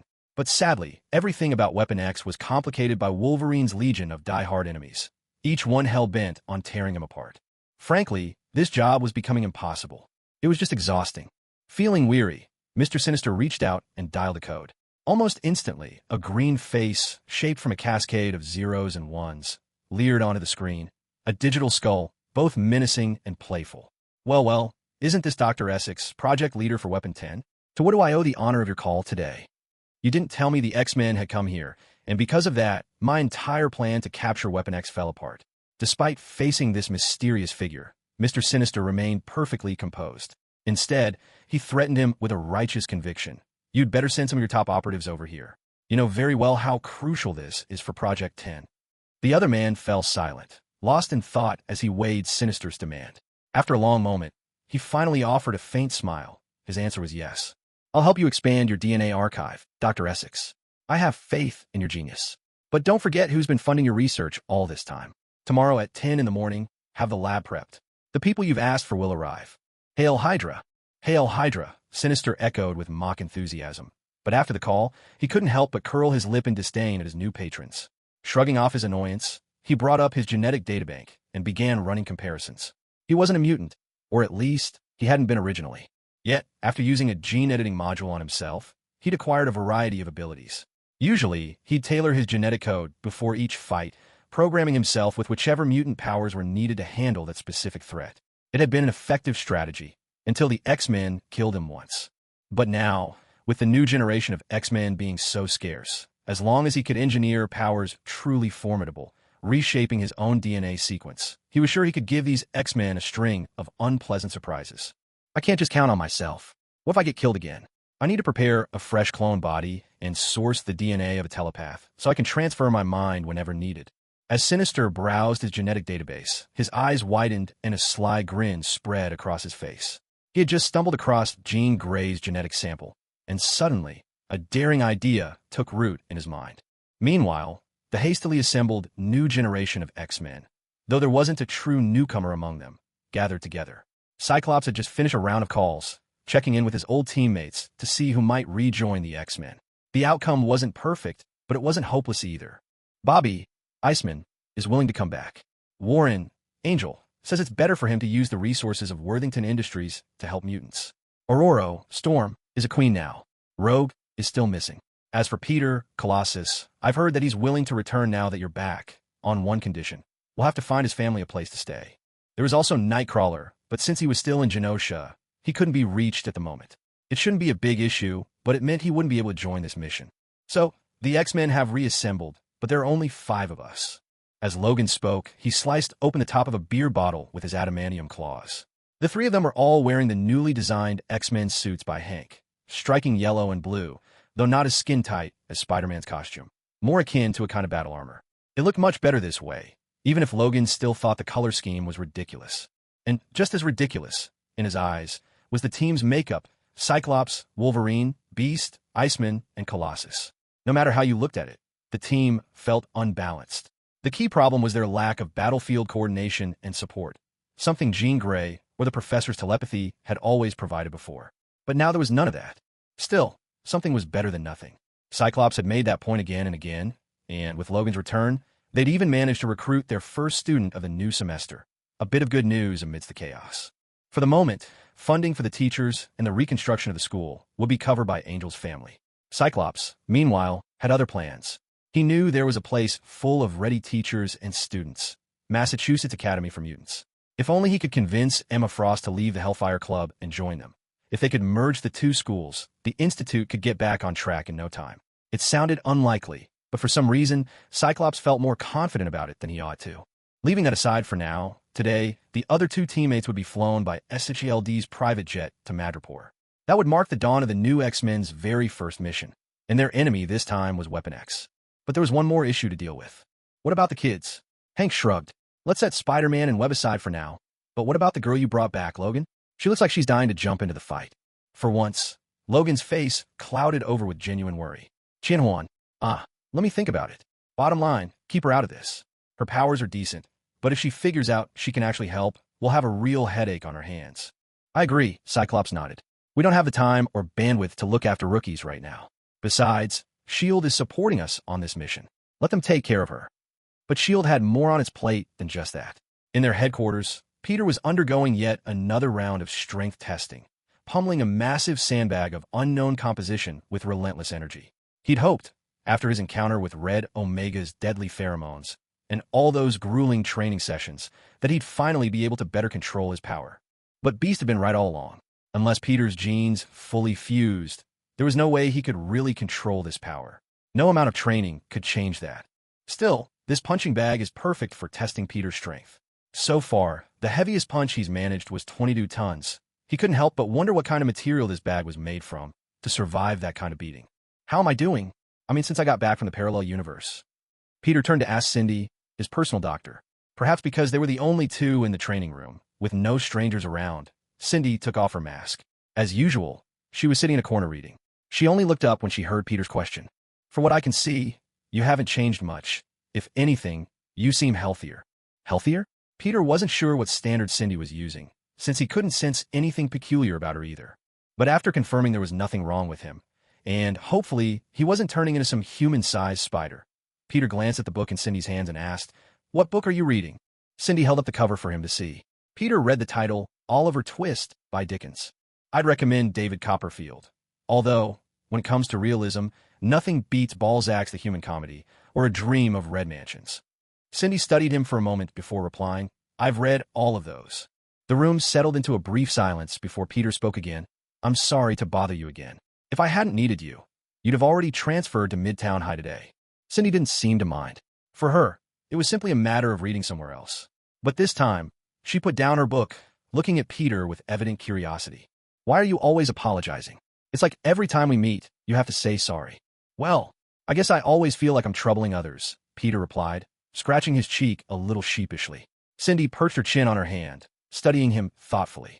At last, she decided to say what was really on her mind. You're unusual, you know. You give up almost all your free time to help other people. And yet, the moment you think you're bothering someone, you take it as your own failing. That's because I can sense your physical state, not because of you, but because of that spider. Your condition now isn't something you chose. After all, you didn't ask to be bitten in the first place. In other words, none of this is really your fault. Her words rang true, but Peter just felt even more awkward. But Cindy clearly had another question for him. Doesn't this tire you out? For you, these good deeds might seem effortless, but isn't there a point when effortless becomes just too much? Cindy was rarely so talkative, but she had a lot to say today, because yesterday afternoon, she'd really tried stepping into Peter's everyday life. She'd gone on patrol with him, going from store to street corner, fighting crime along the way. Just that one afternoon had given Cindy a profound sense of what it meant to live in New York, and what Peter's daily routine truly involved. For the first time, she directly felt how vast New York was, and how many problems in this city could only be solved by Spider-Man. What she couldn't understand was what kept Peter going. Normally, Cindy wasn't someone who liked to talk much, but today, she wanted an answer. Peter scratched his head, at a loss for words, when a knock came at the door of the testing room. Soon after, Qianhuan Li poked her head in. Logan said a check-in here. Hey there, guys. Qianhuan was here to help out. Or rather, Logan had told her that if she wanted to lend a hand, she should come find these two. Peter and Cindy exchanged a glance, quickly catching Logan's underlying message. In the battle ahead with Weapon X, Peter was technically cast as the patient, with Cindy assigned as his caretaker. In other words, they weren't really needed for the fight, especially since Peter's powers were still unstable. If he rushed in, he might accidentally hurt someone instead of helping. Besides, Cyclops was already gathering the X-Men, treating the whole thing as their first mission toward rebuilding the team. That meant Peter and Cindy were needed even less on the front lines. By sending Qianhuan over, Logan's stance was clear. He didn't want her getting mixed up in the fight, and preferred she stayed put, safe with the kids' group. Cindy looked over at Peter, then pulled up her mask, a silent gesture of intent, a way of saying outsiders weren't welcome. It was also a sign for Peter. Now was his turn to deal with the others, to decide whether he should tell Qianhuan the truth or just talk her out of getting involved in something dangerous. As for Cindy, she had no opinion either way. Logan's right. We're here to help, but that's really all we can do. Peter decided to play it down. Things are a bit tricky on our end. Logan and the others are going up against some bad guys. It'll be dangerous, so he doesn't want us getting directly involved. We'll be there, but only to help from the sidelines. But you're Spider-Man. You're an Avenger. Compared to the others, Peter had official status now, recognized as an Avenger, the real superhero, which made his words even more convincing. Still, Peter just shrugged. I've run into a few problems with my powers lately, so the X-Men are helping me sort things out. That's really all there is to it. If you want to help, if you want to do something useful, you have to first train yourself not to become a burden to others. That applies to me, too. At the very least, I made sure I knew how to use my abilities without putting anyone in harm's way, and only then, when I could keep myself safe as well, did I decide to lend a hand. Peter was about to say more, but the distant, familiar roar of a Quinjet's engines caught his ears. The rest of the X-Men had arrived. Cyclops, flanked by Wolverine and Beast, stood on the rooftop landing pad, watching as the jet descended. The ramp dropped, and Iceman sprinted out first, cheering as he conjured an icy slide with his hands, gliding straight to Cyclops. Close behind was Colossus. Due to a hereditary weakness in his internal organs, he spent most of his time armored in steel. The imposing Russian nodded courteously to the other passengers disembarking from the jet and offered a polite word of thanks. I knew you'd come, Bobby. Cyclops grinned, embracing his fellow original X-Man, before moving to shake Colossus's hand. Thank you for coming, Rasputin. The professor once gave me a home, Scott. The two fell in a line with the rest of the team, while B smiled and handed out the new uniforms. Finally, the last to step off the plane was a mutant who wasn't an X-Man, Emma Frost. As she appeared, Cyclops' broad smile faded into a polite, measured one as he walked over to greet her. Logan glanced at Beast, curiosity in his voice. Who's the blonde? Emma Frost. She's the headmistress of the Massachusetts Academy for Mutants, a major shareholder in the Hellfire Club, and a telepath. Beast replied, unhurried and matter-of-fact. Scott thinks she could be a real asset to the X-Men. A telepath, huh? Logan gave a low, sardonic chuckle, not the slightest bit surprised, almost as if telepaths held a certain allure for Cyclops. Professor Xavier was like a father to him. Jean Grey was his love. And now, this new Platinum Blonde edition was yet another telepath. Looks like you're not planning to sell me Xavier School after all, Scott. Emma shook Cyclops' hand with a confident smile. And instead, you've summoned me all the way to Madripoor to show off your X-Men. It's not about showing off, Ms. Frost. Quite the opposite, in fact. What I need to tell you is that in the next couple of days, the Worthington Group will launch an acquisition of your academy. If it goes through, every teacher, student, and all educational resources at the Massachusetts Academy for Mutants will be folded into Xavier School for Gifted Youngsters. Cyclops took Emma's hand in his and revealed his intentions. If you want the Xavier Institute for Gifted Youngsters, I can give it to you, but not to the Hellfire Club, and certainly not to Sebastian Shaw. If you truly wish to become the next professor, then prove it to me. For the first time, Emma Frost looked at this man with genuine interest. He was different now from his former defeated and powerless self. With a real rival before him, he had transformed into a leader. I'm afraid you've misunderstood one thing, Emma said with a soft laugh. I've never been one of Sebastian's underlings. Members of the Hellfire Club take their code names from chess. Only the Queen and the King are real leaders. The identity of those leaders determines the fate of the entire club. He is the Black King, and I am the White Queen. We are equals. But if a White King were to stand alongside the White Queen, the Hellfire Club would be theirs to command. I accept your offer, Mr. Scott Summers. The only question is, are you prepared to accept mine? Scott didn't hesitate long. He flashed a radiant smile and tightened his grip on Emma's hand. Welcome to the X-Men, Emma. Are you ready for your first battle? At Weapon X's temporary headquarters, a shipping container sat before the gathered crowd. Disguised as Ajax, Mr. Sinister watched as Lady Deathstroke sliced through the massive chains with her claws. The container doors swung open on their own, releasing a chilling mist into the air. As the vapor dissipated, everyone could finally see what was sealed inside. It looked like a man, completely naked, entombed in a massive block of ice. What is this? Some sort of mutant? Dakin asked.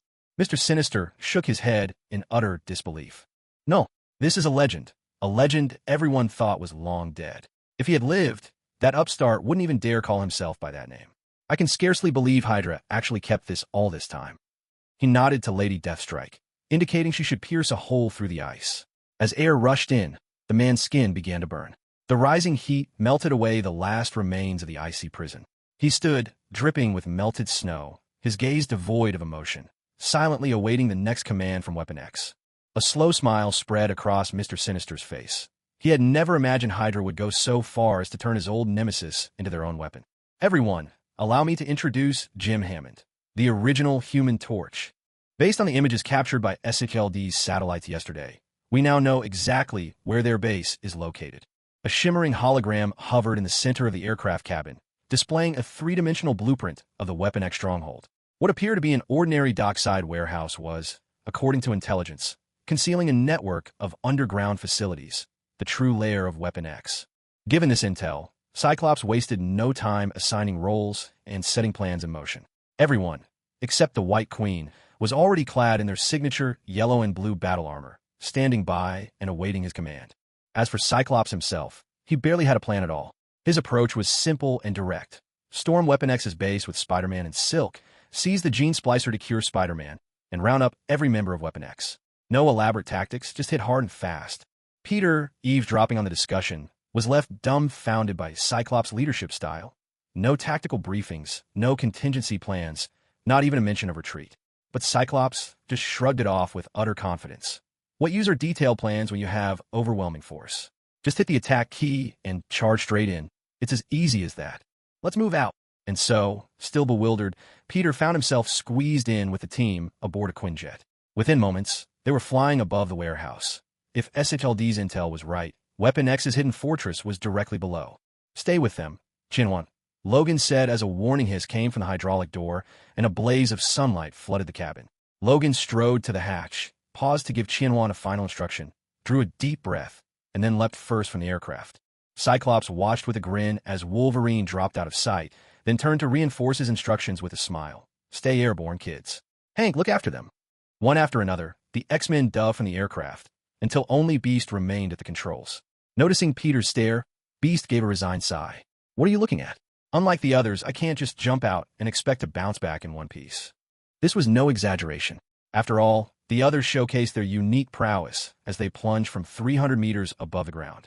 Cyclops adjusted his descent mid-air, his quartz visor flared, unleashing a crimson optic blast that vaporized concrete and exposed the cold metal of the underground bunker. Logan was the first to land. With an adamantium skeleton and rapid healing, the enormous drop did little more than jolt him for a fleeting instant.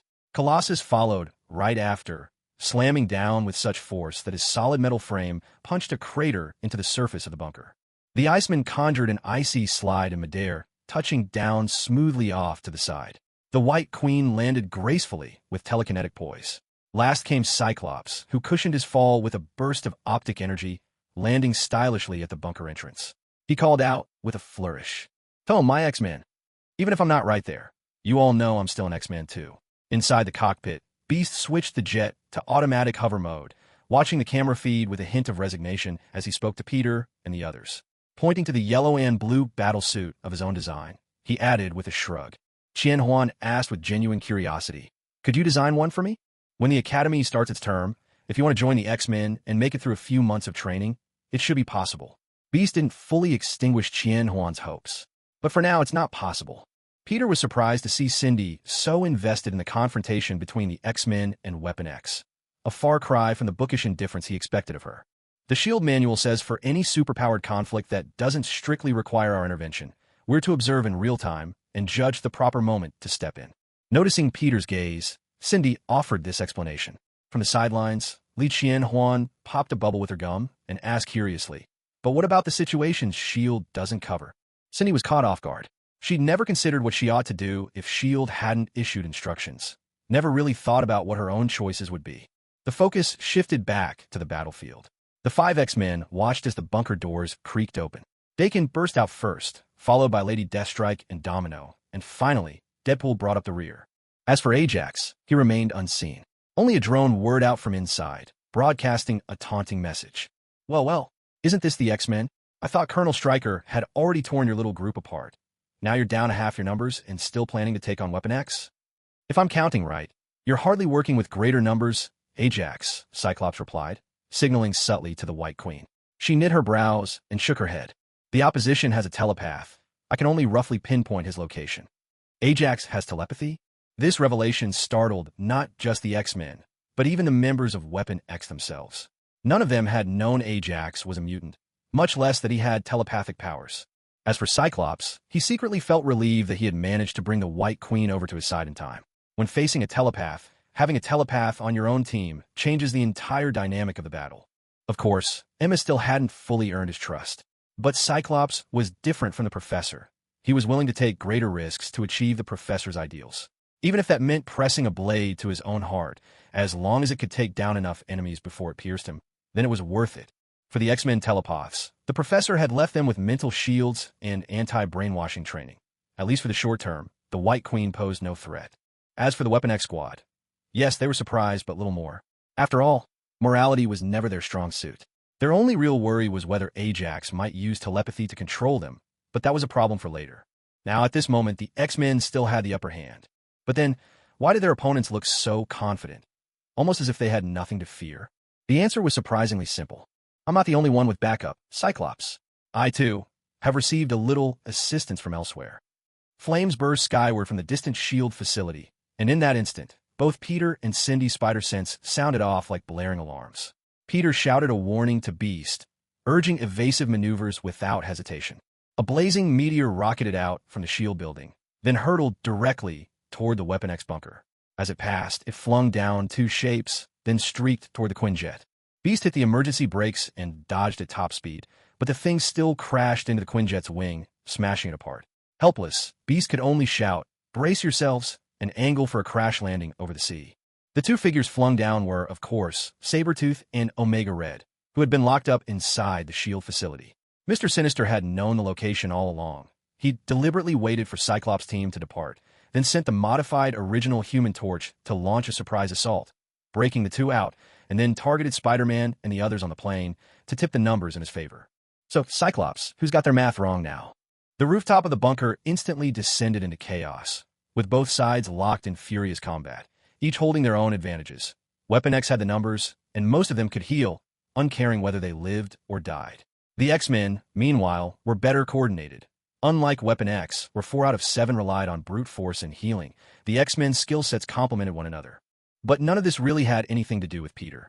The Cohen-style fighter crashed heavily onto the surface of the sea before splitting apart. Though his powers were somewhat out of control, at least Peter's movements weren't a problem.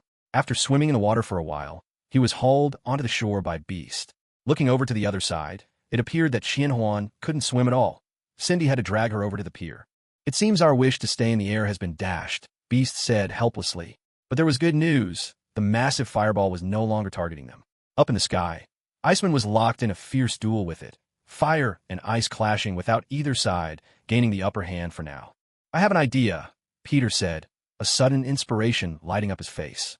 "Why don't we take this opportunity to go after Ajax, use the gene splicer to finish accelerating my fusion, and then we can join the fight right away." To be fair, it really wasn't a bad plan. Both sides had their own telepaths on the field, which more or less meant neither side did. It evened out. Beast didn't really know how long the gene splicer would take to heal or recalibrate Spider-Man, but it sounded far better than just sitting around and waiting. Only one issue remained. There were 2 non-combatants in the group. Spider-Man wasn't much of a worry. Beast trusted he wouldn't act recklessly, but Xianhuan was an absolute newcomer, wholly inexperienced. Beast looked over at Xianhuan, adopting a serious expression. "It's a good plan, but there's only one condition. As your acting commander, I need you all to follow my lead." That's about it. To be honest, the fact that Beast framed this as a suggestion rather than an order said a lot. He wasn't exactly the aggressive type, which suited them just fine. The group set off, moving quietly and carefully. Drawing on his experience from his X-Men days, Beast silently focused on the White Queen's name in his mind, asking her, for just a moment, to help cloak them with a psychic veil so they could slip into the Weapon X compound undetected by the guards inside. Once he'd secured her attention, He led the three young companions into action. They crept their way into the Weapon X bunker. At first glance, there was nothing particularly unusual about the place. Everything seemed perfectly ordinary. Beast pulled a pair of glasses from his pocket, put them on, and scanned the surroundings. After sizing up the building's layout, he spoke with certainty this way. The bunker was vast and deep. Beast soon found an elevator going down and led the group inside. This act, however, triggered an alert to Mr. Sinister, who'd been idly watching events unfold until his console began flashing with a warning. Intruders heading straight for his lab. He frowned and moved to shut down the elevator, but just then, a jolt of pain stabbed through his mind. The new telepath had sensed his actions and was already trying to stop him. Mr. Sinister hesitated for almost a second, then made his decision about what mattered most. Compared to the DNA of just one person, Logan, the vast amount of data stored in the gene editing device was clearly more important. He let out a sigh. Then, suddenly, the roof of the entire bunker was torn off, revealing the sky above. The immense force of his telekinesis left everyone at the scene utterly stunned. Ajax stepped on a thin air, striding across the void as if it were solid ground. He shook his head with resignation. I must say I'm disappointed. I'd hoped I could collect the DNA of all of you, especially yours, Logan. But alas, it seems you're set on destroying my little toys. That means I'll have to deal with you first, my old friends. With a smooth gesture, he passed both hands from his brow over the crown of his head. A blood-red crystal emerged from his forehead. His skin paled, gleaming with a ghostly pallor. His bald scalp suddenly sprouted a head of luxurious hair, and his white lab coat transformed into a sweeping gothic black robe. Everyone, including Cyclops, was dumbstruck by the sight. Nathaniel Essex? How can you possibly still be alive? Why wouldn't I be? Mr. Sinister answered with a faint smile. This body is nothing but a vessel for me to act in. He gave a rueful sigh, raising his hand. The only unfortunate part is, if I choose to show myself, it means I'll be exposed to daylight. Such a pity. There's still so much research left undone. X-Men, you're nothing. A burst of blue mist, and Mr. Sinister materialized in front of Cyclops. He placed his hand firmly on Cyclops' head. The energy in Cyclops' eyes, the very power that made him unique, faded away, leaving him with nothing but the dull eyes of an ordinary man. Logan lunged at him from behind with his claws, but Mr. Sinister spun, seized Logan by the throat, and lifted him off the ground. As he held Logan aloft, they all watched in horror as Logan's skin began to rot away, little by little. There was a kid, Stryker called him Leech. His mutant gene is fascinating. Within a certain radius, he can suppress the X genes of other mutants. It took me a long time, but I managed to fuse his genes with those of other mutants, so that when I use his power, I can still wield my own abilities at the same time. Raising a brow, Mr. Sinister flung the barely conscious Logan aside. Then, glancing over his audience, he pulled everyone present, Weapon X, the X-Men, all of them, instantly to his side with irresistible force. Only the White Queen managed to hold her ground, resisting the onslaught with her own psychic might. Ajax, you son of a... Ajax, the one who transformed you, has long since fled, Deadpool, Mr. Sinister remarked idly, picking at his nails, not even sparing them a glance. I only needed this identity to slip into Stryker's team. After all, my gene-splicing machine is in his hands. As for you all, you're no different from any other mutants, just the experimental material I need. Originally, once you caught Logan, I was going to use you for my comparative experiments anyway. Now it's just happening a little sooner than planned. Everyone who had been dragged near Mr. Sinister found their X genes suppressed by the mutant ability he was borrowing from Leech. Then, using a faint trace of the deadly pheromones from the red Omega mutant he transplanted, he sent nearly everyone into unconsciousness. A mechanical kill switch really is convenient. When it comes to mutants, no one stand a chance against him. Oh, and you, my dear. Mr. Sinister smiled as he looked across at Emma in the distance. He knew she was a member of the Hellfire Club, but he didn't care about making a new mutant organization his enemy. In the end, they really weren't that different. A swirl of blue mist materialized, and Sinister strolled elegantly behind Emma. Her diamond-hard skin quickly softened and returned to normal, just as the last person at the scene collapsed to the ground. Mr. Sinister beckoned the only non-mutant present, Original Human Torch, to keep an eye on his precious experimental materials, then flew down, deep into the underground. His sweep of the X-Men had taken maybe a minute or two at most, and he was thoroughly displeased with how things had turned out. The Ajax persona had brought tremendous convenience. It allowed him to take over Weapon X and inherit Stryker's assets. More importantly, it let Sinister hide the true scope of his own ongoing and experimental projects. After all, when Weapon X conducted human experiments on mutants, the U.S. military provided all kinds of support, as, on paper, This was still an internal U.S. military venture. But now that his true identity was exposed, the military would wonder if Sinister had been stealing the results of Weapon X. Everything was about to get a lot messier. Yet in the scant minutes Sinister had spent crushing the X-Men, Peter had already peeled off the top half of his costume and stretched out on the gene-splicing machine, a man-sized metal capsule that looked eerily familiar to him. Wait, isn't this? Yes, it's modeled after the surgery chamber Captain America used during his procedure. As he spoke, Beast drew a vial of Peter's blood, then another from Cindy. Both had been bitten by the same radioactive spider and given powers that way, so their genomes had clearly undergone the same kind of mutation. Now that Cindy's abilities had stabilized, her genome could serve as a reliable reference to create a sufficiently stable genetic model, which could then be refined using the gene splicer. Surprisingly, this device had been activated several times recently and had been used for similar genetic programming. That explained why Beast could quickly find a solution, or, more accurately, simply adapt an existing model to craft a suitable genetic sequence. As the surgical pod began to seal shut, drawing power, several syringes injected their contents into Peter's body while beams of radiation started to flood the chamber. These are Vita rays. The captain was exposed to them during his procedure, too. In theory, this kind of radiation speeds up cell recombination when genetic material is at its most unstable. Beast chuckled as he explained, but to be honest, I don't know why. As far as I can tell, none of the later super soldier serum procedures, even the failed ones, bother with the rays. Only this machine still keeps at it. Oh, from the computer's access logs, he discovered that the last user had been Mr. Omen. An alarm rang in Beast's mind. He immediately sensed that things were going south. What's wrong? Someone asked. It's nothing, Beast replied, feigning nonchalance as he reassured Qianhuan. Just an old adversary. Scott can handle him, but we'll need to be on guard in case the power gets cut. If someone shuts down the gene splicer, we're in real trouble. I can generate electricity, Qianhuan declared, then hesitated, realizing her words weren't quite accurate. I can release sparks in different colors, sort of like fireworks. Sometimes there are sparks. Would that work? Show me what you can do. It's fine. If the power goes out, just aim your ability at that transformer, Beast instructed. No sooner had he finished speaking than darkness swallowed the room.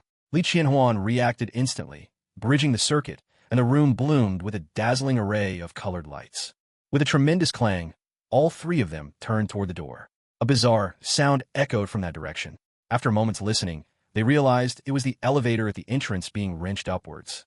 Even from the noise alone, it was clear the elevator was ascending far faster than normal. Then came a deathly silence. Every sound faded away. The three remained where they were, waiting, bracing themselves for what would happen next. I'll handle him. Qianhuan, keep the splicer running. Beast pulled off his glasses, baring his teeth in a fierce grin as he faced the lab doors, settling into a battle stance, ready to leap into action at a moment's notice. Accompanied by the laboratory doors being yanked open with force, Mr. Omen drifted in at his leisure.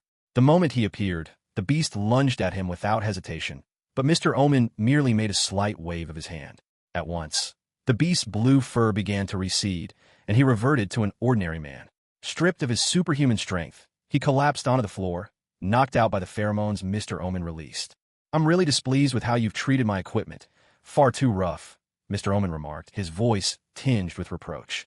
As he spoke, his gaze fixed on Qianhuan, who was powering up the gene splicer. With a genial smile, he stretched out his hand toward her. May I have my device back, miss? Rest assured, you're in no danger. Qianhuan, unsettled by the ominous figure approaching her, faltered in indecision. Thankfully, Cindy stepped between them, or more precisely, between Mr. Omen and Peter. Mr. Omen quickly realized that the leech's abilities no longer held sway. The young woman before him was not a mutant.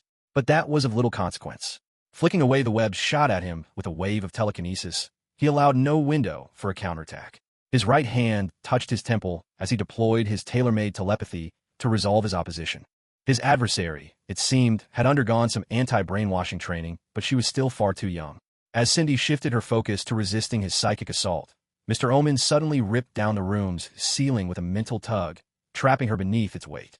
He doubted it'd finish her off, but no matter. Right now, Mr. Omen's priority was shutting down the gene splicer. He strode to Li Qianhuan and, hands clasped behind his back, watched with a smile as the sparks died away in her grasp. With this, it was all over. Or was it? The Vita rays had not ceased streaming. White arcs still surged from the metallic chamber, an unending rush of current keeping the machine alive. Shrouded in darkness, Mr. Omen turned his gaze to Li Qianhuan. She seemed to catch on, a quiet laugh escaping her lips. It wasn't me. Under the influence of Mr. Omen's leech ability, Li Qianhuan released no further energy. And at this moment, the gene splicer no longer needed any external power source. It continued functioning perfectly well on its own. So where was the electricity coming from? There could be only one answer. The person inside the chamber was generating a constant flow of bioelectricity, sustaining the machine. Blinding white lightning, brilliant as day, burst endlessly from within the gene splicer, throwing bolts and sparks across the room. As Mr. Omen stared in shock, the surgical chamber's hatch creaked open, only to reveal that nothing remained inside. Next, in the pitch-black darkness, Omen suddenly felt a crushing blow to his chest. The impact hurled him through the air, caving in his chest almost entirely. With great effort, he lifted his head, but still could not see the figure emerging from the gene editing chamber. All he saw was lightning, a pure white current, flickering and dancing, gradually sketching the vague outline of a person. Then, with a sudden leap, that shape launched forward and landed a heavy punch squarely toward him. Invisible, Spider-Man struck Omen with a single blow, sending him crashing into the elevator shaft.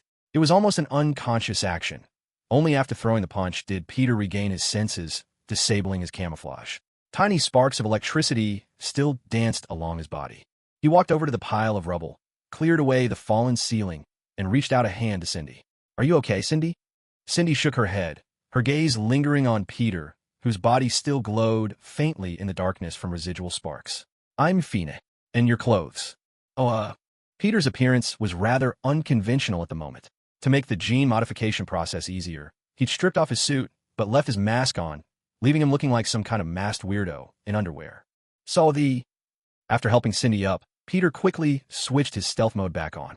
Cindy then watched as the Spider-Man suit, set aside earlier, floated up on its own and vanished. Moments later, Peter reappeared, now properly dressed in full uniform. He pressed the spider emblem on his chest, making the suit cinch itself to him, before giving an awkward nod to the two girls. Qianhuan, unbothered, grinned and remarked, "Not a bad physique." Peter could only pretend not to hear. He went to help up the fallen Hank McCoy, now reverted to an ordinary man. The yellow and blue armored suit he wore clearly no longer fit his transformed body. "You all right, Hank?" "I'll be fine. I've heard of Leech before. His power isn't permanent." Hank let Peter guide him to a chair, then glanced toward the elevator shaft before turning his attention to Peter. "You and Silk are the only ones who could go toe-to-toe with Omen. Please be careful." "Don't worry, I've got strength to spare now. Perfect for putting some bad guys in their place," Peter quipped, already sprinting toward the elevator shaft. "I'll get Omen out of here in no time. Cindy, once I do, you take the other two and get upstairs." He leapt into the pitch-black, bottomless elevator shaft, feeling better than ever before. His senses had been heightened beyond anything he'd experienced. A simple free fall through the air was all it took for him to detect even the slightest shift in the currents around him. Never had his spider sense been so keen. Where before it merely signaled danger, now it gave him real-time feedback depending on how close his opponent was. Peter reached down with both hands, white arcs of electricity crackling from his fingertips, illuminating the seemingly endless shaft below, and the stunned face of Mr. Menace rocketing up to meet him. Without missing a beat, he landed precisely behind his foe, hands flashing out with a jolt of static that boosted his grip. Spider-Man perched atop Mr. Menace's back, riding the notorious supervillain as they shot upward together. Realizing what was happening, Mr. Menace tried to press his back against the shaft's wall for leverage, but Peter had already sensed the move. He fired a web up above, sticking them firmly in place. "You know," Spider-Man murmured right into Mr. Menace's ear, "the last time I did something like this was on a drop tower ride at an amusement park." He grinned, voice full of mischief. "I love those rides. You know how they work? Like this." Before Mr. Menace could react, Spider-Man yanked hard on his web, grinding the villain's face along the wall of the elevator shaft. Up they sped, Mr. Menace's face scraping against the metal as Spider-Man kept up the pressure, all the way to the exit at the top. Down below, Cyclops lay on the floor, barely clinging to consciousness. For once, his eyes weren't dangerous, and he stared up just in time to see a blazing white lightning bolt burst out from the fortress. What did he witness? Spider-Man, riding Mr. Menace, literally hurtling skyward. "I must be trapped in one of Mr. Menace's illusions," Cyclops sighed in disbelief, glancing at the original Human Torch, who stood nearby on guard. But the two airborne combatants weren't about to call it quits. As Mr. Menace finally burst out into open space above, he realized with mounting dread that no matter how fast he accelerated, he couldn't shake this damn spider. Running out of options, Mr. Menace summoned a massive semi-truck, 100 tons if it weighed an ounce, with his telekinesis, and flung it toward himself, confident his healing factor would keep him alive no matter what. Just as expected, Spider-Man sprang away, breaking contact. The heavy truck tore between them with terrifying force as Mr. Menace soared higher still, hoping to use his flying advantage to gain the upper hand. But when he turned around, what met him was Spider-Man, accelerating hard in his direction, arms spread wide, using momentum and the webs beneath his arms to glide through the air and close the gap with breathtaking precision. Spider-Man managed to grab Mr. Omen by the shoulder. "Hey there, Omen." A massive orb of white light appeared in the sky, followed by a deafening explosion. Spider-Man unfurled his web wings and safely landed beside the bunker. Mr. Omen, physically scorched and with smoke practically seeping from every pore, almost plummeted from the sky, but he managed to stop himself in time with telekinesis, settling squarely in front of Spider-Man. He regarded this reckless troublemaker, placing a hand at his own temple. "That's enough. I've had it with you, Bug. I'm shutting your brain down for good. You'll never babble again." Roaring in fury, Omen let his consciousness invade Spider-Man's mind. There was no resistance. He could already see the other's thoughts. Nearby, Cyclops lifted his head from where he lay on the ground, his visor knocked off. He fixed his gaze on Mr. Omen, desperately hoping his optic blast would fire. Just then, a foreign voice echoed in Cyclops' mind. "Don't worry about Spider-Man, Scott. Emma, Omen won't succeed. Though my powers haven't fully recovered, I can prompt you to use your ability. For now, your focus should be elsewhere." With the White Queen no longer interfering, Mr. Omen had no inkling she'd regained some of her strength. He plunged straight into Spider-Man's mind, projecting his awareness inside. But there were no thoughts. All he saw was an enormous web, each strand flickering with shifting images, different Spider-Men appearing in every segment. He hadn't actually connected to the Spider-Man before him. He had, in fact, stepped right into Spider-Man's trap. Because when his mind touched Spider-Man's, what emerged was not just the web, but a colossal spider, a creature more than 100 meters tall, crawling across the threads of fate, spinning silk. The spider turned and gazed at him. That gigantic spider materialized right before Omen's astral self, raised one leg, and with bristle-sharp spines, stabbed straight through Omen's heart. "If you've regained even a bit of your power, can't you just make that guard of ours stop?" Cyclops realized Emma wanted him to use his laser vision to drive off their captor. But wasn't that redundant? Couldn't she just make the guard leave with a telepathic push? "I can't, Scott. That thing isn't human. It has no brain, no soul. There are detectable thought patterns, but I can't read them. Maybe it's some sort of machine?" Emma's answer left Cyclops utterly bewildered. Was this guy, who looked so much like Pyro, actually a robot? Peter had no idea what had just happened. Omen hadn't actually entered his mind at all. So, when Peter heard Omen speak, he was still on edge, and without hesitation, threw a punch at him as quickly as he could. As for Omen, in those fleeting seconds, he hadn't been able to touch even a single thought from Spider-Man's mind. He just stood there in a daze, as if caught in the thrall of Golden Experience Requiem, just like Diavolo, frozen in place, unable to do a thing. By now, Spider-Man had mastered the art of harnessing the lightning within himself at will. His thunderous strike struck Omen at the very same moment that, deep in Omen's subconscious, he was being impaled by a giant spider, overlapping the shock in mind with a jolt to the body. As Omen staggered back to reality, dazed by the psychic blow, the pure white, lightning-charged fist landed squarely on his face, shattering the Victorian-era, gentlemanly visage. Teeth went flying from his mouth, and his whole body spun 3 times in the air before crashing to the ground with a thud. Lying face down, Omen gazed up at Spider-Man, realizing with a sinking feeling that the leech gene meant to neutralize mutants had no effect on this opponent, and the Jean Grey gene, with its telepathy, was equally useless. Even the Sabretooth healing ability could only do so much. As for the Red Omega's death pheromone, it hadn't seemed to have any impact at all throughout the battle. What other genes did this body have spliced in? Magneto's DNA? Without any real mastery, Magneto's power was barely enough for party tricks, like flipping coins. What else could he draw upon in this body? Raising his hand, he was about to rely on the only weapon that worked, telekinesis, to deal with Spider-Man, only to suddenly realize Spider-Man had vanished. Recalling what had just happened, it dawned on him. Spider-Man must be able to turn invisible now. So he chose to rip up the metal floor panels all around, piling them around himself for protection. Then, opening his mouth, Omen released a cloud of red smoke, peering through the haze until he caught sight of the moving Spider-Man. A cold smile crept onto his lips as he launched shipping containers across the pier with telekinesis, aiming them straight at Spider-Man. Peter had planned to sneak up on Omen, but now Omen, somehow wielding yet another mutant's powers, was reshaping the battlefield itself.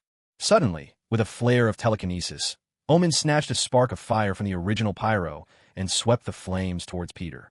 With blazing fire ahead and steel containers raining from above, Peter's escape routes were all but sealed. He was trapped. If it had been the old Spider-Man, perhaps he would have needed a few tricks up his sleeve. But now, Peter brimmed with confidence. There was no need for evasion. He fired a strand of electrically conductive web from the shooters on his wrists and then began to swing it. Lightning started to crawl along the webbing, transforming it into a pair of crackling whips. Peter spun those bolts of energy, slicing a falling shipping container clean in two. Without missing a beat, he lashed the whip toward Mr. Omen, snagging his neck just before the web burned through, and unleashed the full force of his bioelectric blast. Amid the pain, Peter's senses tingled, a warning that something was off. The sharp sting of his spider sense made him spin around and punch. In a blink, Mr. Omen, not behind him a moment ago, now stood wide-eyed in disbelief, staring down at Peter's fist protruding through his chest. The blue mist of teleportation hadn't even dispersed yet. "Oh, sorry about that. I remember you have regenerative powers, so I didn't hold back much." Peter pulled his hand free, fighting nausea as he shook off the blood. Mr. Omen collapsed in an instant, not dead, unmistakably, maybe not even close. He could still stand, if just barely. Trembling, he cast a desperate glance toward the original Human Torch, and with what little strength remained, sent out a mental order. It was time for the torch to act. The original Human Torch glanced over, then began to rise into the air. Seizing this perfect opening, Cyclops, with Emma's help, activated his power. A shimmering crack tore open in the air before his eyes, and a surge of energy burst forth, raining down on the Human Torch and engulfing him. And then, inexplicably, after fiercely resisting the onslaught for a while, the original Human Torch lifted his gaze skyward, as though receiving some unseen command, and abruptly shot away into the sky. Mr. Omen, desperate, watched Human Torch soar out of reach. Then he looked at the Spider-Man who was still holding him aloft, and, in that moment, he readied himself to accept whatever fate had in store. Yet, just then, an unexpected figure intervened and saved his life. Cyclops, having retrieved and put on his visor, strolled over and replied, "Don't do it, Spider-Man. Unless I'm mistaken, isn't this guy a repeat offender? Loves experimenting on people? And didn't you guys already kill him once?" Peter asked, still curious, having just steeled himself for what might count as murder, though perhaps that didn't really apply here, only to be halted by Cyclops' interjection. "What?" Cyclops froze for a second, realizing Spider-Man had misunderstood. "Oh no. Hand him over to the White Queen. We can't let him use telepathy to escape again. This time, it has to end for good." As it turned out, although Cyclops believed in the professor's ideals, he was not so radically gentle. Understanding this, Peter nodded and gently set down Mr. Omen. Clinging to life, Mr. Omen shook his head and closed his eyes with a faint smile. The White Queen followed suit, but after a few minutes, she opened her eyes with a grave expression. "We've been deceived by Omen," she said. "He must have anticipated something like this. What we saw was just a clone remotely controlled by his telepathy." Cyclops let out a helpless sigh and then glanced at the battered Weapon X squad scattered about, their powers not yet recovered. He managed a small smile. "At least it wasn't all for nothing, right? There's one more thing," Cyclops added suddenly. "We need to destroy the gene splicer. We can't let S.H.I.E.L.D. get their hands on it." Meanwhile, somewhere in Malaysia, Ajax, the man in charge of Weapon X, opened his eyes. The appearance of Spider-Man, a non-mutant, had upended all of his plans, forcing him to abandon that body. In fact, the moment Spider-Man entered the gene splicer, things had spiraled out of control. Staring at the vanished signal from the gene splicer, Mr. Omen let out a sigh. The data inside was crucial. If he was to challenge Apocalypse, he would have to create a mutant that could match him. Now, with only one gene splicer left in the world, it meant he had to bide his time and plot to steal it from Genosha. The mere thought gave him a pounding headache. Mr. Omen left and made his way to the cloning lab, seeking out the director. "Dr. Sarah, what's the name of that alternative clone project for Weapon X?" "X-23, Dr. Ajax," replied the blonde scientist, glancing at the current supreme leader of Weapon X. "Is there a problem? Maybe we really can't capture Weapon X anymore. Let's put your backup plan into action." Looking back on the X-Men's first battle since reuniting, if they were being honest, the results were less than ideal. They'd gone after Weapon X, only to find Mr. Omen pulling strings from the shadows. His leech mutant nearly wiped them all out. What an embarrassment. If it hadn't been for Spider-Man, the X-Men would probably be dragged off with Weapon X's goons for more experiments. Then, they'd have to choose between cooperating with those misfits or hoping the few teammates who hadn't rejoined the team would realize something was wrong and come to the rescue. Honestly, either option sounded like a nightmare, because there were even more people needing to travel to New York now, And with the Quinjet that beast had piloted left in ruins, after classic Human Torch blasted a hole straight through it, S.H.I.E.L.D. told everyone to head back to New York tomorrow instead. As a result, Peter ended up taking a full 3 days off. The good news was, according to his phone, Uncle Ben and Aunt May wouldn't return until the weekend, so his little adventure wouldn't be discovered, at least for now. After bringing everyone from Weapon X back to S.H.I.E.L.D's not-so-secure temporary prison, the X-Men gathered to decide on shift rotations for guard duty. The first to take watch were Cyclops and Emma Frost. As Cyclops looked at the people locked inside specially designed transparent cells, stripped of all their gear, he turned to Emma and asked, "How did you know Spider-Man could resist telepathy?"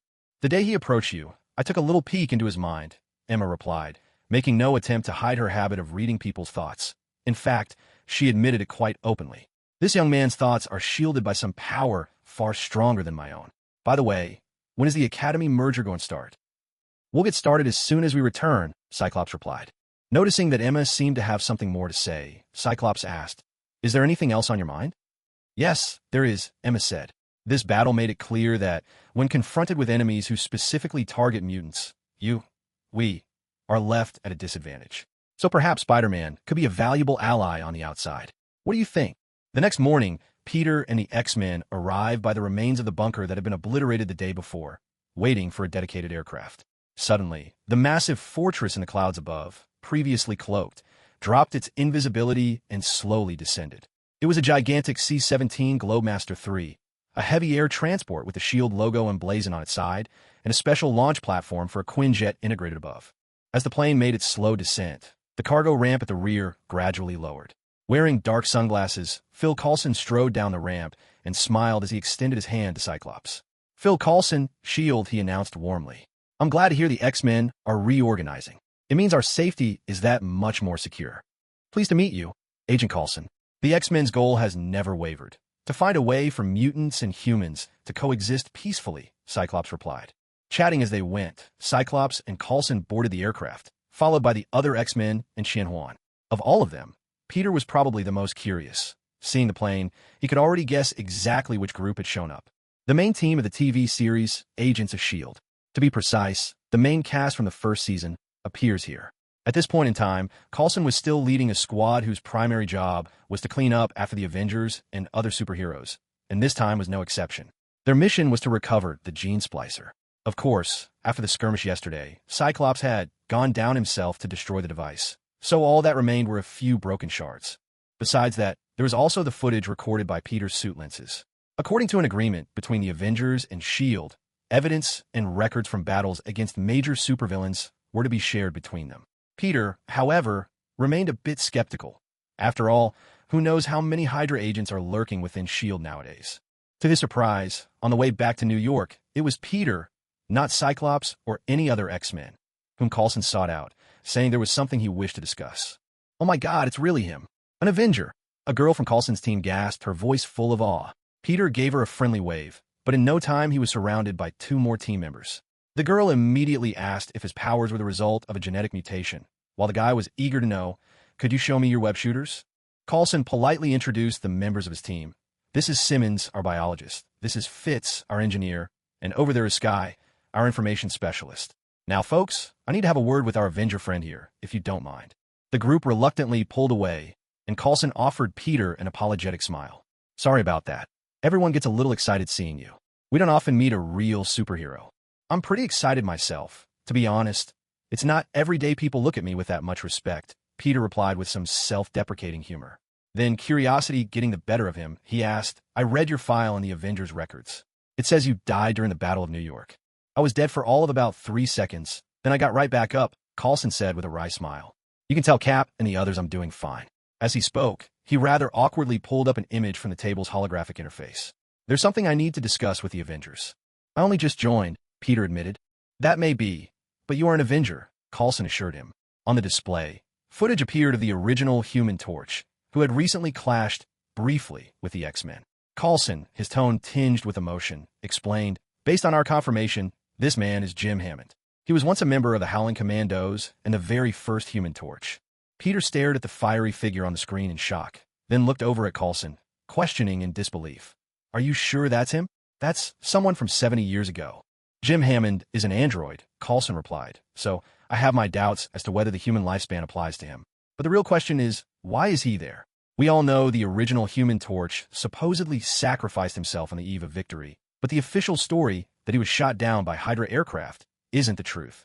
With a sigh, Coulson revealed to Peter the real story behind the original Human Torch's death. Back then, the Soviet army was closer to Berlin, so Allied command wanted to make sure it would be American troops who liberated Berlin. They ordered Jim Hammond to infiltrate the city and kill Hitler. He actually pulled it off.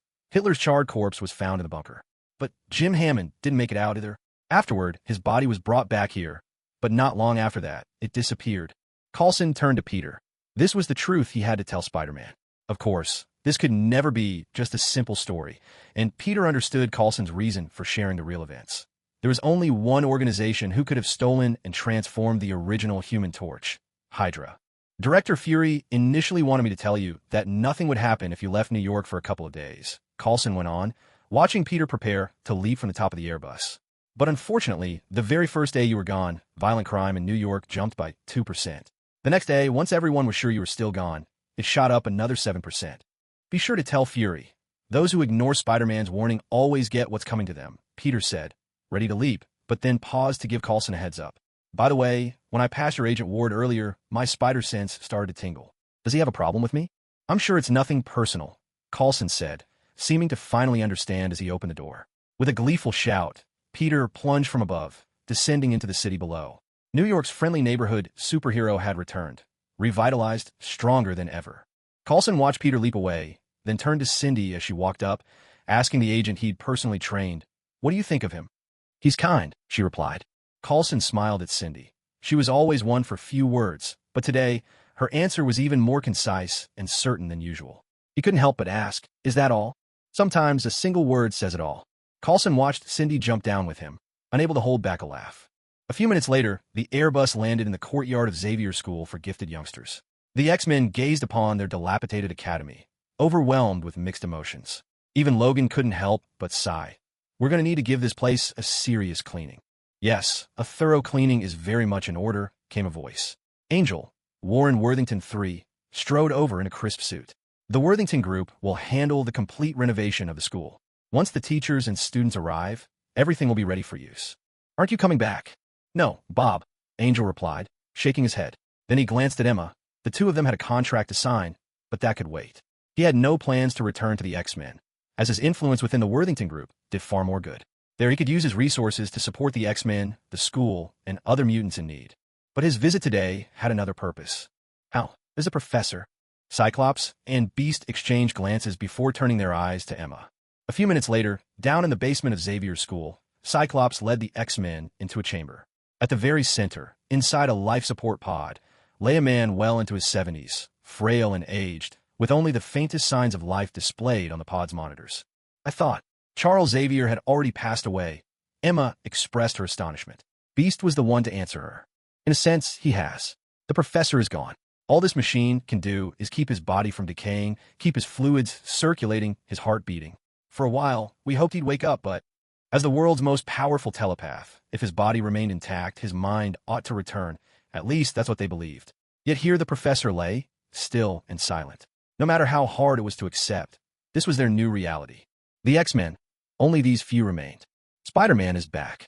Watching the footage transmitted by the Octobot, Otto Octavius turned to McDonald Gargan. Not only had he survived, he was thriving. The bullet Gargan himself had fired had destroyed his spine, leaving his lower body permanently paralyzed. But as fate would have it, within the stolen high-tech hall was a prototype exoskeletal spinal cord connector. Thanks to that, Gargan could walk normally once more.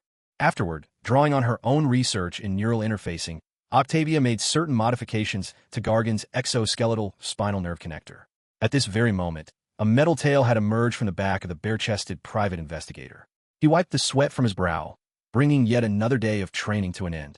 "It doesn't matter if he's back or not. I still need to keep training and master the power I've been given." As Gargan spoke, he threw another punch at the heavy bag. Whether by luck or by fate, his genome and that of the genetically engineered Scorpion Mysterio had stolen matched with uncanny perfection. Although Otto was no expert in genetic programming, he'd managed to pull off the operation thanks to the compatibility between Gargan and the Scorpion's genes. At last, he had developed an adversary truly capable of standing toe-to-toe with Spider-Man. Gargan's fist landed squarely on the specially designed punching bag, and a stream of data instantly appeared on the computer monitor. His strength now surpassed 30 tons, and his speed and agility were on par with Spider-Man himself. If there were only one Spider-Man to deal with, he could have easily finished the job. Unfortunately, there were two Spideys out there now, and that changed everything. According to Otto's calculations, if Gargan ever faced two Spider-Men at once, his odds of victory would plummet. On Otto's computer screen, a suit of green titanium alloy armor had been fully designed and was ready for production to begin. The menacing armor offered crucial advantages. Mysterio had already tested Spider-Man's abilities for them, while the Oscorp Scorpion had provided the final piece of the puzzle needed to take him down. Once your training's complete, it may still take several more days, Mr. Gargan, Otto said, unhurried. He regarded Gargan, now using his tail to deftly hook a water glass. He was quickly becoming a master of his mechanical appendage. This particular tail, after all, was a special gift Otto intended for Spider-Man. And we both know that Kingpin can't stand to waste time. Yes, he gave me the means to stand tall, to take on Spider-Man, both of them for revenge. While talking, Gargan pulled on his shirt and threw a long coat over his tail, concealing it from sight. But the lucky thing is finding them, and settling the score doesn't necessarily mean going fist first. I've never quite seen eye to eye with Chameleon's methods, but there are other ways to defeat and outmaneuver Spider-Man. Never forget, McDonald Gargan is a detective, one of New York's very best private investigators. Of course, he's also one of the city's most notorious and ruthless. And what he needed to do was to use his skills and knowledge as a detective to uncover the true identities of the Spider-Man, so that, when their families became targets, even the most formidable enemy would be rendered powerless and defenseless. Peter plummeted down toward the streets of supersized New York like a seasoned driver of a hellbound vehicle launching straight from the starting line. The suit's internal systems immediately gave a rundown of the present criminal situation in the city, and in an instant, Peter understood why violent crime in New York had spiked over the past 2 days, because during his absence, a new supervillain had appeared. A massive metal wheel, towering over 5 meters high and built with a framework resembling a Ferris wheel, thundered down the city street. Armed machine guns and mechanical claws protruded from its sides as it mercilessly crushed every vehicle in its path. Drivers waiting for the red light glimpsed this monstrosity barreling toward them. Panic-stricken, they sprang from their cars, fleeing for their lives. What the heck is that thing? Device developed by Jackson Wheel. Jackson Wheel, former sales manager at Oscorp, was facing charges of embezzlement and misappropriation and broke into the company to destroy accounting records. He was caught and promptly dismissed. His current motivation is presumed to be an act of revenge against Oscorp Industries. Who in their right mind, just because their name is Wheel, would build themselves a big wheel? Peter couldn't help but joke as he spread his arms wide, gliding closer on his web wings. He took a quick look to see what the Avengers were up to. Turned out most of them were in Arizona today, escorting the Abomination. Tonight, he was being sent to the newly completed Raft prison. That left only Ant-Man and the Wasp as New York's remaining Avengers. Chances were, neither of them was a match for this monstrous contraption. Not that he'd spotted them anywhere anyway. Who knew what they were busy with? The NYPD, trying desperately to stop the thing amidst Manhattan's towers, were at their wits' end. Asking them to handle a Vulture or Chameleon was one thing. At least those looked like ordinary criminals, but a 2-story tall rolling machine, bristling with machine guns and metal claws? How in the world could they fend this off? This was less a supervillain and more a rolling juggernaut made of living steel. Ant-Man, supersized to over 10 meters tall, stretched out his hand in an attempt to block the wheel, while the latter grabbed a car off the street with its mechanical arm and hurled it at Ant-Man's enormous head. All the while, its machine guns blazed with relentless fury, raking fire across Ant-Man's giant figure. These attacks, of course, had little effect on the giant man. Both his battle suit and the strength he gained from enlarging himself were more than enough to withstand them. But then something truly astonishing happened. Just as Giant Man reached out his hand, the Ferris wheel, spinning at an unbelievable speed, pressed hard against his palm, generating fierce friction. With another burst of speed, the massive wheel swung directly into the Giant Man's face. It accelerated again, then bounced away like a gigantic yo-yo, changing course and rolling onward. Nearby, having landed near the Oscorp Tower, Peter couldn't help but grumble to himself. Fantastic. So now it's Terror, Mysterio, and the Giant Wheel. Am I supposed to be the one cleaning up all the messes even the Avengers can't handle every single week?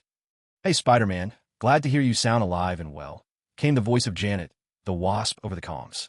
At the weekend's press conference, along with the announcement that Spider-Man and Black Panther were joining the Avengers, Janet herself had been formally inducted as a full-time Avenger. Of course, she'd already been managing the team, so the change was mostly in name. I'm at Oscorp Tower now. Can those PIM particles on your gear be projected externally? Hurrying from Oscorp toward the chaos, Peter cast a wary eye over the dust-choked streets. Facing a colossal will barreling through the city, his best teammates would have been Iron Man or the Hulk, either of whom could stop this in a heartbeat. Unfortunately, they were both busy transporting the abomination, leaving Peter to improvise on his own. Hold on, let me ask Hank, Janet replied. I'm right here on comms, Ant-Man said with a resigned sigh. As he returned to normal size, he continued, Janet has some throwable PIM particle darts prepared, but I'm not sure it'll work. Your reinforced web has, at best, a 79.6% chance of holding him. That's not exactly just a chance now, is it, Hank? Janet was clearly pleased with his plan, and, glancing around the city, spotted Peter swinging from his web. I'm here, Spidey. Ready when you are. Always ready, Peter shot back. Thick bands of reinforced webbing stretched across the intersection, forming a dense blockade. Giant will pay them no mind. In fact, he sped up, pounding right through the webs. But as soon as he hit them, PIM particles activated, causing the webs to enlarge. Suddenly, massive swathes of sticky white webbing clogged the street, transforming into gigantic bands of glue. It was almost impossible for Giant Wheel to break through. His momentum slowed, no matter how hard he pushed forward. So, the Juggernaut chose to reverse, but behind him was still a tangled web.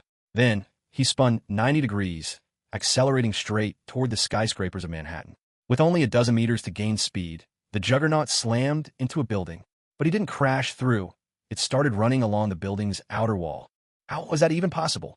Running up a wall? That totally defies the laws of physics. Ant-Man and the Wasp, listening to Spider-Man's incredulous outburst, fell silent. It seemed that, in all of New York, the last person who should be questioning the laws of physics was Spider-Man himself. Still, Spider-Man wasn't about to sit around and wait for disaster. He fired a strand of webbing at the Juggernaut's machine gun rig, trying to pull him off the wall.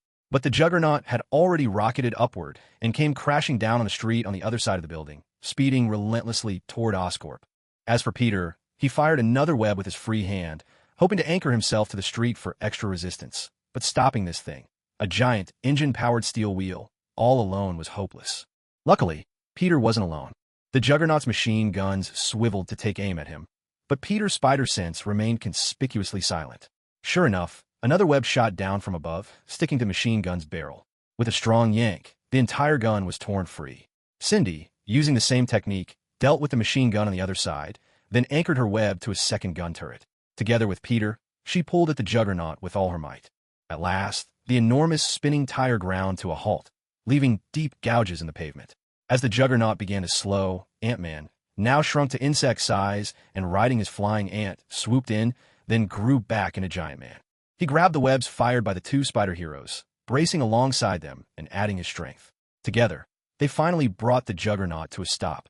With a shudder and collapse, this oversized Ferris wheel wannabe fell over, and with it, yet another supervillain, or was he, was defeated by the Avengers. Will's been toppled by Parker, the ultimate parking job.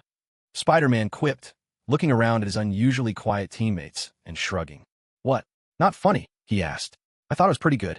I heard that, in honor of the Raft Prison's grand opening, someone decided to pay homage to Men in Black 3 by rolling out a wheel, Tony said as he touched down, watching NYPD officers drag Jackson wheel out of the Juggernaut's cockpit. Perched on the wall nearby, Peter interjected, honestly, it looks more like a Ferris wheel, just smaller.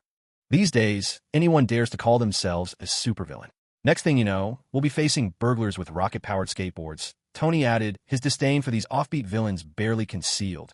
Honestly, locking up someone like this in the raft felt like a serious waste of space. All right, kid. The Captain and Hulk have to escort Abomination to the raft. Meanwhile, we've still got work to do. Scarecrow, Mysterio, your old pals, are waiting for a change of scenery. Tony smiled as he assigned Peter his next task, to visit some of his old acquaintances, Scarecrow and Mysterio, and transfer them to the raft as well. And I think Fury will sleep a little easier if a S.H.I.E.L.D. agent goes along too. Tony glanced at Cindy, including her in the plan. All right, let's move. The Avengers' temporary prison wasn't tucked away in some forgotten corner. In fact, it was located right beneath Avengers Tower. Both Herman Schultz, known as Scarecrow, and Quentin Beck, known as Mysterio, were being held there. The prison was surprisingly humane. In truth, Peter wasn't entirely convinced that prisoners needed to be treated better than they were before. It didn't seem right. He wasn't alone in this. Both Cap and Iron Man, each for their own reasons and from their own experiences, agreed that basic human rights should be upheld, but pampering criminals wasn't necessary. Unfortunately, the one in charge of the Avengers' temporary prison was Hank Pym. Dr. Pym was an unabashed humanitarian, so, for the moment, their conditions were more than comfortable. As for the raft, I handled every detail myself, from design to the rules. Well, the rules borrow a bit from the Russian and MIT models. I certainly don't buy into this idea that letting inmates play video games and watch TV somehow turns them into new people. Tony grumbled about Pym's soft-heartedness as he, Peter, and Cindy descended in the elevator. Herman and Beck were each in their separate cells, and both seemed to be doing fairly well. Beck was lying quietly in his bed, covers pulled up. When the door opened, he peeked out from beneath his blanket, then promptly pulled it back over his head. Herman, on the other hand, hurried over to the front of his cell, his eyes lighting up when he spotted Spider-Man. "Hey, Spider. Hey, kid. Over here. Long time no see, Herman." Spider-Man approached the cell, and Herman immediately began to complain. "I've been stuck in here, must be nearly 2 weeks now, and this is the first time you've come to see me. What's with the grudge?" "Actually, I only joined the Avengers last Sunday, then went overseas on a mission in Southeast Asia." Peter gave a brief explanation as Tony unlocked the cell's electronic door, adding for Herman's benefit. "And you two will be moving to a regular prison soon. I'm afraid it'll be even harder to pay you a visit then." Herman nodded and looked at Peter with something like gratitude. "Thanks, Spider-Man. You remember my name." "Of course I remember. You were the very first supervillain I ever ran into, pal. But listen, if you ever get out one day, Stark Industries might have a job waiting for you. Just promise me you'll stay out of trouble from now on." As Peter spoke, he took the high-tech shackles from Tony's hands. Next, they would be escorting these supercriminals to the Raft prison. In many Marvel universes, the Raft is a solitary island prison built on the Hudson River in New York. But the Raft Tony built was very different. A massive, drifting fortress of metal anchored in international waters, far from any country's jurisdiction. It's worth noting that although Tony funded the Raft construction, the Avengers, legally speaking, had no authority to enforce the law. Instead, the true owner of the Raft was S.H.I.E.L.D. Under the mantle of the United Nations, S.H.I.E.L.D. operates the prison, ensuring it runs smoothly and legally, despite its position in open waters. At the same time, this meant that the United States had no authority over the Raft. The only management rights belonged not even to S.H.I.E.L.D., but to an even higher entity, the World Security Council. Another Quinjet touched down, carrying Peter and his team. As they disembarked, Tony continued, pride ringing in his voice as he explained the Raft's features. Powered by 12 arc reactors, each one massive. The Raft could keep running for over a century. Just 3 of those could maintain full operation on their own. We developed a molecular reassembly disruptor based on readings from the Tesseract. Within 5 kilometers of the prison, teleportation of any kind is impossible. And the place is awash with a specially designed magnetic dampening field. Even Magneto couldn't budge a single nail inside. With his usual confidence, Tony strode up to the captain, who was busy checking the prisoner manifest. "Cap, what's the situation?" "Not too bad.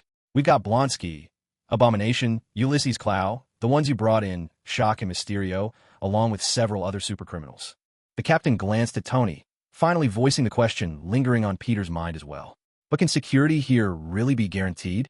These are all superpowered offenders. If there's ever a breakout, we won't be able to contain it. We're in international waters, Cap. For 400 kilometers in every direction, there's not a country in sight. Every prisoner brought to the Raft has their gear confiscated and shipped back to Avengers Tower. And if needed, for guys like Abomination, there are custom cells and special protocols." Tony's confidence showed once more. To prevent the guards from being bribed, Hank and I teamed up to design a highly intelligent robotic warden force. I built the bodies, he built the brains. A sense of unease crept over Peter. "Can I ask what this guard's name is?" "Ultron." "What?" Peter felt even more uneasy now. "Is there any chance of a robot uprising or something?" "Don't be silly, kid. This is the real world, not some movie or game." Tony looked at Peter as if he were hopeless. Ultron doesn't have self-upgrading capabilities, and his intelligence is below Jarvis. There's nothing to worry about. Really nothing to worry about? Maybe that's true for now, Peter thought, scratching his head with a wary resolve to keep his eyes open. Without further ado, he and Cindy led the 2 criminals off to the cells. Neither Herman nor Quentin were anything special now that their gear had been confiscated. Stripped of their tech, they were ordinary men, so they were held in regular cells. Each prison cell was completely separate from the others, flanked by corridors on both sides with 2 transparent walls, so the guards could always keep an eye on them. As for the cells themselves, each one was about 3 meters wide, 3 meters high, and 5 meters long. not too cramped, but far from spacious. Inside, there was a toilet, a shelf nailed to the wall for personal items, a clear table and chair with no drawers, and a bed. Study hard and keep trying to turn things around, Herman. Every time it's my turn to bring in new people, I'll stop by to check on you. Peter's gaze then shifted to Beck, who had just been locked in by Cindy. Before Beck could respond, Herman spoke up. It's all right. I'll look after him. After all, it was Spider-Man who brought us both in. Peter had taken some time to study this Ultron, and the good news was it looked much simpler than the one from the movies, not so complicated or lifelike. But the bad news? Its design was almost identical to the comic book version. At this point, Ultron was even more rigid and mechanical than Jarvis, and had only reached version 2.0. If this prison had belonged to Stark Industries, Tony would have installed the more advanced Jarvis without a second thought. Peter wondered, if Ultron really posed no threat for now, maybe there was a way to make sure it never would? After all, Pym didn't seem like the type to create chaos. He looked more like a pacifist. And since this Ultron hadn't been created by scanning Pym's brainwaves, things should be less risky. He'd have to talk it over with Hank Pym, just ask him, don't give Ultron that logic of I'll do anything for world peace. The kind of programming left Ultron's binary little brain with no choice but extremes. It'd be much better to take a practical approach. With any luck, once the Ultron issue was sorted out, maybe this robot could become a true helper for humanity. But for now, the day's problems were solved, and it was time to go home. With that, Peter said his goodbyes to Ultron and left the raft prison. Because the American school system essentially operates on a rotating class schedule, there aren't traditional homeroom teachers.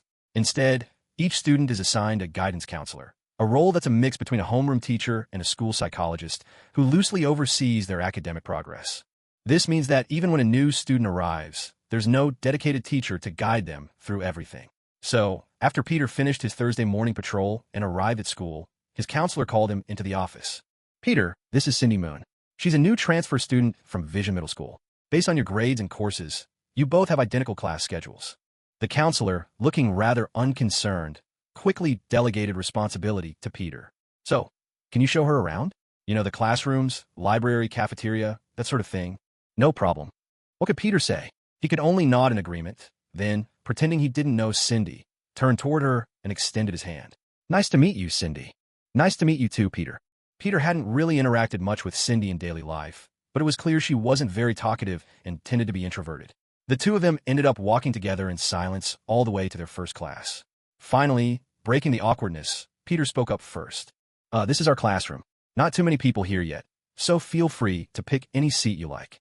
As he spoke, Peter awkwardly gravitated toward his usual seat. Harry hadn't arrived early as he usually did, so Peter went ahead and sat where he always did, waiting for Harry to show up. Cindy surveyed the classroom, and, upon noticing the seat next to Peter was still empty, clutched her books and walked over. Under Peter's gaze, she quietly sat down next to him. Am I bothering you? No, not at all. Peter quickly smiled and reassured her, then pulled out his textbooks to see what he'd missed over the last few days. His heightened senses picked up the voices of Harry and Amadeus in the hallway, and at last Peter understood why Harry hadn't arrived early. In Peter's absence, the two had achieved the remarkable feat of sticking together all day at school, advancing further on their journey as die-hard nerd friends. Just as they reached the classroom door, Harry pulled a bewildered Amadeus to a halt, pointing for him to look at the pretty Asian girl now sitting in Harry's usual seat. Who's that? I don't know. Never seen her before, Amadeus replied matter-of-factly, shooting Harry a look that said plainly, Don't tell me you expect all Asians to know each other just because I'm Asian too? There's simply no logic in that. What I mean is, that girl sat right next to Peter. See, there were so many empty seats in the classroom, but she chose to sit right beside him. Harry muttered quietly, then noticed Peter turning around to look at them. Not really knowing how to respond, Harry simply nodded to Peter before heading to the last row, where he took a seat next to Amadeus. The spot Amadeus always sat in, though, usually, no one sat with him. Welcome back, buddy. As Harry took his seat, he gave Peter a friendly pat on the shoulder. Peter took the opportunity to introduce his two friends to Cindy. Guys, this is Cindy. She just transferred here, and the teacher asked me to show her around the school. Cindy, this is Harry, and this is Amadeus. They're both my good friends. Cindy simply gave them a blank nod before turning back to her book. After Harry and Amadeus sat down, they exchanged a glance. Amadeus, truthfully, had no idea what was going on. He only looked over because Harry had patted him. Silence settled among them. After what felt like a long 30 seconds, Cindy finally asked Peter again, Am I bothering you? No, definitely not. Harry answered before Peter had the chance. Peter gave Harry a quick once-over before turning back to his textbook. Meanwhile, Harry took out his phone and shot a text to Amadeus. I think we're going to have to sit like this from now on. Amadeus glanced at his phone, then replied with a question mark.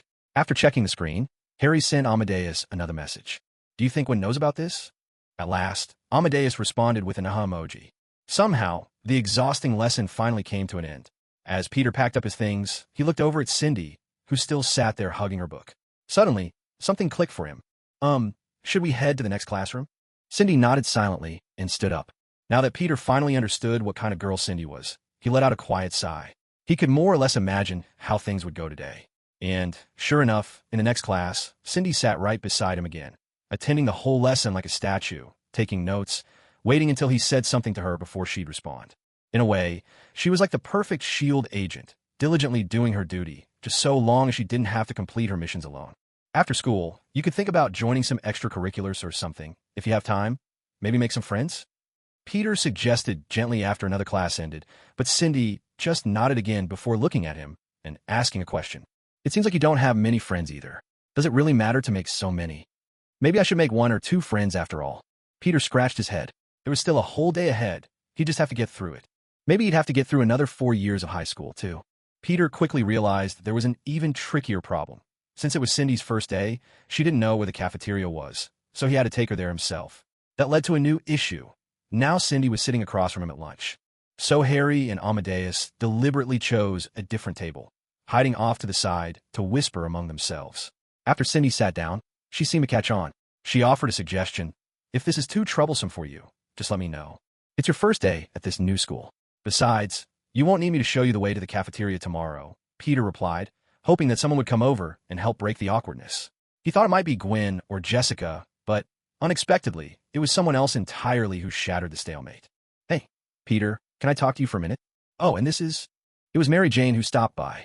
At first, she thought Peter was eating with Amadeus, but when she arrived, she noticed the unfamiliar Asian girl at the table. This is Cindy, a new student who just transferred here. The teacher asked me to help her get used to the school, Peter explained with a smile. Seeing Cindy focused on her meal, he turned to Mary Jane and asked, Is there something I can help you with? Can you take a few photos for me? Peter looked at MJ, puzzled, not sure why she suddenly wanted him to take pictures. MJ stared back at Peter in disbelief. You honestly don't know? Your photo made the front page of the Daily Bugle. Wait, what? When did that happen? Oh, no way.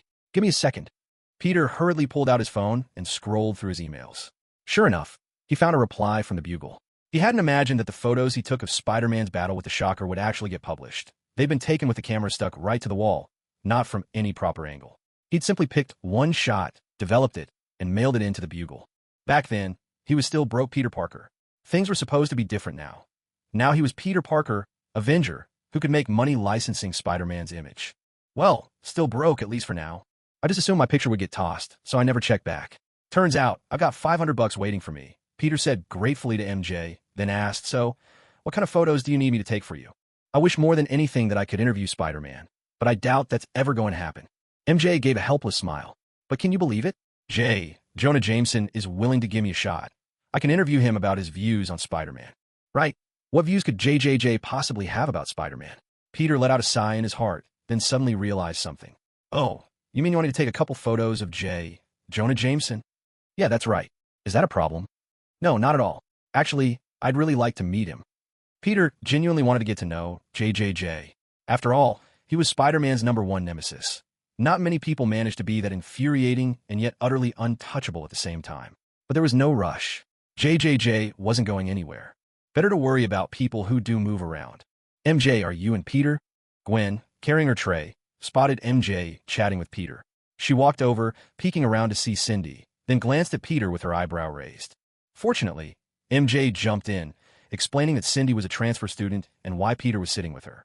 That did a lot to smooth over any awkwardness. Then Mary Jane turned to Gwen, her tone sincerely polite. Also, I want to borrow Peter for a bit, if that's okay. He's not my property or anything. Why ask me? Because if I don't tell you, you'll get upset? That actually seemed to confuse Gwen. Why would I be upset? Huh, so you wouldn't be. Peter, having finished his lunch, quickly mumbled an apology, picked up his tray, and made his escape, leaving the 3 girls standing there. Mary Jane glanced at Cindy's barely touched lunch, smiled, and politely asked if she could sit beside her. Cindy said yes, so Mary Jane took her seat. Moments later, Gwen followed, eager to press MJ about what she meant earlier. Cindy watched them and was struck by a sudden thought. Was the world around Peter Parker always filled with such ordinary daily life? It didn't quite match the picture she had in her head. Meanwhile, Peter, intent on finding his two best friends and giving them a piece of his mind, was interrupted when someone clapped him on the shoulder. Lost in his thoughts, and with his spider sense giving him no warning, Peter jumped in surprise. He turned to see Flash grinning at him and breathed a sigh of relief. "What's up, Flash? Where have you been these past few days?" "I've been sick." Peter was a little thrown by Flash's sudden concern. "Why do you ask?" "That photo you took of Spider-Man. It was awesome." Flash's face lit up with excitement and anticipation. "So when are you taking another shot of Spider-Man?" Peter could only respond with a silent sigh. "I'm not Spider-Man's personal photographer, all right? It's not like we always know where he's fighting." Peter let out a sigh, and when Flash realized what he meant, he went, "Oh," and visibly slumped in disappointment. I heard Spider-Man stopped a crime yesterday. He's back. So sorry." Watching Flash walk off, Peter shook his head, then pulled out his phone again. This time, he meant business. Since Quentin and Herman still refused to reveal who their boss was, Peter decided to take a different approach and asked Jarvis to investigate the gunman who tried to shoot him. It didn't take long before the investigation uncovered something big, because the shooter's name was McDonald Gargan, a private investigator by profession. There was no doubt. This was Scorpion, one of Spider-Man's old foes. Peter immediately started tracking his whereabouts. The conclusion was troubling. Missing. After being shot, Gargan had been taken away by ambulance to the hospital. But records showed that someone had come to the hospital and taken him away. More crucially, no one knew who did it. The hospital system had been deliberately tampered with, scrubbing all relevant records and data. Yet, the programming method used for the hack bore a striking resemblance to the one Mysterio had once used to disrupt Tony's systems. In other words, the person who spirited away McDonald Gargan was the real mastermind behind Shocker, Chameleon, and Mysterio. And he might already be transforming Scorpion even now. Most likely, that person was Kingpin. But unfortunately, Peter had no proof. And without evidence, neither arrest nor punishment would be convincing enough. Worse still, Kingpin might even manage to twist everything around and come out looking like a hero in the public eye. No, he had to ensure Kingpin was branded a villain first. But Peter knew there was someone in New York quietly gathering evidence of Kingpin's crimes. It's time to pay Matt Murdock a visit. Daredevil, or, as many called him, the Devil of Hell's Kitchen.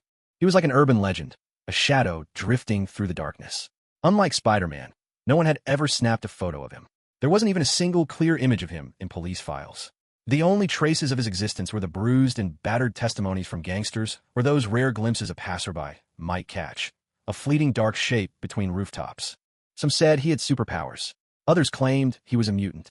There were even wilder rumors that Daredevil was an actual demon, crawling up from hell to punish the wicked. But Peter Parker knew that Daredevil not only truly existed, but also knew his real identity. Blind lawyer Matt Murdock, who spent his days running the Nelson and Murdock law firm with his good friend Foggy Nelson, tirelessly defending the powerless. At night, he transformed into the Devil of Hell's Kitchen, unleashing his fury with fists and a swinging baton, always searching for truth and justice for his clients. Tonight, Hell's Kitchen's night sky was as always soaked in neon and shadowed by crime.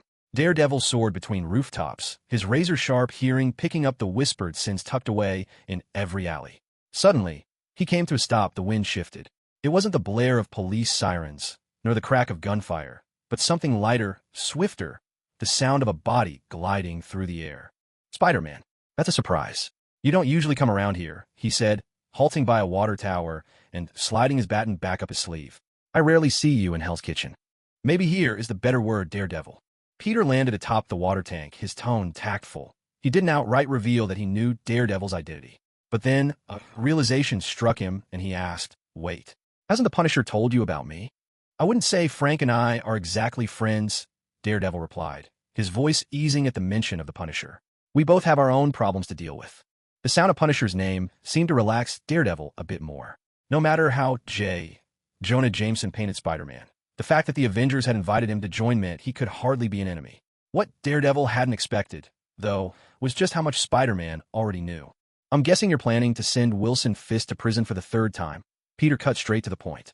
"But will that help? You've already put him away twice, and both times he's been freed. Not only that, but all his old charges were cleared. He's even become a famous philanthropist and business mogul." Truth be told, the plotlines of this 616 universe were a chaotic tangle. For example, the events of the 3 seasons of Daredevil which should have unfolded around 2015, had already wrapped up by 2010. After the Battle of New York, Fisk was sentenced to prison by Daredevil for a second time, only to be released again. Then astonishingly, he made billions in mere months by winning construction contracts and cleaning up his reputation on the stock market, passing as a legitimate businessman. Meanwhile, the storyline for the Defenders didn't seem to have happened at all. Once again, the narrative veered somewhere unfamiliar. It felt to Peter as though the world was an unknowable stage of fate. You might think you know what's coming, but in truth, you don't know anything at all. Daredevil awkwardly licked his parched lips, thinking Spider-Man would agree with his code of conduct. You mean kill Fisk? But that's not our responsibility. But you know as well as I do, the courts might never sentence him to death. After speaking, Spider-Man looked at Daredevil, who didn't answer him. The two of them were different. Daredevil, like Batman, truly upheld the no-kill rule. Peter didn't like killing, nor did he wish to, but that didn't mean that under certain circumstances, he wouldn't do it. In fact, among the Avengers, aside from Ant-Man, there really wasn't a strict no-kill idealist. No institution has given us the power to pass judgment on them. Truth is, no institution authorized us to go out and fight crime in the first place. But let's put that question aside for now, Peter interrupted, scratching his head, not wanting to argue with Daredevil over this any longer. Actually, I came to find you because, I've been investigating those people who've been digging up and smuggling Chitauri tech from the ruins after the Battle of New York. You think Fisk is behind it? Yeah, but I don't have any proof. I've snuck into Fisk Tower twice, but found nothing. Perched on the wall, Peter watched Daredevil sink into silent thought. This was clearly a request to work together, but Daredevil had to consider whether accepting would violate his principles. At last, Daredevil nodded, accepting Peter's invitation. On one condition, no killing. Huh, sure. It's the first time anyone's ever told me not to kill. As Peter spoke, he glanced off to the side. His senses might not be as keen as Daredevil's, but they were well beyond normal, and he could easily pick up on the criminal activity happening nearby. Almost instinctively, he swung into action, web-slinging toward the disturbance, all the while wondering if Matt Murdock had misunderstood something about him. Did he really come across as some sort of natural-born killer? As Spider-Man swung off toward the crime scene, Daredevil gave chase immediately. But compared to leaping rooftops, nothing could match web-slinging for speed. By the time he arrived, several gang members were already webbed up, sticking to the wall, their weapons snapped and tossed aside. Dangling upside down from a strand of webbing, Spider-Man looked at Daredevil and asked with a curious grin, "Any more questions? If not, I'll start asking mine." Seeing this, Daredevil smiled wryly and shook his head, conflicted. "Go ahead, kid. What do you want to know about Fisk? Evidence of his crimes. You've put him in prison twice now. Were there really no clues at all?" Daredevil fell silent, or rather, wasn't just silence, but a complete inability to form a response. Peter stared at him in shock, eyes wide. What on earth was going on? Did he seriously not know? All of Fisk's current businesses appear to be perfectly legal. Peter could hear the frustration in Daredevil's voice. "I've uncovered a few mob operations, but none of them have any visible connection to Fisk, and there's no evidence tying them together beneath the surface either. His wife, Vanessa, used to manage his affairs, but these days, she doesn't even get involved anymore." Peter frowned. If the man he'd been following all this time was Kingpin, then Kingpin should be running a sizable illegal arms modification workshop, along with other covert operations. Yet, reality showed no traces of any such things. "Well, I do have one lead, a missing private investigator, possibly hired by Kingpin to dig up dirt and to investigate our identities." Spider-Man pulled a photo of McDonald Gargan out of his pocket and handed it to Daredevil. "His name is McDonald Gargan. See if you can dig up anything about him." McDonald Gargan's fingers lightly brushed over the wall covered with a tangled mess of photographs and clues. His fingertips paused on the images of Spider-Man and Silk, lingering like an invisible blade, tracing slow, deliberate lines across their throats. Spider-Man, and that partner of his, were the culprits behind his paralysis, dooming him for life to drag around that heavy, cumbersome tail. That's what Gargan mused to himself as he pulled his coat tighter and adjusted his hat, returning to the safety of his hideout. It was a basement apartment somewhere in a Brooklyn neighborhood, where he pored over the latest clues he'd collected. One thing was already clear. There was a strong chance Spider-Man was a high schooler. And across all of New York City, only 7 high schools had class schedules that matched up perfectly with Spider-Man's known movements. But at this point, the trail ran cold. There were scant leads left to chase, especially now that Spider-Man had joined the Avengers, making his true identity even better protected. Still, there were avenues to explore. For instance, he could look into families that had recently experienced sudden windfalls or whose spending patterns had changed unexpectedly. After all, now that he'd joined the Avengers, There was no way he wouldn't leverage Tony Stark's resources to send some perks home, right? And then there was his female partner. Only in the past couple of days had the media finally learned the codename of this new Spider-Woman, who had appeared just once or twice so far, Silk. Tracking her was much easier than tracking Spider-Man. For reasons unknown, Miss Silk hadn't opted for full facial coverage. Her mask only concealed half her face, leaving behind just enough traces for someone determined to follow the trail.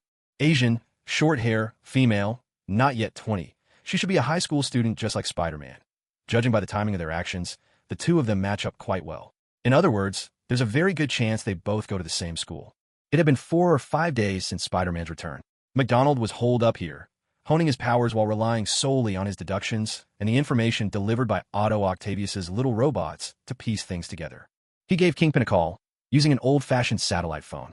"Mr. Fisk, have you given any thought to the suggestion I made?" There was a long silence on the other end. Kingpin didn't reply straight away. Only after a lengthy pause did he finally respond. "I admit, you make a good point, Mr. Gargan. But don't you think you're rushing things a little?" Gargan laughed. "You're the one who wants Spider-Man out of the picture more than anyone, aren't you?" A low, begrudging retort rumbled from the other end. "That doesn't have anything to do with what you're talking about now. I don't care either way, Fisk. I don't have friends or family. I just want the money. But then my spine got broken. Still, you're decent. You kept paying me, even got Octavius to operate on me. That's why I'm willing to return the favor. Take my advice, and you'll keep your empire intact. Otherwise, well, don't get me wrong, I'm not threatening you." Smiling, Gargan spoke the words that weighed heaviest on Kingpin's mind. Herman Schultz at least has a mother and brother. But Quentin Beck, he's like me, he's got no one at all. They've only got testimony, no hard evidence. Quentin Beck's always been kept out of the loop. He doesn't know that much, never did. Kingpin wasn't making excuses. At that very moment, he was standing by his office window, gazing out at Manhattan in daylight. Behind him stood his trusted lieutenant and secretary, Wesley, a man who, according to the TV show's storylines, should have died long ago. Yet here, Wesley was alive and well, standing at Kingpin's back, occasionally answering questions for people who came by. "In truth, Mr. Gargan, aside from the tasks I gave you all, I haven't done anything else. It's true, during the reconstruction of New York, I smuggled a batch of Chitauri tech. But beyond that, I know nothing. What I've done doesn't warrant a death sentence." On the other end, Gargan chuckled at this revelation. He understood it all now. Kingpin, the same as ever, never one to simply take things as they come. This isn't a threat, Fisk. Think of it as a detective sharing some hard-earned wisdom with his biggest client. You said it yourself, the old era is over. We're living in the age of mass clowns now. The call ended. Kingpin gazed out at Manhattan before lowering his head. Then he crushed the satellite phone in his hand and tossed it to the ground. "Have it all burned clean, Wesley." "Understood. What's next, boss?" Wesley nodded. This sort of delicate work was certainly beyond the Prowler's capabilities. Kingpin shot him a brief glance, not lingering on the thought. "Tell Otto Octavius that his time is running short as well. Be sure to make it clear, this isn't a threat, just a reminder." Elsewhere, Gargan pinned up strands of spider silk, photographs of Spider-Man, and images from 7 different schools on his board. Kingpin had sent him one last gift, a student roster obtained through the city's Board of Education. Finding a Spider-Man whose identity was completely hidden could be tricky, but locating a girl who belonged to a specific ethnic minority, with a well-documented height, weight, and hairstyle, would be a simple task.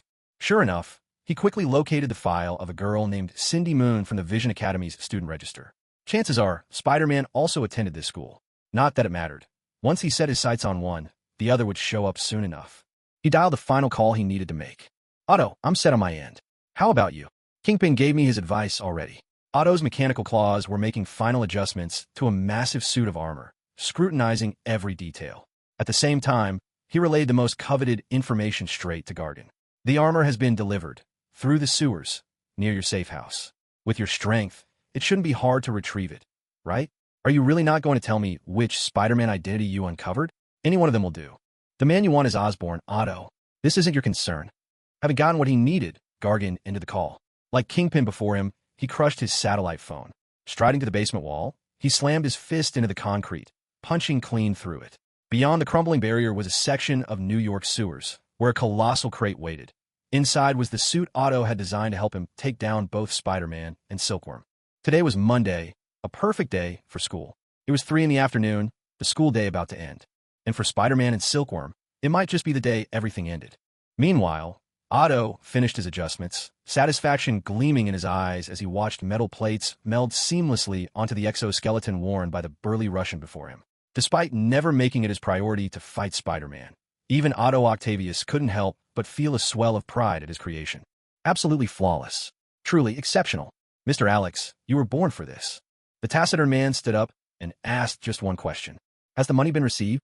All the money you need is absolutely clean. Even if you get caught, it can't be traced back or used for fines. Go ahead, Rhino, buy our scorpion some time. Monday of the 4th week of September was a day Peter had expected to be good, but reality proved otherwise. For today, out of nowhere, or perhaps not quite out of nowhere, a notorious supervillain had emerged. The Rhino. Earlier, when a synthetic metallic polymer skin developed by Oscorp had been stolen, Peter knew he'd have to prepare for a showdown with the Rhino. What he didn't expect was how soon the confrontation would come. He'd been busy handling the Scorpion these past few days and never imagined Rhino would show up so abruptly. Standing a towering 3 meters tall, not for natural height, but thanks to the metallic polymer skin paired with a gray-black exoskeletal-powered suit, the Rhino looked every bit the fearsome brute. Hydraulic pistons and mechanical arms jutted from the exoskeleton, layered with thick armor that covered nearly his entire body. The scant places left exposed were protected by that same gray metal skin, making his muscles stand out even more. Completing the look was a huge metallic horn atop his head, more massive than sharp and overwhelmingly intimidating. He looked almost exactly like the Rhino in the Marvel Spider-Man game, only now with even his skin clad in a steely shell. I once ran into a guy named Whirlwind. He built himself this magnificent wheel as a weapon. You're the Rhino, right? Swooping beside Rhino, Peter quipped while splattering webs over Rhino's face. At the same time, thin strands of electric webbing zinged across and sent a jolt straight through Rhino's body. The powerful current sent smoke pouring from Rhino's suit in an instant, even billowing out from his open mouth. Yet, to Peter's surprise, the villain didn't go down. The Rhino merely turned and charged at Peter, head lowered like a battering ram. Or what? Were you bitten by a radioactive rhino? Mutant Rhino Man, maybe? A deft somersault carried Peter out of harm's way, and he quickly fired another strong web line to snag Rhino's back. Yanking with all his strength, he managed to steer Rhino away from hitting anything valuable, maybe saving the city some property damage in the process. Come on, man, say something. Spider-Man tugged desperately at the Rhino, exasperated. Are you really a living, breathing human and not some sort of Rhino bot? Or is there someone controlling you in that suit? As long as I keep the collateral damage under control, you Avengers won't call in the Hulk. That means it's going to take you longer to stop me. As soon as Rhino started speaking English with a Russian accent, Peter was stunned. In that instant, he realized that this guy, who had scared away the bystanders, smashed up a few shops and a dozen cars, and whom Peter himself had told the captain that Spider-Man could handle alone, was only stalling for time. What are you buying time for? Peter demanded. Rhino said nothing. He simply hefted an empty car and hurled it at Spider-Man. Peter Parker leapt high, shot out a web to snatch the flying car midair, and swung it straight back at Rhino. The car slammed into Rhino with a force that would have left an ordinary vehicle teetering on its wheels after a terrifying impact, but Rhino didn't even budge. But whatever he needed to do, it was already over. Breaking economic news. Wilson Fisk, chairman of the Fisk Corporation, has turned himself into the police, admitting to 3 additional federal felonies. Let's go live to the scene. On the giant screen mounted to the building by the street, Fisk appeared in a sharp suit, handcuffed, and looked calmly at the reporters. I'm deeply grateful to my wife. She has always reminded me what is right and what is wrong. I think of the man I could have become, and she has helped heal wounds I've carried since childhood. For her sake, I have volunteered to surrender all my illegal gains, pay triple the damages, and fully compensate all the victims' families. With the sincerity of a devil dressed in white, he continued, Of course, I know this is not enough to erase the harm I've done to them. Still, I hope that with my actions, our city and our community might move toward a better future. Kingpin has turned himself in? Why?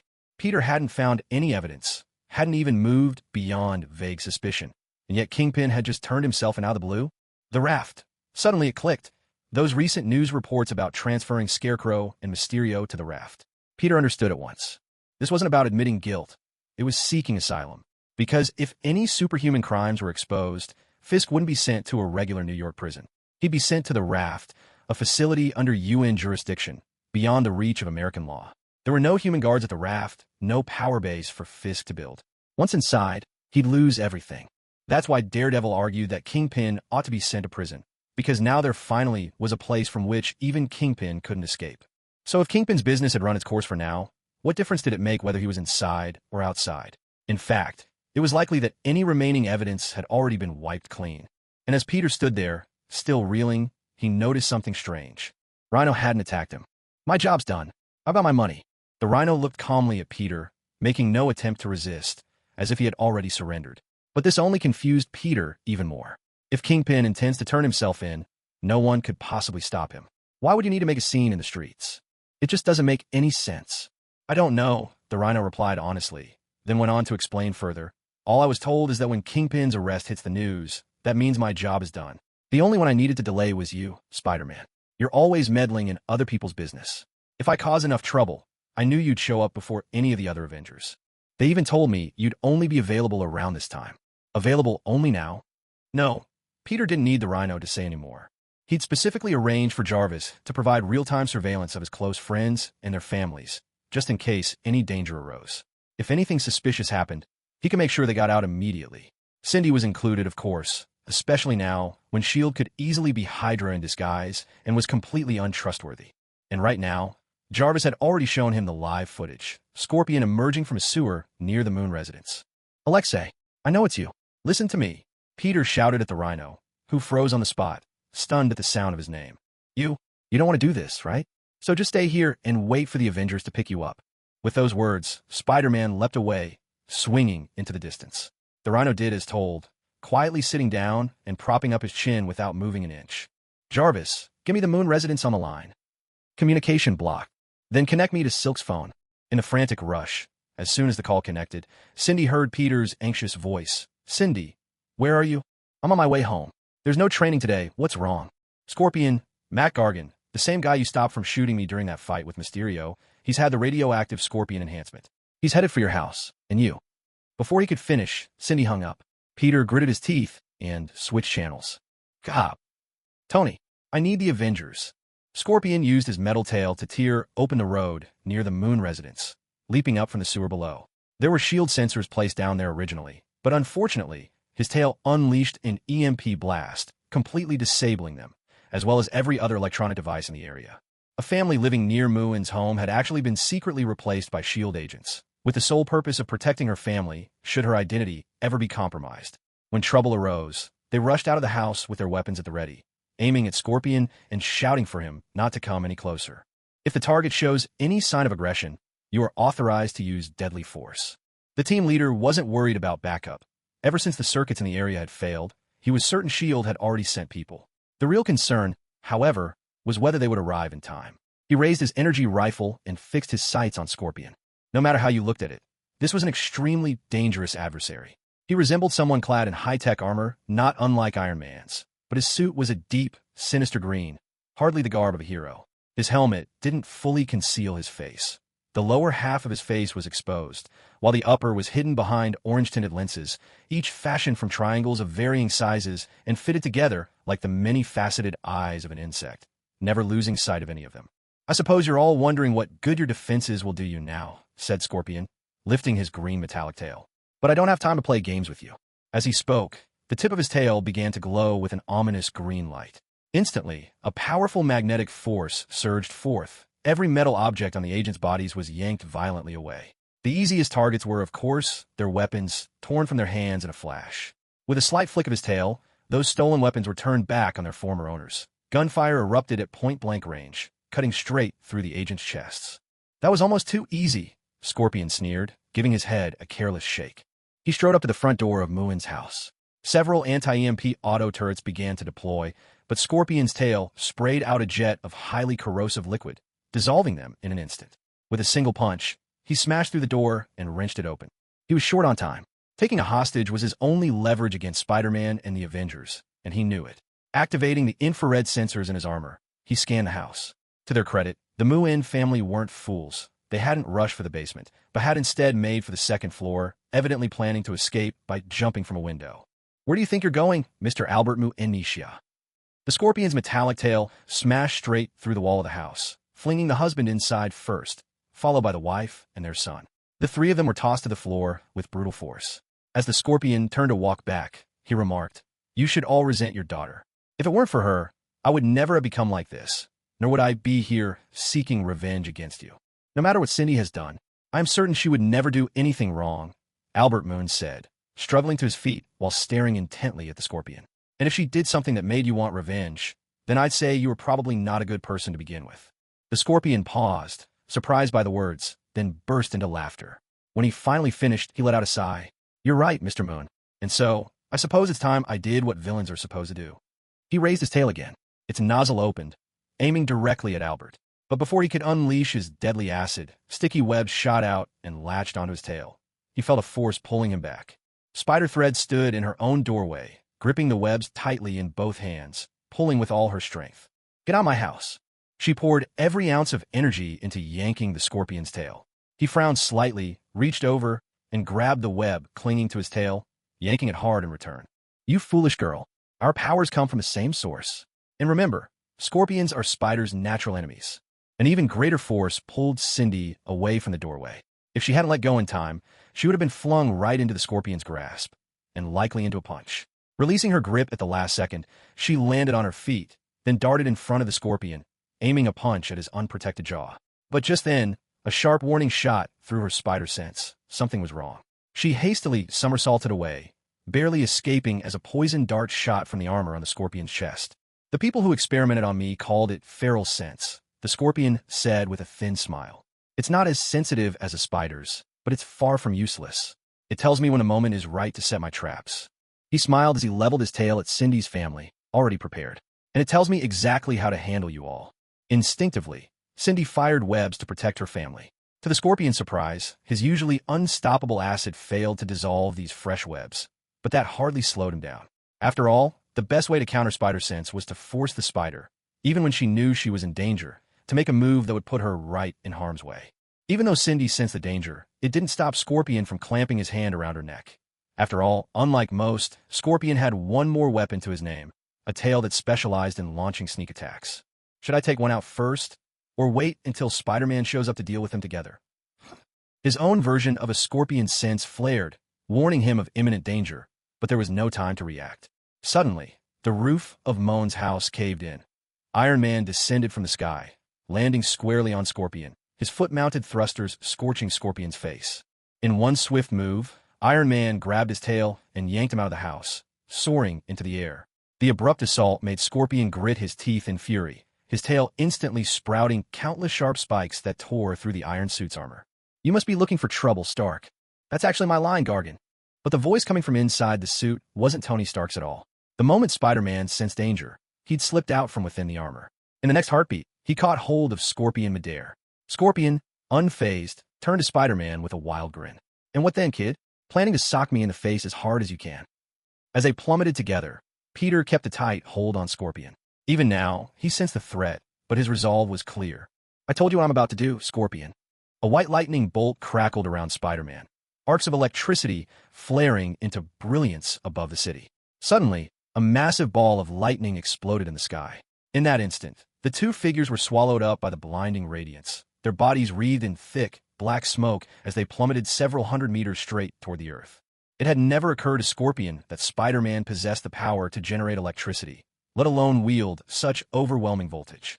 The white lightning was so dazzling, it seemed to outshine the noonday sun. As he hurtled toward the ground, those 3 long seconds dragged on, and before his eyes, his life flashed by. The 34 years of McDonald Gargan played out like a jittery, second-rate home movie. McDonald Gargan had always been an ordinary man, born with one rather dull talent. He could spot connections among a mountain of messy details. This knack paved his way as a private investigator, but after a handful of gigs, Gargan came to a harsh but crucial realization. This job barely paid. One day, everything became clear. The doorknob of his detective agency was painted gold, his clients' briefcases secretly contained his custom-made bugs, and there was always a bank account ready to take wire transfers. No questions asked. He'd mastered the art of putting a price on his clients' secrets and selling them to those who wanted them more. It wasn't long before McDonald Gargan was swimming in cash, and that caught the attention of the Kingpin, who enlisted him as his personal investigator. It also became the key to Gargan's quest for revenge. The Scorpion braced himself, lifting the heavy armor that encased his body. Unlike Iron Man, his suit was not powered by any kind of reactor, nor did it run on something as dramatic as a fearsome energy core. It generated power from the recoil of his own vibration waves. Aside from several built-in mechanisms, this armor was actually born by Gargan's own mutated flesh, designed with one purpose: to offer enough protection in his clashes with Spider-Man. He shook his head, brushing off chunks of concrete from his suit, and rose almost at the exact same moment as Spider-Man. As he looked at the furious Spider-Man before him, Scorpion couldn't help but let out a low, mocking laugh. "You're faster than I expected. More impatient, too. Are the Avengers here yet?" Spider-Man said nothing. He just glared at Scorpion, faint arcs of electricity still flickering between his hands. Scorpion narrowed his eyes. Wasn't Spider-Man supposed to be good with words? Why was he suddenly silent? He was angry. He's angry? I haven't even begun to feel angry yet. This is all your own doing. With that, the Scorpion's tail lifted high. Segment by segment, the massive tail extended to a full 10 meters, lashing toward Spider-Man with remarkable speed. Not uttering a sound, Spider-Man twisted his torso just enough to let the tail whip past him. Excellent. Next, based on previous combat data, Spider-Man should grab the tail and fling the Scorpion away. But Spider-Man didn't do that. Instead, he vanished. The Scorpion paused in confusion, then quickly switched his visor to thermal imaging. Gun ports snapped open along his mechanical tail, spitting automatic fire in every direction. Bullets tore through the air, but none found their mark. The thermal image revealed Spider-Man was already directly in front of him. With no warning, Spider-Man's fist crashed into Scorpion's face. The visor cracked with a sharp line, yet Scorpion only grinned. Shaken by the punch, he immediately swung out and slapped Spider-Man across the face. With tremendous force, the high schooler, just over 5.5 feet tall, was sent flying, landing solidly a short distance away. Do you really think your anger makes any difference? The tail's mechanisms shifted, morphing into the shape of an automated cannon as it trained a barrage of gunfire on Spider-Man. Scorpion let out a triumphant, mad laugh. "You can't do a thing.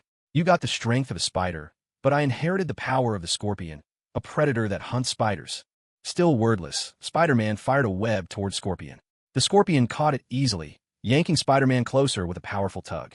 Armored and unfazed, he ignored the crackling bursts of electricity Spider-Man unleashed. His suit's internal diagnostics flashed with countless errors, but it didn't matter. Spider-Man had nothing left to fight back with. Sacrificing a little to finish this was a price easily paid. Spider-Man seemed to want to wrestle the Scorpion, but he did not gain the upper hand. At the same time, the turret at the end of Scorpion's tail locked onto Spider-Man and unleashed a rapid volley of shots. Spider-Man still clung to his web, but leaped high to dodge, and in the next instant, a fresh surge of electricity crackled over the Scorpion's body. Scorpion had grown bored of toying with him. His tail began to shift and morph again, transforming back into the high-concentration acid spray mode. The potent acid instantly ate through the web. With a bound, Scorpion launched himself straight at Spider-Man. He crashed down beside him, a storm of anger and a twisted sort of exhilaration burning in his eyes. Effortlessly, he caught Spider-Man's punch and threw a vicious blow right at his face. "Is this really all the strength you've got in those fists of yours?" Locking Spider-Man's fist in his grip, Scorpion pummeled him again and again, his voice trembling with rage. "You have no idea. I turned myself into a monster, just like you freaks, all for revenge on your kind. Do you understand that, huh? Scorpions are predators. Spiders are prey." Spider-Man said nothing, silent and unmoving. At last he spoke. "Maybe so, Gargan." He caught Scorpion's fist as it swung in again, this time gripping it so tightly that Scorpion froze, startled, and tried desperately to pull free. But he couldn't. This didn't make sense. There was no way Spider-Man could be stronger than him.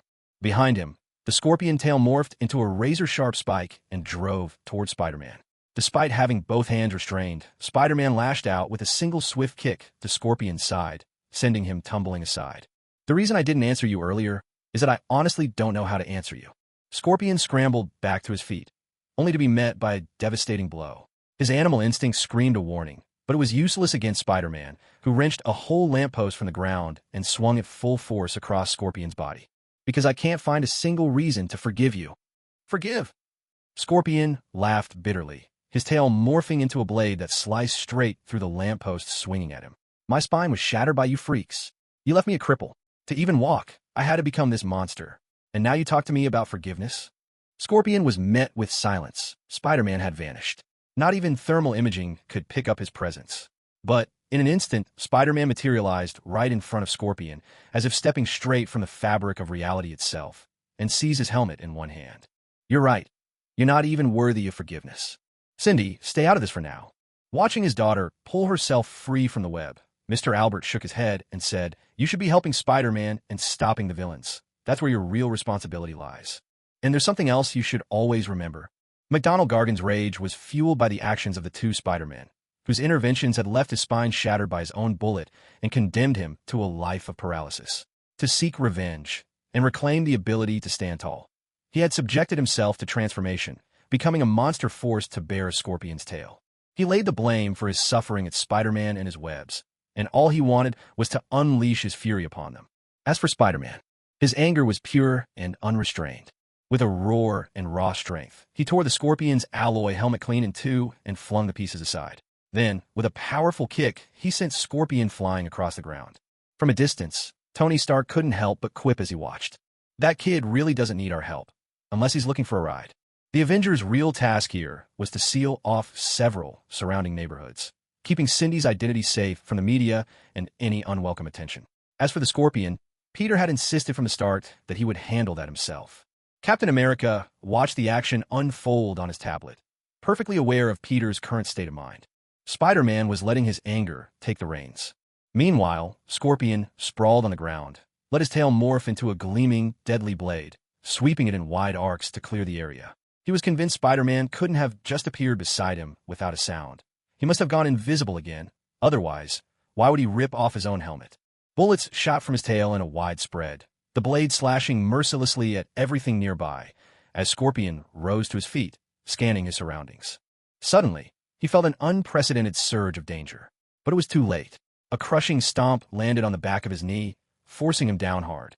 Somehow, Spider-Man had materialized right behind him, tearing the armor from his own forearm to bits and letting the scrap drop with a thud. Enough is enough. Summoning strength and speed that could rival Spider-Man's own, Scorpion swung around with a thunderous punch, but he struck only empty air. Spider-Man had done more than just cloak himself. It was as if he had vanished altogether. Peter Parker had indeed disappeared. He wasn't just tearing at the armor on the Scorpion's back. He was clawing at the very bastion of reality itself.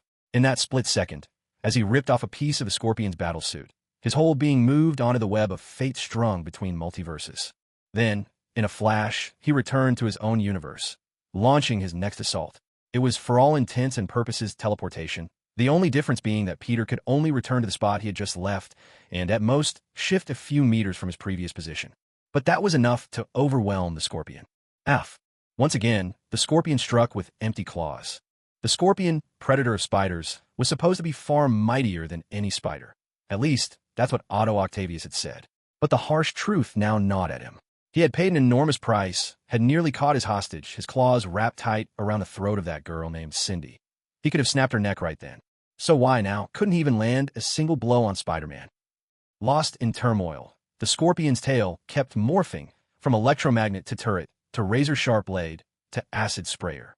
Each transformation came and went in rapid chaos. Even the Scorpion himself found it slipping out of his control. All the while, he faced a figure who said not a word, who appeared and vanished like a nightmare, whose white eyes never blinked, whose bare hands had ripped away plates of golden titanium alloy, the same steel that made Iron Man's armor. "Show yourself. Come out. Come out here." The Scorpion roared and bellowed, completely unhinged. And Spider-Man did come out. He looked at the Scorpion, now nearly stripped of his armor, and finally did what the Scorpion had planned to do all along. He grabbed hold of the Scorpion's tail. The Scorpion even managed a fleeting grin. At last, Spider-Man had appeared. He was human, not a specter or a monster or a maddening illusion that flickered in and out of sight. Then Spider-Man gripped the Scorpion's tail, swung him up, and smashed him heavy against the ground. Again he swung him, and again, another bone-breaking crash onto the earth. McDonald Gargan felt his face slam hard into the ground. McDonald Gargan felt blood trickle from his nose and mouth. McDonald Gargan spat out broken teeth. McDonald Gargan's entire face went numb and vacant. No one came to stop Spider-Man. Not the Avengers, not anyone. Spider-Man knew the limits of his own strength. He also knew just how sturdy the Scorpion's genetically altered body was. So, gritting his teeth, Spider-Man hurled the Scorpion to the ground over and over, each impact thunderous and merciless. He only stopped when someone seized him from behind. "You're about to kill him." The person calling out was someone Peter hadn't expected at all. It was Cindy. He looked at her in disbelief, though his voice was so calm it barely wavered. "He almost killed your family. But my dad said you can't kill people, at least not him." Peter could see the struggle in her eyes. "My dad said he's not worth it." In one swift movement, Peter pushed Cindy aside. During that brief pause, the Scorpion's tail had lunged straight for their heads. Cindy fell hard to the ground, staring as Spider-Man vanished in a blink and then reappeared with effortless grace. Only she could sense it. Spider-Man wasn't truly gone, just absent for an instant. The Scorpion's face was a ruined mask of blood and flesh, his broken teeth casting off as he let out a desperate, rasping laugh. The killing strike had missed, but suddenly a choking pressure seized him. Someone had planted a boot on his neck, crushing the air from his lungs. Spider-Man reappeared, pulling up the lower half of his mask to reveal his chin and mouth. He pressed his foot down on the Scorpion's back, and with a ferocious roar, yanked the tail and the neural connector along his spine out, root and all. Gargan's eyes bulged as a howl tore out of him. Once again, he couldn't feel his legs. They were gone all over again. Peter tossed the tail aside. The Scorpion still clung to life, refusing to die. Peter turned to Cindy. Cindy, watching that mask lifted just enough to show a sliver of the man beneath, couldn't read the expression hidden under the disguise. You're right. He's not worth it. Suddenly, Spider-Man's whole body crackled with white lightning. He grabbed the Scorpion by the leg, hoisted him upside down, and sent thousands of volts surging through his body. Then Peter flung him aside, took out his Avenger communicator, and placed a call to his new contacts. Mr. Scott, I need Ms. Emma Frost's assistance. There's someone's mind that needs a bit of her attention. Later, Peter bought a sandwich and perched on the very tip of the Empire State Building's broadcast antenna to eat. He didn't wait long before Cindy quietly climbed up and joined him by his side. Just like that time with Mysterio, Cindy knew Peter was waiting for her. After all, who else would sit perfectly still on top of the Empire State Building for no reason? Want one? I got you one too. Peter picked up an extra sandwich he'd set aside and handed it to Cindy. She hesitated, then accepted it without taking a bite, simply holding it in her hands. Removing her mask, she bowed her head. Long moments passed before she finally spoke, her voice filled with unease. I'm sorry. There's nothing to apologize for. You haven't done anything wrong. In fact, you showed up just in time. The Scorpion was tough, and if you hadn't arrived when you did, I might have been too late myself. Peter tried to comfort Cindy. From the whole situation, she really wasn't at fault. Actually, she'd done pretty well. Other than taking a beating from Scorpion, there was little else to criticize. Cindy, still with her head lowered, murmured a quiet, thank you. She truly did have a reason to be grateful. In this matter, Peter's sense of urgency and concern matched, if not surpassed, Cindy's own. As soon as he realized someone close to him was in danger, he rushed to the scene. He'd even called in the Avengers to seal the area, making sure the Scorpion couldn't escape. In the end, he'd enlisted a telepath to deal with the aftermath. No need to thank me, Peter replied. It's just that I've always been concerned about the safety of the people around me. My uncle and Aunt Gwen Harry. Maybe that's why I take this so seriously. He didn't consider what he'd done worthy of gratitude. But when it all happened, honestly, I was terrified. You're an agent of S.H.I.E.L.D., and even your information wasn't secure. The Scorpion managed to threaten your family. Peter couldn't help but worry. What if the Scorpion had also figured out that Peter Parker was Spider-Man? If the villain succeeded, wouldn't the Parker family be next on his list? That's what filled Peter with dread and outrage. He imagined himself going up against the Scorpion, completely wrapped in the fight. To him, the villain was as vile as anyone he'd ever faced, maybe even as bad as Kingpin. If Cindy hadn't stopped him, he might have pounded the Scorpion into the ground over and over, unable to hold back his fury. I'm not sure exactly how S.H.I.E.L.D. will handle this, but you can probably rest easy now. Emma Frost, the telepathic X-Man, erased every trace of you, of our identities, from the Scorpion's mind. He'll never investigate us again. In fact, he's lost the ability to draw any conclusions from what he knew. If possible, Peter would have wished Emma could make the Scorpion senile, but she hadn't gone that far. As compensation, though, she had given him information about Kingpin, Scorpion, and Mysterio's plans. At long last, Peter had also learned the answer to who had provided the Chitauri tech modifications, outfitted the Scorpion, and given the coordinates for those high-tech heists. The person funded by Kingpin, none other than Dr. Octopus, Otto Octavius. But that wasn't the problem Peter had to deal with right now. I waited here for you because I get the feeling you're not doing so well at school, and just now, what were you really thinking back there? Cindy lowered her head and hugged her knees in silence for a while before giving an answer that caught Peter a little off guard. I wasn't thinking about anything. I don't know. I've never known what I'm supposed to do. It's just my mom and dad said I should get into a good school, so I studied hard. They thought I should take part in the science fair to earn more credits, so I did. And then I was bitten by that spider. Even after gaining the powers of the spider, Cindy was still at a loss. She had no idea what she should do. So, just like always, she followed her parents' arrangements. She notified the authorities. S.H.I.E.L.D. came and convinced her parents, and so Cindy joined S.H.I.E.L.D. It's not because I agree with everything my mom and dad think. It's just because I don't know what else I should do. I got these powers, and then what? Peter Parker chose to help others out of his own will. Carl King chose, also of his own will, to become a villain. But Cindy Moon, she discovered she had no personal goal, no direction. She had no idea what she should do, or even what she wanted to do. She was the kind of kid who just stared blankly whenever a teacher asked, "What do you want to be when you grow up?" Dad thought there was no need to kill someone like Scorpion, so he sent me to stop you, and I listened. But I'm not even sure myself. That guy wanted to hurt my family, and I honestly didn't even know how I was supposed to feel about it then. Peter heard Cindy sigh. At least by joining S.H.I.E.L.D., they can tell me what I'm supposed to be doing. Or maybe it's simpler. There must be something you want to do, right? You love reading. I've seen you with David Dickens, maybe Balzac or someone else. We both got bitten by a spider, and maybe we can't decide right away what to do with this power. But at the very least, we can be clear about what things make us happy and what things don't. Peter gazed at Cindy quietly. Maybe you can think of something that would make you happy to do, but your parents wouldn't approve of? Cindy ran her fingers anxiously through her hair. Something her parents wouldn't approve of, but she might enjoy? Not stopping Peter from killing Scorpion back then? Would that really have made her happy? She looked at Peter Parker, the boy she had been quietly watching since that day, always knowing what he was up to, the one who had appeared when she and her family needed someone most. If Coulson were to ask the question again, Cindy knew her only answer would still be someone kind-hearted.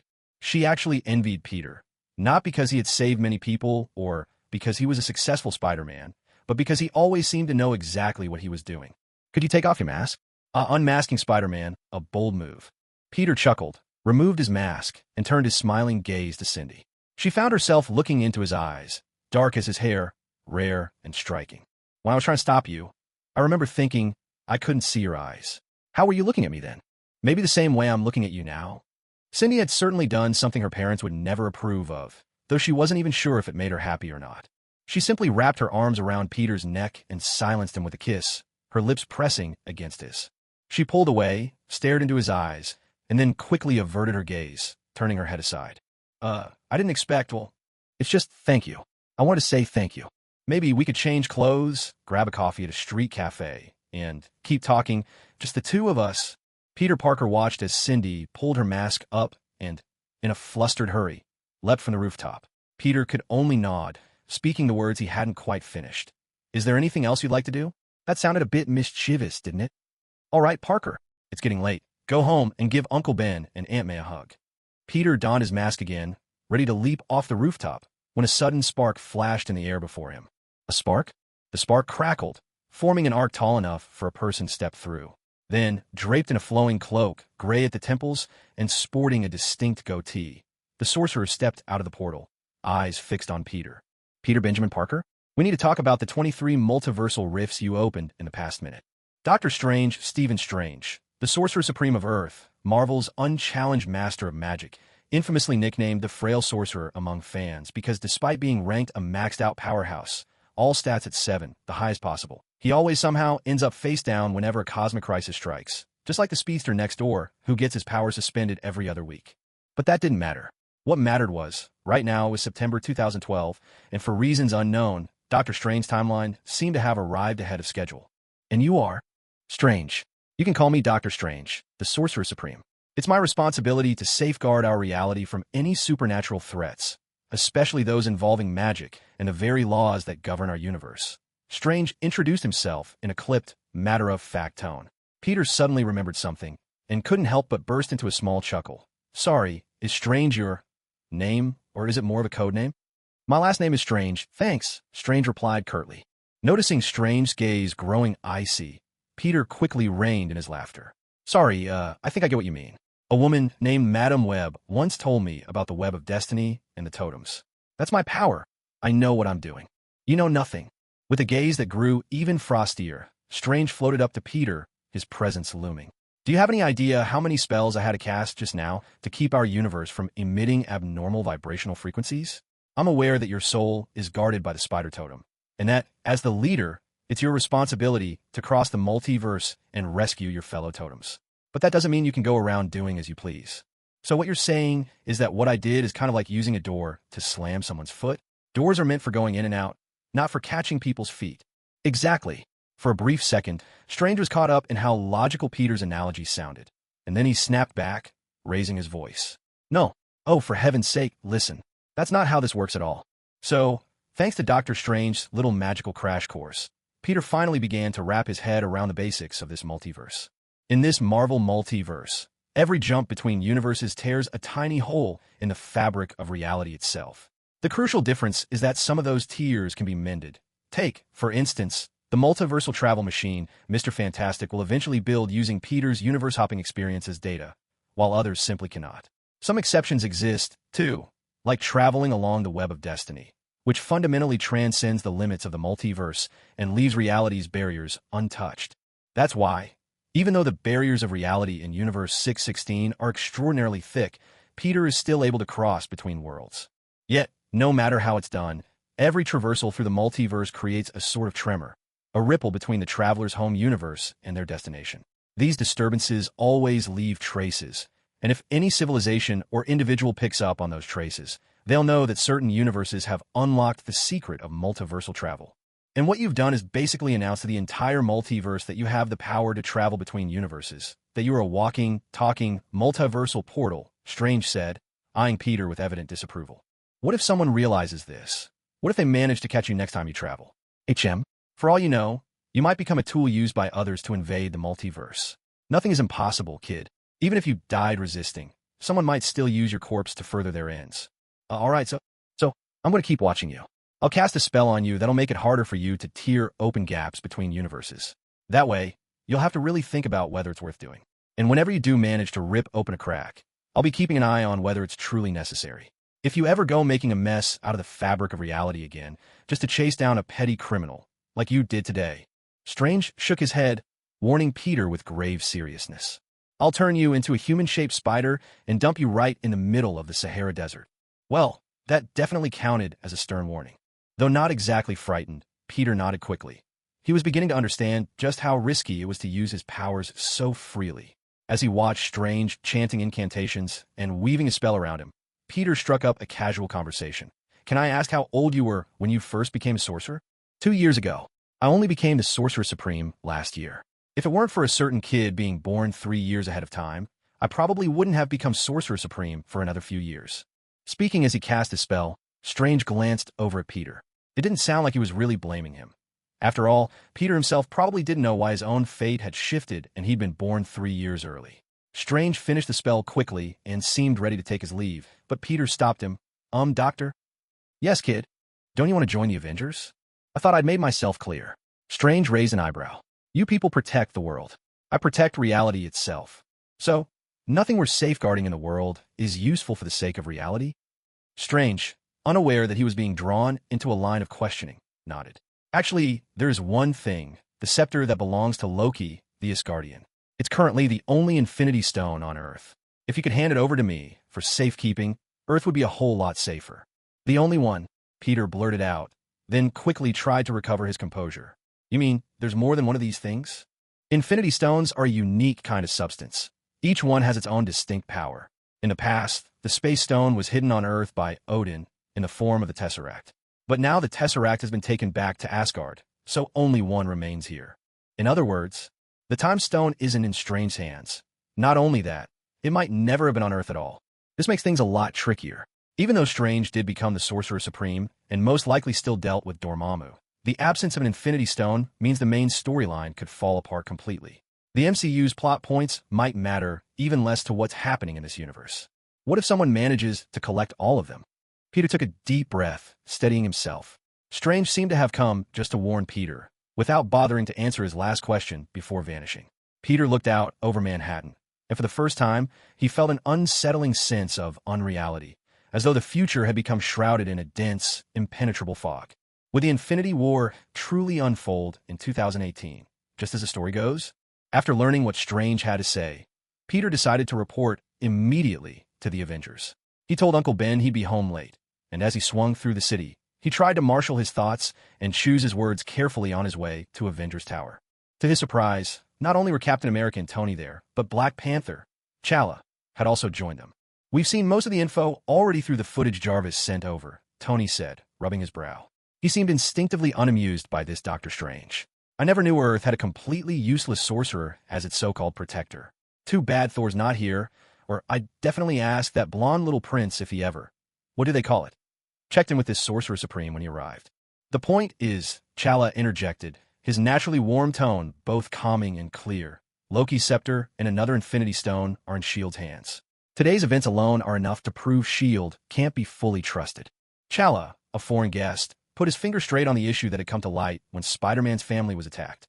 S.H.I.E.L.D.'s real problem is its own internal breakdown. It can't even keep its own agents safe. But Peter's mind was focused elsewhere.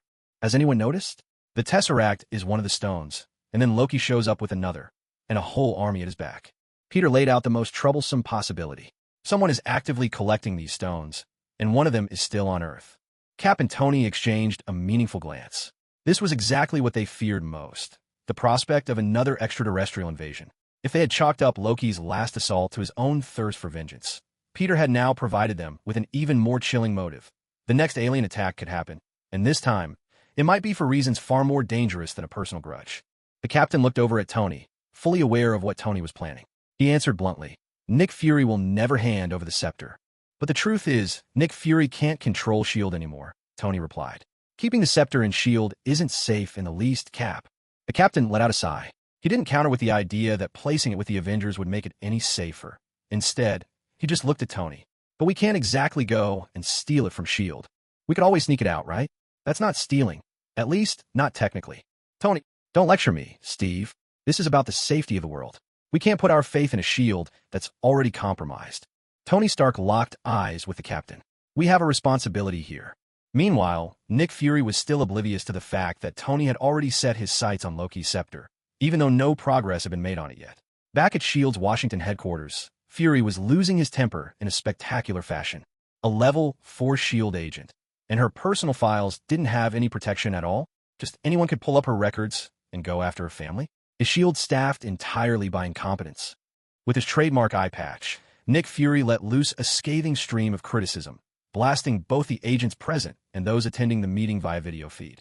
Last month, I assured the Russians that SHLD security makes Lubyanka look like child's play. Now look at us. We're crawling with KGB and MI6 moles. The agent responsible for information has already been held accountable. One of the level 8 agents added, embarrassment written all over his face. Fury merely gave a sardonic chuckle. Some might think this was just a lapse, a mistaken procedure. But Fury was certain this wasn't an accident. It was, without question, a dire case of information breach. Someone interrupted his tirade. Fury's gaze shifted to the doorway, where the World Security Council's S.H.I.E.L.D. representative, his only direct superior, Alexander Pierce, had just appeared. I'll deal with the rest of you later. Coulson, come by my office in a bit. With that, Fury left the conference room and joined Pierce. Pierce draped an arm around Fury's shoulder, guiding him down the hall as they talked. I've heard all about it, Nick. This isn't normal. It doesn't look like some run-of-the-mill data leak, does it? I agree, sir. The whole thing feels like someone gave it the green light, Fury replied, careful and attentive in front of his old boss. Pierce patted him reassuringly. Who do you think is behind it? The Russians, maybe? Well, Fury scratched his ear. Ever since the Soviet Union collapsed, the Russians haven't really had the strength to compete with us anymore. S.H.I.E.L.D. was nominally a United Nations agency, but at its core, it was still an organization formed under American leadership, with the British and French at the helm. Naturally, the Russians had no intention of joining. In theory, it was possible for the Russians to get involved, but the problem was they lacked any motivation. And if S.H.I.E.L.D. ever caught wind of their involvement, what little intelligence network they still had would take a punishing hit. So, Nick Fury didn't believe the Russians were behind this. Of course, Alexander Pierce had ideas of his own. Recently, I received a tip-off. The Russians are planning to assemble a superpowered team meant to rival the Avengers. And it's not just them. The Eastern Bloc and the Brits are thinking the same thing. A shadow flickered across Fury's face. But the Avengers aren't actually under SHLD's command, sir. That's exactly why I'm giving you this assignment. Pierce made his stance clear. Bring the Avengers under the S.H.I.E.L.D. umbrella. Let them know, if they refuse, they have no real authority to act. Oh, and see if we can arrange for the Scorpion's holding cell to be placed in S.H.I.E.L.D. headquarters. Who knows, someone like him might come in handy. Fury frowned, watching as Pierce walked out. At length, he made his way to his own office, where Coulson had been waiting. Director, you want to see me? What do you think of replacing Spider's family with LMDs, just as a precaution? Coulson took a moment to process that Fury was seriously asking for his opinion, then replied, perhaps it's better to ask the person involved first. And what about the Scorpion? Pierce seems eager to recruit him, always claiming we could make use of desperate men like that. Well, Coulson offered a weary shrug. We ought to check with the victims first. Having unloaded both dilemmas onto Coulson's shoulders, Fury nodded, then posed one last question. Are you and your team able to investigate this matter? Coulson was about to agree when something occurred to him. I'm afraid not, Director. Spider-Man says he senses that Ward is extremely dangerous. Nick Fury turned, fixing Coulson with a long, probing look. Later that night, Alexander Pierce returned to his Washington residence. As soon as he opened the door and verified that the cleaning service had finished their work for the day, he headed into the kitchen, intent on opening a bottle of red wine for a quiet drink or two. Yet, to his surprise, he caught sight of someone already sitting in his living room. Truth be told, I wouldn't object to you coming by for a visit once in a while, but you really ought to pick your timing, given that S.H.I.E.L.D. just had a bit of an incident, dropping in like this.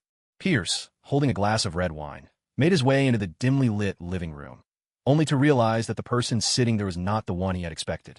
He couldn't help but let out a dry chuckle. I thought you were the Winter Soldier.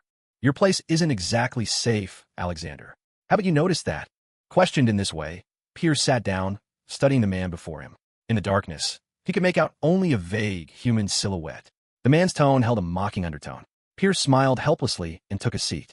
You know, in theory, within HYD or a UI instructor are equals. There's really no need for you to come here in person. Oh, but I do have a reason, Alexander. I need a little help from S.H.I.E.L.D. Silently watching the man before him, Pierce took a sip of his wine and waited. The man tossed a thin, transparent mask onto the coffee table. Pierce recognized it immediately. It was the kind of disguise mass S.H.I.E.L.D. agents frequently used. The man then produced another item, a heavier-looking mask, pocked with bullet holes of various sizes. Pierce picked it up curiously and asked, "What's this?" A leftover from Project Number 3. It was stolen by a Russian and later, claiming to be the chameleon, he flitted about doing dirty jobs. He died recently in New York. My people found this face of his.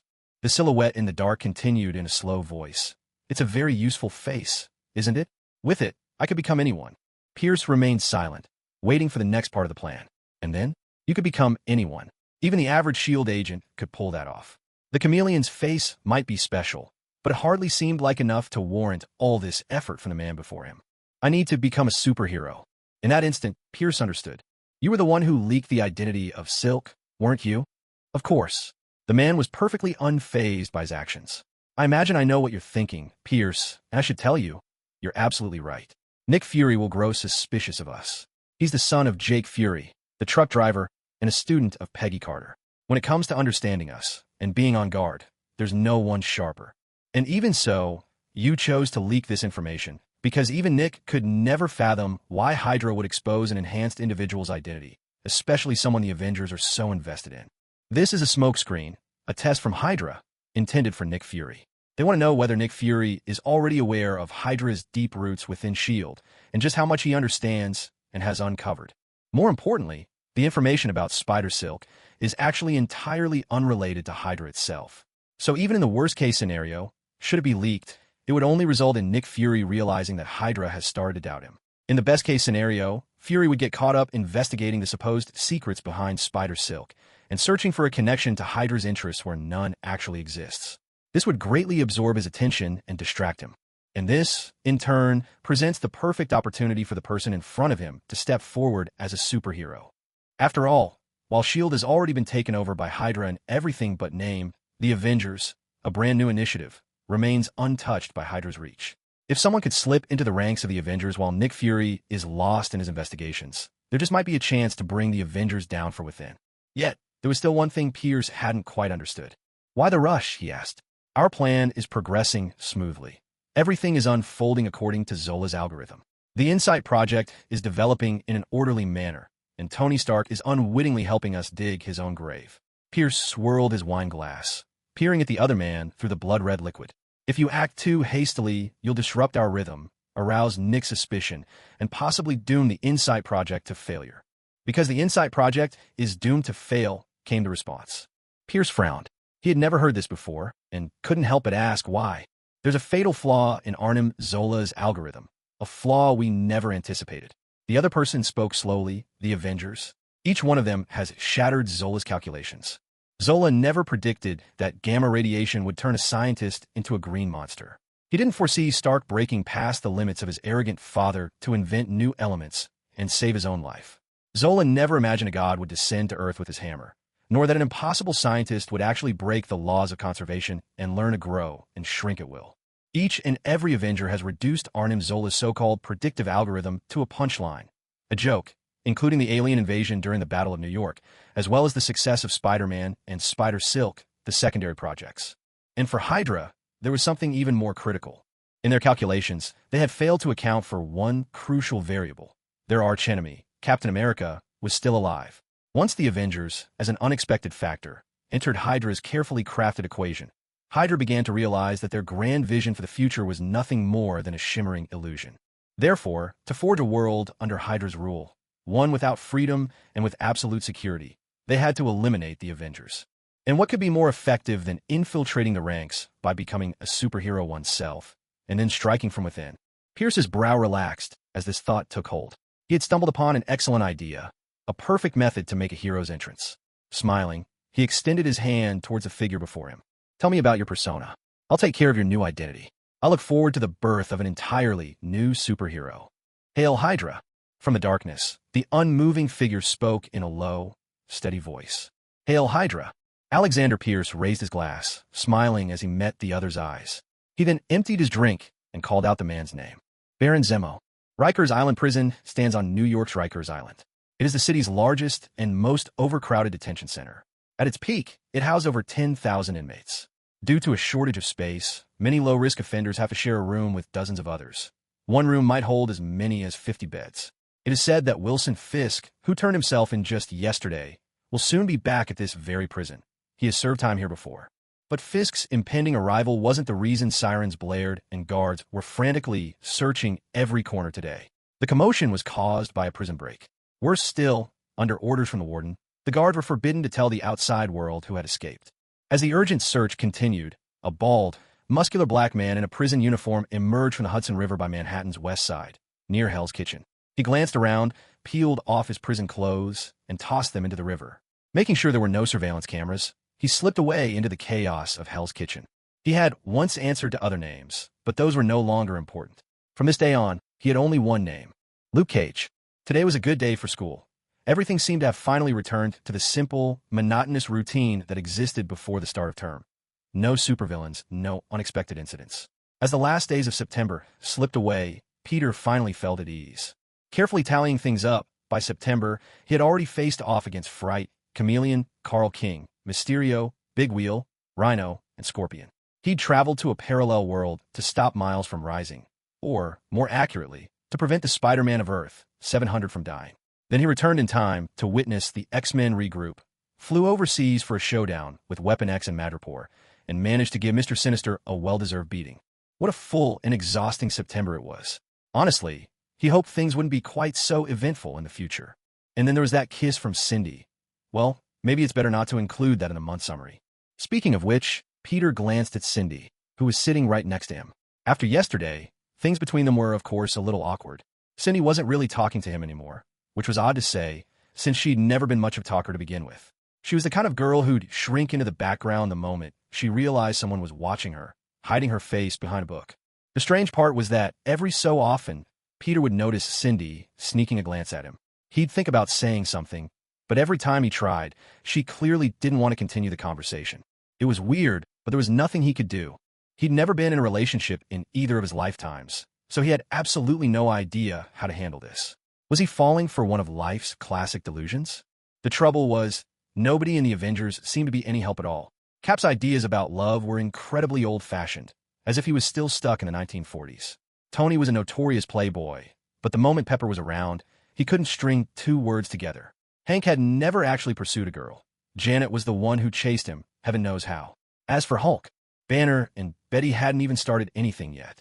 And Black Panther, King Chalia's love stories wouldn't exactly offer him any useful reference. As for Thor, truth be told, Peter had never even seen him in person. Maybe Thor doesn't exist at all. Maybe the Avengers just made him up to fool the aliens. Cindy, hearing Peter mutter this out-of-the-blue remark, shot him another quick glance before burying herself in her book again. Hey guys, good news. Of the three, Harry was definitely the most outgoing. He rushed back to his seat, brimming with excitement and ready to share. Guess what I found out? Some new comic convention announcement? Peter ventured. Harry gave Peter an exaggerated look of disdain. Honestly, how old are you? Before shaking his head mysteriously and turning to Amadeus. Guess what the good news is, Amadeus? I'm guessing it's not about our school trip to the Arecibo Observatory in November. Harry's face instantly fell, because, of course, Amadeus had guessed exactly right. The Arecibo Observatory, currently the largest radio telescope in the world, and soon to be the second largest, has long been one of humanity's eyes on the cosmos. Incidentally, this colossal eye met its end in 2020, after a steel cable supporting its feed platform snapped, sending the entire structure crashing down. With its destruction, the only remaining cosmic eye of its kind now belongs to the University of the East. At least for now, though, this marvel was America's exclusive treasure. Since the Arecibo telescope was located in far-off Puerto Rico, a U.S. territory, heading there almost felt like taking a trip abroad. Shouldn't this be an activity for the astronomy club? Peter asked with a curious look, then caught sight of the strange expressions on Harry and Amadeus' faces. It was then that it dawned on him. He'd been so caught up in his Spider-Man adventures, he'd missed out on things at school that he really ought to know about. Now, that was a problem. It's nothing like that, Peter. Actually, it's more of a reward, Harry explained, deciding to treat Peter's ignorance as a result of his recent absence due to illness. The school's setting up a student science team, all about researching extraterrestrial life. After all, New York did get invaded by aliens once. All you have to do is fill out their questionnaire, answer a few questions, and you're in the team. Then we get to go see the big telescope. Cool. I should have time. I'll check out the questions when I get home, Peter nodded. Cindy, listening nearby, quickly turned to Harry, asking, so as long as we score high enough, anyone can join the team? Of course. Otherwise, how will we freshmen get to go? The conversation was soon forgotten in the bustle of the school day. It wasn't until after classes were over that Cindy called out to Peter, though she made no mention of yesterday's events. I feel like there's something off about this science contest. It's a bit like the Baxter Building internship. Maybe it's all arranged behind the scenes. Maybe, Peter replied. You could always ask S.H.I.E.L.D. to look into it. My spidey sense hasn't picked up anything. He wasn't too worried. If every detail of his life was being orchestrated by someone else, he'd probably have to wonder if his very existence as a dimension hopper was on someone's master plan as well. That would be a little too much, wouldn't it? Are you heading out for patrol after school? Not tonight. I've got other plans. Mary Jane had asked him to help out with an interview for JJJ, and although Cindy and Gwen already knew about it, Peter figured it was better left unsaid. Something about it made his spidey sense buzz if he dwelled on it for too long. Need any help? No, that's okay. Peter smiled. All the bad guys are already behind bars. New York ought to be peaceful for a while, don't you think? Jonah Jameson, better known as JJJ, Spider-Man's greatest enemy and most terrifying nightmare. Well, actually not really. Once you realize that every JJJ across the multiverse has it out for Spider-Man, it becomes easy to accept, or just tune out, whatever nonsense he spews. Sometimes, if you ignore his biting sarcasm, you might even find a certain familiar warmth in his words. Do I look all right? To Mary Jane, Jonah Jameson was undoubtedly a big deal. Owner and chief editor of the Daily Bugle, the most prominent and independent newspaper around. Any one of these titles would be enough to make an ordinary high schooler aspiring to a career in journalism nervous. It was no wonder she kept asking Peter if her outfit was okay. She kept her makeup minimal, dressed simply in a white blouse paired with a long skirt, and put on heels, even though Peter thought she was already fairly tall. With practiced ease, he pressed the shutter and glanced at his camera. You look great, MJ. Very photogenic. I did a few extra gigs on TV shows, but this is something else, Mary Jane replied, half joking, half envying Peter as she tried to steady her nerves with a deep breath. You don't look nervous at all. Seriously. Any tips? Maybe it's because I'm not here to interview for an internship at the Bugle, so there's nothing to be anxious about. Peter was brushing it off. The truth was, the only time his nerves really got to him was his very first trip to Avengers Tower. After that, meeting superheroes became routine. There was nothing left to be nervous about. He snapped a few more pictures of MJ, assuring her she looked fantastic on camera. Finally, MJ, still obviously nervous, headed into the Daily Bugle building. After explaining her purpose to the receptionist, they took the elevator to the top floor. There, Mary Jane first met Mr. Robbie Robertson, one of the Bugle's senior editors. The silver-haired black man listened to MJ explain why she was there, then smiled and led them to Jonah Jameson's office. The door was open. Robbie knocked on the frame. Jonah, the student from Midtown High, is here for her interview. All right. I set aside a quarter of an hour for her to interview me. When Jonah wasn't berating his employees or ranting about Spider-Man on TV, he actually looked like a kindly man in his 50s, well, close to elderly. He smiled, watched MJ and Peter as they walked in, and after glancing at Peter, turned his attention back to Mary Jane. Hello, Mr. Jameson. I'm Mary Jane Watson from Midtown High School. MJ began by introducing herself, then turned to introduce Peter to Jonah. This is Peter Parker, my classmate. He's provided photographs for the Daily Bugle. Parker. Jonah mulled over the name for a moment, then suddenly recalled who Peter was. I remember now. You're the photographer who dared to shoot pictures of the Vulture and Spider-Man fighting on a rooftop. Ah. Jonah nodded, inviting Mary Jane to take the seat opposite him, clearly intrigued to see what kind of exclusive interview she had prepared for the day. After sitting down, Mary Jane took a moment to steady herself, then launched into her prepared question. It's common knowledge in New York that your criticism of Spider-Man is nearly unparalleled in its intensity. Now that Spider-Man's been an Avenger for over a week, your commentary hasn't let up in the slightest. May I ask where your hostility towards Spider-Man comes from? Hearing this, Jonah Jameson paused for a moment, then burst into hearty laughter. Peter seized the chance and clicked the shutter, capturing a photo of Jonah's booming laughter. After laughing for a good while, Jonah waved his hand, amusement brightening his eyes as he looked at Mary Jane. Ms. Watson, let me start by clarifying something. I don't have any personal grudge against Spider-Man. Jonah went on to say something that stunned even Peter. In fact, I actually admire and envy Spider-Man. He uses his abilities to save lives and help others. But MJ was clearly thrown by the unexpected answer. She stared at Jonah, unsure what to make of his words. Then why do you speak so harshly against Spider-Man on television? Slander? Is that what you call it? Maybe, but here's the thing. We don't know what's hiding beneath Spider-Man's mask. For all we know, he could be a criminal. Or maybe he's nothing at all, just some ordinary person in a suit. Jonah explained his stance on Spider-Man with absolute seriousness. These so-called superheroes, they show up out of some sense of duty. But what about someone who hides behind a mask? We don't even know his real identity. Think about it, Mississippi. These masked vigilantes aren't constrained by much. Vigilantes, by definition, aren't authorized by law to enforce justice, yet they choose to act anyway. A masked vigilante is even more dangerous because we don't even know who they are.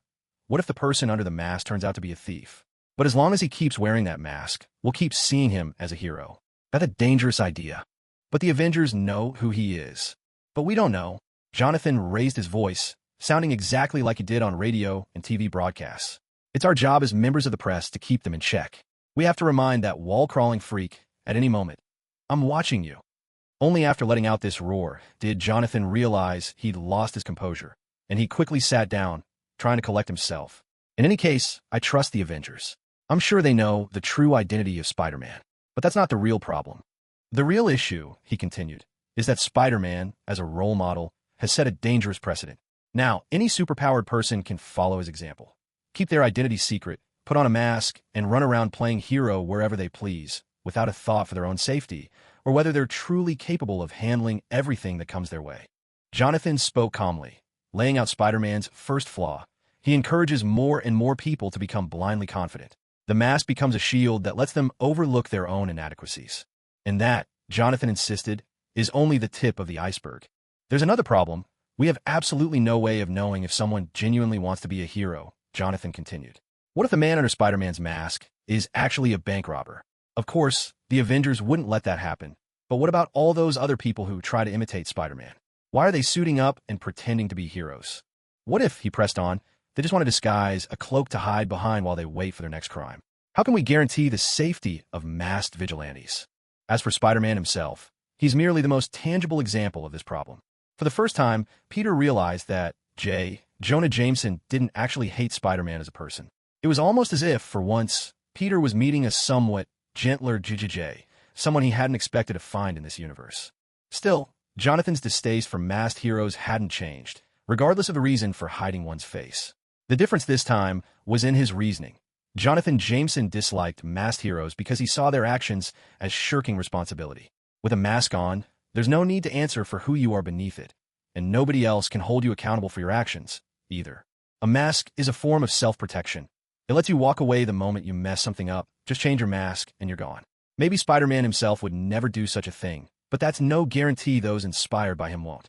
It was precisely for this reason that Jonah Jameson had always harshly criticized Spider-Man, because every masked vigilante who refused to reveal their face was, in his eyes, a potential supercriminal. Without any outside oversight, they were guided only by their own sense of morality, and should that fail to restrain them, they would inevitably become wrongdoers themselves. As the most famous and successful of all masked heroes, Spider-Man naturally became the primary target of Jonah's fiercest attacks. The struggle between him and Spider-Man would never end, unless Spider-Man agreed to remove his mask. So, In summary, you actually approve of Spider-Man's vigilante actions, but you disapprove of the fact that he hides behind a mask, Mary Jane concluded simply. Jonah, however, was quick to correct her. That's not quite what I mean, young lady.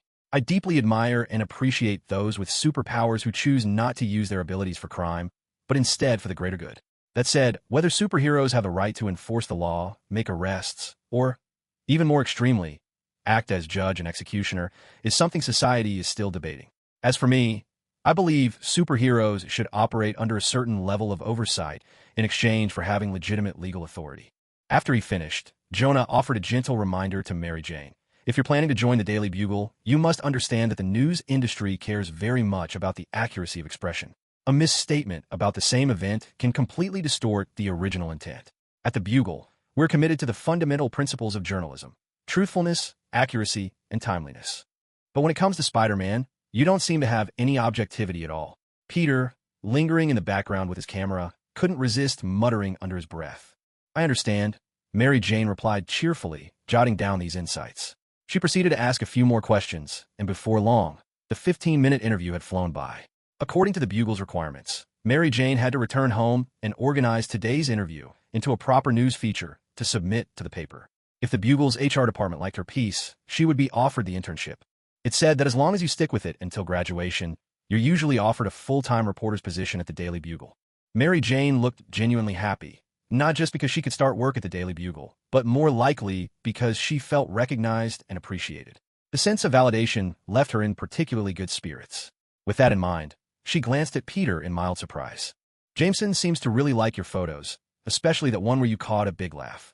It's a shame you turned down his offer for a photography internship at the Bugle. Weren't you planning to apply for a website maintenance internship there? At the time, I had no idea I'd land an internship at the Baxter Building, Peter replied with a shrug. Life truly worked in mysterious ways. Still, he hadn't completely refused Jameson's offer. He could always freelance Spider-Man photos for JJJ. If the editor chose any, each shot would fetch him $500, a generous sum for someone in his shoes. As for the ongoing battle between Spider-Man and Jameson, that was far from settled. Cindy's family being attacked only reinforced how vital it was for Spider-Man to wear a mask. Unless he was absolutely sure he could protect his loved ones, Peter wouldn't risk exposing his identity. That train of thought led him to Norman Osborn and the promise Osborn Industries had made to fully back Spider-Man's work. The offer was tempting, but Peter couldn't quite read Norman Osborn, especially since even Harry had such a fraught relationship with his father. Should he confide in Harry? Maybe ask his opinion? Before he could decide, Mary Jane pulled Peter out of his reverie. Peter, yeah? What's up? It's still early. Let me treat you to a meal. You really helped me out today, and Jonah loving those photos will definitely give me a leg up. After thinking it over, Peter agreed. As long as it's not anything fancy, I need to be home for dinner tonight. As if I have time for a fancy dinner anyway, Mary Jane replied, grinning. They laughed and chatted their way to a nearby cafe, where the menu wasn't particularly extravagant. A cup of coffee apiece, a few gingerbread cookies, and that was enough. They took seats by the large picture window, still talking about Mary Jane's earlier performance. I honestly think you did great. You weren't nervous at all, and your back and forth with Jameson was really smooth, Peter encouraged her. But I feel like there were so many things I didn't ask well, Mary Jane said, setting down her coffee cup as she brushed a few stray strands of hair from her forehead. There were several questions I prepared that I completely forgot, or just didn't ask as thoroughly as I meant to. Peter wanted to say something encouraging, but his spider sense was blaring a clear warning of nearby danger, a threat that was rapidly growing. He caught the way Mary Jane's eyes widened in alarm, and in her gaze he saw the reflection of a car hurtling straight toward them. Instinctively, Peter grabbed Mary Jane's hand and pulled her behind him. Watch out! The flaming car tumbled down the street, crashed through the cafe's glass front wall, and, thankfully, came to a stop after smashing through the glass rather than barreling all the way inside. Mary Jane, trembling, opened her eyes and stared at the wrecked car, just inches in front of them. Oh wow, we're so lucky. Are you all right, Peter? I'm Fina. In truth, it had been Peter who shattered the glass with a quick bioelectric pulse. Otherwise, the shower of broken glass from the crash could have seriously injured someone. The car hadn't just stopped, either. He'd reached out and caught it himself. Fortunately, he was pretty sure no one had seen him. It wouldn't be too hard to alter the cafe surveillance footage if needed. But the biggest concern was why all this had happened. Moments before, Peter had seen the cause, the rhino, rampaging recklessly down the street. Buddy, what's going on with you? Didn't you get caught and locked up yesterday? How are you out here again? You seemed so well-behaved yesterday. Were you just messing with me? Still thinking, Peter led Mary Jane to the side. Mary Jane, you need to find somewhere safe to hide. Huh? What about you, Peter? Peter pulled out his camera and offered a reassuring smile. I'm going to snap a few pictures of a superhero taking on a supervillain, of course. Alexei Mihailovich Sitsovic, better known as the Rhino, was barreling through the streets of Manhattan for one simple reason. He needed money. The Kingpin had paid him $2 million, but he'd soon realized it wasn't enough. So he broke out of prison, stormed into a bank, and hefted all the gold from a vault in his massive arms before smashing his way down the street, looking for somewhere to turn it into cash. But now he faced two major problems. First, his bulk made him impossible to hide. No matter where he ran, the surveillance tech spotted him instantly. Getting caught was just a matter of time. Second, he had no idea how to convert the gold into money. Maybe if the Kingpin hadn't been arrested, things would be easier. But now, with Kingpin behind bars, he was on his own. The only silver lining was that he'd taken gold instead of dollars, so spending it might be a little easier. And then, there was a third problem. A thick web suddenly appeared, sealing off the entire street ahead. The Rhino, head down and gold clutched tight, charged into the tangled strands, plowing through them without much trouble. He didn't notice, though, that Spider-Man had quietly pried up a manhole cover beneath his feet. The next step he took landed on empty air. He lost his footing and crashed to the ground. Alexei, what's going on with you? Yesterday, you seemed perfectly fine. The police only spared you from being sent to S.H.I.E.L.D. because of your good behavior, not to make it easier for you to break out of jail. As Peter spun webs to glue Rhino as tightly to the ground as possible, he couldn't help but ask what was really happening. You just got arrested yesterday, and today you're already robbing a bank? What were you thinking? Rhino responded with his usual blunt honesty. I found out I didn't have enough money, that's all. Peter Parker let out a helpless sigh. Sometimes, dealing with honest people could be just as troublesome because they were simply too honest. You can't rob a bank just because you need money. If everyone robbed banks whenever they were broke, the banks wouldn't even be able to open their doors anymore. Slumped on the pavement and struggling to get up, Rhino's mind seemed to freeze for a moment as he pondered Peter's words. It took him a while, but at last he realized Peter was just making a joke. I need a lot of money, and nobody can lend me that much. Maybe you could have talked it over with me, or maybe even with Stark. You know, he's pretty well off. Peter secured Rhino with a full 5 layers of reinforced webbing, binding him tight. Truth be told, Rhino was a tricky opponent, possibly the first that Peter's upgraded abilities still couldn't completely handle. When Osborn designed the metallic skin, he had deliberately made sure it wasn't conductive, and as for invisibility, it wasn't much used when trying to stop someone like Rhino. Taking a direct hit from Rhino would be no different from getting slammed by the over 100 tons man, though at least that guy was sometimes easier to dodge. But when faced with Peter's suggestion, Rhino merely roared as he tried to tear himself free from the webs, then stood obediently, grabbed the gold bars, ripped the roof off a nearby car, and declared with righteous indignation. No way. Using a sheet of metal to strap the gold to his arm, Rhino flatly rejected Spider-Man's idea. I can't do that. That would be extortion, blackmail. I need to get the money like this, hand it over, and then let you catch me. That way, the bad guy gets the punishment he deserves. Spider-Man fell silent. Spider-Man was stunned. Wait, dude, have you even considered how much damage you've caused along the way? Do you know how many people have been hurt? Someone nearly died, for crying out loud. Unable to comprehend Rhino's logic, Spider-Man all but wailed in frustration. But Rhino only nodded, certain that he had indeed considered all of that. He was more than willing to take responsibility. He would accept any punishment besides just paying a fine, even the death penalty if it came to that. But first, he needed to make sure that money was delivered. After the Rhino grabbed hold of the gold bar, he tore himself free from all the webs clinging to his body, ignoring a full-powered electric blast from Spider-Man, and bolted away at top speed. Peter shot a strand of web to snag Rhino's back, pulling with all his might in the opposite direction.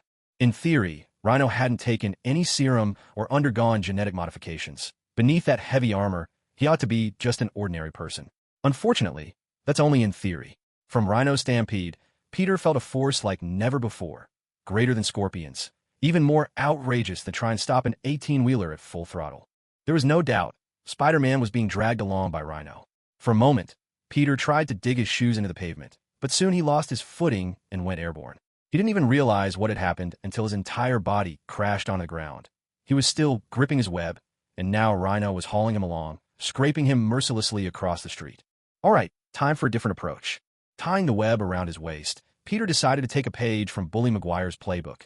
He fired webs to nearby buildings, latching one strand after another to anchor himself, each line growing taut as he tried to drag Rhino to a stop, using the tremendous force to finally break the rampaging giant. Once again, he could feel the webbing's tension. No doubt, this method was starting to work. But just then, Peter spotted a burly black man in a hoodie, head down, crossing the street, completely unaware that a towering rhino was barreling straight toward him. In just a few seconds, Rhino would trample him. Spider-Man shouted out at the top of his lungs, "Watch out!" But it was already too late. Rhino, brute force unstoppable, barreled right into the man, launching him through the air. But unexpectedly, Rhino slowed down from the impact, and Peter, thanks to inertia, was yanked free, snapping the last threads of his webs to avoid being whipped back like a slingshot. He landed steadily against the side of a nearby building, twisting along the wall to check on the situation. Rhino, gold bar clutched tightly, was already making a hasty getaway. Astonishingly, the black man stood up, completely unscathed, brushing off the dust and examining himself in amazement. Then, as if realizing something, he glanced around and took off, sprinting from the scene.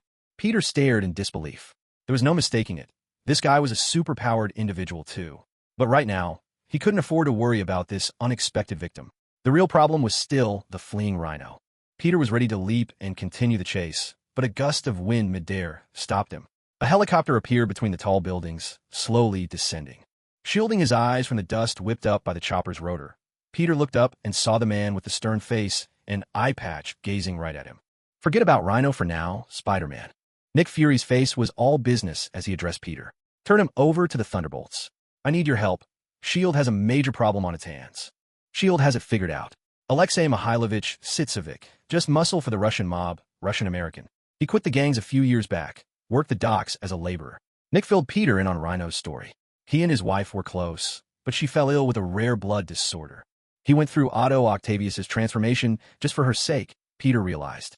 He guessed it wasn't just the transformation. Fisk also must have paid him, a sum Alexei thought was enough. But the cost of her treatment probably far exceeded what this Russian brute, who'd rarely seen real money, could comprehend. Thinking he had enough, he went out and robbed a bank when it fell short. Men like him could be useful. I'm planning to recruit him into S.H.I.E.L.D. Fury had barely finished when he caught Spider-Man's unmistakable look of doubt behind that mismatched mask. Meanwhile, as Rhino rampaged down the street, Clint Barton, Hawkeye, brought down the S.H.I.E.L.D. Quinjet. "We're dealing with a human tank with enough speed and power to go toe-to-toe with the Hulk, and your entire backup is a guy with a bow, a spy, and a girl who can walk through walls." Clint didn't bother to hide the sarcasm. This so-called Thunderbolt squad had just 4 members. Himself as leader, Natasha Romanoff the Black Widow, Ava Starr the Ghost, and Bill Foster the Goliath, who could grow to enormous size. No question about it. Against the unstoppable Rhino, the only real asset they had was Goliath, who, like Ant-Man, used Pym particles. "I heard Hank Pym went up against the Hulk once. So good luck, Bill." As Goliath leapt from the jet, Black Widow, seated in the co-pilot's chair, gave Clint a quizzical look. "Ant-Man fought the Hulk." "That's right." Hawkeye nodded affirmatively. "Haven't you read S.H.I.E.L.D.'s reports?" A 20-foot-tall giant was slammed to the ground by a 3-meter-tall, green, bare-bottomed kid. Natasha looked as if she wanted to say something, but just nodded instead. Hearing this, Ghost let out a sigh, slipped on her mask, and faded away, vanishing from the plane. Spider-Man wasn't optimistic about Nick Fury's operation. "I'm not too hopeful about your Thunderbolt squad, mainly because you don't seem to have any real way to deal with Rhino." He couldn't understand why S.H.I.E.L.D. only managed to scrape together 4 people. "Couldn't you have found a few more candidates?" Before the words were even out, the gigantic Goliath was knocked down, his massive body crashing onto the streets below, quite possibly causing even more collateral damage than one of Rhino's rampages. Nick Fury let out a sigh, pressing his hand to the earpiece at his ear. "What happened out there, Barton?" "Handled it, boss." Perched atop the Quinjet, Clint Barton put his bow away. He'd never actually counted on Goliath to subdue Rhino. Goliath's real job was to draw Rhino's attention, giving Clint the window he needed to deliver an arrow packed with a potent sedative. Rhino might look drastically inhuman after all his enhancements, but his internal organs? Still pretty much human. "See that?" Nick Fury turned to Peter with a bit of swagger in his tone. "My team can get the job done, and if you give me a bigger budget, I can expand my squad even further." Fury's attempt at showing off didn't impress Peter, who simply brought up something else. "I'm not sure you'll have as much luck as you think, Fury. I get the feeling Alexei might insist on finishing his sentence before joining your team." Peter ignored Fury's deepening scowl and pressed on. "So, what exactly did you need from me?" "Yesterday, Wilson Fisk turned himself in. And today, New York's crawling with a dozen new major gangs. I don't really care who they are, but I do know one thing for sure. These gang members aren't normal. Without bothering to hide it, Nick Fury hacked right into Peter's mask system, pushing files and eyewitness reports directly to him. The information covered every corner of New York. Nearly every neighborhood saw a clear spike in crime rates since Fisk surrendered. But Peter's gut told him this didn't add up. He hadn't personally seen anywhere near that much trouble. Something didn't fit. So what you're saying is someone is faking the numbers, trying to make New York look like a hive of crime? Peter realized that Nick Fury was about to say something, and he was curious to hear what this master spy thought. That's something you need to figure out for yourself. SHLD's got its hands full. We can't afford to spend too much energy focusing on just New York. Can't you ask some other Avenger? Peter let out a helpless sigh. Just in September alone, I can't even remember how many things happened. Can't I just have a few days off? Nick Fury pursed his lips and shrugged. No one's forcing you to do this, Spider-Man. I'm just handing you the information. What you decide to do with it, that's on you. You know as well as I do, the Avengers won't send you out of New York for missions anyway. Peter sighed again, resigned, and took the files. NYPD headquarters. Matt Murdock arrived as Wilson Fisk's lawyer, a meeting that even took Matt by surprise. He hadn't expected Fisk would choose him for such a role.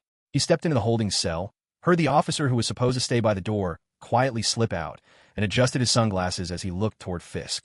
What's on your mind, Devil? I'm wondering if you're expecting me to congratulate you on your victory, Fisk. This hardly counts as victory. If it wasn't for your spider friend hounding me so closely, maybe I'd still be sitting in my office. But you do have a point. Fisk couldn't keep from laughing. It is, in a way, a victory. Matt allowed himself a smile. You're not getting out of here that easily. Why would I be in a rush to leave? My people are pulling back, my forces are withdrawing, and soon you'll all see. Fisk shook his head with a laugh. You'll realize who's really been protecting this city, who kept chaos at bay. The truly frightening thing isn't a powerful, clear enemy, Devil. What should scare you is chaos with no restraints. Not even the Avengers can handle that. And now, since I'm no longer able to hold them back, they're on their way. In a perfectly ordinary apartment building on the 3rd floor in Hell's Kitchen, Manhattan, a simple sign hung on one door, Alias Detective Agency. Matt Murdock arrived at the agency's doorway and knocked. From inside, a clatter and shuffle rang out. In his mind's eye, Matt pictured the resident frantically tidying up and waited patiently for her to answer. The door finally opened, revealing a woman in her 20s. When she saw Matt, she couldn't help but sigh. If I'd known it was you, I wouldn't have bothered cleaning up. I don't think sweeping all the trash into a corner counts as proper cleaning, but you look like you're doing okay, Jessica. Matt stepped into the apartment with a smile. The woman was Jessica Jones, a superpowered individual gifted with flight and immense strength, who also happened to be the owner and sole employee of this detective agency. The two of them had first met over a particularly unusual case. To keep it brief, Jessica had killed a deranged superhuman known as the Purple Man, who possessed mind control abilities. Matt, serving as her defense attorney, had successfully argued her innocence in court. That was how their paths had crossed. Matt's cane tapped gently against the floor, picking up the subtle echoes and the soft clatter of Jessica's fingers on her keyboard as he moved closer to the wall. He asked, "Did you change your photo?" McDonald Gargan, the infamous Gargan. Instead of answering directly, Jessica responded, "Wasn't he the one you wanted me to track down? I've pinned some leads about him on the wall." "Oh, about that." Matt scratched his head awkwardly and gave an apologetic smile. "You don't need to look into it anymore." Jessica gave him a questioning look. Yesterday, the modified Gargan tried to kidnap the family member of S.H.I.E.L.D. agent. He's already been taken in by S.H.I.E.L.D. Looking embarrassed, Matt adjusted his glasses. The investigation into Gargan had barely gotten underway before it all came to an abrupt halt, just like with Kingpin. From Spider-Man, he had received solid intel. Kingpin had indeed hired Gargan, along with several other supercriminals. He had even brought in a scientist named Otto Octavius to help modify Chitauri weaponry. By conservative estimates, just from the tidbits pried out of Gargan, Kingpin had managed to make about $2 billion from these weapons, a fortune big enough to completely transform his operations. As for the real numbers, no doubt the actual figure was even higher. But unfortunately, none of this would hold up in court. Memories extracted by telepaths count as illegal evidence, and inadmissible evidence cannot be used to press charges against Kingpin. Hearing this, Jessica Jones finally paused her furious typing. She set her laptop aside and looked at Matt. "If all you wanted was to tell me the Gargan problem is handled, a phone call would have done the trick. For you to come all the way over, it must mean there's something else you want, right?"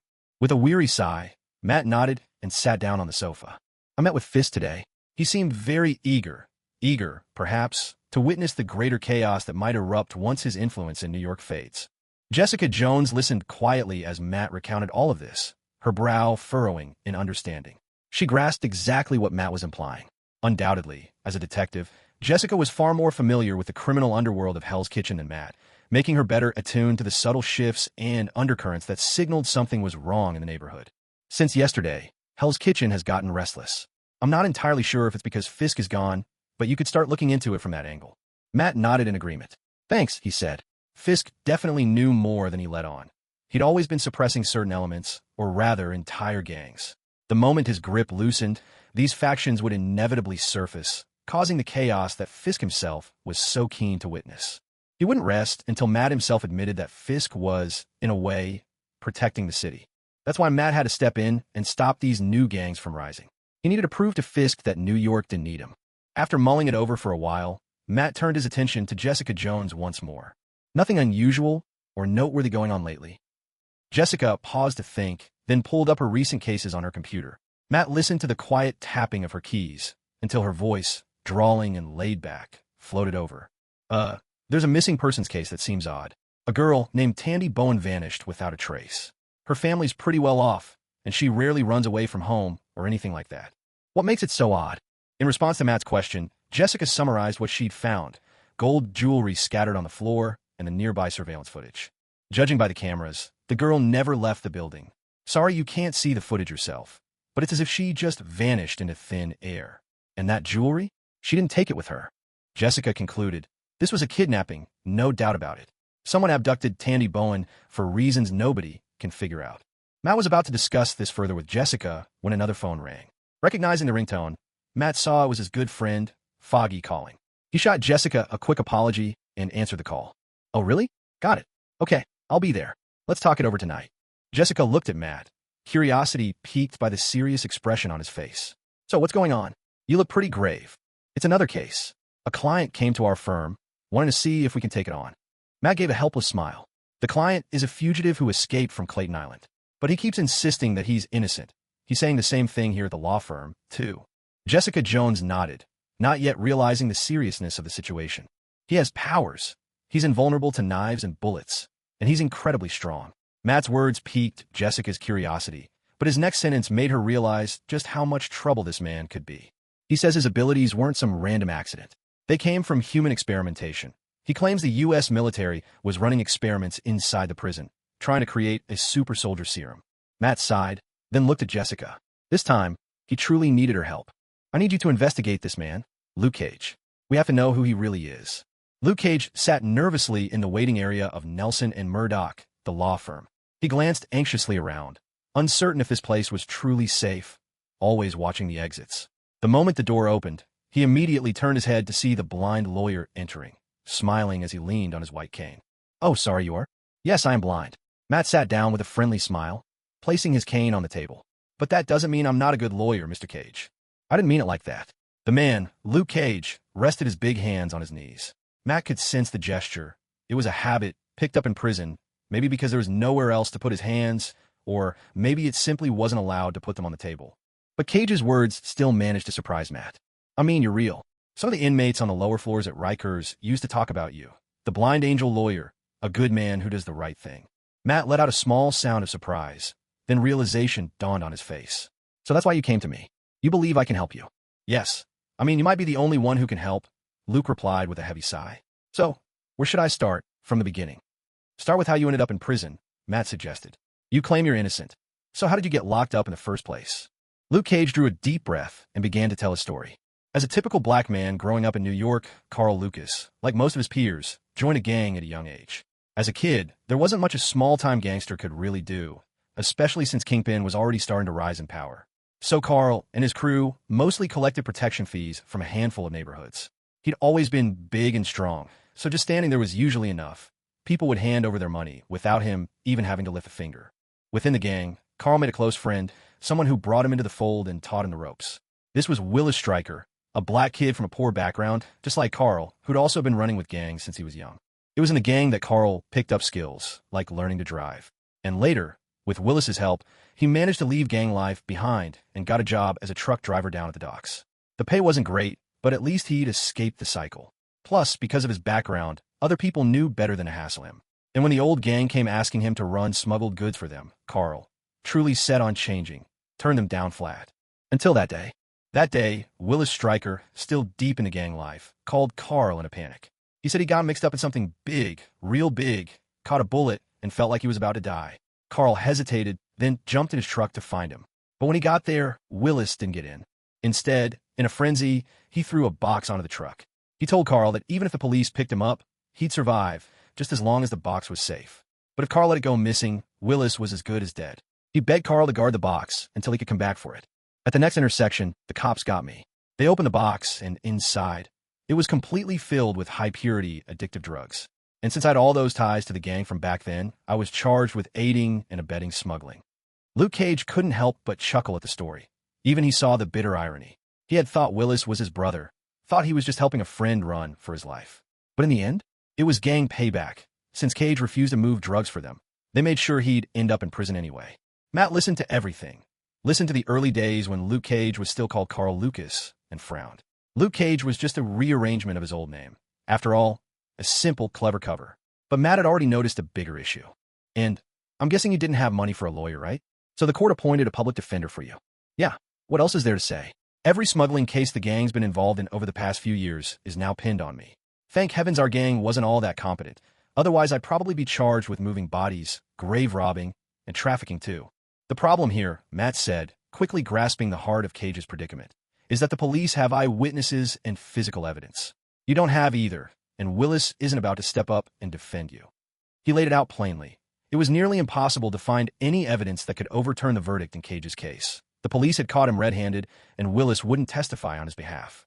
In fact, we can't even uncover any new evidence to file for an appeal. After making clear the first major headache, Matt warned Cage, and that's not the only trouble. Regardless of any prior charges, breaking out of prison is itself a serious crime. Even if you're exonerated for smuggling, Mr. Cage, you'll still have to contend with the escape charge. But I'm innocent. Luke Cage protested angrily. Matt, who had met more than his share of desperate clients, understood his frustration. From the sound of his heartbeat, Matt could also tell the man wasn't lying. This was someone innocent, or at least convinced of his own innocence. What I'm telling you isn't about the facts, Mr. Cage. It's about the law. I need you to understand that. From a factual perspective, the only thing you could truly be accused of is trying to help your friend. You wanted to get him to a hospital. But at the time, your friend was probably being chased by the police, and no matter how you look at it, that alone carried a much longer sentence than the one you were originally serving. Matt let his smile fade, but his tone remained gentle. I think we can agree on that, can't we? Luke Cage let out a weary sigh, then nodded. You're right, counselor. Good. Matt allowed himself a brief smile before returning to his explanation. And then there's the fact that you broke out of Rikers Island. That's not in dispute, correct? And that's what you have to deal with now. Cage exhaled heavily, burdened by the memory. I had no choice. If I hadn't escaped, I would have died in there. Precisely, Matt said, seizing on the key point. Something happened in that prison that put your life at grave risk. Matt's unfocused eyes turned toward Cage as he laid out their last best hope. What we have to do now is prove that fact, that breaking out was your only way to save your own life. For that, we need you to tell us exactly what happened next. Because of his most trusted friend, Carl Lucas ended up in Rikers Island prison. Both his parents had already passed away, leaving him utterly alone. He wasn't a high-profile convict, had no special connections, and certainly no money. Naturally, he couldn't get a good cell. Like most inmates, he was crammed in with the general population. Rikers Island wasn't a private prison, but a federal facility, so the inmates weren't pressed into lengthy labor. But that didn't mean you could just idle away your days there. On this 1.67 square kilometer island, there were tens of thousands of prisoners, watched over by more than 5,000 guards. Due to weak oversight and rampant corruption, fights, brawls, and even assaults on guards were a common part of daily life. Although Carl Lucas was young and strong, he wasn't sitting in for any gang, so he had no protection and was often outnumbered. He got beaten up regularly. But maybe because of that, he managed to hone some serious fighting skills right inside prison. And then, just when I was about ready to give up hope, one day a group of people showed up. They went around picking out certain prisoners. What criteria they used, I never figured out. Luke Cage, lost in the memory, let out a heavy sigh. He still remembered that day, clearly. A military officer stood in front of those chosen inmates and gave a speech. You lot are the scum of society. Useless, garbage, filth. But consider yourselves lucky, because even trash can sometimes be put to good use. Today, we've singled you out to give you what you never had, a chance to contribute to this country. The nation plans to create another Captain America, and he might just come from this very group of losers. Carl Lucas knew he would never forget the officer's furious roar echoing off the walls. The man demanded a choice. Would they take $5,000 in medical compensation and volunteer for the new super soldier serum experiment, or crawl back to their cells? Carl couldn't really explain what went through his mind just then. Without thinking, he blurted out a question. If it works, would I get time off my sentence? The officer sneered at him with cold amusement. Ever seen Captain America stuck behind bars? At this point, Matt frowned. So, you volunteered for the super soldier program? Even if you were a little pressured into it. If I'd known what was coming, you couldn't have paid me enough to go through with it, Cage sighed. Before he could go on, Matt cut in. Did you sign an agreement with the military, a declaration, anything official? It was just a verbal inquiry. Cage seemed to realize something. Does that matter? It could be important. Go on. Luke Cage took a sip of water and continued. From the very beginning of joining the project, the treatment of these prisoners noticeably improved. They were moved to a separate floor on the island, each given their own cell.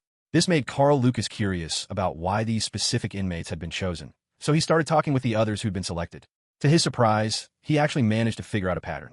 All of these prisoners were physically strong, had no history of drug addiction, had never committed federal offenses, and by and large had no ties to gangs or outside influences. In other words, the people who were picked were completely clean. This fact put Carl a little more at ease, but what happened in the following 2 days chilled him to the bone. One after another, his fellow inmates went off to take part in what was called an experiment, but not a single one ever came back. He questioned the prison guards, and the only answer he got was, failed the skin test, so they've been sent back to their original prisons. What kind of excuse was that? Why couldn't the test be done on everyone at once, and why did they only test 1 or 2 people a day? By this point, Carl Lucas understood all too well, once you went in, you weren't coming out. But there was nothing he could do. After all, he was just an ordinary man, a strong black man, but ultimately powerless. The truly despairing thing is never death itself, but the waiting for death. More agonizing still is not even knowing how your end will come. Matt could hear the tremor in the voice of the man in front of him, this powerhouse with unbreakable skin, and couldn't help but try to comfort him. Are you all right? I'm okay. I remember the guy who was taken 2 days before me, and the others. Even if I didn't know their names, I never forgot a single face. About a month and a half passed, and at long last, it was my turn. Carl Lucas was led to a door at the entrance of a basement on the island, but to his surprise, the guard didn't accompany him inside. Instead, the guard simply unlocked the door and let him walk in alone. The moment the door opened, Carl was hit by an overwhelming stench of blood. He moved forward cautiously. The corridor was lined with white wall lamps, casting a ghastly pale light. There was only one way forward, a road with no return, leading to some unknown destination. It was as if he had descended into hell. Carl made his way to the door of the laboratory. As he pushed it open, he almost threw up. All his fellow inmates were there, each and every one of them. Their bodies had been split open, organs hollowed out, their skulls sawed off and brains removed, the remains strung up like pigs on hooks. There they hung, lined up in 2 dreadful rows, like a grotesque, welcoming parade. Rows upon rows of organs were tagged and stored in various small jars. They were neatly arranged inside glass cabinets on both sides. Some of these organs had undergone severe mutations. Some even emitted a strange green glow, and others had grown to an enormous size. Carl heard someone speaking Japanese. Having seen Japanese people at the pier, he recognized those rare, sharp curses for what they were. Then he saw an elderly Japanese professor, holding a freshly severed head in his hands. As Carl walked over, the old man smiled, greeting him in heavily accented English. You're here. I tried to escape, but I don't know where a group of masked people in black suddenly came from. They knocked me out and strapped me to their operating chair. I have no idea what happened after that. When I woke up again, blinding lights were shining into my eyes, and the pain was unbearable. Then, somehow, I managed to break free from the restraints on the chair. Those masked figures rushed in to stop Carl, but when their katanas struck his body, the blades simply snapped in half. In the chaos, Carl, with his newly invulnerable skin and tremendous strength, broke out of the facility, smashed through the prison wall, and dove into the Hudson River. After that, I knew for sure that they'd be hunting me, so I gave myself a new name, Luke Cage. I've heard of you before. You might be the only one who can help me. Matt nodded in silence, his thoughts turning over. Illegal experiments by U.S. soldiers, Japanese scientists, super soldier serums. None of this was his field to handle. But as it happened, he did know an Avenger. All right, I understand.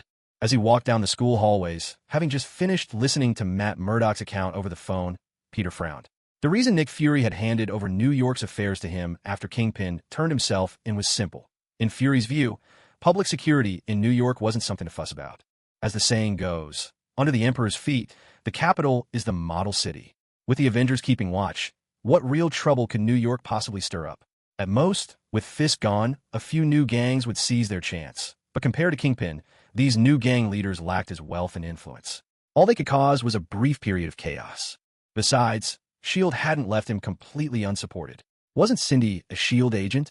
And she would surely follow Peter Parker's lead. He could send her on any errand he pleased. But now Daredevil comes to tell you that a super soldier named Luke Cage has broken out and claims that illegal human experiments have been ongoing at Rikers Island all along. And S.H.I.E.L.D. didn't even know about it. Or at least, that's what you claim. The real kicker is, nobody believes S.H.I.E.L.D. had no clue. So Peter finds himself working overtime yet again today. Time is of the essence. He'll have to take the afternoon off and pay a visit to Rikers Island. And while he's at it, he might as well check in on Kingpin, who's just been locked up. Only Kingpin, big, bold, and influential, could manage a schedule so precise. Turn himself in on Monday, get sentenced on Tuesday, and move into his luxury cell by Wednesday. But before all that, there's something Peter needs to take care of first. He finds himself standing outside the rehearsal room where Gwen and her bandmates are practicing. He waits, listening as the lively notes from their instruments wind down and eventually fade into silence. Only then does Peter knock on the door. The chatter inside briefly pauses, and, as expected, Mary Jane opens the door. She's the band's lead singer and guitarist, and usually closest to the entrance. Gwen, the drummer, is all the way at the back, not at all well-placed to answer the door. "Hey, Peter." Mary Jane, seemingly unaware that Peter's actually there to see her, swings the door wider and asks, "Here to see Gwen about something?" "No, actually, I came to see you." Peter's words send a chill through the air, causing a subtle shift in the mood, though he himself remains oblivious to the tension he's caused. "It's about what happened yesterday. After I left, there are things I need to talk to you about. Can we chat somewhere private? Are you free? Let's talk alone." Smiling apologetically at her bandmates, Mary Jane unstraps her guitar, sets it aside, and follows Peter out of the rehearsal room, closing the doors softly behind her. With both of them gone, Liz and Betty glance at Gwen. Gwen returns their looks with a stony expression, barely betraying any emotion. "What's up? That cute guy, is he that childhood friend you always talk about?" Betty asks, and Liz immediately chimes in, "Definitely. I've seen him in class with Harry. He has to be that Parker guy." Gwen turns her glare on them. "And aren't you the least bit curious about what happened between them yesterday?" "I know exactly what they were up to yesterday." Gwen sighs in exasperation. "MJ got an invite for an internship interview at the Daily Bugle. Remember? Peter once had a photo published there. MJ wanted some help with photography for her interview, so she asked Peter to help her shoot some photos. She even told me about it. Peter was there too." Still, her two bandmates exchange skeptical glances. "I didn't know interviews needed photos," one of them mutters. "And besides, Peter mentioned he left after a while. Where did he go after that? What did he go off to do? There's no need to even think about it. Peter obviously went off to be Spider-Man." When shot the two of them a look, then retorted, "So what do you expect me to do? Sneak over there and eavesdrop on their conversation?" Betty and Liz both fell silent, their eyes on Gwen. It only took 2 seconds before Gwen gave a resigned sigh, stood up from her spot at the drum kit, and said, "Fine, let's go see what they're talking about." As it turned out, Peter and Mary Jane weren't intending to chat about anything off-topic. The conversation started right where they'd left off after Peter left the day before. I followed after and managed to snap some pictures. "Everything that happened yesterday was because of Rhino. I saw it all on the news later," Mary Jane replied with a smile. She'd watched the live broadcast more than once, though she couldn't spot Peter anywhere in the footage. "Did you get any good shots?" "That's what I wanted to tell you. While I was taking photos, I overheard Rhino and Spider-Man talking. I found out something. Rhino didn't actually want to rob the bank. He was forced into it because his wife has a rare disease. Someone promised him a large sum of money if he underwent those experiments. But, in the end, it wasn't nearly enough to cover his wife's treatment." Mary Jane nodded, another classic villain backstory. Only then did Peter, with obvious reluctance, finally share what was on his mind. "I know it sounds tough, but maybe you could try writing something different in your article. For example," Mary Jane sighed, "you want me to hold off on submitting my interview with Jonah Jameson and instead turn in the story about Rhino. Or at least wait until I get the internship and submit it then." Peter said nothing, only nodded. It was certainly risky. After all, even if she did land that internship at the Daily Bugle as a lowly intern, Mary Jane would hardly have the influence to get an unconventional piece published. Taking this chance could even jeopardize her entire internship. Mary Jane didn't turn him down outright. Instead, she asked Peter a question. "Why do you want to help Rhino?" "Because I realized there might be a way to help him, so I had to try." Mary Jane watched Peter for a long moment before pulling out her phone. "Let's exchange contacts. When you get the photos developed, send them to my email. Who knows? Maybe when Jonah Jameson sees your shots, he'll understand what the story's really about. Peter let out a deep breath and broke into a grateful smile. Thank you, Mary Jane. Just call me MJ like my friends do. Having entered her details into his phone, Mary Jane pointed at Peter with a playful look. And don't forget, you left before you even finished your meal yesterday. I'll treat you next time. Peter waved with a smile, then furrowed his brow and looked off into the distance. He spotted Gwen slyly peeking her head out, and, as if suddenly understanding something, he let out a sigh. Staring at Mary Jane's contact he had just added on his phone, he shook his head in resignation. Forget it. For now, I'd better head to Rikers Island and see what's really going on. Rikers Island Prison, a giant facility set right in New York with only a single bridge in and out. It struck Peter how he had never thought to come here before. That afternoon, Peter took time off and slipped into Rikers Island without asking anyone else for help. He didn't use his Avengers credentials or send advance notice. Instead, he simply cloaked himself and infiltrated directly. Much of Rikers Island was actually reclaimed landfill, so the prison complex itself was terrible in every respect. As for security, Peter had heard there were 1,500 inmate assaults on guards every year, so he hardly expected much from the place. He began by using his visor's scanning system to get a sense of the prison's main structure. According to Matt, Luke Cage had broken out from the basement. He'd smashed through a wall and escaped by jumping into the river. That made things easier. Knowing the way things worked in federal prisons, especially somewhere like Rikers, Peter guessed that ruined wall still hadn't been fixed. And sure enough, invisible, Spider-Man soon found the spot. Following the nearby clues, he traced them to the cell block that had apparently held Luke Cage and the other test subjects. He quietly swiped the guard's keys, unlocked the door, and slipped inside. Your friendly neighborhood super spy Spider-Man, reporting in. Too bad you can't announce your arrival when you're invisible, and you can't exactly chat with anyone either. The visor displayed the surroundings, showing that the last time someone had been held here was the day before yesterday, the very day Luke Cage broke out. In other words, as soon as the breakout was discovered, the facility had moved people out and cleared the area. Their reaction was impressively swift. Peter searched the basement Matt mentioned, but found it sealed with a few hastily nailed boards. Crude but effective. Peter frowned at the sight. After double-checking with the scanner, making sure there were no hidden passages and that the coast was clear, he quietly wrenched the planks free with brute force, opened the door, and stepped inside. He stayed alert for enemies all the way through, but neither his spider sense nor any of his scanners picked up anything dangerous nearby. No, in fact, there was nothing here at all. The basement stretched out as a vast, empty expanse, with only the faint scent of blood lingering in the air. There wasn't even a crematorium or a gas trapment for intruders like Peter. Nothing at all to challenge him, and the emptiness left him momentarily unsettled. But indeed, there was nothing here. The only thing breaking the stillness was the ventilation system, steadily cycling the air and scrubbing away the last traces of blood. The villain had no intention of confronting them head-on. No words of challenge or warning left behind. They simply vanished. Efficient, organized, and purposeful. Peter took mental note of all these details as evidence, using the scratches and marks on the floor to deduce the previous layout and overall scale of the laboratory. But beyond that, what else was there? Apart from this, Peter was at a loss. Yet, he knew there was someone who might have the answers, and that person just happened to be on Rikers Island. That person was Kingpin.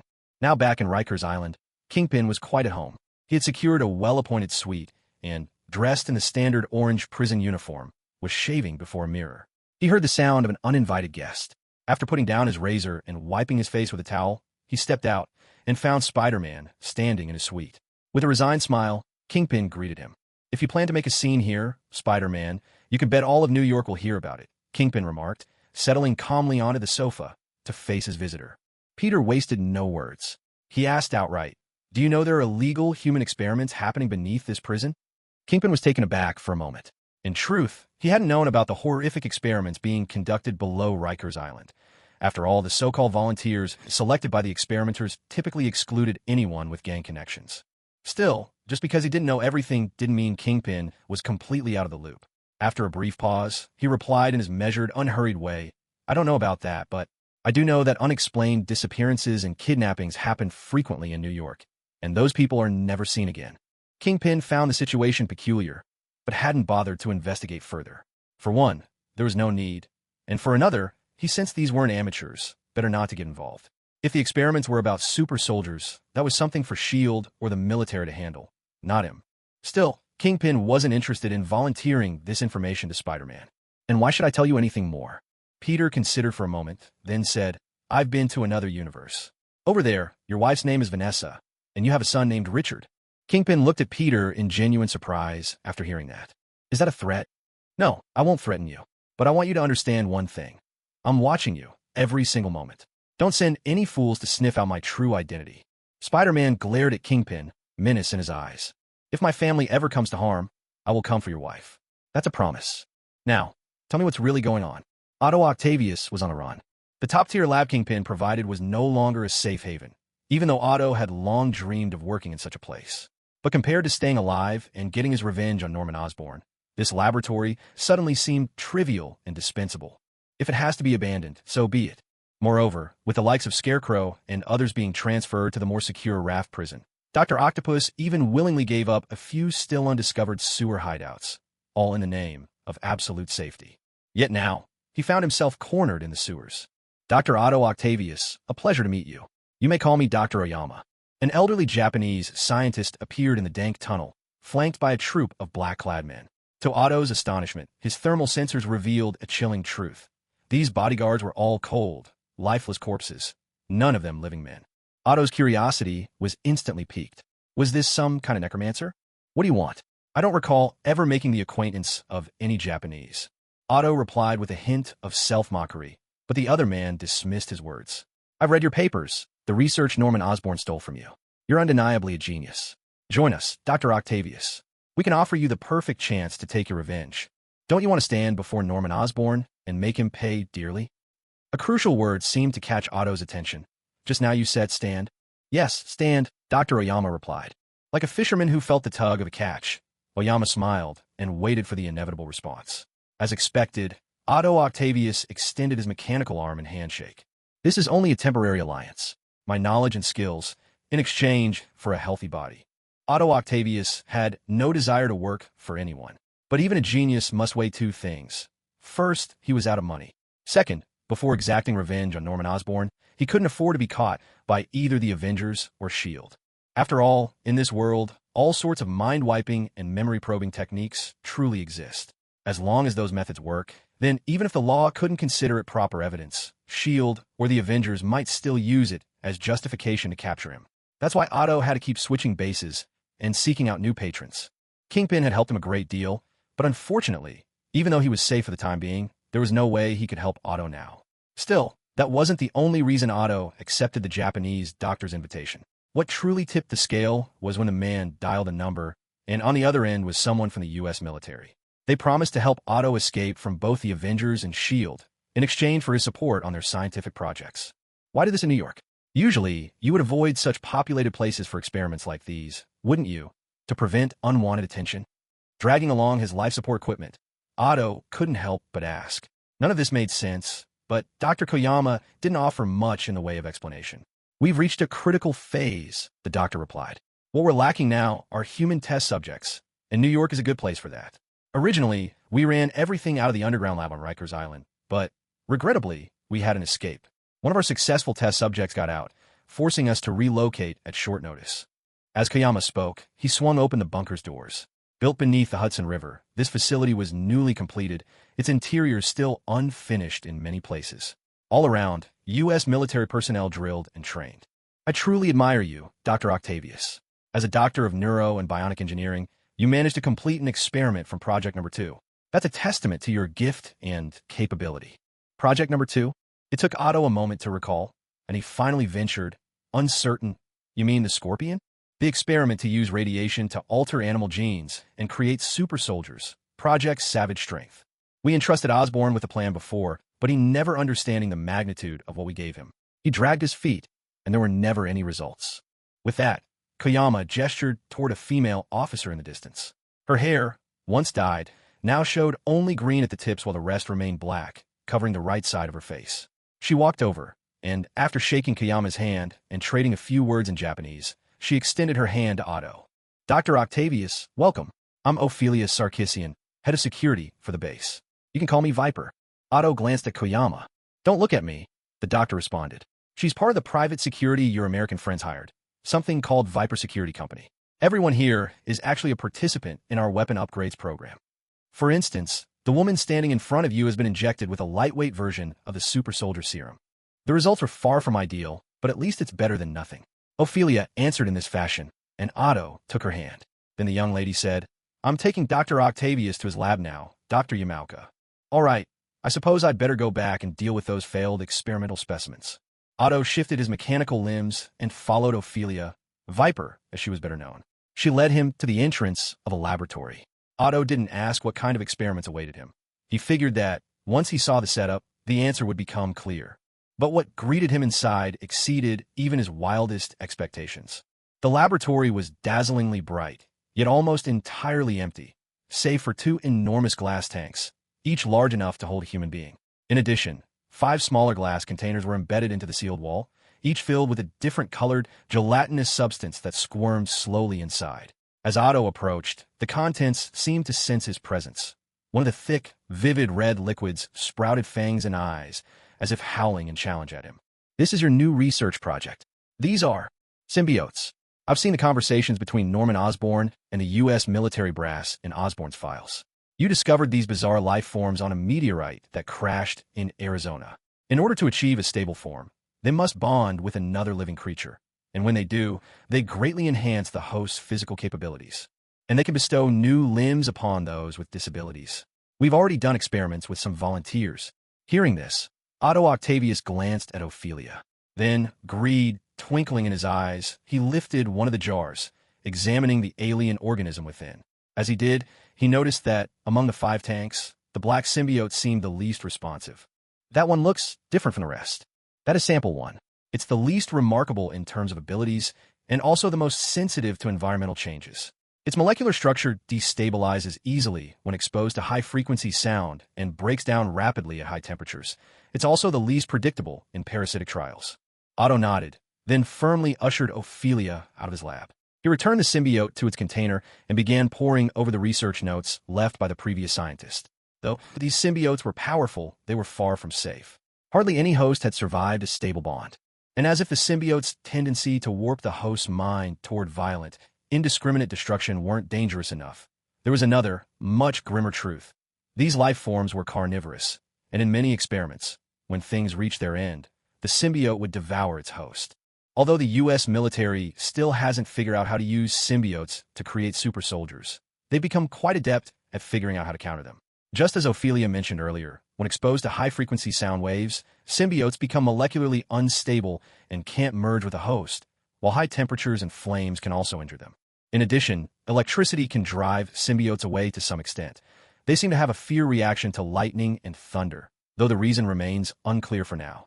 More importantly, Otto finally understood the connection between these various super soldier projects. They all exist under a larger umbrella called Weapon Plus, with projects numbered 1 through 10. This research facility is responsible for 2 of those projects. The first is overseen by Dr. Oyama, Project 1, Rebirth, which aims to redevelop and enhance the super soldier serum that created Captain America. The ultimate goal, rather foolishly stated, is to develop a super soldier serum 1,000 times more effective than Dr. Erskine's original. The ambition practically oozes with that over-the-top, dramatic flair so typical of Japanese fiction. Then there's Project 5, Symbiote, a program intended to let symbiotes bond with and effectively reactivate paralyzed soldiers on the battlefield, allowing them to continue fighting. The clues that Kingpin offered didn't add much to the story. Broadly speaking, over the years in New York, there's been a constant stream of illegal trafficking and abductions from jails and slums. As the city's underground king, Kingpin did a bit of his own digging and came to the following conclusion. Either the authorities themselves, or industry giants on the level of Stark or Osborn, were involved. This is way beyond what even a crime lord like Kingpin could hope to control, so he chose not to get involved at all. After all, no one cares about the poor souls in the slums or the convicts in prison. If they disappear, that's just how it goes. Funny enough, Spider-Man actually helped him make sense of where all those missing people ended up. When Matt learned of this, he said he had a way to help. He had a detective friend already investigating a strange missing persons case, who might just be able to lend a hand. Peter also got the name of one of the missing, Tandy Bowen, who would one day become Dagger. After that, Peter really didn't have any more leads. After all, he was just a kid with nothing to go on. What more could he do? So the next day, he simply went back to school, as usual. That afternoon, there was an activity for the detective club, but it's not like he could recruit the whole club to start digging into these cases. Besides, any way you look at it, it just wouldn't be safe. With those thoughts swirling in his mind, Peter handed in his own deduction report. Senior Jessica really enjoyed coming up with cases and then having the club members solve them. She never seemed to tire of it. To be fair, her writing was excellent, and the deduction segments were always cleverly designed. But today, Peter's mind just wasn't on the case, so Jessica pointed out several mistakes in his analysis. Though his conclusions were solid, he'd missed some important details, enough to be challenged. I still don't get it. Why is it that, even though the detective club has dozens of members on the roster, it's always just the three of us showing up here every week? Peter looked around the empty club room, genuinely puzzled. After all, the club was obviously well established and generously funded. Otherwise, how could they afford such a spacious meeting room? Yet right now, nobody else was around. Even among the newcomers, it was just the three of them. Jessica glanced at Peter and pouted in annoyance. All right, kids, I suppose it's time I told you the truth about the detective club. Jessica let out a resigned sigh and finally shared the club's secret. Most of the detective club's members are just like you, mathematics and science prodigies, buried in competitions and high-profile internships. Apart from me, there are hardly ever any others around. As for new recruits, well, this year we only got the three of you. On recruitment day, I was the only representative there. If that friend of mine who was supposed to come back from Europe hadn't left me hanging, I might have been able to rally more than just three newcomers. I do believe I just heard someone talking about me behind my back, interrupted a sudden voice. All four turned their heads simultaneously to see a girl stepping into the clubroom, dressed in a short-sleeved shirt and denim shorts. With sunglasses pushed up on her silver hair, she looked every bit the picture of effortless style.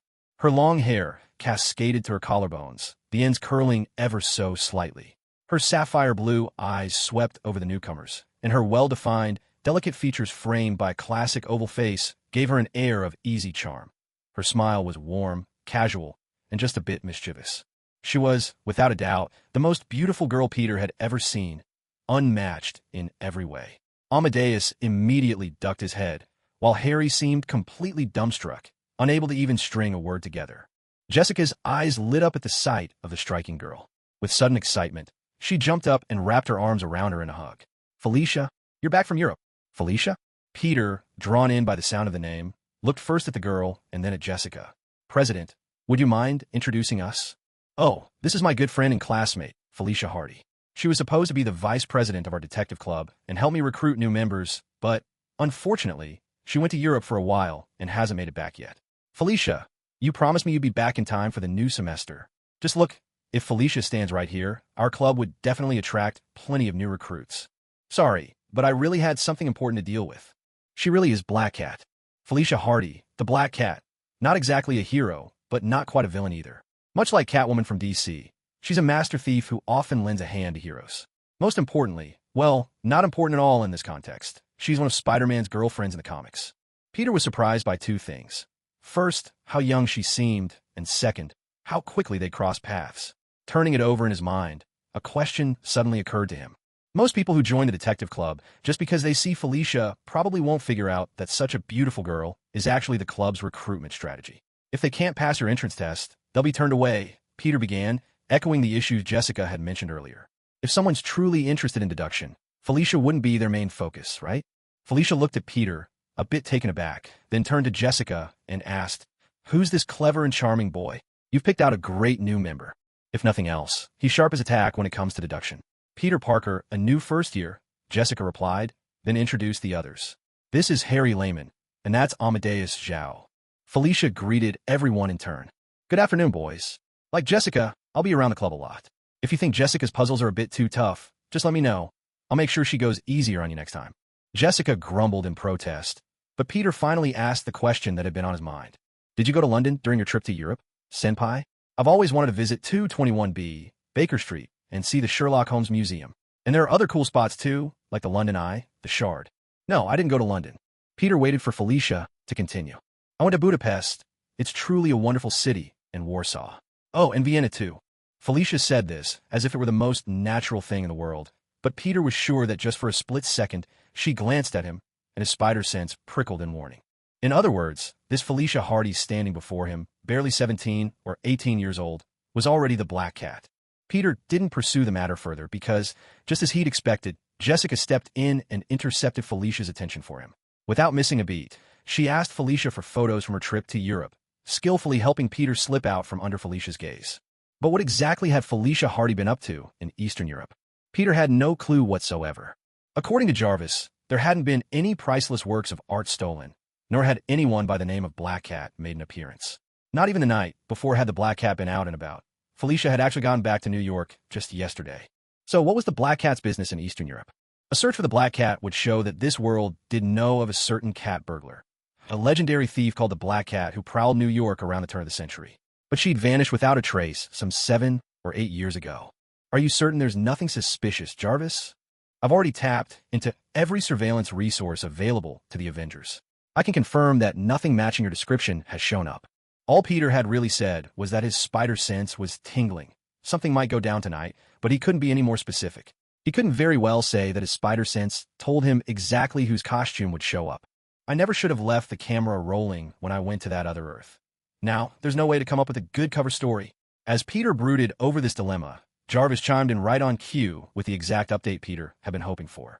I've detected anomalous activity fitting your parameters. High-resolution images came streaming in from one of Stark Industries' remote surveillance satellites, clearly showing a silver-haired woman in a black bodysuit darting across the rooftops of New York. Judging from her trajectory, the most valuable location along her path was Oscorp Tower? You really ought to do some soul-searching, Norman. Ask yourself, why is it always you? Meanwhile, the Black Cat sailed effortlessly across the gap between New York's high-rises and landed near Oscorp Tower. She glanced to either side. The distance from her rooftop to Oscorp's was easily 50 or 60 meters. Calmly, she retreated to the far edge of the building. She turned, drew a deep breath, and sprinted at full speed before launching herself into the air. Her extraordinary physique granted her a leap far beyond normal human limits. Even so, she couldn't quite reach her mark directly. She struck Oscorp's outer wall, gloves specially designed for the task hissing softly as she slid down the concrete for a dozen meters before finally halting. Then, smoothly, she drew a grappling hook, took careful aim, and fired, hauling herself the rest of the way up. If only the hook on this lousy gun were a little longer, I wouldn't have to pull off these death-defying jumps. Grumbling inwardly about the outdated gear left behind by the previous generation, Black Cat extended her hand, traced a tiny circle into the glass of Oscorp with the claws on her gloves, then reached in, unlocked the window, and slipped herself inside all in one graceful move. Phew, that was pretty easy. For a cosplay enthusiast, sure, Spider-Man quipped, descending upside down on a web, looking at Black Cat, who had just entered the building. His voice rang with mock gravity. I just watched you leap across dozens of meters in a single bound. Were you bitten by a radioactive cat or something? Black Cat's suit wasn't the typical form-fitting garb so often drawn in comic books. In fact, ever since Peter had been reborn in this world, he'd never seen anyone besides himself actually fight crime in nothing but a skin-tight suit. Her outfit looked more like some lighter variant of the Batsuit from Bale's Batman, making it clear that armor didn't have to be bulky, and even without being classic spandex, it still accentuated her striking figure. With hands on her hips, she tossed her silvery hair, unable to hold back a laugh. I've heard of you. Are you always this insufferable? Actually, most people like me, Spider-Man replied, climbing in behind her and casually shutting the window, now sporting a neat little hole. The only ones who hate me are criminals and supercriminals. Do you hate me? That depends. Black Cat chuckled. Before Peter could say something like, I second that, his spider sense flared. Suddenly, a blinding flash filled the room, bright enough to sear anyone's eyes. Black Cat wasted no time. She spun on her heel and darted away, streaking straight into the corridors of Oscorp Tower. Her objective was crystal clear. She headed straight for a particular laboratory door, produced a special keycard, and slapped it against the electronic lock. There was a sputter of dangerous-looking sparks. The security door opened, and she slipped through, shutting it tight behind her. From what she knew, this door could withstand a full-force blow from the Hulk, the first one, anyway. Even if Spider-Man chased after her, he wouldn't be able to break it down quickly. Black Cat strode over to the console and powered up the system. Just as she expected, it prompted for authorization. She was prepared, producing a transparent imprint from her belt and laying it on the scanner. The imprint bore someone's distinctive palm print. As the scan completed, the system unlocked. Lights flickered on, and one by one, heavy metal doors lifted into the ceiling. So it's in here. Black Cat watched the doors rising, only to be startled by a voice at her side. What is in here? Startled by the sound, the Black Cat reflexively spun around with a kick, but Spider-Man immediately caught her leg, blocking it with his arm. Even so, Peter was astonished by the force of that kick. No ordinary human could move like that. Coupled with her earlier leap, It planted a bold suspicion in his mind. You weren't actually bitten by a radioactive cat, were you? He teased. How did you get in? I didn't even see you. Peter secretly rolled his eyes. He could point out that her flashbangs were weaker than his own electric attacks, or that he could actually turn invisible. Instead, he simply gave a wry smile. Who knows?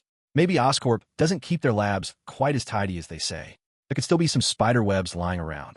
Anyway, what are you looking for in here? I'm looking for, she started, but before she could finish, the lights around them abruptly shifted to an ominous red. Peter's spider sense roared in warning. I'm not sure what just happened, he said quickly, but we'd better get out of here. A cold, mechanical voice blared. Warning, unauthorized activity detected. Get out now. Black Cat glanced around, only to see that the heavy metal door they entered through was now sealed tight. She began searching for another way out, just as the system lights abruptly switched to green. Authorized individual Spider-Man detected. Alert canceled. For a moment, not only Black Cat, but even Peter was thrown off. He saw Black Cat staring at him in utter disbelief.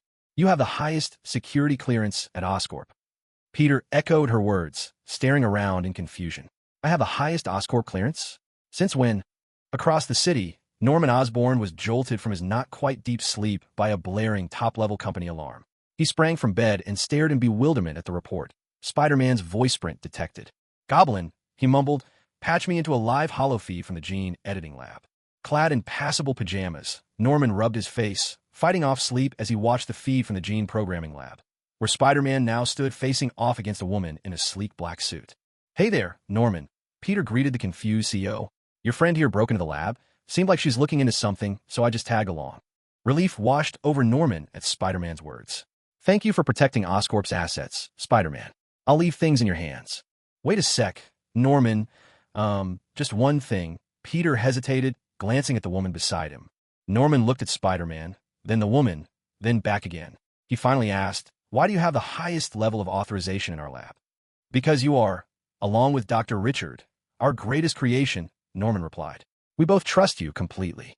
Norman offered a kindly smile, then yawned. If you'd like some help, talk to Green Goblin. He's my AI butler. Who? Green Goblin? Off to the side, Black Cat had been quietly listening, and she caught Spider-Man muttering to himself. Who on earth names their AI after the Green Goblin? That's just bizarre. Norman Osborn says you're his greatest creation. Peter felt a chill sweep over him, and his spider sense tingled anew. Then he heard Felicia's question. Her voice was almost icy. What do you mean by that? I mean it quite literally. I was bitten by a genetically engineered spider from Oscorp, and that's how I got my powers. Human experimentation? No, it was an accident.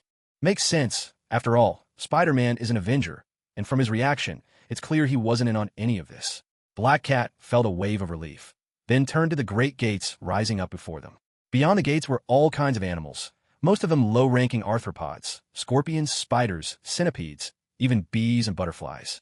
Peter raised an eyebrow. He'd expected Oscorp to experiment with all sorts of animals, but he hadn't imagined their obsession with arthropods would run this deep. He couldn't help but wonder, had they ever experimented with locusts? Maybe they were trying to make a Kamen Rider. As Peter glanced around, taking everything in, he noticed Felicia still tapping away at the computer. He couldn't resist reaching out a hand. I'm not sure what you're up to, ma'am, but you're definitely breaking the law. Even if you think you're doing the right thing, don't you think you owe me an explanation? No, never mind. It's none of your business. Black Cat hesitated as if she wanted to say more, but in the end, she chose not to trust Spider-Man. She focused on her search, only to discover she couldn't access any deeper files. The system rejected her credentials, and her hacking program failed. The records were out of her reach. So before Spider-Man could web her hands together, she raised her hands in mock surrender. Look, I haven't actually done anything. Can we call a truce and let me walk away? You did break a window. Felicia, I'll pay for the damages. So, you didn't find anything? Whether deliberately or not, Spider-Man turned his attention to the computer right in front of Black Cat, running a search himself. Let's see what you were after. Operation plan for Project Savage Force. Lockdown logs. Peter's eyes landed on a record, a log written by the project's head researcher, Jonathan Drew, during the experiments course. The potential of gene editing technology to cure amyotrophic lateral sclerosis, Jonathan Drew. Peter tried to sound relaxed as he glanced at Felicia. So it seems the reason Dr. Jonathan is heading up the super soldier research is to develop a treatment for ALS. Black Cat, hearing this, promptly edged Peter aside and planted herself in front of the computer terminal. Frowning instinctively as she read through the records, she murmured under her breath. How could that be possible? It seems you know someone in Dr. Jonathan's family. And let's not forget, underneath it all, you're only wearing a mask. Peter had stepped behind her, reaching over her shoulder to tap at the touchscreen. He wanted to see exactly what Black Cat was up to. Initially, she'd intended to walk away, but the moment she saw Spider-Man digging through files she normally couldn't access, curiosity won over the urge to leave, and she decided to stay. After all, Black Cat is still a cat, and cats are always curious. She understood all too well what Spider-Man meant. Her real identity could be exposed at any time. But since she'd chosen to come as Black Cat, being discovered was more an eventuality than a possibility. In other words, hiding her identity hadn't really been her intention. She watched as Spider-Man navigated deeper into the system, opening file after file, quickly finding several things Black Cat herself was eager to know. Yet what she wanted most was hidden in an email Spider-Man hadn't clicked. Quick as a flash, she reached out and opened it herself. In the next instant, as she read, she felt as if the ground beneath her vanished. It was just an empty folder, nothing inside. Peter gave the file name a glance. Progress reports on various weapons projects. Weapons projects?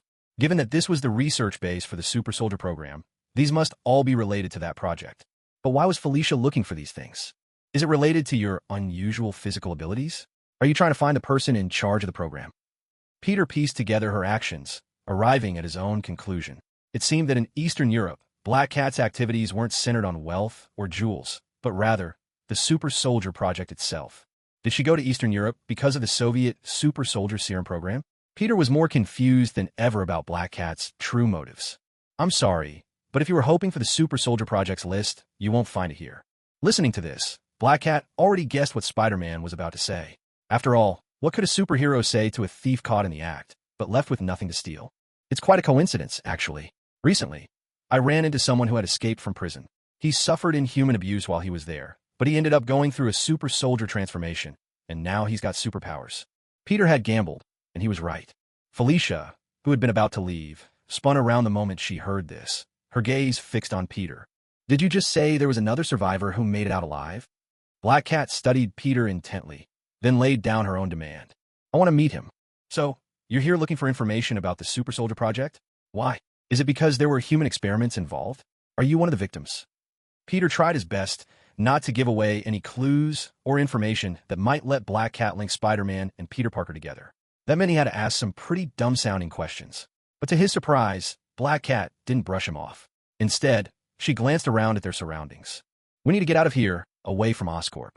Then maybe I'll talk. Spider-Man narrowed the eye lenses on his mask at Black Cat, then snapped his fingers. With a soft click, the lab door swung open. Spider-Man gave a gentlemanly bow, inviting her to go first. Black Cat darted out at once, eager to avoid being caught by Spider-Man. He just shrugged and followed. For all her extraordinary abilities, there was no way she could really shake him off. Besides, when she'd kicked at him earlier, he'd already planted a tracker on her boot. So Spider-Man dutifully shut down the lab systems, closed the door, and spared a glance for the irradiated spider Dr. Jonathan had engineered to treat ALS. As for who needed curing, well, that much was obvious. Peter waited until the computer had fully powered down before leaving the lab. Guided by the tracker's signal, he went to find Black Cat, except, well, he didn't. The tracker lay discarded on a rooftop. The moment Peter landed and picked it up, a flashbang rolled to his feet. He flipped backward off the building in the nick of time, dodging what would have been a blinding encounter. Afterward, he swung back to his starting point to find Black Cat waiting for him. I noticed my boot felt a few grams heavier, so I thought I'd return your little gadget, Black Cat said, sitting atop the rooftop vent and propping her chin on her hand, smiling as she watched Spider-Man finish his acrobatic landing. Now, shall we talk? All right, first question. Why do you cosplay as Catwoman? I didn't. I wasn't wearing cat ears on my head. Black Cat was speechless for a moment, then couldn't help but shake her head before dropping the subject. This is just how my mentor looks. All right. You mean Walter Hardy, the famous Black Cat? How interesting. He has a 17-year-old daughter with the same hair color as you. Black Cat let out a cold, dismissive laugh but didn't say anything more. As Spider-Man mentioned before, it wouldn't take much digging to figure out her identity based on her costume, provided, of course, someone managed to get a good look at her face. But very few people are that capable. The last time Walter Hardy was seen was in 2003 in Budapest, Hungary. His daughter showed up there too, just a few months ago. She has long silver hair, just like yours, quite striking really. Black Cat sighed and, once again, asked the same question. Are you always this infuriating? Peter's response hadn't changed. The only people who hate me are criminals and supercriminals. So, Do you want to tell me why you're investigating the super soldier serum? Black Cat eyed Spider-Man carefully. She still wasn't sure why he was so interested in her, or whether she could trust him. But remembering what Spider-Man had said earlier, she decided to take the initiative. Then you first. You said the Avengers found a survivor from the super soldier experiments who escaped. What exactly happened? On Rikers Island, an escaped inmate found my friend. He said the U.S. military forced him to participate in human experiments. Most didn't survive. He was the only one who made it, becoming a super soldier. Spider-Man explained, keeping it simple, then glanced at Black Cat's annoyed expression. What's wrong? That tells me pretty much nothing. Thanks for the compliment. I wasn't complimenting you. Felicia let out a frustrated sigh and cut to her first question. This survivor, did he just gain physical enhancements, or did he develop other powers as well? Peter seemed to realize something. You mean there's something wrong with the super soldiers? There's always been something wrong with the super soldier serum. To be precise, the Erskine formula Steve Rogers received was never perfect, Black Cat said, collecting her thoughts. Most people think the Red Skull turned into a monster because he got a flawed version of the Erskine serum, and Captain America got an improved one. But that's not true. They both took the exact same serum. It makes the good even better, and turns the bad even worse. Peter repeated to Felicia the words that Dr. Erskine once spoke to Steve Rogers, leaving the Black Cat momentarily taken aback. After a pause, she nodded in understanding. That's not just a simple description. The true nature of Erskine's serum was never about merely creating a super soldier formula. Its real effect was to make the good better and the bad worse. The reason the Red Skull became what he was is that, deep down, he longed to become the next Führer, to surpass the man with the little mustache, and to build his own Hydra empire instead of the Third Reich. As for Captain America, he became who he was simply because, at heart, he was a good and honest man, someone who aspired to be a soldier capable of conquering evil. That fugitive became invulnerable to harm, which means he yearned, deep inside, never to be hurt again. As Peter explained the changes in Luke Cage to Felicia, a realization dawned on him. In other words, the true effect of Erskine's serum is to reshape people according to their deepest desires. But because Captain America's own desire was just to be the best soldier, the U.S. military concluded the serum's only effect was to make super soldiers. Because of this misunderstanding, ever since the war, all U.S. super soldier projects based on Erskine's serum had failed, producing either defective results or outright failures. At best, they managed only severely weakened versions of the serum. Any replicated attempts had dangerous side effects. What they never realized was that these side effects were actually the serum's true nature. And in the early years of this century, the Black Cat appeared in Eastern Europe. He was after the Russian super soldier serum. At that moment, Peter understood it all. Back in the 1970s, the Soviets managed to create a second successful super soldier, the Red Guardian, which sent shockwaves through the American military. That breakthrough meant that the Soviets had overcome the limitations of Erskine's serum and were capable of creating, perhaps even mass-producing, super soldiers.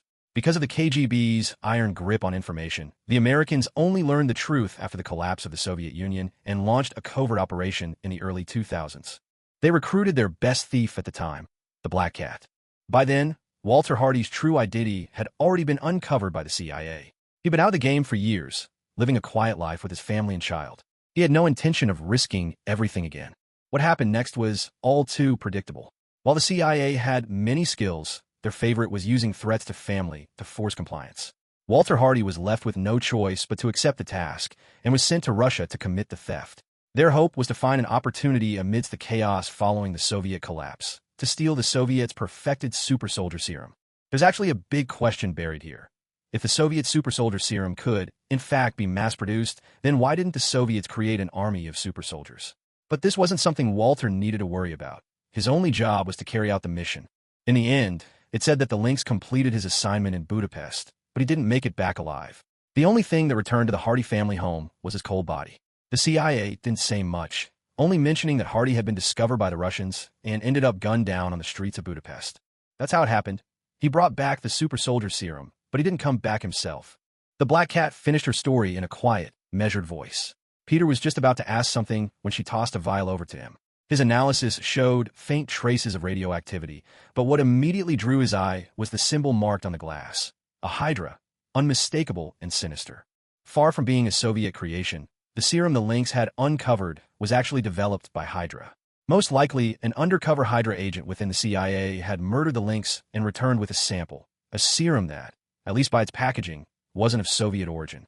This single act was enough for the U.S. Army to uncover the true potential of Erskine's original serum, launching new research, the very research that would one day produce Luke Cage. Peter had always suspected that Hydra was real, but he'd never found a shred of real evidence. Even Nick Fury and Coulson had only ever spoken to him in vague riddles. But in the instant he scanned that vial, Peter immediately cut off Jarvis's video feed and ordered him to erase every trace of the recording. "Jarvis, how are the captain and the others doing?" "The Avengers are still searching for clues about Jim Hammond in Southeast Asia." That was right. Ever since the Avengers had learned from Peter that the original Human Torch, Jim Hammond, had been seen in Madripoor, they'd mobilized as one. Especially the captain. As soon as he heard there was a chance his old friend had been transformed into a bioweapon, he flew into action. For now, that meant Spider-Man was all alone in New York. Let them know. They need to come back as soon as possible. How about highly classified intel here? As Peter spoke, he slid the vial into his pocket. "I'm bringing this thing back to Avengers Tower. That shouldn't be a problem, right? It's fine. Everyone knows this is something only Captain America can deal with. But are you sure you have to be this careful?" Peter just shrugged. When it came to Hydra, you could never be too careful. After all, who could say how deep Hydra's tendrils truly ran? So, what the Lynx found wasn't the Soviet super soldier serum after all. It was something else. He hid it away, and only someone special could ever discover it. Peter looked at Felicia. Now he understood why she possessed such extraordinary physical abilities. She'd injected herself with the same Hydra super soldier serum as the Winter Soldier, giving her that uncanny edge. Otherwise, how else could she have possibly stood against foes that terrifying? The underground lab on Rikers Island has already been dismantled in an emergency. There's nothing left, Peter informed Black Cat, hoping to spare her another fruitless search. She only nodded, started to walk backward, and asked, "So, are you going to arrest me now? I mean, I haven't stolen anything. Not even the data from Oscorp. That was your own search. If all this truly ends, will you stop walking the Lynx's old path and just be a good student for once?" Black Cat merely smiled, sauntered to the edge of the rooftop, and then tipped backwards over the side, swiftly vanishing into the night with the help of her grappling gun. Peter watched her go, lingered in thought for a moment, then slung a web and set off toward Avengers Tower. None of the Avengers were in, so Peter stashed the empty test tube in the vault for safekeeping.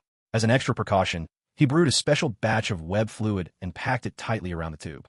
Now, all that was left was to wait for Cap and the others to return. Hydra, the U.S. military. These were problems only the full Avengers team could handle. After finishing all this, Peter swung back home. He'd pretended to be sick and gone to bed early so he could sneak out unnoticed. Uncle Ben was on Aunt May duty, keeping her occupied so Peter's absence wouldn't be discovered.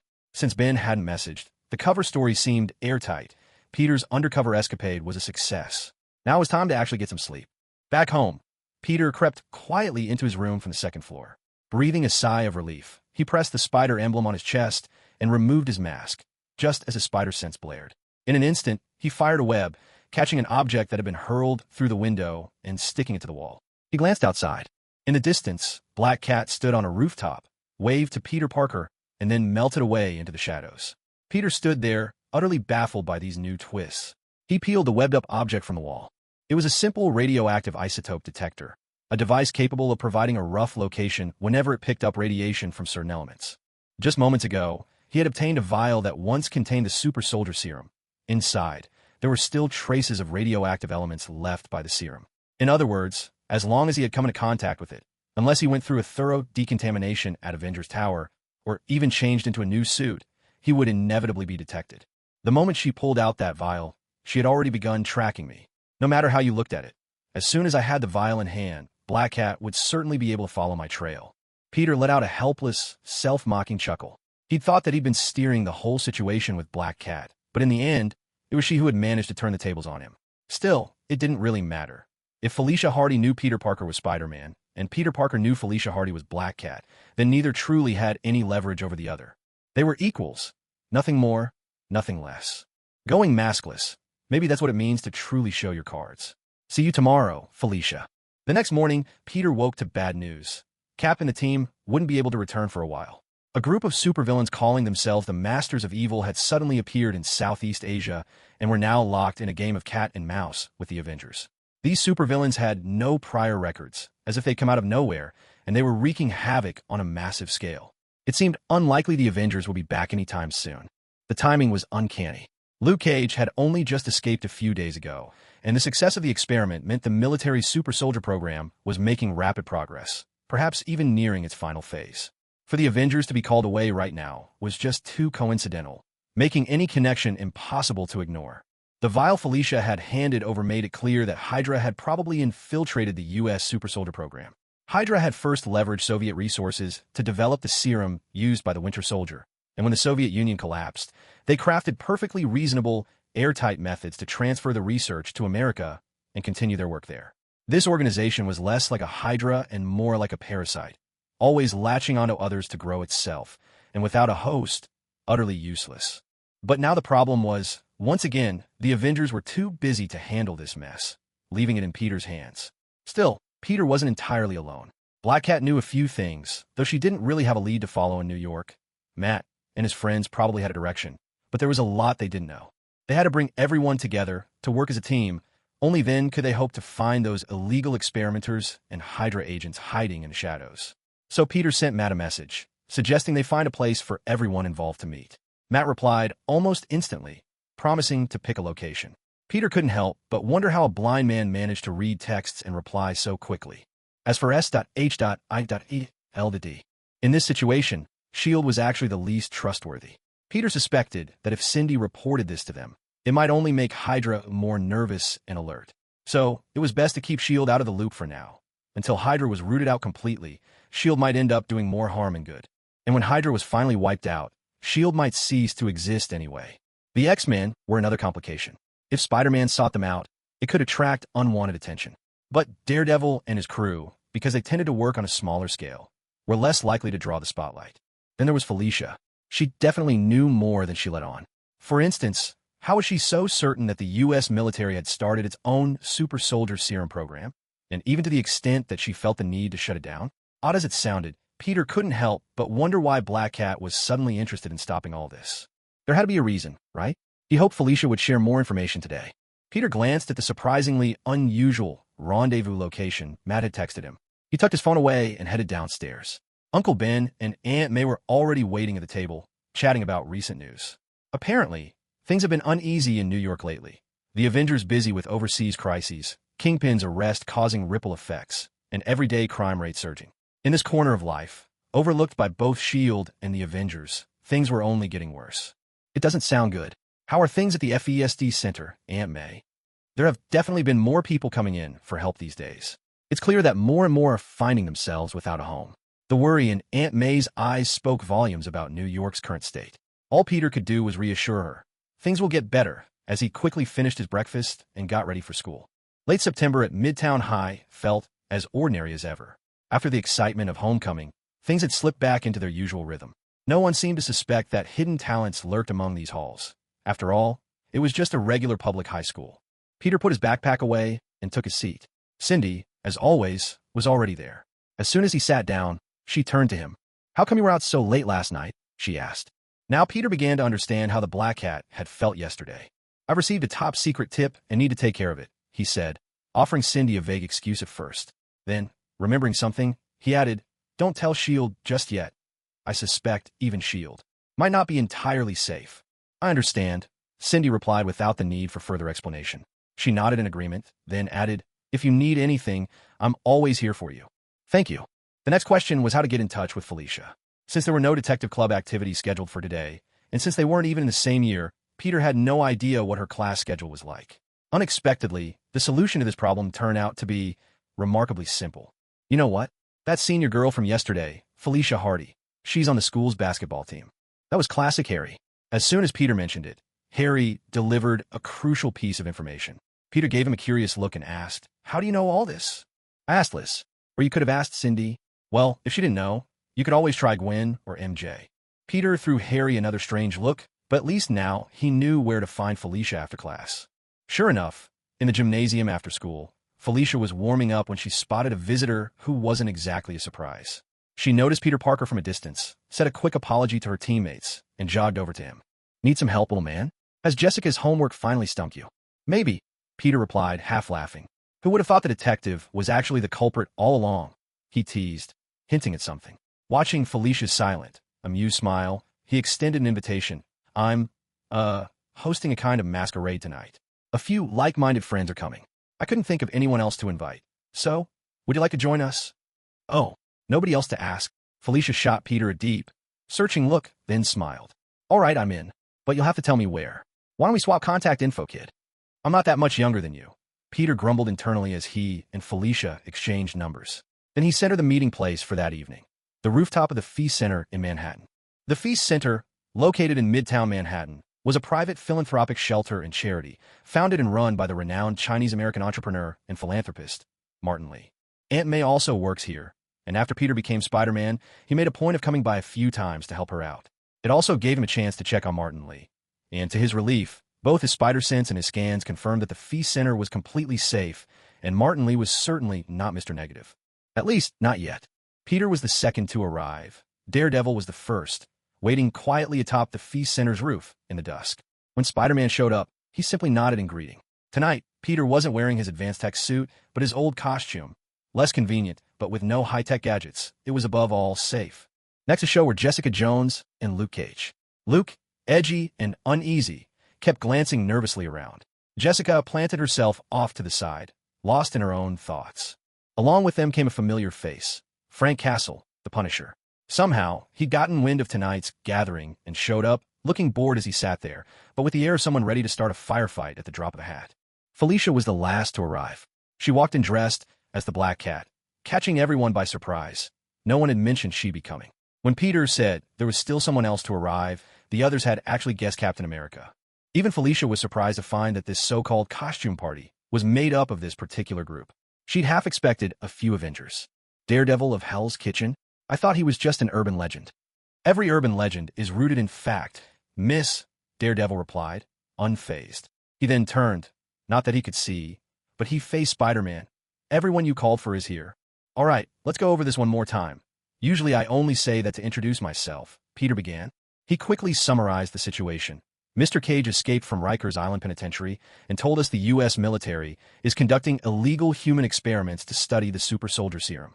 And according to intel from his Black Hat here, this research isn't actually an old army project, but stems from Hydra serum smuggled out of the Soviet Union.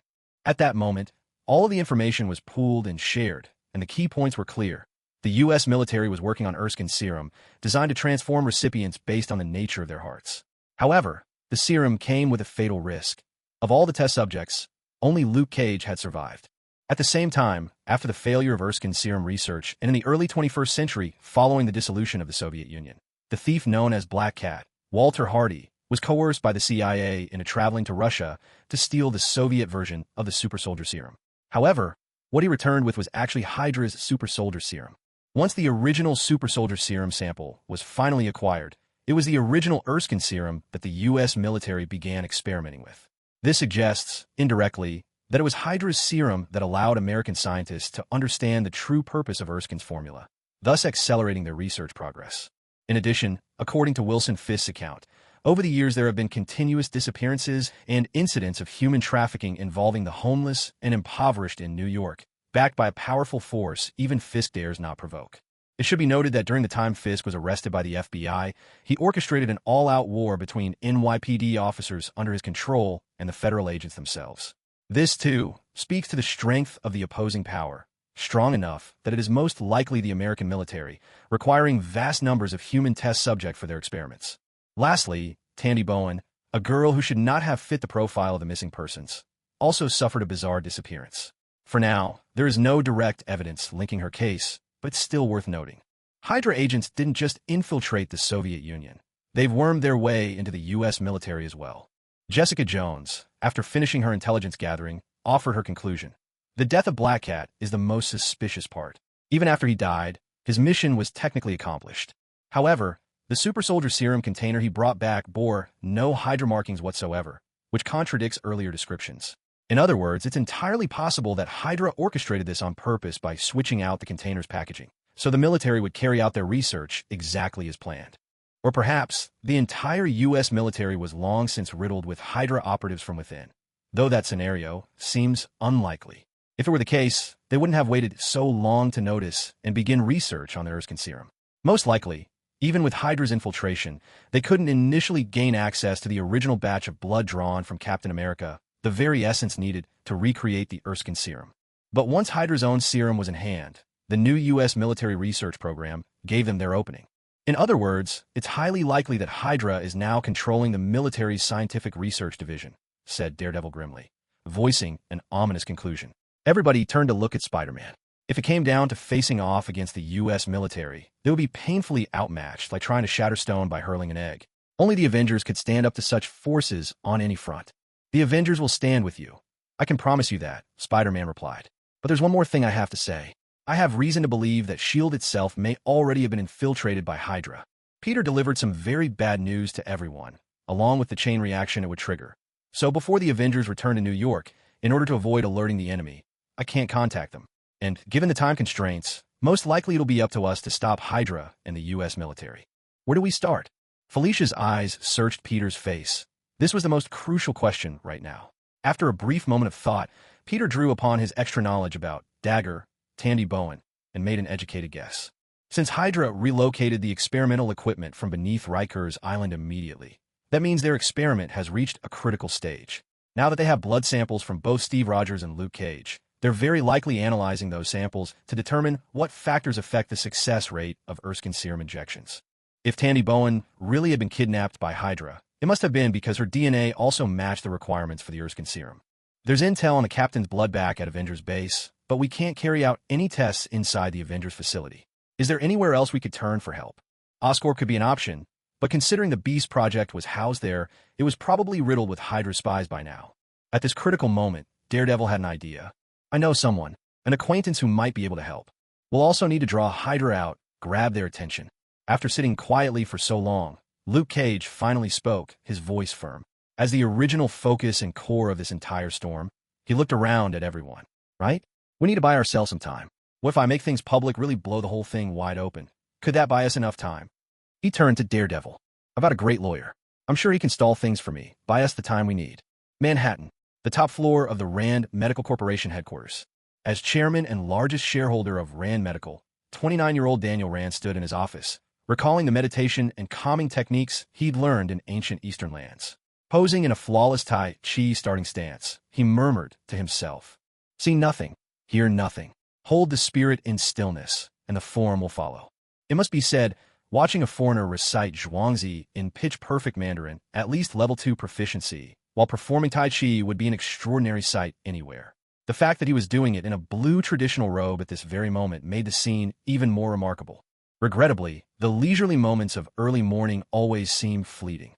Just as Daniel was trying to adjust his state of mind, he was pulled back to reality by mundane matters. A tense, impatient knocking interrupted the calm, but Daniel kept his composure and simply called out, "Come in. Mr. Rand, Attorney Matt Murdock is here to see you." "Matt? Please, show him in." Daniel broke into a smile as Matt, affecting the persona of an ordinary blind lawyer, entered with his white cane.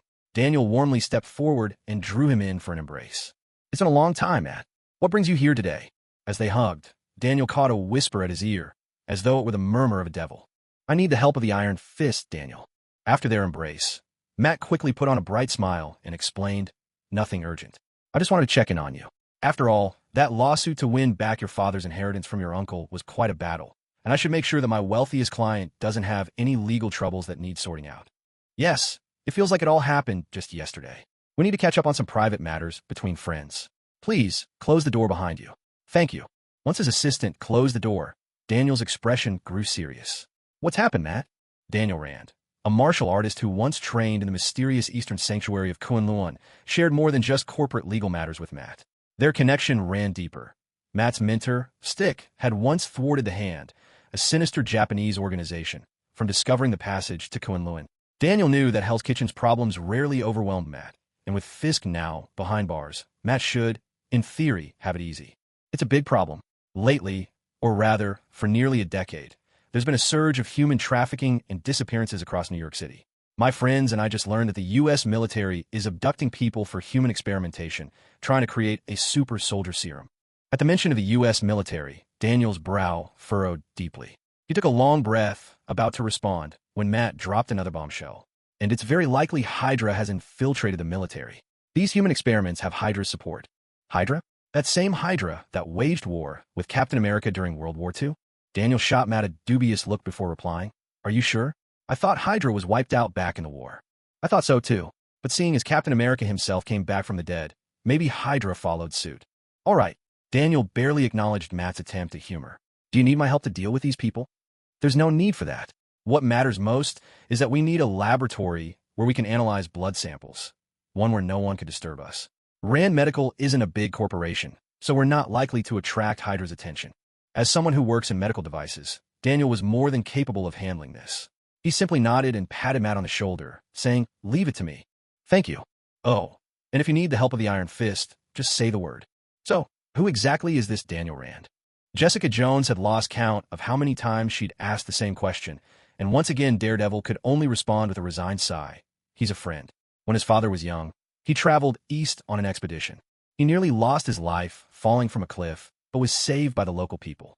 Later, his father came back home, founded Rand Medical, and when he'd achieved success, he took his wife, son, and brother back to the east, partly for a vacation, partly to repay the kindness of those who rescued him.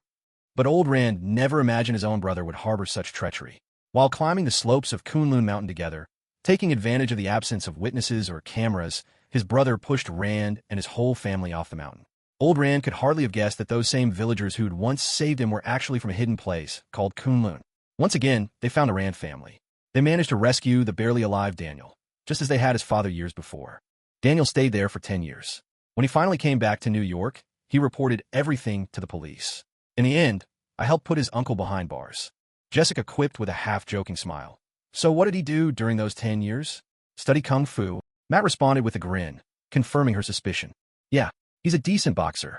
It seemed Jessica understood, raising an eyebrow in sudden realization, then swiftly moving on to more pressing matters. So, our plan now is to compare Luke's blood sample with Captain America's. Your Avenger friend says he can get Cap's sample, but how are you going to get Luke's?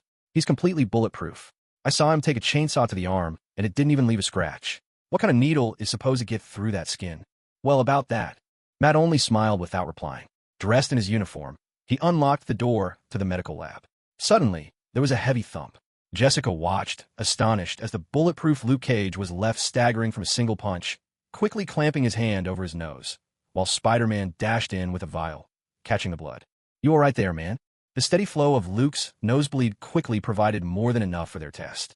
Holding his nostrils and tilting his head back, his voice muffled, he called out, "No worries. I've taken far worse punches before, well, by how it feels at least. Man, that was one hell of a hit." Daredevil grinned and glanced at Jessica. "If we had an Avenger whose punches could tip the scale at over 20 tons, he said, trust me, even someone who's bulletproof would end up with a nosebleed after getting hit. So, what about the scientist doing the analysis? Don't tell me you happen to know someone for that too." Daredevil stayed silent, listening to Spider-Man, who was efficiently placing the collected blood samples into his centrifuge. As a multi-talented Avenger, Spidey needed no extra specialists. Peter didn't spare much attention for the banter. Once the centrifuge had separated the components of the blood, he placed the samples under the electron microscope, projecting the results onto the computer screen. He began comparing the non-human and human genome patterns. Since the super soldier serum eventually fuses with the human genetic code, this kind of genomic comparison was considerably easier. By identifying the different mutant gene targets, Peter explained, we can pinpoint which of Luke's genes are the same as the Captain's, specifically, which one successfully bonded with Erskine's serum. The original super soldier formula, I mean. And then what happens? Jessica asked, watching him work. Peter replied, casually, the core mechanism of the super soldier serum is the exposure to beta rays. That activates the reverse transcriptase and other enzymes in the serum injected into the test subject. The serum's proteins are converted into RNA or DNA sequences compatible with the host's genome, allowing them to join in on the cell's division and replication. So, if Luke and the Captain both manage the serum because of certain genes, or at least that's what Hydra believes, we'll have a lead. By isolating the DNA fragments that aren't found in normal human genomes, we can match them up and... Jessica cast a helpless look at Daredevil. Not a single word made sense to me. Well, all we really need to know is what to do next. You ready, Cage? We've got to move. Daredevil was sticking to the plan. Honestly, he wasn't very comfortable being out here in broad daylight, but there was no choice. This was urgent enough that even Peter took a day off just to sort it out. There was nothing left in the lab for Luke Cage to do, so it was time for the two of them to tackle the next stage. Stir up the enemy and see who reacts, leaving Spider-Man to handle the science. At the same time, a satellite phone call came through. This particular satellite phone was linked to the Fantastic Four's own private satellite, the communications channel used by the world's smartest minds. Peter had borrowed it for this occasion, hoping it would help them slip past Hydra surveillance as much as possible. On the other end of the line was Black Cat, who had already infiltrated the hospital. She sat in front of a computer, one leg crossed over the other, twirling the satellite phone in her hand. "Any progress?" Peter asked. "Of course. According to the tips our detective friend sent back, there's definitely something off about the church-run hospital that Tandy Bowen visits regularly. All the patients' blood samples are being sent to one particular lab for tests, though the purpose of these tests remains unclear." As Black Cat tapped away at the keyboard, she broke through the hospital's less-than-secure systems with ease, pulling up data on possible targets. "I'm narrowing the age to under 40, no inherited diseases, no history of addiction, no disabilities among the patients. Even so, there are still quite a few matches. Because of America's healthcare system, most doctors operated as family doctors and kept detailed medical histories for each patient, which actually made gathering information surprisingly convenient. Did you use the program I sent you? Search social media for keywords. See if there are any reports of disappearances or other incidents." According to Jessica Jones, Tandy Bowen had vanished just hours after Luke Cage's breakout. Knowing that Tandy was Dagger made it possible for Peter to boldly suspect she was among Hydra's current test subjects. And with Black Cat's specialized skills as a thief, there was no one better for the job. "I joined a detective agency 2 years before you did. Trust me, I know how to handle an investigation. So far, I've found 3 people who match the criteria. Tandy Bowen is one, and the other 2 are," she listed off the names. Peter jotted down the names and addresses, then handed the information to Jessica. This sort of legwork was best left to a professional detective anyway. As for more fundamental genetic profile analysis, even if Peter had those details, there was no way to cross-reference them broadly with the hospital's database without exposing himself. All this groundwork was essential. After all, the next step was to flush out the enemy. Luke Cage would be the one to stir the hornet's nest. To lure Hydra out, Luke proposed filing a lawsuit against the U.S. government himself, thereby drawing their attention. But Matt came up with an even better idea. Let Luke become a superhero, or at least a temporary one. That way, they could advocate for him in the court of public opinion and improve his public image. Even in a future courtroom, the impact made on the jury by a victim of inhumane experiments conducted by the U.S. military and by someone who chooses to become a hero despite enduring such brutal tests would be completely different. As for where a super soldier like him could be put to use, it's plain to see that, ever since Fisk was thrown in prison, there's no shortage of gang wars breaking out all over New York City. Inside a residential building in Manhattan, a fierce gunfight was underway. The leading police chief had cordoned off the scene, but wasn't making any move to intervene. He took a leisurely sip of his coffee, listening to the steady crackle of gunfire from inside. A bloody feud had erupted between rival gangs, 2 factions fighting bitterly for control of the building. But the police chief couldn't care less. None of these thugs worked for Fisk, so why get himself involved? Once they were done shooting each other, the police could just come in and clean up the mess. A mother knelt at the chief's side, pleading earnestly, "My child is still inside. You can't just stand here and do nothing." "I'm sorry, ma'am, but I have to think about the safety of my officers," the chief replied, shaking his head as he sipped his coffee. "If you truly cared for your child's safety, perhaps you should have chosen a safer neighborhood, not lived among gangsters like these." The gunfire from inside gradually began to subside. The battle was clearly drawing to a close. The chief set down his coffee and prepared to go in to retrieve the bodies, both the gangsters and, in all likelihood, the child's. Suddenly, the third-floor window shattered with a crash. 2 gangsters were hurled out and slammed onto the hood of a police car. Then, to the chief's astonishment, a towering, powerfully built black man, his head shaved, wearing a white tank top riddled with bullet holes, but otherwise unscathed, leaped out of the window, a young boy cradled safely in his arms. This man strode toward the police chief and placed the rescued child in the grateful mother's arms. Overwhelmed with relief, she thanked him profusely and asked for his name. Luke paused for a moment, as if debating whether to tell her even his assumed name. "They call me Power Man, ma'am," he finally answered. "So, our little lab rat decided to become a superhero after all, did he, ma'am?" Adjusting his glasses, Dr. Koyama studied the news report as he addressed Ophelia, or rather, Madame Viper, with deference. Unlike Otto, Koyama was a member of Hydra, or more accurately, his organization, the Hand, had aligned with Hydra during World War II to further their own ends. This had made the Hand a powerful Hydra outpost in the East, and Koyama was acutely aware of just how formidable Hydra could be. As for Ophelia, she had seen the woman before her since childhood. Even her father had met her. Rumor had it that ever since the Second World War, Madame Viper had never aged a single day. This woman possessed the secret of immortality, But that was not the most important thing. What truly mattered was her standing within Hydra. Throughout the whole organization, there were few whose seniority and influence could rival hers. Such a childish idea. What do you mean? It's nothing more than a ploy to attract the attention of superheroes like the Avengers or the Fantastic Four, hoping to expose everything to the public. Ophelia answered Xiaoshan's question, her tone dismissive, as if she saw little threat in their opponent. Just focus on your experiments. How's the progress? Not great, but we've made some headway. 2 people managed to survive the preliminary trials, a white girl named Tandy Bowen and a black male named Tyrone Johnson. They seem capable of surviving the next round of enhanced super soldier serum injections. Enhanced? Ophelia shot Xiaoshan a glance, her brows knitting in disapproval. Don't try anything beyond your brief. Yes, madam. How long do you need?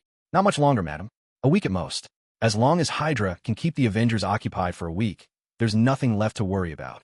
Xiaoshan replied respectfully, showing no concern for just how troublesome it might be to keep the Avengers busy for a week. Ophelia simply cast him a sidelong look before asking in return, and what if we bring that man back? Which one? Oh, you mean? Glancing at the screen where Luke Cage was busy rescuing people, Xiaoshan broke into a delighted grin. If we bring him in, it'd take only 3 or 4 days, madam. I'll see to it he's returned to you. Luke Cage had no idea whether his actions were making any difference. He had been fighting in his Power Man persona for a whole day now, and it seemed the media had begun to take notice. But what about Hydra? Dropping yet another gangster to the ground, Luke felt the need to vent all the anger bottled up inside him. He let out a furious roar, and just at that moment, he heard a voice, a familiar voice, one he'd rather never hear again. Fugitive Carl Lucas located. Commencing pursuit. Willis Stryker. Luke Cage spun around furiously at the sound of a name from his past. The man who had set him up, the so-called friend who'd landed him in prison, now stood right before him. Willis was decked out in a modified, high-grade riot suit and wielded a dagger in his hand. Surrounding him were others, all in body armor of a similar kind, each clutching different weapons. Distinctive snake emblems shimmered across their armor, each uniquely stamped and menacing. Sorry, man, but your little hero act is over. All of New York is about to see you for what you are, not some superhero, but a convict who lucked into his powers and broke out of prison. Willis Stryker kept advancing as he spoke, trying to sound almost friendly. You should have taken a lesson from me, buddy. Got out of the life while you still could.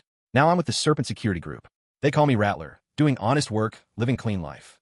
You should have stayed in prison till your sentence was up, then try to go straight. Turning the blame upside down. Anger clouded Luke's mind, and he charged forward. With superhuman strength and skin no blade or bullet could pierce, what could possibly stand in his way? Rattler simply stepped closer, swinging his dagger. The blade began to vibrate intensely, emitting a shrill, piercing shriek that echoed painfully through the space. Within moments, Luke's eyes grew bloodshot. Agony dropped him to his knees. Gritting his teeth, he forced himself upright and hurled a powerful punch at Rattler. A cloud of smoky, gray-green gas billowed from Rattler's dagger. Luke breathed it in, coughed uncontrollably, and collapsed, body racked with spasms. Rattler looked down at the fallen Cage, shrugged, and quietly sheathed his weapon. Neurotoxin, brother. Lethal the most, but for you? You'll be out a few minutes, tops. Sorry, but none of my toys can pierce your skin, so I had to go with something you could inhale. Lying on the ground, Luke felt as if his brain were burning from the inside out. Clenching his jaw, he forced out each word. How do you know about my powers? The government hired us, Cage. At last, Rattler allowed himself a slight, sly smile. What do you think? Serpent Security, were they Hydra as well? Ignoring Luke's furious glare, Rattler turned to his team and gestured. All right, boys, let's get our guest in a van. Make sure you check him for any trackers. A sudden flash of red dropped from the sky, cutting into the conflict. As the rattlesnake-faced man looked at the newcomer, his pupils shrank to pinpoints. Daredevil, are you real? People always asked that, and Daredevil himself was tired of answering. I know who you are, Viper Security. We're fulfilling a government contract, assisting with the apprehension of a dangerous, superpowered criminal. I know. That's why I didn't try to stop you. Actually, I called the police for you in advance, to save you another trip. The police? The rattlesnake was thunderstruck, as if hit by a bolt out of a clear sky. But, what's the matter? Did your government contract authorize you to detain and interrogate suspects as well? Daredevil's retort left the rattlesnake speechless. With no other option, the man reluctantly called his boss, and as the sound of police sirens approached from behind, he had to agree to Daredevil's plan. He instructed the other Viper Security operatives to clear a path for the officers, watching as Luke Cage was loaded into the back of a squad car. The rattlesnake still wanted to question Daredevil further, but when he turned, the masked vigilante had vanished so swiftly, it made one wonder if he'd ever really been there at all. Honestly, it would carry a lot more weight if I showed up for this. An Avenger has a lot more presence than an urban legend. Spider-Man's voice came through crackling on the satellite phone. Daredevil, who'd already shed the red suit and was once again dressed as Matt Murdock, couldn't help but laugh at the younger hero's frustration. He tried to reassure him, but you said it yourself. If you stepped in, it would only make Hydra more suspicious. On the other hand, Daredevil is just an urban legend. His abilities and threat level aren't enough to set off Hydra's alarms. Even if they learn about it, they're not likely to raise their alert. In the earliest drafts of the plan, they considered having Luke Cage swallow a tracker, then following the signal to locate Hydra's new base. But Jessica Jones had raised two important points. First, how could they be sure the tracker's signal wouldn't be jammed once they were inside Hydra territory? Second, how could they know Hydra wanted to capture Luke Cage instead of executing him on the spot? That's why Matt was there. Not just to keep Viper Security from spiriting Luke away and to hand him over safely to the police, but also as a failsafe. If Hydra decided to kill Luke on sight, Daredevil would be there to intervene. And if things got out of hand, Daredevil had already called in some backup. In short, until Hydra's headquarters was located, until the coming confrontation, Spider-Man was best kept out of the public eye. Viper Security Company's decision to take Luke in the end confirmed part of their suspicions. Hydra really did need Luke. And just hearing the name, Viper Security Company, instantly reminded Peter of Marvel's Serpent Society. Honestly, the whole organization never left much of an impression on him. He couldn't recall any of the members or their abilities. All that lingered in his mind was Madame Viper, Ophelia. He remembered her right cheek was apparently disfigured, and that, with the blessing of the demon Thawne, she had achieved a kind of immortality. But what mattered most was this. Madame Viper herself stood among the absolute top brass of HYDRA, and the Serpent Society were her exclusive muscle. This further supported Peter's suspicions. The true power lurking in the shadows behind all this was, beyond any doubt, Hydra, and it was not just a deduction born of pure logic and reasoning. As for what would become of Luke Cage after his arrest, that was now up to his lawyer, Matt Murdock, to resolve. Until I see my attorney, I won't be saying a single word. Inside the police station, Luke Cage, strong as an ox and nigh vulnerable, chose neither to break out nor to defend himself. When faced with the officer's questions, he simply sat there quietly in his chair, handcuffs on, and repeated the same line again and again. The cops were at their wits' end. Come on, man. You're just a dock worker, a driver. What lawyer would you possibly have? And you don't have any family or friends around. If you want a lawyer, do you expect to just hire one on the spot? Just as the weary officers were scratching their heads over this, there was a knock at the door. They turned to see the source, only to be greeted by a surprising piece of news. The lawyer for the man who called himself Luke Cage, Carl Lucas, had arrived. You've actually got a lawyer? Strode Matt Murdock, sporting a wide, friendly grin. His timing was uncanny, almost as if he'd walked in the very moment Cage entered the station, without missing a beat. Was it strange? Just a coincidence? Well, that was the point. To make it clear to everyone, this was all planned. Sorry, I'll need a moment alone with my client to understand the situation. As he spoke, Matt produced several crisp, green Franklins with a practiced smile. The officers immediately understood, pocketed the bills, and stepped out, leaving Matt and Luke alone in the interrogation room to go over their story. Just like we discussed before, when the time comes, you tell the police your side of things, how you were wrongfully imprisoned, how the U.S. military and government abused you, how they turned you into a super soldier, and how you were forced to break out because of that abuse, using your newfound strength to fight for justice ever since. Inside a room at the police station, a recorder captured every conversation happening in the holding cell. There, a lawyer's patient, persuasive voice flowed smoothly. In the end, it's not the judge who decides your fate, it's the jury. You need to tell a compelling story. In that story, you must be the victim, a good person who earns the jury's sympathy. So that's why you want me to pretend I'm a superhero. Exactly. Matt Murdock's voice rang with excitement in the recording. These days, everyone's into superheroes, especially a reformed hero like you. You've already saved a lot of people. Your name and face are starting to pop up all over social media. The crucial step now is federal compensation. They conducted illegal experiments on you, and that's what you'll sue them for. Leak the story to the media, quietly but firmly, because if the press doesn't pick it up, your personal safety can't be guaranteed. Just think, when the media hears about human experiments by the U.S. military, they'll swarm like sharks smelling blood. That's your chance to hit the federal government where it hurts and squeeze some real compensation out of them. Ophelia abruptly cut off the recording. She had expected Daredevil might be up to something more sinister, But it turned out that Luke Cage wasn't really much of a superhero after all, just a simple street tough. He had no idea that Hydra was lurking behind the scenes. In fact, without the serum vial brought by Black Cat, no one would have uncovered their involvement. The only real complication was the lawyer, who was threatening to take the whole affair to the media. If things went down that road, there might not be enough time to get Luke Cage into the lab. As Ophelia pondered over how she could eliminate the lawyer before everything spun out of control, and then extract Luke Cage, an idea struck her. It would require some careful setup, but it was doable. Their plan was to use the identity of superhero to alert the media, to make a scene, hoping to create problems for Hydra. But in fact, this was easily solved. All it would take was for Luke Cage to voluntarily break out of his cell and escape custody. Once he did that, the so-called superhero narrative would collapse completely. All she needed was someone from the Serpent Society who was strong enough to subdue Luke Cage and get him out. Unfortunately, no one had yet taken the full super soldier serum. It would require a bit more patience. Right at that moment, Ophelia received a new message from Xiaoshan. He needed another batch of volunteers with a particular genetic sequence. Matt and Luke Cage managed to stall the Hydra operatives for a while, and they also uncovered that the so-called Viper Security Company was, in all likelihood, a front for Hydra. This was an unexpected stroke of luck. A target right for investigation had been handed to them for free. Naturally, the best choices for infiltrating such a place were Spider-Man, with his ability to turn invisible, and Black Cat, the professional thief, despite not having stolen all that much, if truth be told. It was only at this moment that Black Cat realized why. During her break-in at Oscorp, she hadn't spotted anyone, and yet Spider-Man still managed to show up right at her side. So, as a spider, you're not only able to crawl on walls, you can also turn invisible? That's right. Spiders aren't like kittens. No one thinks it's cute or normal when one shows up somewhere. Most people, if they spot a spider, are going to grab a feather duster and get to cleaning. Peter spoke as he crawled in from the ceiling into the Viper Security Company's building.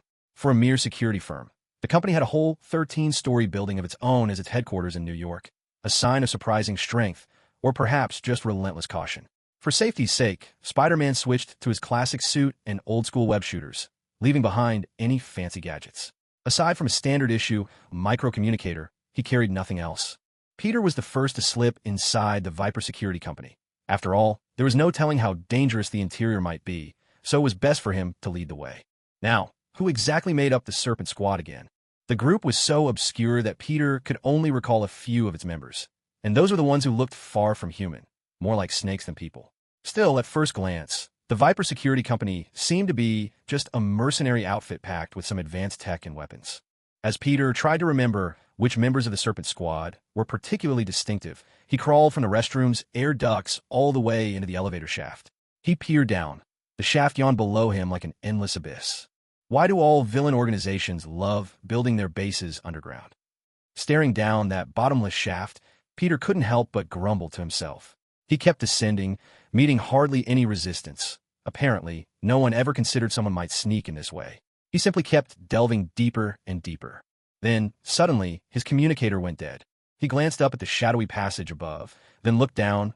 Below, there was only water. No doubt about it, their secret was hidden underwater. Spider-Man moved upward some distance before communications flickered back on.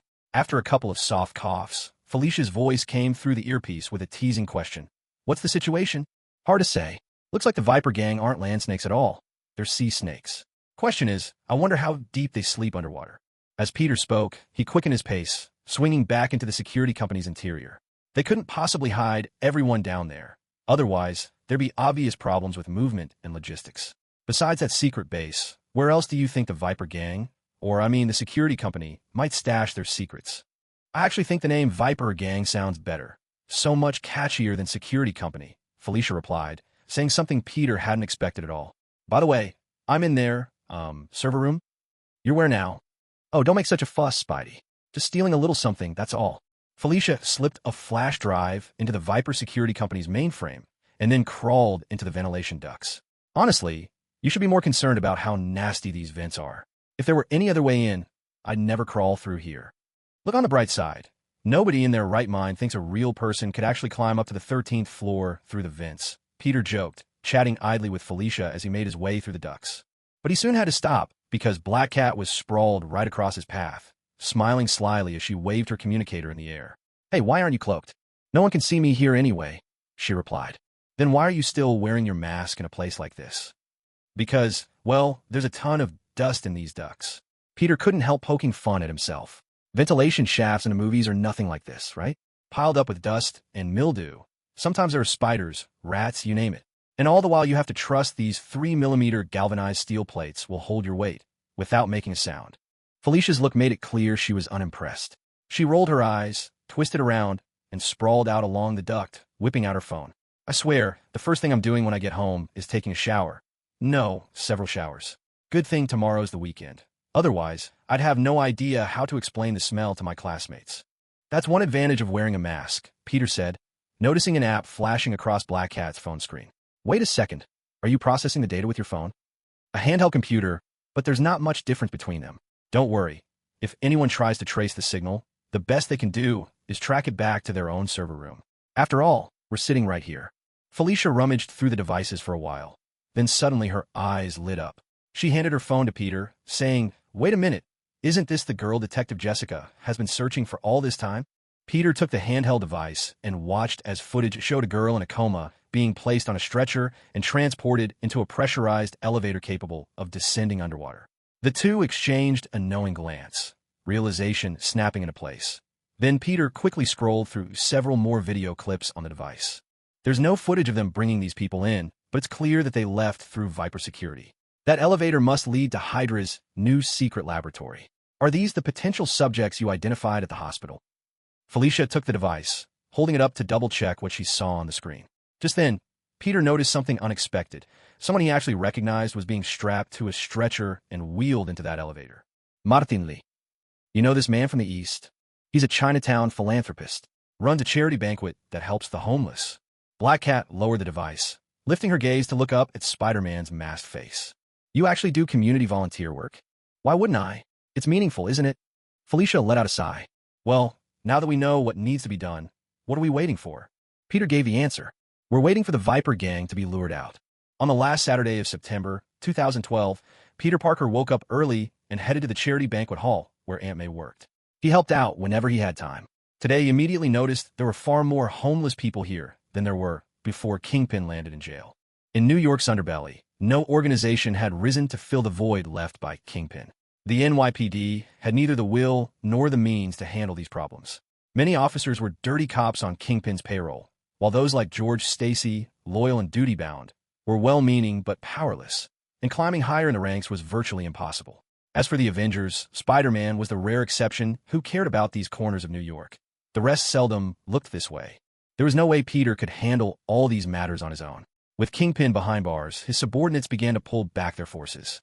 New gangs were rising, and such upheaval was inevitable.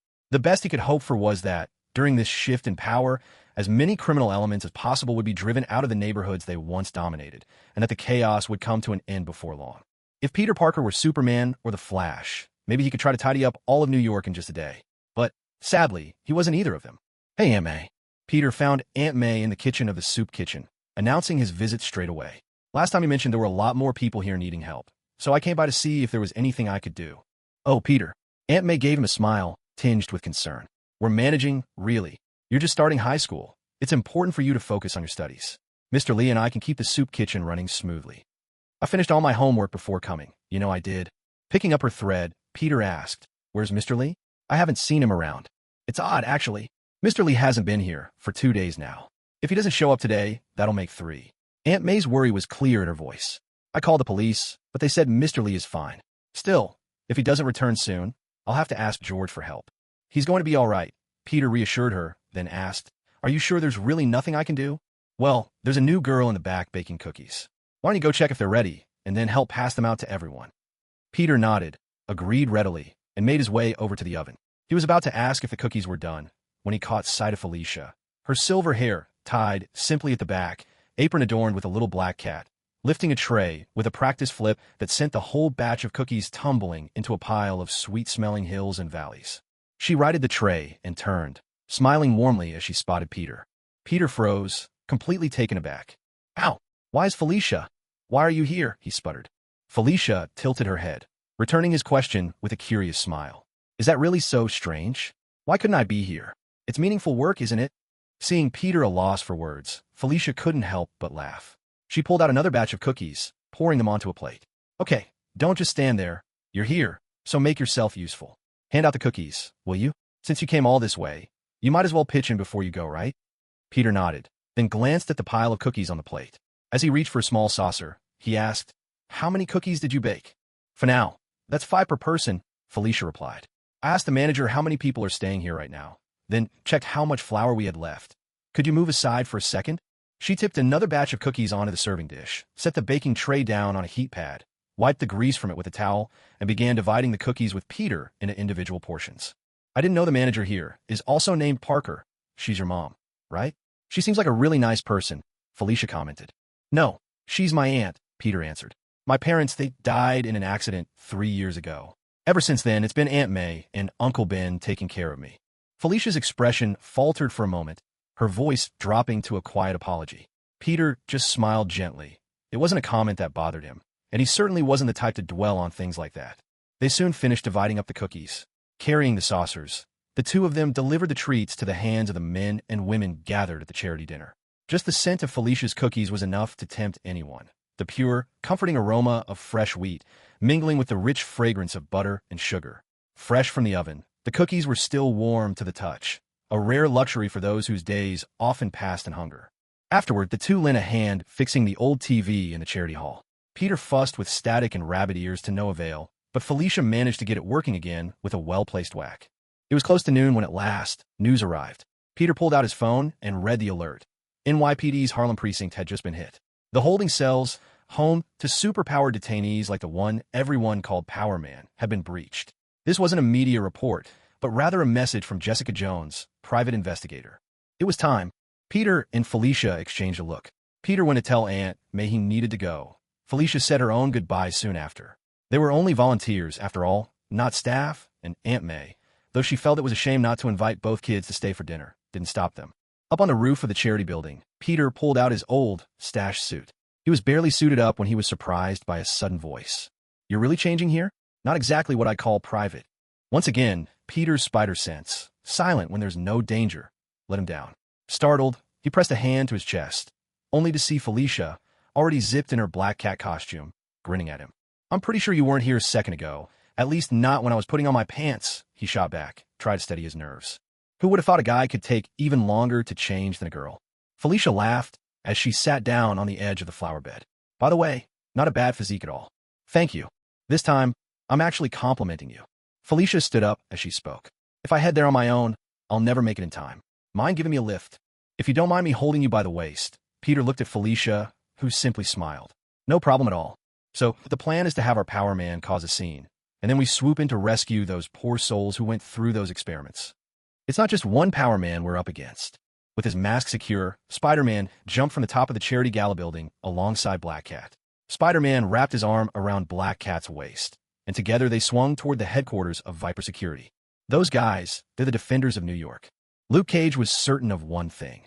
There wasn't a single good cop in this entire precinct. The reason? It was simple. Since he'd been brought in yesterday, almost a full day had passed, and he hadn't eaten a thing. Not so much as a drop of water. He didn't know if it was because he was black, or if they just wanted him to starve.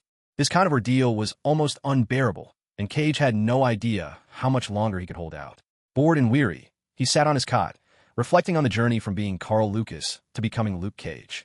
He looked back on everything and realized his happiest moments had been when he was helping others. And the time he truly felt at peace was when he'd stepped forward and drawn Hydra's gaze to himself. Maybe it wasn't because he honestly wanted to help people.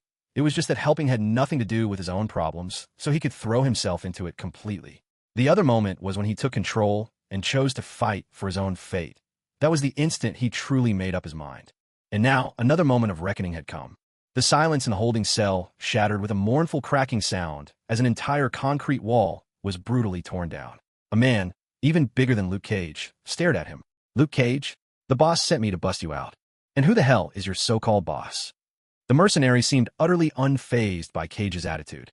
Raising a hand, he prepared to unleash a cloud of nerve gas. Luke held his breath, getting ready to throw a punch. But just then, the situation flipped. A sharp battle cry, straight out of a classic Hong Kong action flick, rang out as a man in a green jacket dropped from above. His right fist glowed with golden energy as he drove it hard into the mercenary's head. "I am the Guardian of New York, the immortal Iron Fist from the East. I've been waiting for you, jailbreaker." A question mark seemed to appear above Luke Cage's bald head. Wait a minute, who is this guy? He's dressed in what looks like a green cloak with a high collar, but there are no zippers, no buttons. The front is wide open, showing off his bare torso, 8-pack abs, and a dragon tattoo. His fair skin made it clear he was nothing like someone from the East. As for his lower half, he wore loose white linen pants paired with cloth shoes. But the most baffling thing was his headgear. It looked as though he'd wrapped a yellow scarf across the upper half of his face, poked out 2 holes, and called a mask. Where on earth did Murdoch find this immortal Iron Fist? The super soldier who arrived on the scene was equally taken aback. According to Hydra's plan, they were supposed to be facing Daredevil, who, at the end of the day, was just a regular human. Any single super soldier should have been enough to handle him. But this, immortal Iron Fist? What was he supposed to be? Iron Fist didn't give them time to ponder. He centered his breath, focusing his chi into his fists. Golden energy gathered, a shimmering eastern dragon seemed to swirl around him. With a powerful shout, he proclaimed, "Chi flows like a rainbow." In an instant, dozens of punches, each brimming with overwhelming golden energy, hammered down upon the giant. Every blow landed like the beat of a war drum, the sound reverberating like muffled thunder. Then, with the final punch, Iron Fist slowed down, drew back, then struck with all his might. A moment of silence was shattered as thunder exploded. The golden energy burst forth, dazzling light flashing between Iron Fist's knuckles. The burly foe was launched through the air, flying dozens of meters before crashing against the wall of a distant building. Luke Cage shot a look at Iron Fist's fists. Are you serious with that outfit? Matt's costume isn't much better, Iron Fist finally managed. Words weren't really his strength, but that hardly mattered. Shouting, "Chi flows like a rainbow," was all he needed to settle things. Back at the underground base, watching the live feed, Ophelia let out a sigh. Still, they had a contingency plan in place in case Daredevil tried a jailbreak and things went south. At her command, every member of the Viper Security Company swarmed into action. Their orders were clear. Brand anyone helping Luke Cage as conspirators. When the time came, they'd all be taken out together. A large group of people clad in riot armor stormed into the prison break scene. Both Luke Cage and Iron Fist were already bracing themselves for a fight. Once the Viper Security Company had taken up their positions, an abrupt disturbance could be heard from the very back. A brawny man in a black leather jacket raised 2 automatic rifles and unleashed a hail of bullets at them. Thanks to the high-grade armor this group wore, the attack wasn't as lethal as it could have been. When his magazines finally ran empty, the man tossed his rifles aside and pulled out his handguns. Just as the automatic gunfire ceased, Daredevil leapt down from the rooftop, swinging his billy club and knocking out one of the Viper security guards in a matter of moments. The Punisher and Daredevil entered the fray, blocking off any chance of retreat. In effect, the 4 of them had the entire squad surrounded. It was a trap. Ophelia realized this almost instantly, but what difference did that make? With the Avengers nowhere in sight, what could 4 street-level heroes possibly hope to achieve? Yet, that wasn't the whole story. There weren't just 4 of them. There were 5. Just as a Viper security helicopter began to ascend, it was forcefully yanked down. Jessica Jones hovered in the air, delivered a sound beating to the pilot, choked him unconscious, then brought the helicopter to a stop and strode over to join Daredevil. "She can fly?" Iron Fist exclaimed, utterly shocked. I thought none of us could actually fly." "I'm more curious about where she learned to pilot a helicopter," Luke Cage replied, charging headlong into the fray. And so, 5 street-level heroes plunged into a chaotic battle against the forces of Viper Security. Amid this chaos, Ophelia frowned deeply. She sensed it was all a trap. But could Daredevil and the others really bring down the entire Viper Security Company on their own? Even if they succeeded, how were they supposed to handle the even greater threat posed by the U.S. military waiting in the wings? Unless, suddenly, the alarm blared throughout the Hydra base. Ophelia looked up at one of the screens, astonishment flickering in her eyes. Spider-Man, together with an unfamiliar woman clad in black combat armor, had somehow slipped inside the base completely undetected. Only at that moment did realization finally dawn on her. What is Pierce doing? And Zemo? Where struck her? Spider-Man just showed up out of nowhere, and not a single one of them noticed. What is everyone else in Hydra just sitting around doing nothing?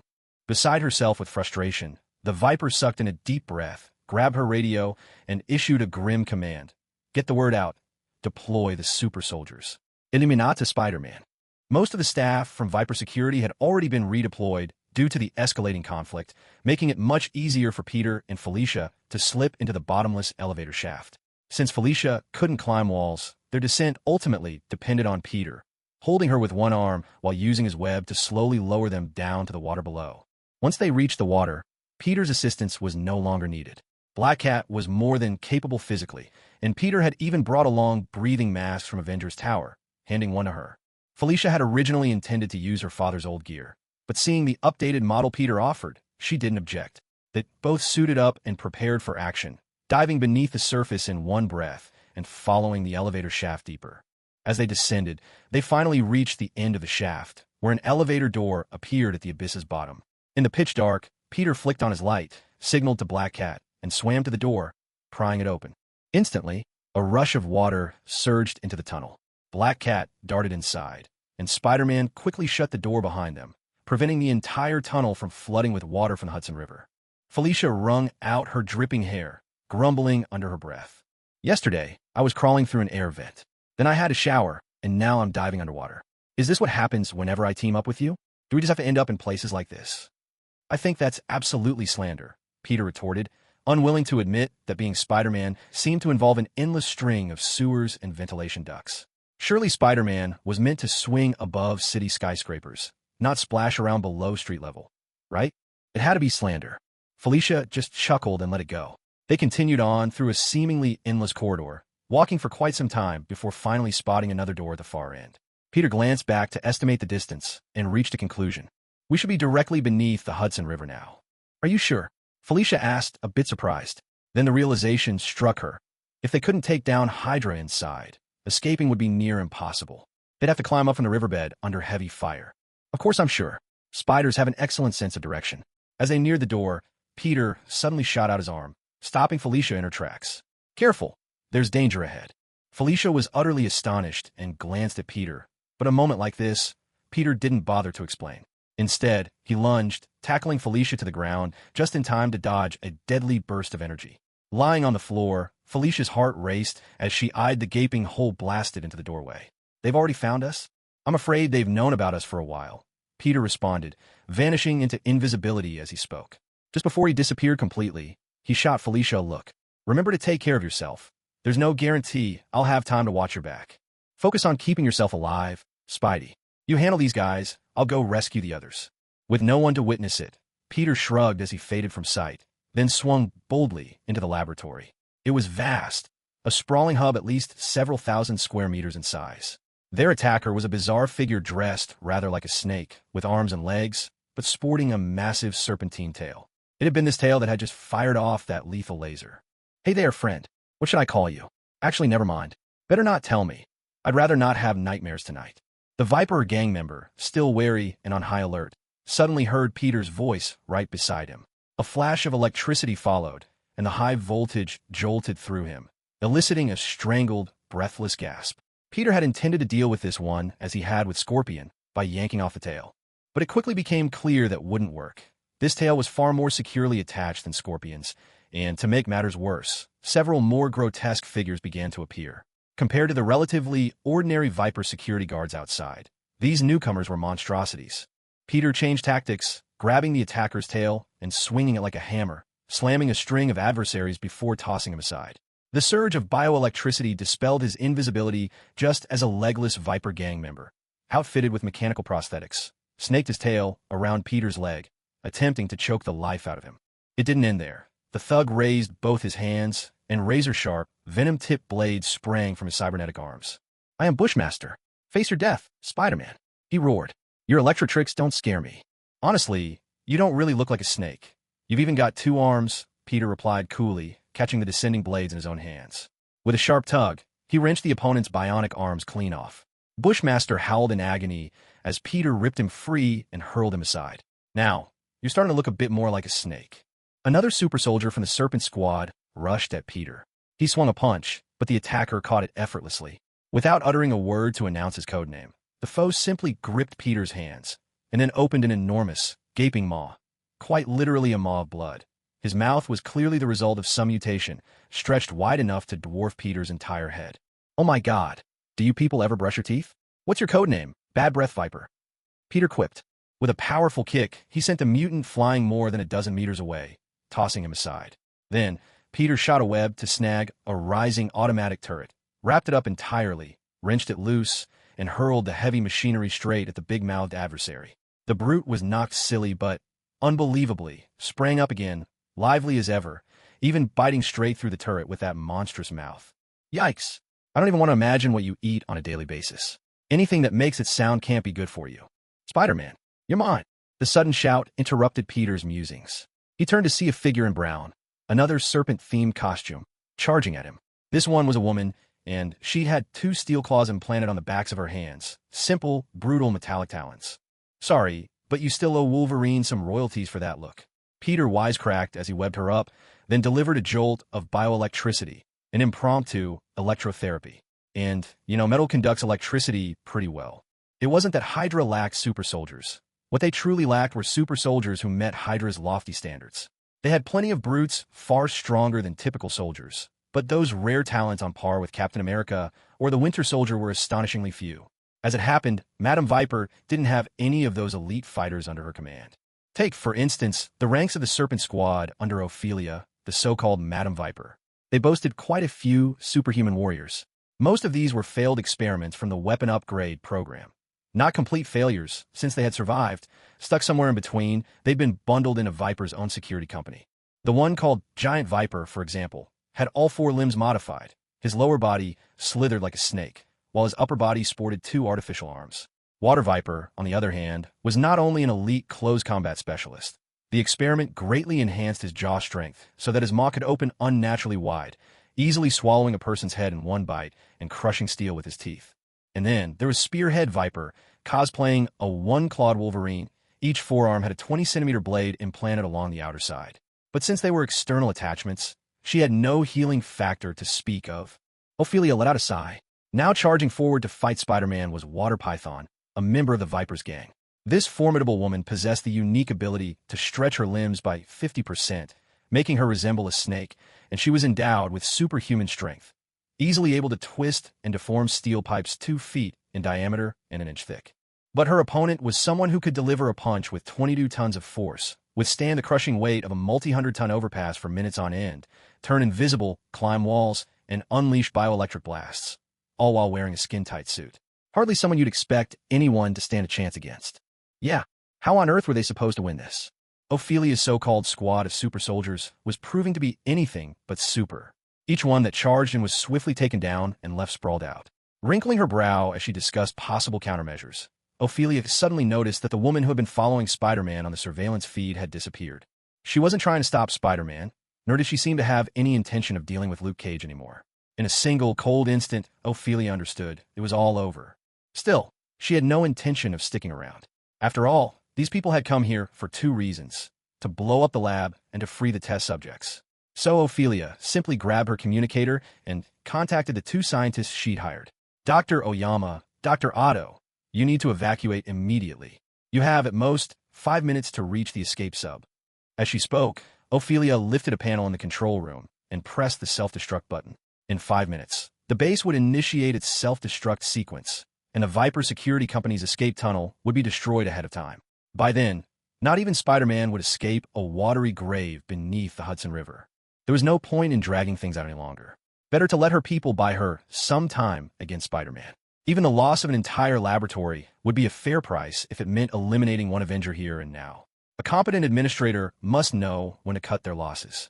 Hydra had infiltrated America. They weren't short on resources. What they lacked were scientists who could drive their experiments forward. As long as Oyama and Otto Octavius remained alive and loyal to their cause, Hydra wouldn't truly be defeated. However, Dr. Oyama frowned at the news. He had just completed a new batch of super soldier experiments. 3 subjects, who had already passed the initial tests, were strapped down on operating tables, the next round of trials ready to begin. It was painful for him to abandon things now. He glanced at the clock, drew a deep breath, and looked at the 3 on the tables, then decided to take one final gamble. A white girl, a black boy, and an Asian man. These 3 would be the first to test Dr. Oyama's new generation of super soldier serum.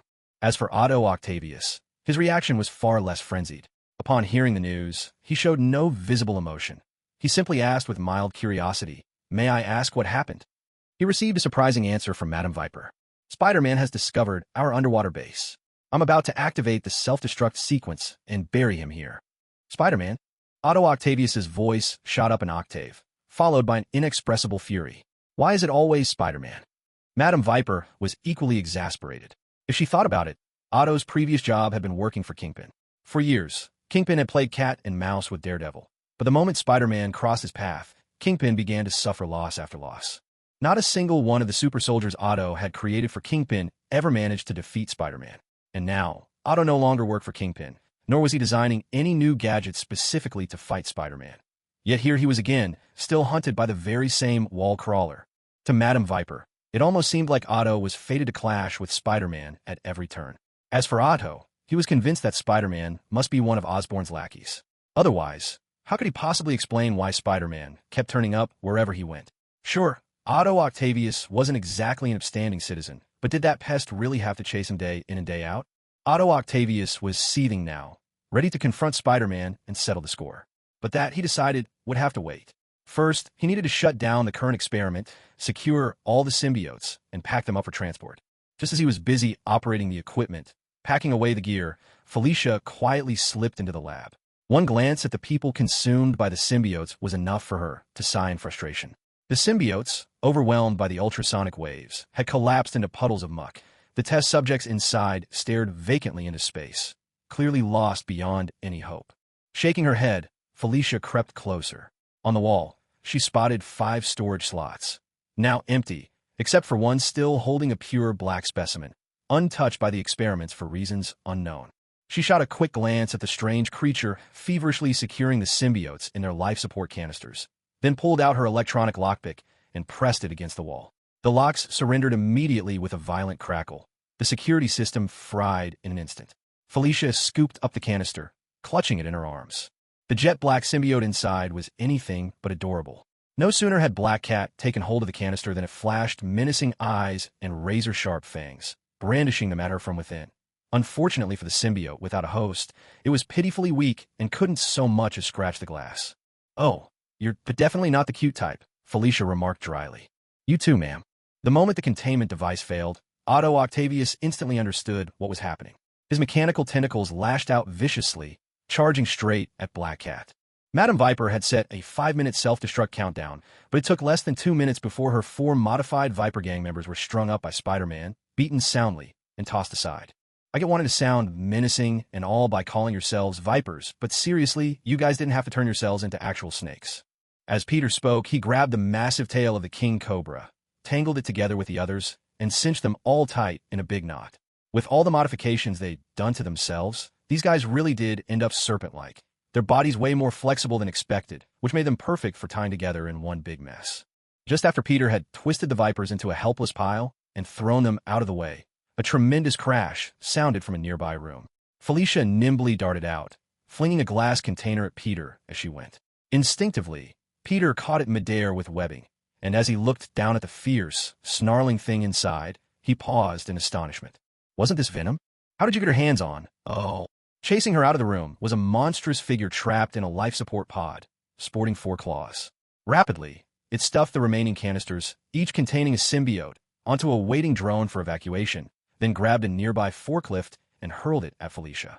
She was already darting away, glancing behind her, and calculating the best place to leap for safety. It turned out she didn't need to. Peter launched a flying kick, sending the forklift careening back where it came from, and tossed the glass canister back to Felicia while he was at it. "Don't drop that. What's inside is an extremely dangerous bioweapon," Felicia warned as she caught the container. Peter nodded in agreement. In this world, he was probably the person who knew symbiotes best, unless Null existed in this universe, in which case Peter would be second best. So why are you stealing this thing in the first place? Who knows? Last time it was super soldier serum. This time, it's this monstrous stuff. I just have to make sure they don't get their hands on everything. Felicia offered a sly smile, never once uttering the name Hydra. This was still part of the arrangement Peter had made with everyone else. Even though they'd identified Hydra as their enemy, since Hydra was still operating from the shadows, it was best not to let on that they knew the truth. By keeping the conflict framed as between themselves and the U.S. military, or even the American government, they'd have a lot more room to maneuver. If Hydra ever discovered what they truly knew, things might spiral into a fight to the death, with no hope for either side to back down. Ultimately, even Peter himself wasn't sure just how widespread Hydra's infiltration in America was, or how deeply they'd penetrated the system. If they couldn't wipe out Hydra entirely in one decisive strike, or at least cripple most of the organization, they might end up merely alerting Hydra, leading to even greater destruction. Of course, none of this had much to do with the current threat they faced, Dr. Octopus. Spider-Man. Octavia's world felt like it was crumbling all over again as she watched Spider-Man ruin her plans yet another time. She simply couldn't grasp why Spider-Man insisted on dogging her every move, constantly getting in her way no matter what she tried to accomplish. In her frustration, Octavia tore up a massive chunk of the floor with her mechanical arms and hurled it straight at Spider-Man. The base was about to self-destruct anyway. Might as well use anything left while she could. Peter, meanwhile, finally came face to face with the Dr. Octopus of this universe. Turning briefly to Felicia, he called out, "Go find any survivors." Then he leapt forward, vaulting over the metal flooring, and, on his way, slapped a web right across Doc Ock's face. "I've heard so much about you, Dr. Octopus." He watched as Doc Ock ripped the web off his face using those mechanical tentacles. Peter studied this universe's Otto Octavius. In this world, Doc Ock looked a lot like the guy from the Ultimate Spider-Man cartoon, only in even worse shape. He'd confined himself to a life support pod, limbs tucked tightly inside, and when he spoke, his voice had that unmistakable synthesized, electronic quality. His vocal cords clearly weren't even functional anymore. "Given your, indomitable spirit in the face of all these setbacks," Peter quipped, dodging another attack, "why don't you just give up and come quietly?" As he spoke, he kept weaving out of reach of the whipping tentacles. It seemed Doc Ock's total paralysis had forced him to master his arms more completely. Even though they were made of metal, these tentacles moved with uncanny agility. Even when Peter managed to grab hold of one and tie in a knot, Doc Ock could unravel it in an instant. But Spider-Man had one trick up his sleeve that even Dr. Octopus couldn't guard against. He vanished. Dr. Octopus, who had been under suspicion before, was now growing increasingly agitated. He had already begun to suspect that Spider-Man's abilities had undergone a second evolution, and now it appeared to be true. Invisibility and bioelectric powers were things Spider-Man hadn't possessed before, and, unfortunately for him, his own equipment hadn't been upgraded to counter such abilities. He knew he was no match for Spider-Man. As for Peter, he could have easily defeated Dr. Octopus in a flash. The real problem, however, was that his opponent had locked himself inside a life support pod. What Peter worried about most was, what if, in the heat of the moment, he used too much force and accidentally killed him? No matter how many terrible things Dr. Octopus had done, the truth was that in most Spider-Man stories, he was never beyond redemption. There was also the intricate connection between Dr. Octopus and Norman Osborn. If Peter could extract any useful information from him, it could prove crucial. After all, eliminating a villain was often a quick and satisfying solution, but it did nothing to shed light on the tangled webs behind the scenes. As Spider-Man, Peter Parker had to proceed with caution. If you killed a villain on the spot without understanding the situation, you might never find out about any bombs they'd planted, and their detonation could endanger even more lives. It would be on you. Of course, there were always those who didn't care about any of that, who could watch bombs go off and simply shrug, thinking it had nothing to do with them. Peter was trying to rip off one of Dr. Octopus's mechanical arms when his spider sense suddenly blared a warning. A massive assault vehicle rumbled onto the scene, and a woman stood atop it, commanding her troops to open fire before turning her attention to Dr. Octopus. "Dr. Octavius, execute the retreat order now." But the number 1 symbiote sample. The value of you scientists far outweighs the importance of the sample. Watching Spider-Man dodging the barrage of firepower, Madame Hydra issued her final command. "Withdraw immediately, Dr. Octavius." Meanwhile, Felicia was still searching for survivors. In the limited time she had, she saw a woman slip out of a room, and Felicia quickly darted inside, finding herself in the control center.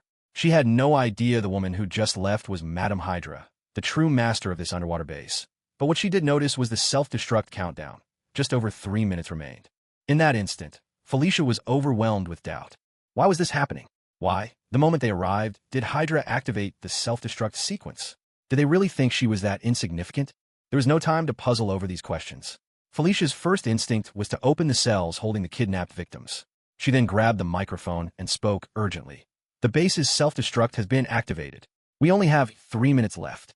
He explained the current situation in the simplest terms, without even giving the victims a chance to escape. Upon hearing the news, the soldiers and security personnel were instantly thrown into chaos. None of them could have imagined that a base heavily invested in and managed by the U.S. military would choose to self-destruct so easily. Only Madame Viper herself understood the real reason. If a base caught the attention of one Avenger, it meant all the Avengers would soon be watching. Even if they managed to kill Spider-Man here, The Avengers would quickly track this place down. Losing a single laboratory was a trivial matter, but if the Avengers uncovered Hydra lurking behind it all, that would be a catastrophe. There's an old saying, fierce troubles come for those who hesitate to cut losses. So, Viper simply chose the cleanest solution. Otto could only glare at Spider-Man, seething with frustration. Now there was a real feud between them. The next time Otto went after Osborn in his quest for revenge, that damn bug would no doubt get in his way again. He needed to prepare a specialized countermeasure for Spider-Man's unique enhancements, or else risk failing to take him down. For now, with only 3 minutes left before the base self-destructed, their priority was to get out alive. Peter really wanted to chase after Otto and the woman who just fled, and who was most likely Madame Viper herself.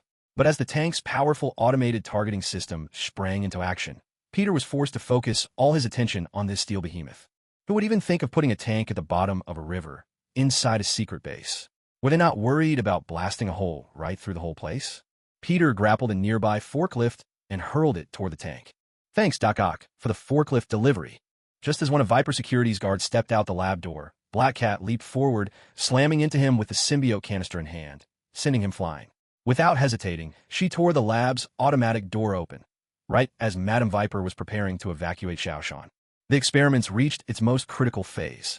All 3 subjects have already been injected with the latest super soldier serum. I just need 1 more minute. In a minute, you might already be dead. Madame Viper retorted, raising her pistol and firing at Black Cat in one swift motion. Black Cat reacted instantly, ducking as the bullet whizzed past her head. Madame Viper's eyes widened in surprise, catching sight of Black Cat and the canister she held, then arching a brow in interest.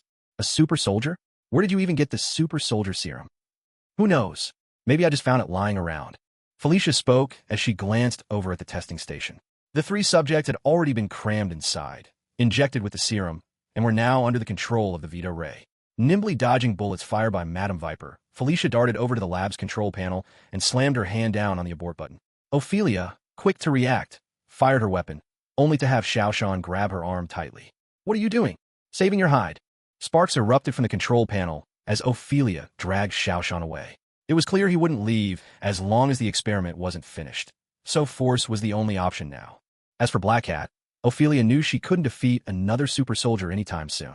Time was running out. Her best bet was to make a run for it. Once Felicia was sure the others had left, she approached the operating table and unsealed the 3 test pods one by one. To her surprise, all 3 subjects were still alive. 1 Asian, 1 black, and 1 white. She didn't recognize any of them, though she remembered seeing a photograph of the Asian man at the charity gala. He must be Martin Lee, one of the event's benefactors. Hydra must really be starving for manpower these days, she thought, if they've started abducting the wealthy as well. I'm glad to see you're all still in one piece, Felicia said with a smile, gesturing toward the laboratory door. We're planning to leave now. Are you coming with us? Where are we? The black boy asked, raising his hands, only to discover they had become a swathe of pure black, cloud-like and formless. What's happening to me? You were subjected to human experiments, injected with the super soldier serum. You must have noticed something was off, Felicia said, shaking her head in resignation before glancing at the rest. We don't have much time. This place is about to self-destruct. We need to get out of here now. But Felicia didn't reply. The others were mutating too quickly to process her words. The white girl's face was now traced with glowing white markings, forming intricate patterns, while the Asian man's body had inverted in color, resembling a photographic negative. All 3 stared at their transformations, bewildered and lost in confusion, utterly deaf to anything Felicia was saying. 3 people, and all of them had undergone significant mutations. Did this mean Hydra's plan had succeeded? Felicia had no way of knowing. All she knew was that if she kept trying to reason with them, they'd all soon end up buried at the bottom of the river. Everyone, listen to me. You've all been subjected to illegal human experimentation. Now that their unlawful activities have been discovered, they've triggered the base's self-destruct sequence. I know you're worried about your situation, but at least you're still alive, aren't you? Felicia shouted in exasperation, her voice rising. There's an Avenger outside right now. Whatever you need to do, save it for after we escape, understood? At last, these troublesome fellows sprang into action. Felicia left the lab, emerging to see a tank smashed to pieces by a forklift, and Spider-Man, soaked to the bone. Our exit's blocked, Peter said. The corridor's been blown to rubble. As his words hung in the air, explosions erupted all around them. Felicia was about to ask what they should do next, but she noticed Peter's fixed gaze on the container in her hand. You still have that with you? A thief never walks away empty-handed. Had to grab something. Can this get us out? Maybe. Peter took the canister holding the first symbiote and, with brute force, ripped it open. A viscous black substance tumbled out, thick and wet, landing in his palm. Light, memories, radiance. In silence, the black symbiote spread across his hand. Normally, when it bonded with a new host, their memories would unfold before it. Their past, their secrets. But this time was different. The mind of the figure before it, dressed in this peculiar costume, was shielded by something. It seemed to be an immense spider. The symbiote didn't dwell on it. Guided by its own instincts, it crept onward, stretching to cover its host from head to toe. I know you have your own thoughts. Startled, the symbiote froze. Why was this host speaking to it in his mind? Did he truly know what it was doing, or was he just talking to himself? The symbiote remained silent, playing the part of a mindless, alien goo, melting into its role and denying any sign of awareness. But then the voice came again. I know you're studying me. You're a symbiote. That's what they call you, at least. The symbiote hesitated. Suddenly, its vision brightened. It found itself as it often appeared, an enormous, hulking creature of inky blackness, the way it would look after bonding with a human. Before it stood a much smaller person, only half its height. This was the inner world of this small human. He wore a skin-tight red and blue suit, though he wasn't wearing the mask. He reached out his hand. Nice to meet you. I am Peter Parker. The symbiote's eyes narrowed. Slowly, it opened its maw, revealing rows of razor-sharp teeth. Its tongue unfurled, gliding over its fangs in a languid display. Peter Parker seemed somewhat afraid, but not especially so. It was peculiar. The symbiote watched him silently. Are you all right? Peter asked, his voice gentle. You came here from another planet, with no one of your kind, captured and taken to a lab for all sorts of experiments. This isn't your world. You must be really scared, aren't you? The symbiote remained wordless, but it bent forward, peering at Peter. No, we are not afraid of humans. And you're not afraid of being alone? Silence. The symbiote thought back to its arrival, hitching a ride on a meteor into this world. A pristine, unfamiliar place, teeming with humans. Aside from their small group of 5, there were no others like them. It could put on a brave face and say it didn't fear human torment. But what about loneliness? Suddenly, the air filled with fleeting images, memories from this small human, memories unlike anyone else's. This little one was always helping others of his kind, never asking anything in return. You want to save them. The symbiote understood now why Peter Parker had released it. It was simple. Even if Peter never spoke to it again, if they bonded, Peter could do all those things. But Peter wanted to talk. I want to save them, and you can save them too. Do you? Do you want to be a superhero? A superhero? The idea was unfamiliar. The symbiote searched Peter Parker's memories, trying to piece together an understanding. Heroes, people who use their abilities to help and save others. The symbiote didn't really grasp the concept. Super, exceptional, extraordinary, standing out from the crowd, awe-inspiring.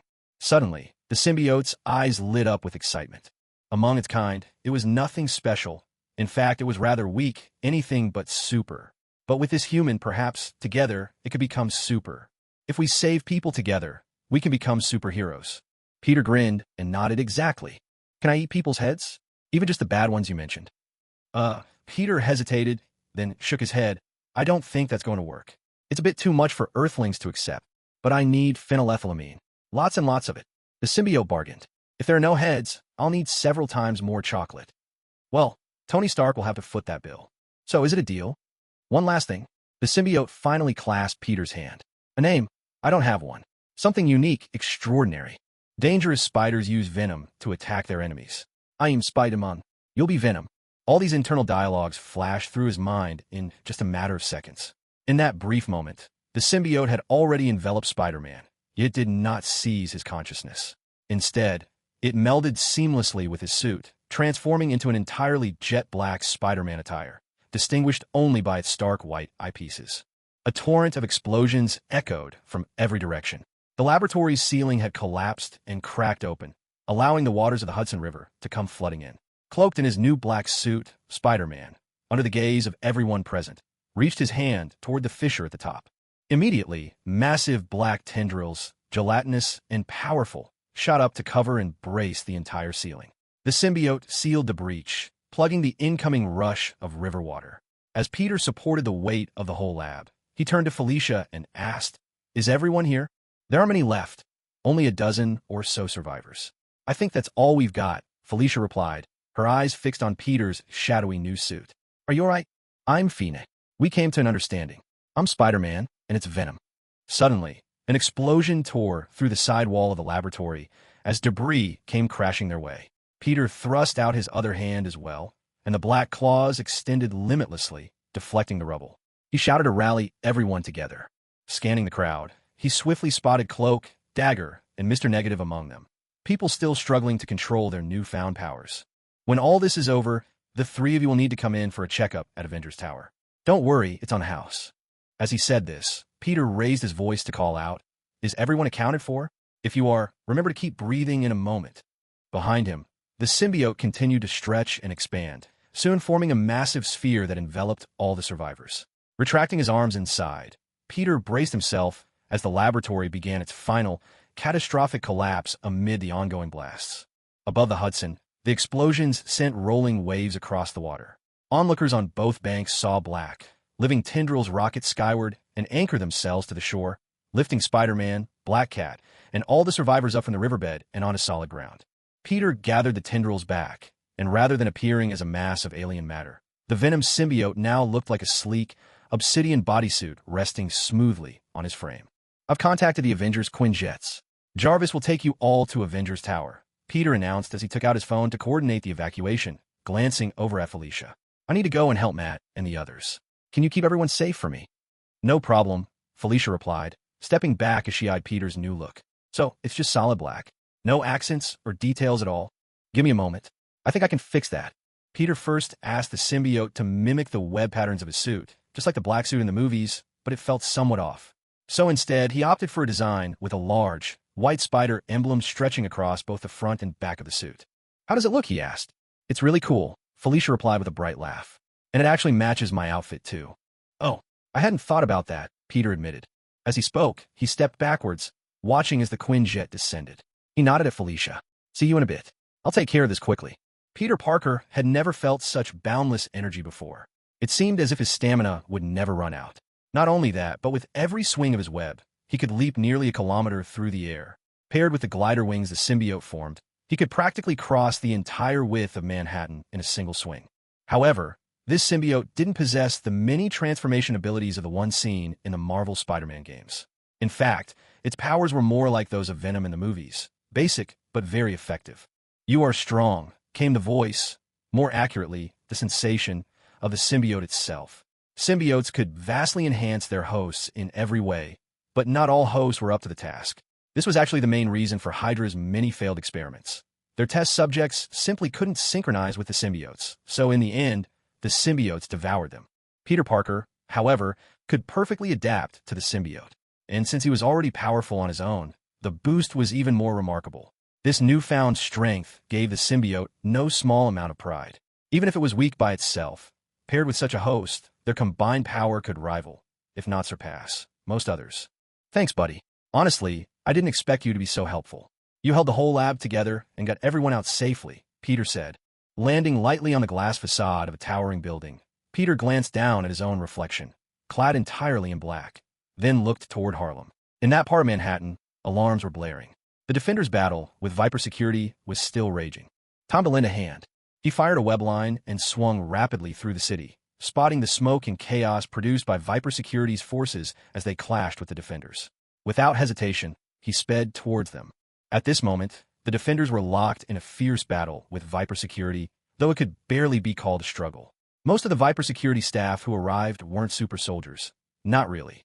The failed super soldiers didn't just lack fighting ability. They looked downright bizarre.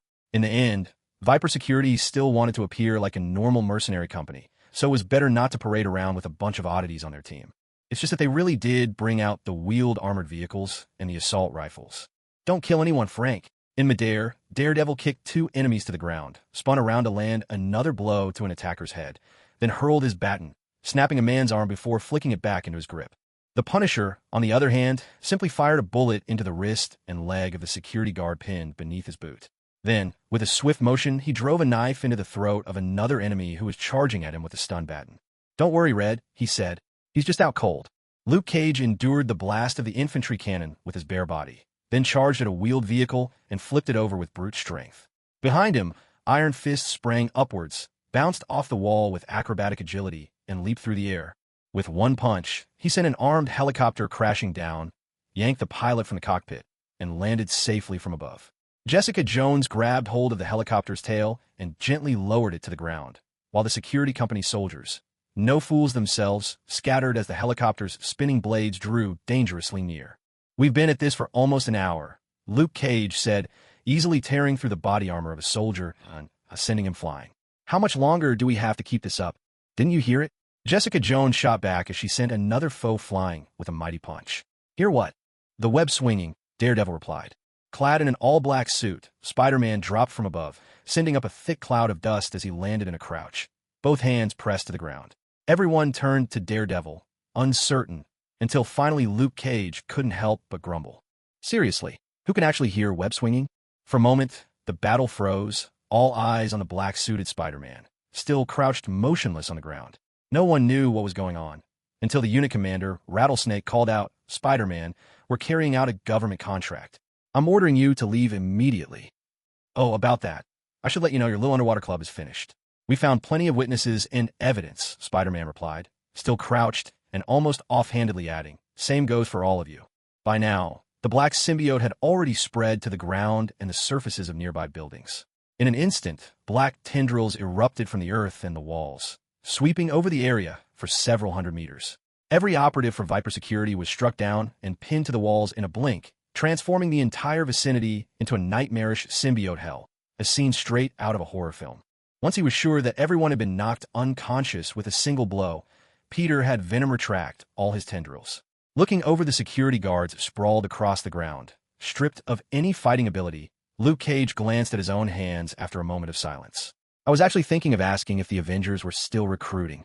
"Welcome to the League of Superhero Rejects." Jessica shook her head. Peter, meanwhile, stood up, lying on the ground and pretending to be dead. Rattlesnake realized what had happened. He didn't know how Spider-Man was able to control the symbiote, but he was well aware of its weaknesses. Quietly, he slid his hand over to the ultrasonic switch on his dagger.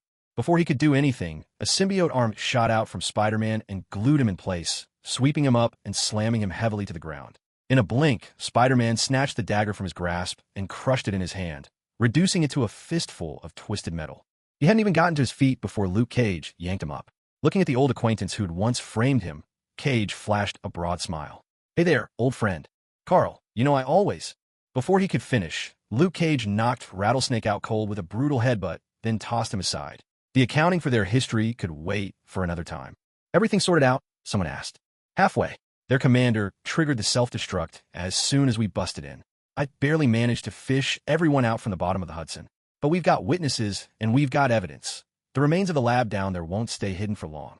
"Oh, and this new suit I've got. Turns out it's a symbiote, the alien life form they found. Venom, how about a quick hello to everyone?" Venom's head peeled up from Peter's, rows of sharp teeth bared. "Hello, everyone." "Well, that's definitely not what I'd call cute," muttered Jessica Jones. Ignoring Jessica's jab, the symbiote eyed Peter. "Are you sure I can't eat any of these people? They all seem pretty bad." "We agreed. No eating people, pal," Peter replied. "Then I want plenty of chocolate." September 30th, 2012, happened to fall on a Sunday, but that didn't mean a day off for the press. On this day, Jonah Jameson once again blared his outrage across the city's largest screens. Just yesterday, it was confirmed that Mr. Luke Cage, codenamed Power Man, who had been illegally detained by the NYPD, is now a free man. The reason? Spider-Man uncovered and destroyed an illegal super soldier lab under the Hudson River, rescuing more than a dozen citizens who had been forced to undergo super soldier experiments. Spider-Man proved himself capable of fulfilling the duties of an Avenger, at least for now. Perhaps in the name of stealth, he donned an entirely new black suit, which made him look more like a villain than a superhero. At this point, Jonah Jameson paused briefly on the big screen, then shifted his tone. But that isn't the real issue. The real question is, how can a department notorious for conducting illegal human experimentation employ a private security firm under federal authority? And how is this company able to use armored vehicles and helicopters in downtown New York? Can we really trust our government anymore? Or is this all a deliberate act of retaliation by the rival party? Let's not forget, this is an election year. The Daily Bugle, known for its politically neutral stance, was the first to receive word from Spider-Man and rushed to the Hudson River to film the remains of the laboratory. Thanks to Matt Murdock's earlier strategy, all the major news outlets in New York had already set their sights on Luke Cage. Soon, Footage of New York's street-level heroes battling the Viper Security Company was making the rounds as well. When it was confirmed that the final underwater super soldier research facility had indeed been using homeless people and prisoners for illegal human experiments, just as Luke Cage claimed the U.S. government had done, the revelation sparked a frenzy. For now, however, nobody knew that Hydra was actually pulling the strings behind all of this. Public outrage erupted over questions of accountability. Who was responsible for these experiments? Whose jurisdiction did they fall under? And arguments flared fiercely, bordering on all-out war. With it being an election year, the consensus was that President Ellis of the Democrats would almost certainly be out of office. There was no way for him to win another term after this fiasco. But those troubles felt distant to the street heroes who had just bested their enemies. Freed at last, Luke Cage joined the others to celebrate in an underground bar frequented by Daredevil. We saved New York, or maybe that's an overstatement. At the very least, we saved a dozen lives. Something this terrible might happen elsewhere, but not here and not today. Matt, still in his uniform, lifted his glass in a toast. Black Cat sat nearby, swirling a glass of red wine in her hand, while Peter glanced over and asked, "Are you even old enough?" "Nope. I turn 18 tomorrow." Felicia, guessing exactly what Peter meant, swirled her wine glass again. "This is pomegranate juice." Really, Peter was skeptical, and she didn't bother to explain. Instead, she held her glass out to him. "Want to taste it?" Peter looked uncertain about how to respond, but Venom kindly came to the rescue. "That's wine." "Yeah, that's definitely wine." That's strange. Before you said anything, I could have sworn this was pomegranate juice." Felicia smiled, narrowing her eyes as she sipped her red wine. "And you? Orange juice or milk?" Peter hadn't actually ordered anything. He hurriedly changed the subject. "So what's your plan from here? Maybe you could do what they do, be a street hero or something. Or perhaps just go back to normal life. After all, your father's situation isn't going to be resolved anytime soon." Felicia simply raised an index finger and placed it gently against Peter's lips, signaling him to be quiet, even though her mask was in the way. "Let me guess. You're worried I'll get bored with an ordinary life and go chasing after a little excitement? Or that I'll follow in Black Cat's footsteps and turn into a thief?" Felicia chuckled, drawing her hand back. "That's not going to happen." Peter let out a relieved sigh. He's not a super soldier, after all. Peter was briefly speechless. "Relax, I won't put you in a tough spot. But if, one day, you or your friends ever need something tricky stolen, you know where to find me. Consider this a favor I owe you." Peter suddenly saw an opportunity and jumped on it. "So, if you end up owing me a lot of favors, does that mean I can ask for your help again and again?" Felicia raised an eyebrow. "Trust me, you're not likely to get that chance." The Punisher hadn't come to the party. He'd disappeared off somewhere, probably prepping for his next unsanctioned cleanup. The others had started chatting about recent events, and Peter, watching them, suddenly remembered something. He stood up and walked over to join them. "Hey guys, I just thought of something." He looked at the 4 street heroes gathered there and decided to push things in the direction they were always meant to go. "We may have just taken down an illegal human experimentation ring, but ever since the Kingpin landed behind bars, the city's gangs have been fighting among themselves, and the gang wars have only escalated. Even I can't be everywhere at once, and the Avengers are stretched thin all over the world. But right here in the city, I look at all of you and see that New York has its own heroes. Maybe each of you on your own isn't enough. But if you teamed up as a real squad, maybe, just maybe, you could stop the next street war before it even starts." "That's exactly what I was thinking," Matt nodded, looking at the other 3. "We have a detective, a lawyer, a millionaire, and a former gang member here. We know this city inside and out. If we unite, we can help even more people." Fist believes that with him behind bars, new gangs will rise in New York, bringing a fresh wave of chaos. He's trying to show us that masked vigilantes can't make New York a better place. They'll only make things worse. So we need to prove him terribly wrong. We're going to create a brand new New York. We'll show him just how mistaken he is. Iron Fist was the first to start clapping, then raised a crucial question. "So what do we call ourselves? The League of Avengers Rejects?" Everyone in the room burst out laughing. Then Luke Cage chimed in with a suggestion. "How about Heroes for Hire? What do you think? We've got a lawyer, a detective, and me. I can pull double duty as a security guard. After all, we all work for hire. Defenders. We're defending the city from our enemies." In the end, it was Daredevil who offered the most fitting name. "Let's call ourselves the Defenders." The first day of October, 2012, happened to fall on a dreaded Monday. Students trudging to school, working folk dragging themselves to their jobs. Peter Parker had to get up early for a checkup. After all, whether it was the Venom symbiote or those 3 genetically enhanced super soldiers, he needed a thorough examination. Since the Avengers were still away, still out in Southeast Asia, in fact, Peter went to the Baxter Building to get a physical from Mr. Fantastic. Cloak, Dagger, and Mr. Negative were also there for their own checkups. Your physical health is quite remarkable, but what's even more astonishing is this alien organism called a symbiote. It's truly extraordinary. Hello, I'm Venom. Venom's head emerged from Peter's suit, then started munching on the chocolate Peter handed over. One thing's for certain, the guy's got quite the appetite. Fortunately, he doesn't need Peter to foot the food bills, or else Parker would find himself bankrupt in no time.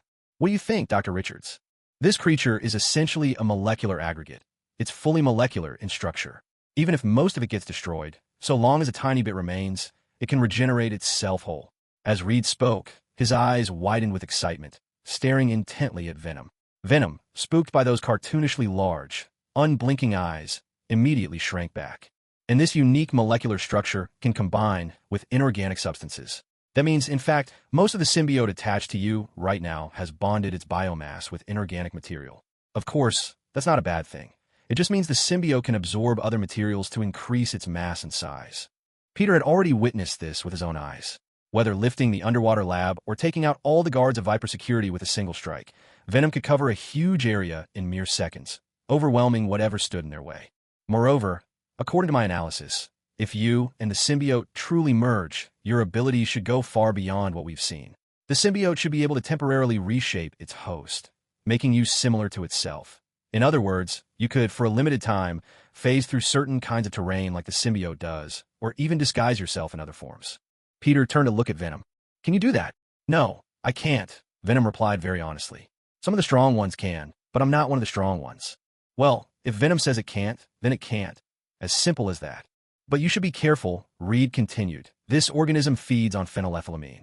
As its host, you'll be affected by it as well. When your brain releases phenylethylamine, the response will be intensified, and typically, phenylethylamine is responsible for emotional feedback. In short, my emotions will become more intense, and my desires will be amplified. Peter knew this well, both from a scientific side and from his own memories of what the symbiote could do. So he asked. Reed gave an "oh" in response and nodded. Young people these days really are impressive, so quick to grasp things. Peter met Venom's eyes and shrugged. I don't see a problem. Venom and I can work things out together. I don't think it'll be an issue. I don't see a problem either, Venom added, as honestly as ever.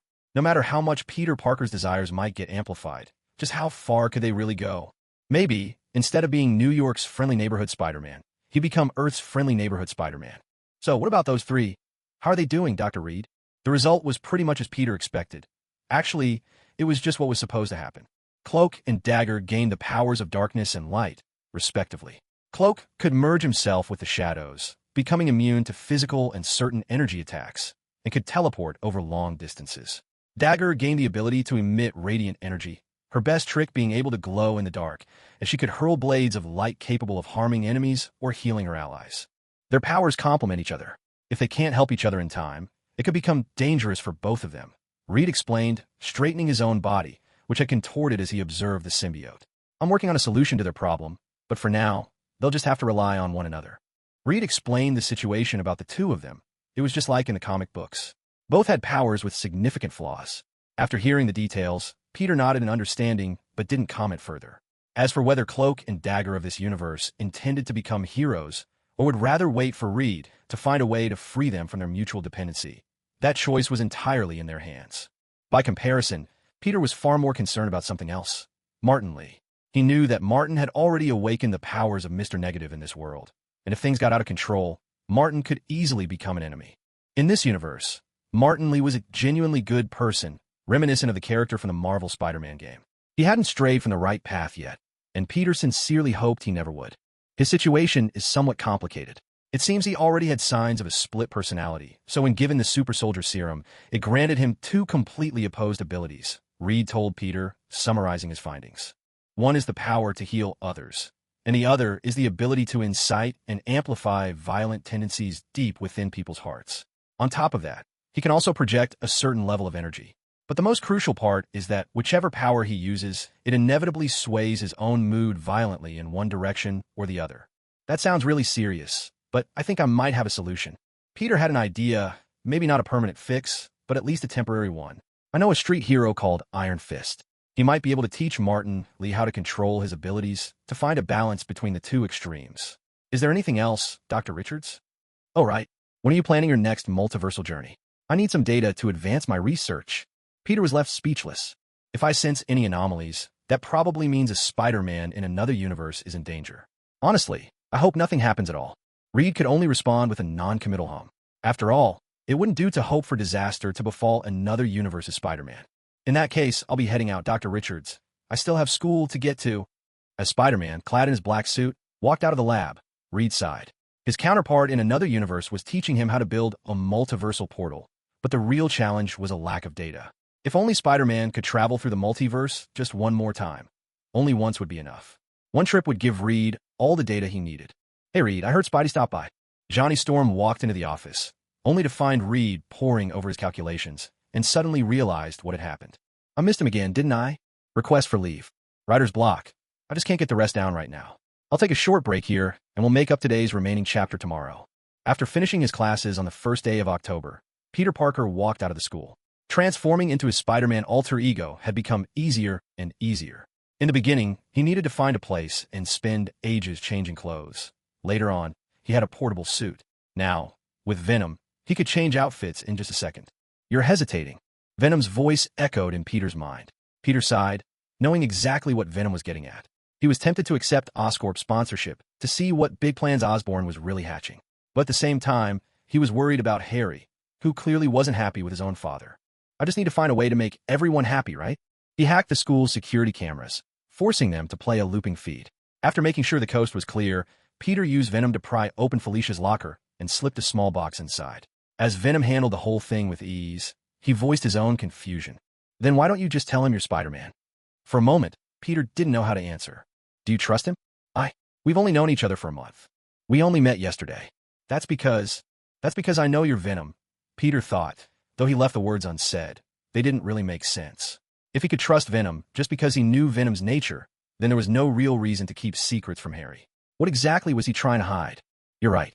We should just tell Harry I'm Spider-Man and then figure out a win-win solution. It's much easier than coming up with one while keeping him in the dark. I'm a genius, Venom replied with pride, helping Peter lock Felicia's locker once everything was inside and secure. When Felicia laid her hand on her locker, she immediately sensed someone had tampered with it. Thinking it over, she realized there was only one person in the whole school who would go through this much trouble. With an annoyed look, Felicia opened her locker. To her surprise, the intruder hadn't tried to cover their tracks. Instead, someone had left behind a finely wrapped gift box, topped with a card decorated with a simple drawing of a black cat and a post-it note with a tiny spiderweb sketched in the corner. There could be no doubt. The person who left the box had done so deliberately, wanting Felicia to know she was being given a present. And, fittingly, they'd used lock-picking tools, a trick any thief would recognize. They'd also clearly figured out she wouldn't come back until after basketball practice, so when she found the box, there'd be few witnesses around. Looks like Spider-Man's not much for our class. Felicia, feeling quite a bit better, arched a brow and placed her hand on the box. She considered, for a fleeting moment, whether she should check if the box was safe. But the thought barely crossed her mind before she dismissed it, instead picking up the sticky note attached.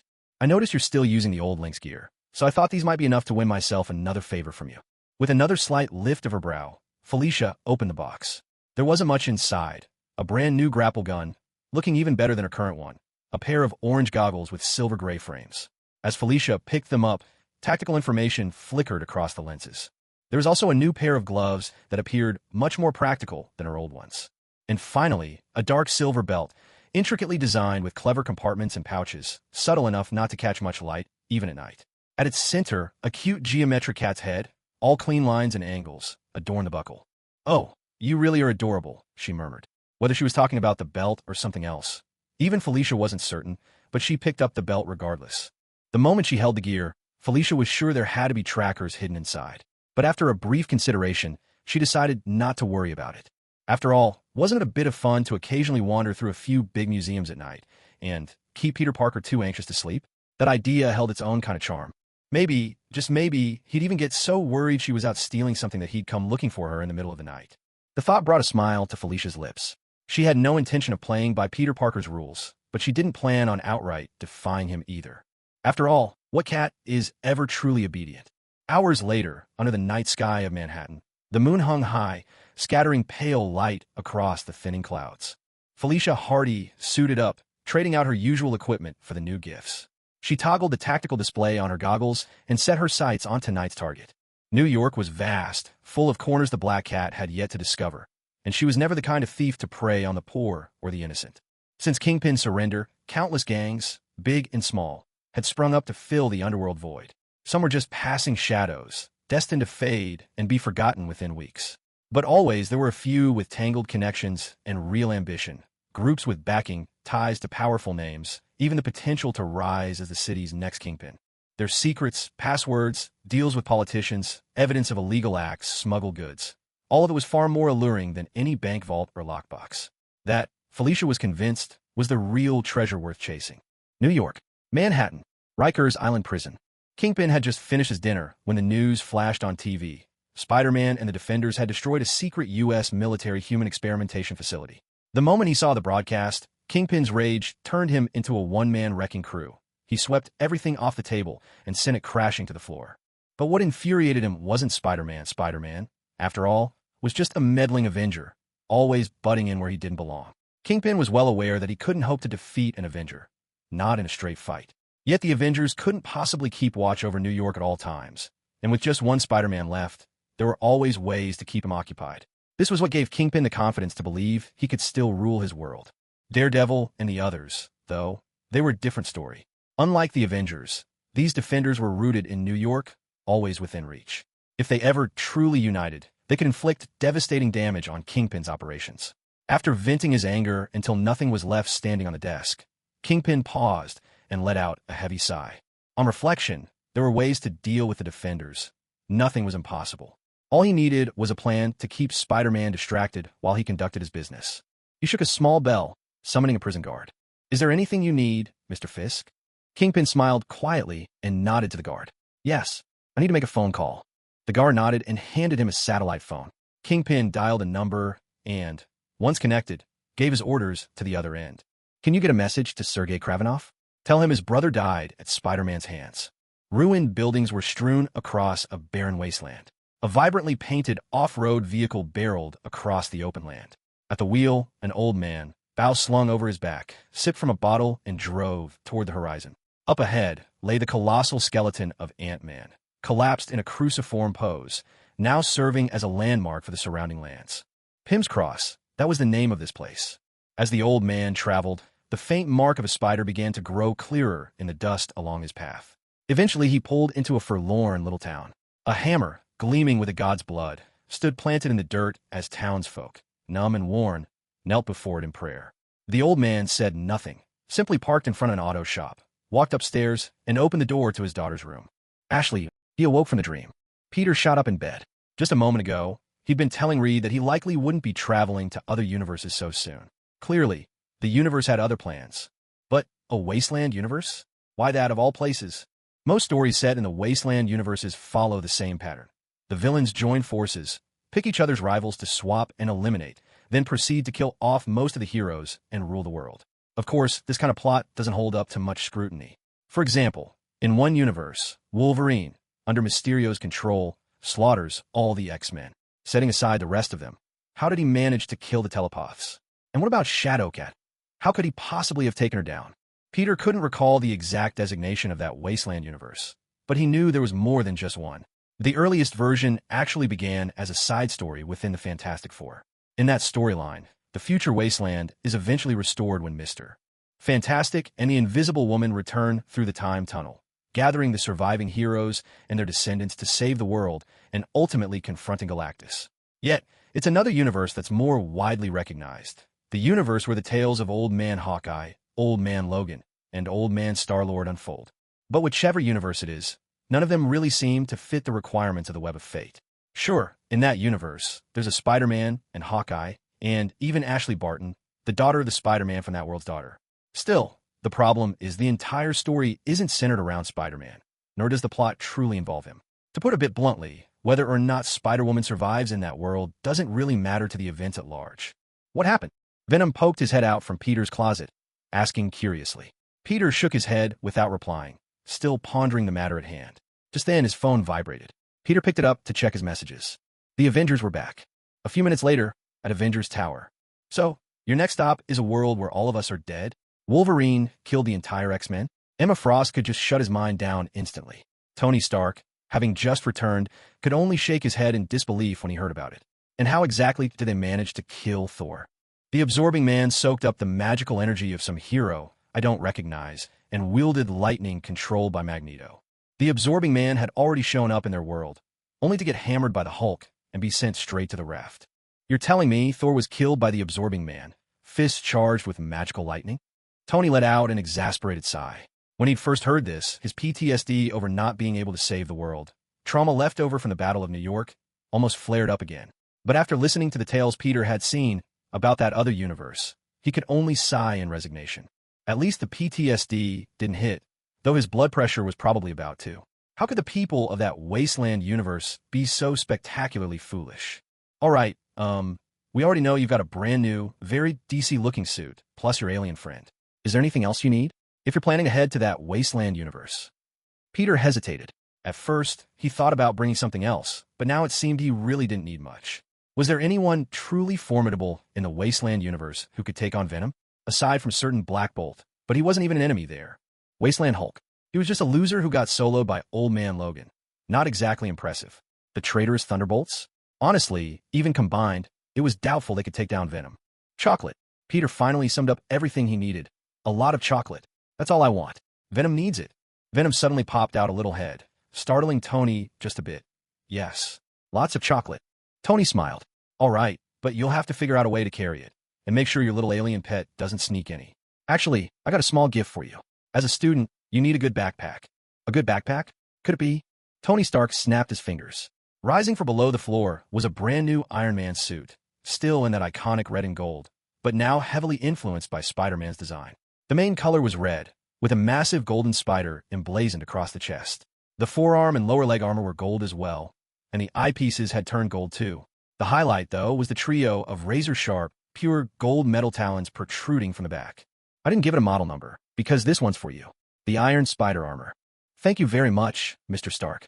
Peter hadn't expected Tony to build this so fast, but then again, after everything from the Battle of New York to the Extremis attack, in less than a year, Tony's anxiety had driven him to make over 30 different armors.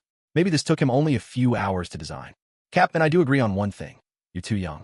He thinks you need more training, and I think you need armor to protect yourself. As Tony spoke, he snapped his fingers again, and the Iron Spider armor demonstrated its exceptional compactness, shrinking down into a hollow metal backpack. Instantly, Venom mimicked Peter, sprouting 3 huge, razor-sharp biomaterial claws from his back, then turning himself into a backpack too. Tony Stark just stared at Venom, then watched as Peter called him back. Take it, kid. It's not worth much anyway.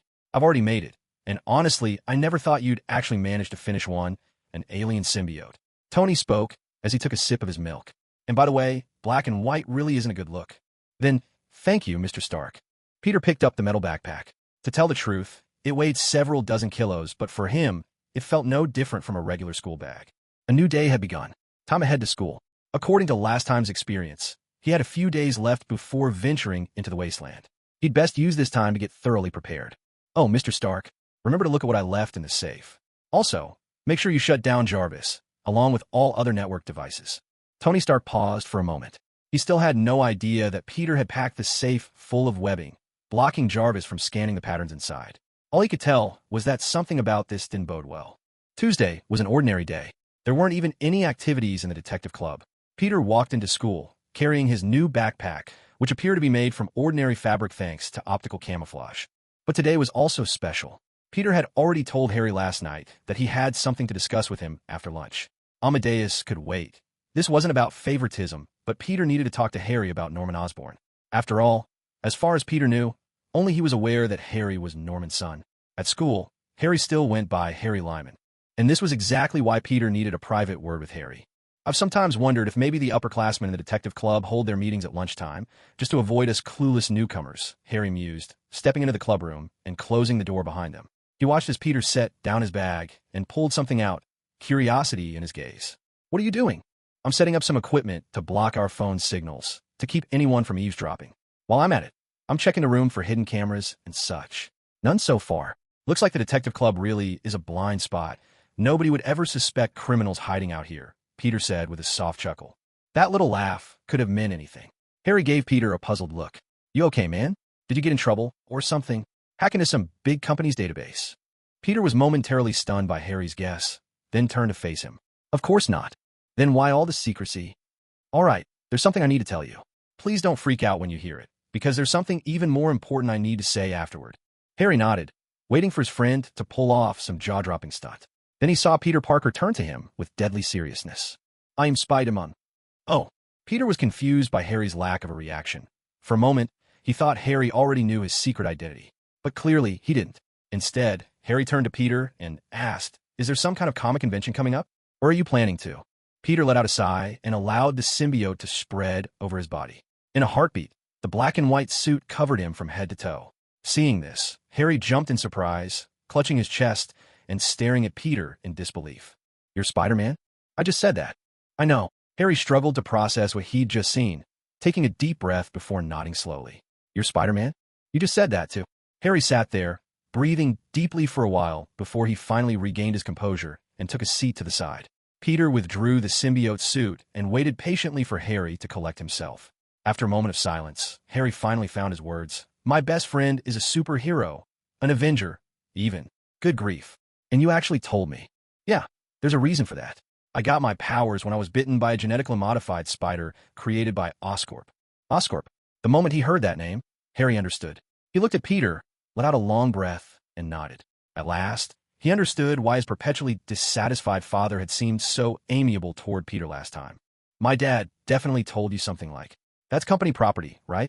Actually, what he said was he hoped Oscorp could sponsor Spider-Man, offer me technological support. Of course, Peter didn't mention the real reason he wanted Oscorp as a backer. Who could have guessed this one company would churn out half of Spider-Man's rogue gallery? In a way, Oscorp really was the root of all evil in the Spider-Man saga. Something else clicked in Harry's mind as he pondered. Did Spider-Man really need Oscorp's tech? Maybe not, since the Avengers had Tony Stark providing all kinds of support. But then again, Oscorp was the source of the spider, so maybe they were uniquely suited to help Spider-Man. Harry was still tangled in his thoughts, not realizing that Peter Parker had already mapped everything out for him. After I met your father that day, I went home and did some research on Dr. Emily Lyman. She was an extraordinary scientist, someone who dedicated her life to work that had little reward but was vital for humanity. This might be your chance, Harry, a chance to carry on your mother's legacy. The moment the conversation touched on his mother, it was as if a light flickered on inside Harry's mind. He turned to Peter, his voice uncertain as he questioned, You mean to combine Oscorp's support with the research projects my mother left behind? Spider-Man's identity is a secret, so I couldn't link your secret base to any official facility you'd arrange. We need a legitimate laboratory as a cover. Is that what you're suggesting? That we use this opportunity to restart my mother's projects? Suddenly, Harry understood. Of course, he wasn't yet capable of reviving those projects himself. He didn't have the expertise. But if he could just keep his mother's projects alive, there would always be hope. The key was to preserve them for now, to prevent his father or the Oscorp board from scrapping the work entirely. Harry leaped to his feet, threw his arms around Peter in a grateful hug, and then let go. You can't imagine. I don't even know how to thank you. Peter, Harry said with a helpless, overflowing laugh. I've always wanted to keep my mom's research going. No matter what. Thank you. We're not quite there yet, Peter cautioned. You'll still need your father's approval. Oh, he'll go for it. That man never does anything unless there's a profit in it. And this must be promising, or he wouldn't be interested in backing your work. Harry grinned, but then another thought struck him. Wait a minute. Who else knows you're Spider-Man? Gwen found out. And what about Amadeus? Harry interrupted quickly, sensing Peter was on the verge of revealing something important. Peter only shrugged. He should be here any minute. I texted him. Amadeus might be even smarter than we realize. Right on cue, Amadeus Cho opened the clubroom door. Once he closed it behind him, Peter once again pulled off his signature feat, revealing his true identity in an instant. I'm Spider-Man. Oh, wow. That's I never would have guessed. You really. Before Amadeus could finish, Harry chimed in. Actually, my last name is Osborn. I am Harry Osborn. Oh, that much I already knew. At this point, everything became quite straightforward. After school, Harry went to pitch the plan to Norman, and, just as he expected, Norman Osborn agreed immediately. He even promised to establish a dedicated Emily Osborn Research Center, which would, in reality, serve as Spider-Man's own private base, a secret headquarters entirely independent from the Avengers, meant solely for Spider-Man. The only thing Harry found peculiar was his father's reaction. When Norman Osborn learned all the details, his attitude seemed almost like, my son has finally made something of himself. He can even help out Peter Parker now. It really left Harry curious. Just when did Norman start keeping an eye on Peter, and when did he begin thinking of Peter as the prodigy from another family? But that wasn't the main issue. What truly mattered was that the secret base genuinely came into being. The Emily Osborne Research Center, sponsored by Oscorp, was temporarily set up in the attic of an apartment building in Midtown. When Peter saw it, it struck him as an odd coincidence. The location looked remarkably like Dr. Octopus's lab from the Marvel Spider-Man video game. On the other side of things was Amadeus. He hesitated a little, but ultimately agreed to join the support team. So, at least for now, before the lab was fully set up, the core members of Spider-Man's backup squad had been tentatively decided. All that was left was a return to everyday life. We're thrilled to announce that, thanks to lawyer Matt Murdock's efforts, the jury has found Mr. Luke Cage not guilty. Maybe it was because Luke Cage was a maskless superhero, but you could actually hear a hint of cheer in J. Jonah Jameson's tone. What's more, the team of brave heroes who exposed the government's illegal human experiments have formed the Defenders, and they're already starting to take action in New York. Working closely with the police, they're cracking down on increasingly brazen gang crimes. Now these are the real guardians of New York. And not that so-called Spider-Man, who does nothing but swing around in some mysterious black suit all day. Wow! The delighted exclamation didn't come from Peter, but from Gwen, who was swinging high above Manhattan with Peter's help. To avoid exposing Peter's identity, she wore a homemade mask and costume, an outfit inspired by Spider-Gwen, of course, though it lacked any actual spider powers. Because of that, Peter had been on edge the entire time as the two of them landed carefully on the rooftop of a high-rise building. Gwen was still buzzing with excitement. She yanked off her hood, unable to contain her joy as she asked, "Do you get to fly across the city like this every day?" "Not every day. I might take a few days off, maybe," Peter replied. Though in truth, he'd never once taken a break. "Can we do it again? That was incredible." Gwen looked at Peter expectantly, but her visor displayed new information, showing there was no opportunity now. No. There's a new situation. I have to go help. Need me to take you down?" "Oh, that's all right. I'll just take off this jacket and pack it away." Gwen smiled, giving Peter a wave. "Remember to stay safe." Peter waved back and then leaped off. Gwen glanced at the rooftop door behind her, letting out a long sigh. Who knew when she'd have an experience like this again?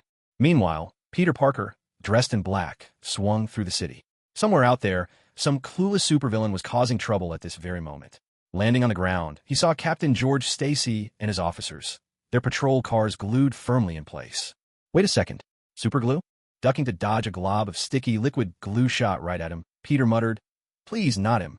Anyone but him." Turning, he spotted the culprit. A guy wielding 2 custom squirt guns, a big sack of cash slung over his shoulder, and now roaring at Peter. "I'm Paste Bucket Pete. Prepare to meet your end, Spider-Man."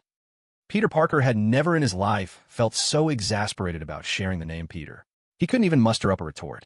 Why did his alias have to include Peter, anyway? Couldn't you pick another name? Like Trap King or the Trap Master? But Paste Bucket Pete? The only thing this name is good for is killing people, with laughter. Peter sighed, firing off 2 webs in quick succession. But on the other side, Paste Bucket Pete just howled with laughter. It's over for you, Spider-Man, because my super glue. I already plugged your barrels. No need to thank me." Paste Bucket Pete blinked twice, and a split second later, his squirt guns detonated. Super glue exploded everywhere, coating him from head to toe. Peter just shook his head, giving a small wave before walking toward Captain Stacy and the others. Thank you, Spider-Man. The weapons we have at the precinct are totally useless against stuff like this super glue." Captain Stacy sighed, then suddenly remembered something. "Oh, by the way, a guy in a red bodysuit showed up earlier saying he wanted to help, but got glued to the toy store over there. Want to have a look? He said he came for you." "Here to help me? Red bodysuit? Could it be Daredevil? Wait, Matt's usually more competent than this. Or is it Ant-Man?" Peter walked into the toy store, mulling over his thoughts. There, he spotted a thumbs up lifting out of a puddle of super glue. It looked like someone trying to cosplay as the Terminator. Peter stared for a moment. Then a chilling idea flashed through his mind. Guiding the symbiote, he yanked the man out of the super glue. This was the second time today Peter found himself quietly chanting, "No, please. Please don't let it be him." And for the second time, there was no response. "Hey there, Spidey." Wade Wilson's scarred face was wrenched free, his mask glued tight by the adhesive. He bared that big grin of his, flashing white teeth in delight. "Did you miss me? What are you doing here? Weren't you supposed to be in the Raft prison?" No doubt about it. They decided strapping a mutant gene suppressor onto a guy with cancer is a bit inhumane. Deadpool casually rested a hand on Peter's arm. "I heard you're headed for a cameo in Mad Max? Interested in taking along the most Australia-verse Canadian for a little mayhem? So the Avengers let you out just so you could go with me to the Wasteland world?" Bingo. Old Wade here. Unkillable, not totally rotten, just needs the right incentive. A little money solves everything. But it's not time yet. Wade's grin was downright unnerving. And yet, here I am, which means the story's rolling forward. 3, 2, 1, bang. Just then, Peter's spider sense shrieked louder than ever, as if some cataclysm had struck the wastelands, accelerating the arrival of fate. Clint Barton, codename Hawkeye, former Avenger. After that climactic battle 45 years ago, the war that ended everything, there were no more superheroes. Barton was just a regular bodyguard now, earning a modest living escorting goods for his clients. He just fought off a would-be ambush by a man known as the Multiple Man, a former member of the X-Men, and everything seemed routine. Until his final arrow, Hawkeye, famed for never missing, sent it off course. That shouldn't have happened. Oh no, don't. Watching the would-be thief run, the old archer's eyes narrowed. Suddenly, the unmistakable crack of a gunshot sent his senses on high alert. The fleeing duplicator tumbled to the ground, his head obliterated by a single bullet. And then, from a distance, Clint heard two familiar voices, voices that belonged to a past he thought had long vanished. Did you really have to kill someone the very first second we got to this universe? Oh please, Spidey. Everyone knows this is a classic movie setup. Hero fails to finish off the villain, and chaos ensues. Trust me, the old man should be thanking us. Besides, it's Multiple Man. There's no way that was his only copy. Hawkeye rubbed his eyes, unable to believe what he was seeing. Spider-Man clad in a symbiote suit, and Deadpool standing beside him. At first, he chalked it up to his worsening farsightedness, but could he really be old enough to start seeing hallucinations? It wasn't until he heard his employer ask, "Do you know these two, Clint?" that he realized this was all too real. Yes, Spider-Man and Deadpool. There they were, standing right in front of him. Were they ghosts from the past, or miracles returned from the dead? Peter? Wade? Is that really you? A deeply awkward silence hung between Spider-Man and Deadpool, before Deadpool suddenly broke out in a laugh and draped an arm over Spider-Man's shoulders. Wait, you've got the same name as that glue pot Peter. If you say glue pot Peter one more time, I'll shove your head into a boulder. Oh, Deadpool leaned his head right against Spider-Man.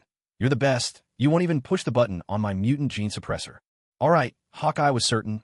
This was Spider-Man and Deadpool, unmistakably so. A few hours later, after completing his delivery job and confirming the tragic news with his old friend and former vigilante doctor, the Midnight Medic, that he had glaucoma and would soon lose his sight. So, you two are Peter, well, Spider-Man and Deadpool from another universe? Looks like you're still wearing Venom. The old Hawkeye checked the rearview mirror for a glimpse of Peter and offered a kindly warning. Listen to an old man. What you're carrying isn't something good. We're getting along just fine. I know Venom comes with some side effects. Hawkeye was about to say more when, right on cue, Venom's head emerged from Spider-Man's body, its voice confirming. Yes, we get along just fine. Ah, the wonders of the multiverse. No matter how bizarre, anything was possible. So, you came here because you were affected by the web of destiny, and you're looking for this universe's Spider-Man? Hawkeye sighed with a weary sense of fate. It's a shame, though. You're 45 years too late. Spider-Man of this universe died 45 years ago. Actually, the one I'm looking for is the Spider Totem. It doesn't have to be my own counterpart. I know who she is. Her name's Ashley Barton, old man. Hawkeye couldn't help but laugh at that. Ashley was his daughter from one of his ex-wives. If she were the Spider Totem, did that mean she'd become the next great hero? Though that wasn't truly the case, the thought brought Hawkeye a small comfort and a glimmer of hope. As for Peter, he still had no idea why the web of destiny had brought him here. The last time the web shook, it was because Universe 42 Spider had traveled to Earth 700. But the Wasteland universe doesn't have any storylines from the other universes. How could the web of fate even be triggered? Watching Spider-Man grow uncharacteristically quiet through the rearview mirror, Hawkeye's concern got the better of him, and he asked gently, "Why the long face, Peter?" Hawkeye didn't spell out whether it had to do with the bucket of glue Peter. After all, the guy was in a symbiote suit now, and who knew how volatile his temper might be. Then again, the Wasteland could probably use a little more fire these days. It's just, one minute I'm swinging through New York with a girl in my arms, and the next I'm yanking this guy out of an industrial-strength glue trap, only to end up here together. Peter let out a weary, pained sigh, and the whole way from the street to Baxter Building, he kept telling me I ought to be wearing a red suit. Obviously Spider-Man should be in red, same way Deadpool should stick to red too. Wade was entirely unfazed by Peter's complaints. Hey, old man, where exactly are you taking us? First, we pay an old friend a visit. After that, we'll go back home, back to my daughter. As he spoke, Hawkeye pulled the car up by a farmstead, where an elderly man, still pretty sturdy looking, was mending his fence. Wade looked over and couldn't help himself. Why is it that every Wolverine nowadays has to look like Hugh Jackman? I swear, ever since the year 2000. It's like every Deadpool has to look like a mashup of a Sharpay and Ryan Reynolds, huh? Shut up, you three-faced freak. The two bantered, watching as the old Hawkeye went over to chat with old man Logan. Wade, naturally, kept the chatter going. Typically, this is where our protagonist leads a peaceful life and refuses to get pulled back in. So you just know his best friend or his family is bound to die, giving him no choice but to break out the claws again. You think Logan's the main character of this story? Come on, Logan's right behind you in popularity, neck and neck with that World War II Boy Scout. Wade shot Peter a look. If you had to sell a Wolverine comic or a Hawkeye comic, everyone already knows which one's going to fly off the shelves. Unless Wolverine's book is selling, so, well, they launch a spin-off starring some weird new character. Peter shrugged. Fair point, honestly. He looked at Wade and asked, so, do you think it's better if he comes out of retirement or not? Uh-huh. So you want his help, but you don't want to shatter his peace? Deadpool chuckled. Face it, either he keeps living like this, all dead inside, or, as I said, something happens that hurts so bad it wakes him up. Hurts so much he won't ever be the same. That's if this old guy. Those are his only options. So, if he could join us now, maybe that would be even better? Deadpool didn't plan on replying at first, but then he noticed Spider-Man staring intensely at him, and suddenly caught on. Wait a second, you're not suggesting that I should. Before he could finish, Peter gave him a swift kick, launching him right out of the spider car. Logan, my old buddy. Hawkeye strode up to old man Logan, who was busy mending the fence at his farm, wearing a cheerful grin. I brought a few gifts for my son, the latest game console and batteries, back when these things were still being made anyway. What are you doing out here? Asked the grizzled Logan, not pausing as he hammered a stake into the ground. Hawkeye's smile faded as he answered. You know why I'm here. For revenge. For justice. Logan heaved a sigh, drove the stake firmly in, and wiped the sweat from his brow. From afar, he caught sight of two figures sitting on Hawkeye's well-maintained spider car. They looked vaguely familiar, but he was getting old now. He couldn't see their faces clearly. He couldn't even pick up their scent anymore. To hell with justice, Clint, Logan said, straightening up and fixing his gaze on his old friend. Justice died 45 damn years ago. Only fools still talk about justice. I wouldn't be so sure, Logan. Besides, I brought two. Suddenly, something red went flying out of the spider car, landing headfirst in the dirt like a garden stake. Logan stared in silence for a long while at the red rear end sticking up in front of him, then finally managed to get out one line. What the hell? That's right. It's me, your old friend Wade. Mind pulling me out of your yard? Logan looked over at Hawkeye again. Where'd you dig this guy up from? Some random hole in the ground. He didn't crawl out of a hole, Hawkeye admitted with a touch of embarrassment. He came from another universe, along with another universe's Spider-Man. Spider-Man? Logan's eyes followed as the black-suited Spider-Man climbed out of the car and walked toward him. As he neared, the symbiote suit slid off, revealing the classic red and blue costume underneath. Logan rubbed his eyes. So Reed Richards was right. There really are other universes. And you think, with just two youngsters from other worlds, you can end all of this. Even with Red Skull dead, president or not, there were still others. Doom, Magneto, even Banner. These monsters had taken over the world. Never mind whether these two could really help Clint get his revenge. Even if they did, would anything truly change for the better? In truth, we're just here to find a girl. Once we do, we'll be heading back. Deadpool yanked his head out from the dirt and brushed the dust from his suit. Peter walked over to Hawkeye and whispered two sentences in his ear.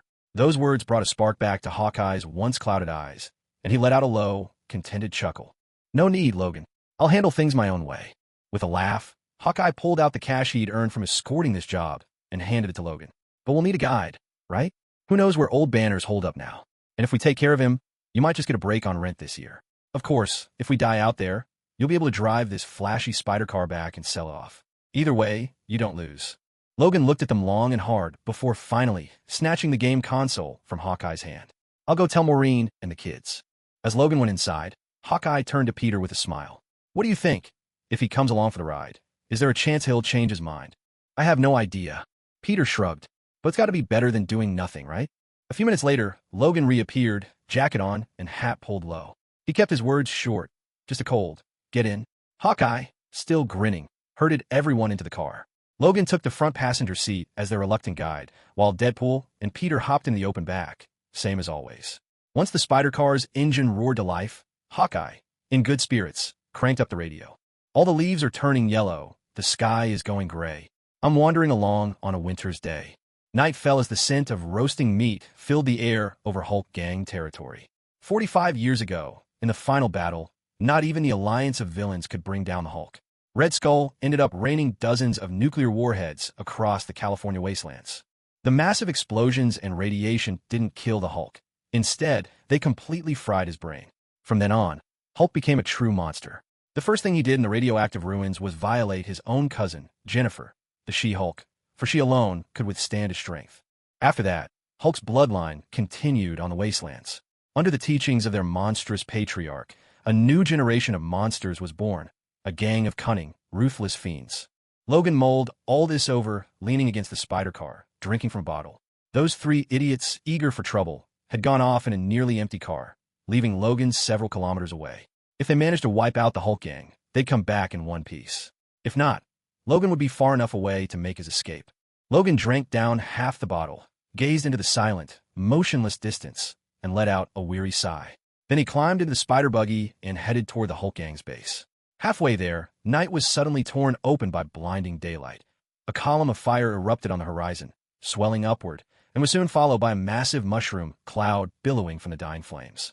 At last, a thunderous explosion roared out, rattling the very bones of the earth. So much for a quiet night, Logan muttered. He knew it had begun. An old, driverless semi-truck barreled straight into the heart of the Hulk gang's camp. Inside, crammed with every sort of bomb Deadpool and Hawkeye could cobble together. If not enough to kill Bruce Banner himself, then more than enough to wipe out the green-skinned offspring he'd sired. My God! Deadpool, roaring through the inferno on his motorcycle, drew out his twin adamantium blades. Regular weapons couldn't kill this pack of freaks? No problem. Wade Wilson always came prepared. Any Hulk who hadn't been caught at ground zero was scrambling to their feet, but Deadpool was already among them, slicing off heads with practiced ease. He sheathed his swords with a flourish, skidded his bike to a dramatic stop in the heart of the burning wreckage, and then gave his rear a quick dust-off. Looking up, he watched as Spider-Man descended from above, delivering a bone-crushing kick to one Hulk's spine. Seriously, Spidey, with me here, all you gotta do is pin them down. Leave the killing to O.L. Wade. I'm not even sure they still qualify as people. Peter glanced at a shattered cook pot, tossed by the blast, and the half-picked bones that the Hulk gang had been about to feast on. All I know is if I did have to kill them, I doubt I'd lose a wink of sleep. Before the words had left his mouth, an arrow embedded itself in a Hulk skull. From the edge of the battlefield, Hawkeye stood tall and unflappable. Then leave the dirty work to us, kid. The explosion was no finale. If anything, it was just the opening act.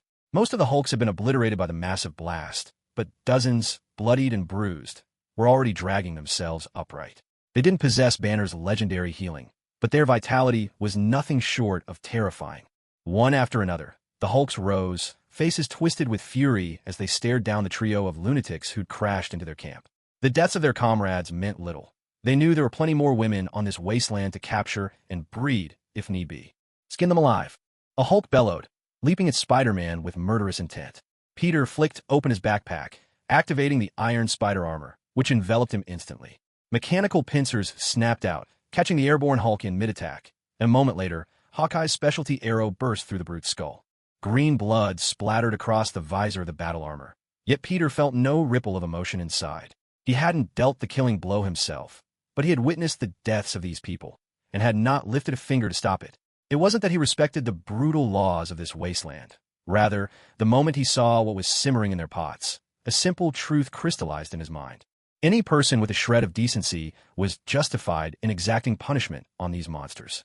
They no longer counted as human, merely beasts wearing a human mask. Three Hulks fixed their sights on the aging Hawkeye, sizing him up as the weakest among them, and charged in unison. Hawkeye first drew his bow, carefully loosing an explosive arrow that pierced through the eye of the first Hulk, the detonation painting his face with carnage. His second arrow, tipped with a rope, tangled around the feet of the next Hulk. As the brute went down, Hawkeye sprang atop his head, not missing a beat as he knocked another arrow and fired at the third Hulk launching toward him. This shot drove into the Hulk's body, and as liquid metal sheathed the foe's face, the Hulk was utterly incinerated. As that one tumbled from the air, Hawkeye, his gaze never wavering, sent a custom-forged arrowhead designed to pierce even these degraded Hulks, straight through the skull of the one beneath his boot. These little punks are pathetic, nothing like their old man. Can't even take down some ordinary old fart with a bow and arrow, he quipped. As the skirmish raged on, the last vestiges of life swiftly ebbed from this new generation of Hulks. One after another, they crumpled to the dust. It was only then, as the last of the bedlam faded, that a quavering, ancient voice finally called out. Who's there? Such a racket. From a cave behind the camp, a gaunt old man shuffled forth, seemingly roused by the thunderous explosions.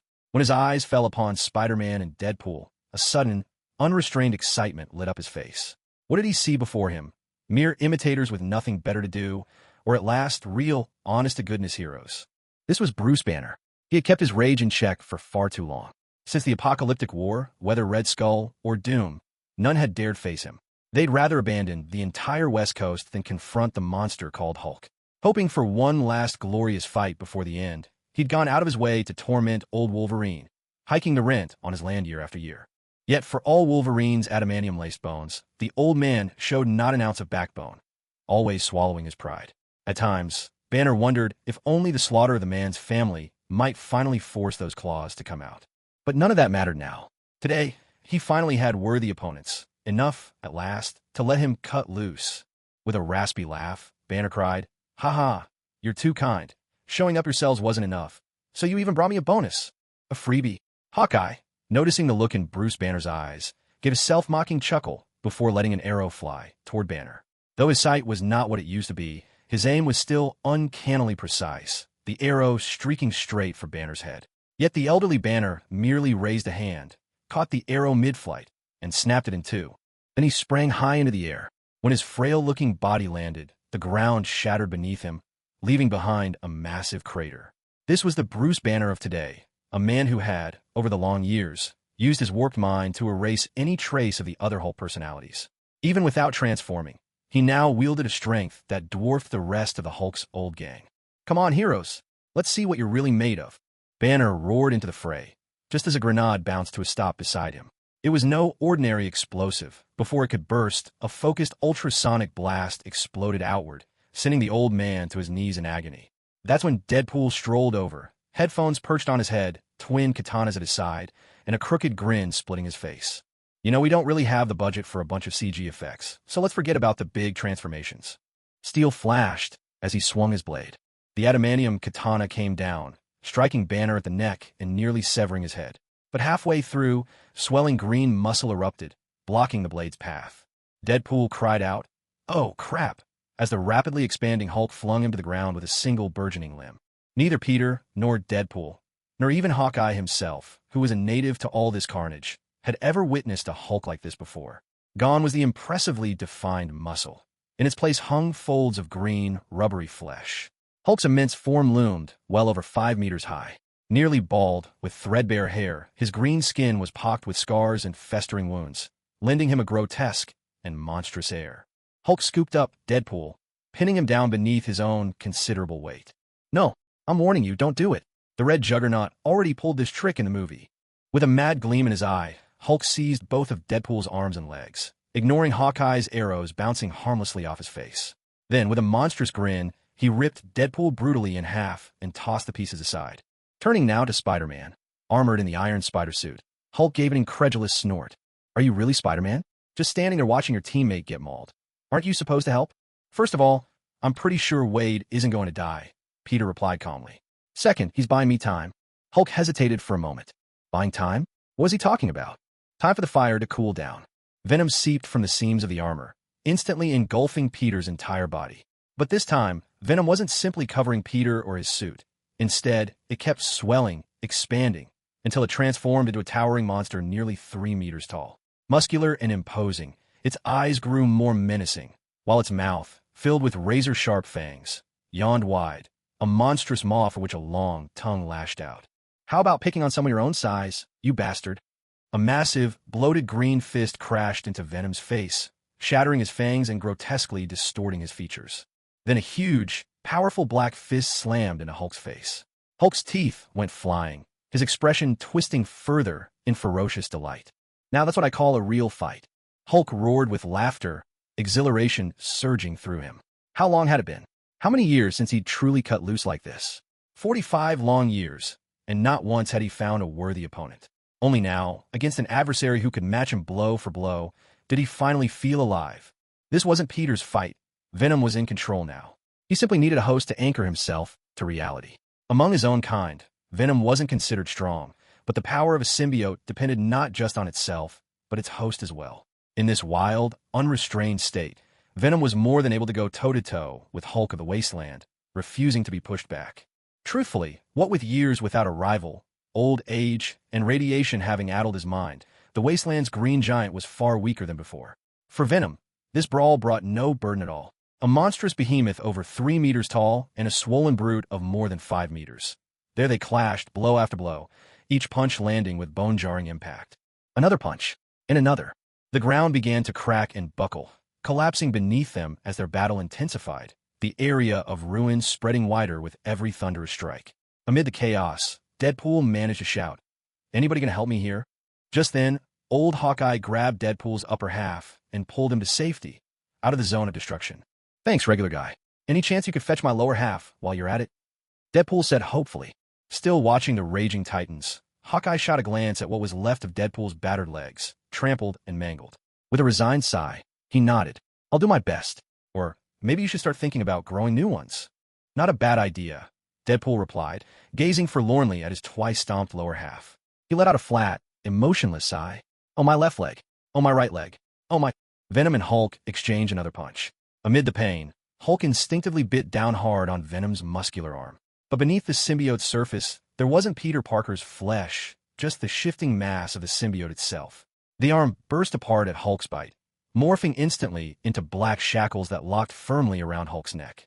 Hulk raised his fists, hammering them down hard again and again on Venom's face. Yet Venom showed no sign of changing, gripping Hulk with relentless force, then slamming Hulk's head into the ground, over and over. The earth beneath them started to crack, then collapse, clouds of dust billowing into the air. "That's it. Give him hell," Hawkeye shouted, his voice vibrating with excitement. His eyesight wasn't what it used to be, getting worse with each passing day. But today he saw a glimmer of hope. Since that damn banner first showed up, had the Wasteland finally reached the day when things might change? Logan walked over to the group. He'd come to lend a hand, but from the look of things, he wasn't needed. So he simply parked the car nearby and asked, "How long do you think they'll keep at it?" Half a Deadpool slid over, making room for him. "Who knows? Seeing as this is a Spider-Man fanfic, my money's on Venom." Pinned to the ground, Hulk's anger was building like a storm ready to break. He opened his mouth and let loose a furious roar. The sound thundered through the air, and under the onslaught of that rage, Venom began to crumble, shape unraveling, unable to hold himself together. Hulk gathered his fury, roaring, and then, from within, the Iron Spider unsheathed his claws. 2 of the mechanical arms at his back jabbed forward, piercing straight through Hulk's eyes, stabbing deep into his brain, and then began to twist. "It's over, Banner. This ends now.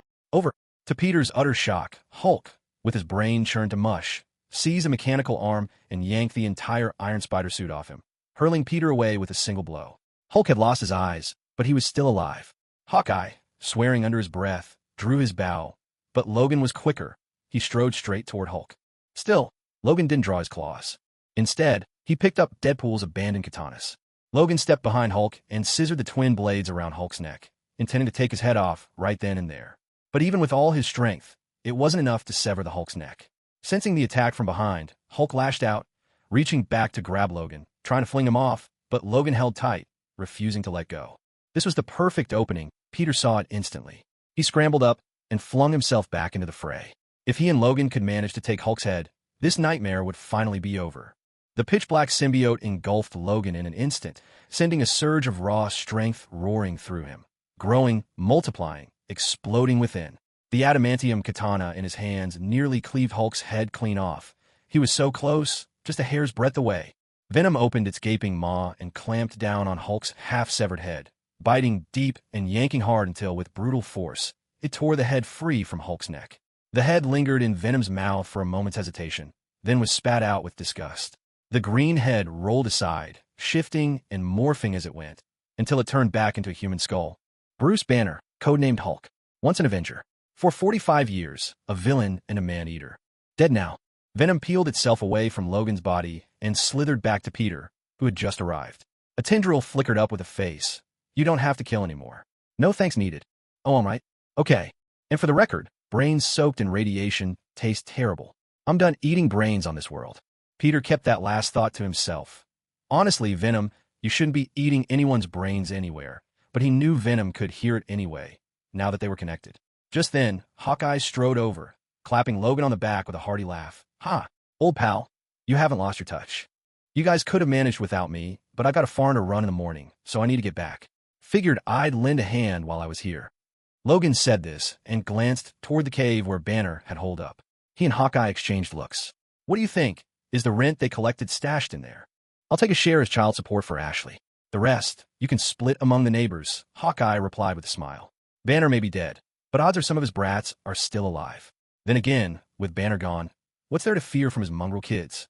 If you've got claws, don't forget to show them off, old friend. Half of Deadpool, the upper half still propped up on the spider buggy, just shrugged as Peter walked up. Told you, didn't I? It was always going to be Venom who took down Hulk in the end. Hammer falls at Tanya's auto shop.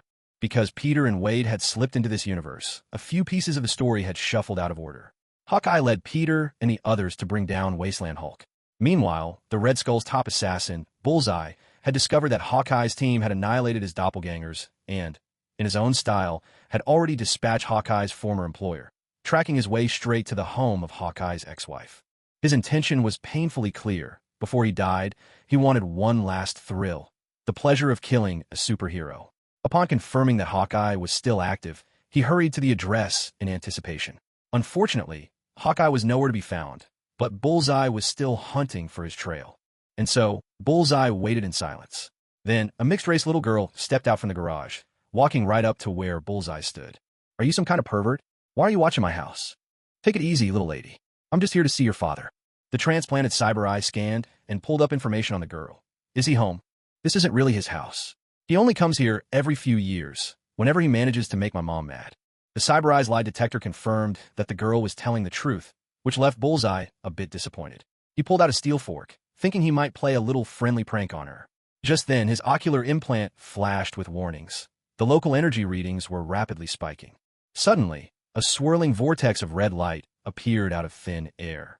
Before Bullseye could react, a storm of heavy machine gun fire erupted from within, tearing straight through him and leaving nothing but a mess of flesh and blood. The girl, none other than Ashley Barton, the daughter of Hawkeye, stared in shock at the man who stepped out of the vortex. He was clad in heavy, high-tech armor painted with a red and blue motif. It was a look Ashley had seen before. Tucked away somewhere at home was an old Spider-Man suit, bearing the same colors and design. Who on earth was this guy? I am called War Spider, a member of the Web Legion spanning the multiverse. War Spider raised his right hand. On the armored gauntlet, a ring was clearly visible on his middle finger.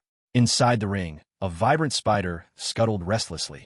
Ashley Barton, of Earth 21923. You possess the potential to transcend moral limits and conquer your own universe. I'm here to invite you to join the Web Legion. What? Stay away from her. Hawkeye, having just come home, witnessed the entire scene. Eyes wide with fury, he fitted an arrow to his bow. But Peter moved even faster. His spider sense screamed louder than it ever had, surpassing even the dread he'd felt facing a Wasteland Hulk. He sprang into action, Venom by his side, launching a mid-air spin kick that slammed War Spider aside. War Spider, still shaken from the unexpected assault, had been about to fire back. But then he got a clear look at his attacker, and a flood of feedback from his Spider-Lantern ring left him thunderstruck. You're not this universe's spider totem, nor are you a member of the Legion. How did you get here? I was just wondering what could have made the web of fate tremble in this universe, Peter replied. But since you're here, why don't you tell me, what exactly is this Legion of yours? Peter, wielding Venom, tore the arc reactor from War Spider's chest. Deprived of its power source, War Spider raised his right hand in a final gesture. The spider lantern ring on his finger began to glow, and a swirling red vortex materialized behind him, poised to envelop his form. In that instant, Deadpool shouted, "Baby!" throwing knife, and flung an adamantium dagger across the space, driving it straight into War Spider's forehead. Hawkeye and Peter both turned back to look at him. What's the problem? He comes from a powerful legion, flashing that lantern ring, traveling across the cosmos recruiting strange new Spider-Men to their cause, then making them recite an oath, Deadpool explained, glancing between them. Don't you think someone ought to stick them, just once? Earth 51821, headquarters of the Web Consortium. The Web Consortium was an organization spanning the multiverse, created to help those unwilling to be heroes, spider totems without ethical restraint, conquer their realities. Founded by two powerful spider totems who had already subdued their own universes, it expanded by recruiting three more who individually accomplished the same feat. Within the consortium, those rare spider totems who could single-handedly dominate their own worlds were revered as web gods. These web gods held the secret of multiversal travel, forging the spider lantern rings for their followers to invade even more worlds. Of course, to prevent, or at least delay, the heroic Spider-Man from discovering their activities and assembling an opposing force, the consortium never tried to recruit any totem with a heroic streak. Yet, for all their caution, accidents still happened. When War Spider's body was returned to headquarters on Earth, 51821, it brought back critical intelligence. The battle footage, recorded by his suit, was never uploaded to the consortium's main archive.